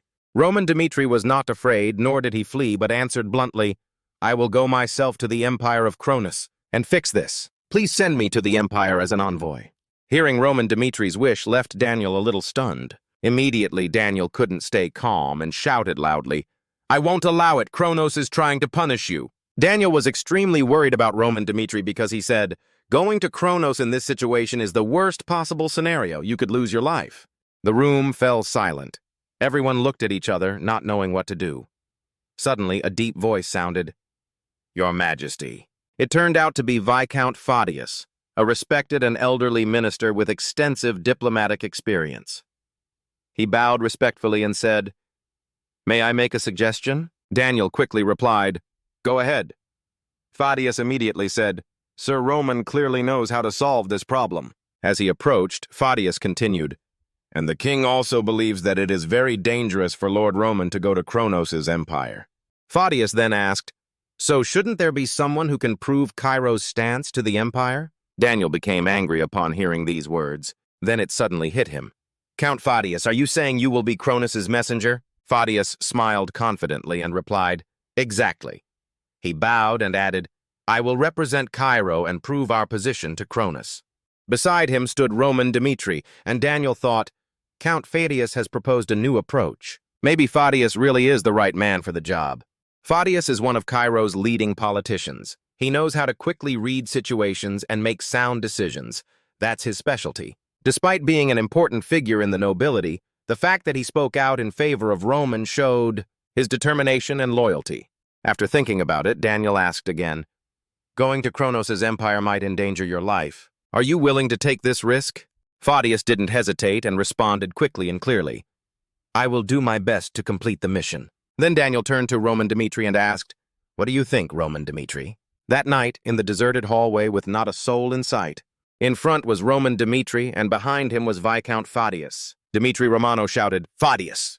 Roman looked directly into Fadius's eyes, his gaze filled with doubt. You must have some purpose in volunteering to be sent. Speak, what do you want? Faced with Roman Dmitri's skepticism, Fadius placed his hand on his chest and said respectfully, I can't ask you to trust someone like me, but through this mission I want to send you a message. Fadius closed his eyes and continued, I, Fadius, am willing to dedicate everything to you. even my life for Sir Roman. Please consider my volunteering for this diplomatic mission as a way of demonstrating my loyalty. Thinking about people close to Roman Dmitri like Chris, Fadius added, I don't expect to be treated like Lord Roman's swordsman. Do not hesitate to use me, Viscount Fadius, as a springboard to your advancement. Roman Dmitri listened and thought deeply without answering immediately. Fadius's eyes became more determined, and then he revealed his ambition. If you side with Mr. Roman, I will become a symbol of reform and honor. I will do everything possible to achieve this. Roman Dmitri just looked at him silently and silently assessed. Count Fadius's proposal is surprisingly simple. As if to further reinforce his words, Fadius immediately knelt before Roman Dmitri and respectfully said, Please accept me. Seeing Fadius kneeling before him, Roman Dmitri stood still, thinking to himself, no, on the contrary, when he was able to say it. This shows that he saw through the nature of the relationship between lord and vassal. Thinking about this, Roman Dmitri smiled with pleasure and said to himself, The more I look, the more satisfied I am.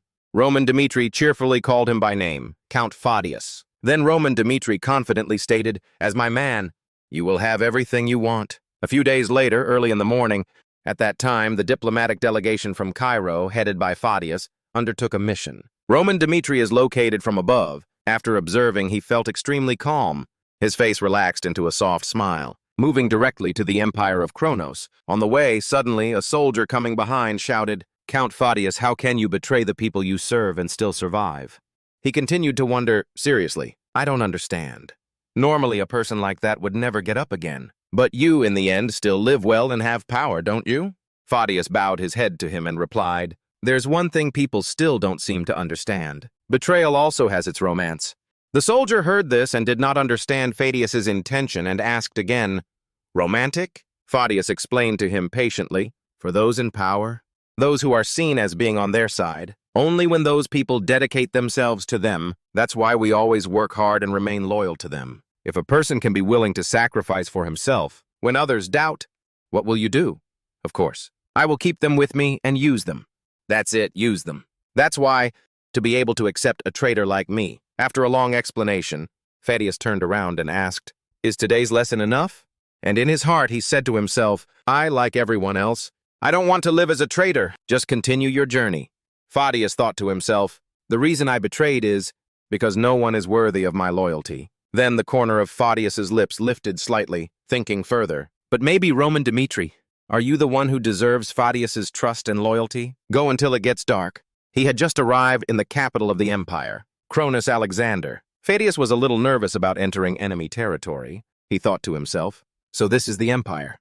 Then someone appeared and said to Fadio, Follow me. Then Fadius was led by that soldier to the magnificent palace. On both sides of the wall there are numerous statues of giant soldiers, as if they wanted to overshadow everything. Suddenly, Fadius noticed the Roman numeral 7 engraved in the sun, placed on the soldier's shoulder. He said to himself, That symbol. Walk behind that soldier, he thought to himself. So much power, even though it's only the 7th order of knights. As he walked, he said to himself, maybe just based on this aura. Suffice it to say that this person is stronger than Count Nicholas. After walking for a while, Fadius was led to a giant door. The voice of a soldier was heard. Your Majesty. The door opened at the same time as the introduction. The diplomatic mission has arrived. Fadius's eyes were astonished at the scene that was about to appear before his eyes. He thought for a moment, Am I entering another world now? At that moment, in front of Fadius sat on the throne the Emperor Cronus. There were many soldiers standing at attention around. Fadius said to himself, Just a slip of the tongue. I will die immediately. Looking towards the emperor, Fadius realized, This man is the emperor of the Empire of Cronus. Emperor Cronus frowned and asked, Are you Roman Dmitri? Fadius down here was stunned. He thought to himself, The pressure is so great that I can't breathe. After regaining his composure, he calmed down again. Fadius replied, No, I'm Fabio from Cairo. Before he could finish speaking, a hand hit him directly in the face from the head. He was the soldier who brought Fadius here. He was banging Fadius's head against the ground, causing him excruciating pain. Then Emperor Cronus spoke. My people said it, didn't they? Roman Dmitri must come here personally and hand over an arm. Fadius, though oppressed, still tried to speak. But Romano, before Fadius had a chance to finish his sentence, immediately interrupted. I understand Cairo's position. Then he bluntly ordered, Cut off his hand and declare war on Cairo immediately. But I can't afford to come here and do nothing. Fadius tried to get up and shouted, Dear Emperor Cronus, Cairo does not want war with you. Although the soldier banged his head again, Phadius still tried to plead. Please give me a chance to speak. Then you can cut off my head or my hands if you want. Hearing these words, Emperor Cronus's eyes were cold as he replied, Remember what you said? If you can't convince me, you will die here now. Finally, Phadius was released. He quickly placed his hand on his chest to show respect. He thought to himself, My words from now on must convey Cairo's position and make it clear that the Empire cannot act lightly to invade Cairo in this situation. So be careful to use words that are not too derogatory. Phadius continued to persuade the Emperor amidst the tension. Phadius convinced Emperor Cronus that intervention in the civil war was unnecessary, and the 5 kingdoms, except Valhalla, agreed with Cairo. The Empire is not capable of interfering in Cairo's internal affairs. Remembering the words that Roman Dmitri had said the night before the departure, even if any of the 6 kingdoms attacks first, the Kronos Empire could still win completely. However, the problem came later when the war ended. Kronos' empire, tired of war, would have to worry about war with Valhalla, mentioning Valhalla to point out that it was a problem they couldn't avoid. It's the best choice we can make. Thus, Phadius brought with him Roman Dimitri's plan to tell Emperor Cronus. Cairo always seeks peace. If the empire of Cronus still desires war in this state, then cut off my head. Emperor Cronus listened and reflected for a moment, eyes and asked, Do you think that's smart? Then Emperor Cronus continued, In exchange for freeing Cronus prisoners, we will study this matter. Phadius felt pleased, but then he said, But before he could celebrate for too long, Emperor Cronus immediately said, However, dealing with Roman Dmitri is something else. Every night, an assassin will be sent to find Roman Dmitri. Phadius said in a panic, That means... Emperor Cronus interrupted him again. My people were killed. Thus, as Emperor of Cronus, blood debt must be paid with blood. Hearing this, Phadius was shocked and began to sweat profusely. Standing before Emperor Cronus, Phadius realized with regret, perhaps, Emperor Cronus did not want a total war with Cairo from the beginning. Pushing Cairo to the limit, the purpose is to free the prisoners, sending assassins to kill Roman. It is the plan to regain the honor of the empire. Then Emperor Cronus smiled and said his last words to Phadius, From now on, your tricks like today's won't work anymore. Phadius thought in frustration. He wanted to prove himself, but he bowed his head and shouted, Sorry. Someone praised him. Good job. Phadius heard this and raised his head in surprise, asking again, Yes, did you expect this to happen? Roman Dmitri turned around to answer. The Kronos Empire has never listened to anyone's wishes before. Their goal was always us from the beginning. Still, Phadius asked with great concern, Are you really going to be okay? Roman Dmitri quickly reassured him, That's my problem. There's no need to worry. Then Roman Dmitri turned to look at the starry sky and thought, The threat to kill me? The devil has always been a part of my life. Roman Dmitri was excited about the upcoming events. He smiled to himself and wondered, Let's see who they'll send this time, Emperor Cronus. Daniel sat on the throne and shouted angrily, Count Gregory! You are a spy for the Kronos Empire. The things you do, it has caused great harm to our kingdom. He continued, Do you admit to that act of vandalism? Gregory knelt on the ground, his head bowed, and replied, I admit those sins. I feel like I didn't do anything wrong, but I didn't expect Gregory to be so fickle, causing Daniel to be surprised and exclaim, Damn it! Suddenly he gritted his teeth and shouted at Daniel, Everyone knows that I support the Kronos Empire, but that's also good for the kingdom. The kingdom under his rule was too weak. Hearing Gregory's words, Daniel's eyebrows seemed to knit together. What a bastard. So you still have no intention of repenting and only know how to resist. That I do good to this kingdom is beyond all doubt. But does the king think he can just kill me? Gregor still had no intention of giving in to Daniel and continued to answer. Gregorio continues to threaten Daniel about his importance.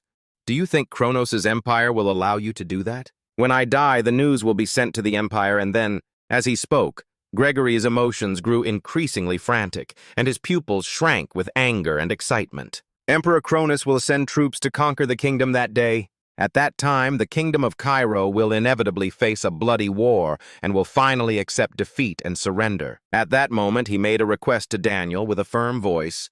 If you forgive me, let me return to the empire of Cronus, then you can avoid such a bloody war, my lord. I wasn't wrong. Gregorio's words made Daniel hesitate a little. The empire always wanted an excuse to destroy this country. But if they free him and return him to the empire, how can he take revenge on them? But the traitor will take this as an example, then try to make a mess. then the situation will get worse. Daniel was getting more and more worried and couldn't help but show it on his face. The face was drenched in sweat. Romano had also observed all these things. "May I say something, Your Majesty?" Suddenly Roman spoke. "Okay," Daniel agreed. He also gave his opinion on that. "As I said, Emperor Cronus always wanted to invade us, and now he's pointing at me. He wanted to send assassins to kill me after I killed his general on the battlefield. But these two things are two different things. They have nothing to do with each other." At her harsh words, Gregory knelt on the ground, still not understanding the implications of her words. "It can be said that Count Fabius and the swordsman Gustavus, whom I defeated on the battlefield, are two important figures in the Empire. How can those two characters compare to the role of the Empire as this bastard Gregory?" After the sentence hit him like a hammer. At this, Gregor's face paled. "After I killed those two. Now the Empire can't just forgive me. It doesn't matter whether we forgive this traitor or not." Romano's words continued to cut into Gregory's life. He stared at Gregory, who was kneeling on the ground and continuing to give advice to Daniel. "Therefore, Your Majesty may execute this bastard Gregory to set an example for traitors. This will not change Kronos' previous hostility toward us. When we rose up to destroy the nobles, when he finished with Count Benedict, then the war between the two countries could no longer be stopped. Therefore, Your Majesty, please make your decision. It's up to you to decide whether Cairo will succeed or fail." Hearing his words, Daniel also felt more relieved. His pupils also dilated, thinking for a long time. "Roman, you have a lot of opinions, I understand." In contrast to Roman's way of thinking, thoughts of victory continually invaded Daniel's mind. Daniel stepped forward and said, "As mentioned before, in this battle the Dmitri family made great contributions in repelling the imperial army, so the kingdom owes you a debt of gratitude. As for this traitor Gregory, I have already decided. You are the one who colluded with the Empire to cause chaos in the kingdom of Cairo." Standing before Gregory, kneeling below, Daniel spoke with a voice of steel. "Your Majesty, please reconsider, bastard." Faced with death, Gregory could no longer remain calm and screamed, hoping to cling to his own life. But Daniel was not discouraged. He firmly judges the traitor Gregory. "This traitor, this rebel Cairo, will never forgive him. I hereby formally sentence you to death. I am a fool." At this moment, right at the gallows in Cairo, the night sky was cloudy and the air currents gave off a very gloomy atmosphere. Denver was tied up and brought here, but his face still showed no fear, looking towards Roman. "A tough guy like you? Perhaps my decision to reconcile with you was a mistake. I should have killed you from the start." At this point, Denver still couldn't believe he'd be taken to this point, and that's why he made a deal with Roman. "Roman, if you forgive me, you can have friendly relations with the Empire. Don't think you're good enough to defeat us. Your strength is nothing compared to those powerful swordsmen on the continent. Do you think you can defeat swordsman Gustavo and become invincible? He's good, but he's only ranked 78th on the continent. Do you understand?" Denver continued to threaten Roman. "There or in the kingdom, Valhalla has many talents, many swordsmen far stronger than you. If you kill me, you will officially provoke Valhalla. Do you think you can be safe after becoming an enemy of both Valhalla and Cronus?" Denver yelled at Roman.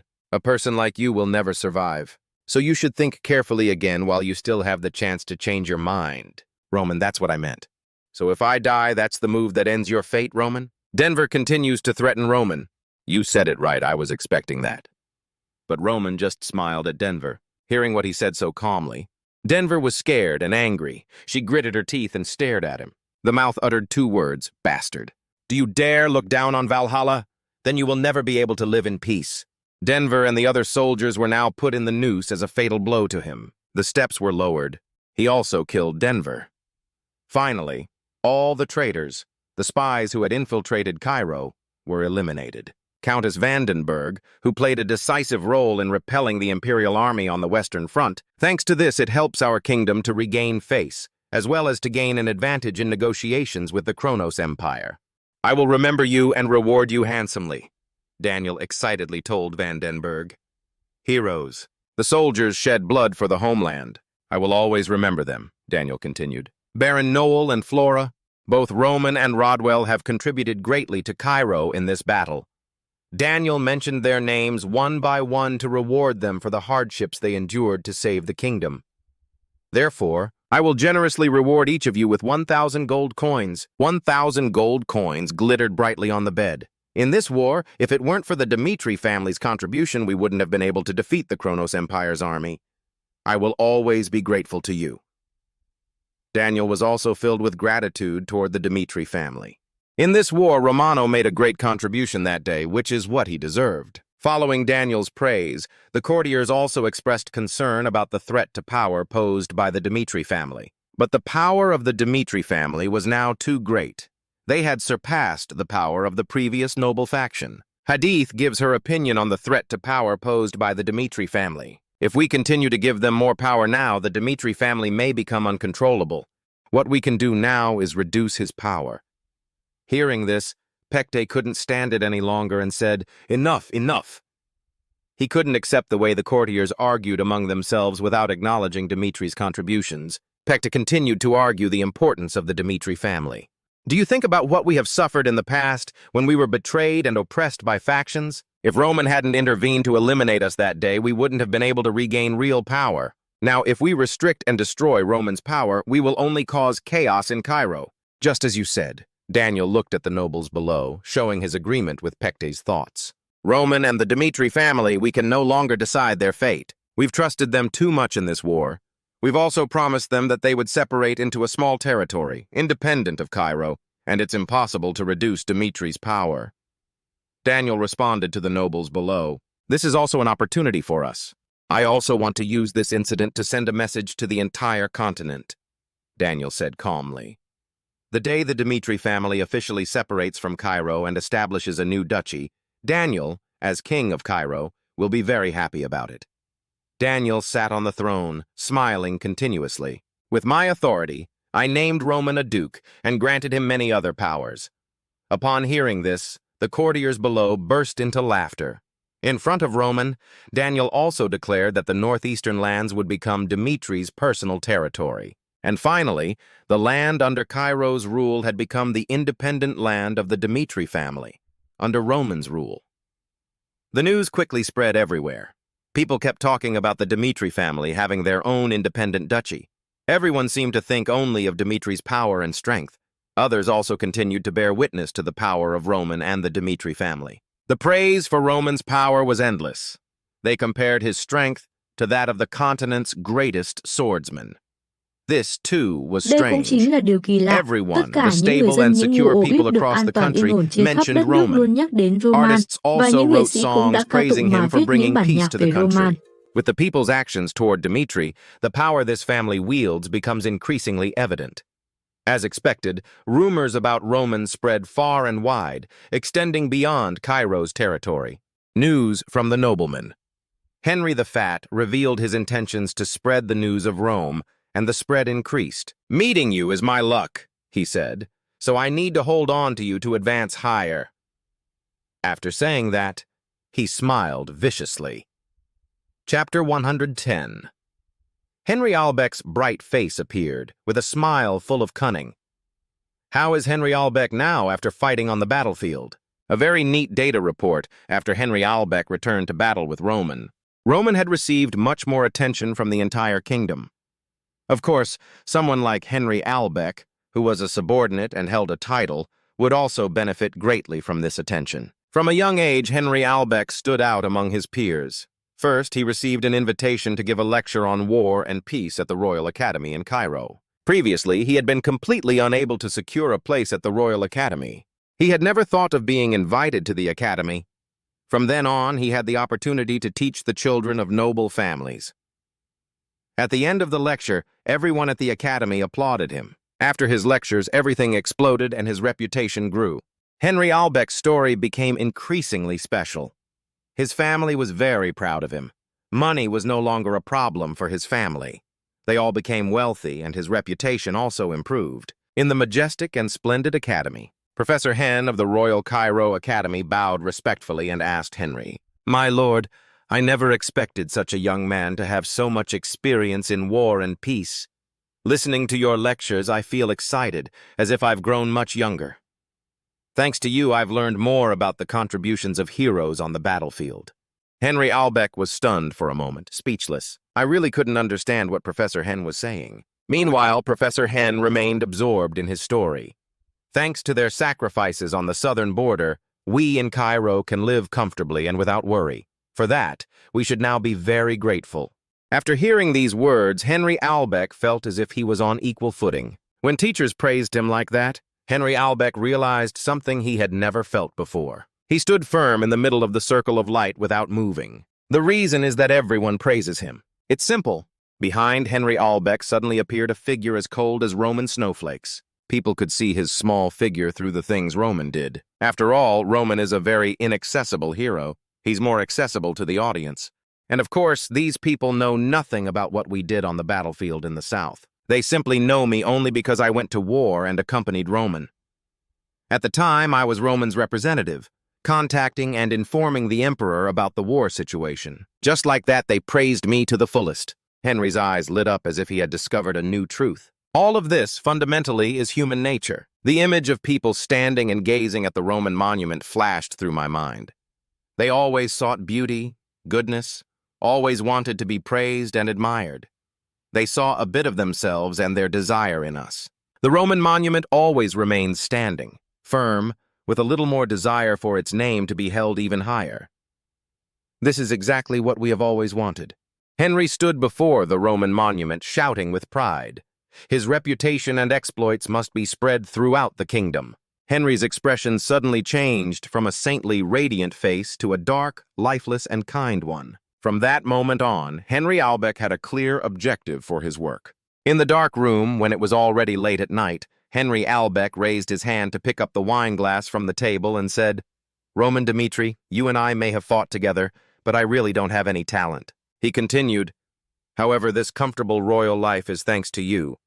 Because of you, and also because of me, I will spread good news about you throughout the kingdom, as well as the entire continent." His slightly smiling, sly face curved slightly upward. This is what I, Henry Albeck, must do to have a better life. In front of the gates of a large castle, Rodwell carried a large bag on his back and looked inside. Dmitri. He just looked up and stared. "Oh, how many years has this place been here?" Rodwell stepped forward and presented his pass to the guard for inspection. The castle landscape early in the morning was very lively, with everyone strolling, chatting, or doing something. There wasn't a single spot on the street that was empty of people. In a crowded bar, a deep voice said, "Working in the mine is pretty miserable. There's no room for error. If you're careless, you can lose your life." People in the pub were talking and laughing out loud. It's not that simple. Of course, but after Sir Roman reinforced the mine with many protective spells, things have improved a lot. Accidents only happen rarely. Rodwell sat alone in a quiet corner, listening to the crowd talk. "Let us raise a glass to the deeds of Sir Roman." Well?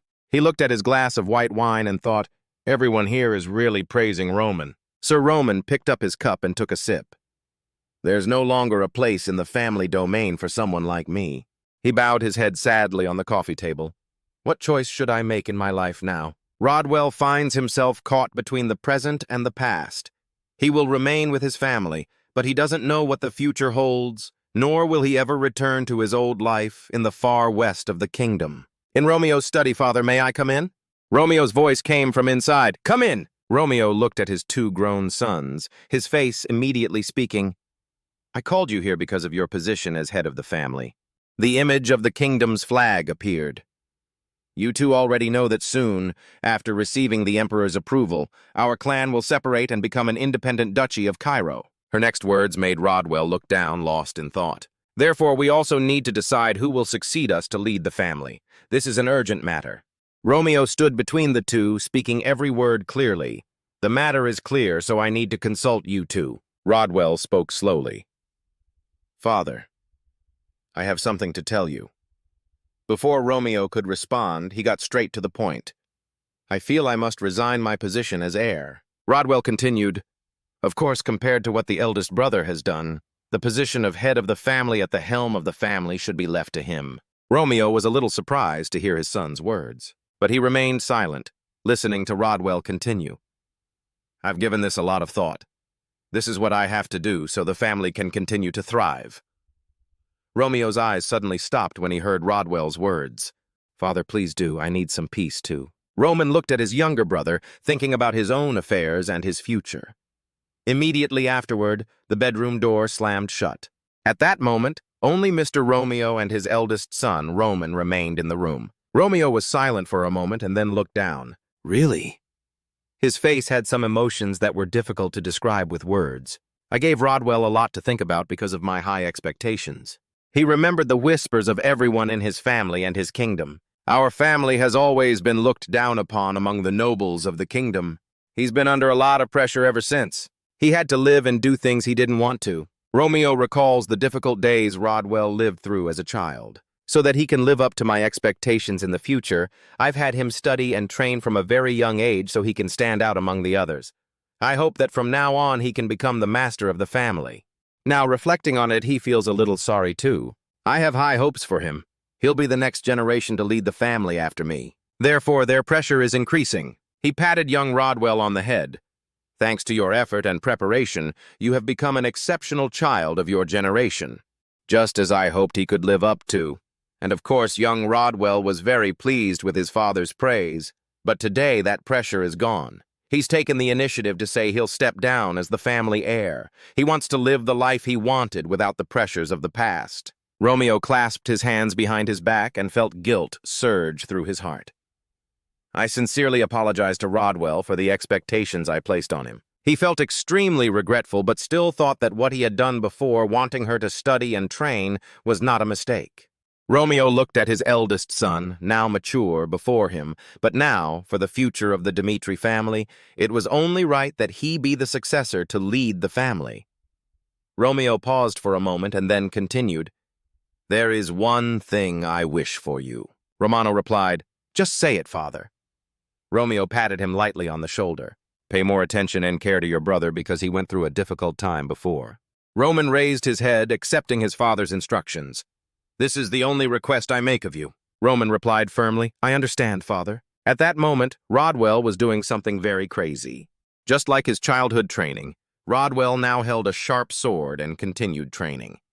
He stopped when he felt unwell. Running sweat, feeling unable to concentrate, restless mind. Rodwell drove the tip of his sword straight into the green grass. I felt like I couldn't concentrate. Each cut seemed to have no force. The sword left no trace. Rodwell's entire body fell along with the sword. It felt like it was cutting through air, through nothingness. Roman's voice echoed from afar. "How can you defeat your opponent with that kind of sword?" Rodwell looked at his brother, feeling completely disoriented, his movements unsteady. One of his eyes was almost completely blind. But this sense of distortion is not due to limited vision, but to a disturbed mind, Roman said as he approached. "You have to learn to erase negative thoughts. Otherwise, things won't progress. Now I have new goals, new things to do." Roman tried to paint a clear picture for Rodwell, stating that past efforts would not be in vain. "We mustn't dwell too much on the past, but rather look forward. Focus, open your mind, your senses will help you do many new things." Roman concluded with a phrase. These were the words he wanted to convey. Rodwell stood up, his face now showing anger or resentment towards his brother. Chapter 111, Rodwell smiled sarcastically and asked, "Why should I listen to you?"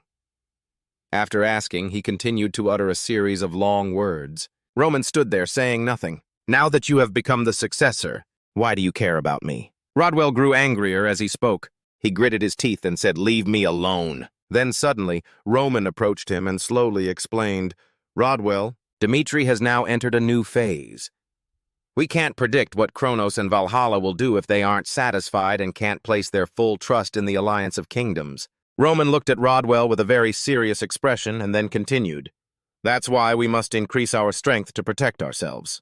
He thought for a moment and then continued, "Right now I can handle everything on my own, but in the future my strength will be limited. If the Empire attacks, you will lead the army into battle. Rodwell, Dmitri, I'm your brother, we share the same blood." Rodwell's eyes widened in surprise after hearing that. Roman took a step forward and continued saying, "If you are absent," Dmitri needed someone to guide him. He put his hand on Rodwell's shoulder as he stood there, bewildered, and said, "I hope that person is you." It felt like an enormous amount of pressure was weighing on Rodwell. His face tensed and his eyes widened. Roman explains and presents a little more. The 4 kingdoms in southwest Salamandra include Umberto, Redford, Odelia, and Frank. Geographically, all the kingdoms were on the same side, so they formed alliances to protect each other. They banded together to survive and understood how important Roman and Dmitri were to them. A few days before the party at Dmitri's duchy, at the Real Umberto, someone said, "Your Majesty, This civil war in Cairo is a rebellion unprecedented in history. He fixed his gaze on His Majesty and continued. But Roman Dmitri handled it skillfully. This man is Count Verdi. Think of his appearance. He added, also to face the wrath of the Empire. It's not enough to use force. He's withdrawn our entire alliance, which proves he's very good at strategy. Count Verdi frowned and asked again, There's no guarantee that the Southern Alliance will survive. The more he spoke, the more excited he became, and he droned on and on. I believe Roman Dmitri is the answer to the kingdom's survival. He's not engaged yet. Should we let him marry the princess? The one sitting on the throne was King Umberto. He wondered, doesn't the princess already have someone in her heart? Suddenly, an arm slammed on the table. Your Majesty, now is not the time to worry about someone's feelings. This is a once-in-a-lifetime opportunity. Seeing this, King Umberto couldn't help but nod. I know. Then take care of this.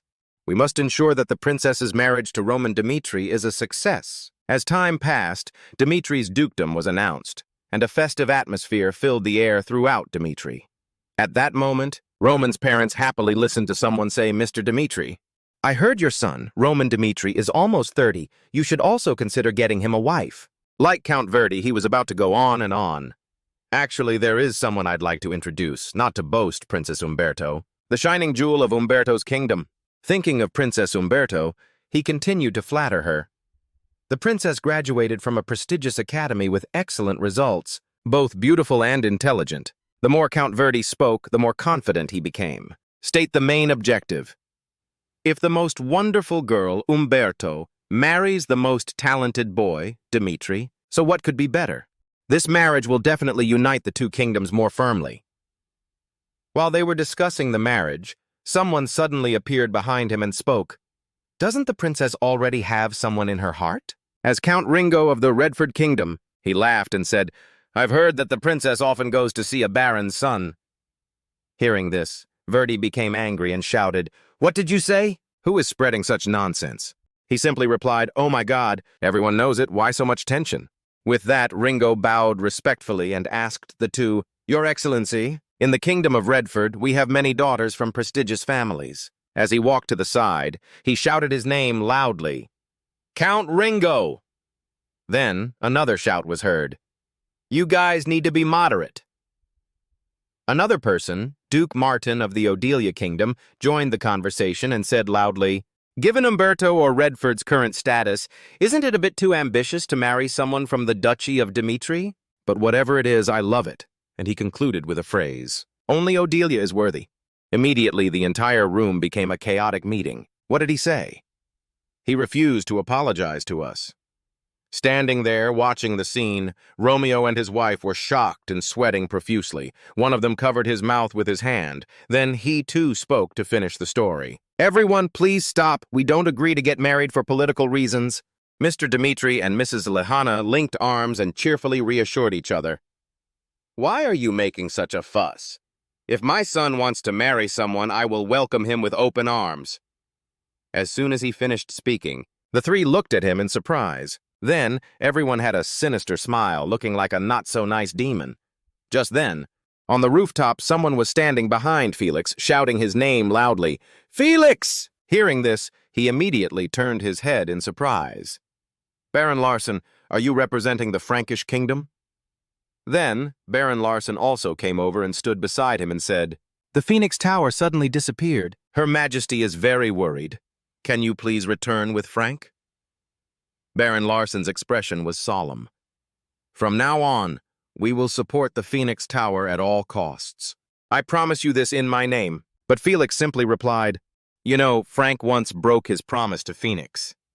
Upon hearing this, Larson immediately said, This time it will be different. We will definitely take responsibility. There's only one chance, never a second. He turned around and replied with a cold smile, No, it's too late. With that, Felix placed his hand on his chest and explained very firmly, We have found someone who recognizes the value of the Phoenix, and so I have sworn my loyalty to him, Lord Dmitri. A voice echoed from the castle. Go back and report to the king. Frank and the Phoenix have finally settled their relationship. Roman was standing on the porch, looking down and thinking, Actually, the two empires didn't send anyone. He raised a glass of red wine in his hand, his eyes gazing in one direction, his mind constantly thinking. It was only natural since Kronos had already reported the murder. The Valhalla Empire probably had no intention of letting Count Denevar's death go unnoticed. Both empires had ambitions to seize the 6 palaces. Later, a war would break out between the 2 empires and the Alliance of Kingdoms.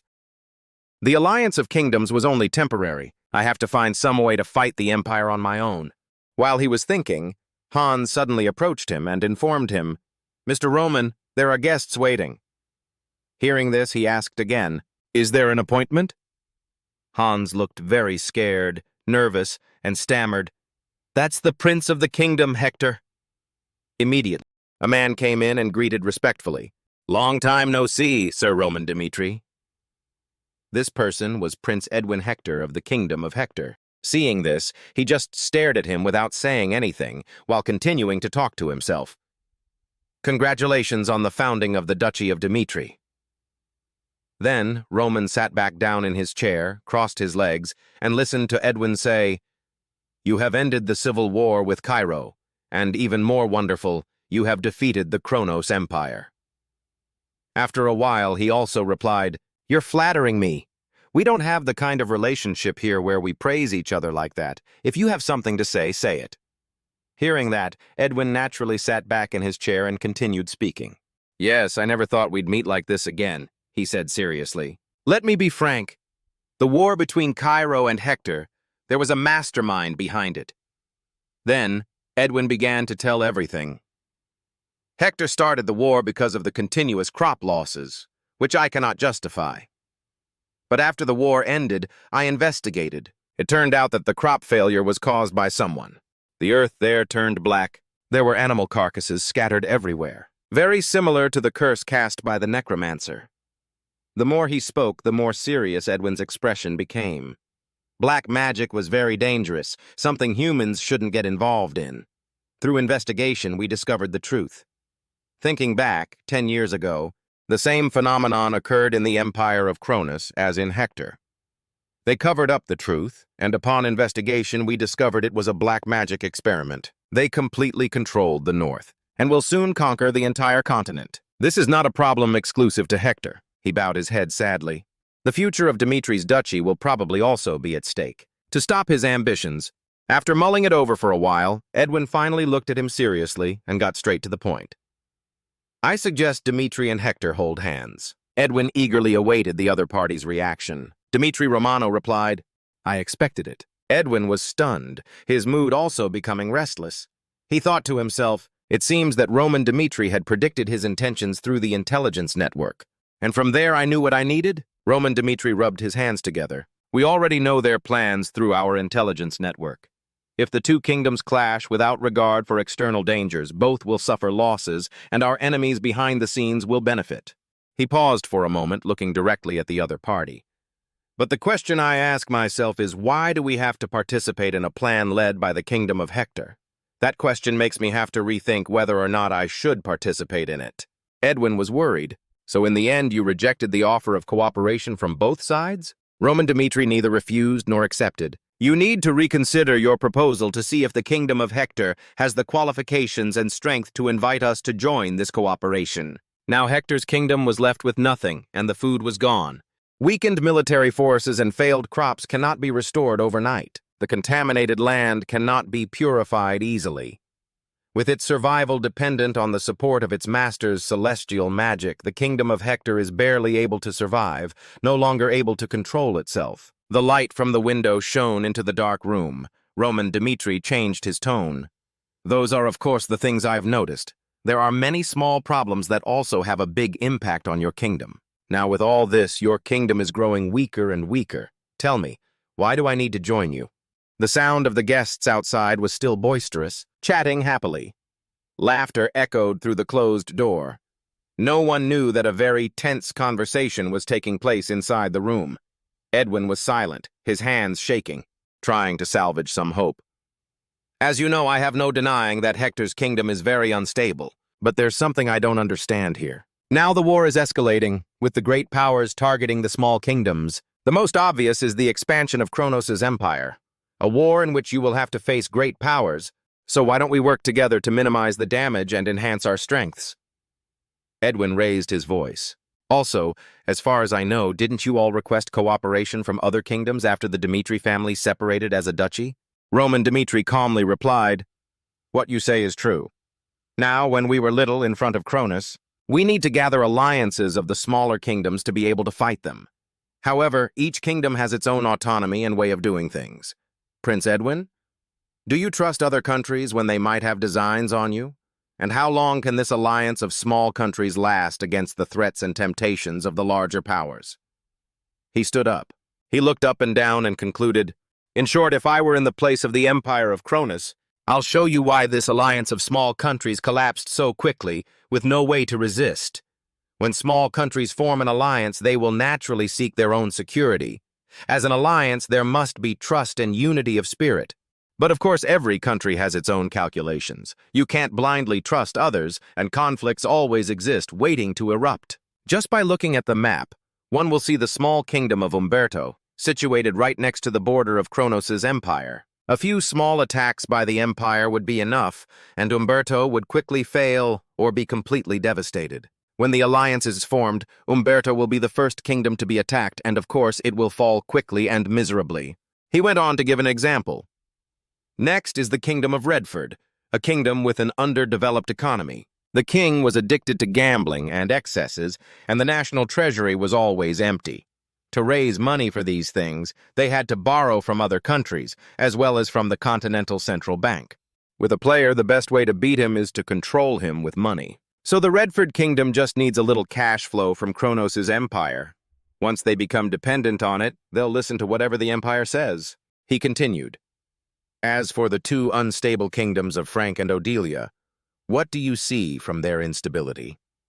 Simply put, their current situation is no different from that of the previous Cairo kingdom. Internal and external enemies are always harassing those two kingdoms. Do you think they have enough strength to cleanse all the pus? Create a new country?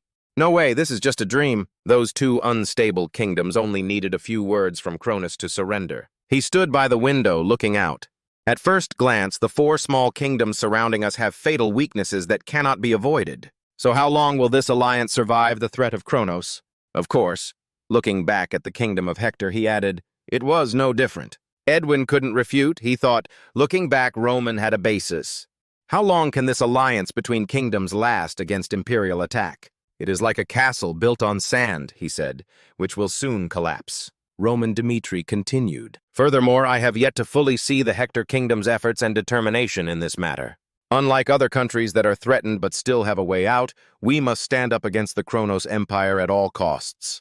As I said, your kingdom's problems are too difficult to overcome. So how valuable is our connection when you are completely dependent on us? He lowered his voice and said, once again I ask you, what reason do we, Dmitri, have to cooperate with Hector?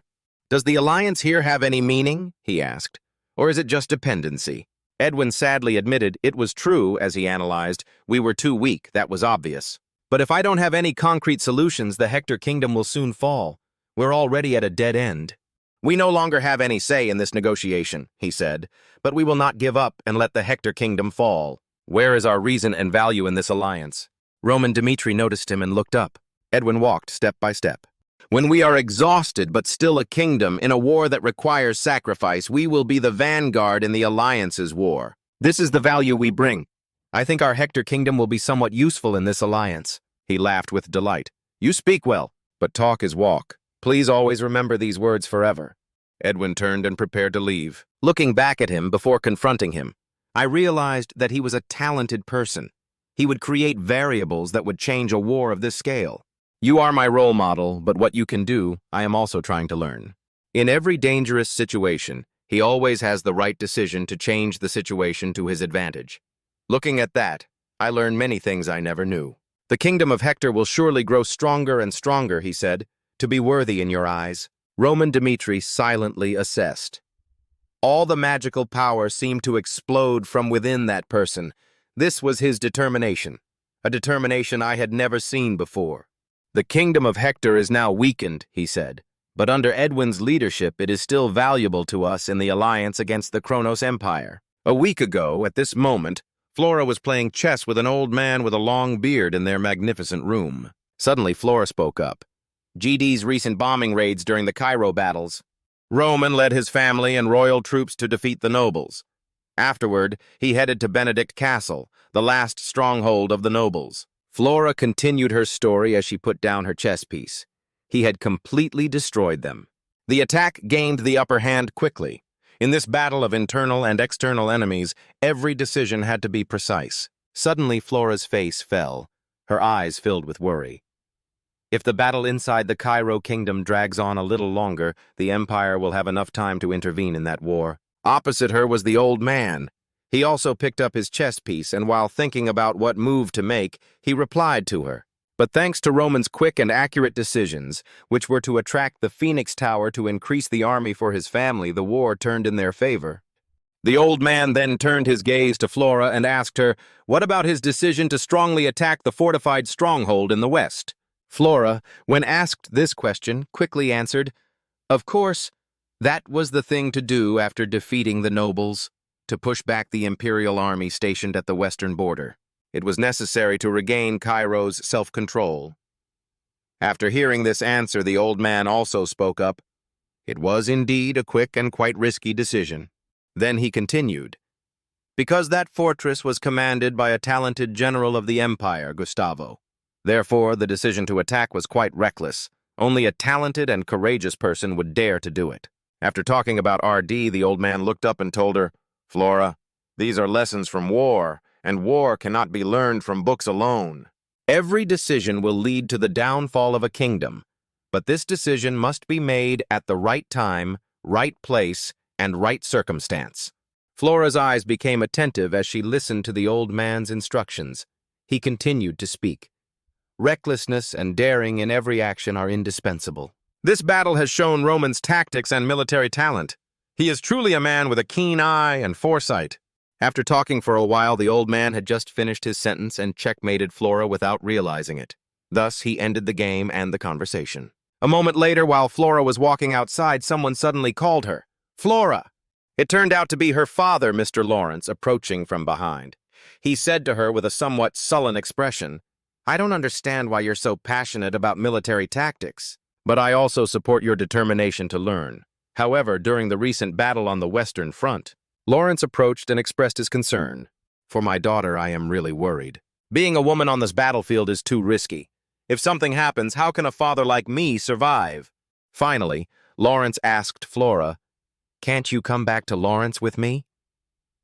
Even though it was a question, it contained Lawrence's wish to be by his daughter's side. Hearing this suggestion, Flora replied. Her words made Lawrence extremely attentive. Father, I have experienced the bloody war on the Western Front. There, if there were no army to defend, the people would not be able to live in peace. The flames of war will burn them down. I can't stand by and watch that happen, Dad. I don't like war or leading troops to fight, but there is no other way. As she said these words, Flora looked up at the deep blue sky. Flora then continued, war has now broken out across the continent, so you need to be more courageous than before. I don't want to be a useless young lady living in the family forever, she said. I need to grow up quickly. Hearing these words coming from his beloved daughter's mouth, Lawrence was a little emotional and called out, my child? Immediately, Flora turned around.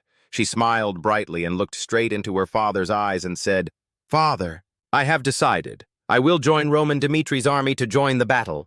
Chris asked in surprise, what do you mean she will follow us? Roman turned to the other side and replied, Flora, she really did have some use on the battlefield.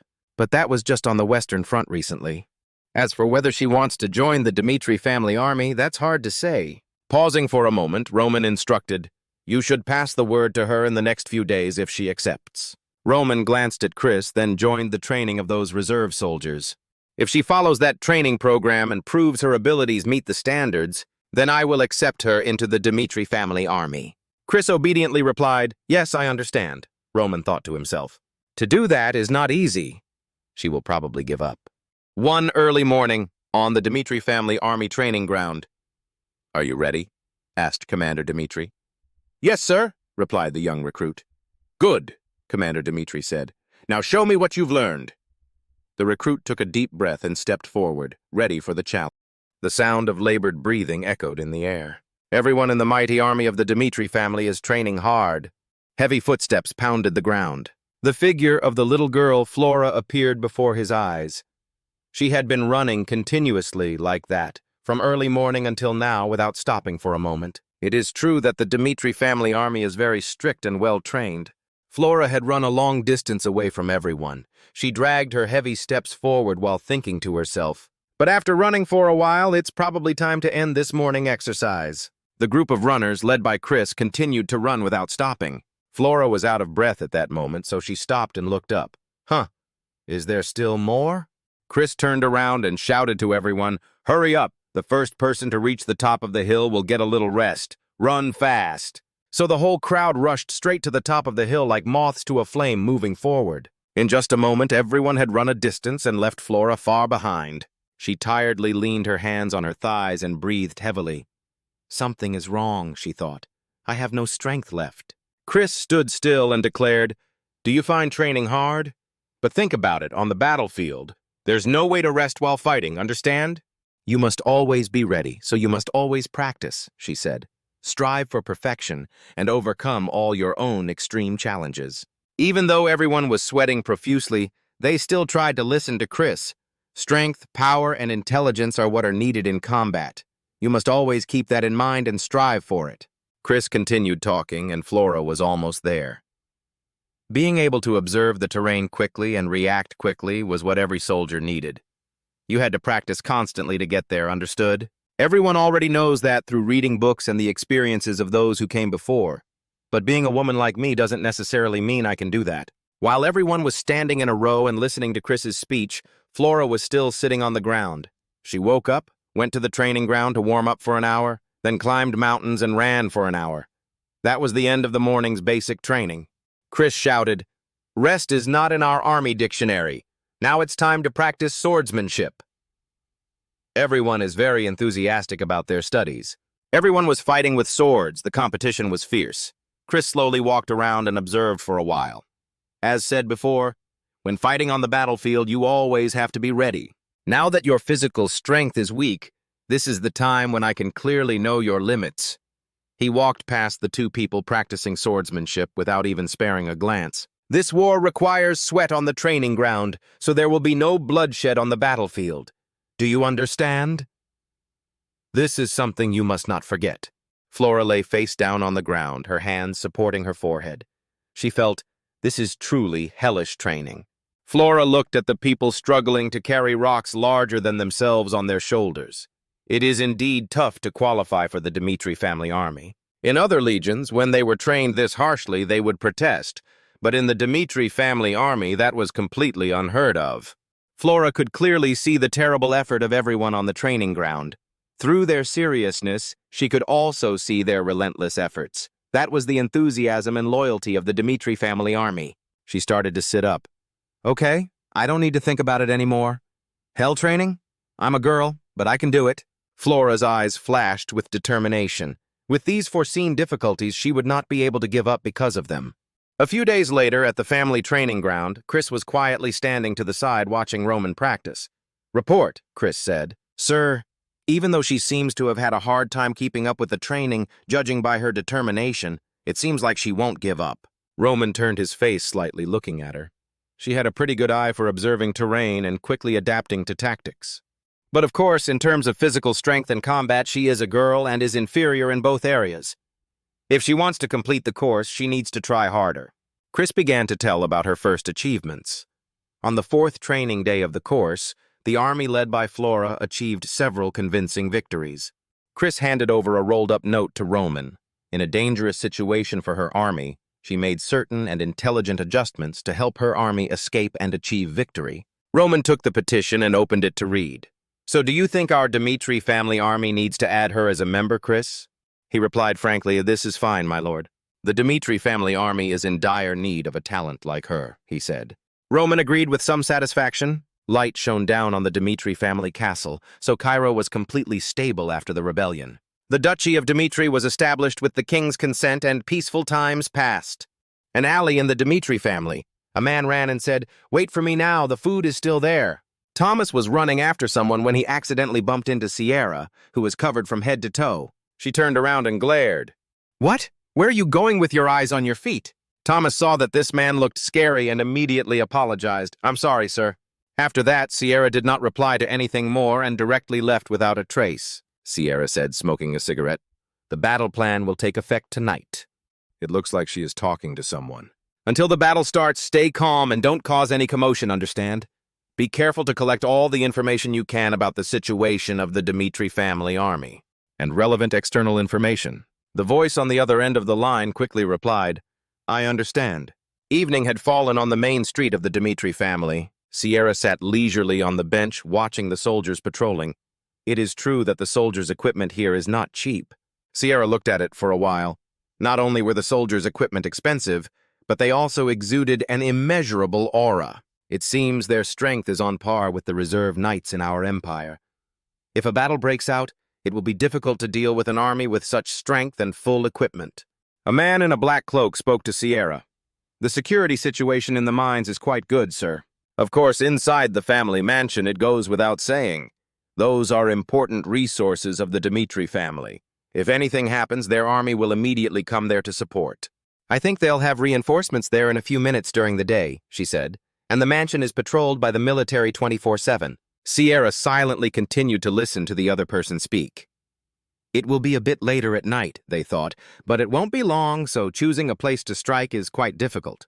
The man with the scar on his face continued speaking, just as the Empire had estimated the situation here.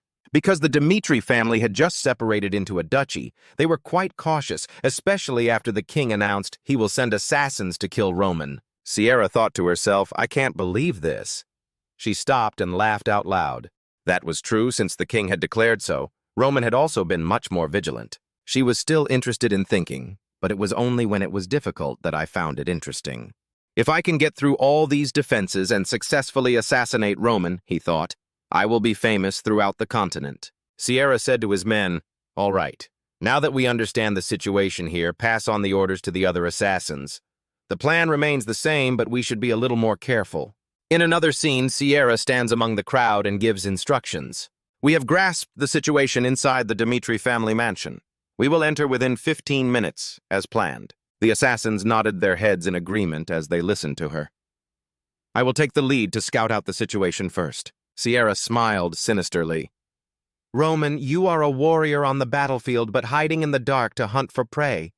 I am the strongest."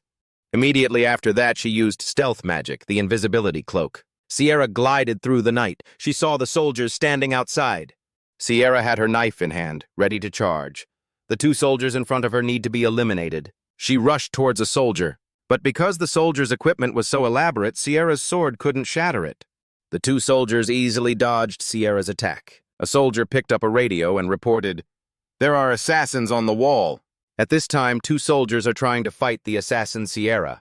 As soon as the words, "The enemy has appeared, alert all troops to prepare for battle," were uttered, Sierra's face immediately turned pale. A strong, steely voice rang out from behind the assassins. "Start looking around," it commanded. "Assassins ahead, stop right there!" Sierra turned around in panic and shouted, "We've been discovered. We need to get out of here quickly." Thomas's steps were slowly approaching Sierra. It was rare to receive assassins from the Empire. "Hello, leader of the Sierra assassins." Thomas's bright, smiling face appeared before her eyes. Sierra asked in surprise, "Who are you?" Thomas forcefully reached out and peeled off the mask from his ugly face. "I am the one who will make you submit today, the master of the Moongate Intelligence Association." After the mask was removed, Thomas's face turned into a youthful face. "Lucas." Sierra's eyes widened in surprise after hearing that, and sweat started to fall. "Moongate? Cairo's intelligence trading organization?" She stuttered each word. "How could you?" Lucas smiled and replied lightly, "Of course you can. Before you attacked here, we already had information about this attack more than a week ago." Lucas began to recount the events. "The restaurant owner you met outside of town." "Not only that," Lucas continued, "the people selling snacks in the square, all of those people are members of our association. Of course, our team members are not just like that." He did not hesitate to make it clear to Sierra, blacksmiths, miners, beggars. The red eyes flashed terrifyingly in his words. Everyone you meet on the road could be a member of our Moongate organization. Sierra was silent and thought silently. This is not good. They discovered us first like this. This attack has lost its surprise. She didn't have much time to think, so she immediately raised her hand and ordered her men, "Open a path to escape from here." The Moongate people and Sierra's men began to charge. Sierra firmly asserted, "We must defeat these guys to escape from here." But before Sierra could even get there, the Moongate men had already killed her men. The sound of blood flowing echoed in the air. Sierra stopped, holding the person back. She was still holding the small knife in her hand, intending to move forward. Her eyes turned crazy and fearful. "They are too strong." Lucas's foot stepped on the blood on the ground. "I will give you 10 seconds. A pale blue aura emanated from Lucas' body. The strong man overwhelmed Sierra. His eyes widened in threat. "Quickly reveal your assassin teammates here," he said. "Otherwise, there will be no chance of survival." Sierra looked at the strong Lucas before her eyes and thought to herself, "This Lucas is so strong that I can't touch him." Sierra stood firm, showing no fear in front of Lucas. Even though that person was strong, did he think we would surrender so easily? We, the Imperial Assassin Organization, always have contingency plans in place. When one person falls, another will rise. We will definitely complete this assassination mission. As Sierra was still loudly saying, "Our extremely powerful assassin is close to Roman," Lucas's hand slammed into her eyes.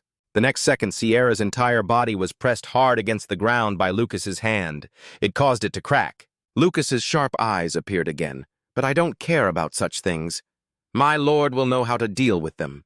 I'm only interested in how many members your organization currently has in this city and where they are." Sierra opened his eyes wide. Knife. He didn't care. To the assassins sent to assassinate Roman? Not giving Sierra a chance to say anything else, Lucas quickly ended his life. "If you are still stubborn and say nothing, then only death remains." Sierra was completely down. Lucas took a tissue and started wiping the bloodstains on his sword. "Okay, the assassins here are done. Now, split into 2 groups. One group searched around the castle, the other cleaned up the bodies of these assassins. Inside the mansion, there was no need to pay attention. This assassin, Roman him, would handle himself." Lucas laughed loudly. "Just let them struggle there in despair." Elsewhere, night had fallen, covering the entire Dmitri family castle. The assassin's heels lightly touched the cold tile floor. Elena's body landed along with her smiling face.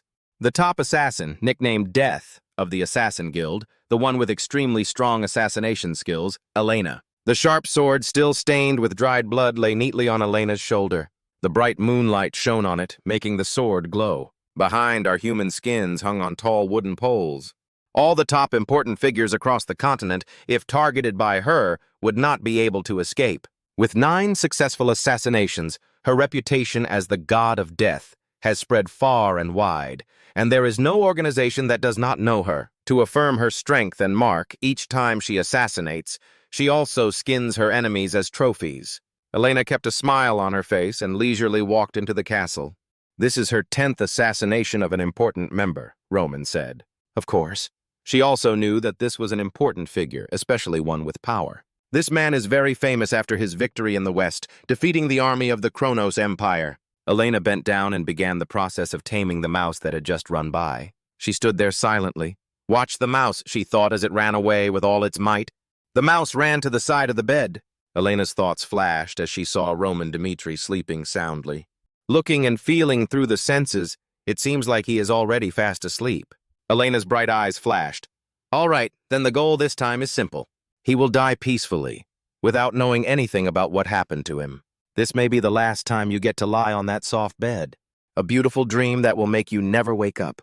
The door to Roman's room began to open. Elena happily walked to the side of the bed, a shining necklace in her hand. Then she stepped back. Instantly, Elena's originally cheerful and friendly face disappeared in a flash, replaced by a cunning gaze and smile. She raised her sword, thinking to herself, "This mission is easier than I thought." But Elena could not have expected that. Before she could do anything, Roman Dmitri opened his eyes. Asked in a calm tone, "It seems you no longer control that mouse." Although Elena was a bit surprised, she quickly regained her usual brutal demeanor. She gritted her teeth and swung her sword. "You're awake, but it's too late. Roman, this is the last time you'll see anyone in front of you." The sharp sword that had just swung was lightly parried by Roman. Even though Roman's impact was light, Elena said, "We cannot stand firm," and her sword followed her words. She gritted her teeth and wondered, how could he have blown away my sword with just one wave of his hand? When Elena turned back, she saw Roman Dmitri's entire body emitting a terrifyingly strong purple aura. In front of that beam of light, Elena couldn't help but be afraid, right?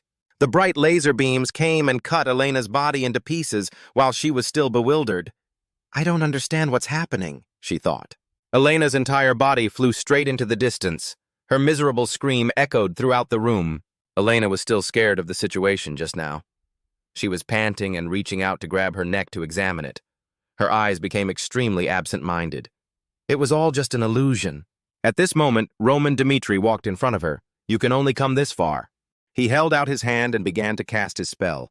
One of Roman's blows landed straight down, making Elena scream in despair. She clutched a small ball in her hand. No, he was too strong. This mission was a failure. I need to escape from here immediately. Thinking that, Elena used the sphere to disperse with the aim of escaping and saving her life. She had escaped from Dmitri's castle and was running down a deserted road. Elena was so focused on running that she didn't dare open her eyes to look around. Luckily, this guy's reputation was indeed better than the rumors. Even if an entire organization of assassins came to assassinate him, he said, it would still not be successful. Get out of here first and think about what happens next. As long as you're alive, you still have a chance. When running to a certain road, Elena immediately hid because she saw the silhouette of a tall man standing outside. Why was there a man standing there? The assassins were being brutally eliminated under Chris's thunderous attacks. During this assassination mission, some of Roman's subordinates were noticed. When facing these guys, you have to be very careful. First, with Lucas's sword, second, with Kevin's demon sword. Chris's tall and thin figure left a distinct shadow on the ground. The third was the lightning Cairo, Roman's trusted subordinate, Chris. Elena hid in the dark, but couldn't help feeling scared when she saw this person. It seemed like he had been waiting for her here all along. Did they guess that I would escape from the castle? She asked. So they arranged for someone to block my escape route? Without hesitation, Elena immediately used teleportation and ran in another direction. Then she had no choice but to retreat and find another way to escape. We need to go to the assassin's meeting place to report what happened here. After running for a while, Elena stopped tiredly. She was breathing heavily with difficulty. Before her eyes was a red ray of light like the approaching sunset. Finally, I have waited for you here. Demon sword. Kevin looked at the assassins lying on the ground. I was really expecting you to run in another direction, but I'm so lucky to still meet you here. Kevin continued to move forward with two sharp swords in his hands. I've waited here for a long time. Now I will be able to fulfill my wish of confronting the strongest assassin of the Empire, the organization nicknamed 115. Facing an opponent as strong as the demon sword Kevin is in front of me. Elena couldn't help but feel scared. She quickly retreated backwards. Then suddenly she flew up in a surprising way. Elena flew over Kevin's head with the thought of running away before she lost her life, but it seemed Kevin was enjoying her actions even more. Let's see. Where are you going? As soon as Elena passed by, Kevin felt a huge killing intent coming from her position. Kevin turned towards her, sword raised high above his head. Eyes glowing, he aimed at his prey. Without thinking much, Kevin immediately rushed over at lightning speed. He had just landed on the ground when the famous assassin Elena was sitting on the ground, trembling. She held her head tightly and let out long cries. Kevin walked up to the trembling man and said, "If the Lord doesn't tell me to, I won't kill you." He glared at her, each word coming out in a cold and flawless tone. "You will definitely die painfully under this sword of mine." Kevin's wide eyes seemed to hypnotize Elena into his thoughts. Lucky for that person, she thought. Elena raised her head now, but her face was filled with extreme fear. Her mouth was gaping open, eyes wide open, staring at Kevin. Sweat continuously poured out like a shower. Under the silent moonlight illuminating the night, strange noises coming from below echoed everywhere. Elena was in extreme pain and despair, having received an impossible task. In a small forest far away from town, there stood a towering prison. In a brightly lit room, knives, forks, and iron tools were lying haphazardly on the ground, with bloodstains all over them. Elena gasped for breath, blood slowly flowing from the corner of her mouth. "I will confess everything." She was locked to a wooden chair, being brutally tortured by Lucas. Her painful pleas kept coming. Please stop. Please don't kill me. Lucas smiled sinisterly, the corners of his mouth opening to reveal his bright white teeth. Don't worry, I have no intention of killing you. He looked at the assassin, who was in a state that couldn't be worse. The wounds on your body right now are just the price you have to pay for daring to come here and assassinate us. As soon as he finished speaking, Lucas walked over and grabbed Elena's head tightly. He forced her to raise her head and handed her a carefully preserved purple medicine bottle. Drink this. Elena's eyes widened in fear. Is it poison? Even so, she had no other choice. Elena could only obey, letting Lucas put the medicine into her mouth. The bottle of medicine fell straight to the ground. A low, calm voice rose in the air. My lord, a few days ago, I sent someone to the Kronos Empire to investigate the situation, then personally came to your headquarters. While Elena was still coughing, Lucas continued. On that day, I found the headquarters of your assassin guild in the Empire. Now I can let you go right away. Pausing for a moment, Lucas returned to his original vicious appearance and warned her. But I said before that if you don't quickly go back and report to your guildmaster will definitely die. The scene changes to the Assassin Guild headquarters. In a magnificent castle, a hoarse voice is heard. A week has passed since the assassination attempt began. Has the mission failed? The leader of the assassins, Braha, was sitting and talking to someone. Give us another chance, he asked. He continued to talk to the person on the other side. Although I failed once, that's not all. Please be patient. We will succeed. A hoarse voice came from the small, sparkling ball. I understand. The mysterious man continued speaking, but the failure just now was not that simple. The price to pay will be quite high. After hearing his master's words, Braha also fell silent and fell into deep thought. The assassins I sent out still have not responded. It seems like they have all failed and been killed. Braha again imagined the scene of Roman's assassination. If that's the case, then all of the guild's assassination missions across the continent will need to be postponed to gather the top assassins to complete the assassination mission of Roman Dmitri. The image of coins stained with fresh blood appeared. Even if we have to suffer defeats in terms of troops and money, we must definitely complete this mission to gain the support of the Kronos Empire. The light of the orb had gone out. Braha slowly stood up and said to himself, It seems I will have to directly participate in this mission. The candlelight in the room began to flicker. Braha let out a surprised hum. At this moment, Roman appeared behind Braha. He realized it in time and turned around in panic. Was it Roman? Braha quickly grabbed 2 arrows from beside him. Then he launched them straight at Roman. But how could someone like Braha be his opponent? Roman asked. He only needed to glare once and the arrows would stop moving. He stood still with his arms crossed and used his thoughts to make the arrows shatter into hundreds of small pieces. A divine demon guardian. Braha stood there, mouth agape for a few seconds. He wanted to reach for some switch.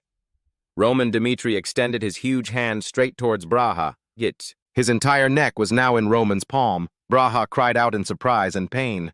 Roman strongly lifted Braha's man up. It seems that he is the leader of the Assassin Guild. Braha was choked speechlessly. His deep eyes looked at the ferocious Roman before him. How dare he set foot so deep into the Empire's territory? He is too arrogant. I never thought of this. Roman suddenly asked. It seemed like someone was going to press the alarm button. Braha was surprised. How did he guess? Only he didn't expect that the next second Roman would reach out and touch the alarm switch himself. So I'll press it for you. The whole castle was then thrown into chaos by the noise. Braha trembled as he spoke each word, his expression also showing a bit of satisfaction. You're good. All the assassins in this headquarters will be here soon. Do you think you can take down all of our assassins by yourself? Roman calmly replied, I estimate there are 30 assassins left here. The candlelight at the room began to distort. The people you sent on a mission eliminated that number. The remaining number in this headquarters is the number I just mentioned. Braha was terrified of this man's ability. Had he calculated the remaining assassins in the headquarters? Roman Dmitri chuckled. So how do you think we got in here without them raising the alarm? Braha thought of a possibility. Could it be? At this moment, blood was splattered all over every corner of the castle. The assassins were lying dead on the ground along the path to the headquarters. He let go of Braha's grip on his neck and threw him straight forward. His whole body slammed into the door. causing it to shatter. Braha spat fresh blood from the corner of his mouth. He fell from the door straight down in front of Roman. He looked at Braha silently, saying nothing. Roman began to touch the neatly arranged documents on the desk. This assassin organization is a famous, large organization on the continent, and of course its biggest client is the Kronos Empire. Roman opened the document and began to observe. At first glance, not only had they sent people to assassinate me, but through this assassination list, I could somewhat guess the Empire's next intentions. The words on it were written very meticulously and carefully. Mission 1, assassinate Count Draken. Mission 2, assassinate Senior Count Ronan. Roman smiled, burning the paper in his hand. The eldest son of the military commander, the army chief Lamberto, was the rightful successor of Redford. Through this, we have seen the intention of the Kronos Empire, at that moment, at an assassination branch in Dante, in the Cairo territory. The two assassins glanced at each other and signaled. Quickly contact the leader at the Imperial headquarters. Elena, her body covered in wounds, struggled and shouted, "There's no time, hurry up!" Looking at the glowing ball on the table, the assassins were all panicked. Unable to connect to the headquarters, one of them said, "Something is wrong." Elena gritted her teeth in anger. She needed to calm down in this situation. If I can't contact them, it will be fine. I will contact the customer. After thinking for a while, she ordered, "Contact the branch that has customers in the Kronos Empire quickly." The customer on the other end of the line exclaimed, "It seems like the mission in Cairo has failed." Elena stuttered as she recounted. "Roman has guessed our intentions. He has set a trap and taken down all the assassins sent there." She couldn't help but feel the anger welling up inside her. And it didn't stop there. That bastard continued on to the headquarters in Kronos to destroy our leader. The other customer replied briefly, "Is that all you have to say?" Elena was stunned by his question. Elena's face suddenly became fearful. "So you guys use us as bait?" The customer on the other end of the line gently replied, "Don't be so serious." The guest began to analyze for Elena. "You have done as per the conditions. Although you have not killed Roman, rest assured. We will compensate you for your losses. You should also think again." The guest used Roman as a typical example. Roman's assassination was announced by the emperor, so the entire continent knew about it. The more she listened to the other guest, the more Elena's face became ashen. If the assassination fails, where will the empire's reputation be? We therefore have many options. You are just one of them. The guest on screen cleared his throat slightly. "Of course, thanks to you guys, we were able to achieve some of our goals. Is to make him leave the family to go to the empire." Elena, her face swollen and angry to the point of blood spurting, cursed, "Bastard!" Then drops of blood began to pour out from Elena's throat like rain. I immediately remembered the poison that Lucas forced me to drink. Is this the poison taking effect? Elena thought to herself, it seems like it's taking effect quite slowly. This they had planned for. It has not yet taken effect, so we can go tell the Empire that Roman has come to Kronos. She looked at the smug customer with pity. Roman was truly a monster. "Maybe your empire will pay for angering him," she said. "But in hindsight..." Elena looked intently at the other guest's smug face for a while. His smug face. "There is much more I could reveal, but I will not let him know." The train of thought ended just as Elena fell to the ground. The other guests saw this and wondered, is this the end? Elena lay sprawled on the ground, her body dried up, the last assassin known throughout the continent. He ended his life on the 10th assassination mission in failure. The whole castle was burning fiercely. From within the fire, one could clearly see a human face.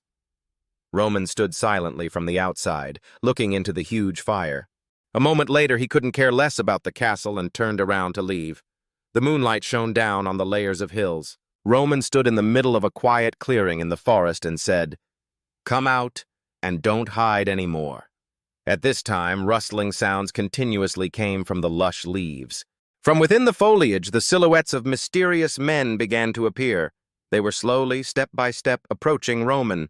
He looked at those monsters and couldn't help but let out a sound of contempt. Those monsters lurking in the dark, growing up by swallowing the pain and sucking the life force of people. Are you just the lackeys of the Empire? Is that all you guys have come here for? Roman looked them up and down. It seemed like the assassins were just bait. The Empire wanted to take us down, so they used all their strongest cards. This time I need to be more careful. I can't be careless. The monster raised its crimson eyes and growled, "You bastard, you're quite quick. I didn't expect you to have discovered that we were chasing you." Roman laughed loudly. Even when the monsters rushed at him, he didn't show any fear. I knew that from the moment he left the assassin's headquarters. He had a knife on his back. The monsters rushed at him just as he used his masterful skills, but even though he cut them apart, they would heal themselves. Seeing that, Roman thought to himself, "No good. His sword is useless against them." A purple light appeared in Roman's eyes. He needed to add more magic power to his sword. Before Roman could even react, a monster rushed forward with a dark sword technique. But luckily, Roman managed to take a step back in time. It was truly unpredictable. Even though he was ready, Roman was still a little scared. They are too fast and strong. Was this the power of the Empire? It seems like this is dark magic. A stream of crimson energy stirred in the sky. Roman observed it as he began to analyze it. He had encountered similar opponents in the martial arts world. "They are puppets of the demon church," he said, unexpectedly meeting them again in this world. Creatures that absorb human life force to develop their own power. This is a type of forbidden black magic. Roman's sharp sword collided with the monster's sword, creating a deafening sound. Did the Kronos Empire use some kind of sacrifice to summon them from hell? Roman suddenly froze in place. These demons. Roman's face instantly distorted, becoming filled with anger. "Today, meeting me here is your doom. How can we, the celestial demons, lose to small fry devils like you?" The next second, a fist flew straight towards the monsters, hitting them directly in the face. The monsters' entire bodies changed visibly as a small part of them began to disappear. But then, somehow, they quickly restored their original form. Roman raised his foot, as if he had planned it all out. Without hesitation, he stomped straight on the pile of corpses. However, the monsters still revived as if nothing had happened. Oh, they still revive after being destroyed. How can this be prevented? Roman fell into deep thought again. This dark magic uses magical power to survive. Normally, holy power is needed to purify them in order to defeat them. Roman's eyes suddenly lit up. It seems like I've found a way to limit the recovery of these monsters. But even if they were monsters, they still had weaknesses. First, when their bodies were attacked, they would fragment and emit light smoke. After fragmenting, they would slowly converge, at which point they would pause for a moment, only taking a defensive stance and not attacking. Next, I can continue to attack at the moment they are recovering. A red diamond-shaped object will be erected from the fragments. As they fragment, a light smoke will be emitted, accompanied by small red energy streams that circle around their bodies. Finally, after the smoke streams are released, they will slowly merge, with the thin smoke surrounding their bodies as the center. I will attack at that moment, severing the connection between the thin smoke and the red energy. That way they will not be able to recover as before. I thought the monsters were taking the opportunity to charge forward and attack at the same time, but now Roman no longer held back from them. "All right, I've learned your movements, so you can't do anything to me." A melee broke out and the blood demons attacked violently. This time, Roman defeated those demonic monsters with just a few light movements. Roman stood in the middle of a purple halo, smiled, and said, "As the leader of the demonic cult, how could I lose to you?" All right, the martial arts of the demon god sect are meant to use the caster's brutal strength to maximize the internal strength of the demonic arts within the body. Now that there is only one monster left, it seems like things are not going well. Those evil demons have completely failed against this bastard. This assassination attempt was unsuccessful. Not daring to think too much, the monster turned around and ran away at a dizzying speed. I need to retreat quickly. The monster flew away quickly while thinking back to Roman's abilities. Roman, this guy is truly more dangerous than I knew. He recalled his previous battles. His past battles had not shown his full strength, so his strategy to deal with him was not completely accurate. The monster accelerated and charged faster. This time the defeat was too humiliating, he thought. But it's okay if I fail. I'll do it again next time. Suddenly he felt something was wrong. The monster looked down and let out a painful cry. "When did my legs leave my body?" Roman had a very serious expression, but also a bit surprised. Roman stood before a man who looked like an Egyptian mummy. His legs had been cut off and he was fearfully dragging himself backward. Seeing this, he thought to himself, So all the evil people, my subordinates, have been defeated by him? Roman then held out the communication jade towards him and ordered, "Now you alone. Contact the Empire and report everything as I wish." He looked extremely panicked and scared. His red and black eyes widened. Then from the green jade a voice came out. "Have you finished with that, Roman?" He replied tremblingly, "His subordinate has completely failed." Hearing this, his voice became extremely angry. "You mean you failed to defeat him?" He was pointed at by the sharp tip of his sword, so he could only say, "Yes, Lord Charlton, what you judged about him was completely wrong." As he spoke, he was sweating profusely. "I had summoned demons from hell, immortal demons, but they all failed and were destroyed by him. I personally used spells on him, but I still couldn't successfully defeat him." Kneeling before the jade, the mummy continued, "Roman was a demon. His power was unattainable." Count Charlton also understood and said, "I see, it seems, Roman, you are there and controlling my subordinate, right?" Hearing that, he smiled with satisfaction again, and the Count knew he was there, so he turned to him and said, "You're really good. Not only did you come to the Empire to attack the headquarters of the Assassination Guild, but you also dealt with those demons summoned from hell." Scene changes to Earl Charlton. He was frowning uncomfortably. "Our plan to assassinate you may have failed for now." Having said that, he couldn't bear it, and slammed his hand on the table to vent his anger. But of course, our Kronos Empire wouldn't give up on its plan just because of this. At this time, he also made the matter clear. He would never give up and told Roman, "You are a thorn in the side of our empire. If we fail the first time, there will be a second time, and so on. Until we take your life, our empire will never give up." He looked down on him openly. "Today you can fight against us, but tomorrow that is not certain. A small individual like you will have to fail at some point." Hearing those words, Roman sneered, "You speak well, but you forgot who I am. Today, here, I will teach you a lesson." Immediately after, he grabbed the mummy's neck. Earl Charlton's subordinate without hesitation. He got stronger and stronger until the guy's neck spurted blood. His whole body trembled, as if sensing something was wrong. Count Charlton on this side looked very panicked, sweating profusely. Earl Charlton's face turned pale when he heard Roman's voice. "In the near future, I will personally send a gift to your mansion." "Earl Charlton, you sent someone to assassinate me, so you yourself must withstand threats from others." Roman continued laughing. "Of course, assassinating others is not something you guys can do. I can do it too, and do it better than you. So after this time, I have officially declared war on you." Charlton's face was filled with indignation, his teeth clenched. Roman continued to threaten.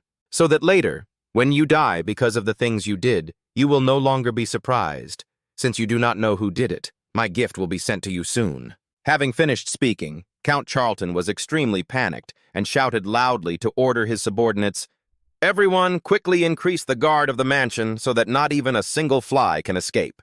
But a moment later, a voice reported from within the castle, "Sir, we have searched the mansion and found no suspicious person. But we found a jar in the basement storage room," he said. Count Charlton followed the man down to the basement to see the bottle. While looking at it, he thought, "So, according to Roman, did Roman leave this bottle containing poison as a gift to harm me?" Thinking of this, Count Charlton's face turned red with anger. He ordered his subordinates, "Prepare horses and take me to the Behemoth Tower immediately." To explain a bit, the Behemoth Tower is an organization of magicians, who can also be called alchemists. They research poisons and various assassination methods. Of course, by researching poisons, they can also find effective antidotes that no other organization knows about. Then, a bald old man was using magic to look at the bottle. As he looked, he appeared very frightened. The poison was colorless and odorless. "This is something I have never seen before on this continent. This person is the great mage of the Behemoth Matthew Magic Tower." Count Charlton was also present, in a hurry, and seeing Matthew's long-winded speech, he shouted loudly, "What are you still standing there for? Quickly check what kind of poison is in that bottle. Can it be cured?" This caused the great mage of the Magic Tower to panic and stammer, "Okay, don't worry, Count." Then he took the bottle with Earl Charlton to a certain bald head who was being held there. As soon as he saw the bottle in his hand, this person immediately shouted, "No, don't make me drink that." But regardless of his screaming, Behemoth still resolutely poured the liquid from the bottle straight into the young man's mouth. Then he activated the antidote magic. A blue-white aura surrounded his head. Suddenly, Mr. Behemoth's eyes widened and his mouth opened wide, surprised. He thought to himself, no way such a powerful magic power can neutralize this poison. Immediately he questioned Charlton. Earl, where did you get this deadly poison? Hearing this, Earl Charlton was equally alarmed. As he spoke, Behemoth's entire body trembled in fear. As far as I can see, this is currently a poison. The antidote cannot be created yet, he said, and magical treatment is also powerless. At once, Count Charlton did not expect it to be so terrible. He thought of Roman and was secretly terrified. That bastard Roman, how did he get this horrible poison? Even the top alchemists and pharmacists in the Behemoth Tower cannot figure out what this poison is, he said, and they have no antidote for it. A moment later, Charlton arrived at His Majesty's palace and said sincerely, Your Majesty, that's all we did to assassinate Roman. It all failed.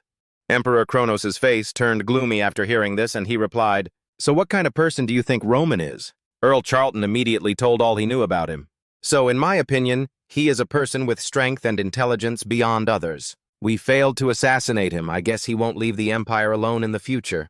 Then Emperor Kronos gave a new order. Okay, next call our top assassins in the abyss back. As soon as he finished speaking, the Count looked extremely surprised. His eyes were wide open in astonishment at what the Emperor had just said. Ignoring the Count's panic, he continued, This time we will use the best assassins, the anonymous aliases. We'll show that bastard Roman what we're made of. Make him afraid to confront the Empire. Then he imagined a puppet in his own image with its head cut off. This time he will die. That death will serve as an example to all others, he said. Those who hailed him as a hero and wanted to emulate what he did. His death will make those people no longer dare to dream or ignite. Plot against our mighty empire, Kronos. Immediately, Earl Charlton did not dare to disobey but respectfully obeyed. I obey. Scene change. Someone's feet suddenly appeared and landed. None other than Roman, the male lead of the story. He walked forward, thinking to himself, I need to focus. Don't think you can cure my poison easily. Whether it's pharmacists or alchemists, she said, it's useless. In the martial arts world, that poison is the #1 poison in the 10 poisons of the 4 paths and 100 poisons classic. He took off his armor, but his mind was still racing. We sent them that poison to make the Empire a little fearful. Even though he had returned home to rest, Roman was still worried and continued to think. They will have to be more careful in every situation from now on, because we can do what the Empire does, he said, and even do it better, so they will slow down their assassination attempt on us. We will have more time to calculate our moves. His expression became determined. Of course, this is only a temporary solution to prolong the time and will not be effective in the long run. A large-scale war between the two sides will happen soon. This is inevitable, so we need to prepare carefully and thoroughly for everything. While he was lost in thought, someone suddenly sent him a letter. Young Master, a letter from Valhalla. He picked up the letter, which said, To the fallen soldiers on the bloody battlefield.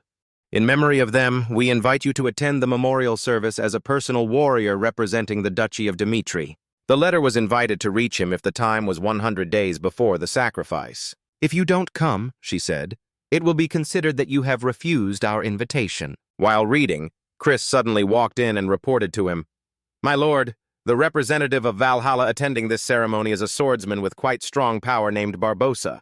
It is said that this person has won many battles and is a swordsman with status throughout the 6 palaces. The image of 2 hanging corpses appeared. Chris continued to explain, Through this we can see their intentions, is to invite the young master there with the intention of avenging the death of Count Denvers, when he had previously defeated him. The person holding a sword with a red aura around him was the swordsman ranked 6th in the ranking of Valhalla's top swordsmen. Also known as the Mad Swordsman, he is ranked 11th in the continent's top swordsman rankings. After listening, Roman laughed happily and thought to himself, So through this we can see 2 opposite options when it comes to the actions of Valhalla and Kronos. Thinking about Kronos' people, he pondered again. In the Kronos Empire, they sent assassins to kill me day and night, taking advantage of my weak moments to act. On the other hand, Valhalla bluntly declared they will use the strength of their top swordsmen to declare war on us head-on. Then Chris knew about it and advised him, This is too dangerous, sir. You don't need to get involved. The newly established Duchy of Dmitri has much to do now, he said, so your life should be given top priority. He put the letter on the table and said, I completely understand what you mean. I can refuse this invitation. But then he presented the reasons, which led to unwanted consequences. "If we refuse this invitation," he said, "it can be said that Valhalla is an important and honorable kingdom for swordsmen. It will be used to say that we are cowards, and our reputation and prestige on the continent will be severely damaged." Then Roman looked at Chris seriously. "One more thing." He told Chris and everyone else, "Since you have chosen to follow me, I also need to show you my worth." Belief in a powerful and intelligent ruler who can cope with anything. Hearing that, Chris looked surprised and stared at Roman. "The image just now immediately shattered," he continued. "If, just with this incident of Valhalla, when knowing that danger was near, I proactively retreated in fear and did not dare to confront it, then how can I rule you in the future? Your words and beliefs will gradually collapse." Then he clenched his fists firmly and affirmed, "I have decided after 100 days I will go there at the invitation of Valhalla." His face was also extremely serious. "This is the responsibility, as well as the trust, that I will let you see in a lord that you trust at the same time." The castle here was burned down, and corpses were scattered everywhere. A rumor spread among the assassins that the Ecorse family was completely destroyed when they received the mission to assassinate Roman Dmitri. Thanks to that, the number of assassination missions in the Northeast region has decreased significantly. Especially, no one dares to take on any missions related to Dmitri. Roman's figure appeared, a sinister smile on his face, a warning that spoke louder than 1,000 words. That lesson had engraved the utmost fear into everyone's mind. At this moment, Kevin sat quietly on the sofa, lost in thought. This time, he had infiltrated the assassin's lair alone within the Empire's territory, a very reckless and dangerous decision.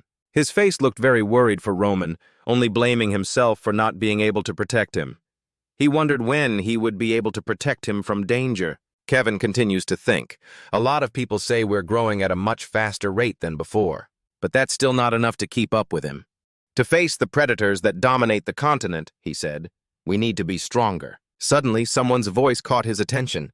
"This time, I developed a magic circle that can increase the concentration of mana in a certain area." A blonde person is smiling and talking happily with someone. "It's not perfect yet, but within half a year I can reduce the errors and perfect it. This magic circle not only increases the power of magic." It was Felix. He was smiling happily and continuing to talk, which, in theory, "It can also be used for training purposes," said the awakened aura swordsman. Kevin also followed, hiding behind the wall. He listened to the conversation between Chris and Felix. Then suddenly, Felix looked extremely startled and surprised. Stuttering, really? Reckless. In front of him were Kevin and the others. He said sternly, "How many times have I told you?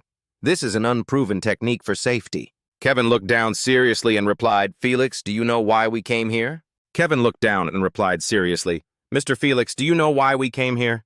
It's important for us to be able to support the Roman master, even a little bit in the future."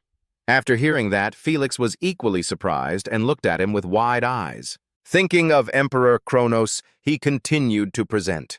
"Because the enemy we face is an empire that has been ruling powerfully for hundreds of years." After listening, Felix understood, but he still carefully reminded, "But remember this, the most important thing is safety." Everyone listened seriously to Felix's instructions. "If we become cripples before we can do something for our Roman master, then I have no face to see the Lord anymore?" Then Kevin and everyone else happily smiled.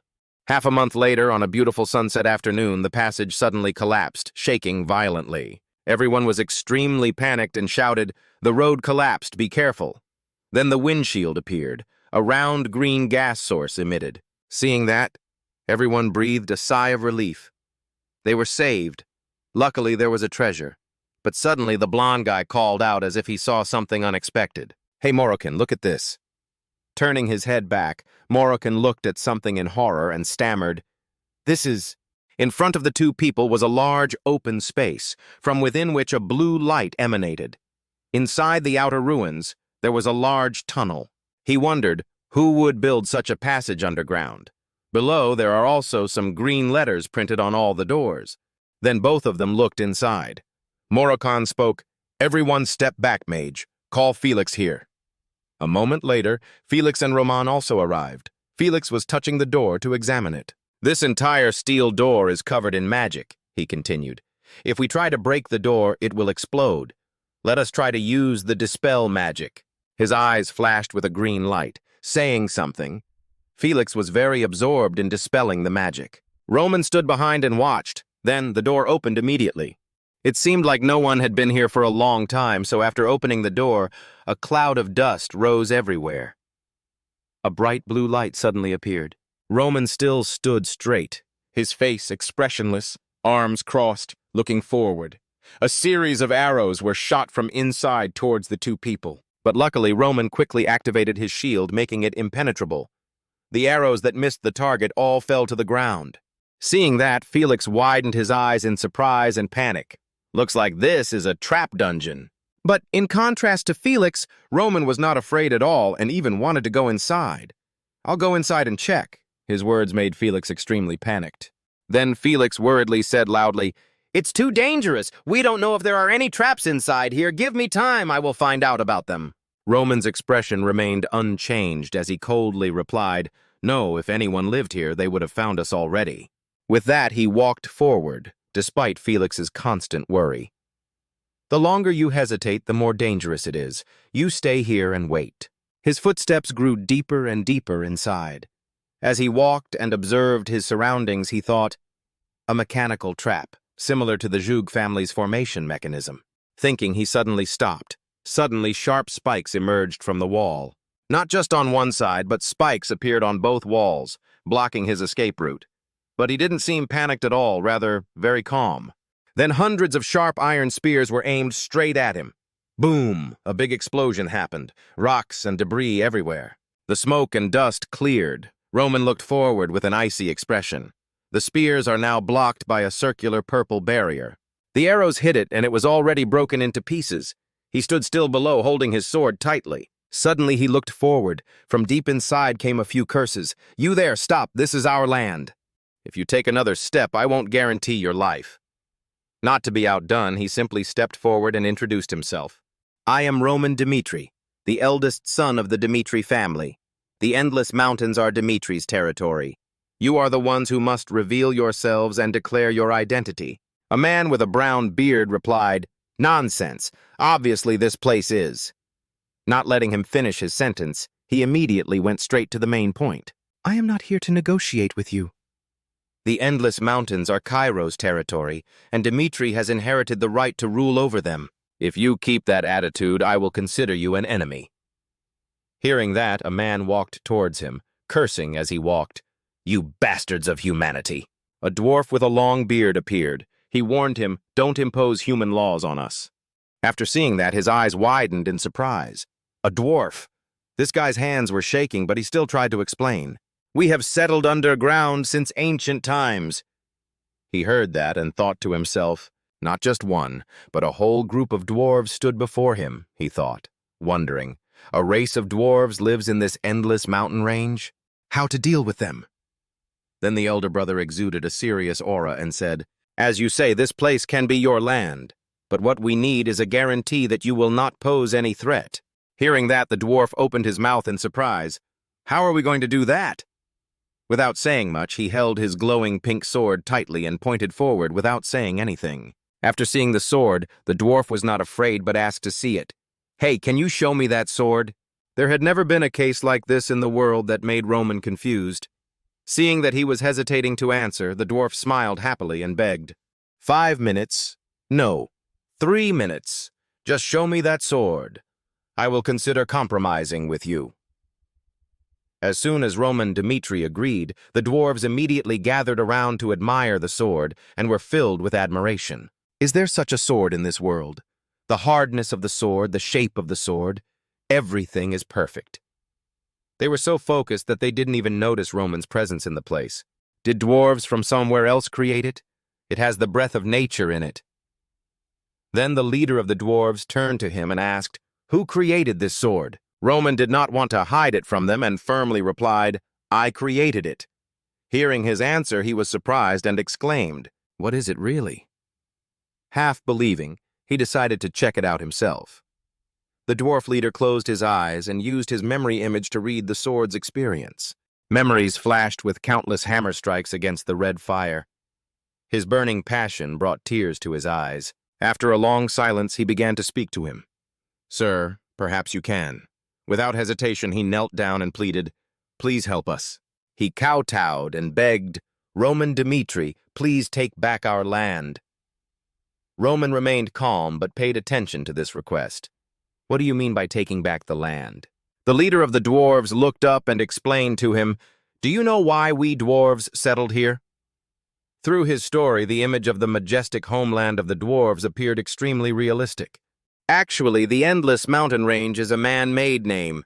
This mountain range has an endpoint. The leader of the dwarves continued, "That place was called Arcadia, a harmonious world where different races lived together. Recalling those happy times, he pensively confided, we came from there.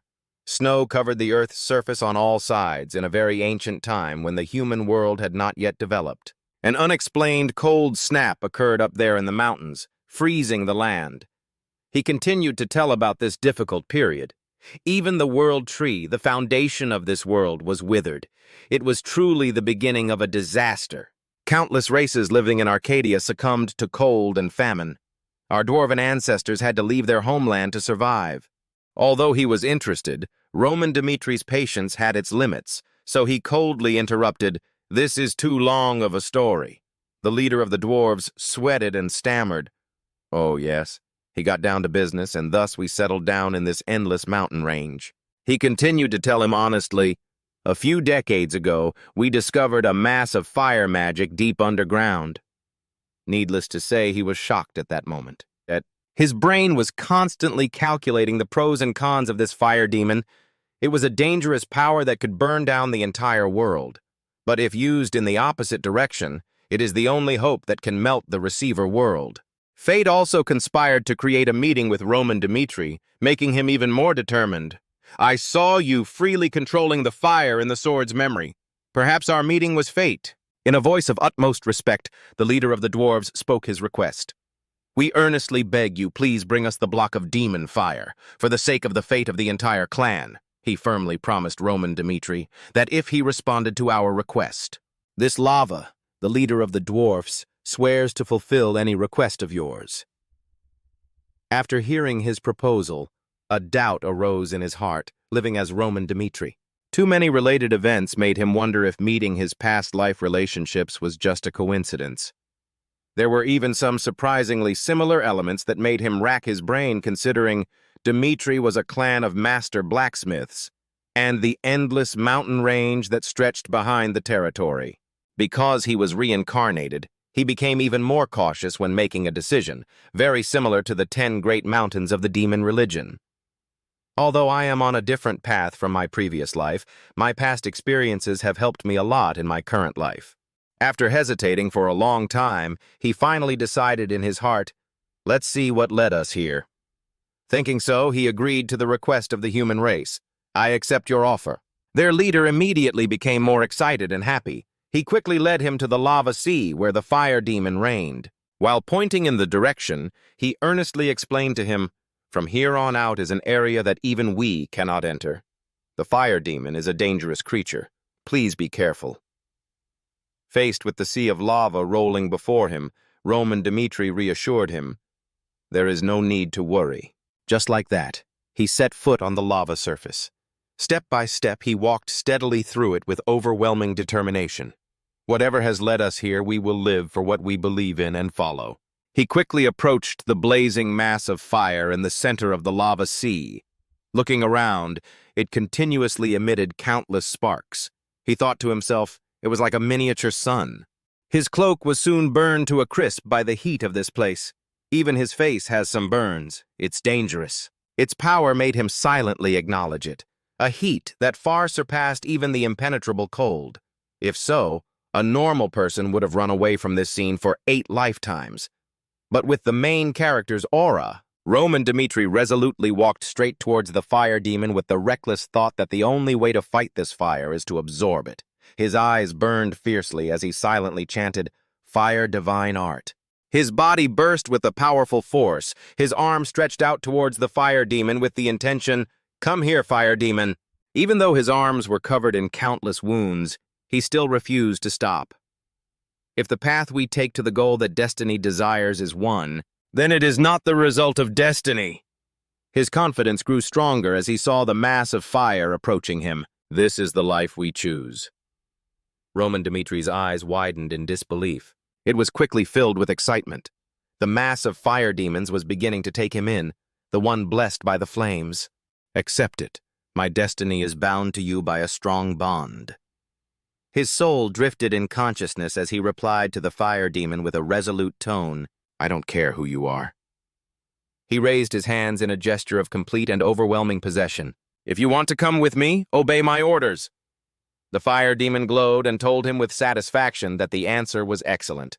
After subduing it, Roman Dmitri quickly returned to the cliff where the dwarf leader was waiting for him. Holding the fire demon in his hand, he appeared majestically from the sea of lava. The dwarves were stunned by this triumph. He had truly succeeded.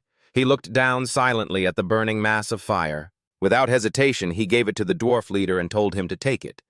In his mind, he was thinking, from generation to generation, our ancestors have taught us how disgusting human greed is. Facing the fire demon and Roman Dmitri, his thoughts had changed somewhat, but this person was different.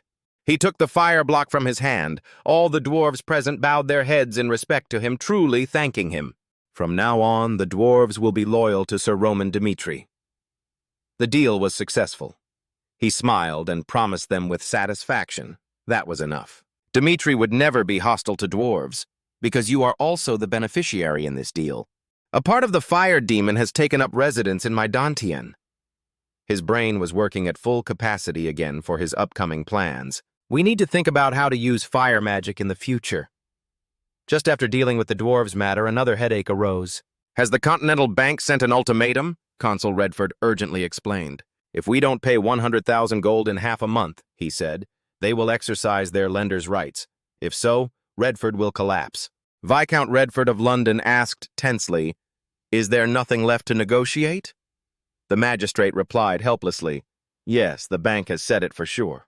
The forced response from the bank gave him a headache. Sighing, he said, his devotion over all these years is known to everyone. Throughout the years, Viscount London has worked tirelessly to save the country, but there are still too many problems to solve. London sighed and asked the consul, what did the king say? The consul helplessly reported to the Viscount, it's still the same. His Majesty the King is no longer the same. Every day he is immersed in wine and debauchery. Besides playing around with girls, the king is also addicted to gambling. Whenever he has free time, he gambles. London had already guessed that the king was being psychologically manipulated, which was why he was living such a debauched life. There must be an outside force pulling the strings to help the king. As long as they exist, this problem will never be solved. His heart was heavy with the heavy responsibilities that weighed on his shoulders. So what should we do now? On his desk, he also kept a photo of himself with his beloved son. His face in the photo had a cheerful smile, completely different from the usual sadness just now. A loving father's voice was uttered. Despite his dedication, he still could not avoid the scandal of fabrication. People began to criticize Viscount London, the heir to the famous London family. So different from his respected father, Viscount London was branded as greedy and scum. After thinking for a while, he ordered, the governor must make a list of forces that can help us. Regaining his dignity, London firmly concluded that he must first settle the debt with the Continental Bank. But after 10 meetings, he was also rejected 10 times. The identity of the person who refused that time is mostly familiar to everyone. They are all acquaintances, but most of them are cold and even refuse to meet. London has not given up yet. Desperate, London turned to the place where Roman Dmitri ruled. Even this young country we come to beg. His lips pressed together in pitiful helplessness. But at this moment, even if it is just a straw, we must hold on to it. At this moment, Hans was busy running to find him. Sweat was pouring down his face as he rushed to tell him the news. Today is exactly 1 month since the young master's instructions. Now we can go see him. Standing in front of a small isolated house deep in the forest, Hans began to call out loudly, Young master, it's me. Someone has been waiting to see you for several days. The door quickly opened. Roman Dmitri appeared calmly, responding to Hans's words. I'm going out too. Seeing his demeanor, he secretly realized that he had changed again. He kindly asked, Han Roman Dmitri, how is the young master's training? He walked out with an excited look in return so we could focus on practicing. Without hesitation, he asked directly, "So who wants to meet me?" After meeting Roman Dmitri, London bowed and introduced himself to him. "Nice to meet you. I am Viscount London of Redford." He silently repeated the name Viscount London over and over again in his mind. He had learned top-secret information. London was at the top of the assassination list that the Imperial assassins, Kronos, were aiming for. London began to get to the heart of the matter at hand today. "It's embarrassing to ask you this on our first meeting, but could you lend us 100,000 gold coins?" Without hiding anything from Roman, he honestly explained the reason. "That, if Redford fails to pay its debt to the Continental Bank, it will collapse," he emphasized Redford's status. "You know how important Redford is, right?" He calmly raised his teacup and took a sip, secretly smiled in appreciation of London's negotiating ability. It was smart to use importance instead of begging. London continued to convince Roman by arguing, if Redford falls, the Kingdom Alliance will lose a solid shield against the Kronos Empire. "So please come and help us," he continued. "Redford could not survive without outside help." The hot cup of tea in front of me was still steaming and smelling fragrant. It was Roman Dimitri's next words that left London feeling surprised. "I have heard rumors about you." His image in the rumors is that of the richest man in Redford, who robbed other people's property and accumulated huge fortunes through cruel business tricks. The rumor was completely opposite to the real Viscount London. The person who humbled himself and came here to beg today made Roman very curious. People call him trash or cold-blooded scum, but the Viscount London we met today was far from the rumors. "Explain to me," he asked him. He asked him a straightforward question. "Why do you work so hard for Redford?" London's face flashed with sadness as he replied, "We are always under surveillance in the Empire," he confided in Roman Dmitri. "I cannot become a patriot and rich like my father. So we chose to do the opposite of our reputation." The truth about those evil scandals was then revealed by him himself. "Those we plunder and drive into bankruptcy are all conspirators of the Empire." His patriotism, but powerlessness, made every word he said extremely bitter. "We cannot continue to stand by and watch the country collapse and the people suffer." London also boldly expressed his speculation. "We are sure that the Kronos Empire is the one behind everything." He continued, "To ensure this agreement, I would like to use the territory and family heirlooms as collateral if Redford can restore it to its former glory." He bowed his head firmly in assurance to Roman Dmitri. "The London family and the Redford family will forever remember your kindness." His face was beaded with sweat from tension. Seeing his sincerity, Roman did not hesitate to smile and reply, "Okay." Viscount London could not believe his ears and had to ask again. "Really?" He calmly told him, "So do your best." He put down the teacup in his hand and continued seriously, just like Cairo did. "Find a way to keep Redford alive." He smiled at him firmly, affirming that the opportunity would come. At that moment, a memory flashed through London's mind, causing him to be unable to hide his surprise.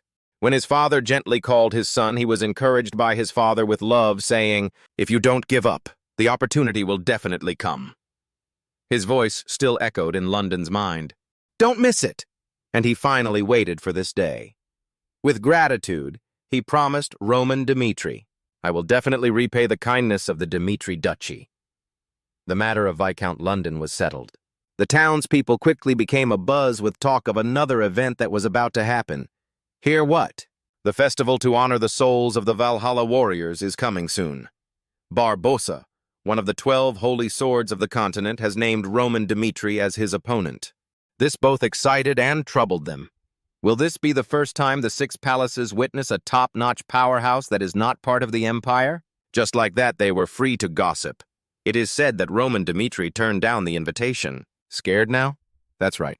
People like Butler, Nicholas, and Gustavo, though also belonging to the ranks of the continent's fanatics, are just mediocre. Even if they charged at the same time, they would still be no match for Barbossa.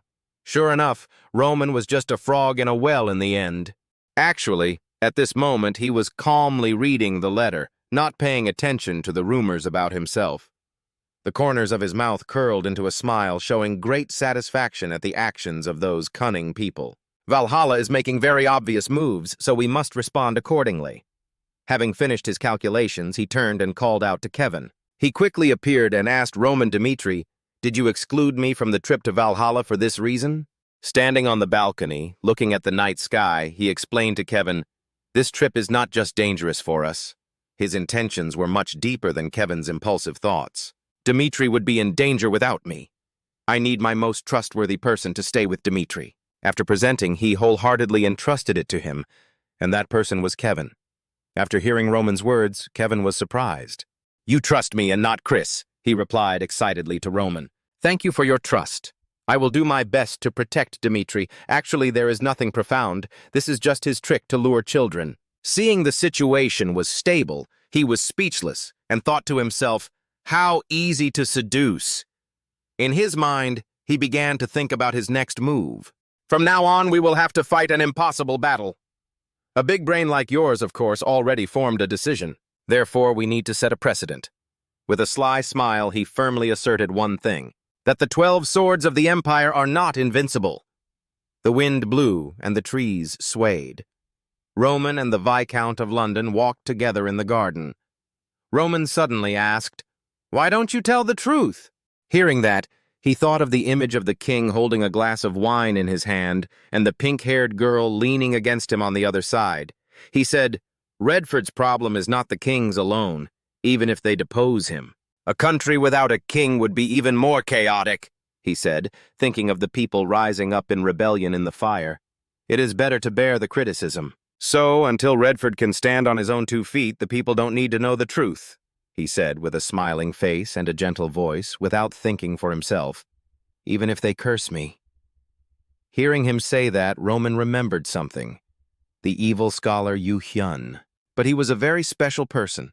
A scholar holding a fan covering his mouth and smiling, wearing a blue and white outfit with a black hat on his head. He believes that people are born good, and although he is the heir to a prestigious family, he does not care about fame and fortune. The image of a scholar playing with children appears. Perhaps because he and Roman lived such different lives in their previous lives, the image of 2 boys standing with their backs to each other. They were attracted to each other and often spent time playing chess together. The 2 sat on the stone platform talking. "I heard you went to the mountain village and helped the people. You did good deeds out of kindness. But the people will forever wait for you for that action," the white-haired boy said in a reproachful tone. "And if you don't appear again, they will be angry and resentful of you, because it is human nature to want to receive double what they give, whether poor or rich. It makes no difference."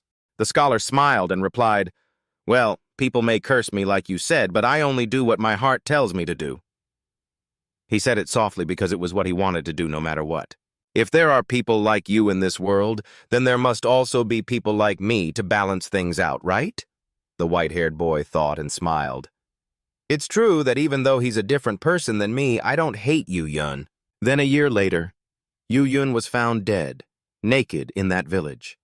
With Yu Yun's figure lying on the cold ground with only a torn mattress covering his back, Roman didn't feel heartbroken and just said stupidly, Roman was not heartbroken, but he took action. On the day Yu Yun died, he burned down the whole village to avenge his friend. He took the lives of countless people before finding Yu Yun's killer. I was wrong. I just saw that the clothes were too beautiful. I had no intention of killing anyone."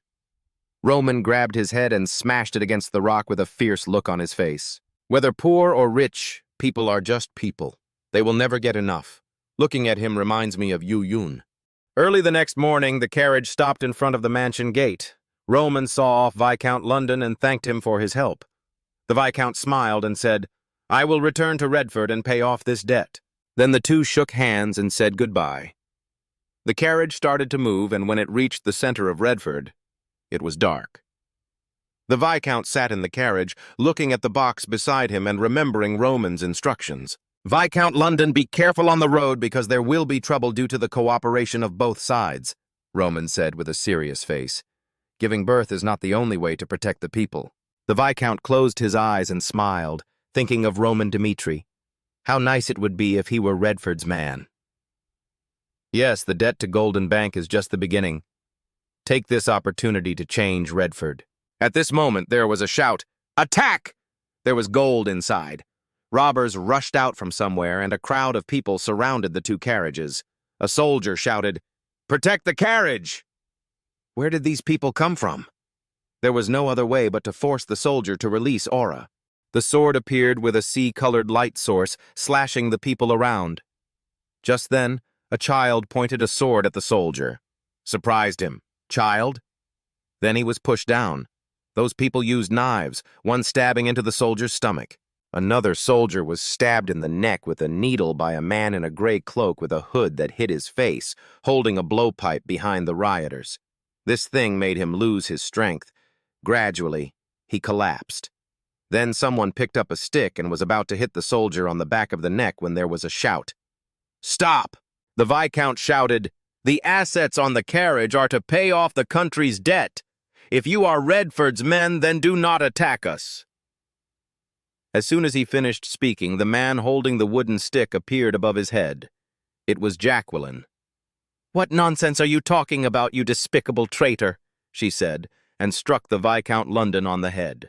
The robbers checked the neck of the car and shouted, "Oh my God, it's gold, it's gold!" The Viscount lay on the ground, his head heavy with blood, dizzy, mumbling, "Please, please."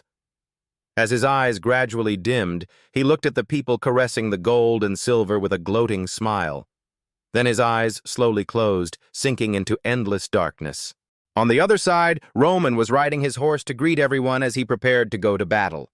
Cheers echoed through the streets. Roman taught those Valhalla bastards a lesson for the glory of the Dmitri duchy. He and his brave soldiers rode out of the city gates, carrying the people's trust on their shoulders, along with Kevin's steadfast presence. "I swear, I will protect young Master Dmitri until my last breath." While Hans stood by the bridge, silently wishing the young master to take care of himself, on the other side, Lucas was riding his horse with all his might, determined to quickly go to the young master to tell him this news. At a certain inn, two men sat across from each other, whispering. One of them, with a serious expression, said, "Jacqueline, I just heard a disturbing rumor. The London family is plotting to seize all the national assets, and tomorrow morning they will take that money and flee to the kingdom of Dmitri." Hearing this, the man became so angry that he slammed the glass on the table, causing water to spill everywhere. He roared, "You bastards! You water sellers!" As soon as he finished speaking, he stood up abruptly, put his feet on the table, and his eyes were glaring with indignation. He shouted, his voice filled with determination, "I will not stand idly by and watch these traitors act like traitors anymore. Everyone, let's stop Viscount London before it's too late." All around, people stood up, clenched their fists, and raised them high as if ready to fight. They shouted in unison, "Jacqueline! Jacqueline!" with determination in their eyes, ready to pursue justice to the end. On the other side, the two men looked at each other in surprise, muttering, "How much is this? It must be at least a few 100,000 gold." They were stunned, unable to believe their eyes when they saw such a large amount of gold. Jacqueline stood to one side looking at the gold, thinking that this amount of money was enough for the people of Redford to live comfortably for at least a year. Viscount London was a traitor. He stood there, looking at the barrels of gold with indignation. Then he called everyone to gather. "Here, now we will divide the gold stolen from the London traitors." Everyone saw that and ran in. Jacqueline was sure that he was a good man, doing good deeds, taking from the rich to give to the poor with a proud smile on his face. On the other side, the Redford consul and the Golden Bank consul are meeting. The consul said, "I believe that Golden Bank will sympathize with the situation, but up to now, you have not only failed to repay the principal, but can't even pay the interest. I'm really sorry. Viscount London is not the type to break a promise. Something must have happened on the way." His face looked very confused. However, the consul on the other side did not listen, but shouted loudly, "Stop making excuses! You are the representatives of Redford, yet you keep delaying the payment. Today is the appointment, but you did not bother to show up." After saying that, he stood up from his chair and said with a sly face, "It seemed that Viscount London had abandoned Redford to save himself." At this moment, the unexpected thing was that Sir Roman Dmitri, the successor of the Dmitri Duchy, had arrived. Seeing this, The regent in London immediately spoke up. Ah. With a smiling face, Roman said, "I'm late. Can we start the main conversation now?" The governor of the Golden Bank asked, "What are you doing here?" Hearing that, he held a cup of tea in his hand and drank it, saying, "The Viscount of London has an emergency, so I came. As his representative, just tell me everything. As the representative, you must have a clear understanding of the situation, right?" "Golden Bank has put Redford on the bad debt list," he said with his arms crossed and a serious face. "To collect the debt, we will use any means. Our time is money. Stop beating around the bush. Get straight to the point," Roman interrupted. At this time, he took a small gold watch the size of a hand out of his pocket and said, "We will charge extra interest for 5 minutes of delay. In other words, if you pay 110,000 gold right away, we will pretend nothing happened," he said, and raised his watch to look at it. "Is there no other way but to pay 110,000 gold?" He replied, "We have no obligation to sympathize with the debtor's situation. It is important that you have promised to pay the debt by today, so we are forced to charge additional interest for the delay." Roman heard that and said, "Let me ask you a question. What do you want, money or the destruction of the Redford Kingdom?" Both the rulers were surprised when they heard that. He said, "What did you say?" Roman's tone became more serious now. There was no lender in this world who would defy war to collect debts. The consul on the other side heard this, angrily stood up and said, "Golden Bank is different from other lenders. Golden Bank's debt relationship is built on trust. The reason everyone pays their debts is because they have shown everyone the consequences of defaulting on them. We still don't understand that the Kingdom of Redford is in dire financial straits because of the king's debauchery. Yet Golden Bank still lends them money. A debt relationship based on trust? It's absurd." The other side's leader was extremely angry when he heard this and said, "You mean we intentionally pushed Redford to his death? By lending money?" Then he slammed his hand on the table. "The deal was done." He walked past him. Then Roman said, "Listen to the whole thing about Redford's debt. I will pay it back with a smile on my face as if nothing had happened." Then the two sat down and signed the papers. The debt was settled. "I look forward to seeing you guys again in the future," he said, and walked out. At this time, there were only 2 people left in the room. Consul Redford gratefully said, "Thank you, sir. Thanks to you, the Redford Kingdom has overcome this crisis." "I don't need your thanks. I don't help you without reason. Let me see Viscount London. Then you take a cup of tea and enjoy it." Then he went to see him. Was he awake? Viscount London lay on the hospital bed, his head wrapped in bandages. He slowly opened his eyes, suddenly sat up and asked, "Roman, what's going on?" "The gold in the car." Hearing that, he remembered the scene where he met Lucas outside the city. "When we received the news and arrived, we found him lying on the floor. The group of people who attacked you have already divided all the gold among themselves." Viscount London heard this and said in disbelief, "There is no way Redford is really dead." While he was thinking, Roman's voice rang out, "We have finished dealing with the Golden Bank matter." After saying that, he began to tell him everything. He burst into tears after hearing that. Redford owed Dmitri a great favor. He truly thanked him. Roman heard that and reminded Viscount London. It seemed he was misunderstanding something. Now is not the time to say thank you. It was Redford's incompetence that led to this situation. It was this sentence that awakened him. Perhaps it was I, with my immature thinking, who created everything. Having said that, he turned away and said as he walked out, "So from now on, I will not do things your way anymore, but will do them my way." As he walked to the Roman gate, he said, "I have warned you, false tolerance will only cause the fear in the hearts of the people to disappear." No one could have predicted what would happen, but he chose to trust the people. "Your choice was foolish," the Viscount said as he sat on the bed listening blankly.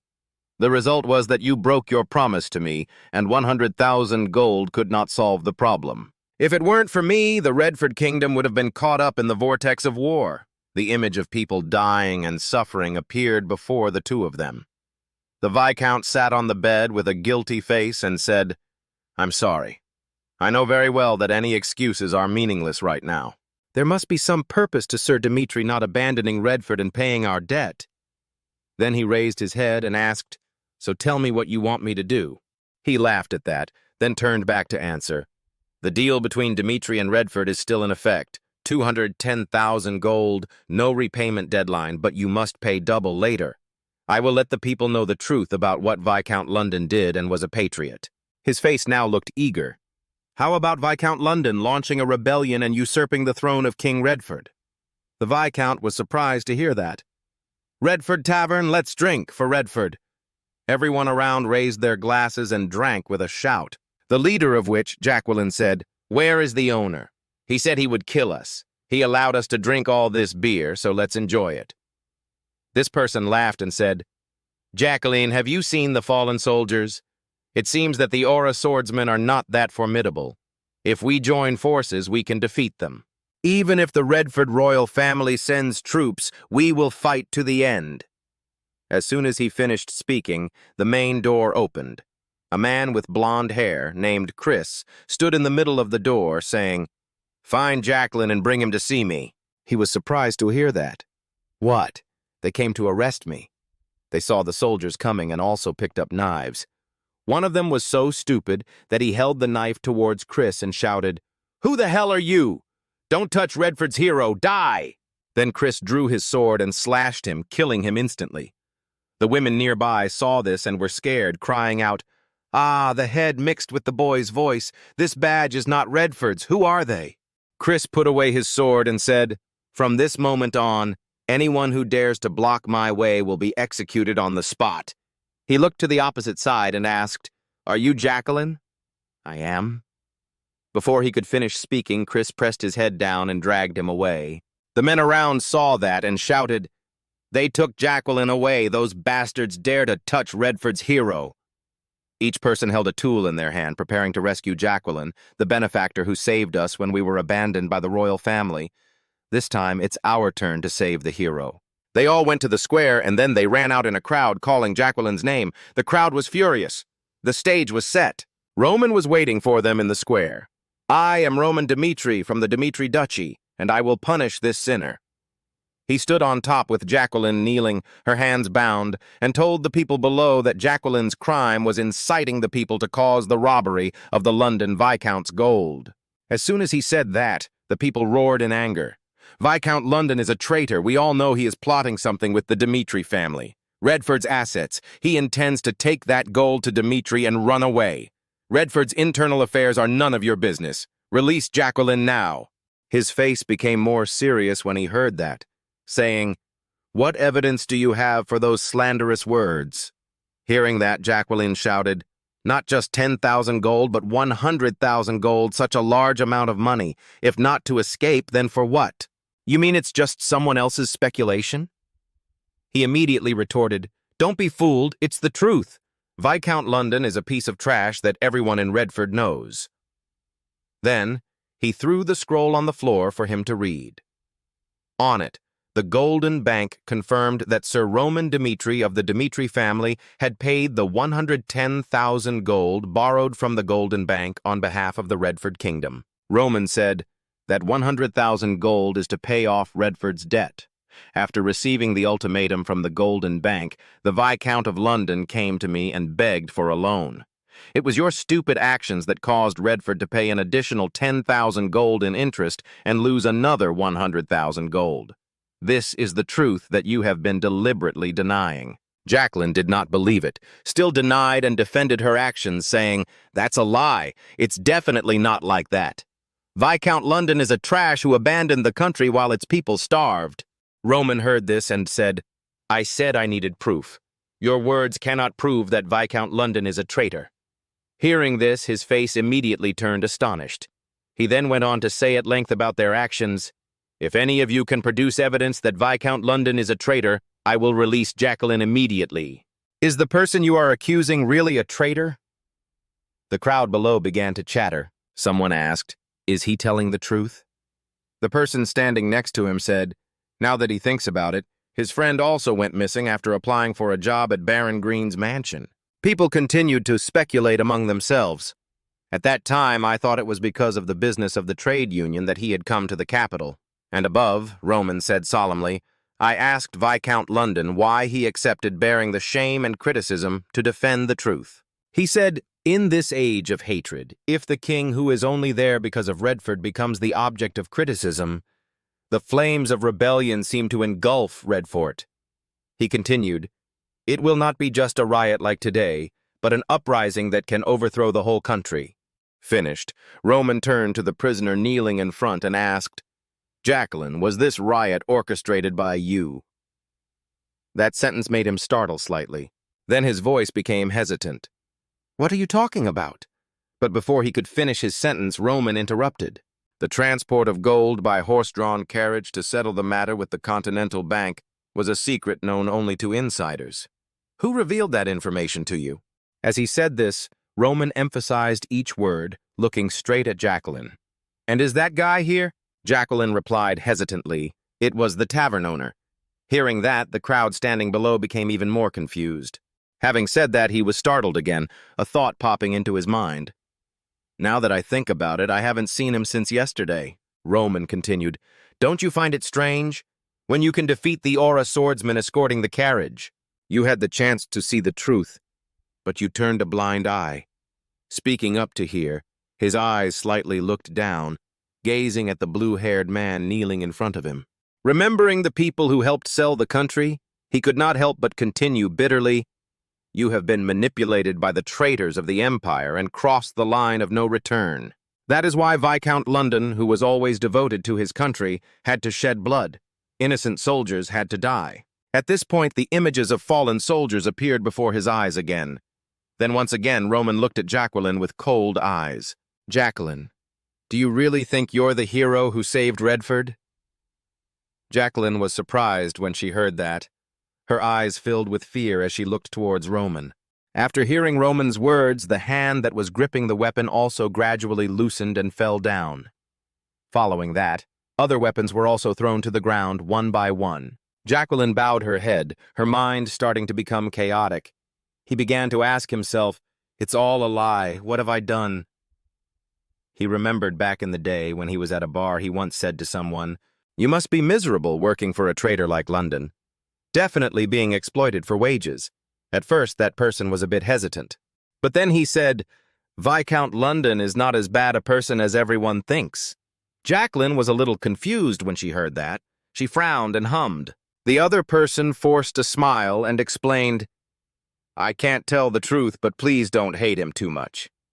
Hearing that, Jacqueline sighed in frustration and thought to herself, "Isn't London the bad guy?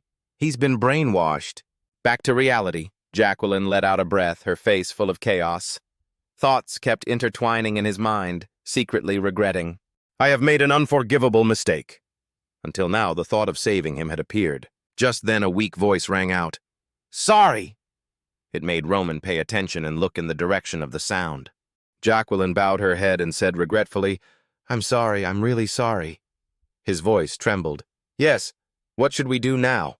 The crowd nearby was surrounding him, reaching out as if to grab Roman's shirt and pleading, "Please give me a way to live." "I don't know." In his sincere plea were his hands shaking like his chaotic emotions at the moment. "Even though I know the truth, I still can't accept it." Jacqueline knelt at Roman's feet and screamed in panic, but Roman just looked at her sternly. "Jacqueline!" he cried out his name. Roman was still standing still, looking down at him and speaking. "Jacqueline, you did not pocket the stolen gold, but divided it among the people. That proves your ideals, but it's done, no matter how much you cry and beg. Then those who died because of your misunderstanding cannot be revived." Hearing that, Jacqueline's face stiffened, showing horror. As he drew his sword, Roman continued, "So this never happens again. I will judge you." His sword was already at Jacqueline's neck. At this moment, Roman stood still, holding his sword as he said, "People of Redford, listen, remember this day. Jacqueline is not Redford's hero, but he will be remembered as the benefactor who took your sins." Hearing that, the crowd standing below was also stunned, standing still for a moment as if they couldn't believe their eyes.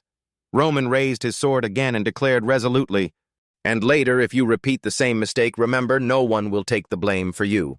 The light from the sun shone directly on the sword as if it were demanding justice for the fallen soldiers. At this moment, a smile appeared on Jacqueline's lips. He looked straight at Roman with eyes full of gratitude. Roman's sword slashed straight at Jacqueline. The red blood also splattered, At that moment, Viscount London and his retinue were riding down the road. The people's anger had reached its peak. If the problem is not solved at its root, chaos will continue. Thinking of this, Viscount London's face could not hide his worry. Ultimately, to save Redford's future, someone must overthrow the monarch. Those thoughts kept creeping into his mind. The image of people competing to tear apart the royal power also appeared in my mind. He pursed his lips. I never thought that person would be me. Thinking about it, he immediately spoke up. The knight captain, the other person, immediately replied, "Please give the order." The Viscount turned back and solemnly ordered, "If the royal knights attack us, don't hesitate. Cut off the captain's head to intimidate them. This is the war for Redford, a bloody war for kingship that emerged from his decree." He turned his head away and continued, "Remember, if you don't win the throne, then Redford will be destroyed." The captain replied, "I understand." A moment later, they arrived in front of Redford's palace. Viscount London leisurely sat on his horse, stopping before the palace steps. Before I could do anything, the main door slowly opened. This took Viscount London by surprise. His eyes widened in astonishment. From inside, the royal knight Redford and his army stepped out. They looked solemn, their legs closed together like a unified block. "So we're dealing with royal knights?" Thinking of this, Viscount London couldn't help but shiver, cold sweat breaking out. At this moment, the leader of the army spoke up. "The royal knights are the swords that protect the dynasty." A cold, emotionless face stared at him. He looked straight at Viscount London and said, "I know that opposing the king is a capital crime, but we have to do it to save the country." He closed his eyes and continued, "We will ignore everything, cover our eyes and ears. Just do what needs to be done for Redford, for this country." The echoes of the Royal Knights' army. They were arranged neatly, forming an open path. Viscount London stood frozen for a moment, unable to believe what was happening before his eyes. He suddenly realized, I am not the only one who longs for a change for Redford. Immediately, his feet stepped forward quickly. He pushed open the door and at the same time loudly said, "Viscount London requests an audience." But when he saw the scene inside clearly, his expression immediately changed. His eyes widened, and he exclaimed in panic, "Your Majesty!" On the throne, the king now lay motionless on the ground, seemingly without any sign of life. Next to the body there was a letter. London rushed over and opened the letter. In the letter were the Emperor's confessions. "London, I heard you were attacked, and I could not contain my anger at my own irresponsibility. I'm really sorry for leaving you behind. Knowing full well that you have devoted yourself to Redford, I have decided to expose the truth and leave this letter to you." As he read this, London hugged the king's body and could not contain his emotions. 2 streams of tears flowed down, but now the king seemed unable to move. The letter continued, "One day I received a letter. If we don't live a debauched life, they threaten to kill our children." The suicide notes were read by London. His Majesty's bloody body was also held in London's arms. At first we ignored them, thinking they were just meaningless jokes. But then it came true. Reading these lines, Viscount London's face darkened. "Who dares to threaten the life of the Redford royal family?" His face showed horror, and he screamed in his heart, "Who are you?" The words in the letter have now come true. London couldn't help but clutch the letter tightly. They not only murdered my eldest son, but also took the life of my little daughter. The image of a teddy bear, once a child's joy, is now soaked in blood. Now my second son is suffering from the excruciating pain of the poison. The terrible pain that appeared before London's eyes was what His Majesty's second son had to endure. In exchange for a temporary life, he had to drink the antidote they gave him. But even so, death is inevitable. The letter seemed to evoke images of His Majesty's despair. After those depraved scenes, tears kept flowing in my heart. I am not a king, but just a father who always wants to protect his children. I am an incompetent king. If we continue to be greedy for power, many more innocent lives will be sacrificed. Reading this, London fell silent, his eyebrows furrowed. In just a moment, he realized so many unexpected things. Now, Redford's reign has declined. The letters were like knives stabbing into the heart of a poor king. I will abdicate and accept death, so that no more blood will be shed. I entrust this country to you, Viscount London. Read the last line. London burst into tears, clutching the letter in his hand, choking. "Your Majesty!" "Sire?" A moment later, Viscount London entered another room. As he entered, he bowed and said, "Not long ago, His Majesty the King passed away." The person sitting inside seemed to have withered away. He thought for a moment, then replied,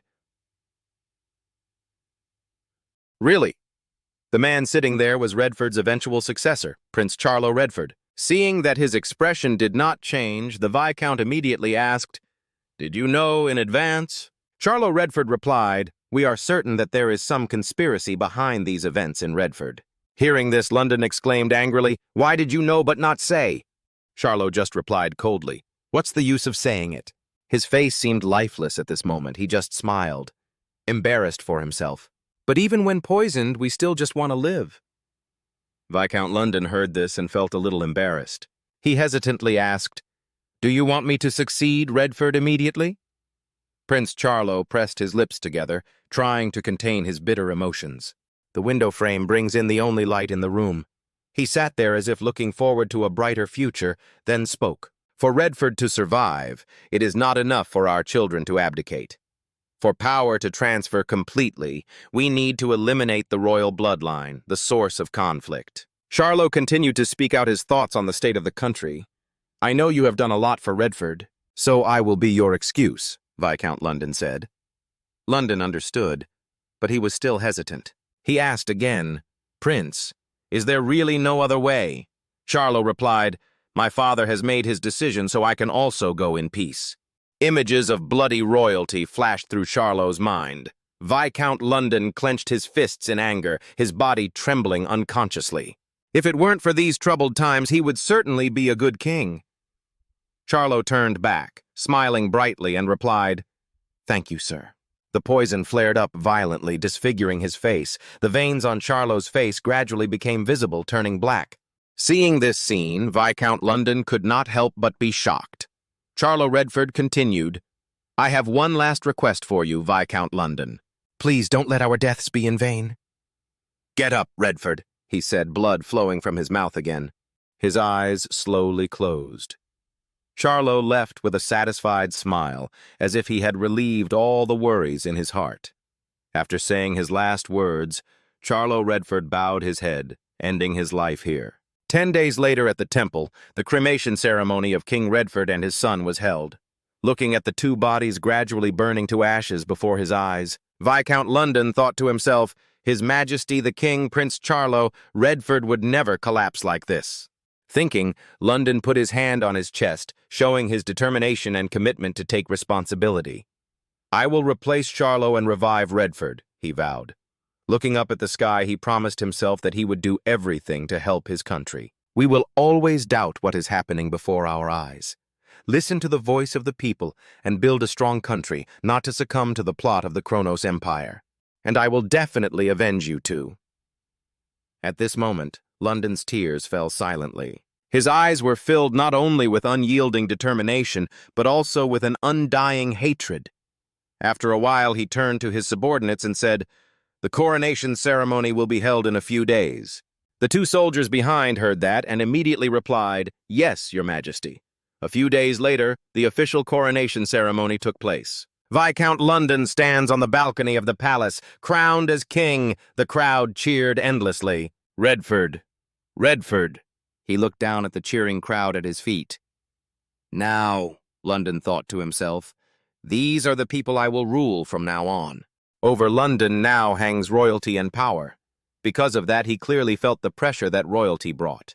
Remembering Roman's words, whether they were from those who called him a traitor or from those who were cheering him on, "They are just people of Redford."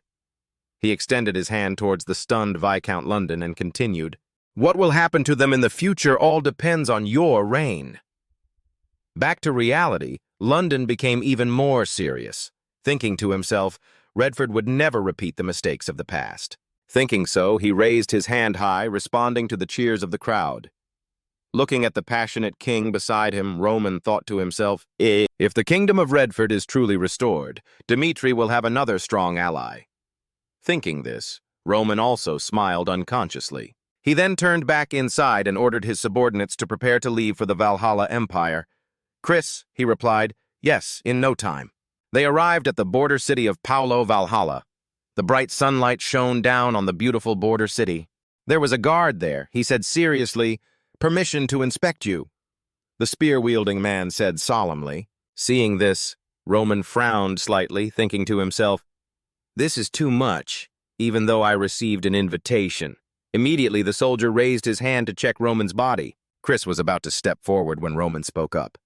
"Don't make trouble here. Paulo is not a place that welcomes outsiders." Hearing that, Chris had to stop. Once inside, the atmosphere here is also quite bustling, people bustling back and forth. The Valhalla Empire is a rather closed nation, formed from the dense southern forests. Because this country was built in a closed environment, Valhalla always kept away from people from other lands. Chris looked around for a moment and then said, "Just as rumored." Roman, on the other hand, looked around carefully. It is said that the toughest opponents on the continent are the people of Valhalla. They are always hostile to anyone not born in Valhalla. So they never welcome outsiders, with what Roman thinks about the people here. It can be clearly seen that the people of this border city have a different physique, standing out more than those from other places. Chris, behind, was still angry and resentfully said, "After all, you are an invited guest. They should at least send someone to pick them up." "That's rude." Roman smiled, his expression slightly excited. "It seems Valhalla wants to let us know that they do not recognize our existence, despite sending invitations." A while later, they arrived at an inn in Paulo. The inn was quite crowded. Everyone was eating and chatting enthusiastically. The laughter continued to ring out, and by this time, he and Chris had also found their seats. Suddenly, someone put the glass down on the table. "Damn! All the taste of alcohol is gone!" he shouted. He walked up to Roman, his face full of anger. "I don't know where these bastards came from, but if you're an outsider, then shut up and go upstairs and sleep." He leaned closer, looked closely at his face, then continued contemptuously. "Looking at that white, smooth skin, it must have never been touched." He curled his lips, then whispered in his ear with contempt, "You're no different from a woman." With that, he stood up, waiting for Roman's reaction. But Roman just sat there, motionless, a slight smile on his lips. Seeing that, he got angry, banged the table hard, and shouted, "This bastard dares to look down on others! Get out of here now!" People sitting at the next table saw this and started to squeeze in. "Be careful or you might pee your pants." And mixed with the contempt were mocking laughter. Encouraged, the other guy became even more outrageous. He laughed loudly and said, "If you dare to sit there again, I will grab your hair and drag you up there." But Roman was not angry. He just smiled and called, "Chris," he said, putting down his glass and laughing. "Time to let these Valhalla people know we're here." Hearing that, the other guy roared again, "What the hell are you talking about?" But before he could finish his sentence, a hand swung out and hit him straight in the face. It was Chris. He pressed his head down on the table and then calmly replied, "Yes, sir," Chris finished as he took down the Valhalla man. We see Chris break the table when he smashes the guy's head against it. Angered, the guy stands up and states that he will show Roman and Chris what Valhalla is made of. Chris, indifferent to the guy's words, wastes no time and punches him right in the stomach. Meanwhile, Roman pays the inn owner, stating that he will compensate for this rampage with gold. The inn owner is shocked to see such a large sum of money. Roman then instructs him to take him to the busiest part of Paulo. Grateful for the money, the inn owner agrees to guide Roman to the bustling district. He takes Roman to Paulo Square, a lively area where people pass through, allowing Roman to access anywhere in Paulo. The inn owner warns Roman that he cannot cause a ruckus here as he did in the inn. In his mind, Roman reflects that even though Valhalla calls itself an empire, it does not embody the dignity of one. He finds this situation interesting and thinks that if Kronos cannot control its greed, Valhalla has yet to shed its barbarism. With this in mind, Roman decides to act accordingly. Roman shouts, introducing himself as the heir of the Duchy of Dmitri, to the people gathered in Paulo Square. He further informs the crowd that anyone daring to challenge him should step forward. Meanwhile, the innkeeper hides himself from the commotion.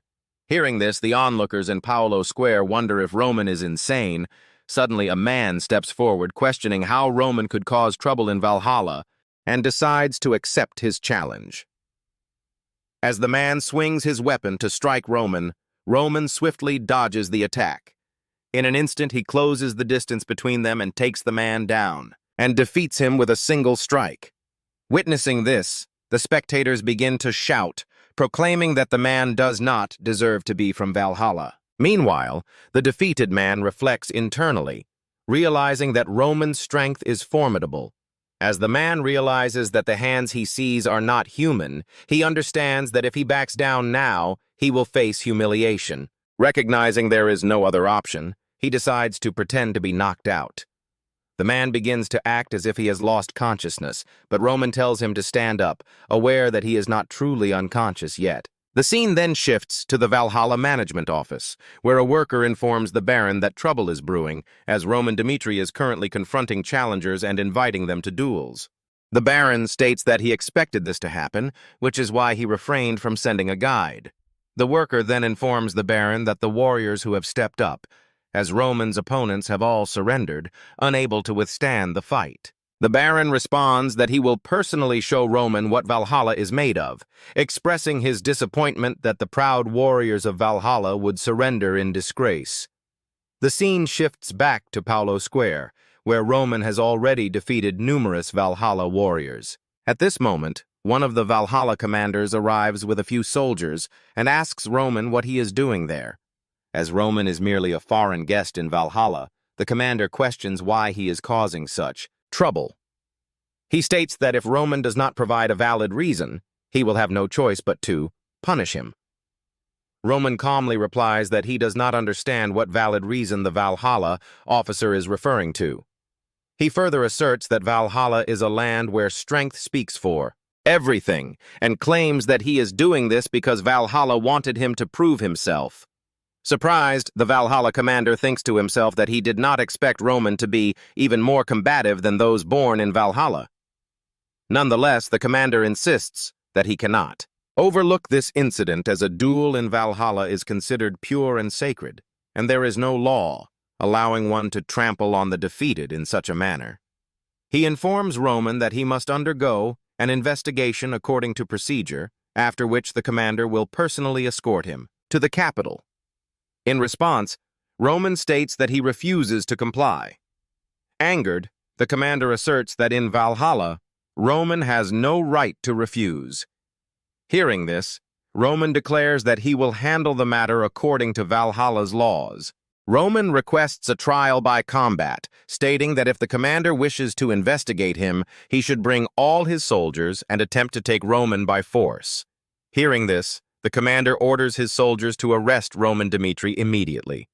As the soldiers charge toward Roman, he realizes that they are the Wild Ones, a small tribe from the southern jungles known for their exceptional combat prowess. Even within Valhalla, the Wild Ones quickly surround Roman, and the commander warns him not to underestimate Valhalla. He then commands the Wild Ones to attack Roman together. As they rush forward, Roman easily punches one of the Wild Ones away, maintaining a smile on his face. He thinks to himself that, in the end, these warriors are nothing more than beasts. Soon, Roman defeats all the Wild Ones with ease. He then tells them that if they surrender, he will let them go. One of the defeated Wild Ones responds by stating that he surrenders. With a smile on his face, Roman remarks that the Wild Ones can speak. The commander is shocked to see Roman defeat the Wild Ones so easily, especially considering that even the Oronites have difficulty fighting them. He now realizes that Roman Dmitri may be even more powerful than he initially thought. The commander concedes his defeat and, as promised, agrees to send someone to guide Roman to the capital. Roman can't help but smile, as he recalls Lucas's report indicating that Valhalla is rather two-faced. Outwardly, they project satisfaction with their current state, yet they harbor ambitions for empire unification, similar to Kronos. Roman reflects that Valhalla chose to provoke him before he stepped onto the stage, serving as evidence that they remain the simple barbarians of the South. If he defeats Barbossa, the traditionalist factions will accept the outcome. However, the current leaders of Valhalla belong to a shrewd and progressive group. Regardless of the result, Roman knows that danger is inevitable. The scene then shifts to the next day. Sanchez, a man sent by Baron Paolo to guide Roman to the capital, accompanies him as they travel. As they move forward, Roman reflects that Sanchez is much more talkative than the others. Later that day, while setting up a campfire, Sanchez shares that he has heard a lot about Roman and is genuinely impressed. Although Roman was not born in Valhalla, Sanchez feels he embodies the spirit of a warrior from Valhalla's past. He further remarks that the legendary warriors from absurd stories and historical texts were said to be able to split mountains in two with a single slash. With a sigh, Sanchez notes that Roman is alive in the present day. Sanchez then asks Roman if it is true that he defeated Captain Gustavo, acknowledging that rumors are often exaggerated. Frustrated, Chris reminds Sanchez to be mindful of his words. Roman, however, assures Chris that it's fine, and adds that it seems Sanchez has something he wants to say. Roman prompts him to get to the point. Sanchez then states that since Roman has asked him to be honest, he will do so, asking Roman what qualifications he possesses. For Roman to be chosen as Sir Barbossa's challenger, it is essential to understand the significance of Valhalla's 6th-ranked Barbossa and 12th-ranked Morales. The story of these two warriors is well known in Valhalla, as they were born in the same region and have been competing against each other since childhood. While Morales was born with enough talent for people to call him a genius, he has still been unable to overcome the gap between himself and Barbossa, who was born a noble. Half a year ago, Morales was selected as the warrior to participate in the festival that everyone eagerly anticipated. There is a saying that if a warrior dies during the festival which honors the souls of fallen warriors, they will ascend to Valhalla regardless of whether they win or lose. Morales gladly accepted this honor, and his chosen opponent was Barbossa. He truly believed that the god of warriors had created this stage for him. Sanchez, who is Morales' apprentice, tells Roman that the opportunity he has taken away is the wish of all warriors in Valhalla. He does not believe the rumors circulating around the world, as they all seem absurd. Sanchez further states that even the strongest warriors on the continent were not able to achieve such strength in their mid-20s. He questions whether Roman truly believes he is qualified to fight Sir Barbossa instead of Sir Morales. Roman then asks Sanchez for the basis of his judgment. Sanchez replies that such justification is unnecessary. It is simply that the reputation Roman has built up has yet to be proven. Roman responds that he will demonstrate his worth to Sanchez in person. Confused by this, Sanchez is informed by Roman that he should tell everyone in Valhalla that Roman will gladly fight anyone who wishes to challenge him for his position in the festival. With a smirk, Roman asks Sanchez how that sounds, adding that Sanchez could also challenge him personally. Hearing this, Sanchez draws his weapon, stating that such a challenge is a position of honor and that Roman has no right to speak so recklessly. However, he is taken aback when he sees Chris, surrounded by his aura, ready to strike at Sanchez. Surprised, Sanchez thinks to himself that this must be Chris, the Flash of Cairo. Sanchez then reflects that if Roman's subordinate is this strong, the rumors may not be exaggerated after all. However, even if that is the case, the festival of Valhalla is reserved for warriors who have been officially acknowledged. Consequently, Sanchez decides to back off, warning Roman not to regret what he has just said. The scene shifts to the Valhalla capital, Marin, where Roman meets with Viscount Jonathan. The Viscount informs Roman that he heard from Sanchez that Roman will accept the challenges of Valhalla warriors in order to prove his qualifications to fight Barbossa. As they sit down, Viscount Jonathan asks Roman if he will be fine. Roman replies that he will handle the matter himself. Hearing this, Viscount Jonathan responds that if that is the case, he has nothing more to say. In Valhalla, there is a tradition of holding an event on the eve of the festival to ensure its success. During this event, 30 warriors will fight on a large stage simultaneously, with no surrenders allowed. Participants must either become the last ones standing or face death. The last surviving warrior will receive a personal blessing from the Emperor of Valhalla. Count Jonathan asks Roman if he would consider sending one of his subordinates to participate, in the event to make the eve of the festival an exciting one. The Viscount further explains that the gladiators participating in the 30-man fight must not be registered in the continent's ranking. From what he has heard, the Flash of Cairo is quite impressive, leading him to speculate that Chris must now be known as the Flash of Dmitri. Roman replies that they can proceed with the arrangement as Count Jonathan wishes. Hearing this, the Viscount remarks that Roman is quite easygoing. He advises Roman to take a good rest in this place until the eve of the festival. Jonathan also mentions what Roman said to Sanchez, suggesting it might be difficult for Roman to relax. As Jonathan departs, he sincerely hopes they will see each other smiling 2 days later on the eve of the festival. Hearing this, Roman can't help but smile. The scene shifts to the following day outside. Roman's residence, where a man named Bartolo, ranked 89th in Valhalla, appears, shouting and challenging Roman to a duel. Moments later, Roman emerges, surprising Bartolo. Without acknowledging him, Roman addresses the crowd, declaring that he will accept all challenges until sunset. He then turns back to Bartolo, inviting him to proceed. Angered, Bartolo gathers his aura, thinking, "Let's see how long Roman can keep acting so confident," and moves to strike. However, Roman swiftly takes down Bartolo with a single blow. As Bartolo falls, Roman comments on his disappointing skill despite his bold words. The crowd is stunned by Bartolo's quick defeat. In any other country, the onlookers might have retreated, but witnessing Roman's true strength only fuels their fighting spirit. Another challenger steps forward, announcing his intent to face Roman and charges at him. As expected, Roman takes down each challenger with a single strike, one by one. Around a dozen people step forward to face him, but Roman defeats them all effortlessly. With a serious expression, Roman then addresses the gathered crowd, stating that the sun is still up and asking if anyone else is willing to challenge him. He adds that there is 1 day left until the festival's eve and invites any potential challengers to knock on his door anytime. He then leaves the scene.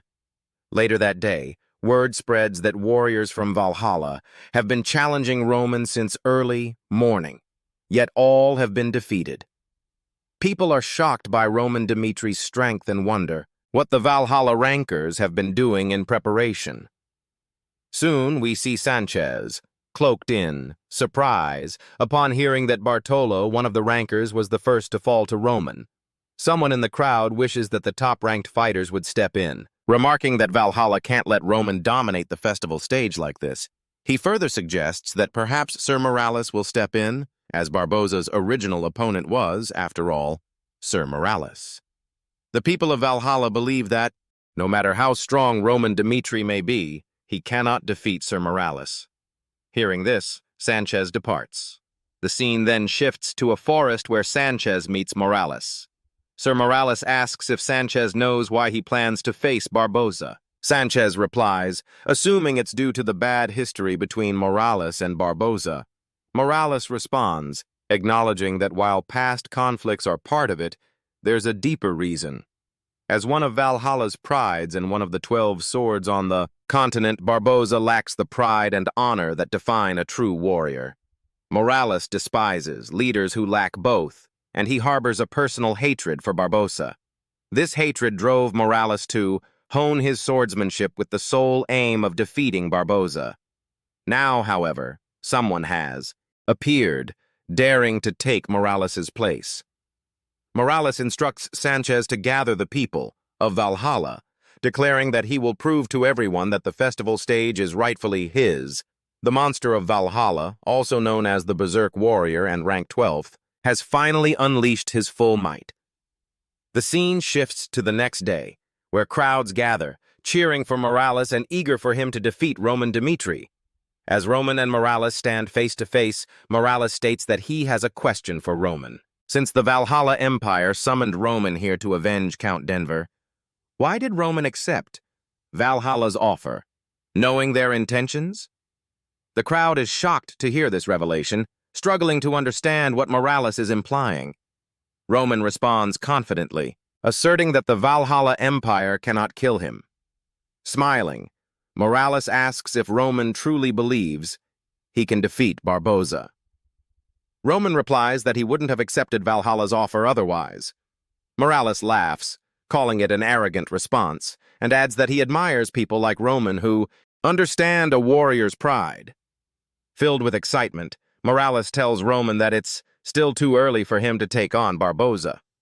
Roman, now emitting his aura, responds that Morales says amusing things. Roman tells Morales that, until now, no one who has faced him has believed they would lose. Preparing to strike, Roman asks Morales if he thinks it will be any different for him. In response, Morales declares that from this moment forward, they will see who truly deserves the honor of this warrior festival. Morales then releases his aura, enveloping himself in energy, and in an instant he closes the distance between them, launching an attack. Roman moves to evade, but before he can fully react, Morales swings his sword and strikes directly.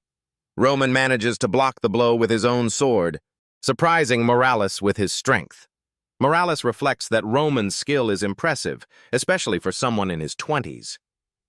Then, Morales slams his foot into the ground, breaking it apart and causing Roman to lose balance as the ground beneath him shifts. Quickly, Roman leaps into the air, realizing that Morales is using the terrain to his advantage. Roman notes that Morales is not only powerful but also strategic in combat.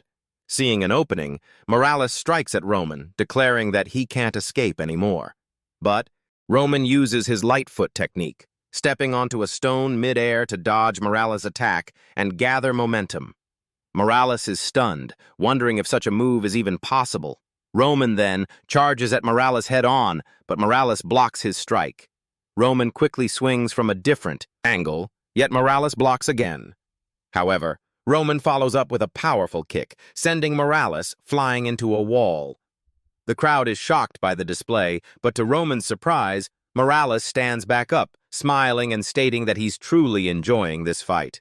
Morales declares that he will no longer hold back and will give everything to defeat Roman.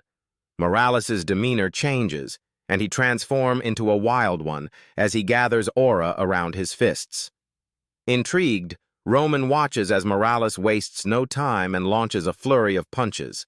As Roman blocks the attacks, he notes that not only has Morales' appearance changed, but his reaction speed has also increased. However, for Roman, this still feels manageable.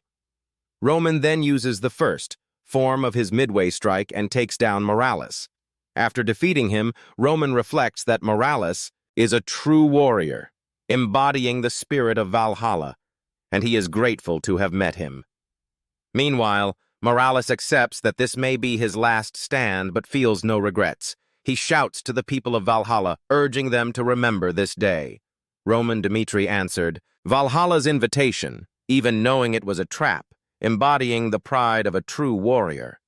Morales declares that Valhalla has lost its foundation, reduced to a place where power is, seized through political schemes. He encourages the people to welcome Roman's presence, reminding them to honor his upcoming battle with Barboza without interference. The crowd appears stunned by Morales' words. In his mind, Morales believes that the Reaper who will take his place will soon come for Barboza. Meanwhile, Sanchez begins to cry, recalling a memory of Morales telling him that he might die in his fight against Barboza. Even so, Morales insisted he would face Barboza, hoping that, by witnessing his fight, the people and warriors of Valhalla might remember even a fragment of their past pride. Smiling, Morales had asked Sanchez if that wasn't a noble thought. Returning to the present, Sanchez thinks Morales is being reckless, wondering what will happen to those who have always looked up to him if he leaves for such a cause. As Sanchez contemplates this, the crowd begins to chant Roman Dimitri's name loudly. The scene then shifts to a palace where Marquis Bellfire hears the news of Morales' defeat at Roman's hands. Smiling, Marquis Bellfire comments that things are becoming interesting. He hadn't expected Roman to be strong enough to defeat Morales. At that moment, Baron Jonathan enters and informs Marquis Bellfire that, should he give the order, Baron Jonathan offers to take care of Roman Dmitri before he even steps onto the stage. However, Marquis Bellfire reminds him that Morales used his wits, stirring public sentiment before his death, making any interference in the duel impossible. If Marquis Bellfire acts carelessly, he risks arousing suspicion. The Marquis then asks Jonathan how much he knows about Barbossa. Jonathan replies that he knows Barbossa is one of the 12 swords of the continent, representing Valhalla. The Marquis informs him that Barbossa is a cunning man who doesn't care what means he uses to secure victory. He advises that they should leave the fight against Roman entirely to Barbossa, just as they did with Morales, confident that no matter how hard Roman struggles, he will not emerge alive. The scene shifts to Roman's residence, where he meets Sanchez. Roman asks why Sanchez is there, as the battle with Morales is over. Sanchez apologizes for previously disrespecting Roman and explains that he came to find him because of Morales's final wish. Sanchez hands Roman a document, revealing that Morales intended to expose Valhalla's secrets publicly. Sanchez adds that the conflict goes beyond the battle with Barbossa. Even if Roman defeats Barbossa, Sanchez cannot ensure Roman's safety. Morales will state that some of Valhalla's powers have colluded with Kronos, and that Roman's presence at the festival was influenced by the Kronos Empire. Valhalla has no intention of letting Roman leave alive. Sanchez urges Roman to leave Valhalla immediately, promising to help him. Roman responds that he understands and acknowledges the delicate balance between Kronos and Valhalla, noting that many believe Valhalla turns a blind eye to Kronos' atrocities. In reality, Valhalla and Kronos have formed a temporary alliance. Sanchez is stunned to hear this. Roman explains that by joining forces, Valhalla and Kronos aim to settle conflicts with surrounding forces and establish a justification for minimizing the damage to both empires. Roman tells Sanchez that if he considers this premise, it leads to the conclusion that the two empires are indeed in collusion. Sanchez, surprised, asks if Roman accepted the invitation knowing this fact and whether he has the confidence to handle the situation. While Sanchez acknowledges Roman's strength, he points out that even humans have limits and that once the warp gate connecting to Dmitri is blocked, escaping from Valhalla's grasp will be nearly impossible.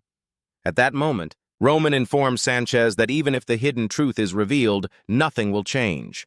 For the weaker nations on the continent, including Dmitri, protecting their own territories will inevitably mean facing this harsh reality. Even if Valhalla is setting a trap for him, Roman remains resolute. Kronos then attempts yet another plot to eliminate Roman.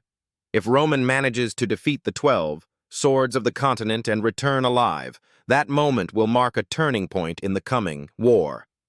Roman's actions would provide the justification needed to challenge the empire. Sanchez is stunned by this revelation and recalls a memory of Morales telling him that if he ever encountered a true warrior, he should learn from that warrior's life. Even if Sanchez couldn't live exactly as that warrior did, there would be valuable lessons for the future. The scene shifts to the present, with Sanchez leaving Roman's palace. Reflecting, Sanchez thinks that Roman will soon face a time of great trial.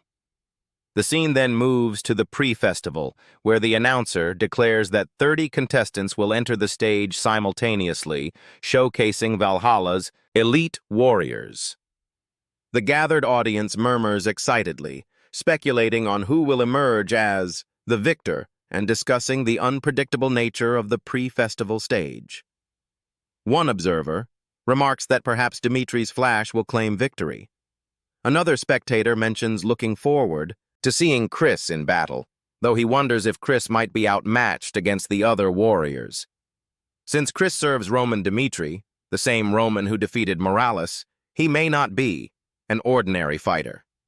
The announcer then introduces the first warrior entering the arena, Gonzalez of the Jonathan family, followed by Nera of the Isel family, Cargwin of the Lilfot family, Galiha of the Digger family, and finally Chris from the Duchy of Dmitri. The scene shifts to a memory of Roman informing Chris that this journey to Valhalla is perilous from beginning to end, and that the other pre-festival participants may attempt to eliminate him. Roman adds that Chris is the sword he trusts and urges him to defeat all the participants, single-handedly to prove his strength. In response, Chris kneels, pledging to honor Roman's command and elevate Dmitri's name. Returning to the present, Chris, the Flash of Dmitri, makes his move. As soon as the festival begins, Chris charges toward his opponents. One Valhalla warrior mocks him, claiming it was foolish to target him, but to everyone's surprise, Chris uses his flash strike and defeats the warrior in a single blow.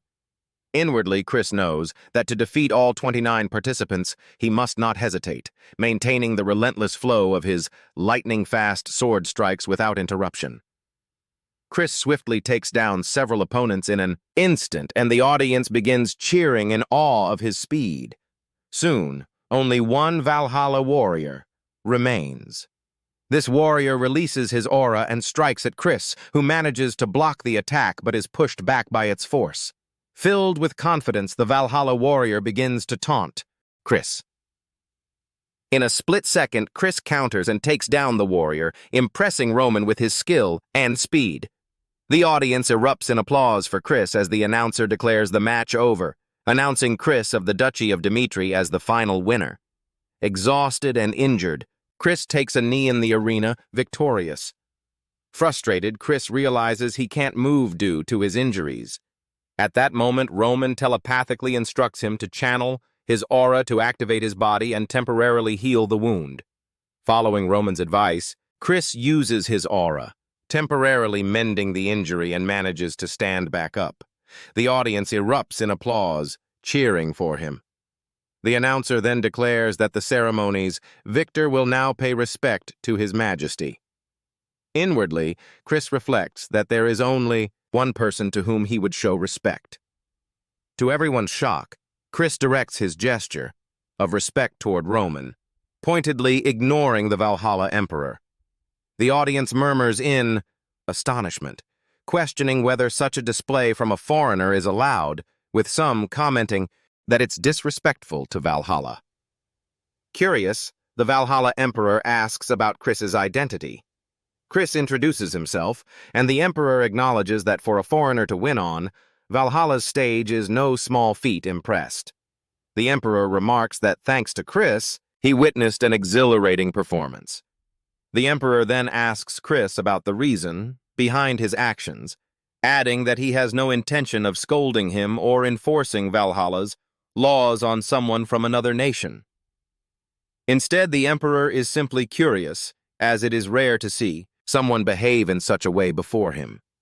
Chris explains that while Valhalla's warriors fought on stage for their emperor, he entered the arena for his own lord, Roman Dmitri. The Emperor remarks that Chris not only possesses impressive skills at a young age, but also shows deep loyalty to his lord, marking him as a remarkable talent. He notes that Valhalla has always been an empire that values talent and proceeds to make Chris a proposal.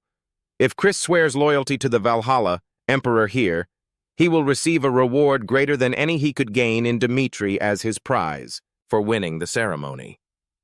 Surprised by the offer, Chris replies that without his lord's guidance, he wouldn't have reached this level of strength. Thus, the worth the Emperor seeks lies not in Chris himself, but in Roman Dmitri. Chris respectfully declines, expressing his appreciation for the Emperor's offer. The Valhalla Emperor responds that if Chris has made his decision, there is no more to be done, and the ceremony concludes. The Emperor awards Chris a prize of immense wealth for his victory. The scene then shifts to the palace, where Marquis Belfire is furious with Baron Jonathan.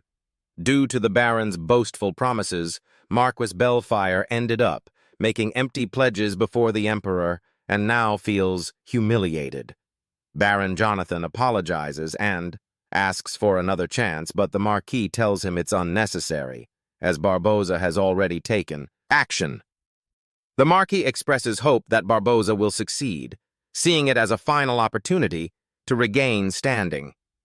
The scene shifts to Roman's quarters, where a servant brings in food and tea. Before offering it to Roman, the servant discreetly warns him not to eat, informing him that Barboza has made his move. To the servant's surprise, Roman telepathically asks for his identity. The servant reveals that he is part of a faction loyal to Lord Morales. The servant's faction only hopes that Roman will not fall victim to Barboza's cowardly tricks, wishing for his success. Reflecting on this, Roman realizes that the seeds Morales planted within Valhalla society are still alive. He then takes a sip of the tea, surprising the servant, who asks why Roman is drinking it so carelessly.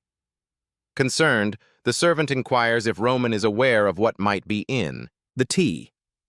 Roman reassures him, explaining that he knows Barboza is skilled with poisons, but that poison has no effect on him. He then challenges the servant.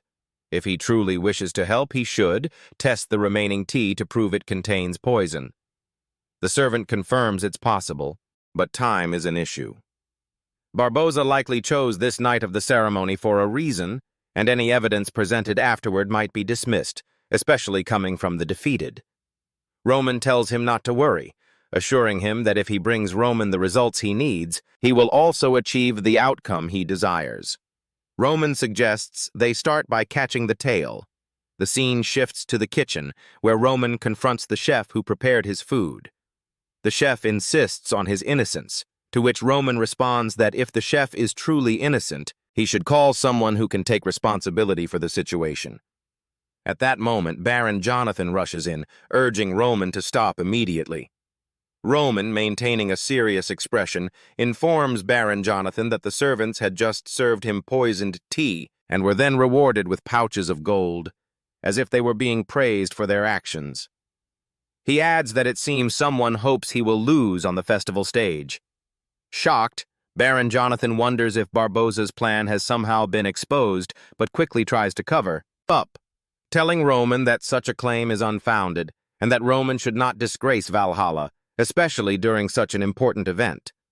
Jonathan asserts that if anything improper has happened, he will take strong measures to address it, suggesting Roman's suspicions are excessive and that his fears are unfounded.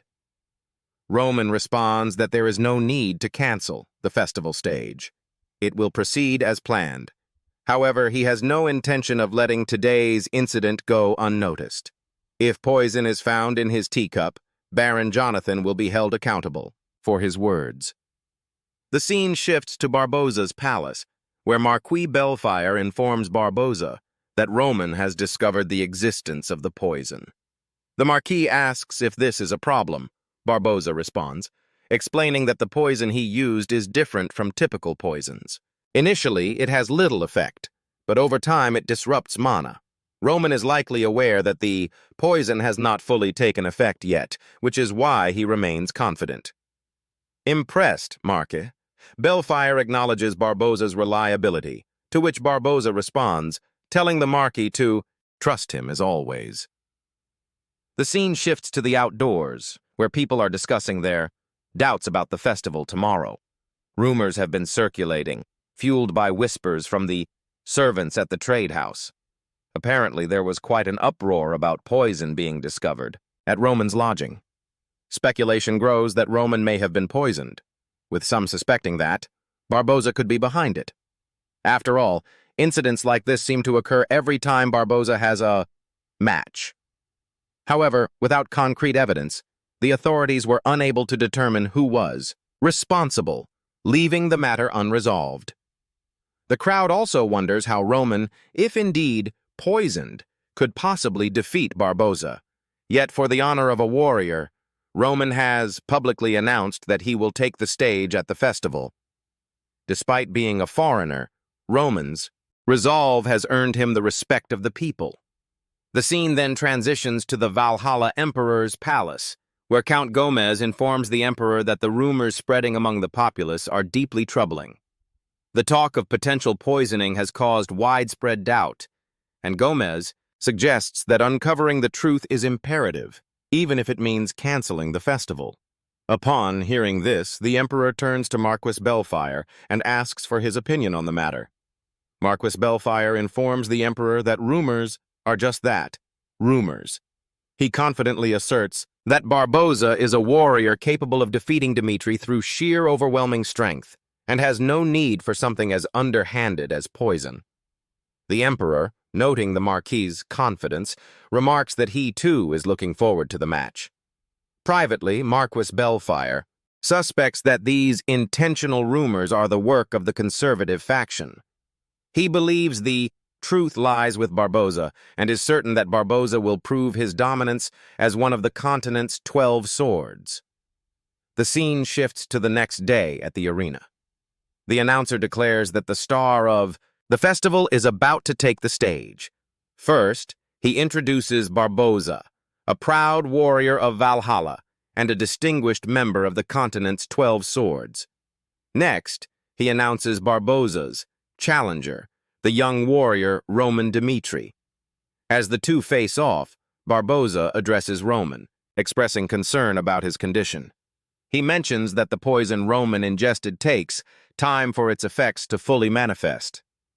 Roman, unsheathing his sword, responds with determination, stating that from the moment he first learned about this world, Roman was curious about the continent's 12 swords, renowned as the best warriors, and decided it was the right time to accept Valhalla's invitation. With a smirk, Roman confidently tells Barboza that the effects of the poison Barboza is expecting will not manifest. Barboza, smiling in return, dismisses Roman's words as nonsense. Privately, Roman reflects that Barboza will serve as an excellent example for preparing against future enemies and as a valuable demonstration of his abilities. He resolves that, if he struggles even slightly against Barboza, then a war with the Empire would be out of the question. With a serious expression, Roman declares that if Barboza can block all his attacks, he will concede that Valhalla's strength is formidable indeed. As the announcer signals the start of the duel, Roman wastes no time and charges at Barboza, using his first heavenly demon sword technique. Barboza counters, effortlessly blocking Roman's strike with his sword. The force of the impact pushes both fighters back. Regaining his balance, Barboza launches a counterattack, striking at Roman with his aura-infused sword. Roman, however, skillfully blocks the attack by executing his second, heavenly demon sword technique. The audience is astonished by the intensity of the duel. Roman unleashes one of his techniques, striking his aura toward Barboza. A shocked Barboza struggles to comprehend how Roman is displaying such overwhelming power even while supposedly poisoned. However, Barboza regains his focus, breaks through Roman's aura, and prepares to strike. Yet Roman remains one step ahead. He invokes the ultimate martial arts technique of the Supreme Masters, known as Annihilation, the final and most transcendent move of the heavenly demon. The entire arena becomes engulfed in Roman's aura as he executes the technique, overwhelming Barboza and bringing him down. The audience is left in shock and awe at how decisively Roman defeated Barboza. The announcer declares Roman the victor of the duel, proclaiming that a new member of the continent's 12 swords has been born. At that moment, the servant Roman had tasked with examining the poisoned cup approaches him. The servant, visibly earnest, tells Roman that he has risked his life to uncover the truth and urges him to reveal it so that Valhalla can find the right path. With those words, the servant hands the cup back to Roman. As Roman takes the cup, the audience begins murmuring, questioning the identity of the servant. Roman then addresses the crowd, stating that someone had poisoned the tea he drank the previous night. When he raised the issue, Baron Jonathan instead accused Roman of disrespecting Valhalla. Roman continues, saying that while he is less concerned about who used the poison, he is deeply disappointed in Valhalla's response to the incident. Holding up the cup, Roman reveals evidence of the poison, as the tea inside has visibly turned black. The audience gasps, speculating whether Baron Jonathan truly resorted to poisoning before the duel. Roman declares that if he had lost the duel against Barboza, the truth would have been buried, and he would have quietly faded into obscurity. Turning his gaze to the Emperor of Valhalla, Roman asks pointedly whether it is Truly Valhalla's stance to hold him accountable for seeking the truth in a nation that prides itself on the honor of its warriors. Frustrated, the Emperor finally speaks, admitting that the Valhalla Empire has become a disgrace. The Emperor turns to Baron Jonathan and demands to know if Roman Dmitri's accusations are true. Hearing this, Baron Jonathan stammers and apologizes to the Emperor. Without hesitation, the Emperor orders the soldiers to bring the criminal before him.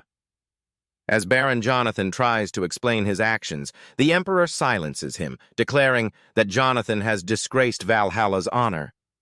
Without further deliberation, the Emperor delivers swift justice, bringing down Baron Jonathan on the spot. Turning back with a fierce, almost crazed expression, the Emperor looks at Roman and asks, "Is this enough?" Roman replies that it is not enough. Punishing Viscount Jonathan is merely a personal punishment. To ensure such incidents do not happen again, Roman suggests implementing institutional reforms. Hearing this, the Emperor of Valhalla grows visibly frustrated and storms out of the arena. Meanwhile, Marquis Bellfire reflects on the failed plan, acknowledging that Jonathan is dead and realizing he himself may not escape the Emperor's wrath. Later, the Emperor turns to Marquis Bellfire and asks for his opinion on Roman Dmitri. Marquis Bellfire responds, stating that Roman is a dangerous individual, not only because he overwhelmed Barboza, one of the 12 swords of the continent, with ease, but also because Roman dared to stand his ground even before the Emperor. The Marquis adds that what makes Roman truly dangerous is his audacity to openly criticize the Emperor's punishment. Frustrated, the Emperor agrees, exclaiming that Roman had the nerve to question his authority. The Emperor then orders Marquis Bellfire to fully support Kronos' plan, ensuring that Roman Dmitri never returns alive. The scene shifts to the warp gate, where Roman prepares to depart. A worker informs Roman and his subordinates that there is an issue with the warp gate, rendering it unusable for the time being. The repairs, the worker explains, will take about 2 weeks. The worker then suggests that Roman and his subordinates stay in Marin until the gate is operational. Hearing this, Roman silently reflects, suspecting that Valhalla has deliberately blocked the warp gate. Realizing this, Roman concludes there is only one option left, traveling to another trading city, which is a month's journey from Marin. Roman considers that Valhalla likely anticipated this decision and has blocked Marin's warp gate to orchestrate an opportunity to eliminate him during the long journey. Turning to his subordinates, Roman firmly says, "Let's go." The scene shifts to a palace, where a worker informs Marquis Bellfire that Roman Dmitri has left Marin and is heading for the trading city. Hearing this, the Marquis asks when the best time to launch an attack would be. The worker hesitates, explaining that there is a complication. Too many eyes and ears are on Dmitri at the moment. Thanks to his resounding victory at the Valhalla festival, Roman Dmitri has gained immense fame overnight. The people of Valhalla follow Roman as if on a pilgrimage, making it impossible to attack him without risking significant civilian casualties. However, Marquis Bellfire dismisses these concerns, telling the worker that civilian lives are of little importance. He notes that it is Kronos, not Valhalla, who will be attacking Roman, and whatever actions they take will not implicate Valhalla. The Marquis then instructs the worker to inform Kronos to proceed without restraint. The scene shifts to a forest, where Roman and his group are ambushed. The people traveling with Roman are shocked to witness the victor of the Valhalla festival being attacked. Whispers ripple through the crowd as they speculate about the attacker's identity. Soon, it becomes evident that the assailants are shadow warriors from the Kronos Empire. The battle begins with intensity. Chris focuses on the flow of mana and, using his flash, lightning technique, eliminates a shadow warrior in an instant. Roman quickly orders Vulcan and Pukey to eliminate all remaining enemies. Responding to Roman's command, Pukey and Vulcan charge forward, systematically taking down most of the Shadow Warriors with ease. The remaining Shadow Warriors, stunned by the overwhelming strength of their opponents, warn Vulcan and Pukey that they are making a grave mistake. Before they can say more, Roman appears from behind and takes down one of the shadow warriors with a single swing of his sword. "You're talking too much," Roman remarks coldly. Turning to one of his subordinates, Roman asks, "Did you record everything?" The subordinate nods and confirms that he did. Roman then orders him to begin spreading the footage across Valhalla, immediately using the magical video recorder. With a determined gaze, Roman adds, "Let's make this game bigger." The scene shifts to Valhalla, where the people watch the video in growing outrage. They question who would dare step into their empire's land and act with such impunity. As the footage reveals the identity of the attackers, the shadow warriors of the Kronos Empire, the citizens of Valhalla feel their pride wounded. Many proclaim that Lord Roman, who embodied Valhalla's honor and pride, must not be allowed to fall in their territory. They ask themselves how they could ever speak of a warrior's pride again if Roman were to be killed on their soil. United in their outrage, the people of Valhalla raise their voices, their cries for justice reaching the Valhalla court. The royal court expressed their anger at the Kronos Empire's attack and announced that they would investigate its purpose. However, no further action was taken. Under the pretext of careful deliberation, the royal court created an excuse not to send troops. Meanwhile, Roman's private forces continued to endure relentless attacks from the shadows. At this point, Sanchez and a few of his subordinates who had supported Morales arrived to assist Roman.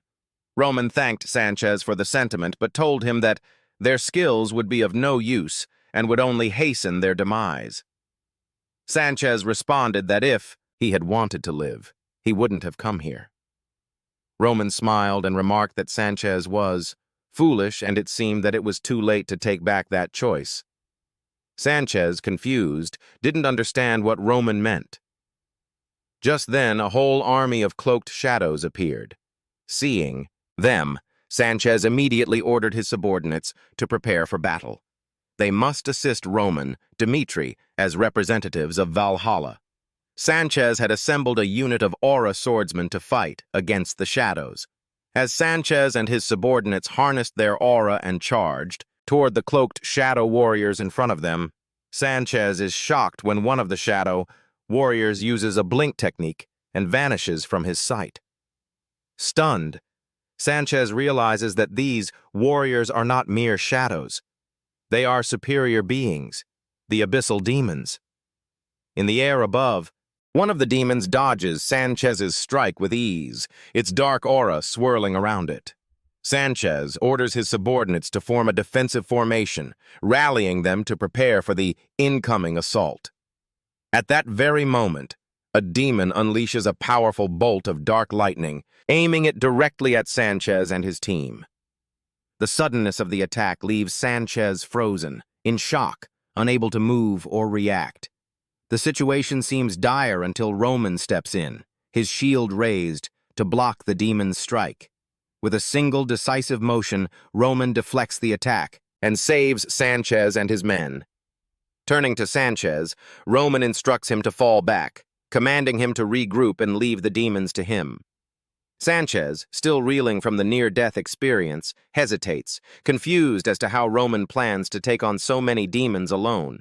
As Sanchez retreats, two demons flank Roman and unleash a dark flame spell, their fiery attacks hurtling toward him with deadly precision. Roman, however, remains composed. He raises his blade, channeling his sword aura to block the incoming flames with ease. In a flash, he closes the distance between himself and the demons, taking them down before they can react. The speed and precision of his strikes leave the remaining demons stunned. Undeterred, another demon steps forward and casts an earth magic spell, Entangle, summoning a tangle of thick, gnarled tree roots to ensnare Roman. The roots coil around him, seeking to trap him in place, but Roman quickly counters, slashing through the vines with his aura-infused sword. The display of strength and skill leaves, the demons visibly shaken amid the chaos. Another demon fires a dark arrow spell from behind. The the projectile racing toward Roman and detonating in a massive explosion upon impact. However, to the demon's astonishment, Roman not only survives but dodges the attack effortlessly. He retaliates immediately, dispatching the attacker with ruthless efficiency. Just as he gains the upper hand, Roman finds himself surrounded by half a dozen cloaked demons. One of them steps forward, casting a sixth circle magic spell, Flame Cannon, and unleashes a massive blast of fire directly at him. The intensity of the attack scorches the air, yet Roman stands unfazed. Calmly, he remarks, revealing the presence of black mages so openly. Is this confidence in victory or something else? He pauses before adding, the Kronos Empire is truly arrogant. Roman activates his flame art technique effortlessly, withstanding the fiery assault. His unyielding stance shocks the demons, addressing them with a cold, authoritative tone. He warns, if you wish to live, then struggle until the very end. On the other hand, the dark mage, clearly rattled, is stunned that even a sixth circle spell has no effect. With no other choice, the mage forcefully elevates his magic to the seventh circle, casting a devastating firestorm spell. The inferno engulfs Roman, but as the flames subside, it becomes clear that he remains unharmed. Without hesitation, Roman charges forward, his movement swift and decisive. In an instant, he strikes down the mage, his power leaving no room for resistance. As he stands over the defeated enemy, Roman commands the last remaining demon, deliver this message to your emperor. The road to Dmitri is long, but if Kronos wants to kill me, now is their best chance. With the immediate threat neutralized, Chris approaches. Roman, visibly bruised but composed. He reports that their side's losses have been minimal, though the warriors of Valhalla have suffered heavily, losing nearly half their numbers. Roman acknowledges the situation, his expression grim. He orders Chris to prepare the troops immediately, as they will move to the trade city without delay. At that moment, a subordinate approaches Roman, requesting his attention for something urgent. This prompts Roman to recall a conversation with Alex, who once explained that mastering fire required a natural affinity for it. Alex recounted how his master gained such an affinity after surviving a traumatic incident as a child. The proof lay in the burn scars that covered half of his master's face. Alex also shared the mystery of mages disappearing across the continent years ago, an issue not limited to Phoenix but affecting many regions. While suspicions of a connection arose, the lack of evidence caused the disappearances to fade from memory. Returning to the present, Roman listens intently as his subordinate suggests that the appearance of this black mage might be tied to those long-forgotten events. The black mage's resemblance to the former tower. Master troubles Roman. He considers the possibility that the burn scars on the mage's face are coincidental, but is struck by how closely the mage's fire-based magic mirrors that of Phoenix. Roman begins to wonder if a form of black magic exists, one capable of forcing obedience. Determined to uncover the truth, he instructs Chris to use a magical imaging device to record the faces of the shadow demons, emphasizing the importance of identifying their identities later. Chris agrees and suggests formally raising the incident with the international community, stating that even the Kronos Empire cannot avoid accountability. Roman nods, adding that the Empire's willingness to risk exposure by revealing one of its three shadows, the Black Mage, speaks volumes. Roman further explains to Chris that dealing with a powerful nation like Kronos means only fragments of the truth can surface. However, this battle has already begun to unearth secrets long buried. Concluding the conversation, Roman orders Chris to prepare the troops, as they will depart for the trade city in 1 hour later that night. Sanchez approaches Roman, humbly requesting that he teach him and his subordinates how to fight the shadows. Roman, recognizing their determination, agrees, promising to share the technique through Chris. Surprised, Sanchez asks if Roman is serious. Roman reassures him, stating that The warriors of Valhalla have already proven their resolve and have earned the right to learn his technique. Overjoyed, Sanchez thanks Roman sincerely.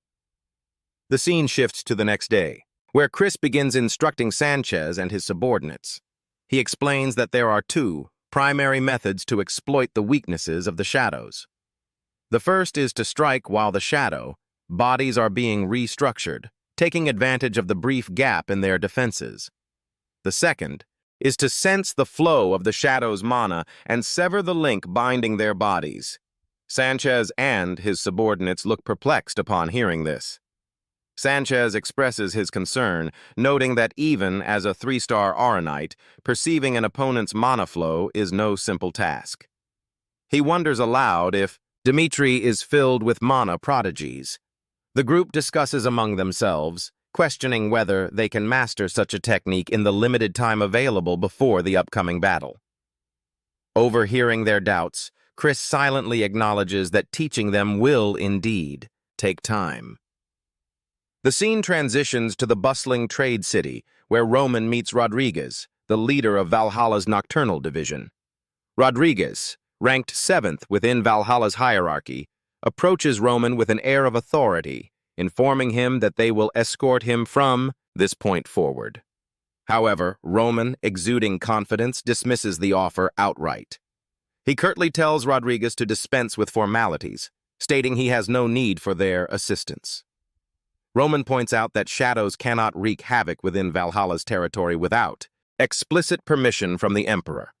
He further asserts that the Emperor of Valhalla merely deployed troops to save face and maintain public perception. Roman advises Rodriguez to fabricate a plausible excuse and withdraw his forces. Rodriguez, unfazed, remarks that Roman's reputation for boldness is well earned. He warns Roman against escalating the situation further and suggests he stay in the city and keep a low profile. According to Rodriguez, the only way Roman could leave Valhalla alive is under the pretext of their protection, a justification Valhalla requires to avoid complications. Unmoved, Roman counters Rodriguez's argument with a steely resolve. He releases a powerful aura that causes the air around them to tense. With a grave expression, Roman declares that Valhalla's assumptions are fundamentally flawed. He states unequivocally that Valhalla cannot kill him and warns that if he were to return to Dmitri alive, the entire realms of Valhalla and Kronos would face dire consequences. If Valhalla truly intends to kill Roman, he asserts, they should abandon their pretenses and confront him directly. Rodriguez, maintaining his composure, expresses regret over Roman's refusal to cooperate, though his tone carries a note of resignation. He warns Roman to struggle to the very end if that is his choice, adding ominously that their paths will inevitably cross again. Later, at the warp gate in the trade city, a worker informs Roman that travel to Adelion is currently impossible. With Kronos' shadows invading the borders, Valhalla has declared a state of emergency. As a result, all warps to foreign nations have been prohibited. The worker further explains that if Roman's destination is Dmitri, his only viable route would require traveling near Paolo, and the journey would have to be made entirely on foot.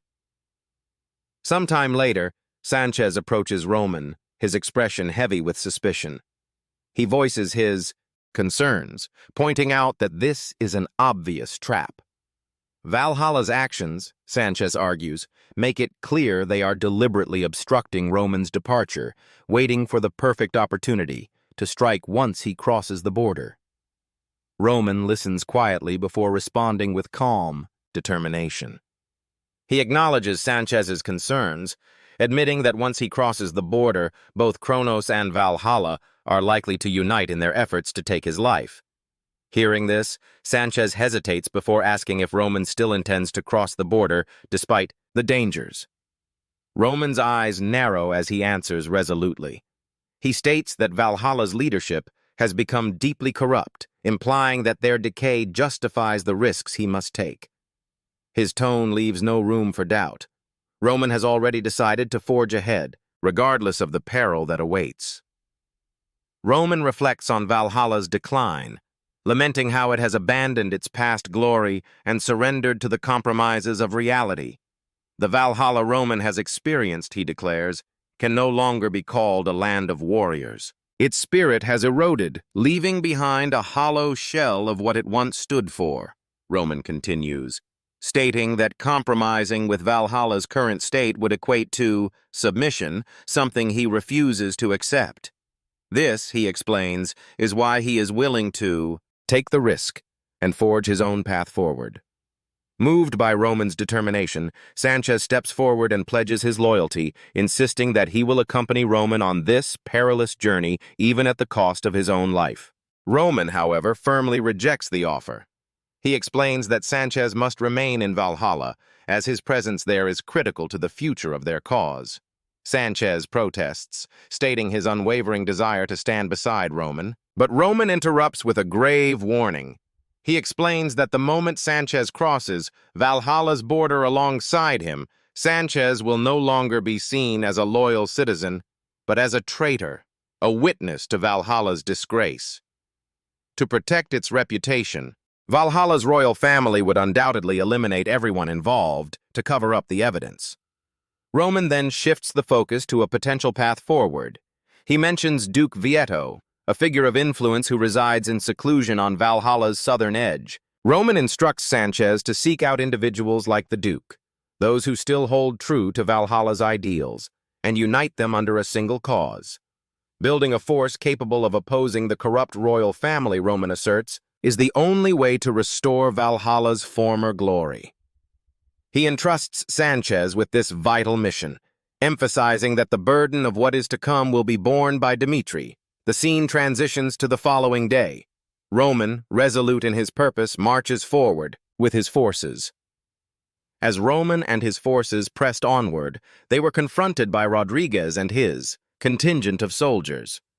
With a smirk, Rodriguez greeted Roman, asking mockingly if he had rested well the previous night. He reminded Roman of his earlier warning that they would meet again soon. Rodriguez then taunted him, stating that if Roman had sworn loyalty to Valhalla, he could have enjoyed a life of wealth and glory. However, since Roman had chosen to reveal hostility, Rodriguez declared that he could not allow him to leave alive. Unfazed, Roman responded with calm intensity, observing that those who remain at the top for too long often fall into dangerous delusions.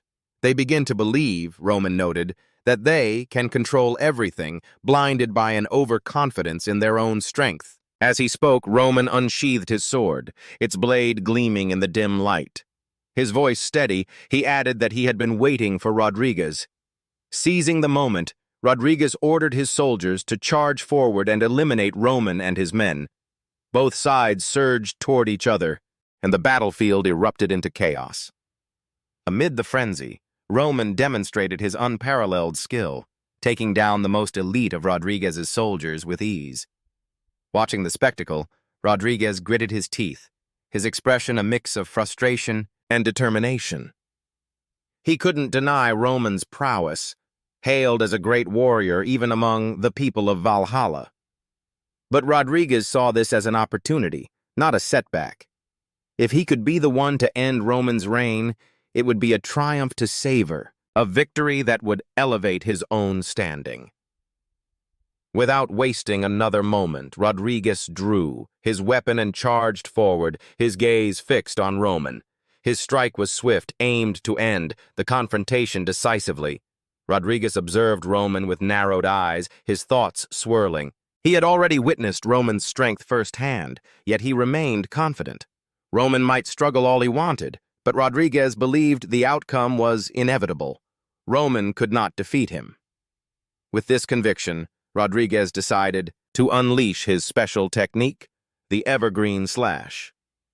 The air shimmered as Rodriguez's sword cut through it, his attack aimed with lethal precision. However, Roman, ever the seasoned warrior, anticipated the strike. In a flash, he raised his sword and blocked the attack with remarkable composure. Before Rodriguez could recover, Roman countered with a single devastating blow, and Rodriguez fell in an instant, defeated. The scene then transitions to the grand halls of the Valhalla Palace, where the Emperor of Valhalla sits upon his throne contemplating recent events. Roman Dmitri, the Emperor mused aloud, truly is an interesting individual. He admitted to his advisors that guerrilla tactics would no longer suffice. Without the intervention of Valhalla's top-ranked elite warriors, there was no hope of stopping Roman's relentless advance. Shifting the blame, the Emperor declared that the true instigator of this chaos was the Kronos Empire. Ultimately, he stated, the responsibility for these failures lay with them. After a moment of reflection, the Emperor issued a command. Valhalla's forces were to retreat, temporarily. He wanted to observe how the Kronos Empire would act from this point onward. From that moment, Roman crossed the border unimpeded, and Valhalla's offensive came to an abrupt halt. However, the respite was short-lived, as Kronos launched an all-out attack. The Dmitri soldiers, though hardened by grueling training, were beginning to reach their limits. After over 2 weeks of relentless forced marches and constant battles, fatigue weighed heavily upon them. Even so, the sight of Roman at the forefront, fighting valiantly alongside his men, the soldier gritted their teeth and held on. The Roman forces commanded their front line to prepare, for the Kronos forces had made their appearance. Chris, exhausted, reflected grimly that the Kronos Empire seemed determined to never give the Romans a moment of respite. However, the situation shifted when Edwin Hector arrived to reinforce the Roman forces. Taking charge, Edwin promptly ordered his soldiers to assist Dmitri's troops and launch an attack against the enemy. Edwin deployed his fire field, successfully blocking the incoming shadow, soldiers of Kronos.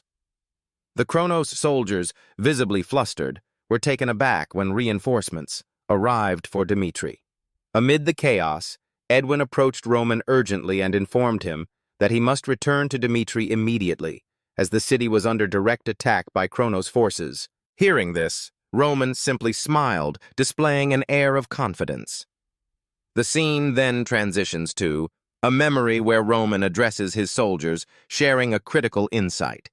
He explains that his invitation to Valhalla is known across the entire continent.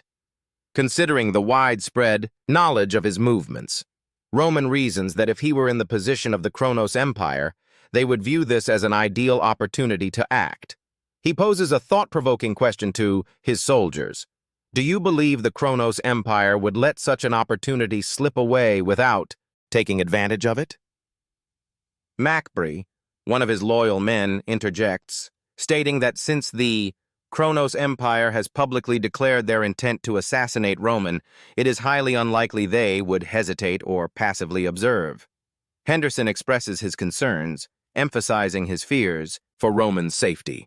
In response, Roman reassures his men, firmly stating that his perspective differs from theirs. Roman elaborates, explaining that the Kronos Empire, unconcerned with the opinions of neighboring countries, is likely to adopt a dual strategy. Not only will they attempt to assassinate him, but they are also highly likely to launch a direct attack on Dmitri itself. This dual-pronged approach, Roman asserts, aligns perfectly with Kronos' aggressive and calculated nature. The Dmitri castle cannot be effectively defended by the mages alone, Roman acknowledges. With a serious expression, he declares that all soldiers standing before him will remain in Dmitri to fortify its defenses. Addressing his troops with unwavering resolve, Roman commands, "If Kronos dares to attack, then Dmitri's soldiers must ensure the Kronos Empire pays a heavy price for their audacity." His words ignite a fervent response from the soldiers, who shout in unison, vowing to follow their lord's command without hesitation.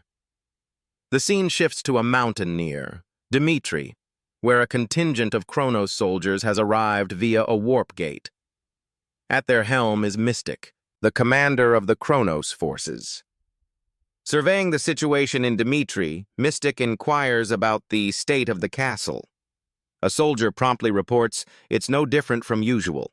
With Roman Dmitri still at Valhalla's border, there is no conceivable way he could return to Dmitri within 3 days, even if he were to set out immediately. Satisfied with the information, Mystic gathers his troops and announces that the attack will begin without delay.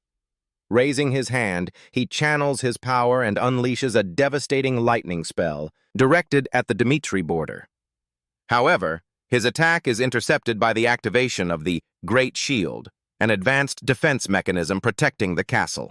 The powerful barrier neutralizes Mystic's strike. Alarmed by the sudden attack, a Dmitri soldier stationed at the border raises the alarm, alerts everyone at Dmitri base about the enemy attack, and all the soldier starts to get ready for battle. Meanwhile, Mystic observes the situation unfolding before him with a contemplative expression. Internally, he acknowledges the rumors he had heard about Dmitri's formidable defense system, thinking to himself, so this is how strong it truly is. The soldier's response time is exceptionally fast. However, he quickly reassures himself it's still within the margin of error.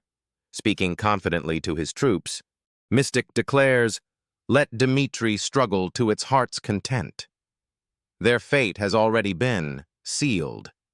As the Kronos soldiers advance toward Dmitri's border, they trigger the activation of the Great Shield, a massive defensive mechanism that continues to repel their progress. The scene then shifts to Jonathan, one of Dmitri's key commanders, who is leading the second unit. Standing resolute, Jonathan issues precise orders: load first, then fire. The third unit will follow the same command. In unison, the archers release a volley of arrows, their aim sharp and deadly. The onslaught successfully takes down several advancing Kronos soldiers, slowing their charge. Amid the fierce battle, Felix, another prominent figure in Dmitri's forces, steps forward and unleashes a powerful spell. His rainy fire incantation engulfs the battlefield in a blazing inferno, striking the approaching Kronos soldiers with devastating precision. Mystic's eyes widen in shock as he realizes that Felix has cast a sixth circle spell, an advanced level of magic rarely seen outside of powerful nations. This revelation shakes Mystic's confidence momentarily. He mutters under his breath, "A sixth circle spell from a mere duchy? Dmitri is far more dangerous than I anticipated. They truly possess the power to oppose the Empire." However, Mystic thinks to himself that if he crushed Dmitri completely this time, it will send a clear message to the kingdoms across the Salamander continent. Let this battle serve as a warning to all who dare defy the Kronos Empire. The scene shifts deeper into Dmitri territory, where Kronos shadow soldiers infiltrate using their advanced stealth spells. Moving silently through the city, the shadow soldier commander issues his orders with precision. Destroy the primary facilities. If you encounter any key individuals, take them down on the spot. However, as the shadow soldiers proceed, an unsettling feeling begins to creep in. The city of Dmitri is eerily quiet, too quiet. Despite their unease, they decide to push forward, focusing on their mission and dismissing the ominous atmosphere as mere paranoia. Suddenly, Henderson and a group of Dmitri soldiers emerge from the shadows, launching a surprise counterattack. The Dmitri forces swiftly take down several shadow soldiers, their ambush disrupting the Kronos unit's plans. Amid the clash, McBurney surveys the situation and remarks with grim determination, "Just as Lord Roman predicted, Kronos is targeting Dmitri directly, but will make them regret underestimating us." Meanwhile, the scene transitions to the Dmitri border, where Rodwell Dmitri stands deep in thought. His mind races as he considers the dire situation and what he must do to protect his homeland. From this moment on, he reflects, everything I do must be for Dmitri's survival. As Rodwell strategizes, Kronos soldiers, having scaled the Dmitri territory wall, spot him from their elevated vantage point. Recognizing Rodwell as a critical target, the Kronos troops immediately move to strike him down. Their objective is clear: take down Rodwell Dmitri and secure the gates. Opening a path for their main forces to enter the city, the tension rises as the Kronos soldiers close in on Rodwell, poised to deliver a decisive blow. Rodwell skillfully deflects the soldiers' strike with his sword, his movements precise and resolute. As he fends off the attack, a determined thought crosses his mind. In Roman's absence, I, Rodwell, will uphold my responsibilities and duties as a defender of Dmitri. Drawing upon his inner strength, Rodwell releases a powerful aura with a series of swift and decisive strikes. He takes down the soldiers in his path, reaffirming his resolve to protect Dmitri at all costs. The scene transitions to another part of Dmitri, where the Kronos shadow. Soldiers are advancing steadily, their mission clear. However, their path is suddenly obstructed by a line of Dmitri soldiers standing firm and ready to defend their homeland. The Shadow Soldier commander steps forward, his voice cold and authoritative. "Stand aside if you value your lives," he warns, hoping to intimidate them. But the Dmitri soldiers do not waver. Among them stands Fernando, now the Knight Commander, of the Dmitri Duchy Royal Order. The scene briefly flashes back to a memory of Roman, who once told Fernando, "Live for me, Fernando." These words echo in Fernando's mind. Returning to the present, Fernando, drawing his sword with a commanding presence, declares, "Kronos has finally crossed the line." As he releases his powerful aura, his voice resonates, with unyielding determination as he continues. "Not a single Kronos soldier will take another step past this place." Fernando reflected on the day. He had expressed his gratitude to Roman Dmitri and resolved to become the sword that protects the Dmitri royal family. Now Fernando, his aura blazing around him, charged forward toward the Kronos soldiers. With his aura-infused sword, he struck them down with precision and power. The captain of the Shadow Knights looked on, shocked at Fernando's unexpected strength. Surprised but undeterred, the captain commanded his knights, "I will handle Fernando. The rest of you, proceed to eliminate the targets on the list." As the Shadow Knights dispersed in various directions, Fernando's voice rang out, "Resolute, you're not going anywhere." He swiftly ordered the Dmitri Knights to intercept the enemy forces. The loyal Dmitri soldiers moved to block the remaining Shadow Knights, and the battle erupted. Amidst the chaos, Fernando thought to himself, a sword gains its true meaning when wielded. That's when its existence achieves significance. Until now, Fernando's life had been a relentless struggle, a weak swordsman striving to surpass his limits. He had been little more than a feeble warrior flailing in the shadows of greatness. But Roman Dmitri had shattered those limits, and for Roman's sake, Fernando would fight with everything he had. Fernando vowed to live as the sword of the Dmitri royal family until his dying breath. Demonstrating his unmatched skill, he swiftly defeated the Shadow Knight captain. The scene shifts to outside the castle, where Mystic watches in disbelief at the failure of even the elite Shadow Knights. A soldier rushes in with urgent news. An emergency alert has been issued in the northeastern area. Reinforcements from the Dmitri Duchy territories have been deployed, and troops from the Cairo kingdom are mobilizing to the border. The enemy reinforcements could arrive in as little as 12 hours. Hearing this, Mystic remarks on Dmitri's growing threat, stating, "The more I learn about Dmitri, the more dangerous they seem."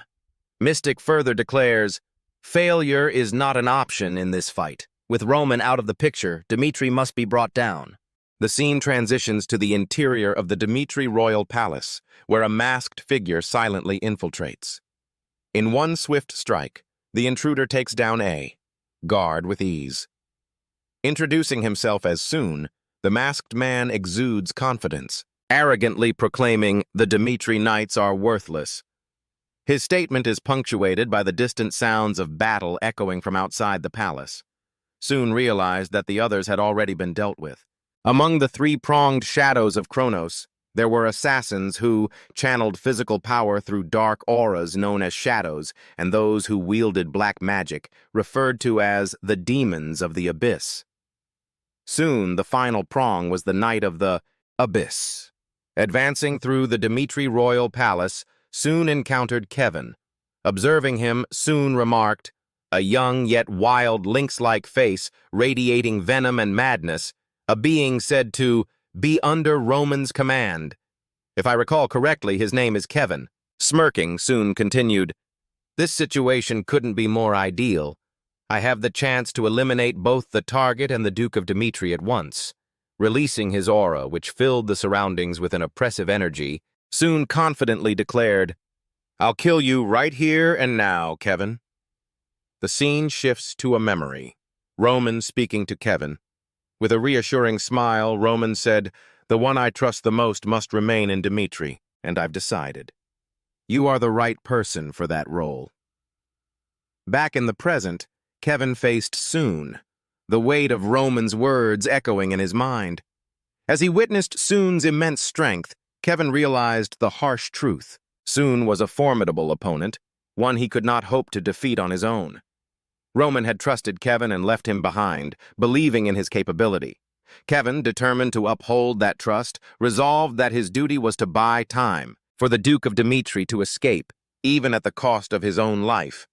He released his aura and prepared for battle.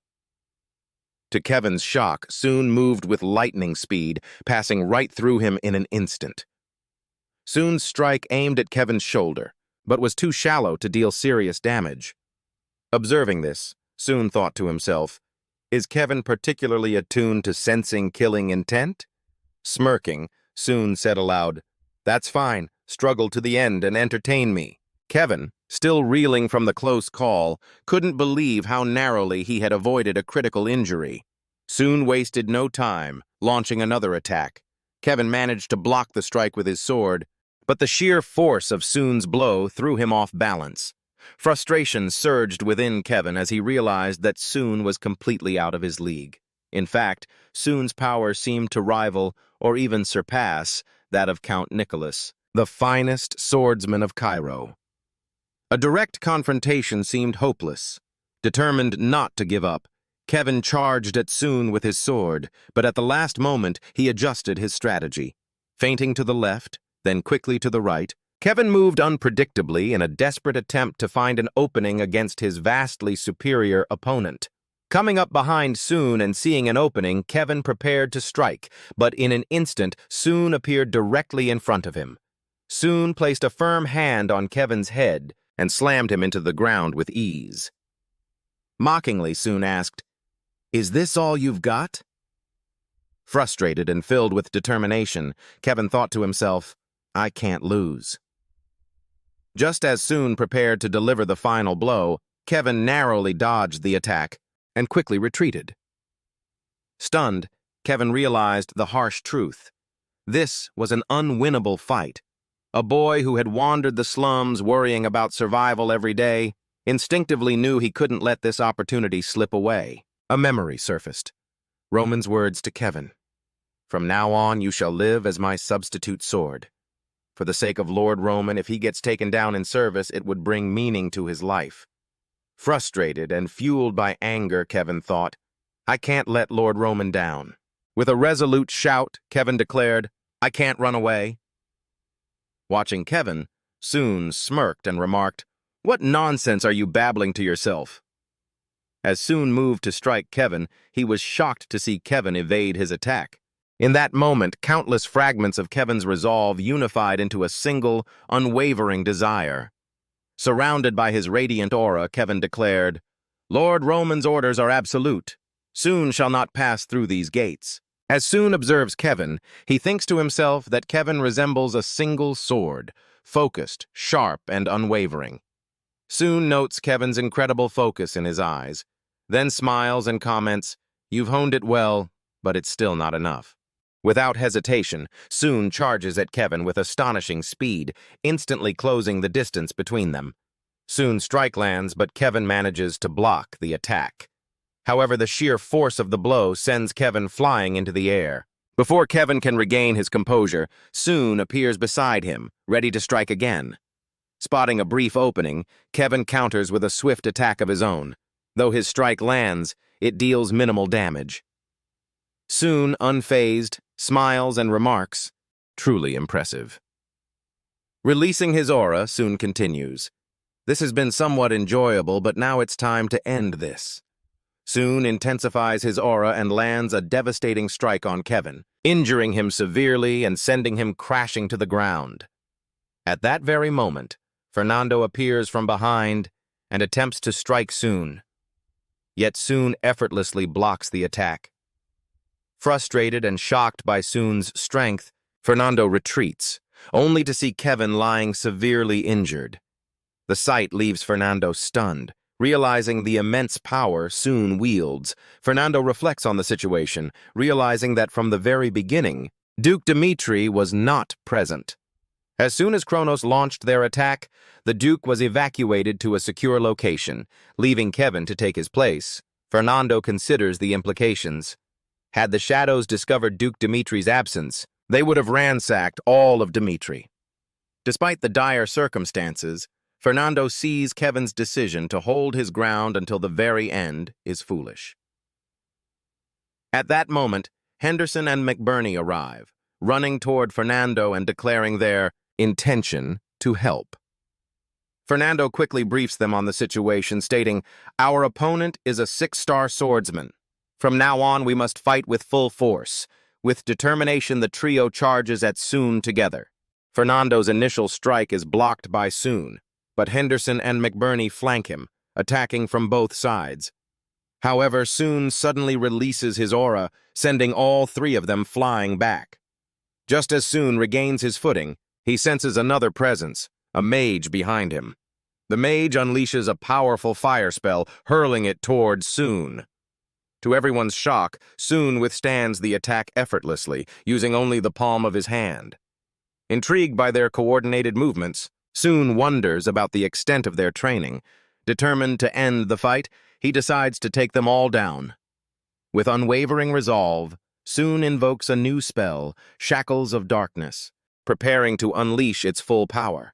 Fernando is trapped by Soon's spell, unable to move freely. Seeing this, Henderson realizes the gravity of the situation. If Captain Fernando falls, it will be the end.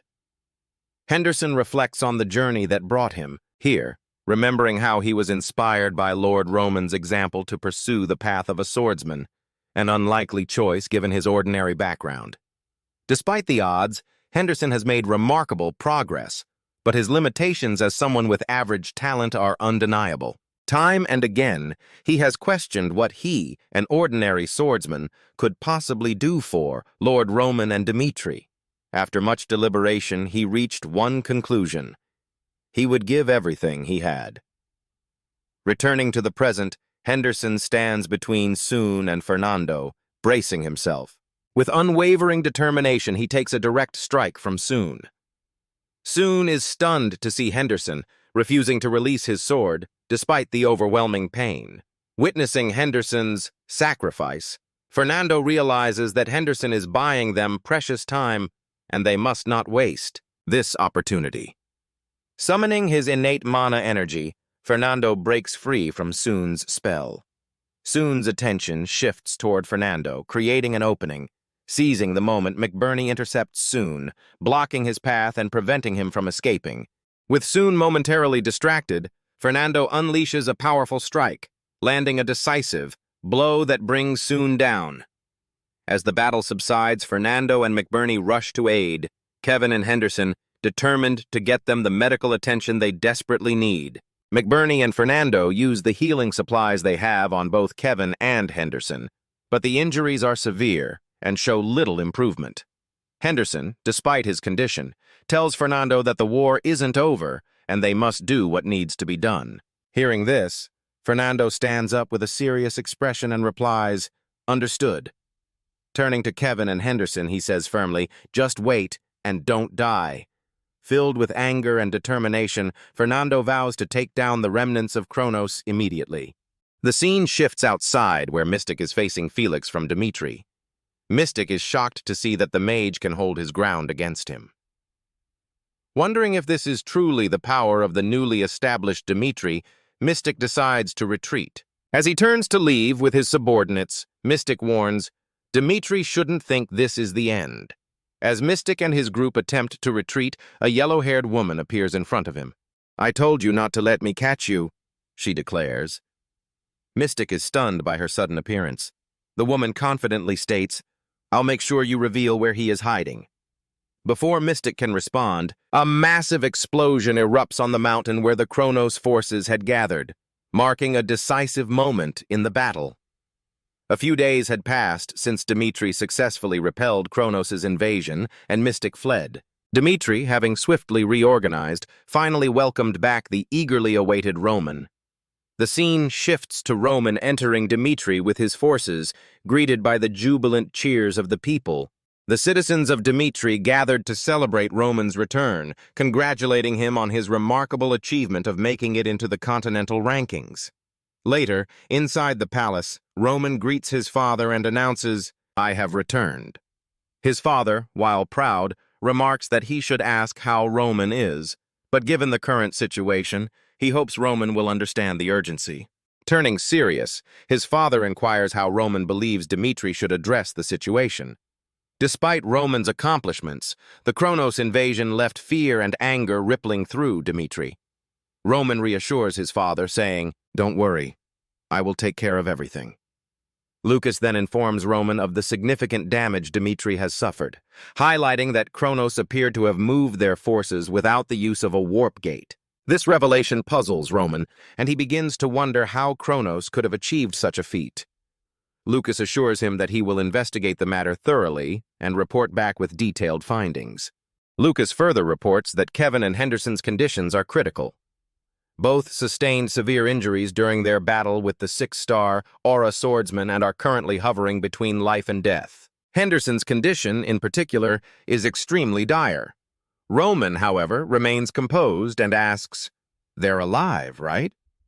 When Lucas confirms, Roman instructs him to lead the way. Upon reaching them, the doctor informs Roman that today marks a critical turning point. Despite using the best potions and the power of the priests, the doctor has only managed to keep Kevin and Henderson alive. Their conditions remain highly unstable, and troublingly, a mysterious aura lingering in their bodies is hindering their recovery. Observing this, Roman reflects silently. So it has come to this. Memories of the past surface, memories of the mad demon, a follower of the heavenly demon Baek Jung-hyuk. The mad demon had always led the charge in battles against the 9 great sects, defeating countless enemies and securing victory for the demonic sect. Trusted deeply by Baek Jung-hyuk, the mad demon eventually met his end, a loss that left Baek Jung-hyuk furious. Yet, even in his rage, Baek Jung-hyuk accepted the deaths of his followers as an inevitable part of war. In a life filled with constant conflict, he saw sacrifice as a necessary stepping stone to ascend to greater heights. Returning to the present, Roman reflects that the sacrifices of Kevin and Henderson were perhaps the best choices for him and Dmitri. However, for reasons he couldn't fully explain, Roman felt a deep anger welling within him. He couldn't simply let them die. Resolute, Roman declares, "From now on, I will personally oversee their treatment. Everyone, step back." Roman begins using his heavenly demon art, focusing on the essence of life, as he observes the state of Kevin's and Henderson's bodies. He notes that innate energy, the life force one is born with at the moment of birth, is critical. Depleting it completely results in death. Roman decides to imbue a portion of his own innate power into their bodies. Despite knowing that this sacrifice would reduce his own lifespan, Roman is unwavering in his decision, willing to trade a part of his life force to save his loyal subordinates. Days pass. 2 days turn into a week. During this time, Chris arrives at the mansion with a grave expression and insists on meeting Lord Roman. The butler informs Chris that it is not allowed, as Roman is entirely focused on the treatment and is not accepting any visitors. Chris, understanding the situation, replies firmly, "I understand. However, the kingdoms of the Salamander continent have convened an international conference regarding Dmitri. Dmitri must consolidate the alliance's stance to hold Kronos accountable, prompting Chris to insist the butler step aside. The butler obliges but advises Chris to remind Roman to take care of his health as well. As Chris enters the room, Roman inquires about the situation. Chris informs him that an international conference has been convened, and given the gravity of the matter, he had no choice but to come, even if it meant interrupting Roman's efforts. Hearing this, Roman remains silent for a moment. Sensing Roman's hesitation, Chris says, "I understand how hard you've worked to save Henderson and Kevin, but Dmitri can't afford further delays. We must condemn the Kronos Empire's atrocities decisively. If you don't attend the conference, the Allied kingdoms might sweep this issue under the rug. Roman finally responds. Even if Dmitri attends this international conference and persuades the Allied kingdoms, true vengeance will remain impossible if their sincerity is not genuine. Chris, however, disagrees, insisting that Roman's presence is crucial. Roman looks at Chris and reassures him. I know what you're worried about. Just as Henderson and Kevin gave their all for me, now I must give my all for them. Trust me, Chris. Just wait. As Chris steps back, he notices that Roman appears visibly weakened. The scene shifts to the international conference where the Allied forces have gathered. The King of Odelia addresses the assembly, stating that the situation is highly complex. He emphasizes that the unprovoked attack on Dmitri by the Kronos Empire is a grave atrocity deserving punishment. However, the king expresses his concern that this could escalate into a full-scale war. He warns that such escalation might accelerate Kronos' ambitions for continental conquest, potentially bringing their plans to fruition sooner than expected. The Allied kingdoms, gripped by fear, have seemingly fallen into Kronos' trap. The Kronos Empire's war with Dmitri has revealed the existence of a new means of transportation that bypasses warp gates. This discovery implies that no nation on the continent is safe, serving as an implicit warning to all. The King of Odelia continues, suggesting a cautious approach. Since none of us desire further conflict, let us demand assurances in the name of the Allied kingdoms that this will not happen again. Let us seek a definitive answer, but leave room for negotiations. Hearing this, the King of Redford stands and apologizes, stating firmly that he cannot agree with Odelia's position. The scene then shifts to 1 month earlier, where Redford's forces inform their king that Valhalla and Kronos have joined forces. The soldiers of Redford express their concern about Roman, the hero who saved their kingdom, being targeted. They urge that something must be done to help him. The King of Redford acknowledges their sentiments, stating that he feels the same way. He recalls how Redford, once on the brink of ruin, found a chance to recover thanks to Roman's intervention. Returning to the present, the King of Redford declares with conviction, if necessary, Redford will go to war for Roman. Addressing the assembly, he criticizes the group for deliberately ignoring the essence of the issue. He reminds them that the Kronos Empire launched an unprovoked attack without justification. Furthermore, Valhalla openly allowed assassination attempts on their land and deliberately chose to do nothing to prevent them. Everyone here knows what that means.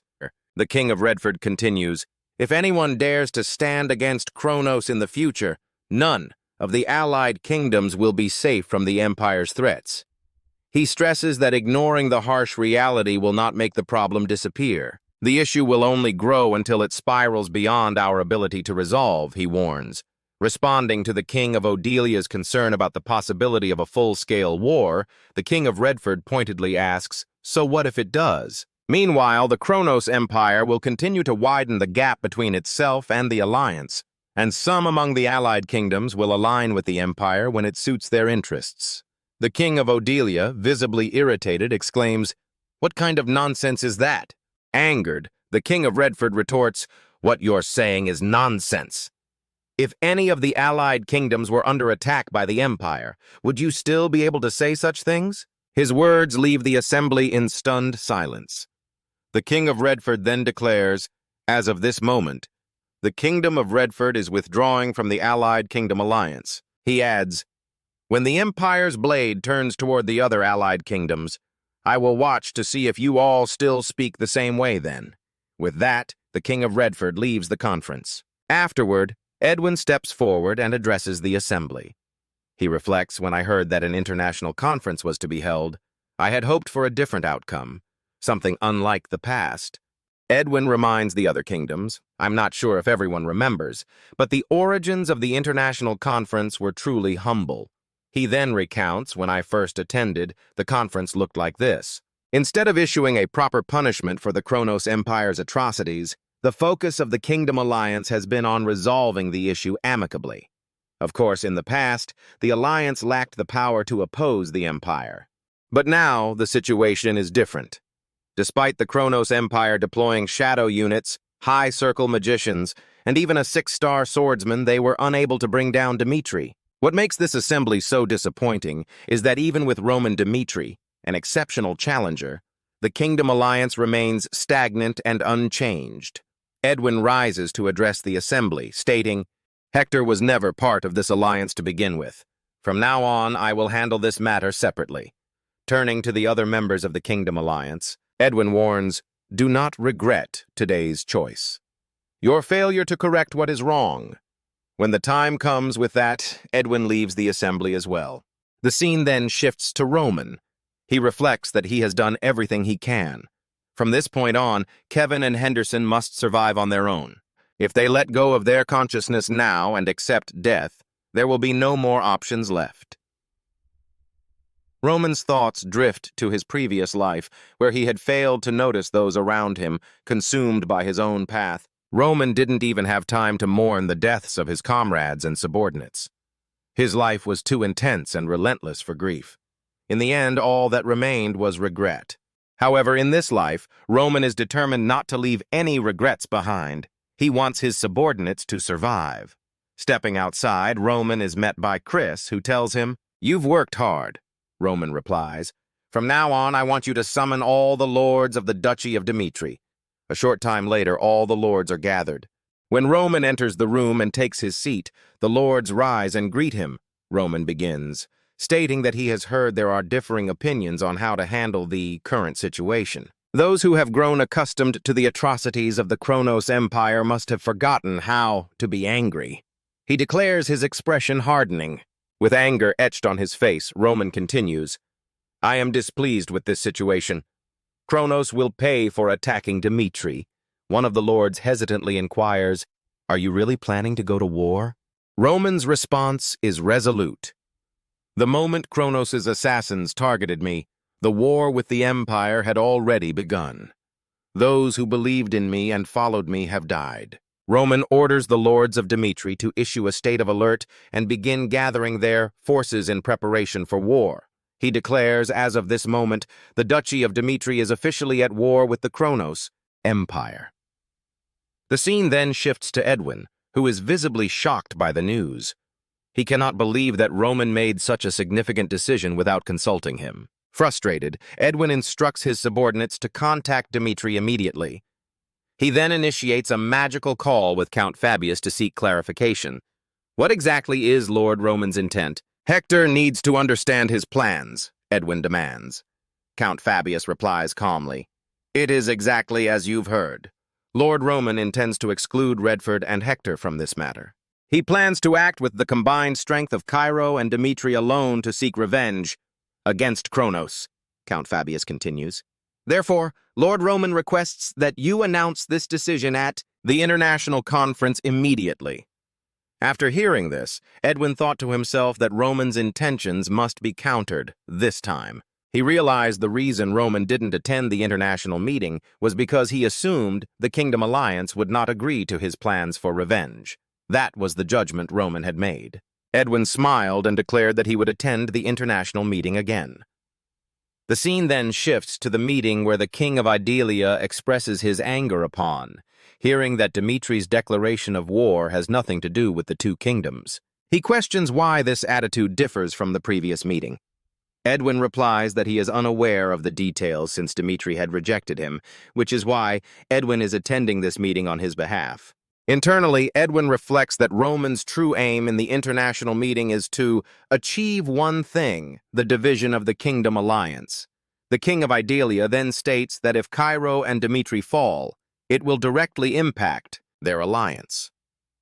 The collapse of Dmitri and Cairo would provide Kronos with the opportunity to secure the northern territories, giving them a foothold to conquer the continent. Kronos would then focus all efforts on suppressing the Kingdom Alliance.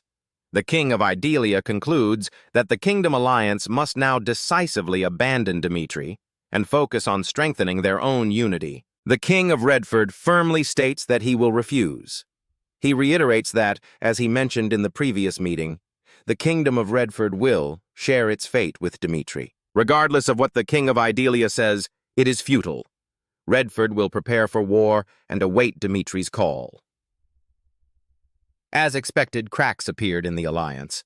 With the King of Idalia withdrawing, the second international meeting ended without yielding any positive results. The scene then shifts to the King of Idalia's palace, where he, frustrated, reflects that it is all over. Dmitri, in his recklessness, has dragged everyone into a precarious situation. Even with the combined power of the Kingdom Alliance, they cannot hope to suppress the Kronos Empire. The King of Idalia resolves that he cannot let Idalia meet its end in this manner. Even if it is humiliating, a king's duty is to ensure the survival of his kingdom. With this in mind, the King of Idalia contacts Commander Paul. He informs Paul that, as of now, the Kingdom Alliance is effectively dissolved, and he wants to know what must be done to ensure Idalia's survival. Hearing this, Commander Paul couldn't help but smile.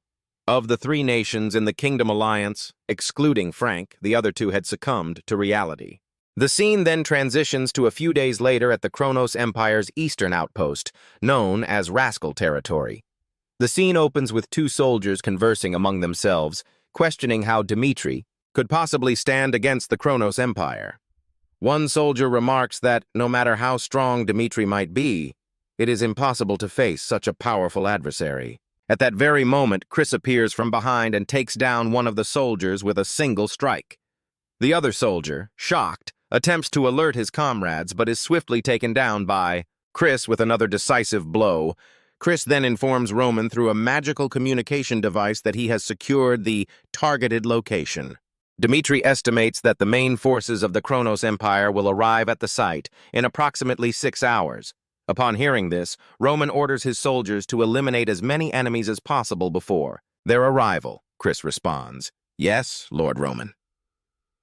On a night when the world was at rest, Dmitri lit the spark that signaled the beginning of war.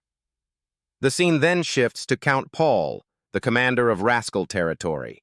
Count Paul reads a letter from the Kronos Empire which declares that a small nation dares to oppose the might of Kronos.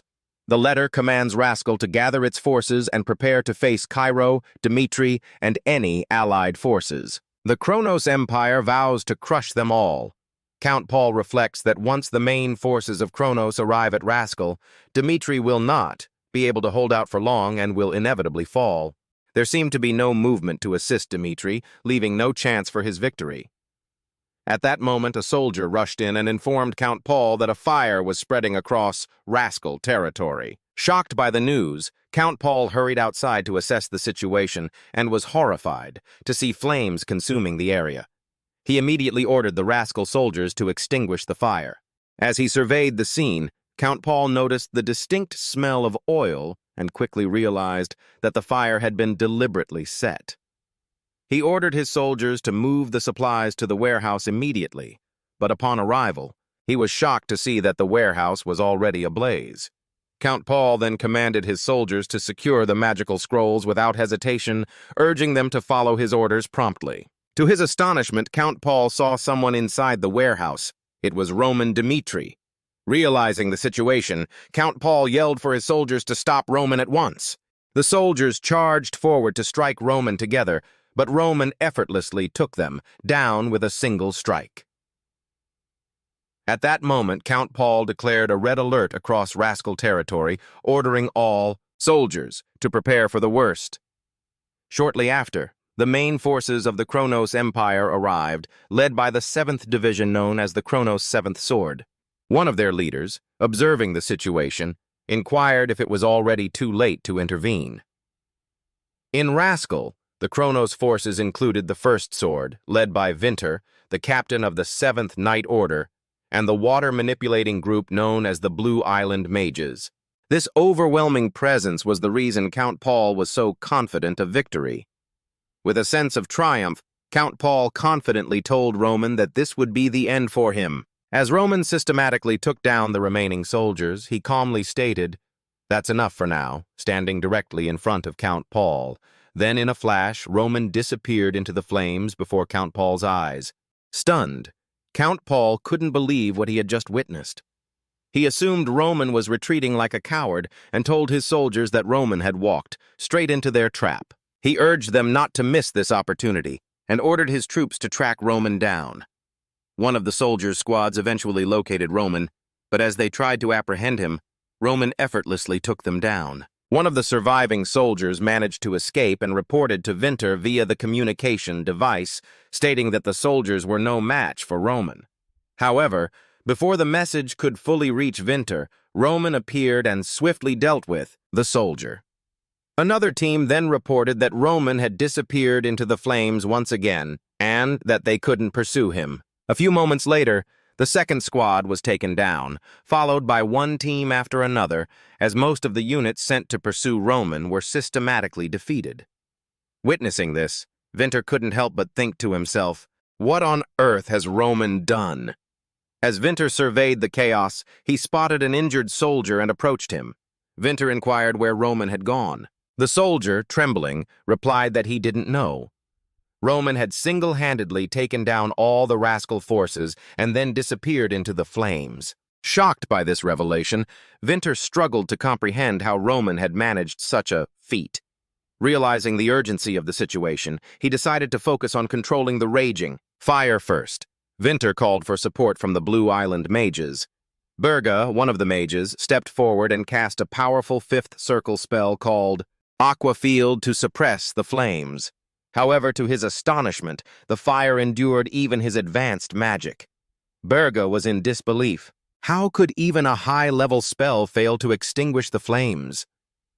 Realizing the flames were far from ordinary, Berga concluded that they were fueled by something extraordinary. He informed Winter that unless they eliminated the source of the inferno, it would be impossible to extinguish the fire. Hearing this, Winter narrowed his focus and thought to himself, Roman must be the cause. The soldiers informed Winter that the northern gate was blocked, as was the western gate. The inferno's flames had engulfed both paths, cutting off all means of escape. Winter struggled to comprehend the gravity of the situation. With no way out, Winter and the other soldiers realized they were trapped, along with 10,000 troops within rascal territory. Winter immediately reported to Count Paul, informing him that all escape routes were blocked and that the Kronos forces had walked into a trap. Shocked by this revelation, Count Paul urgently asked if there was truly no way out. Winter replied that while there was no typical route of escape, the northern gate's wall was older and weaker than the others, and it might be possible for the forces to break through it. Upon hearing this, Count Paul ordered Winter to abandon the pursuit of Roman and focus on a full retreat. Following the command, Winter relayed orders to the Kronos forces to regroup and prepare to escape through the northern gate. He instructed all troops to gather there immediately. As the forces began to move, Count Paul silently reflected on Roman's actions. Roman is truly a monster, he thought. Kronos must eliminate him, even if it means using the full might of the Empire. However, as the Kronos forces reached the northern gate, they were met with an unexpected sight. Roman, standing defiantly in front of them, frustrated and enraged, Count Paul exclaimed, Roman kept running away like a coward. Now Roman had finally revealed himself. Count Paul, seething with frustration, declared, If Roman is truly a warrior, then he should fight fair and square. Hearing this, Roman calmly replied, A duel between me and 10,000 soldiers is what you consider fair. But you call this fire cowardly? Count Paul retorted. Of course, if not for this cowardly inferno, you would have been defeated already. Roman smirked and responded, If that's what you believe, then I will create a path to the northern gate. He added with unwavering confidence, I promise you, if you defeat me, the Kronos forces will survive this inferno. Count Paul, angered by Roman's arrogance, shouted, You're too full of yourself, Roman. He then ordered his soldiers to attack Roman together. Winter, alongside the 7th Night Order, charged forward as well. As the battle ensued, Winter managed to strike at Roman, but at that moment Roman unleashed the second form of his heavenly demon swordsmanship. With a single devastating strike, Roman caused an enormous explosion that shook the battlefield. Roman thought to himself, there was no scheme from the start. The inferno was merely meant to block the Kronos forces' escape. From the very beginning, my goal was to take down all 10,000 troops of Kronos with my own hands.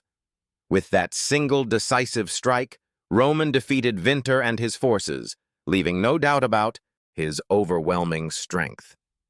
Long ago, the gate to another world opened, releasing a cold energy that froze the land and left behind an everlasting disaster. It was foretold that a chosen one would emerge to act on behalf of the divine will and restore balance. However, if that moment were missed, the world would be doomed to an eternal abyss of despair. King Kronos read this prophecy and reflected on its meaning. Until now, those who had received the prophecy had failed to realize their ambition of conquering the continent. But this time would be different. The second gate had opened, and Kronos had gained the power to challenge its adversaries. Their desperate resistance would soon come to an end. King Kronos declared that it was never a lack of strength that had prevented the Kronos Empire from conquering the continent. He vowed to make the world understand this truth. In the battle at Rascal, the advanced base of the Kronos Empire, where 10,000 troops were stationed, was completely wiped out. Yet Dmitri's forces did not suffer a single casualty. Enraged by this humiliating defeat, the Kronos Empire issued a summoning order. As a result, excluding Redford, the Third International Conference of the Three Allied Kingdoms was convened. King Odelia, frustrated, demands an explanation from King Frank. In response, King Frank states that his words should be taken at face value. Rather than living in constant fear under the rule of the Kronos Empire, he would rather take even the slightest chance at victory. He expresses his desire to follow Dmitri. Apologizing, he insists that he must at least have a conversation with Dmitri before making any decisions. With that, King Frank leaves. Shocked by this turn of events, King Odelia stands in disbelief, realizing that his position is now at great risk. The scene then shifts to a room where King Odelia stands before a magical communication crystal. He contemplates the situation, recognizing that if the Dmitri alliance is defeated, the Kronos Empire's conquest of the continent will become a reality. He understands that the alliance must choose its side before that happens. A count informs King Odelia that his concerns are based on a false premise. He explains that King Kronos is furious over the events at Rascal. Even if all the allied kingdoms were to support Dmitri, the empire-wide summoning order has already been issued. As a result, the alliance kingdoms will be wiped from the continent. However, the Count reassures King Odelia that he still has an important role to play in the unfolding events. The scene then shifts once more a few days later to a defense post. Baron Boris greets a distinguished guest and expresses his gratitude for undertaking such a long journey. The man he is addressing is a seasoned warrior, a commander who has led countless battles to victory. Known as the symbol of the Kronos military, he arrives at the first defense post with approximately 30,000 troops. This formidable figure is none other than Duke Bamford, the commander of the Kronos Empire. Upon his arrival, Duke Bamford immediately inquires about the current situation. Baron Boras reports that Dmitri has allied with Cairo, and their forces are now concentrated on the Western Front. Kronos has yet to fully discern Dmitri's intentions, but it appears they are preparing for a siege. Meanwhile, Redford, Hector, and Frank have rebelled, issuing their own summoning orders, while Odelia and Umberto seem to remain on Kronos' side. Hearing this, Duke Bamford reflects on the situation, acknowledging that many kingdoms have turned against Kronos. The world has truly changed, he remarks. However, he remains resolute, declaring that this war marks the beginning of the continent's conquest. With a serious expression, he announces that in 10 days, Kronos will launch a full-scale attack on Cairo and Dmitri.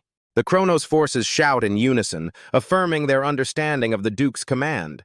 However, chaos suddenly erupts in the camp as soldiers begin to fall ill without warning. Baron Boris rushes to Duke Bamford and reports, "Since this morning, the soldiers' condition has been deteriorating. Many are collapsing with symptoms of fever and nausea. The number of affected soldiers has already reached 10,000, and about 300 have died." Hearing this, Duke Bamford immediately suspects that Roman has used poison. Without hesitation, he orders Baron Boris to inspect the wells and all sources of drinking water. Find the origin of the contamination. Also, request assistance from the Behemoth Magic Tower immediately. Baron Boris nods. Understood. The scene then shifts inside the camp where Duke Bamford speaks with the Tower Master of the Behemoth Magic Tower. Can the soldiers be treated? He asks. Baron Boris, visibly frustrated, interjects. Right now, poisoning symptoms have appeared not only at the first defense post, but at 7 others as well. If this continues, the damage will be catastrophic. The Tower Master dismissively waves his hand. Be quiet, he commands. Observing this, Duke Bamford narrows his eyes and thinks to himself, these magicians from the Behemoth Magic Tower are as arrogant as ever. The Magic Tower Master declares, I will begin the detoxification process now. This poison must be deciphered at all costs. The other mages of the Behemoth Magic Tower acknowledge the order, and a total of 32 mages begin analyzing the poison. However, moments later, the Tower Master's expression shifts to shock. This is impossible, he mutters. He quickly realizes that the poison completely defies existing knowledge. It takes years to develop a new poison like this, he thinks to himself. Without hesitation, he rushes toward an injured soldier and urgently commands the other mages to stop. Startled, the mages turn to him and ask, what's going on? The Tower Master's eyes widen in realization. This isn't just one poison, he murmurs. Duke Bamford steps forward and demands, explain, what's happening? The Tower Master takes a deep breath and replies, give me a little more time. I need to confirm something. As he continues his analysis, a chilling truth unfolds in his mind. Across all 8 defense posts, 32 different types of poison have been discovered. But the real problem is far worse. All 32 of these poisons are completely unknown on the Salamander continent. And with war looming over Kronos, the Tower Master grimly states, there is no way to neutralize this many poisons in such a short time. The detoxification process is impossible. Hearing this, Duke Bamford is stunned. Even the proud Behemoth Magic Tower Master admits defeat, he thinks. No amount of pressure can solve this problem. After a brief moment of reflection, Duke Bamford quickly regains his composure and orders Baron Boris isolate all the poisoned soldiers immediately. Handle this discreetly to avoid panic among the troops and contact Dmitri at once. According to the continental laws of war, Kronos will hold him accountable for using poison. The scene then shifts to Cairo's headquarters at the Western Command Post. Marquis Vanderberg informs his officers that Kronos has requested a discussion. He further states that the Empire has committed so many atrocities that invoking continental laws has become meaningless. In response, Chief of Staff Baron Knoll simply remarks, that is the Kronos Empire. Flora Lawrence then addresses both Baron Knoll and Marquis Vanderberg, warning them that Kronos is advancing faster than expected. She insists that in order to buy time, Cairo must accept Kronos' request for talks. After considering this, Marquis Vanderberg reluctantly agrees, stating that Count Fabius will be necessary for the negotiations. The scene then shifts to a few days later at the Cairo border. Duke Bamford approaches the border alone, where he is met by Count Fabius. As the two men stare each other down, Duke Bamford wastes no time with formalities. He directly accuses Dmitri of violating continental law, stating that the use of poison is strictly prohibited.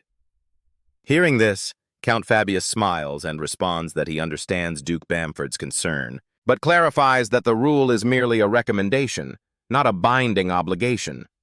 Laughing, he further adds that, since Kronos has a history of crossing borders without warning, Count Fabius assumed that poison wouldn't be an issue either. Hearing this, Duke Bamford, filled with anger, warns Count Fabius to choose his words carefully, stating that he would do well to be cautious with what he says. Duke Bamford then asks, has Dmitri forgotten that the Salamander continent has banned poison? In response, Count Fabius calmly remarks, there was a historically significant event, wasn't there? Duke Bamford continues, explaining that long ago, before Kronos earned its imperial title, when it was still divided into smaller kingdoms. Those kingdoms waged war to seize each other's territories and used highly contagious poison as a weapon. As a result, 30% of the population across 3 nations perished in a catastrophic disaster. Count Fabius nods and replies, yes, I know that well. But I must point out that those 3 nations which were wiped out were later absorbed into the Kronos Empire. And didn't Kronos benefit greatly from that? He then adds, frankly, if it were any other nation, perhaps this argument would hold weight. But I never expected the Kronos Empire, a nation that openly wields dark magic, to condemn the use of poison. If poison is considered child's play, then dark magic is a force that threatens all of humanity. Duke Bamford asks, does Count Fabius have any proof that the Kronos Empire uses dark magic? Hearing this, Count Fabius smirks and replies, is that so? Sending shadow agents to carry out assassinations, deploying dark mages to attack Dmitri. Yet you still ask for evidence. Duke Bamford's expression hardens in frustration. At that moment, Count Fabius steps closer and states, if Dmitri truly wanted to bring down Kronos easily, we would have spread poison in the heart of the Empire. But we have chosen to set our own limits. So let's move past this. Neither Kronos nor Dmitri is in any position to lecture on morality. Duke Bamford then asks, do you know why I left the battlefield, Count Fabius? Because I understand the true strength of the Kronos Empire. Even without me, Kronos will inevitably rule the continent. He continues, Roman Dmitri is an impressive man. Everything he has accomplished thus far is remarkable, but that's all. Before the might of Kronos, all of his achievements become meaningless. With a smirk, he adds, so struggle to the very end. Let me witness Dmitri's resistance, for it is only in such moments that I truly feel alive. The scene shifts to Kevin, who struggles to understand what is happening and why he is still engaged in battle. At that moment, Roman appears before him and asks, are you going to give up like this? What did I tell you before? Kevin recalls Roman's words and responds, live for me. Back in the present, Kevin suddenly wakes up and asks how much time has passed. The butler, shocked to see him regain consciousness, watches as Kevin sits up and urgently inquires about what transpired while he was unconscious. The butler quickly explains the situation, and upon hearing this, Kevin rushes outside, declaring that he must go to the Western Front immediately. The butler attempts to stop him, but Kevin does not listen. As he steps out of the room, he is surprised to find Count Fernando standing there. Count Fernando looks at him and says, go back inside and rest. He then adds, I understand how you feel, but even if you go, there is nothing you can do right now. Wouldn't it be wiser to focus on your recovery first? Kevin shakes his head. I can't do that. My reason for living is Lord Roman. Without hesitation, he dashes past Count Fernando, declaring, if Lord Roman is on the battlefield, then I must be there too. As Kevin runs off, Count Fernando watches him go and sighs. How am I supposed to stop him? He mutters to himself. The scene then shifts to the Cairo border, where a soldier urgently signals the arrival of an enemy attack. Marquis Vanderberg stands alongside Florence and Baron Noel, observing the battlefield. He remarks, I thought Dmitri had bought us time with the poison, but it seems Kronos has abandoned detoxification and chosen to attack instead. His expression hardens as he continues, and leading them is Duke Bamford, a seasoned veteran of war. He must have instinctively decided not to give Dmitri any time to prepare. At that moment, the Marquise notices an old man standing at the front of the advancing Kronos forces. A look of curiosity crosses his face as he wonders about the identity of this mysterious figure. Seeing the cloaked figure, Marquis Vanderberg wonders whether it is a messenger. However, he quickly realizes that if it were, Kronos would have raised a white flag to signal his intent for peace. Dismissing the thought, he considers the possibility that this figure might be a mage. With this in mind, Marquis Vanderberg orders his soldiers to prepare the ballista. As they ready the weapon, he strategizes. If the cloaked figure is indeed a mage, he can disrupt their spell casting with a well-aimed shot. At that moment, as Marquis Vanderberg watches the figure begin to cast a spell, he swiftly commands his soldiers to fire. The massive ballista arrow hurtles through the air aimed directly at the mage. But to everyone's astonishment, the mage halts the projectile mid-flight with sheer magical power. The battlefield's hierarchy of strength is clear. A 5-star warrior is equivalent to a 6th circle mage, while a 6-star warrior matches the prowess of a 7th circle mage. The continent's black sword had reached the formidable level of 6 stars, yet most magic tower monsters wield power at the 7th circle. Beyond that exists a realm beyond the heavens, a domain whispered of in legends but never confirmed. Until now, the cloaked figure is a white-haired mage, Shepper, an 8th circle mage. Without hesitation, Shepper begins casting, summoning a powerful 8th circle lightning spell and unleashing it toward the Cairo border.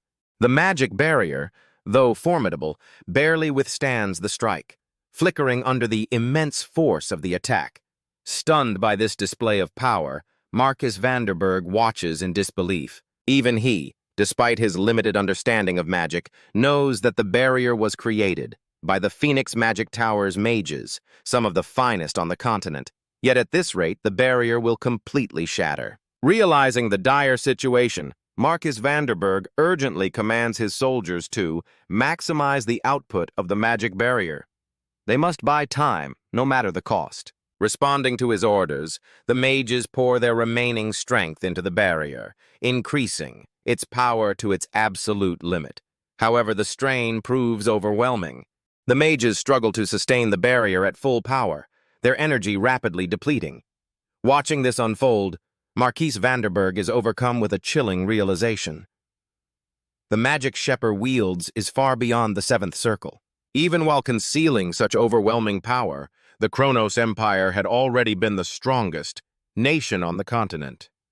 Just how much strength had they been hiding all this time? Then, in a devastating moment, Shepper's magic pierces through the barrier, shattering its defenses entirely. As the wall collapses, the Kronos forces waste no time and charge forward. Seeing this, Marquis Vanderberg immediately orders his soldiers to halt the breach. At the same time, Duke Bamford commands his troops to advance. At that moment, Count Nicholas steps forward, taking down dozens of Kronos soldiers with a single devastating strike. The enemy soldiers recoil in shock, stunned by his overwhelming strength. Raising his voice, Count Nicholas rallies the warriors of Cairo and Dmitri, shouting, "Do not falter. The Western Front will not fall so easily." Among the Kronos ranks, a soldier yells that Count Nicholas is alone, assuring his comrades that they can defeat him together. However, before they can act, Count Nicholas wastes no time, swiftly taking them down without hesitation. Suddenly, a few of the Kronos knights propel themselves through the air. Using their aura to maneuver with supernatural agility, Count Nicholas is taken aback. Flying knights are a rare and dangerous sight. As they close in, the knights coordinate their attack, striking at him from multiple directions. Just as their blades are about to land, Chris comes rushing in from behind. "Get down!" he shouts. Without hesitation, Count Nicholas ducks, and with a single powerful strike, Chris blocks the combined assault of the Kronos Knights, pushing them back with sheer force. Watching this, Count Nicholas is astonished. Chris has grown far stronger than he had imagined. Chris turns to him. "Are you all right?" Count Nicholas grins. "Fight by my side, Chris. Let's push them back." Chris responds without hesitation. "Yes, of course." Meanwhile, the scene shifts to Flora Lawrence, who anxiously calculates their odds. To successfully execute Roman's plan, they need at least 3 days. Initially, Flora believed this was achievable. But with the fortress wall collapsing on the first day, all calculations became meaningless. Realizing the dire situation, she turns to Marquis Vanderberg, stating bluntly that they have no chance of victory under these circumstances and that he must initiate Plan B. Frustrated yet resolute, Marquis Vanderberg gives the order. The fortress must be abandoned, and the soldiers must retreat to the rear. Plan B requires them to leave behind all war supplies, luring the enemy into the fortress before Dmitri detonates preset explosives, dealing a devastating blow to Kronos. Upon hearing that Plan B has been activated, Chris turns to Count Nicholas and insists they must help their allies retreat safely. Just then, an overwhelming presence emerges on the battlefield. Hannibal, a rank 2 warrior of Kronos and the 3rd-ranked warrior on the continent, steps forward. Hannibal's gaze locks onto Chris, a smirk forming on his lips. "So you're the Flash of Cairo," he muses. Then, aloud for all to hear, he ponders an even greater mystery: Roman's true identity. Not only does Roman surpass the 6-star level, Hannibal remarks, but he also raised a swordsman like Chris in a place like Dmitri. Truly remarkable. Both Chris and Count Nicholas are stunned to see Hannibal on the battlefield. The realization dawns upon Chris. Hannibal's presence confirms that the Kronos Second Order has also joined the war. A chilling truth settles in his mind. If he fights here today, he will not leave this battlefield alive. Looking up at the sky, Chris reflects on his dream to one day surpass Lord Roman. But now it seems that dream will remain unfulfilled. Steeling himself, he prepares to face Hannibal. Just then, Count Nicholas steps forward, his voice firm as he declares, "I will hold this place." He knows that for the battles ahead, both Roman and Chris are essential, and he is willing to sacrifice himself to ensure their survival. With unwavering resolve, he promises, "I will follow you soon after I defeat Hannibal." Chris is shocked. "Count Nicholas," he calls out, but Nicholas cuts him off. "Go now," he commands. Frustrated, yet knowing he has no choice, Chris clenches his fists and shouts, "I won't forget what happened today," before turning and fleeing the battlefield. As Chris disappears into the distance, Count Nicholas watches him go, entrusting Cairo's future to him. Hannibal, observing the exchange, smirks. "Who said Chris can escape?" he remarks casually. Before Hannibal can act, Count Nicholas channels his aura into his sword, unleashing a powerful strike aimed directly at the formidable warrior. The attack lands with full force, but when the dust settles, Hannibal remains standing, completely unfazed. Seeing this, Count Nicholas smiles grimly. "I've always wanted to test myself against a top-tier ranker like you," he mutters, gripping his sword tightly as the battle begins. Hannibal inquires about Nicholas's rank in Cairo, to which Count Nicholas introduces himself, declaring that he is the greatest sword of Cairo. Hearing this, Hannibal scoffs, stating that Nicholas does not know his place. As Count Nicholas charges forward, Hannibal, wielding his aura-infused sword, effortlessly dodges his strikes with swift precision. Nicholas, undeterred, reflects on his lifelong struggle to reach the 6-star level. Through his duel with Roman, he had transcended that barrier, stepping beyond the limits of the 6-star, a realm he had longed to enter. Determined, Count Nicholas unleashes his secret technique, demolition, striking with full force at Hannibal. However, to his shock, Hannibal blocks the attack with just the tip of his sword, barely exerting effort. Smirking, Hannibal mocks him. "Is this all the so-called #1 in Cairo has to offer?" In an instant, Hannibal retaliates, overwhelming Count Nicholas with multiple strikes. The relentless assault leaves Nicholas seriously injured and collapsing to the ground. Stepping forward, Hannibal looms over him and, with a menacing tone, remarks, "Let me tell you something interesting. Officially, Hannibal is ranked #2, but within Kronos, there are many warriors stronger than him. If Count Nicholas cannot even defeat Hannibal, it means that Dmitri and Cairo never had a chance to begin with. Furthermore, Kronos had anticipated Dmitri's plan to detonate the fortress from the very beginning. With that, Hannibal delivers the final blow, taking Count Nicholas down. The scene then shifts to the other side of the fortress, where Flora orders her subordinates to detonate the explosives. As the explosion is triggered, at that very moment, Shepard casts a powerful spell, creating a barrier that instantly surrounds and neutralizes the explosives, stopping the detonation completely. Flora is left in shock, unable to believe what she just witnessed. Meanwhile, Duke Bamford observes the scene, thinking to himself that the weak always resort to predictable choices. Turning to Shepard, he acknowledges his efforts. "You did well." Shepard responds humbly. It was nothing. With victory in sight, Duke Bamford raises his voice, rallying the Kronos soldiers. "The enemy is cornered. Seize the momentum and crush Cairo." In perfect unison, the Kronos forces respond, "Understood," before surging forward with renewed determination. Yet, as everything proceeds smoothly, a lingering unease settles over Duke Bamford. He can't shake the feeling that something is strangely ominous. The reason Cairo is buying time by abandoning the fortress remains unclear. Even as the Western Front crumbles, Roman has yet to reveal himself. Could Cairo's desperate attempt to stall for time be connected to Roman's absence? The scene then shifts to Cordis, a region in eastern Kronos, where Roman stands atop a cliff alongside one of his subordinates, Nelson. Observing the area, Nelson remarks on the tight security, to which Roman responds calmly, "From here on, I'll secure the path." Without hesitation, Roman leaps from the cliff, sprinting toward the Kronos' western border, effortlessly running along the walls with inhuman agility. Nelson watches in shock, struggling to believe what he's witnessing. Suddenly, a rope drops down from the wall. Nelson grabs hold and climbs to the top. Reaching the summit, Nelson is once again left speechless. Roman has already defeated all the guards on his own. Without wasting time, Roman turns to Nelson and commands, "Stay close and follow me." Flustered, Nelson quickly nods, replying, "Yes." Moving swiftly, they arrive at a sealed room. Roman stops and turns to Nelson, stating, "From here on, it's your turn." Nelson nods with determination, responding, "Leave it to me." Inside the room lies Kronos' warp gate, the key to their next move. As Nelson touches the gate, a siren blares. They've been detected. Unfazed, Roman gives a final command.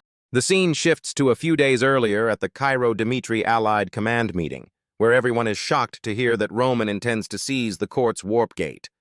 The members at the table find this plan reckless. Baron points out that even if they succeed, the power gap is too significant from the outset, and it would not place Dmitri and Cairo in a favorable position.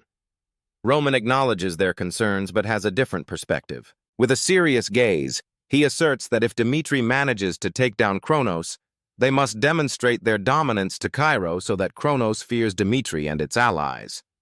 His statement surprises and unsettles those present.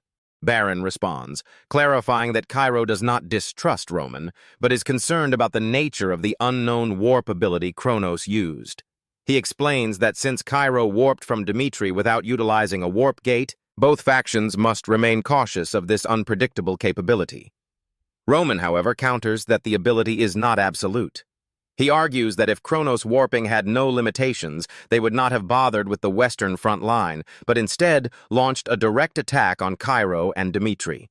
His insight leaves the room in silence as the attendees process his reasoning.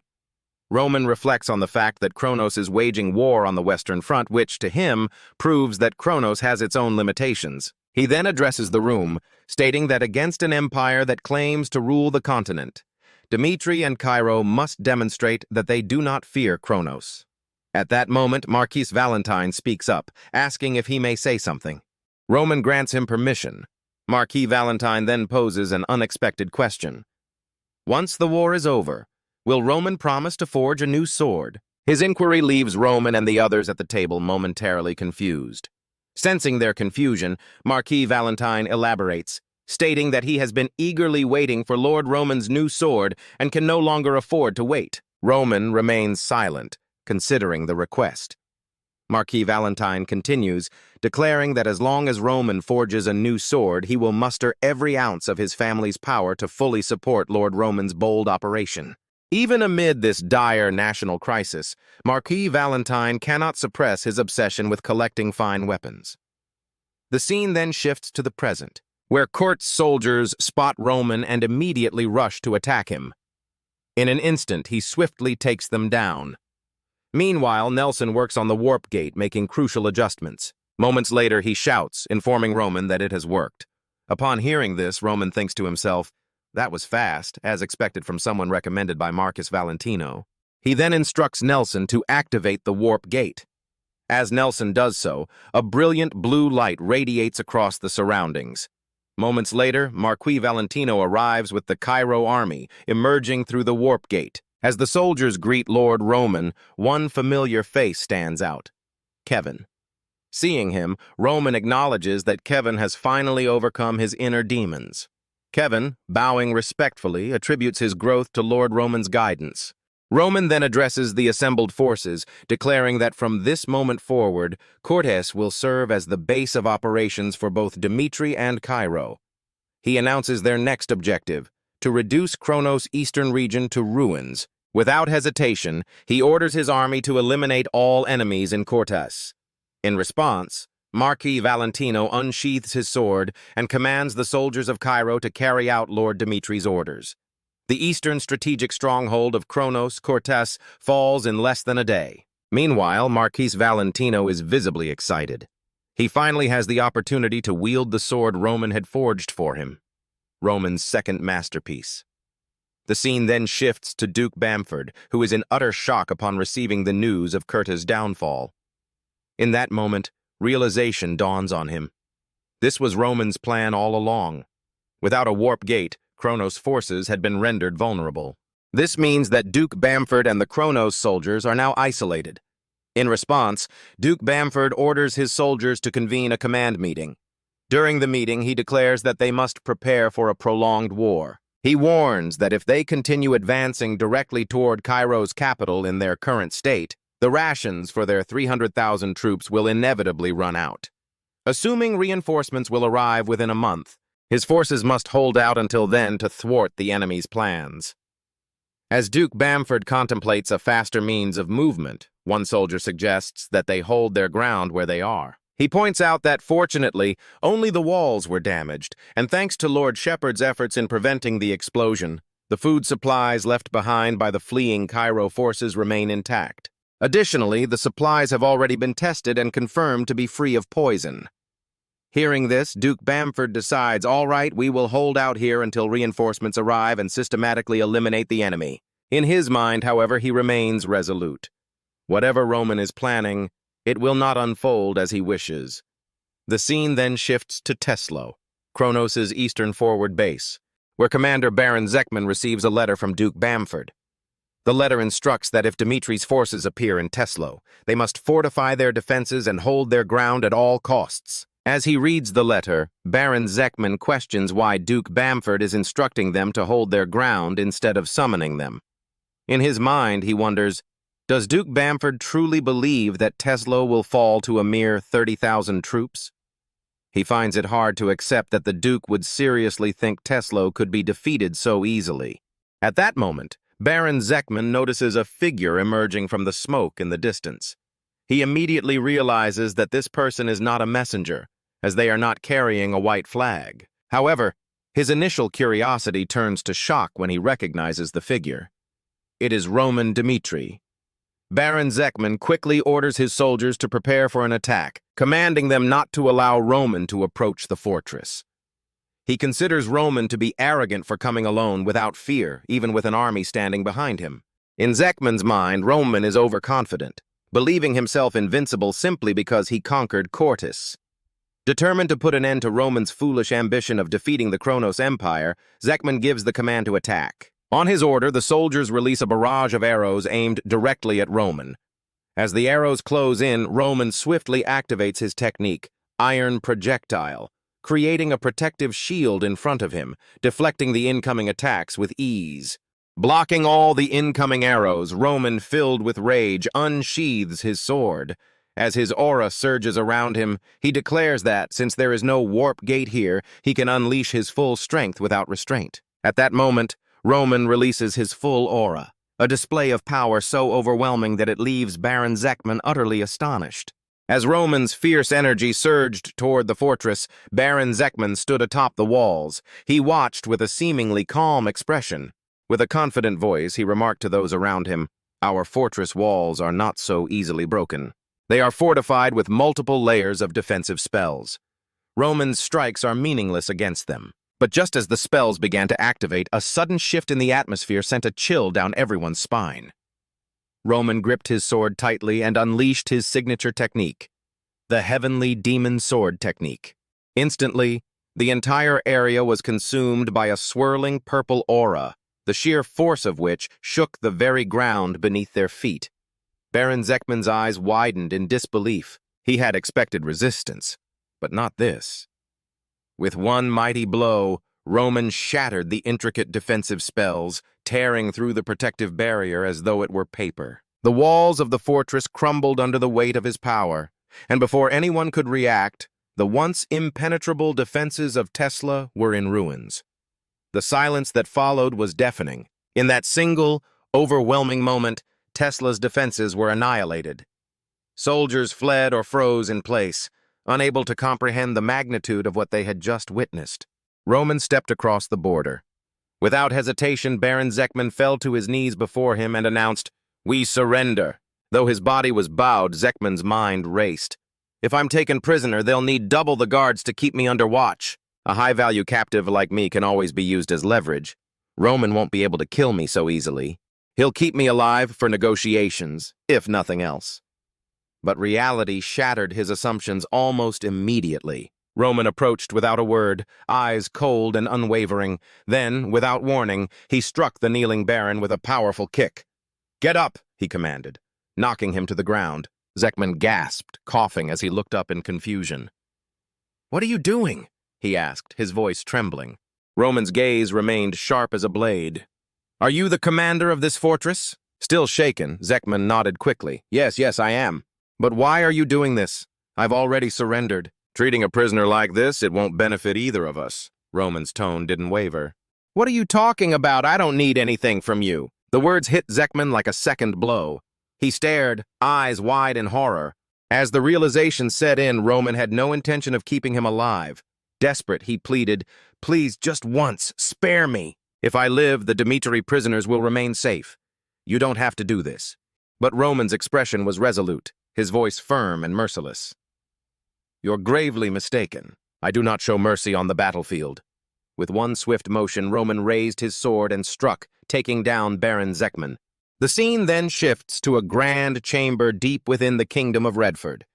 A council of kings and high-ranking officials from the allied kingdoms sits in session. The mood is tense yet focused. At the center of the room stands King Edwin, his face stoic. His eyes reflect deep thought. One of the gathered kings speaks urgently. "Roman has captured both Rascal and Cortus and achieved tremendous results on the front lines. Shouldn't we send reinforcements now to support him?" Edwin shakes his head. "Not yet. Lord Roman wishes to prove that the House of Dmitri can stand on its own, even against the might of the Kronos Empire." King Redford leans forward, concern evident in his voice. "But Duke Bamford is not someone to underestimate. The Kronos Empire will not stay quiet forever." King nods, but then speaks solemnly. "You are right. But when I heard that Lord Roman had taken the Cortus Warp Gate, I felt something I have rarely known, fear. Because in that moment, I realized something terrifying.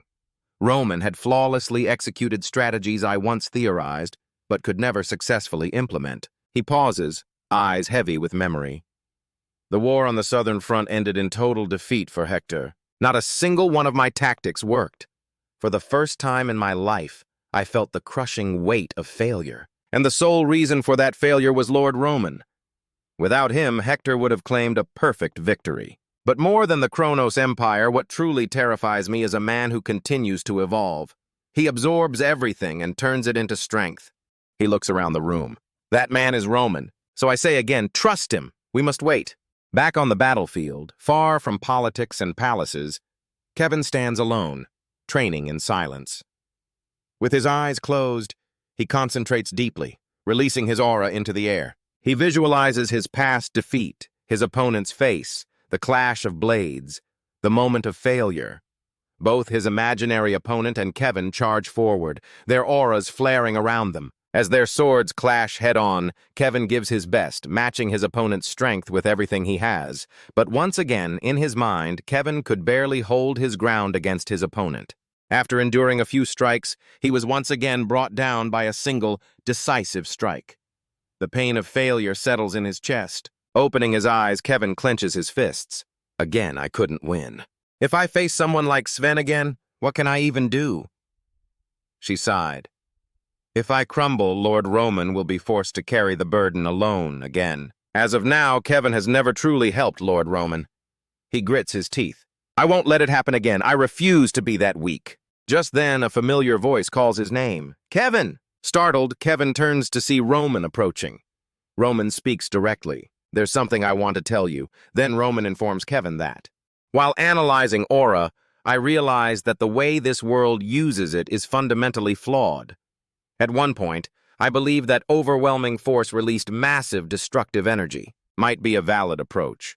But after fighting warriors like Barbassa and others from across the continent, I learned I was wrong. He pauses, looking toward the horizon. The swordsmanship of Central Murim is not simply about power. Sometimes, softness overcomes strength. Unique techniques blossom, sword styles that coexist and adapt. Compared to that, the way aura is used in this world is crude, underdeveloped even. That's when I knew my swordsmanship is unmatched on this continent. Kevin listens closely, heart pounding. Roman further tells Kevin that, in a true life and death battle, raw aura isn't enough. Only by understanding its essence and acquiring the proper strength can victory be achieved. Kevin, if you grasp this, even defeating a 6-star aura swordsman is possible for you. Kevin's eyes widen, Roman concludes. And to begin your journey, I will now teach you a technique that will change everything. Its name is the Heavenly Demon Sword Technique. The scene shifts to the pushed-back Western Defense Line base, where Chris steps out of his tent. He hadn't been able to sleep the previous night. Nearby, Kevin stares silently at his sword, lost in thought, remembering the moment Count Nicholas had told Chris, "To win the coming war, we need both Roman and you. I will defeat Hannibal and follow soon." At that moment, an injured soldier bursts into the camp and reports, "Count Nicholas has been taken down by the enemy." Chris clenches his fists, silently confronting the truth he had tried to deny. He had cowardly chosen to believe in Count Nicholas's words, but deep down, he already knew. He was unafraid, terrified in the face of overwhelming fear. If only he had been strong enough to support Count Nicholas, perhaps the outcome could have been different. Watching Kevin and the other soldiers, Chris thinks to himself, I, too, had once longed to be personally taught by Lord Roman. But Roman had told him, "You are someone who can find the answer on your own." Chris feels a sense of doubt wash over him. He can't even trust himself. Yet Roman believed in him. Roman, who always stood tall, believed that Chris could carve his own path. Motivated by that trust, Chris begins to focus his aura and starts practicing. As he trains, frustration mounts within him. What should I do? How can I find the answer myself, he wonders. He grows agitated, grappling with uncertainty. Then a memory surfaces. Lord Roman's guidance. Roman had once told him, "Do not focus on the overwhelming explosive force of aura. The true power of aura lies not in its destruction, but in its essence." At that moment, clarity strikes Chris. The essence of aura is not wild, chaotic power. It is the energy that permeates all things. It is already within him. With newfound understanding, Chris releases his aura and a radiant light engulfs the surroundings. He enters a transcendent state of selflessness known as Mojijiong. His body begins to undergo a dramatic transformation. His hair grows longer, and an otherworldly calm overtakes him. The next morning, this camp begins to stir. The other soldiers awaken. "What's going on?" one asks, confused by the bright glow outside. They step out and are shocked to see Chris, his face and hair glowing with a divine aura. Chris turns to them and calmly instructs, "Get ready for morning training." One soldier, stunned, mutters to himself, "I feel like I've seen this before." Chris, meanwhile, reflects on his breakthrough. What he just discovered isn't Lord Roman's martial art, nor Commander Jonathan's secret technique. This is something unique, something that belongs solely to him. The scene then shifts to the Kronos Empire camp, where a soldier rushes in with a report. "Duke Bamford," he informs, "Roman Dmitri is advancing with his forces. One of the Kronos commanders is stunned.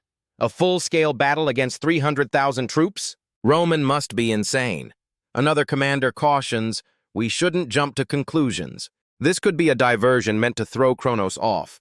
We must hold our positions and avoid rash decisions." A heated argument breaks out between the commanders. Duke Bamford enters, commanding, "Silence. Whatever Roman's intention is, it doesn't matter. A mere kingdom can never defeat an empire. But if we allow Roman to build momentum and pride, the entire continent will mock Kronos." With steely resolve, Duke Bamford issues an order. From this moment forward, Kronos will personally eliminate Roman Dmitri. The soldiers responded in unison. "Yes, sir." The battlefield is now a place where only strength will determine victory. The next day, the battlefield is set. Duke Bamford leads the Kronos forces, while Roman Dmitri commands his own. Roman steps forward, calm and composed, and announces, "I challenge you. I challenge the Kronos Empire to a champion's duel." Hannibal steps forward, volunteering to face Roman. But Duke Bamford interrupts. "I do not permit it," he says coldly. Inwardly, he wonders, does Roman really intend to settle this by force?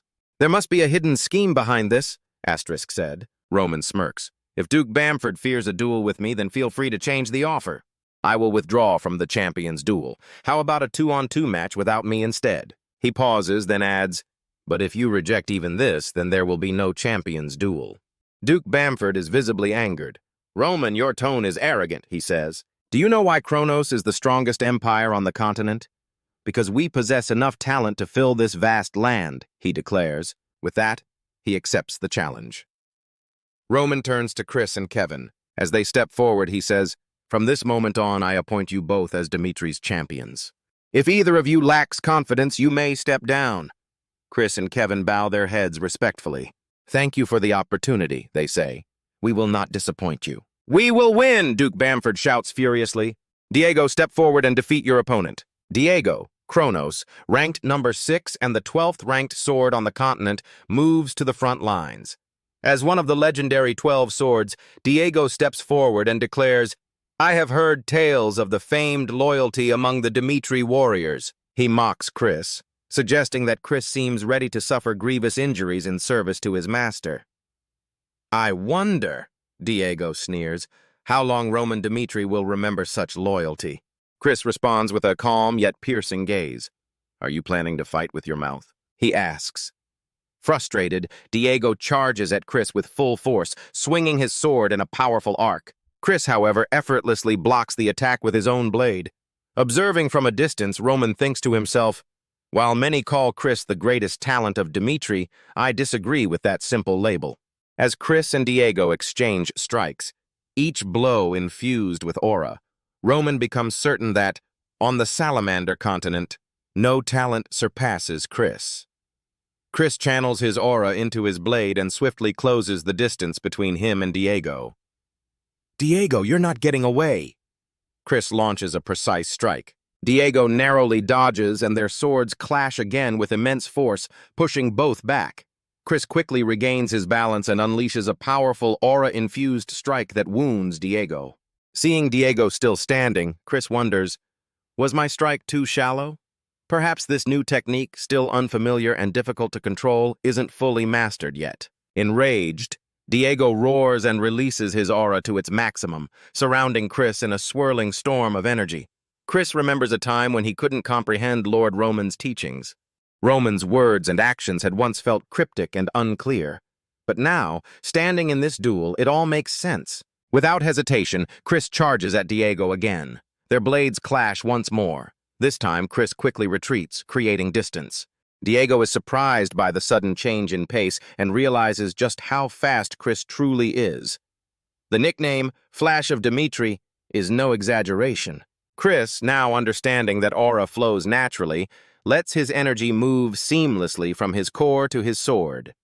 With this clarity, I unlock a technique beyond the flash step, my own creation. Gathering his aura, Chris dashes forward at lightning speed. In a single blinding movement, he strikes Diego down.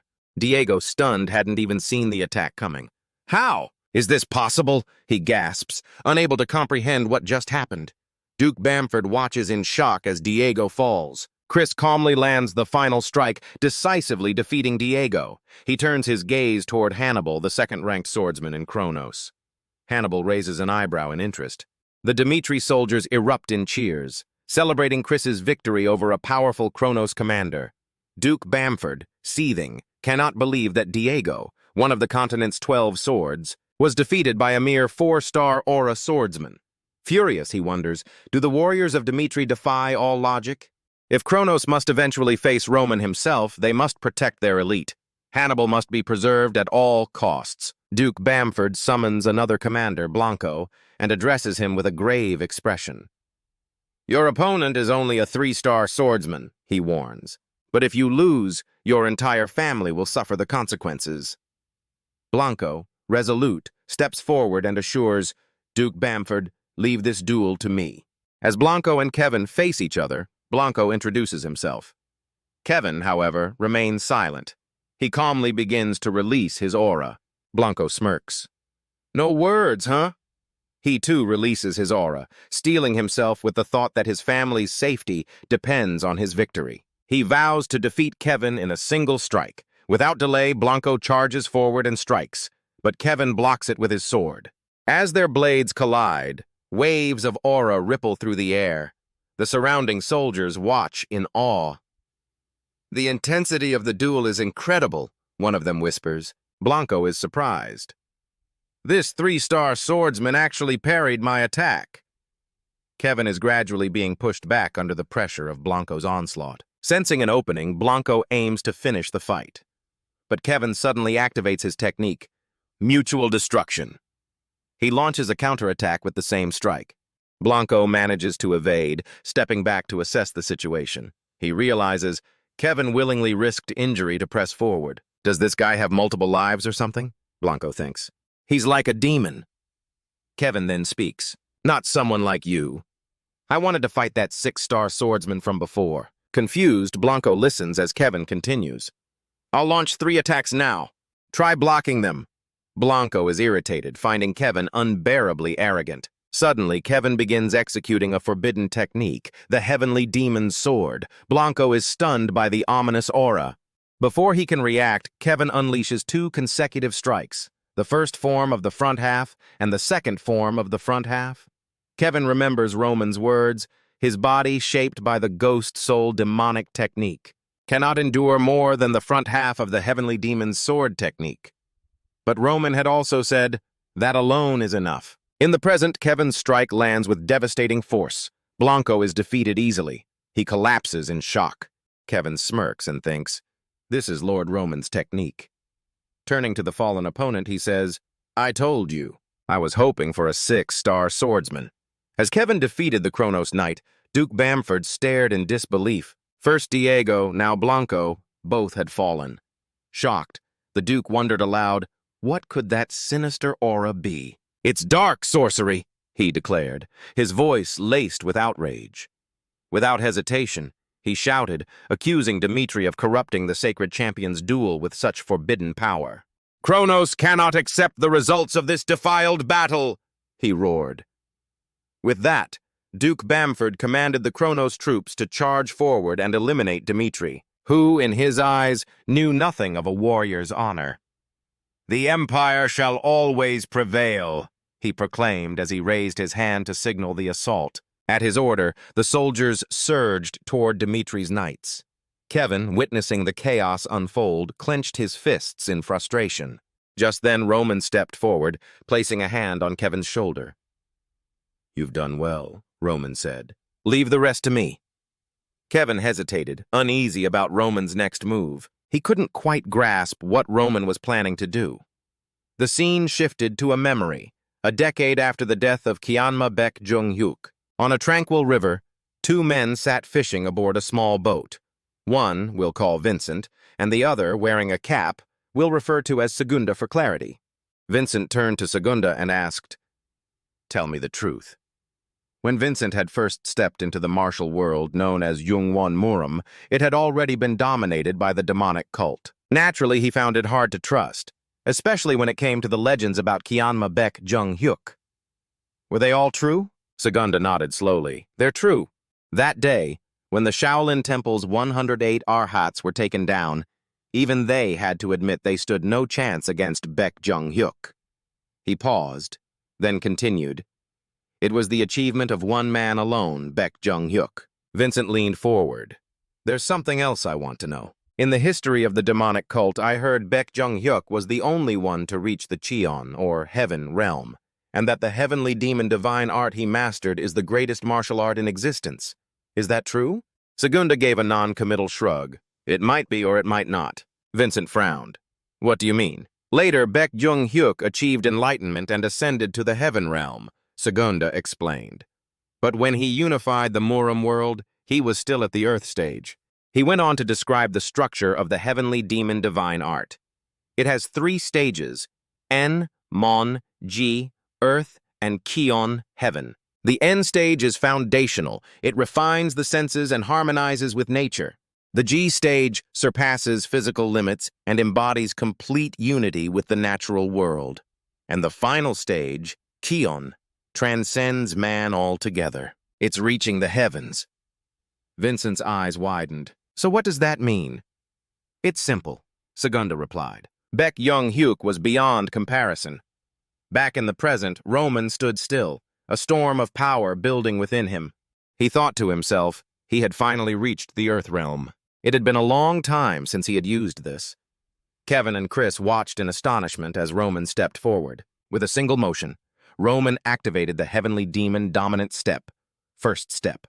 His aura erupted, cracking the ground beneath him. The greatest under heaven, Baek Jung-hyuk, had developed 9 sword techniques and 9 corresponding steps. Roman now invoked those ancient powers. The very earth trembled as his energy shattered the terrain where the Kronos soldiers stood. Duke Bamford's eyes widened. Then Roman followed up with the layered second step of the heavenly demon dominant step. Hannibal, observing closely, muttered to himself, "It's not just the ground. It feels like space itself is breaking apart." Without delay, Roman drew his sword. The midsection second form of the heavenly demon sword technique was unleashed. His blade, engulfed in a swirling aura of demonic energy, cut through the air. As he swung, dozens of Kronos soldiers were instantly felled. He swung again, another wave of devastation. Hannibal stood frozen, witnessing Roman's true might for the first time. Realizing the threat, Hannibal charged forward. "I have to end him now," he thought. As Hannibal prepared to strike with his aura-forged sword, Roman moved again. Activating the layered third step of the dominant step, a tremendous surge of demonic aura exploded from his blade. He followed with the midsection third form of the heavenly demon sword technique. In a blinding flash, Roman struck. Hannibal barely comprehended what had occurred before a massive explosion rocked the battlefield. As the dust cleared, Hannibal was on the ground, defeated by a single strike. Fear etched across his face as he looked down. His legs were severely injured, rendering him immobile. Stunned, he couldn't believe it. Hannibal, the second strongest in Kronos, ranked third on the entire continent, had been brought down this easily. Roman stepped forward, his voice cold and resolute. "I've heard the rumors about you, Hannibal. You show no mercy to your enemies," he continued. "I don't care what you do on the battlefield, but if the ones you harmed were my people, then I'll show you no mercy either. That's who I am. That's how I live." Just as Roman raised his sword to finish Hannibal off, Duke Bamford intervened. "Stop!" Bamford shouted. "You've already crossed the line. What you've done today in front of everyone cannot be forgiven." Roman's gaze darkened as his demonic aura surged again. Deep violet light enveloped his entire being. "Enough nonsense!" Roman growled. "If Kronos chose to face me, they should have been prepared to accept the consequences." And in that moment, it became clear to all who stood witness. The true heavenly demon had returned in this life. Filled with fury, Roman declared, "Duke Bamford should have anticipated this outcome." At that moment, Saphir, the renowned 8th Circle mage, entered the battlefield, casting a powerful lightning spell aimed directly at Roman. As he advanced, the Kronos soldiers parted to make way for him. However, when the lightning spell struck Roman, it had no effect. Shocked, Saphir realized, Roman Dmitri is truly the greatest swordsman on the continent. Saphir admitted that, at first, he had been curious about Roman's existence, wondering, who would dare defy the Empire without understanding their place? But now he understood. Ordinary soldiers were no match for a monster like Roman. Yet Saphir himself was no ordinary mage. He too was a monster. During his next spell, Saphir declared, "From this point forward, I will recognize Roman as a worthy opponent and will fight with everything I have. I will test just how long Roman can endure." He then cast a forbidden spell called Revival. Instantly, the defeated Kronos soldiers rose again. They were transformed into undead warriors. Roman, observing the scene, confirmed to himself that it was undoubtedly forbidden black magic. Among the risen was Hannibal, who began to stand, but Roman, with a single decisive strike, said, "No," and took him down again. With a stern expression, Roman called Saphir's magic an amusing trick. Without delay, Saphir unleashed another spell, Fury of the Heavens, a tremendous lightning attack that thundered down upon Roman. But Roman, using the second phase of the first technique of his heavenly demon sword art, split the spell in two with his blade. Stunned, Saphir could barely comprehend what he had just witnessed. Roman had divided an 8th Circle spell using only his sword. Roman then charged straight at Saphir, undeterred by the swarm of undead soldiers blocking his path.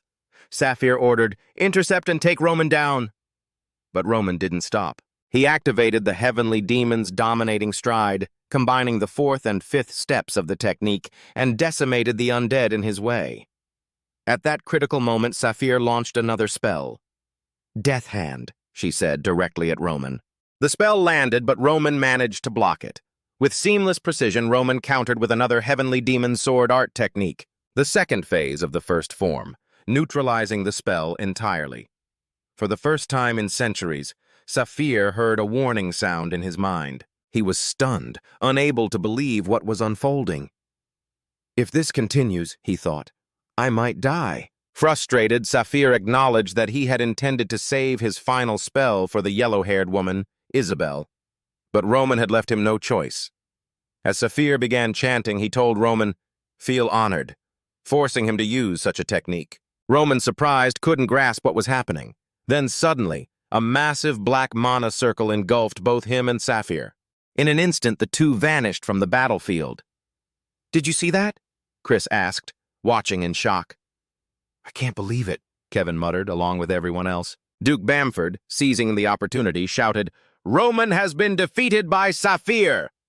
He ordered all Kronos units to launch a full assault on the Dmitri and Cairo forces. The Kronos army surged forward in unison. Meanwhile, Roman's troops stood in disarray, unsure of what to do without their leader. Doubt began to take root in their hearts.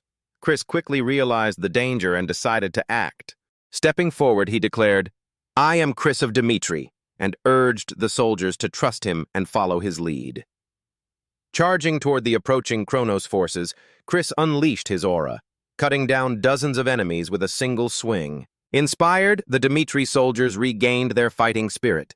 With renewed vigor, they cried out, We are soldiers of Dmitri, invincible and unyielding, and rallied behind Chris. Together, they charged at the Kronos forces with everything they had. Duke Bamford, watching the sudden surge, was baffled by the soldiers' resolve.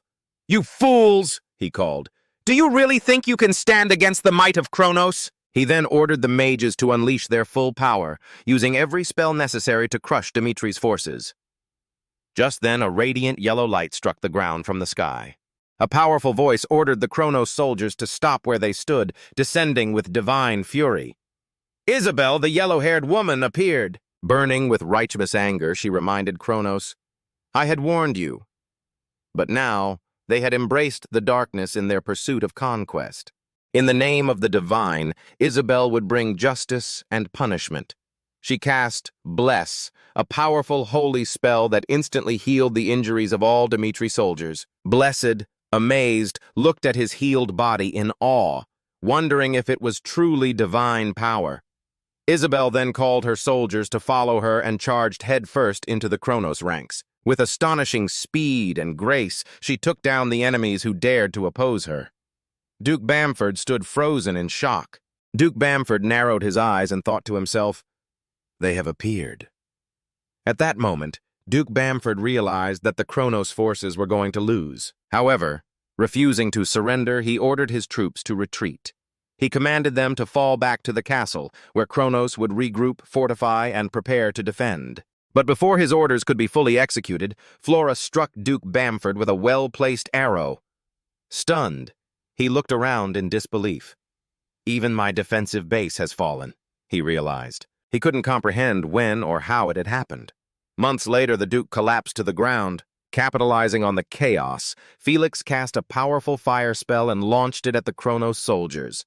Earlier, it had been the Phoenix mages who had captured the castle.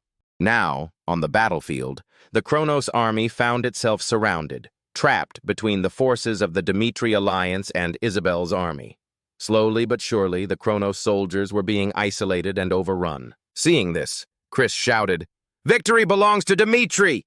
and urged the soldiers to eliminate the remaining Kronos forces. From another side of the battlefield, Flora rallied the troops, announcing, "The enemy commander has fallen," and encouraging Dmitri's forces to press their advantage. The war, once thought to be a guaranteed victory for Kronos, ended in the Empire's crushing defeat. Dmitri's soldiers erupted in celebration, their cheers echoing across the battlefield. Chris approached Isabel and sincerely thanked her for aiding their cause. But curiosity lingered, and he asked, "What is your true identity?" Isabel revealed that she hailed from beyond the endless mountain range, from a place called Arcadia, the last nation of humans, and that she was none other than Isabel, Queen of Luna. The scene then shifted to a dark subspace where Saphir had taken Roman. This realm, overflowing with dark energy, was governed by Saphir's will. In the shadows of death, here were more powerful than ordinary undead. Yet Saphir could not understand how he was being defeated.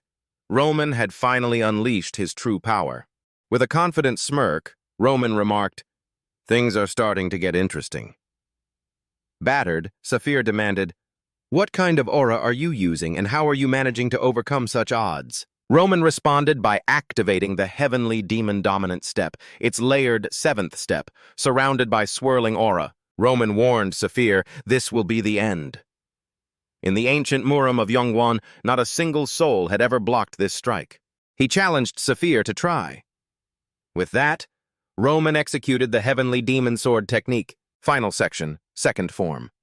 The air cracked as the devastating strike landed, cloaking the area in smoke and debris. When the dust settled, Saphir lay defeated, unable to understand how he had lost to a power that wasn't divine. "I can't believe this is happening," he thought. Roman stepped forward and asked Saphir a question that had long plagued him. Kronos already possessed the power to conquer the continent, so why had they hidden their true form until now? Roman needed answers. He used a forbidden phantom magic technique, one that had once terrified the Muram. It allowed the user to enter another's mind, but at a steep cost. The identities of both minds could become entangled, risking psychological collapse. Even Roman considered it a dangerous double-edged sword. He reminded himself, "I have only 3 seconds." In that brief time, he had to extract everything he could.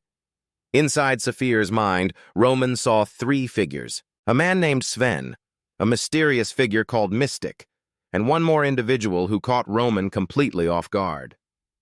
"Who is this?" Roman wondered, staring at him in disbelief. Suddenly, Roman returned from the subspace, finding himself at the edge of the endless mountain range back in Dmitri. He wondered, did Saphir's death shatter the subspace magic, and why did it bring me here? For now, he decided to return to Dmitri. Upon arriving, his butler said, "I am stunned to see you." The man asked, bewildered, "Hadn't Roman gone to the battlefield?" Roman responded calmly, "Something unexpected came up, and I will leave for Cairo the next day." After confirming Dmitri's victory and Isabel's safety through magical communication, Roman promised to meet Isabel in Cairo. However, before he could do that, he felt compelled to confirm something.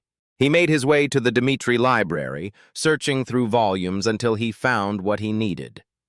There, he read about Maximilian, the wandering swordsman who once stirred up the Salamander continent. Maximilian had caught the Kronos Emperor's attention and was granted the title of Count. He spent the rest of his life serving the Empire and eventually died in obscurity. Roman also read about Sven, the shadow who attacked Dmitri, Mystic, a mysterious figure who had mastered spatial manipulation magic and caused upheaval across the continent, only to vanish, and Ellington, a genius mage born to the noble House Ellington. In modern times, Ellington had gone by many names: Shirini, Shifur. Shifur, as Roman now suspected, had hidden far more than he let on. Yet there was still one name left to confirm, one more identity buried in Shafir's memories: Alexander, the great emperor. Alexander, the founder of Aura itself. Then the scene shifts to the Kronos Emperor's palace, where the emperor wakes up in his bed and calls for his knight. "Is anyone there?" he asks. When he doesn't get a reply, the frustrated Kronos Emperor shouts, "Is anyone there?" And the knights quickly go to him. Then the scene shifts to a corridor where Baron thinks to himself, Duke Bamford's 300,000 troops were defeated by Dmitri, so the Emperor's fury must be immense. Baron can't believe Duke Bamford lost to Dmitri, as Duke Bamford was so sure of victory. Baron doesn't understand how this happened.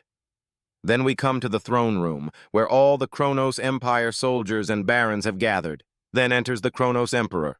As the Emperor sits down on the throne, the Kronos Emperor declares, "I deeply feel responsible for this unjustly started war," and the Kronos Emperor hereby declares a ceasefire. Everyone is shocked to hear this. A duke asks the Emperor, "What does this mean?" Then a baron further states, "Even if Kronos lost to Dmitri in battle, some of Kronos' forces are already on missions towards Umberto and the kingdom of Odilia." And now the Emperor suddenly declares a ceasefire. Hearing this, the angered Kronos Emperor states, "Is the Baron going to defy the Emperor's orders?" Everyone gets scared and stops talking. The Baron tells the Emperor, of course not, and says he will carry out His Majesty's ceasefire order. A ceasefire, an unexpected turn of events, was decided by the Kronos Emperor's imperial decree. Meanwhile, news of victory on the Western Front turned the capital of Cairo into a festive atmosphere. Then the scene shifts, where Roman introduces himself to Luna, and Isabel introduces herself as well. Roman states that the historical figures recorded in ancient books, Sven, Mystic, Schiefer, and even Alexander, people who should not exist in this era, are alive as well in Kronos. Roman asks Isabel directly, "What's the truth that Kronos is hiding?" Isabel replies that for Roman to understand the truth, it's important that Roman must know about Luna's prophecy. A very long time ago, the gate of the world opened, and a freezing aura blanketed the world. The calamity left in the world persisted forever. In fact, not long after the prophecy was given, Arcadia's world tree froze. Isabel further states that the calamity isn't something like cold or death. What it truly means is that through the world, a being fell onto the salamander continent, a single human being. Roman gets surprised, hearing that a human fell onto the salamander continent.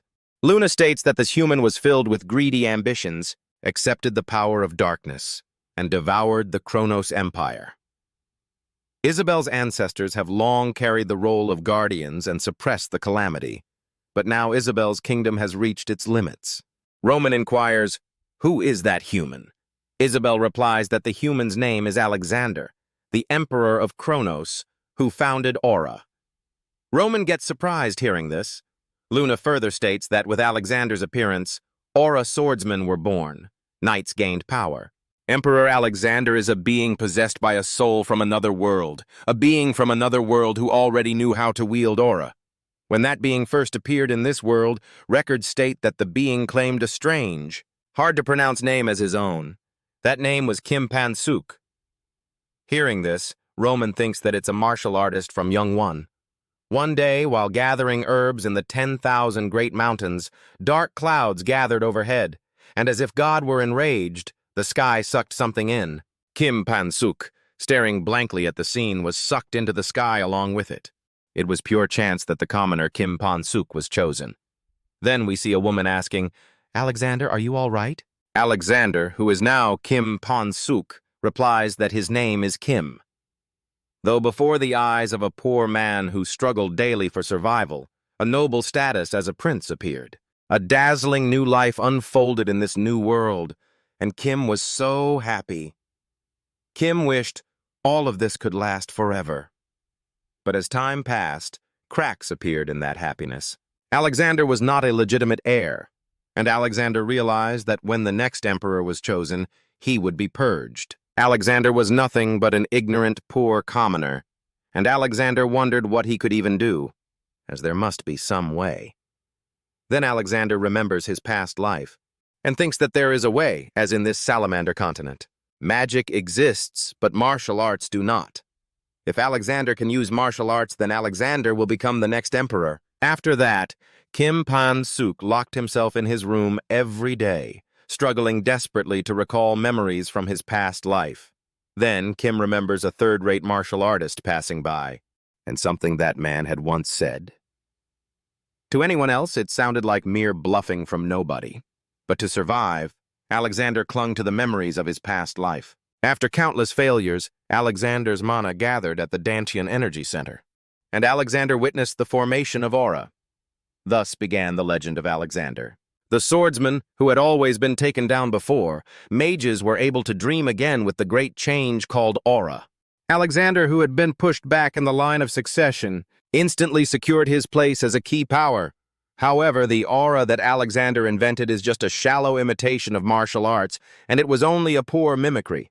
And the higher someone climbs, the more its flaws become obvious. The desire not to lose power gradually grew into obsession and madness, and eventually Alexander faced a new failure. Then a devil tells Alexander that if Alexander follows the devil, then the devil shall grant Alexander power. A devil's whisper. That day, Alexander cast aside his sword and accepted the dark mana. This is the truth behind what everyone treats as gospel, the truth of aura. Then the scene shifts to the present, where we see Mystic explaining to Alexander about the situation and how the Kronos Emperor declared a ceasefire. Mystic further explains that it seems Shafir's destruction severed the link, and Shafir lost control of the dark mana. Then Alexander states, I have controlled Kronos emperors for generations, but this emperor refuses to fully lose his consciousness. Then Mystic asks Alexander what they should do about Roman Dmitri. Hearing this, Alexander thinks to himself, Roman Dmitri's strength was beyond expectation. Moreover, that power looked like martial arts. If that's the case, there is a high chance Roman is a dimensional traveler like Alexander. Unlike Alexander, Roman truly knows martial arts. If it's Roman, perhaps he wouldn't have accepted the darkness like Alexander did and could have stirred a different upheaval on the continent. Alexander wants to see Roman's power with his own eyes. Then Alexander tells Mystic that there is no need to rush. Alexander admits Roman is a threat, but Roman is merely an aura swordsman with limits. Alexander thinks to himself, there's no need to let Mystic learn too much. Angered, Alexander states, does Mystic think Roman could be a match for him? Scared, Mystic replies, absolutely not, as Lord Alexander is already an immortal mage. So defeat for Lord Alexander is unthinkable. Then Alexander tells Mystic, overturning an imperial decree won't be easy, so we will proceed with the situation as it is. But that the war with Isabel will resume soon. When that time comes, the 1,000-year grand plan of the Kronos Empire will be unstoppable. Mystic starts to smile hearing this. Then the scene shifts to Roman and Isabel, where Isabel tells Roman that the reason she revealed the truth to Lord Roman is because he defeated Schiffer despite not having holy energy. To save the Salamander continent, Isabel asks Roman, please lend her his strength. Roman replies, no. Surprised, Isabel asks, are you saying you will abandon humanity? Roman replies, that's a separate matter. As the enemy of Dmitri is the Kronos Empire, Roman will drag it to complete destruction. However, Roman is not someone who speaks of sacrificing for the continent. Annoyed, Isabel states that their goals are aligned, so isn't there no reason to refuse? Roman replies their goals are not aligned. Frustrated, Isabel thinks that Roman wasn't the prophesied warrior sent by the gods. Roman states he is acting for personal goals, and Roman wants to bring down Kronos. Roman further asks, if Kronos were to use countless lives as leverage, could Isabel abandon the people and take down Alexander? Isabel remains silent. Roman states that's the difference, as if it were Roman. In such a moment, he wouldn't hesitate for a second. But that doesn't mean Roman wishes for a hostile relationship with the Luna Kingdom. Even if Roman and Isabel don't work together, Kronos will fall. That is the only promise Roman can give to someone who has long dedicated themselves to Salamander. The only promise Roman can give Isabel. Hearing this, Isabel wonders what Roman is thinking. Then Kronos Emperor's ceasefire order changed the situation. Then we see Baron asking his soldier, what's the situation? The soldier tells Baron the operation is proceeding as planned. Kronos forces have warped to the capitals of Umberto and Odelia. In Odelia, within the inner castle, the royal army's resistance is about to be taken down. A few days at most. Soon both kingdoms will declare surrender. Baron states it's too late to turn back. As Duke Bamford's 300,000 troops attack Dmitri, Umberto and Odelia use the alliance as a pretense and deceive Kronos. It was supposed to be a perfect invasion. Even that half-success was ruined by the Kronos Emperor's ceasefire declaration. Then the soldier inquires, what should we do? Baron replies that they can continue the operation for now. First, Kronos will take Umberto and Odelia. Then, in the ceasefire negotiations with Dmitri, Baron states, Kronos will use Umberto and Odelia to gain the upper hand. But the soldier asks about the imperial order. Baron states he will report to the Kronos Emperor himself, so the soldier must remain quiet and should tell the commanders that within 3 days they must completely secure control over Umberto and Odelia, and Baron will make sure that things don't go Roman Dmitri's way. Then the scene shifts to Odelia's capital, where 2 royal battalions of the Odelia Kingdom have been taken down, and the warp gate has also completely fallen into enemy hands. Odelia has no way of stopping the Kronos Empire from warping in. The Royal Knights were completely taken down by the Kronos Knight Order. Even the retreat path is blocked, he said, so there is no escape. Shocked, the King of Odelia thinks that everything is over. Back when they aligned their future with Kronos, the King of Odelia believed, they had no idea the extent of the consequences they would face.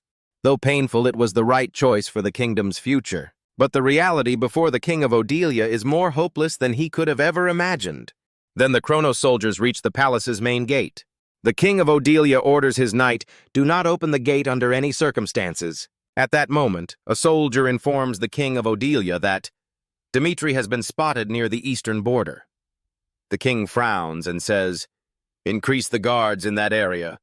We must not let him slip through again. Another advisor adds, he may be headed toward the capital. The king nods. Prepare the defenses. Notify the generals immediately, he orders. Acting alone has won a full-scale war against Kronos. The King of Odelia is stunned to hear this and wonders, where exactly did things go wrong? Was it his failure to recognize Dmitri's strength? The King of Odelia tries to calm down. As Dmitri is hostile toward Kronos, he said, if you don't abandon the Kronos alliance, then this might actually be an opportunity. Then the King of Odelia orders his knight, establish magical communication with Dmitri immediately. Then, as they connect directly with Roman, the King of Odelia tells Roman, the Kronos Empire is attacking Odelia and there is no time. So he pleads with Roman to save them. Roman replies, why should Dmitri help the Odelia kingdom? The King of Odelia is shocked upon hearing this. Roman further states, if Kronos directly attacked Odelia's capital, doesn't that mean the king allowed them to warp in? The King of Odelia admits it's their mistake, but warns, if Odelia and Umberto fall to the Empire, then the balance of the Kingdom Alliance will break. Is that what Roman wants? Hearing this, Roman smiles and states, the King of Odelia is clearly misunderstanding something. The king has already crossed a river. He can't return from it. For kingdoms excluding Odelia have entered the fence of Roman's protection. Hector, Redford said, Frank, and even Umberto. The King of Odelia is shocked to hear this. Roman, with a serious face, states, there is no place for Odelia in the new Kingdom Alliance. The scene shifts to moments earlier, just before Roman declared war against the Kronos Empire. In the heart of Umberto, Lucas sat across from a prominent noble. You don't understand, the noble said, his voice sharp. I understand perfectly, Lucas replied, his tone calm but firm. The noble, cutting straight to the point, said, I demand your loyalty. Inquired, what business has brought Lucas to Umberto at such a critical time? Lucas, matching the noble's directness, responded without hesitation. Since the noble had chosen to speak plainly, he said, I am not interested in your excuses. The servant nodded, replying, I understand, my lord. He bowed deeply, then added, I will make sure it does not happen again. Lucas saw no reason to indulge in courtesies or small talk either. He stated, during Lord Roman Dimitri's counteroffensive against an assassination unit, a crucial document had been seized, one that listed high-priority targets marked for elimination. Among them was an individual designated as a Level 1 assassination target. The noble's eyes narrowed, sensing where the conversation was heading. Where do you think this is going? He asked. Don't play coy, she replied, her voice laced with suspicion. Lucas identified the noble as none other than Marquis Leo, widely known as the symbol of Umberto's military might. Suspicion flickered across Marquis Leo's face. What are you saying? He asked, his voice low and guarded. You can't possibly believe this. As he inquired, was Lucas implying that I myself am on that ominous list? Lucas quickly clarified it was not the Marquis but rather his son, Calderon Leo. Calderon, a swordsmanship prodigy who had astonishingly awakened a 3-star aura in his early 30s, was not only the pride of House Leo, but also a guiding figure expected to lead Umberto's future alongside his father. The mention of his son's name made Marquis Leo's expression darken with fury. How dare you speak of him? Unable to contain his emotions, he slammed his fist onto the table. You're not listening to me, he shouted. Why can't you understand? The sound echoed across the room. He cursed the audacity of Kronos, declaring that they had crossed the line by daring to target the heir of House Leo. Lucas calmly continued, stating Kronos' plan did not end with Calderon's assassination. The Empire intended to orchestrate the incident in such a way that it would appear as an act of treachery from within Umberto itself. If internal strife broke out as a result, Marquis Leo would be left powerless to face external threats like Kronos. That, Lucas emphasized, was why he had been dispatched to deliver this grave warning. Marquis Leo, still seething but trying to maintain composure, said, "I will not tolerate this insult any longer." "Do not think you can escape the consequences," he added, his voice cold and steely. He leaned back and questioned, "Is this the sole reason Lucas came?" While he admitted that such information alone was valuable enough to be grateful for, he doubted Lucas would have come all this way merely to deliver a warning. Lucas smirked knowingly and leaned in, lowering his voice. Now, he said, he would reveal the true purpose of his visit. He explained that Lord Roman Dmitri had already completed his diplomatic visit to the Redford Kingdom and would soon head to Valhalla. Following that, the prospect of an all-out war with the Kronos Empire loomed on the horizon. When that moment came, the kingdom of Umberto would face a critical decision. Lucas warned, if Marquis Leo continues his policy of cautious neutrality and avoids conflict as he has until now, the chance to reshape the continent under a new order will pass us by forever. Hearing these words, Marquis Leo's expression hardened. "What do you mean by that?" he asked, his voice low. "Are you accusing me of something?" He asked Lucas bluntly, "Are you suggesting that Lord Roman Dmitri would truly wage total war against the Kronos Empire?" Lucas met his gaze without hesitation and confirmed it. Dmitri would not back down. The scene shifts back to the present day. Without mincing words, Roman declared, "There is no place for Odilia in the newly established Kingdom Alliance." King Odilia, stunned and visibly shaken, ordered his soldiers, "Contact Umberto immediately," seeking to confirm the truth of the situation. However, when the magical communication link activated, she said, "I could feel its power surge through me." "It was unlike anything I had experienced before," he replied. "It was as if the very air around us had changed." "I wonder what it means," she pondered, her voice filled with curiosity. The person on the other end was not the king of Umberto. Instead, it was Calderon Leo himself. Standing tall, Calderon calmly announced, "I have killed the king of Umberto." King Odilia, completely blindsided, could not comprehend what was unfolding. The heir of House Leo, the symbol of Umberto's military might, said, "I have overthrown my own monarch." With a cold expression, Calderon addressed King Odilia. "Judging by the look of disbelief on his face," Calderon remarked, "it seems clear Odilia has been thoroughly deceived by the Kronos Empire." He went on to explain, "The late King Umberto foolishly trusted Kronos' sweet lies and opened the warp gate for their forces, unaware of their true intentions. Fortunately, House Leo, having obtained crucial intelligence from Dmitri, anticipated Kronos' betrayal and secretly stationed loyal forces at the capital's warp gate. These troops successfully suppressed Kronos' armed advance units," said the commander. "Our forces were well prepared and executed the mission flawlessly, preventing Umberto's capital from falling." King Odilia, enraged, demanded to know, when did House Leo and Umberto turn their backs on Odilia to side with Dmitri? Calderon corrected him coldly, stating, "The loyalists of House Leo and the true patriots of Umberto had never intended to side with Kronos in the first place. From the very day Dmitri declared war, I knew things were going to change," he said. "Nothing would ever be the same again." Umberto and House Leo had already pledged their allegiance to Lord Roman. The revelation shattered King Odilia's spirit. "How could this happen?" he muttered. "I never saw it coming." He collapsed onto his throne, overwhelmed by despair and resignation. "What have I done?" he muttered to himself, his voice barely a whisper. "I have failed them all." His shoulders slumped and he stared blankly ahead, consumed by the weight of his failure. It was only now that he realized Dmitri's actions had never been reckless or impulsive. Roman had meticulously laid the groundwork, securing the support of more than half the continent's kingdoms before making his move against Kronos. The proof of Dmitri's overwhelming strength was now unfolding before his eyes. At that moment, the heavy doors of the palace began to creak open. "Who goes there?" a voice called out. "I am just a traveler," replied the man, his voice low and steady. The door slowly opened wider, revealing the darkened hallway beyond.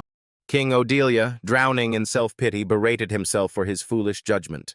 Cursing his own weakness, he wondered bitterly, why had my father raised me to be so fragile? His dark thoughts were interrupted by the sound of soldiers frantically reporting, "The castle gates have been breached." Kronos' troops were pouring in. Meanwhile, far away in the capital city of Cairo, within the grand palace of Keros, Baron Charlton, the representative of Kronos, stood smugly before the king of Cairo. With a thin smile, Charlton commented, "The war, which began from what seemed like a minor conflict," she said, "had spiraled out of control." He claimed to understand perfectly why Dmitri and Cairo had declared war, but he urged, "Your Majesty, consider declaring a ceasefire." Charlton further added, the Kronos Emperor no longer desired meaningless sacrifices. In his boundless mercy, he had decided to extend this generous offer for peace. Infuriated, the king of Cairo could barely contain his rage. He found it impossible to tolerate the audacity and shamelessness of Baron Charlton, he muttered to himself. How can he behave like that without any shame? Who dared to speak of peace, he asked, while his empire waged such brutal war? Baron Charlton addressed the king of Cairo with a cold smirk. "Your Majesty, I must admit I never expected to see the day when you would allow such insolence in your court." The king raised an eyebrow. "And what insolence might that be, Baron?" "The kind that tarnishes the dignity of this royal hall," Charlton replied, his voice dripping with disdain. His voice laced with disdain as he questioned, "Does the king truly believe that Cairo and Dmitri have the strength to go to the bitter end against the might of the Kronos Empire?" He emphasized, "What has transpired so far is merely a single battle." The king of Cairo, in Charlton's view, he was making the grave mistake of believing that one fleeting victory equated to winning the war.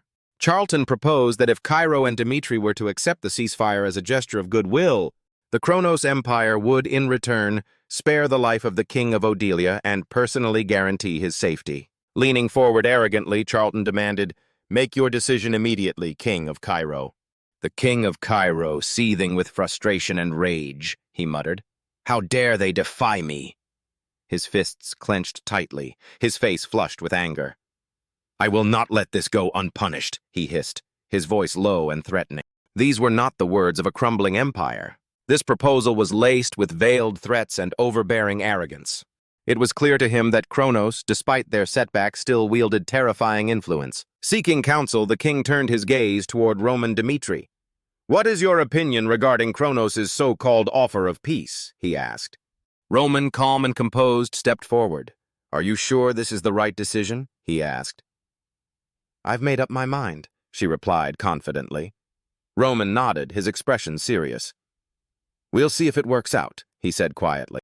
His gaze locked onto Baron Charlton as he spoke with unwavering clarity, making one thing unmistakably clear.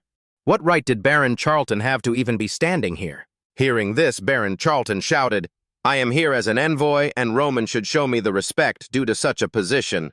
Roman calmly replied, "While continental law did indeed protect the status of envoys, Charlton had blatantly disregarded proper protocol." Roman closed the distance between them. "Why did you do that?" she asked. He paused, eyes searching hers. "I had to," he replied. Smirking, he pointed out, Charlton had neither sought prior permission nor raised a white flag before arriving. Instead, he had arrogantly announced, "I am a warp," as an envoy without any formalities. With a stern expression, Roman stated, "Charlton has ignored the procedures defined by law and dares to still call himself an envoy." Charlton was visibly shaken by Roman's words. "Why are you so upset?" Roman asked. I can't believe you just said that," Charlton stammered. Roman sighed. "I had to say it. You needed to hear." Fury flashed in Roman's eyes as he declared, "Dmitri and Kronos are still at war, here and now." Stunned and terrified, Charlton realized that even without drawing his sword, Roman was crushing him with nothing more than his presence and gaze. As Roman's aura surged around him, he spoke in a low voice. "This is not what I expected," he muttered, "but I will adapt." His eyes narrowed, and he turned to his companion. "Are you ready?" he asked.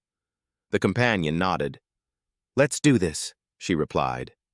They moved forward, their footsteps echoing. He coldly stated, "If Charlton wishes to stand here as an envoy in enemy territory, then he should kneel as one bearing a white flag. Enraged and humiliated, she muttered under her breath. How could they do this to me? She clenched her fists, her face flushed with anger. I will make them regret this. Charlton shouted back, I am here to deliver the will of the Kronos Emperor, and I entered Cairo under the Emperor's direct orders. He demanded, do you truly intend to destroy all diplomatic ties with Kronos? Roman undeterred, mocked Charlton. Is Kronos' ceasefire so fragile that it depends on whether or not you kneel? Stunned and unable to respond, Charlton was left speechless. Roman's fury intensified as he unleashed his aura at its peak, declaring that if Charlton and Kronos truly desired a ceasefire, then Charlton should show the proper attitude. Otherwise, Roman would personally strike him down here and now as proof of Dmitri's resolve. Overwhelmed, Charlton was left in utter shock at Roman's overwhelming presence and terrifying aura, thinking to himself, Roman is utterly insane. Baron Charlton was utterly shocked to witness Roman's transformation. How could this be possible? He muttered in disbelief. I never thought I'd see the day. At that moment, he felt a genuine surge of fear. Realizing the gravity of his mistake, he said, I should have thought more carefully before acting. But it's too late now, he muttered under his breath. Baron Charlton hastily knelt and apologized, acknowledging that he should have followed the proper protocol. He admitted his negligence, confessing, in the heat of war, I lost focus. He had made a hasty and reckless decision. In a desperate tone, he pleaded with Roman, to calm his anger. Witnessing this, the king of Cairo was taken aback, astounded to see a representative of Kronos so utterly humiliated. This suggested that something truly unprecedented had occurred. Roman, with an unwavering and serious expression, he informed Baron Charlton, I do not believe in Kronos' so-called ceasefire proposal. Regardless of the terms, Roman declared. The logic of power could not be contained by mere treaties. His voice steady and commanding, Roman continued, if Kronos truly sought peace, then Baron Charlton should demonstrate genuine sincerity. Perplexed, Baron Charlton inquired, what do you mean by sincerity, Roman? Roman's reply was as shocking as it was resolute. If Kronos offered 500,000 gold coins as war reparations, then and only then, Roman would consider the ceasefire agreement. Baron Charlton, stunned, exclaimed, this is an outrageous demand. Roman's tone, however, did not waver as he reminded the Baron, countless innocent civilians have been taken down in the war. The nation owed it to its people to ensure that their families' suffering was not in vain. If Kronos refuses this condition, Roman warned, he would return to war without hesitation. Baron Charlton stood speechless. I never expected this, he murmured. How could this happen? He shook his head in disbelief. What are we supposed to do now? He asked, his voice barely above a whisper. The weight of Roman's words left him in a state of stunned silence. He then cautiously asked, would the kingdom of Odelio also be included in this demand? Roman's chilling response was sharp and cutting. Why was Baron Charlton inquiring about people who were not even with him? The terrifyingly cold stare Roman cast upon him made Baron Charlton realize the true nature of the man standing before him. The scene then shifted to the Kronos Empire, where Baron Charlton relayed the situation to the King of Kronos. He reported, if His Majesty gives the order, Kronos could nullify the negotiations and unleash the terror of the Empire upon the world. However, the King of Kronos, his face twisted in rage, reprimanded Baron Charlton. He reminded the Baron, you explicitly ordered these negotiations to succeed. His fury, however, was not merely due to the demand for 500,000 gold. What enraged him most was the fact that Baron Charlton had knelt before Roman, he said. That was the ultimate insult, displaying such disgraceful weakness. The King of Kronos, his voice cold and commanding, said, seize Baron Charlton. Terrified, Baron Charlton fell to his knees and begged for forgiveness, pleading that he had committed a grave sin. The King of Kronos, maintaining his stern expression, said, you will obey my command. He paused, his eyes scanning the room. There is no room for disobedience. Declared that he intended to use this ceasefire as the final step in his conquest of the continent. In the king's grand vision for the future of Kronos, he said, there is no place for weakness or doubt. Even if the empire were to lose, no one would be permitted to disgrace it. Therefore, he commanded, Baron Charlton, accept your fate. Stunned beyond measure, Baron Charlton protested, I cannot believe this. This is beyond my comprehension. Reminding the king that he had dedicated his entire life to serving Kronos, obeying every command.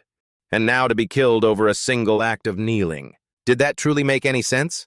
But before he could utter another word, the soldiers struck him down with a single decisive blow. The scene then transitioned to Alexander, who had now gained full control over the King of Kronos. Watching these events unfold, Alexander was filled with excitement, he said. "I can't believe this is happening." His eyes were wide with anticipation.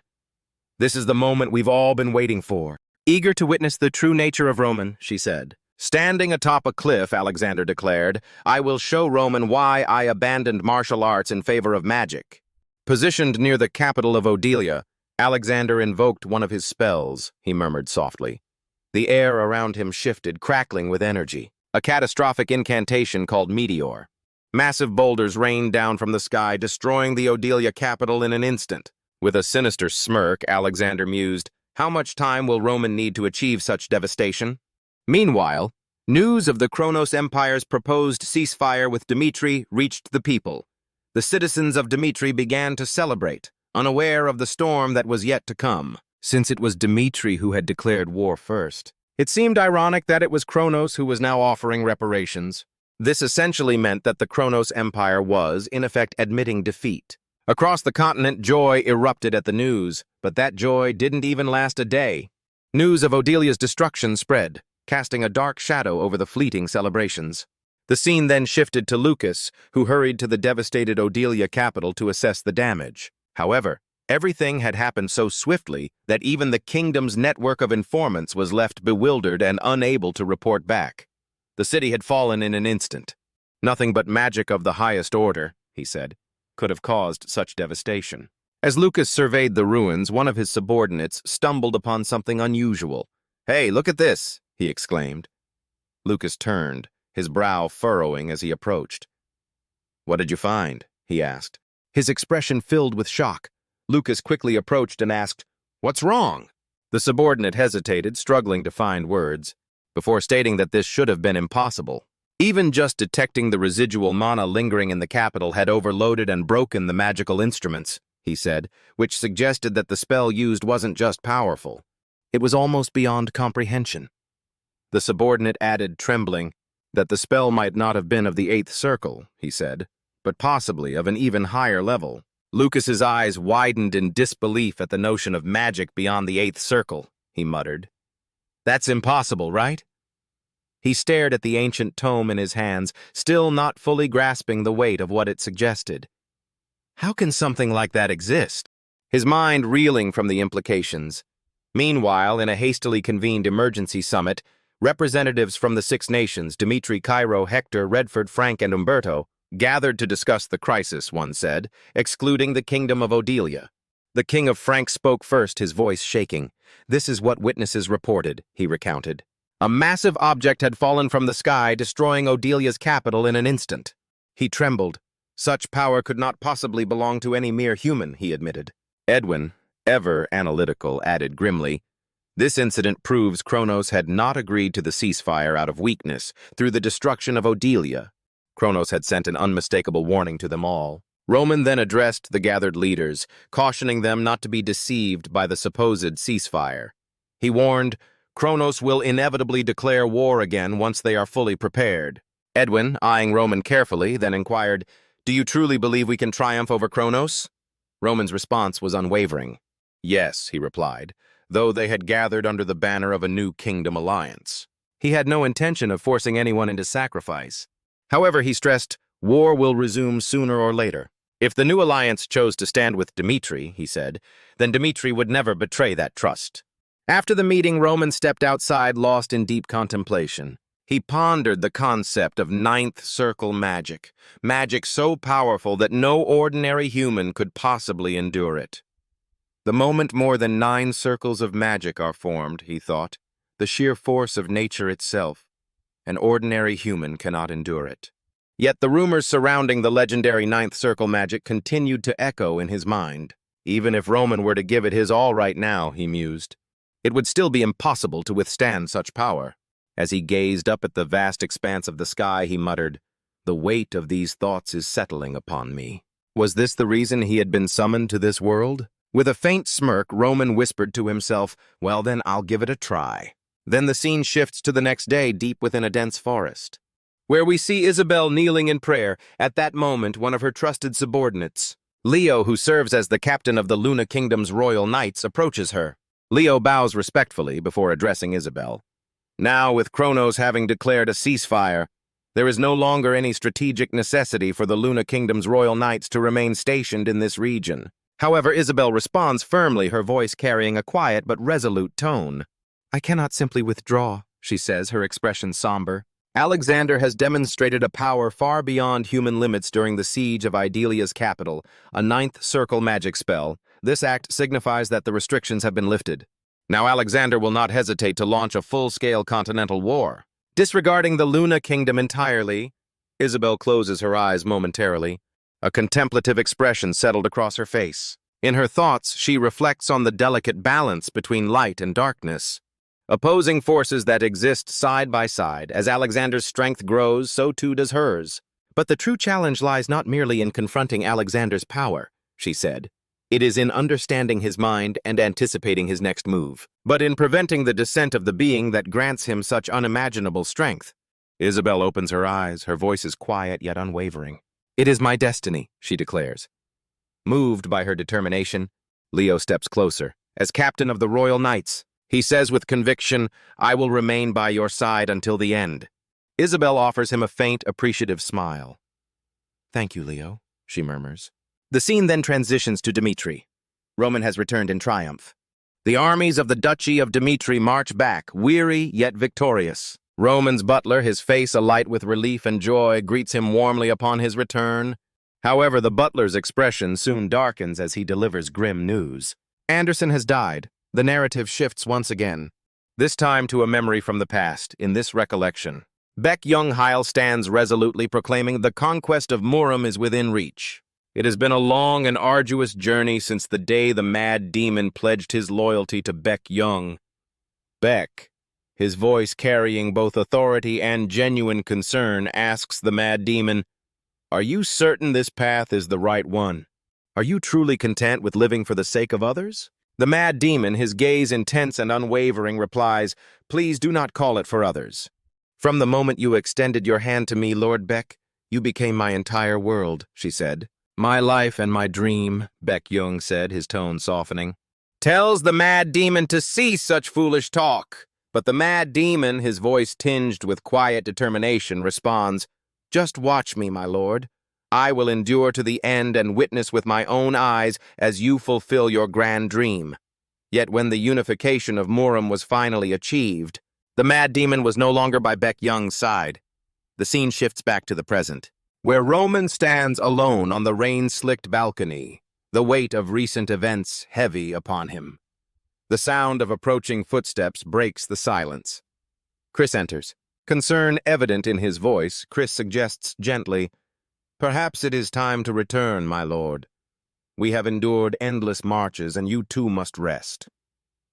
Roman turns slightly, his voice low but firm. "While I was absent," he begins, "I entrusted you with the role of commander. Do you remember that, Chris?"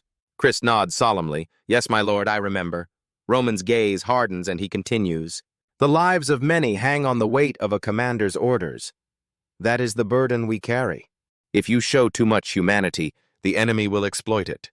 But if you treat your forces merely as tools, they will come to trust you. Always remember, Chris, this is the life of a commander." Chris falls silent, absorbing the gravity of Roman's words as the rain continues to fall softly around them. Roman further explains, "You must ensure you do not take the loss of your subordinates lightly, but rather show genuine respect and offer meaningful compensation for their family's grief." He instructs Chris, "Summon Dmitri's high command immediately." He then declares, "We will now begin a meeting to discuss war casualty compensations."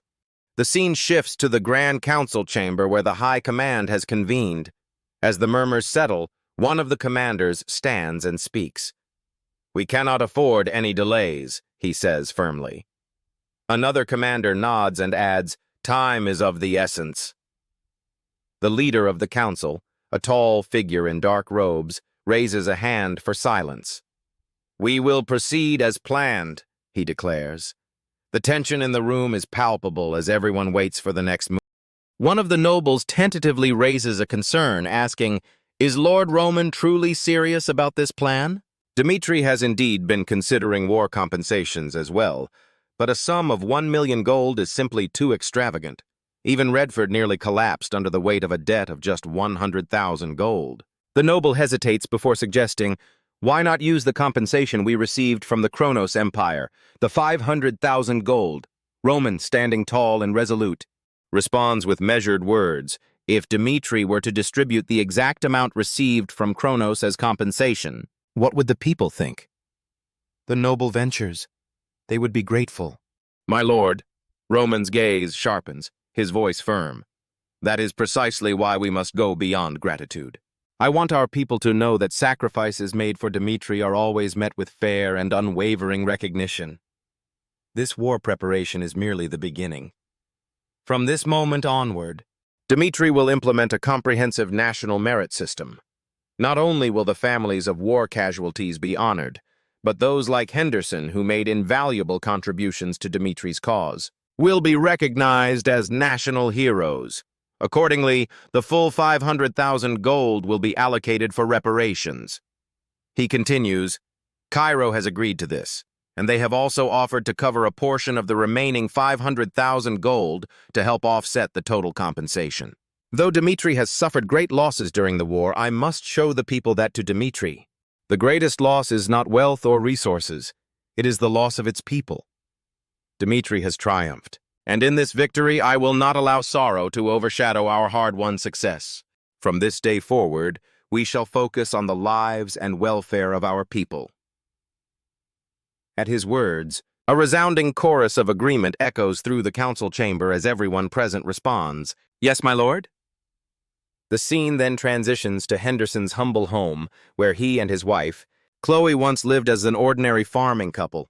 Though Henderson labored in the fields, he often confided in Chloe, saying, "I have a deep desire to serve as a soldier.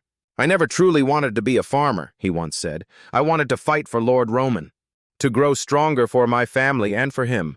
While Chloe worried for his safety, she couldn't deny how truly happy he seemed when he spoke of his dreams. Soon after, Chris arrives at Chloe's home. He presents her with a beautifully adorned medal. "Here," he says, handing it to her. "I thought you'd like this." Honoring Henderson posthumously as a National Merit recipient, Chloe, her voice trembling, said, "Did my husband truly help Dmitri that much?" she asks softly. Chris nods solemnly. "Absolutely. Without Henderson's bravery, there would have been far more casualties. He was a hero to all of us." Chris then hands Chloe a small, ornate box. "This is the reward granted to national heroes. Please take a look." Chloe opens the box hesitantly, only to gasp in shock. It is filled to the brim with glittering gold coins, far more than she could have imagined. Flustered, she stammers, "This must be a mistake." "Surely you've given me the wrong box. There appear to be several hundred gold coins here," he said. "And even a knight like yourself wouldn't make such an error." Chris shakes his head with a gentle smile. "It's not a mistake. Lord Roman insisted that Henderson deserves this level of honor. Please, Chloe, accept this gift and live proudly and happily, knowing how much your husband's sacrifice meant to Dmitri." Overcome with emotion, tears stream down Chloe's face. Chris, moved by her sorrow, tries to offer comfort, standing silently by her side as she processes the magnitude of the moment. The scene shifts to a bustling tavern in Dmitri, where the townspeople are animatedly discussing the astonishing news. Dmitri has allocated a staggering 1 million gold coins for war compensation. Most find it almost unbelievable. On top of that, Dmitri added another 500,000 gold from the amount they received from the Kronos Empire. Some speculate that the wealth comes from Dmitri's rich iron mines, but even that seems insufficient to explain such a massive expenditure. Then another man interjects, asking, "Has anyone heard about Chloe's family?" He explains that Dmitri not only recognized Henderson's contributions by naming him a national hero, but also awarded his family a generous reward of 300 gold coins. The tavern quiets for a moment as he explains, "Dmitri has introduced a new system, one where the families of those who serve the nation are cared for throughout their lives. Even Kronos doesn't treat its citizens this well," he adds solemnly. The scene follows the man home. where he shares his thoughts with his family. Looking at his father, he declares, "I have made up my mind." He's going to enlist in the Dmitri army. Shocked, the father asks, "What kind of nonsense are you talking about?" reminding him that he is just a simple farmer. The young man replies with conviction, "Henderson was just a farmer, too. At first, he couldn't even swing a sword properly, but under Lord Roman Dmitri's guidance, he became a great swordsman. If he could do it, so can I. I want to be like Henderson." His parents are left speechless. Turning to his mother, he promises, "I'll return a success. I'll be a proud soldier of Dmitri, no matter what." Then with a smile, he says, "One day they'll call what's happening now the Henderson syndrome." The narrative then shifts to the Hector kingdom, where Edwin informs his father about Dmitri's war compensation policy. His father nods and says, "I have heard that Dmitri not only defeated Kronos, but forced them into a truce." With admiration in his voice, he calls Roman Dmitri a truly extraordinary man. With a serious expression, Edwin says, "Hector has now reached a critical juncture. There is no longer room for coexistence under the same sky as Kronos." He urges his father, "Let Hector rise to greatness alongside Dmitri." Hearing this, Edwin's father makes a firm decision. From this moment forward, he declares, Hector will begin preparations for war against Kronos. The story then moves to the kingdom of Redford. King Redford, speaking with fervor, declares, "My kingdom owes an immense debt to Roman and the people of Dmitri. If not for Roman, Redford would have faced total ruin," he proclaims. With that, he pledges Redford's full support for Dmitri in their time of need. The soldiers in the royal court erupt into cheers for their king's bold stance. Meanwhile, similar sentiments stir across other kingdoms, Cairo, Umberto, and Frank. The tides of war have reshaped the continent. For the first time, Kronos has tasted defeat in what is now being called the First Continental War. Valhalla, however, remains cautious, maintaining its stance as a neutral bystander. The old Continental Alliance has crumbled, giving way to a new power bloc. Dmitri, Hector, Redford, Cairo, Umberto, and Frank united around the leadership of Roman Dmitri. Half a month later, the scene returns to Dmitri, where a recruitment notice is issued. Applications are now open for the position of private soldiers under Lord Roman himself. Only those who are not currently affiliated with the Duchy of Dmitri may apply, though those already serving may transfer their affiliation under special conditions if they pass a rigorous exam. Among the hopefuls is the young farmer-turned-soldier, who now burns with determination. He has already become a soldier of Dmitri. But the chance to serve as Lord Roman's personal guard is a dream he cannot pass up. Even elite soldiers from within Dmitri's army are expected to apply, making the competition fierce. Nevertheless, he vows to succeed no matter what. As word spreads, not only Dmitri, but the entire Salamander continent ignites with excitement and ambition. The final scene takes us to the prestigious Clive family in Valhalla. Logan Valhalla, ranked 9th among the kingdom's warriors, hands Count Clive a letter. Surprised, Count Clive says, "What is this?" The Count asks, "What is this?" With a calm yet firm expression, Logan replies, "It's my resignation," Logan calmly states. "I can no longer pursue my ideals within Valhalla." Hearing this, an enraged Count Clive tears the resignation letter in half and shouts, "This is outrageous! How dare they?" "Absolutely not." He glares at Logan and demands, "Where is it? Who dares to poach a swordsman from the Clive family? Is it House Halton or House Markle?" Logan responds firmly, "No, I am not transferring to another noble house within Valhalla." Count Clive narrows his eyes. "Then why? Why abandon everything here?" With quiet conviction, Logan answers, "The sight of Dmitri proving its worth at the recent festival has not left my mind. Valhalla has lost its essence. It no longer upholds the honor and spirit I once envisioned for warriors. No matter what offer you make, you cannot change my decision." Count Clive is stunned into silence. "From this moment on, my path as a warrior lies with Dmitri." Logan turns away, his voice steady. "I am grateful for everything you've done for me, Count Clive, but now I must walk my own path." With that, Logan walks out, leaving behind a speechless noble. The scene then transitions to a lively restaurant in Dmitri, filled with armored soldiers and hushed murmurs. One man raises his voice, explaining, I used to be a knight in a respectable house in Umberto, but after hearing how Henderson was honored, everything I did back there started to feel meaningless, he admits. Another soldier seated beside him adds, I'm from Cairo, and it looks like quite a few of us have shown up for the exam. Around them, the restaurant is filled with hopefuls who have traveled from across the continent to join Roman Dmitri's private force. Two men in armor sit together at a corner table. One of them eyes the other and says, You've got the look of someone who's seen real combat. Where are you from? The gray-haired man replies, Frank. Intrigued, the first soldier asks, Frank, that's a long way from here. What brought you all this way? When Dmitri's hero announced, I am recruiting private soldiers, I dropped everything and came. If I must live by the sword, then I want to serve under someone who doesn't treat a soldier's death lightly. The first man laughs in agreement. Well said, I'm from Hector myself. As they chat, their eyes drift to a man sitting alone at a nearby table. Curious, they ask, Where are you from? The cloaked man replies curtly, Frank, but I don't wish to join this conversation. The armored soldier squints and responds, Don't lie, I've met soldiers from Frank.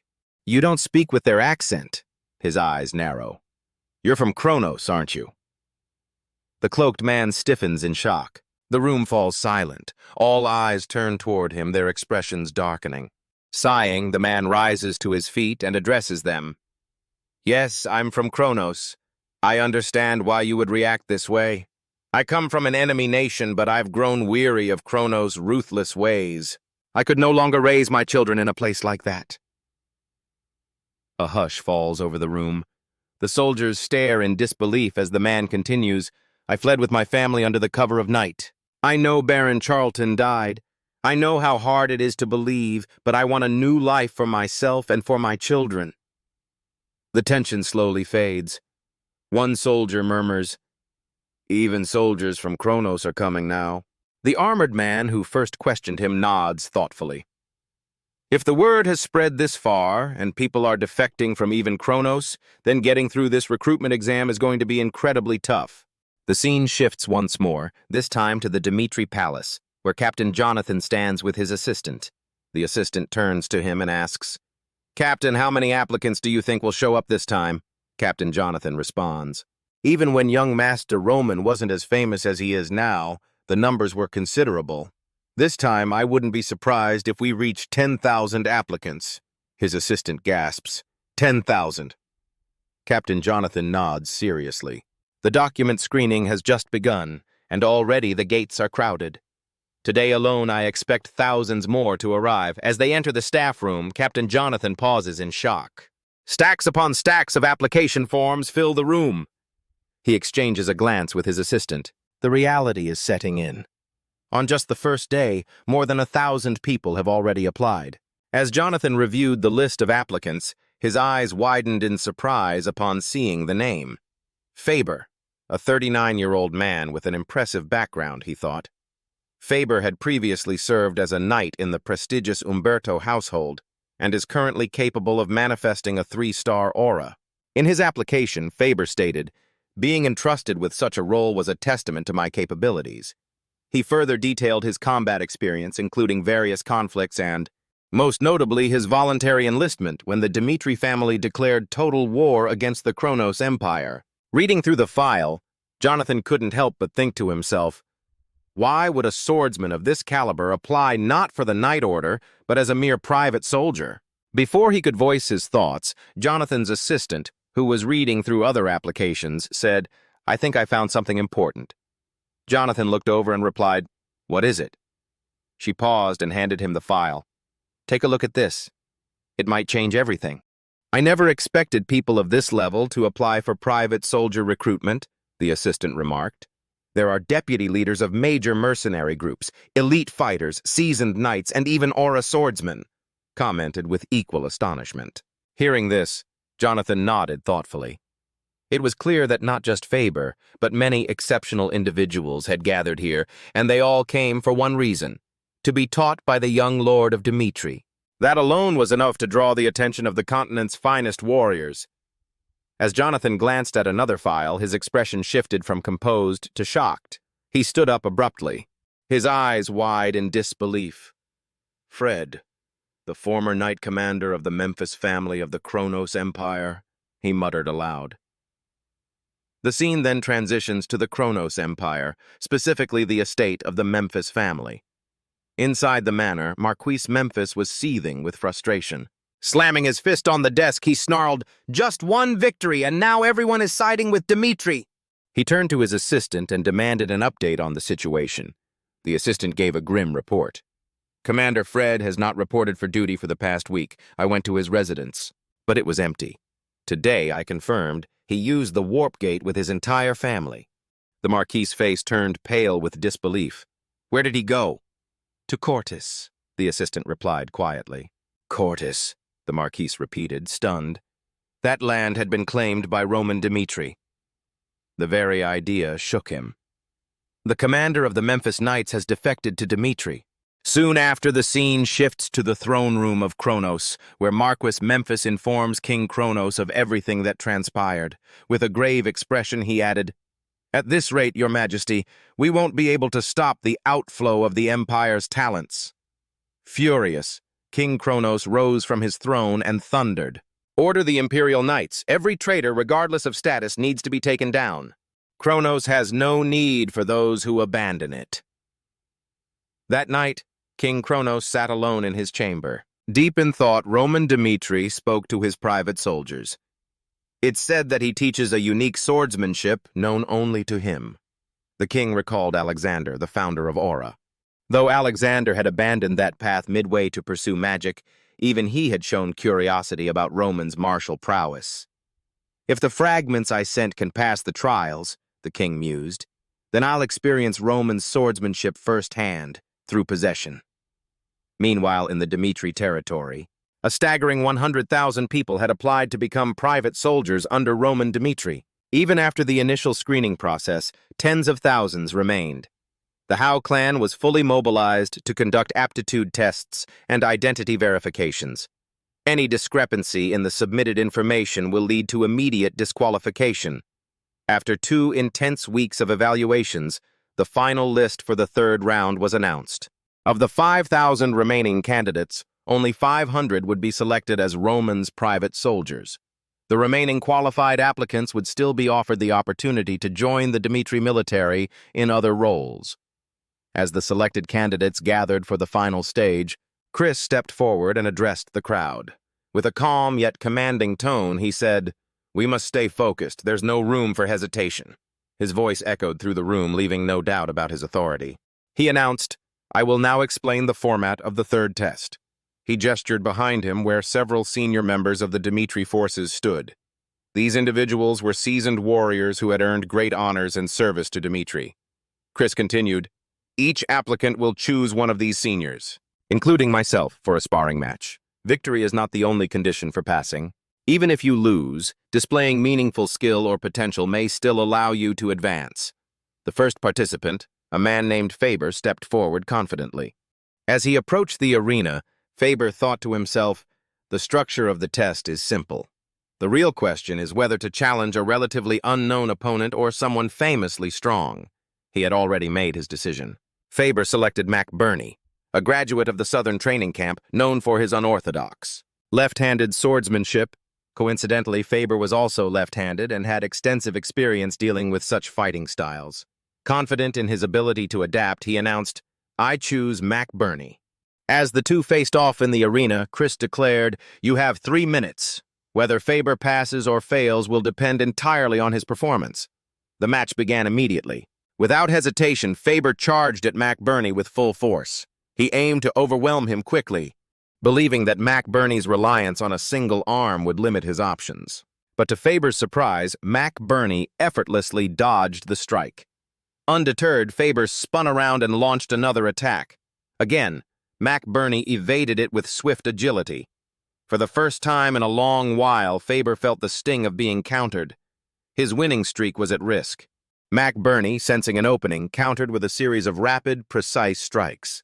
His unique swordplay and fluid footwork kept Faber on the defensive. Faber barely managed to block each blow, retreating to reassess the situation. He thought to himself, "Mac Burney is controlling the space with that strange footwork, but with only one arm. He's bound to make a mistake eventually. Then it happened. As McBurney lunged forward, Faber spotted what he believed to be an opening and launched a decisive counterattack. Dust exploded across the arena from the force of their clash. When the dust settled, McBurney stood victorious. Faber, though bruised, acknowledged his defeat with humility and grace. The next challenger stepped into the arena, he said, a young warrior named Thames. As he walked forward, Thames thought, with my level of skill, I just need to pick someone easy to guarantee a pass. He scanned a group of seniors, searching for a less intimidating figure. His eyes landed on a soldier named Hunt, whose name he didn't recognize. Confident, Thames pointed and said, I choose him. Chris nodded and told Hunt to step forward. As the two prepared to face off, Thames smirked inwardly. Perfect, he thought. An unfamiliar name means an easy win. Among the other applicants, a cloaked participant whispered, this challenger is definitely going to fail. Another participant in armor replied, don't judge too soon. Based on their build, the challenger might actually win. The cloaked figure shook his head. Roman soldiers, those who fought on the southern and western fronts, and even in the Battle of Valhalla, are undefeated warriors. Any weak one would have been eliminated long ago. As the match began, Hunt didn't hesitate. With a single powerful strike, he shouted, I'll end this quickly. His opponent sneered, we'll see about that. The crowd roared as blades clashed. Hunt pushed forward, you're not ready for me. Dodging skillfully, his rival replied, you're too confident. Sparks flew with every blow. This ends now, Hunt growled. Bring it on, came the reply. The tension rose. He defeated Thames in an instant. Gasps filled the arena. The cloaked participant spoke again. This time, with solemn conviction, he said, people still don't understand the real purpose of this test. They're missing the point. If the participants focus only on who their opponent is, instead of showcasing their own strengths and abilities, she said, they won't pass the third test. The crowd stood in stunned silence. Moments ago, Hunt, despite his small and unimposing frame, said, I'm going to win this. His voice had been calm, almost eerily so, and now the onlookers were holding their breath, waiting for the inevitable. Had decisively defeated Thames, one of the more physically dominant participants. The impact of the match rippled through the onlookers. Every participant present had expected Thames to win. Yet here stood Hunt, barely breaking a sweat. The upset was not only shocking, but it shattered expectations and reshaped everyone's understanding of what true strength looked like. The crowd's murmurs grew louder. Hunt turned to face the others, his eyes filled with cold intensity. He raised his voice and declared, Are there any other fools who think they can stand against me? His words were sharp and mocking, cutting straight through the pride of the other participants. Many clenched their fists in frustration, their egos bruised. One man, unable to tolerate the insult, stepped forward. I'll face you, he said with narrowed eyes. The second duel began swiftly, but like the first, it ended just as quickly, in the shadows. A cloaked participant named Fred observed silently. His gaze was calm but focused, and his thoughts were far deeper than the others. As expected, he mused. Those who overestimated their abilities and underestimated the might of Dmitri's warriors are being eliminated one by one. There's no place here for arrogance without strength. A voice cut through the tension. Next, Chris called out, signaling for the next participant to step forward. Fred exhaled softly, then took a step into the arena. He knew this was his moment. If he wanted to earn his place in Dmitri, he had to prove himself here and now. No amount of titles or background prestige would matter. He would be judged only by his performance. I choose you, Fred announced, pointing at Chris. Chris's smile deepened, but he gave a respectful nod. Understood, Fred squared his shoulders. As the Knight Commander of the prestigious Memphis family and the 10th-ranked warrior in the entire Kronos Empire, I have walked the path of elites all my life, but I know better than to rely on my rank here. Dmitri is a land of warriors, not aristocrats. He had to break free from the shadow of his imperial origin and make a lasting impact. This was his opportunity to prove that he belonged here. The duel began with explosive movement. Fred charged forward without hesitation. Yet before he could land a blow, Chris rushed in with greater speed and precision. He struck first, and Fred was barely able to parry the attack in time. The force of the blow still pushed him back. Fred quickly recovered and retaliated with a powerful counter, activating his aura sword and driving Chris away. Without wasting a second, Fred unleashed a full burst of aura and launched a frontal assault. Chris met him head-on, releasing his own aura with equal intensity.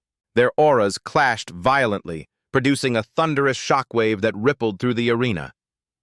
The onlookers gasped as dust and wind surged around the two combatants. Fred leapt back and assessed the situation carefully. Something doesn't make sense. Chris's aura doesn't feel like it has reached the 5-star level, he thought.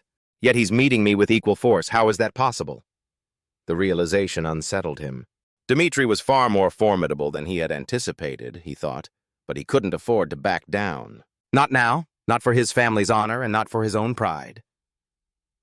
As Chris advanced again, Fred prepared to counter. He went in for a defensive block, expecting a direct clash.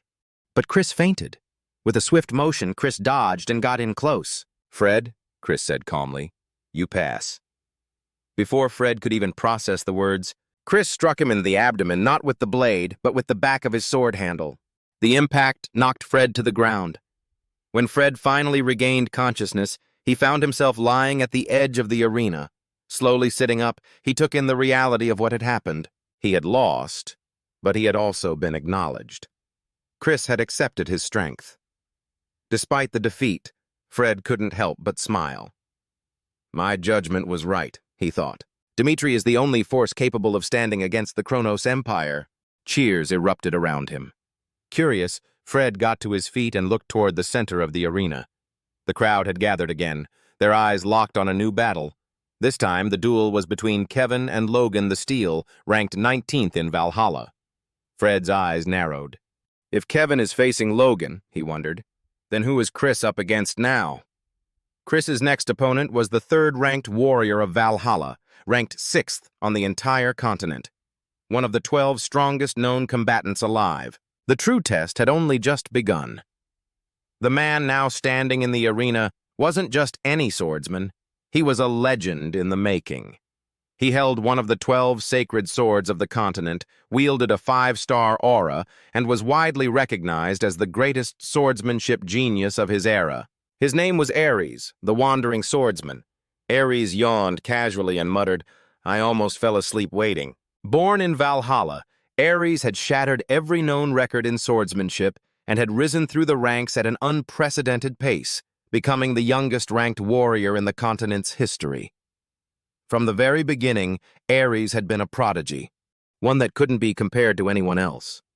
What made him truly terrifying wasn't just his aura, but the mastery of his swordplay. He had defeated countless aura users, many of whom were stronger than him in raw power. And yet, without relying on aura superiority, Ares overwhelmed them through pure technique. Even the Emperor of Valhalla had spent over a decade attempting to recruit Ares, he said, offering wealth, titles, and command, but Ares swore loyalty to no one. He was untethered. Bound to no kingdom or faction, a true wandering swordsman. From the sidelines, Jonathan watched closely. That's him. Ares, the sword genius of Valhalla, he thought. But what puzzled Jonathan more was Ares' presence here. At Roman's private soldier recruitment? Ares, a man of such stature and independence applying for service under Rome? No matter how Jonathan tried to rationalize it, it made no sense. This very act threatened to upset the delicate balance of power. Suddenly, Ares launched forward with incredible speed, charging directly at Chris. "Chris!" Ares shouted as he closed the distance. Chris reacted swiftly, managing to block the first strike, but the assault didn't stop there. Ares unleashed a flurry of relentless blows. Chris did his best to parry and defend, but it was clear he was being pushed back. His movements, while sharp, couldn't match Ares' fluid, overwhelming swordsmanship. Chris gritted his teeth. This is completely different from when Diego pressured me using aura alone, he thought. This man's swordplay, it rivals the Azure sword technique itself. Blades clashed repeatedly, each strike echoing like thunder across the arena. Then, with a surge of force, both Ares and Chris were pushed back from each other. In that fleeting moment, Chris saw an opening. Without hesitation, he activated his signature move, Flash. In a blink, Chris vanished, appearing directly in front of Ares with his sword cloaked in a shining aura. He struck with blinding speed, a move few had ever seen and none had survived unscathed. But to everyone's shock, including Chris's, Ares deflected the attack with ease. Gasp rippled through the spectators. Chris's eyes widened in disbelief. He caught up with the speed of my flash aura. No one has ever done that. Ares smiled calmly. As expected of Dmitri's flash. It's not just an empty title, he said, eyes gleaming with excitement. Please don't disappoint me before the end. On the other side of the arena, Chris's mind raced. He realized one terrifying truth. If even a single moment of my swordplay falters, I will lose. There was no room for error. Ares was not an opponent. He could overpower with brute strength or aura alone. Meanwhile, the duel between Kevin and Logan was still underway, and it wasn't going well for Kevin. Logan, known as the Steel, ranked 19th in Valhalla, was beginning to dominate. Kevin had sustained injuries and was clearly struggling to keep up with the sheer destructive force. Logan unleashed with each strike of his aura-infused blade. The other participants watched, thoroughly impressed. Logan's brutal, unwavering assault was exactly what they had expected from him. To them, it was no surprise. Logan lived up to every bit of his reputation. In their eyes, he truly deserved the title steal. Murmurs spread through the crowd. Chris and Kevin, Dmitri's two strongest pillars. Could they both fall today? Logan, confident in his abilities, said, I can handle this. Thinks to himself, with this strike, victory will be mine. As he launches his attack, Kevin manages to block it. But to Kevin's surprise, Logan immediately follows up with a shield bash, catching him off guard and pushing him back. Seeing an opening, Logan releases his aura to its maximum. Witnessing this, Kevin clenches his jaw and thinks, the sword that represents Lord Roman is neither Chris nor Fernando. It must be me. With a determined smirk, Kevin unleashes his own aura to the fullest. That's why, he thinks, I'll defeat Logan and make the world acknowledge my existence. On the other side, Logan is stunned to see Kevin smiling so confidently. Displeased.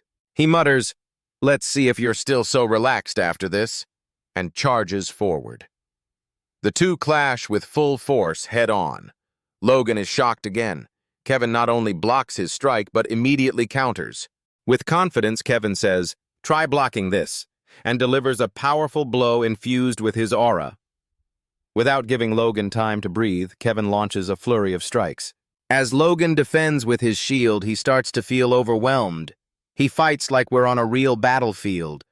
Logan thinks, seeing the intensity of Kevin's aura, I wonder, is he even human? Is Kevin a demon? As Logan begins to lose ground, Kevin spots an opening and executes a final decisive strike. When the dust settles, Logan lies defeated on the ground. I admit it, Logan says. I've lost. The entire audience is stunned.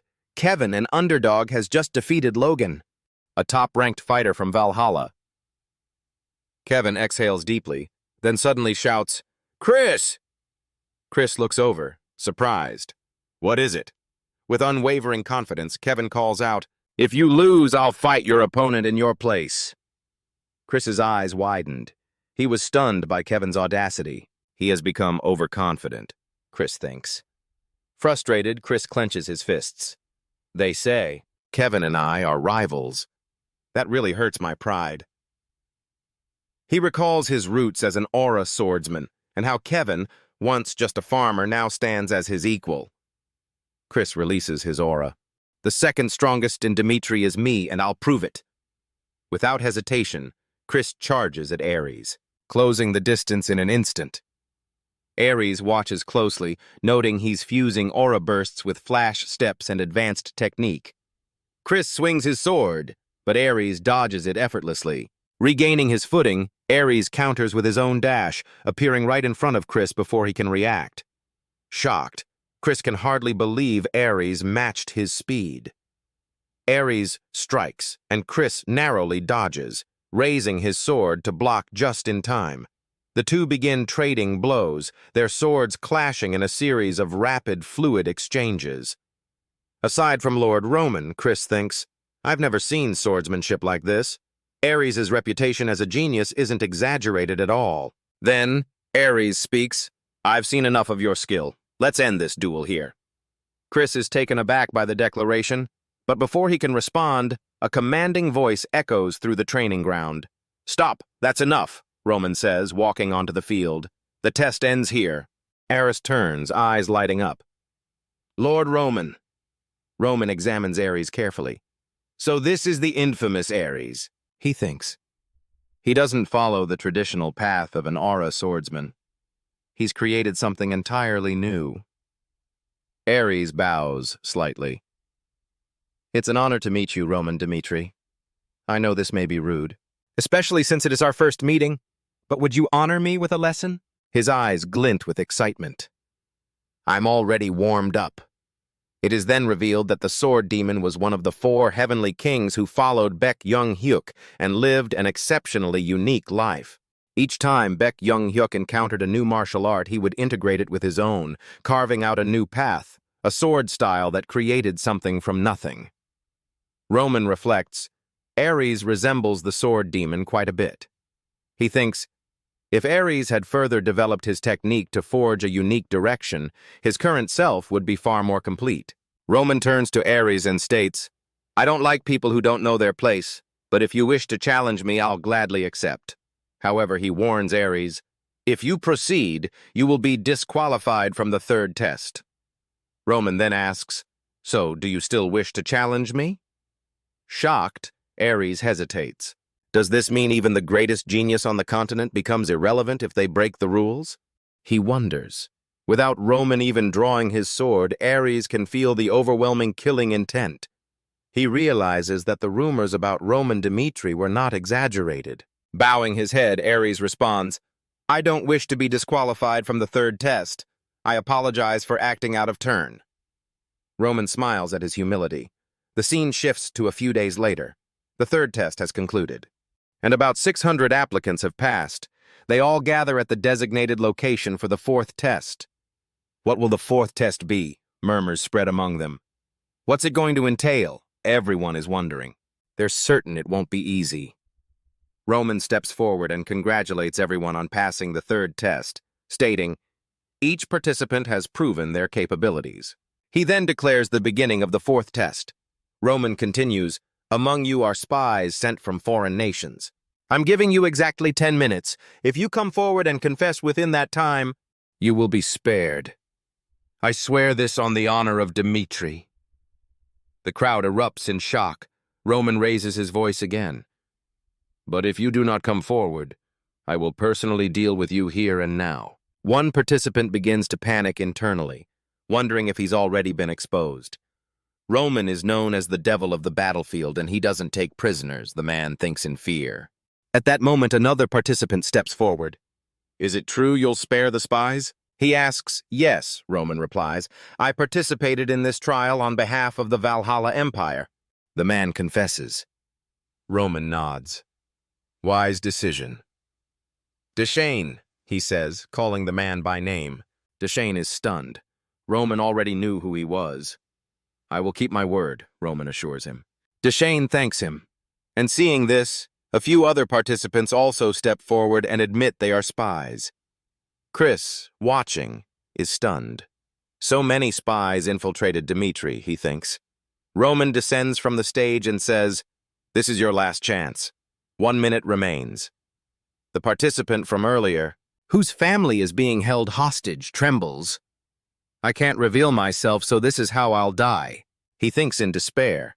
After 10 minutes pass, Roman announces, "The 4th test is over." Everyone is surprised again. Roman continues, "Those who confessed have been excluded. All others have passed. I know there are still spies among you, but I won't strike you down now, because you haven't harmed Dmitri yet." He pauses before declaring, "From this moment on, you have a choice. Forget your past and follow me, or betray Dmitri. You are now my people." The scene transitions to Roman's office, where Chris questions him. "Why did you spare the spies?" "I don't understand your judgment," Roman responds. "Even if I had a powerful intelligence network, it would still be impossible to identify every hidden spy. Could you control all intelligence across the Empire, Chris?" Chris shakes his head. No, I couldn't. Looking out the window, Roman continues, instead of absolute control, I'll show them the way of Roman Dmitri. If you were a chrono spy and had met me personally, could you still betray me? Chris answers confidently. If it were me, I would never betray you, Lord Roman. Shall we prepare for the next stage?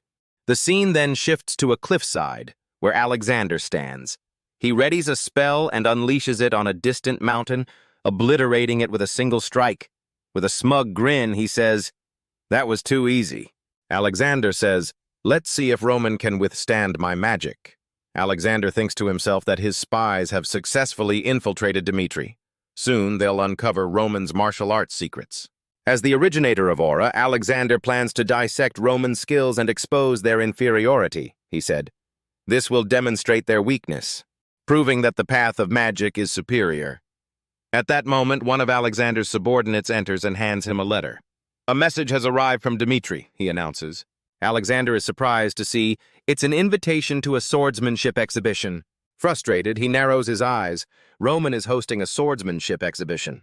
He mutters, what is he plotting now? In the letter, Roman stated that the aura and mission technique developed by Alexander, the Emperor of Kronos, was flawed from its very foundation. To redefine the entire system of aura and introduce a new direction for swordsmanship, Roman announced that a special gathering would be held. He invited everyone from the Kronos Empire to attend this event and become part of a historic moment in martial history. Upon reading the letter, Alexander became furious and destroyed it using his magic. Aura was Alexander's reverse scale, his untouchable pride. If Alexander had not been an ignorant ruler but a true martial master, or if he had simply understood what martial arts truly meant, his life might have taken an entirely different path. Alexander was enraged that Roman Dmitri dared to call his life's achievements petty and fundamentally wrong. Feelings of inferiority, rage, and jealousy boiled within him, emotions beyond description. Grinding his teeth in anger, Alexander declared that he would personally witness Roman's so-called presentation with his own eyes.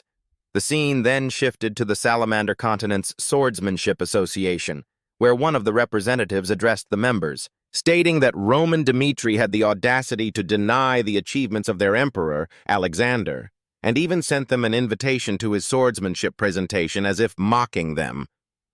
The representative questioned what Roman was thinking by hosting such a bold event. Another member agreed, claiming that Roman's presentation was a direct challenge to every aura swordsman across the continent.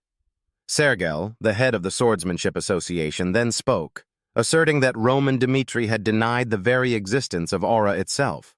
If they were to sit idly by and ignore such arrogance, one day the Swordsmanship Association would lose its honor and authority. Therefore, Sergel declared that the association must attend Roman's presentation in person, and if even a single flaw was found in his theory, they would crush Roman Dmitri's reputation completely and trample his name into the ground. Soon, not only the Swordsmanship Association, but also nations across the continent, except for Dmitri, began to harbor doubts.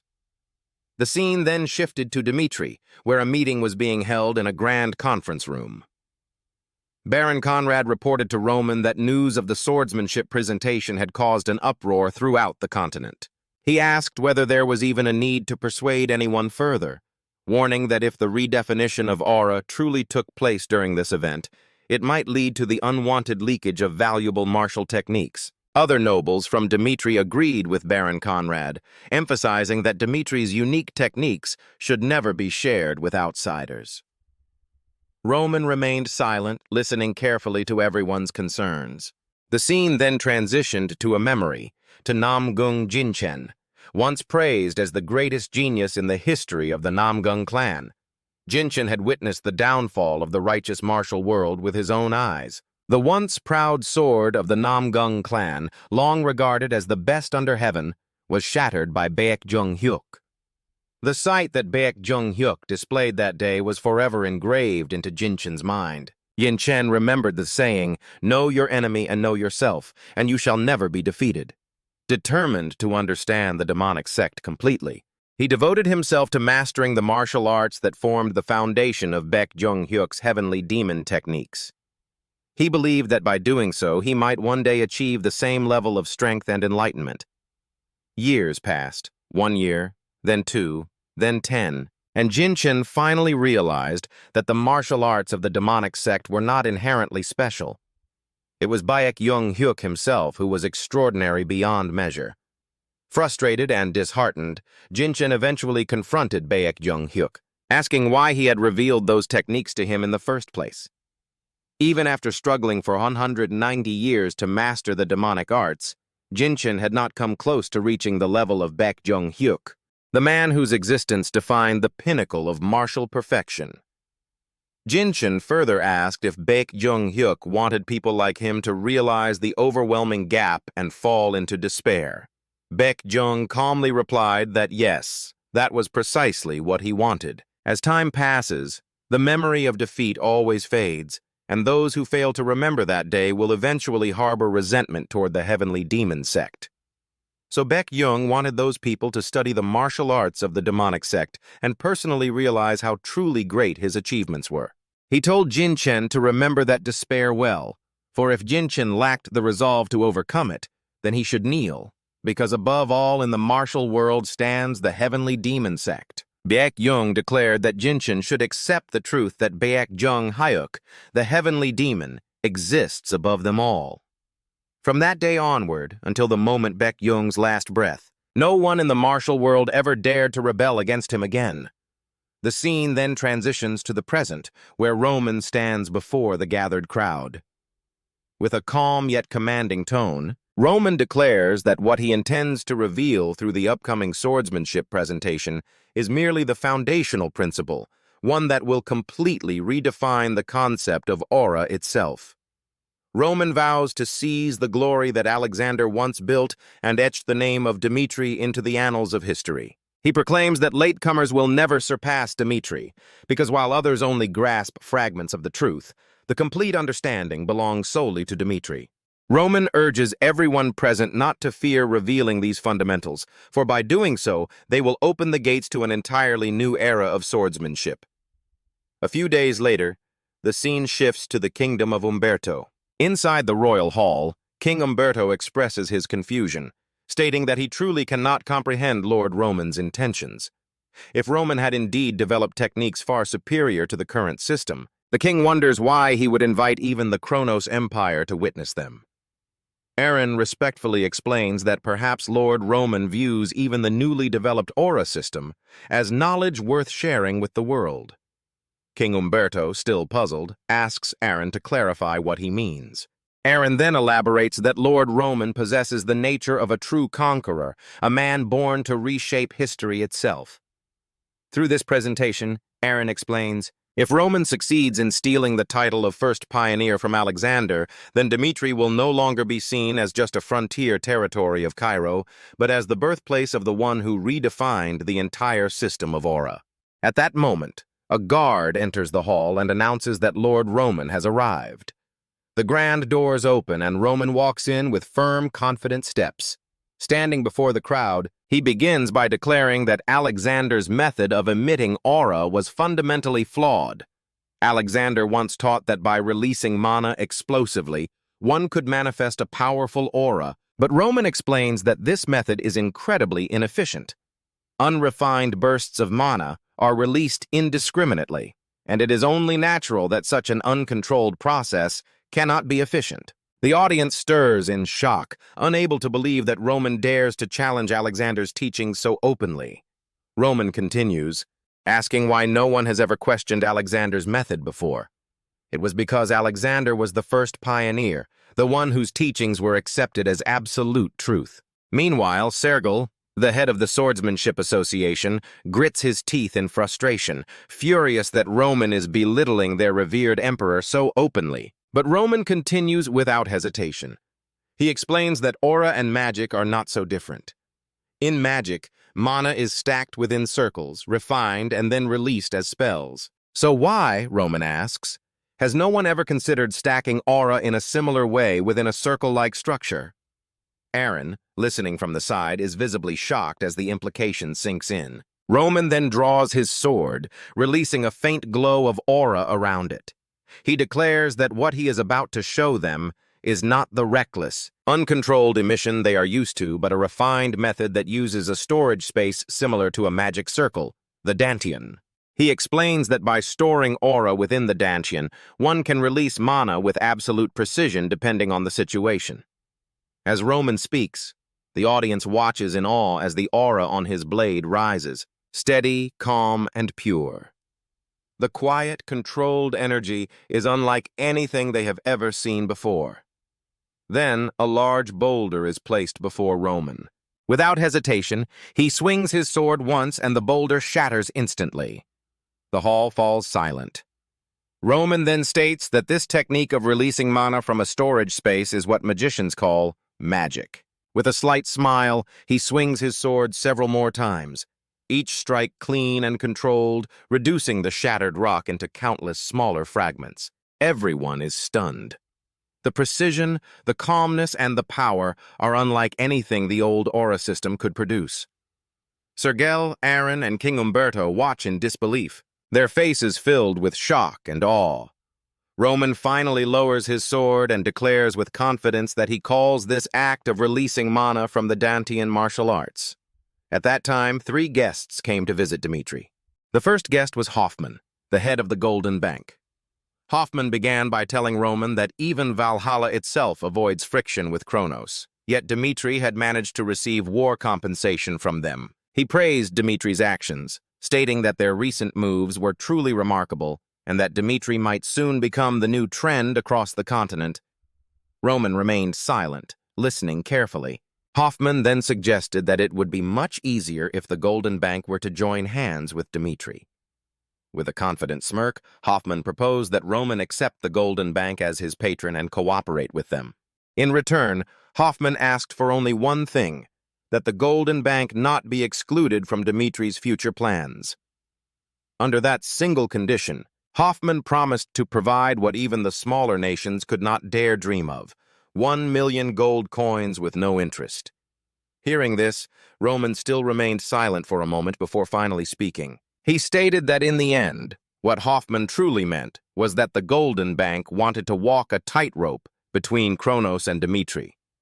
Roman reminded him that the Golden Bank had openly tried to assist Kronos during the Redford Kingdom incident, making it clear that they had supported Kronos' side.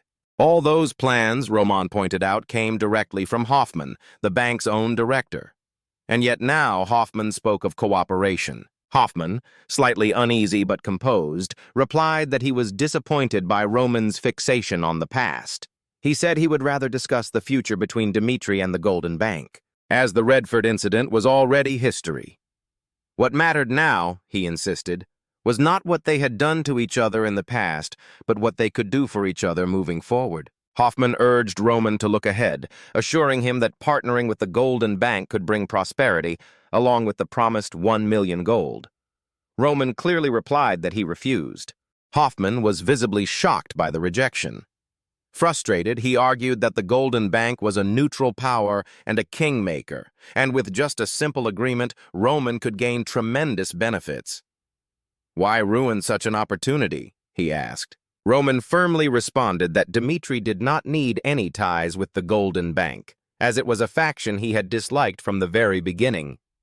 Hoffman grew irritated upon hearing this and turned to leave, stating coldly that he would remember this day well, for the Golden Bank never forgets a grudge. At that moment, Roman released his powerful aura and ordered Hoffman to stop. Filled with anger, Roman told him he must be mistaken about something. He glared at Hoffman and demanded, "You've shown hostility toward me, and yet you think you can just walk out of here alive." Terrified, Hoffman trembled and asked if Roman was truly planning to kill him.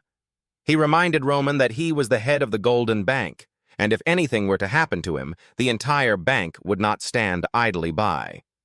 Roman, still seething, replied that he did not care about such threats.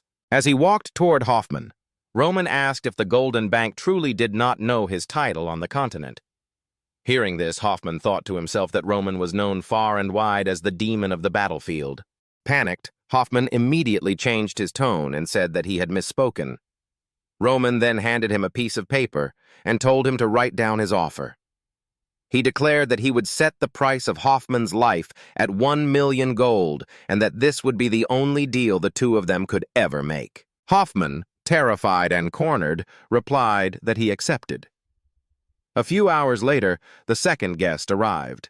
It was Edwin Hector, who politely inquired whether Roman could tell him about the concept of the upper Dantean. Edwin thought to himself that Lord Roman had referred to the brain as the upper Dantean, while the middle Dantean was located at the heart, forming a mage's central circle. The area below the heart, on the other hand, was known as the lower Dantean, often described as the vessel that stores mana. If the lower Dantean was specifically optimized for aura swordsmen to store and utilize their mana effectively, then the question remained: what was the true purpose of the upper Dantean? Edwin believed that if he could unlock that mystery, it might become the key to a revolutionary breakthrough in the world of magic.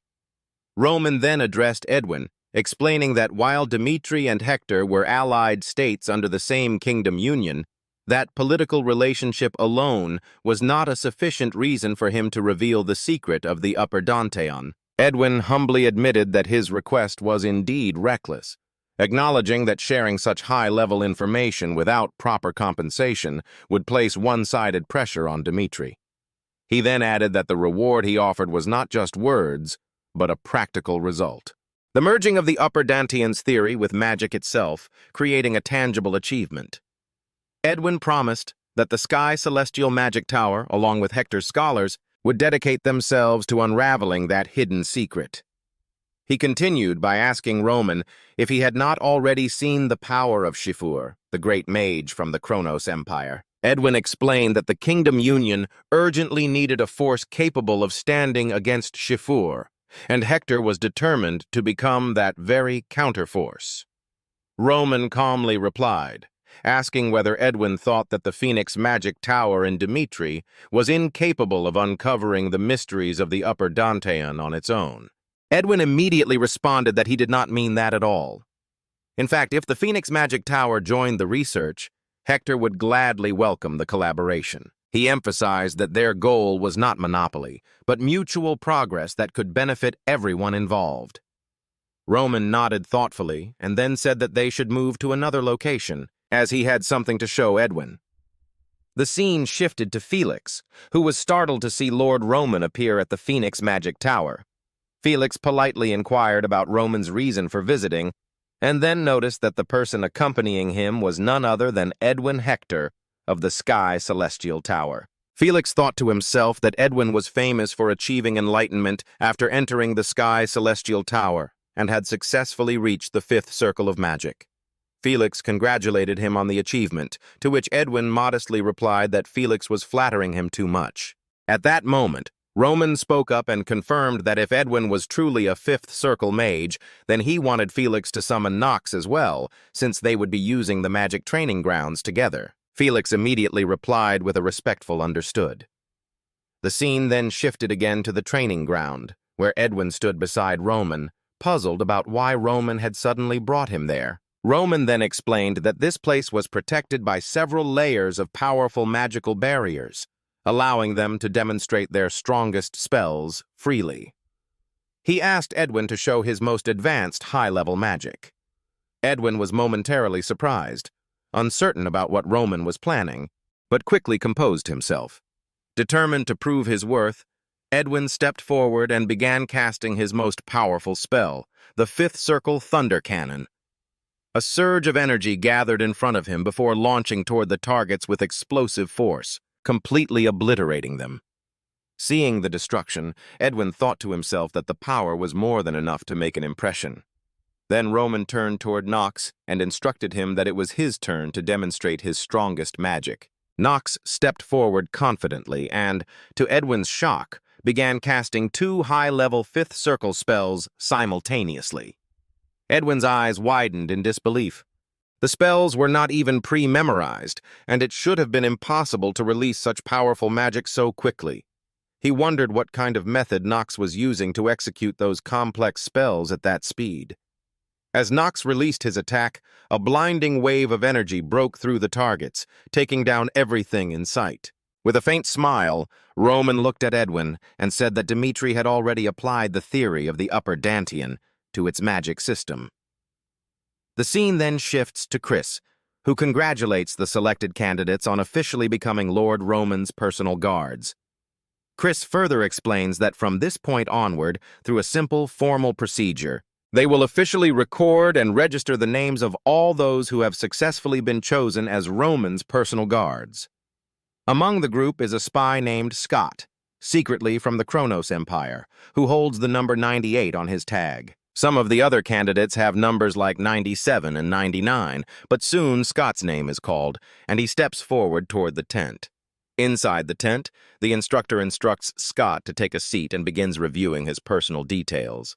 He states that Scott's age is 38, and that his recorded place of origin is the kingdom of Umberto. Scott calmly replies that the information is correct. The instructor then continues, explaining that, as Scott knows, Lord Roman's personal guards occupy a very prestigious and trusted position within Dmitri. He adds that they will receive a monthly salary of 30 silver coins, and in special circumstances, such as during wartime, an additional life allowance will also be provided. The instructor then pauses and asks if Scott has a family. Scott nods and answers yes. The instructor continues his inquiry, asking who Scott's family members are and where they currently live. At first, Scott is startled by the question, unsure of how much they already know about him. After a brief moment of hesitation, he replies that he has a wife and a son, and that they both live in the Kronos Empire. The instructor then remarks that this matches perfectly with the information they had already obtained. Scott's eyes widen in disbelief as he realizes they had known all along. The instructor calmly explains that the reason for asking such questions was simply to verify personal details as part of the official guard registration process. Meanwhile, in his mind, Scott silently prays that everything goes smoothly and that he passes the process without raising suspicion. The instructor then adds that if Scott were ever to die while carrying out his duties, Dmitri would provide full compensation to his family, recognizing him with national meritorious benefits for his service. Hearing this, Scott feels momentarily confused and asks if having family in the Kronos Empire would be considered a problem. With a reassuring smile, the instructor replies, "Not at all." As Scott exits the tent, he feels both relieved and surprised.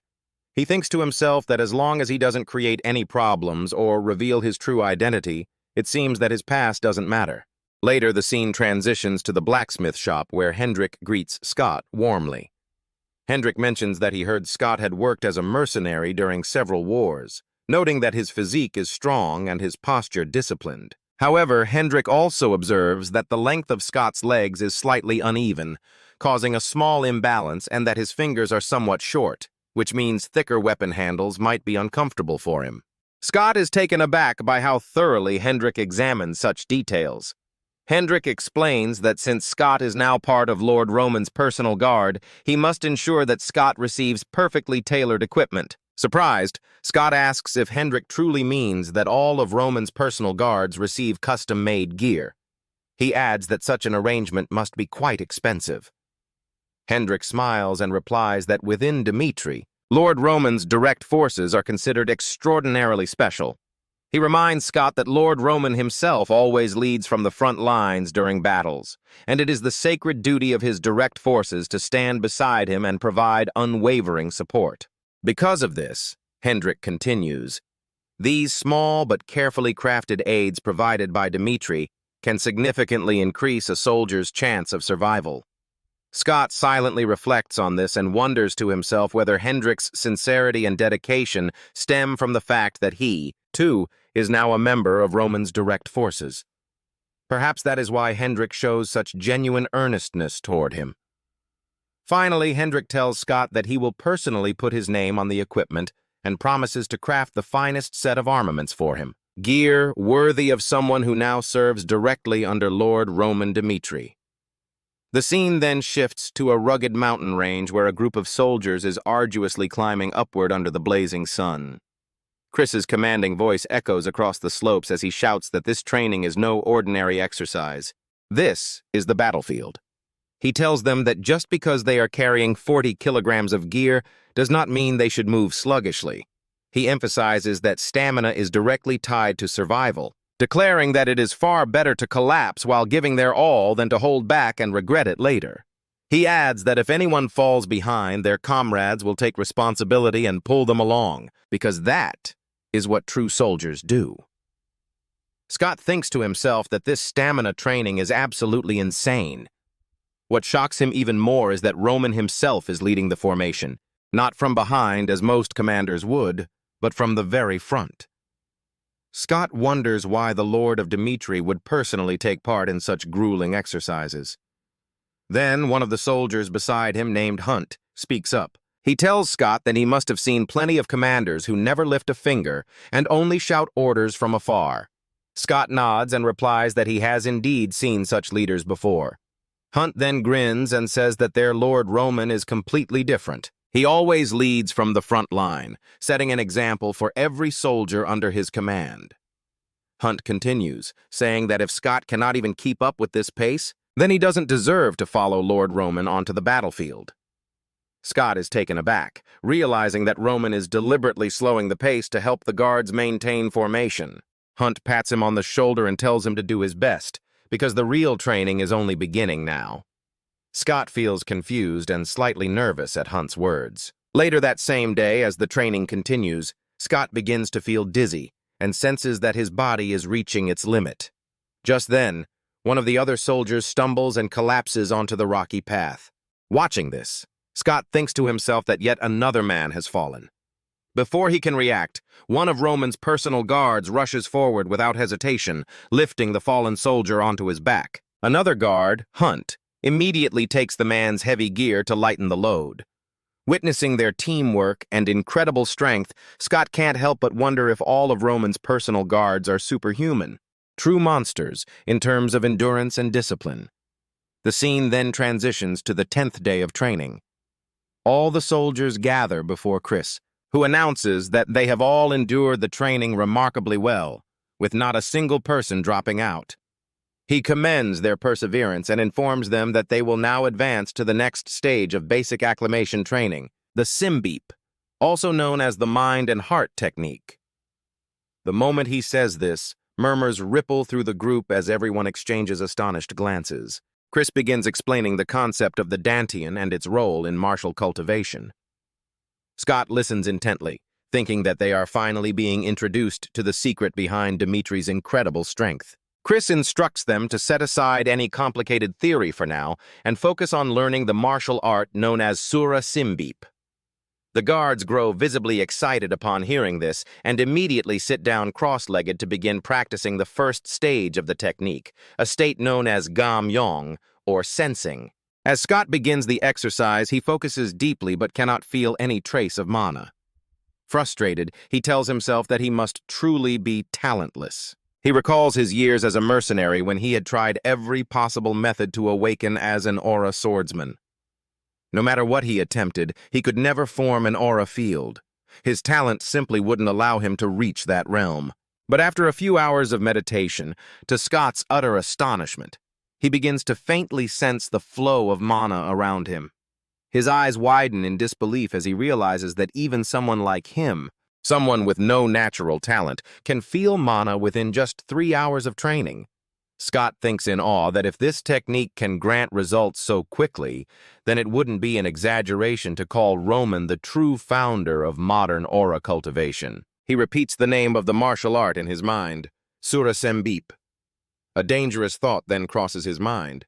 If he were to hand over this technique to the Kronos Empire, he could secure immense wealth and ensure his family's safety for life. He tells himself that he has already done his part as a spy. But then, a lingering question begins to trouble him. Is that truly all there is to it? Chris then addresses the group once more, stating that for the time being, all training will continue to revolve around Sura Simbeep. He explains that they will proceed with the exercises step by step, and that if anyone demonstrates rapid growth or achieves outstanding results, that individual will be personally taught a new martial art suited to their unique traits.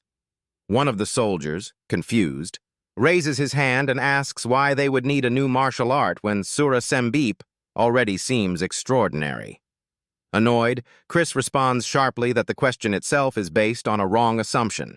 He clarifies that within Dmitri, Sura Sembip is merely considered a basic martial art, a foundational discipline designed to teach beginners how to sense and control mana before advancing to true mastery. The scene shifts to later that night, where Scott is seen sitting alone in his room, lost deep in thought. He contemplates whether he should report what he has learned to the Kronos Empire or not. Should he continue fulfilling his duty as a spy, or should he remain loyal to Dmitri as one of Roman's personal guards? Many aura swordsmen in the past had told Scott that he lacked the talent to ever wield aura. Yet through Dmitri's unique training methods, he was able to sense aura in less than a single day. This realization leaves him speechless.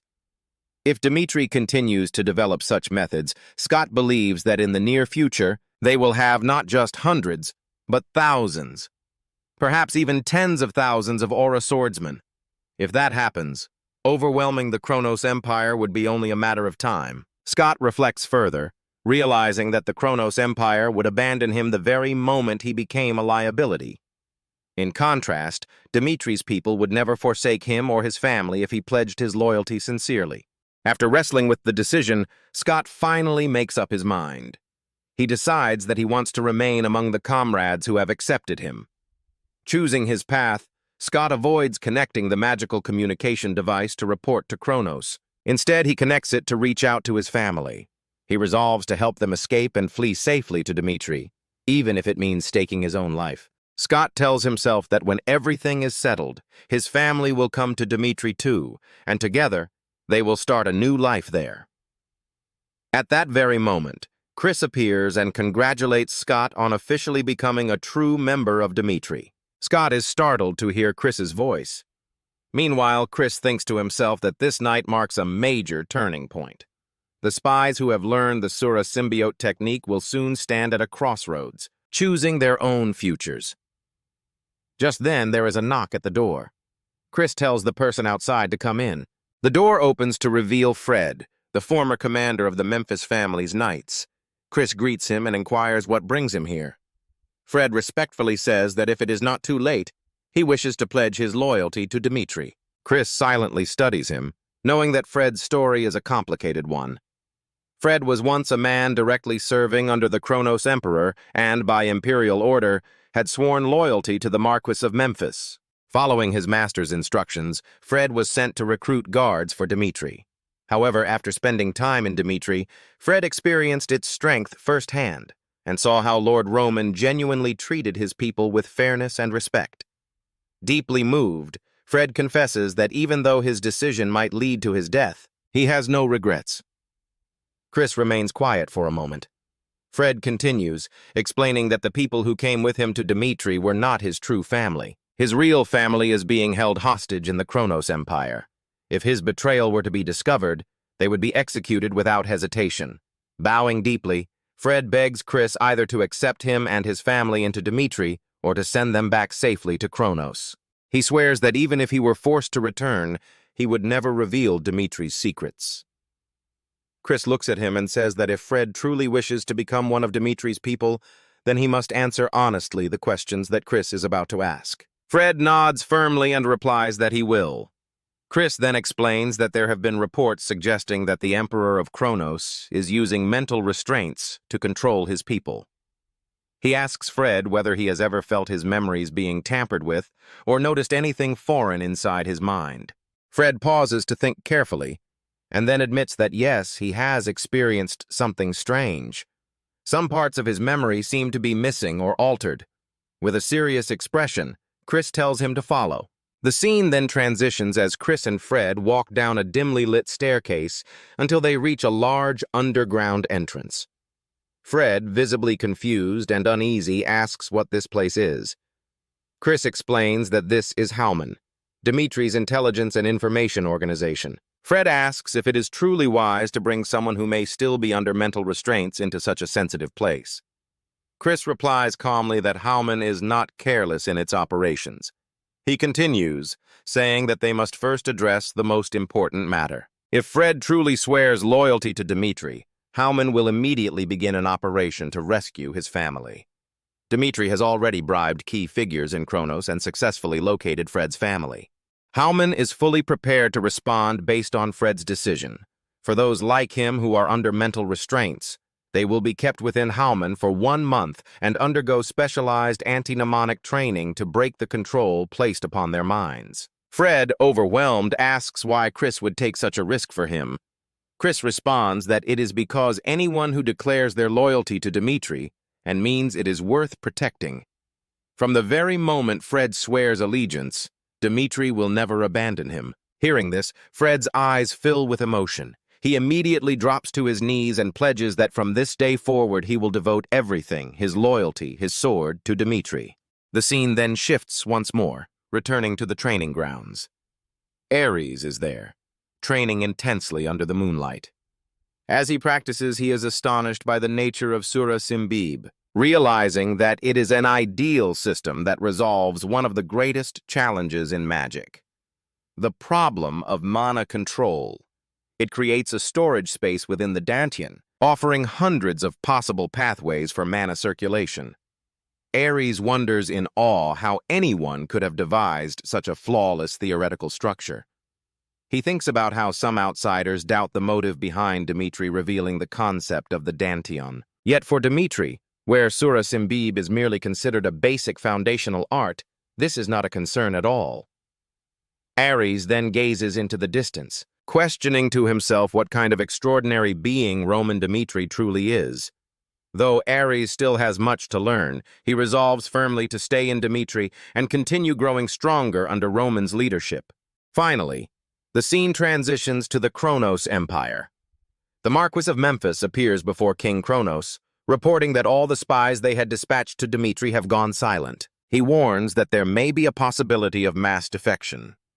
King Kronos listens in cold silence before stating that those spies must have chosen to side with Dmitri. He orders the Marquis to eliminate every remaining operative still embedded within Dmitri. After giving his orders, he thinks to himself that even the communication links between the spies have been completely severed, something he had not anticipated. Yet he remains confident, muttering that within 1 year, their grand plan will be completed. As the power of the World Tree continues to wane, the force of dark magic will only grow stronger. Dark energy begins to swirl around him as he releases his power. With a chilling determination, King Kronos declares, "Roman Dmitri, no matter how hard you struggle, the future will not change." The Upper Dantian was indeed the key to a revolutionary breakthrough in magic. When mana flowed through the Middle Dantian and erupted from the Upper Dantian, the resulting destructive power was far greater than before. The speed at which magic was processed became so rapid that it almost felt as if the casting process had been skipped entirely. This new method, using the Upper Dantian, made spell casting nearly 2 to 3 times faster, and even when casting spells of the same circle, the difference in power was tremendous. Surprised, Edwin thought to himself that this was how magic could truly evolve by incorporating the Upper Dantian.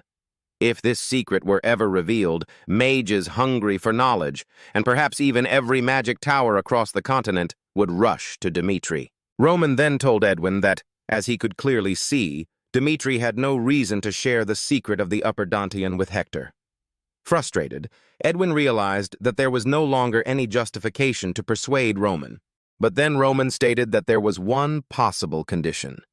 If the kingdom of Hector were to swear a vassal oath of loyalty, Dmitri would not only share the knowledge of the Upper Dantian, but would also take responsibility for Hector's future. Smiling faintly, Roman reflected that Edwin Hector had always been an exceptional talent, from his surprise tactics and bold decision-making to his strength as a war mage who fought on the front lines. A commander who personally led his troops was truly invaluable. It was arrogance to believe that one person could handle everything alone, for when shortcomings appeared, the right path was to accept those who could compensate for them. That, Roman believed, was how to shape a proper future. Meanwhile, Edwin reflected quietly, not once in his life had he experienced a truly peaceful day. From his childhood until the time he earned the title of Star of Hector, he had endured countless hardships to protect his small nation. All Edwin had ever wished for was that at the end of this cruel reality, Hector might finally find peace. That hope had become the very meaning of his existence. Gathering his resolve, Edwin told Roman that if he would promise Hector's future, Edwin would gladly offer his loyalty to Lord Roman. That day, Dmitri not only gained the kingdom of Hector, but also gained the man named Edwin Hector. Later that day, Dmitri received an unexpected third guest. Marquis Valentino arrived without warning, exclaiming that this was all too much. He said he had tried his best to hold back, but asked when on earth Roman would finally craft the new sword. Valentino confessed that he hadn't wanted to seem desperate, so he had waited for Roman to bring it up himself. Lately, he had been so stressed about the matter that he could hardly sleep. He asked Roman if he truly understood how he felt. Hearing this, Roman thought to himself that Marquis Valentino was indeed an amusing person. He explained that he had planned to forge the sword as soon as the situation stabilized, since there were aspects he personally wanted to test during the process. He assured the Marquis to wait just 1 month. Overjoyed by this promise, Marquis Valentino left in high spirits. Soon after, Roman's butler informed him that the Golden Bank had sent 1 million gold coins. Seeing the transfer, Roman reflected that although he had harbored doubts, the Golden Bank had honored its promise faithfully. Indeed, if they failed to keep their pledges, all the many oaths the bank had accumulated would lose their value. Now that things were beginning to settle, it was Roman's turn to act. The scene then shifted to the training grounds, where Chris was instructing new recruits. Nearby, Roman told his butler that he planned to remain inside the workshop for about a month. If any non-urgent matters arose, Hans was to handle them himself. Hans acknowledged this order respectfully. As Roman entered the workshop, he reflected that forging swords was his truest identity, something he would continue to do until the day he died. Each act of creation symbolized how far he had risen and represented the ideals he pursued in this life. He wondered what kind of sword would emerge if he forged one using the flames of a demon. Elsewhere at the Golden Bank, Hoffman was fuming that Roman had dared to threaten someone like him. He thought to himself that Roman had chosen the wrong opponent and vowed to show him what it truly meant to oppose the so-called demon of gold. Hoffman then asked his subordinate about the materials he had requested earlier. The subordinate reported that there were currently 4 major firms trading large quantities of iron with House Dmitri, Valentino of the Cairo Kingdom, Zenit of the Kronos Empire, Muriel of the Valhalla Empire, and finally, Vincent of the Kingdom Union. The subordinate further reported that these magnates, who controlled each country's trade, supplied 70% of Dmitri's iron. He added that Zenit of Kronos had cut off trade after the war. Hearing this, Hoffman thought that even as customers abandoned them one by one, he would wait to see whether Roman would come groveling to apologize. Hoffman then instructed his subordinate that their first target would be Valentino and ordered him to book a warp to Cairo immediately. The start of his revenge, he decided, would not be Kronos or Valhalla, but the betrayal of a closest confidant. The scene shifted to Valentino's mansion in Cairo, where Marquis Valentino welcomed Hoffman. They exchanged greetings. Hoffman inquired who accompanied the Marquis. Valentino replied that the man was Count Fabius and explained that he thought it would be useful to introduce Fabius to Hoffman during their conversation, so he had invited him to join them. Valentino added that if Fabius's presence made Hoffman uncomfortable, the Count could excuse himself. Hoffman replied that there was no need for that. Valentino thanked him for his consideration. As they sat together, Hoffman explained that the reason for his visit concerned matters related to Dmitri. Valentino asked what he meant. Hoffman said that he had a serious problem with Roman Dmitri. Emotional clashes were common in their line of work. He conceded, but Roman had gone beyond mere quarrels and had threatened Hoffman personally. With a grave expression, Hoffman declared that Golden Bank and Dmitri were finished in his view and that he would employ any means necessary to exact his revenge. He emphasized that he had come first because of his relationship with Marquis Valentino. Valentino considered the demand for a moment, then was genuinely shocked when Hoffman told him to cease all dealings with Dmitri. Hoffman further explained that if the Marquis complied with his demand, he would waive the interest on the loan Valentino had taken, interest that had been deferred over the next 10 years. But if Valentino refused, he would be required to repay the debt immediately. Valentino apologized and said he could not betray Dmitri. He insisted that he would repay the Golden Bank's loan as soon as possible. Meanwhile, Count Fabius sat calmly sipping his tea. Hearing Valentino's refusal, Hoffman grew angry and warned that if Valentino rejected the offer, not only Dmitri, but the entire Valentino domain could be ruined. Enraged, Valentino ordered Hoffman to leave. He argued that if Lord Roman marked the Marquise, he would be unable even to commission a sword. Would Hoffman take responsibility for that? Valentino then instructed his subordinates to see Hoffman out politely and to escort him from the mansion. As Hoffman departed, frustration clouded his mind. He thought bitterly about how dare they treat him in such a manner. For a moment, he questioned whether targeting Marquise Valentino first had been a mistake. Through the Cairo Rebellion and the Kronos War, Valentino's bond with Dmitri must have only grown stronger. Hoffman scoffed to himself, thinking that the old Marquis had grown sentimental with age, entrusting the future of his family to such foolish emotions. But in the end, it no longer mattered to him. His next destination was the Valhalla Empire, where the headquarters of the Golden Bank stood. There, failure was not an option.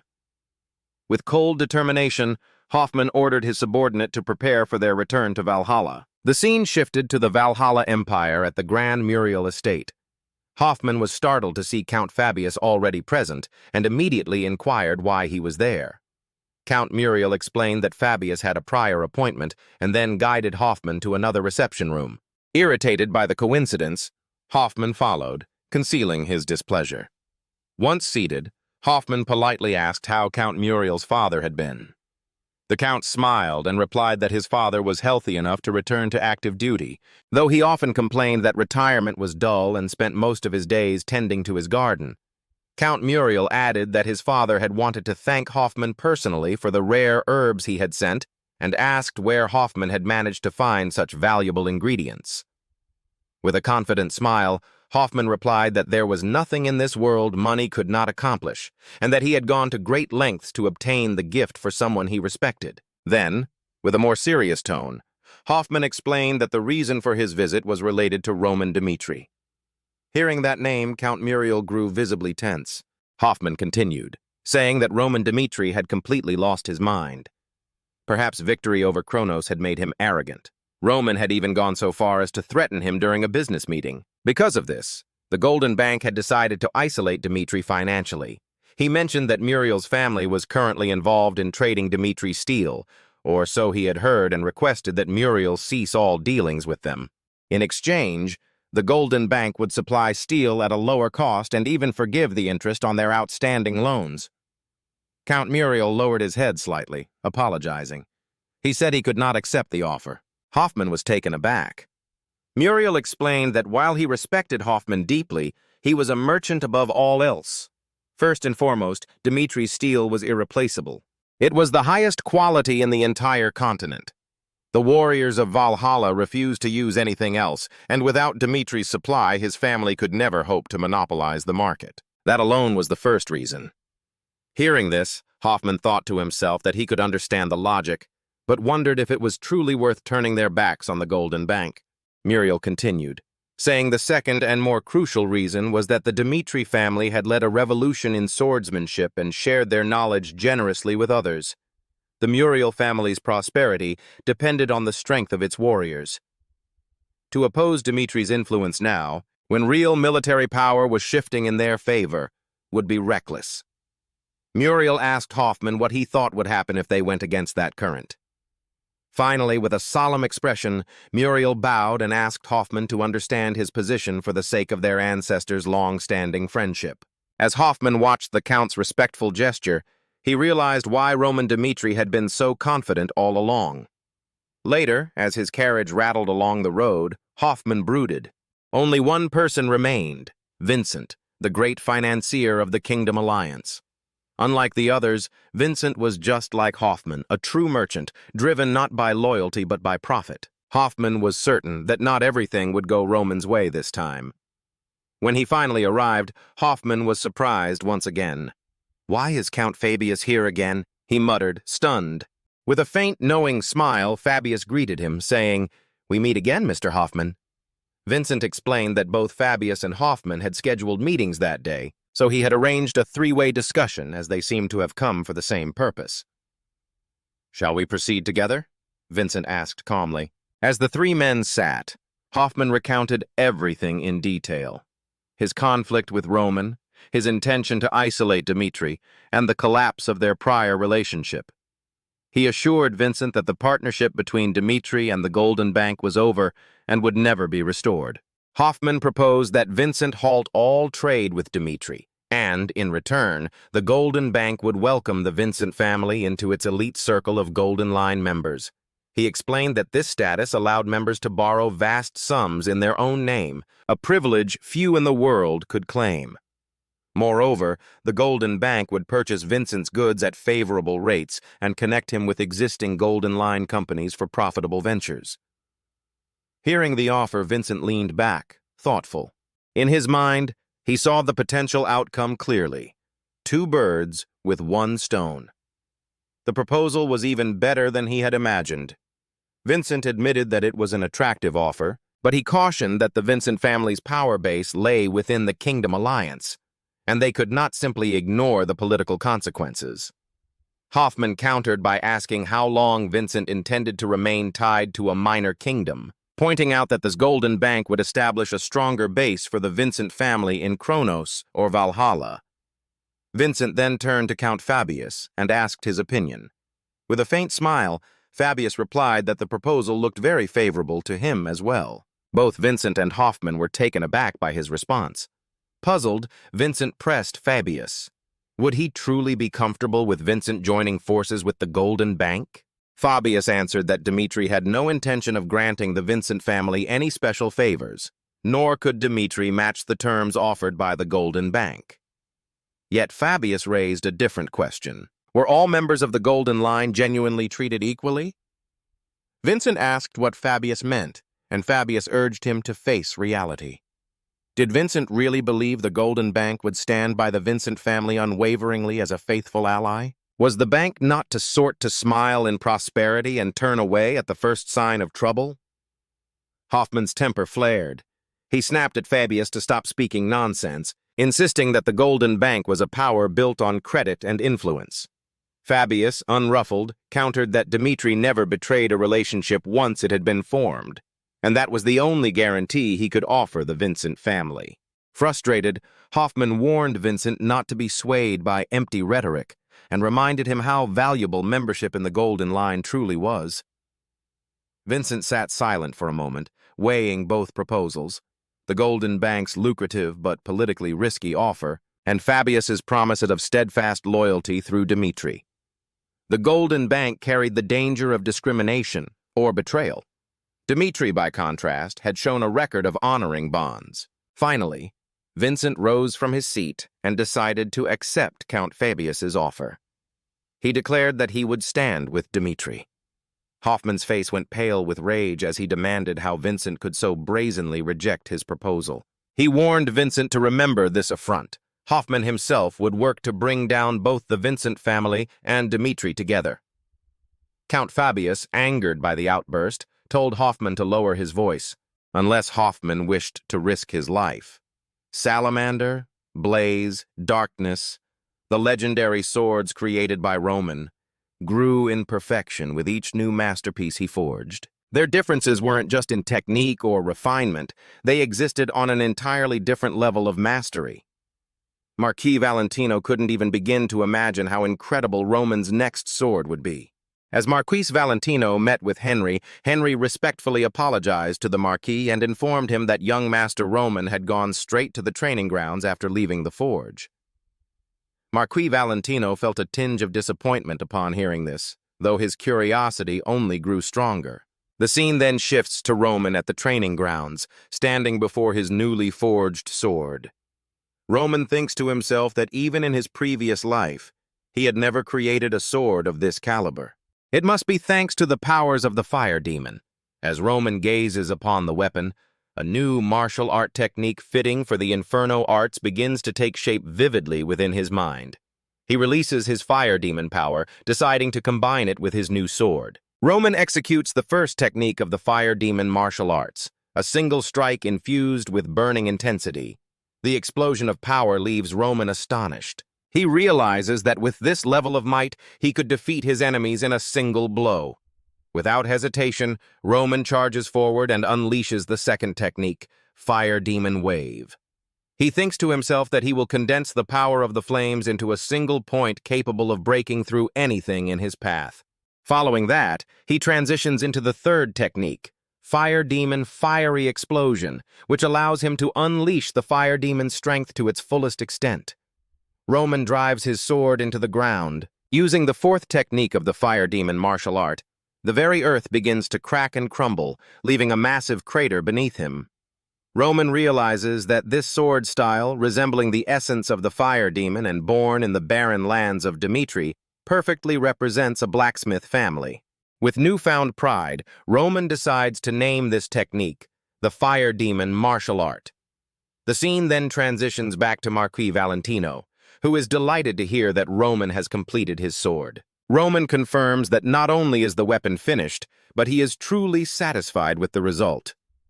Hearing this, Marquis Valentino smiles and says he always knew Roman could achieve such greatness.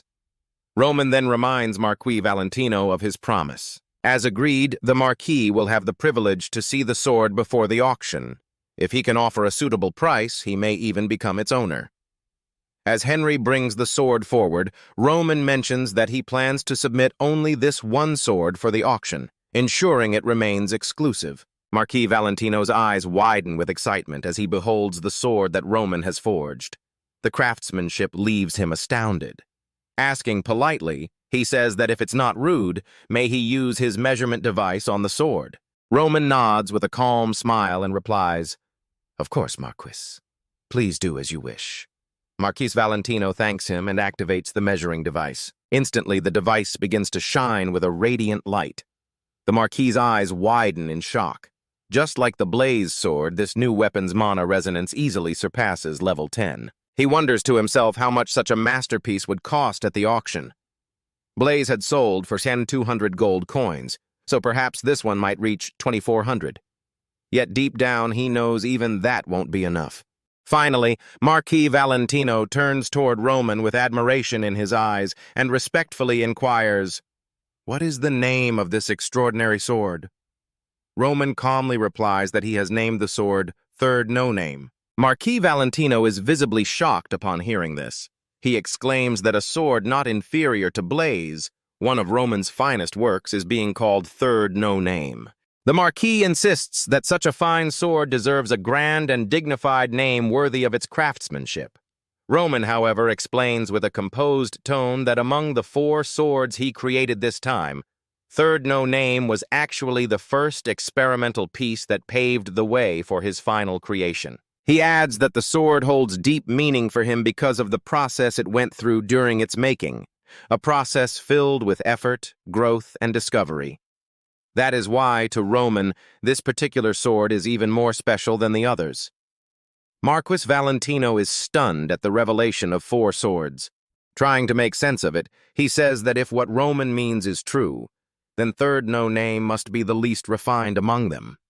Roman smiles softly and admits that, relatively speaking, it does have the lowest level of completion out of the 4. However, he clarifies that it is by no means a low-grade weapon. In fact, the No Name series is several levels above Blaze in both craftsmanship and performance. Surprised and eager, Marquis Valentino respectfully requests to see the 4th and final sword. Roman nods and gestures for him to proceed. As the Marquis lays his eyes upon it, he is left in disbelief. The sheer presence of the blade feels almost otherworldly. He can hardly believe that such a weapon could even exist in the mortal realm. In that instant, Marquis Valentino fully understands why Roman called the No Name series experimental. To create a masterpiece of this magnitude, the process itself must have been a form of art, a symphony of skill, precision, and imagination. Collectors, he realizes, will now compete fiercely to obtain even one sword from the No Name series, willing to pay extravagant sums. The symbolic value alone, representing the journey toward perfection, makes third no name worth a fortune. Roman then turns to the Marquis and solemnly declares that the name of the final sword is Disaster. Moments later, the scene shifts to Marquis Valentino leaving Dmitri. He rides away with a heavy yet inspired heart, thinking to himself that Disaster is a masterpiece beyond mortal reach, something he might never own, no matter the price. Yet he is determined that even if he cannot have Disaster, he will surely acquire third no name. However, one question lingers in his mind. Why wasn't the sword Darkness submitted for the auction? The scene transitions to that very night. Inside the quiet halls of Dmitri, Roman stands before his younger brother, Rodwell, and hands him the sword Darkness. Startled, Rodwell asks why his brother is giving him such a powerful weapon. Roman responds gently, explaining that he believes Rodwell is the only one capable of taking his place in his absence. He wants Rodwell to carry the symbol of darkness and protect Dmitri in the days to come. Rodwell looks both surprised and emotional, unsure if he is truly worthy of such a responsibility. Roman continues, his voice firm yet calm, telling Rodwell that Dmitri now stands on the edge of a cliff. If they retreat even a single step against the Kronos Empire, the family and the people will face a miserable end. Even if Roman himself disappears one day, he wants Rodwell's presence alone to bring comfort and reassurance to the people. For Rodwell must become a true pillar everyone can trust and rely upon. Rodwell lowers his head, feeling the weight of his brother's words, and quietly admits that no matter how hard he tries, he can never fully replace Roman. Roman nods knowingly and says that from this moment forward, he will pass down the fire demon's power to Rodwell. He explains that the martial art allows one of the same bloodline to inherit it, and since they share the same blood, it is possible. Roman further adds that for now, the power is only a small seed, but if Rodwell nurtures it properly, it will grow and make him stronger than ever before. Roman then looks at him and says softly, "The choice is yours." Rodwell, gripping the sword tightly, raises his eyes and declares that he will accept it. If it means becoming stronger to protect Dmitri, then he will endure anything. Hearing his resolve, Roman smiles and tells him, "The martial art I will teach you is called the Blazing Flame Sword Art." The scene shifts to Roman, who is transferring the fire demon's energy to Rodwell. As Roman does this, he thinks to himself that even if it is only a tiny portion, the power of the fire demon is a force no human can normally endure. If the powers of the fire demon of divine arts hadn't been carefully infused together, Rodwell might have been seriously injured. At last, the pain subsided, and a faint spark of fire demon energy settled in Rodwell's dantian. Swordsmanship, reminiscent of the fire demon and its divine arts, flowed within him. It was none other than Rodwell Dmitri. Then the scene shifts to Marquis Valentino. Right after returning home, he convenes a meeting.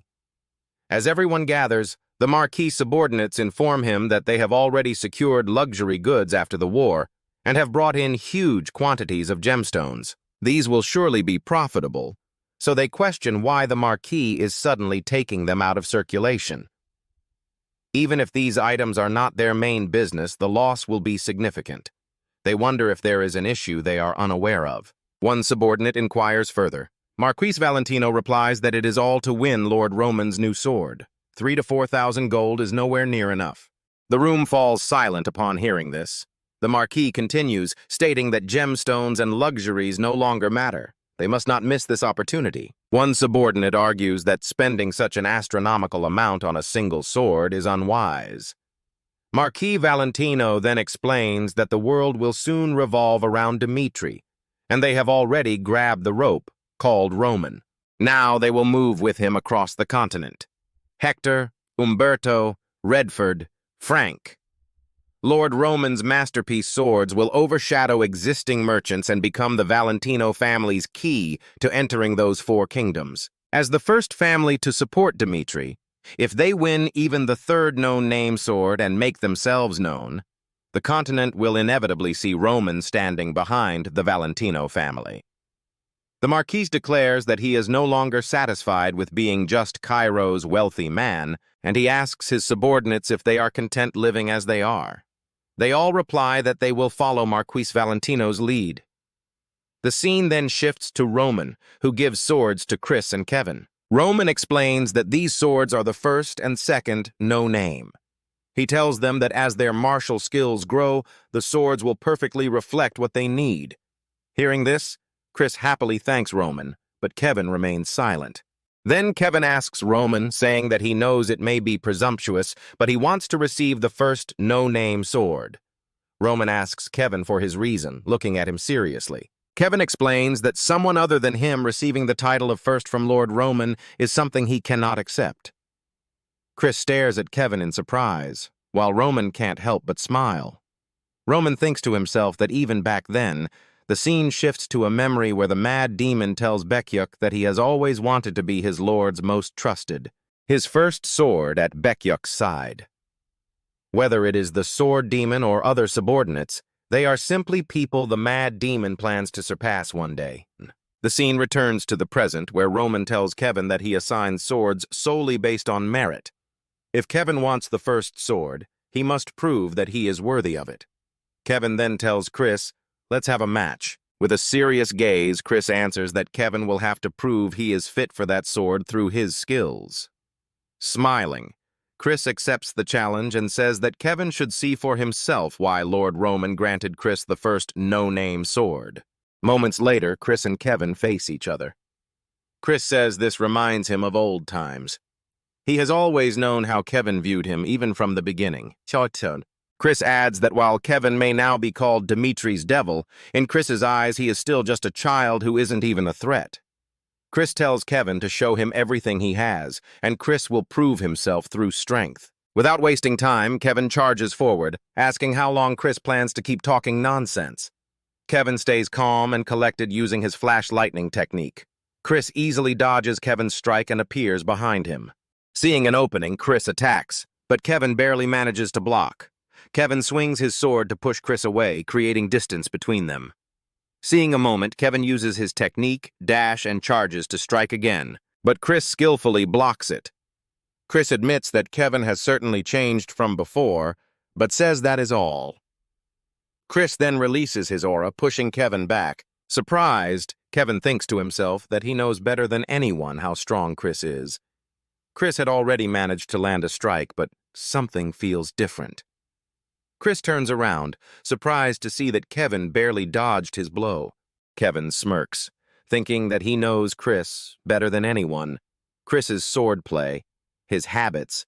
Kevin hasn't missed a single detail. Now, Kevin plans to unleash everything he has prepared to surpass Chris. Meanwhile, Roman smiles to himself, realizing that thanks to the ghost soul demon arts sharpening Kevin's senses, Kevin has grown enough to predict Flash Lightning's trajectory. Kevin then strikes at Chris multiple times and finally uses the Heaven Demon Sword style, first form, moving in to attack Chris. Chris quickly uses one of his single flash techniques and takes Kevin's strike head-on. As their swords clash, a huge explosion erupts. When the dust settles, Kevin is seen defeated on the ground, while Chris stands tall, pointing his sword at him, having won the duel. Kevin thinks to himself that Chris can no longer see him as just a kid anymore. Just as Kevin aims to become Lord Roman's first sword, Chris's goal is to one day surpass Lord Roman and become the greatest swordsman. Chris wonders why he started walking this path in the first place. A battlefield appears in his memory, debris scattered everywhere. Young Chris's mother had died, and Chris could do nothing but cry. Then Captain Jonathan reached out his hand. On that day, Chris made a vow that he would never let something like that happen again, and he would become stronger than anyone. Returning to the present, Kevin admits that he lost. Looking at Kevin, Chris thinks to himself that perhaps his own dream is one that decades might not be enough to achieve, something absurd and unreachable. But Chris refuses to accept the limits of reality as they are. As he leaves, Roman can't help but smile. A few moments later, the scene shifts to Kevin being treated. The doctor asks why Kevin always pushes his body so recklessly, but adds that Sir Chris is truly remarkable. Chris landed his strike precisely enough not to injure Kevin seriously. Kevin remains silent. The doctor continues, saying that Kevin may not know this, but Sir Chris has been famous from the very beginning. Despite his handsome appearance, Chris's ferocity is unmatched. Under Captain Jonathan's guidance, Chris awakened mana in no time. All of Dmitri was filled with talk of a genius. Meeting young Lord Roman only gave Chris wings, and Chris would have become great even on his own. The doctor also tells Kevin that he is remarkable as well. Chris never injures his sparring partners, so Chris must have judged that this time he couldn't win without going all out. Kevin thinks to himself that soon Lord Roman will be surrounded by talents like Chris, Fernando, Ares, and Fred. Those already known as rankers will only grow stronger under Lord Roman's teachings. Kevin imagines himself slowly being left behind. But even so, he thinks that it doesn't matter that his origins are humble. Whether it takes 1 year or 10, Kevin refuses to live a life where defeat feels natural. He realizes that he must master the ghost soul demon arts. Only then can he surpass his limits. The scene shifts to the Adelian auction house. The hall is packed so tightly that there is barely room to stand. News that Roman's newly forged sword would be up for bid has the entire city buzzing with excitement. This auction is held exclusively with a starting price of 100 gold. Ordinary citizens are not allowed inside. The presenter thanks everyone for coming and announces that today's auction features the sword everyone has heard about. The work that caused a sensation throughout Blaze. Lord Roman Dimitri's newest creation, the third known name. The bidding begins at 100 gold. At that moment, Marquis Valentino bids 10,000 gold, shocking everyone present. The presenter, stunned and confused, can hardly believe that participant number 1 has opened with such a massive bid. With that, Marquis Valentino wins Roman's sword, making history with the highest opening bid ever recorded. Later that day, the scene shifts again. Marquis Valentino tells his subordinate to schedule meetings with the nearby families immediately. He wants the meeting split between morning and afternoon and plans to meet at least 2 families per day. The subordinate replies in understanding and then carefully asks why. With a smile, Marquis Valentino says it is because he has won a magnificent treasure. Of course, he will visit the nearby families and boast in person. Hearing this, the subordinate wonders if all of this is truly for the sake of the Valentino family. The scene shifts to the Kronos Empire, where Kronos has captured soldiers of Dmitri during their war against Roman. Among the captured soldiers, one of them tries to communicate with Dmitri to inform them about their situation, but a Kronos soldier seizes the communication device. He remarks mockingly, asking whether the soldiers truly believe that Roman will come to save them, since Roman Dmitri did not even consider prisoner exchanges, and the ceasefire talks are already over. He adds that Dmitri is not coming to rescue them. When the Kronos Empire struck the Western Front, many soldiers were captured when the fortress fell.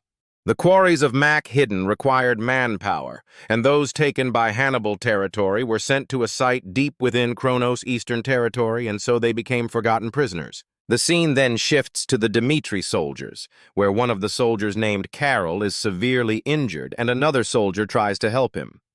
One of the soldiers states that it seems the Kronos Empire did not mention their existence during the ceasefire talks, and the soldiers listed as missing are already considered dead by Dmitri. Since Dmitri already finalized the ceasefire, Kronos would not want to bring up the fact that captured Dmitri soldiers exist. It is cruel, but this is their reality. The scene shifts to Dmitri, where a baron reads a document and remarks that this is quite a troublesome situation. If they pressure Kronos over the prisoner issue now, Dmitri, who was just regaining stability, could fall into chaos again. But if Dmitri moves without evidence, Kronos will destroy all proof. Then Roman enters the room and instructs everyone to read the documents. Everyone is shocked after reading them. One of the barons asks if this means Roman already knew the prisoners existed. Roman then asks everyone gathered why they think he rejected the prisoner exchange and pushed the enemy to the brink. The room falls silent. Roman explains that the reason he sought victory even at the cost of sacrifice is because only the victor has rights. Dmitri won while standing firm. They now have the right to reclaim their prisoners. That is the right of the victor. Roman then orders everyone to gather their troops to bring back the people stranded beyond the Western Front, declaring that he is willing to wage war again. Hearing this, everyone shouts their obedience to Roman's command. The scene shifts to a meeting in a room at Machiten. One soldier wonders whether Dmitri may have noticed the prisoners.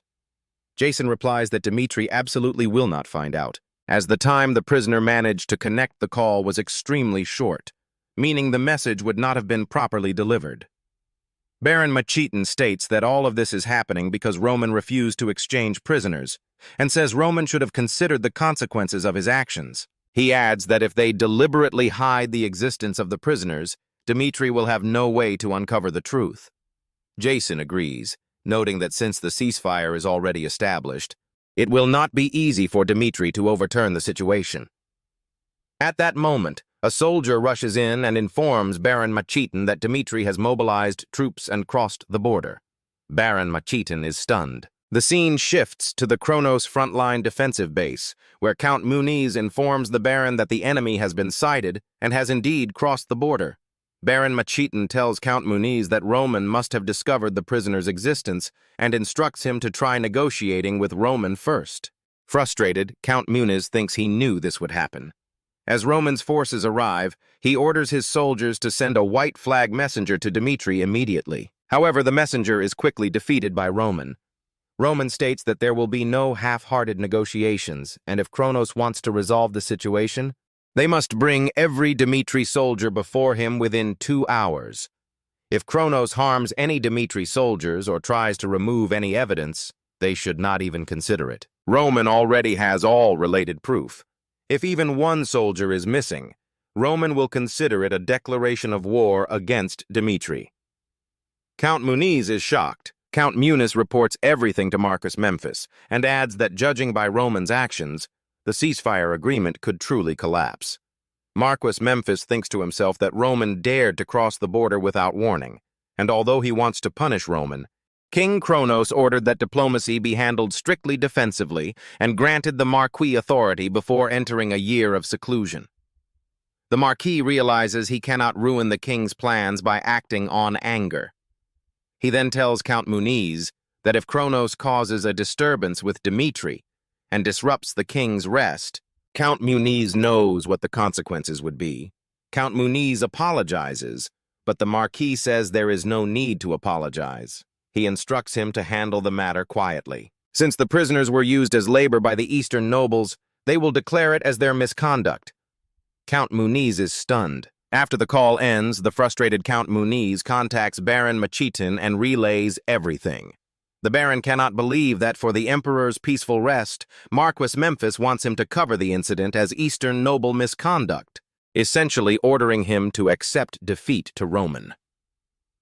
The Baron asks Jason if he has any solution, as now that the Empire has abandoned the Eastern nobles, Roman's mercy is their only chance at survival. He adds that they must hand over the prisoners as demanded and try to appease Roman's anger. Baron Machiten angrily orders Jason to gather every prisoner immediately, not a single one missing. The scene shifts to the Dmitri soldiers, where Baron Machiten asks one of his men about Roman claiming to have evidence.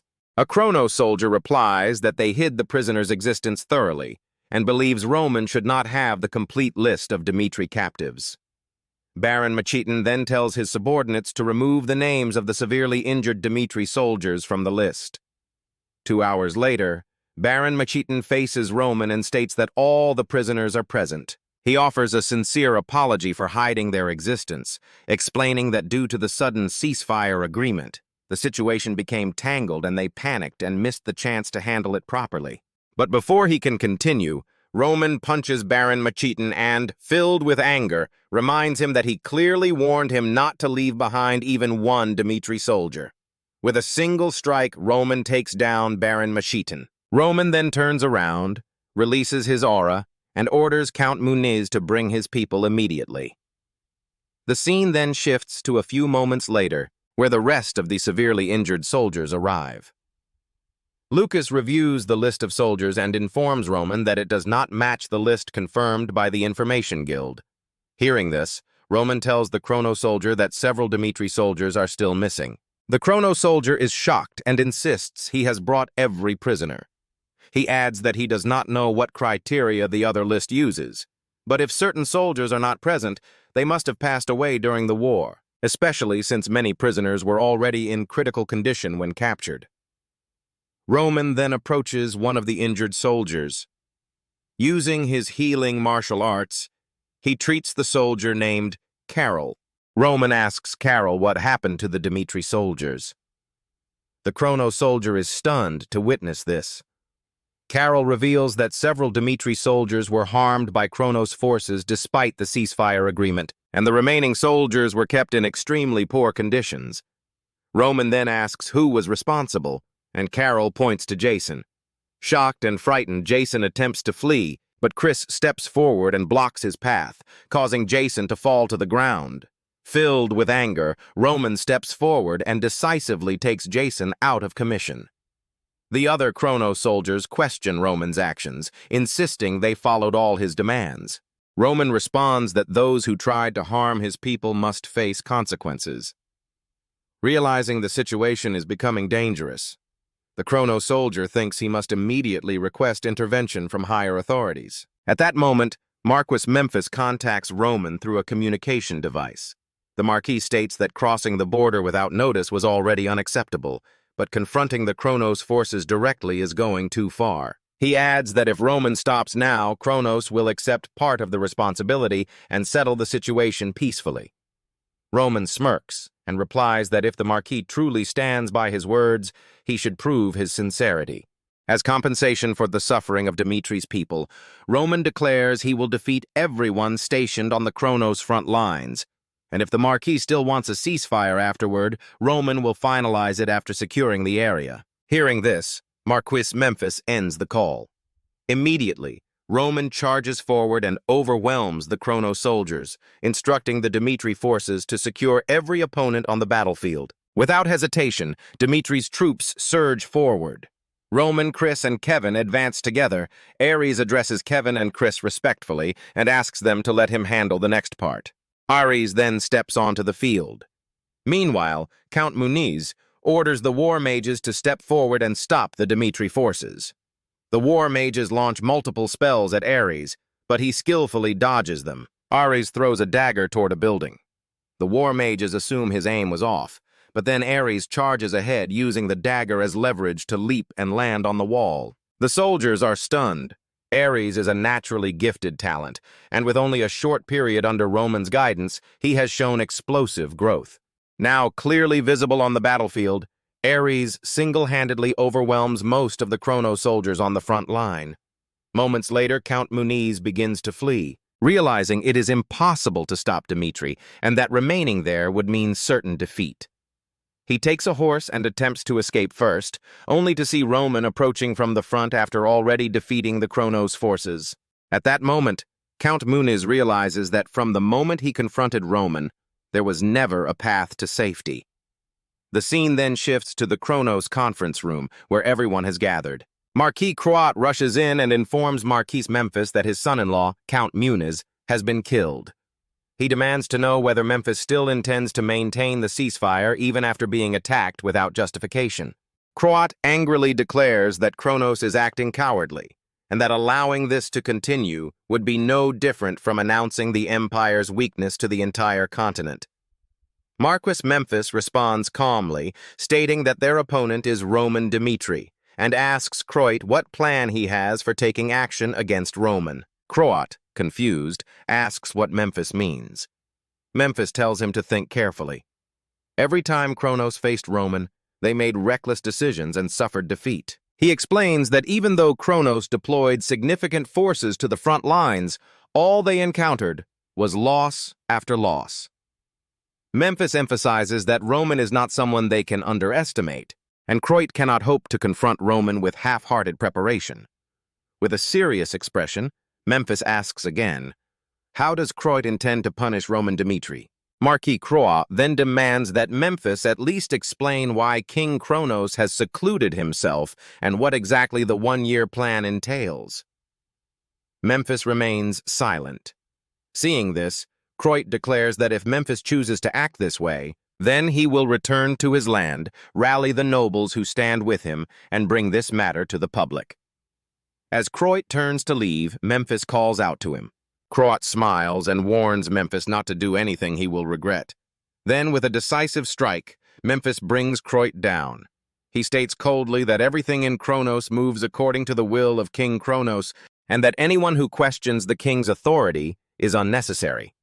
Memphis then calls for Castro and orders him to send troops immediately to detain everyone connected to House Croit.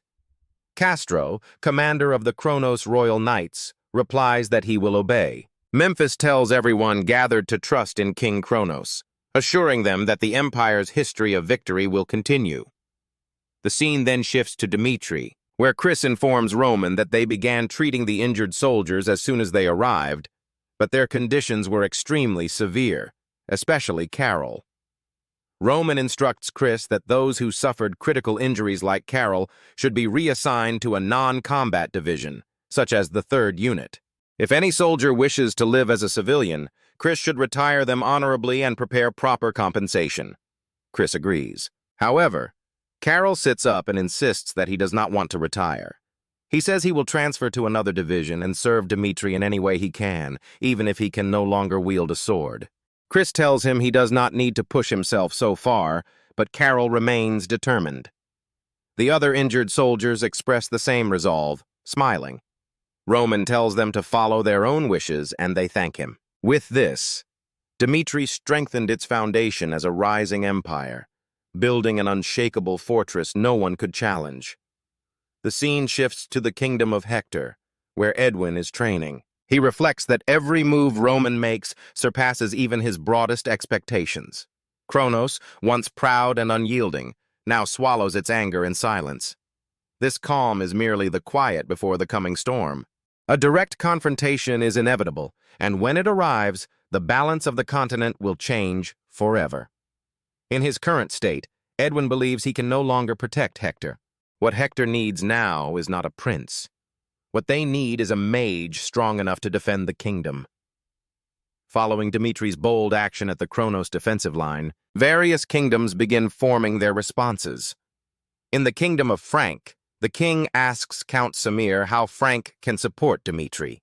Samir explains that a convenient opportunity is approaching. Roman's younger brother, Lauren Dmitri, has been promoted to Class A at the Cairo Royal Academy. Lauren's promotion ceremony will be held in 5 days, and it is highly likely that Duke Dmitri will attend. Hearing this, the King of Frank instructs Samir to convene the Royal Council immediately so they can decide, through discussion, what gift Frank will present to Dmitri. With the recent incident involving Kronos, the attention of the entire Salamander continent shifts toward the Cairo Royal Academy. The scene then shifts to the academy, where Lauren is exhausted from training. His friend remarks that Lauren has already passed the promotion exam, so there is no need to push himself to exhaustion. He notes that Lauren is exceptional.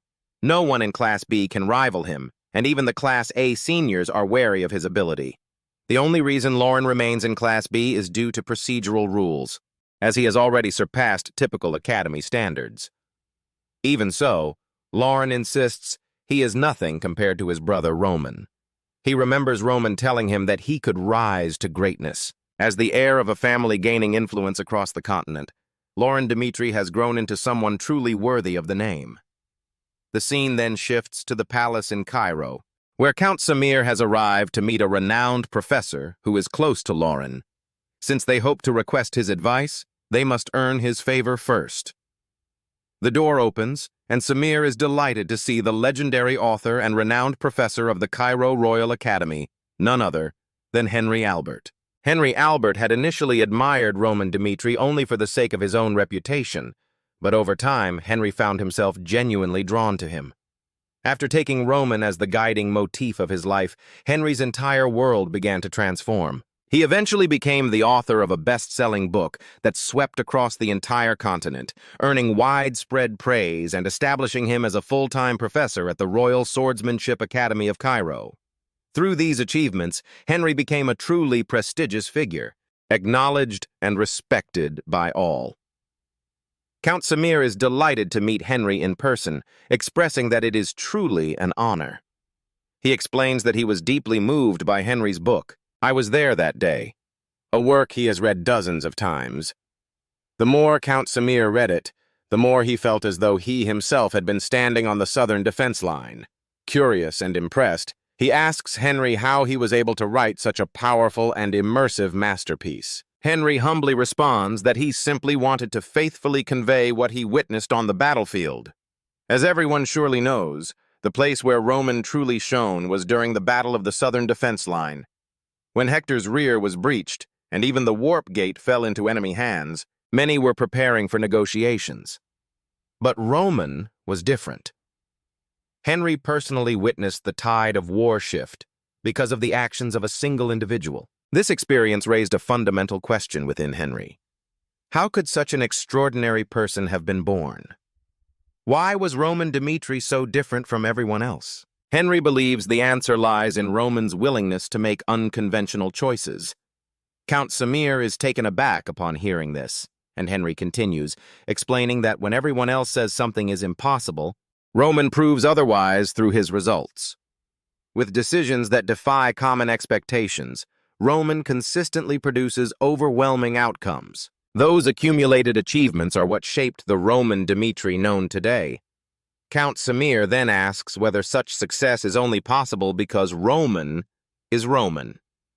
Henry acknowledges that point, but clarifies that the most important factor is the resolve to walk one's chosen path without being swayed by outside voices. Roman rejected the mainstream and faced criticism for it. Yet in the end, he still ushered in a new era through determination and unwavering conviction. Moved by Henry's perspective, Count Samir expresses that hearing such an inspiring lecture in person is an immeasurable honor. Henry, however, modestly tells him to think nothing of it. Count Samir then reveals the true reason he came to meet Professor Albert. He has something he wishes to ask about Lord Dmitri. Hearing this, Albert smiles warmly and invites him to ask anything, stating with confidence that at the Royal Swordsmanship Academy, no one knows Lord Dmitri better than he does. Then the scene shifts to a few moments later, where Loren confides in Albert that he has recently been feeling unusually restless. Loren explains that his eldest brother is known across the entire continent as the greatest swordsman, and his second brother is celebrated as the Academy's top graduate. No matter how hard Loren tries, he feels as though he will never be able to reach the level of his brothers. Hearing this, Albert reflects silently. To him, Loren is a remarkably talented individual recognized by the Royal Swordsmanship Academy. It is only because he is being compared to two exceptional figures that he appears to fall short.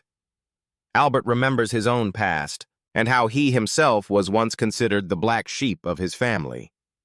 Because of that experience, he understands Loren's worries better than most. But now, as someone who has rebuilt his life and found his own path, there is something Albert knows he must tell Loren clearly. Albert begins by acknowledging that Loren's brothers truly are amazing individuals. However, he explains that constantly comparing himself to others will only diminish his confidence and cloud his own potential. Albert then tells Loren to look at him. Albert is now earning a living as a respected professor at the Royal Swordsmanship Academy of Cairo. If he could carve his own place in the world despite the doubts he faced, then Loren should not allow himself to be shaken. Instead, Loren should continue walking forward on his own unique path.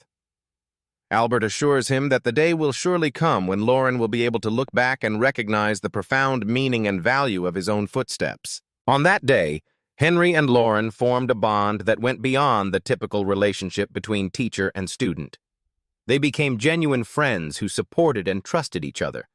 The story then returns to the present, where Albert tells Samir that what Loren considers most important right now is his current direction and personal interest. At this stage in Loren's life, he will genuinely appreciate anything that helps nurture his growth. Hearing this, Samir becomes visibly happy, expressing deep gratitude toward Albert. He thanks Albert sincerely and promises that he will never forget this gesture of kindness. The scene then transitions to the day before the promotion ceremony. Crowds of people have gathered eagerly to see the Dmitri family, filling the area with excitement and admiration. As soon as they see Roman, the people begin cheering loudly, their respect and enthusiasm echoing throughout the surroundings. Duke Dmitri also arrives, and together they enter the palace. There, King Daniel of Cairo warmly welcomes them. King Daniel then tells Roman that there is something urgent he must discuss. Duke Dmitri appears surprised by the sudden seriousness. The scene shifts again to a short while later, where Duke Dmitri is left stunned after hearing that Cairo is preparing to become a vassal state. Duke Dmitri questions King Daniel, reminding him that the Dmitri family's history and foundation began in the kingdom of Cairo. He cannot understand why Daniel would take such a drastic step. Daniel responds that he is not demanding Duke Dmitri's immediate acceptance. Instead, he clarifies that the transition into a vassal state would only occur once Dmitri officially rises to the status of an empire. Despite this explanation, Duke Dmitri continues to object. But before he can say more, King Daniel adds that when they first arrived in Cairo, why did Duke Dmitri believe that the citizens who filled the streets regarded the Dmitri family as Cairo's heroes? It was because the Dmitris shared the same roots as the people of Cairo. And throughout history, they were the ones who stepped forward to protect the nation during its most desperate moments. The citizens sincerely and wholeheartedly welcomed them, free from prejudice or hesitation. In truth, the strongest reason behind this deep admiration was the war against the Kronos Empire. That conflict reshaped the world, and Duke Dmitri realized that times were changing. King Daniel wholeheartedly believed that only the Dmitri family possessed the strength and leadership required to shield Cairo from the ever-growing ambitions of the Kronos Empire. King Daniel then stood up respectfully and bowed, declaring that on the day the Dmitri family rises and proclaims itself an empire, Cairo will pledge its loyalty without a moment's hesitation. Hearing this, Duke Dmitri let out a heavy sigh before turning to Roman and asking for his thoughts. Roman calmly replied that he agreed with King Daniel's intentions. According to Roman, true peace could only be achieved if the power of Kronos was completely dismantled. If Kronos were to fall only for Valhalla to replace it, then the cycle of conflict would simply begin anew. Whether it was Kronos or Valhalla, the roots of future turmoil had to be dealt with in advance. Roman stated firmly that he would take on that responsibility. He would lead the allied kingdoms beyond the strength of the Kronos Empire and bring lasting stability to the entire continent. Hearing Roman's conviction, King Daniel couldn't help but smile with relief and admiration. Then the scene shifts to the day of the promotion ceremony at the Cairo Royal Swordsmanship Academy, where every student has gathered to witness the event. Baron Alvin appears nervous as he asks whether the script is ready. When he finally receives it, he is stunned to see that he must read an enormous list of distinguished names. His subordinate explains that, according to long-standing tradition, they must acknowledge every honored guest who has graced the ceremony with their presence.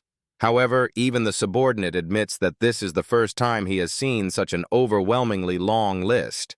Baron Alvin then steps forward and announces that the Royal Swordsmanship Academy of Cairo will now officially begin its promotion ceremony.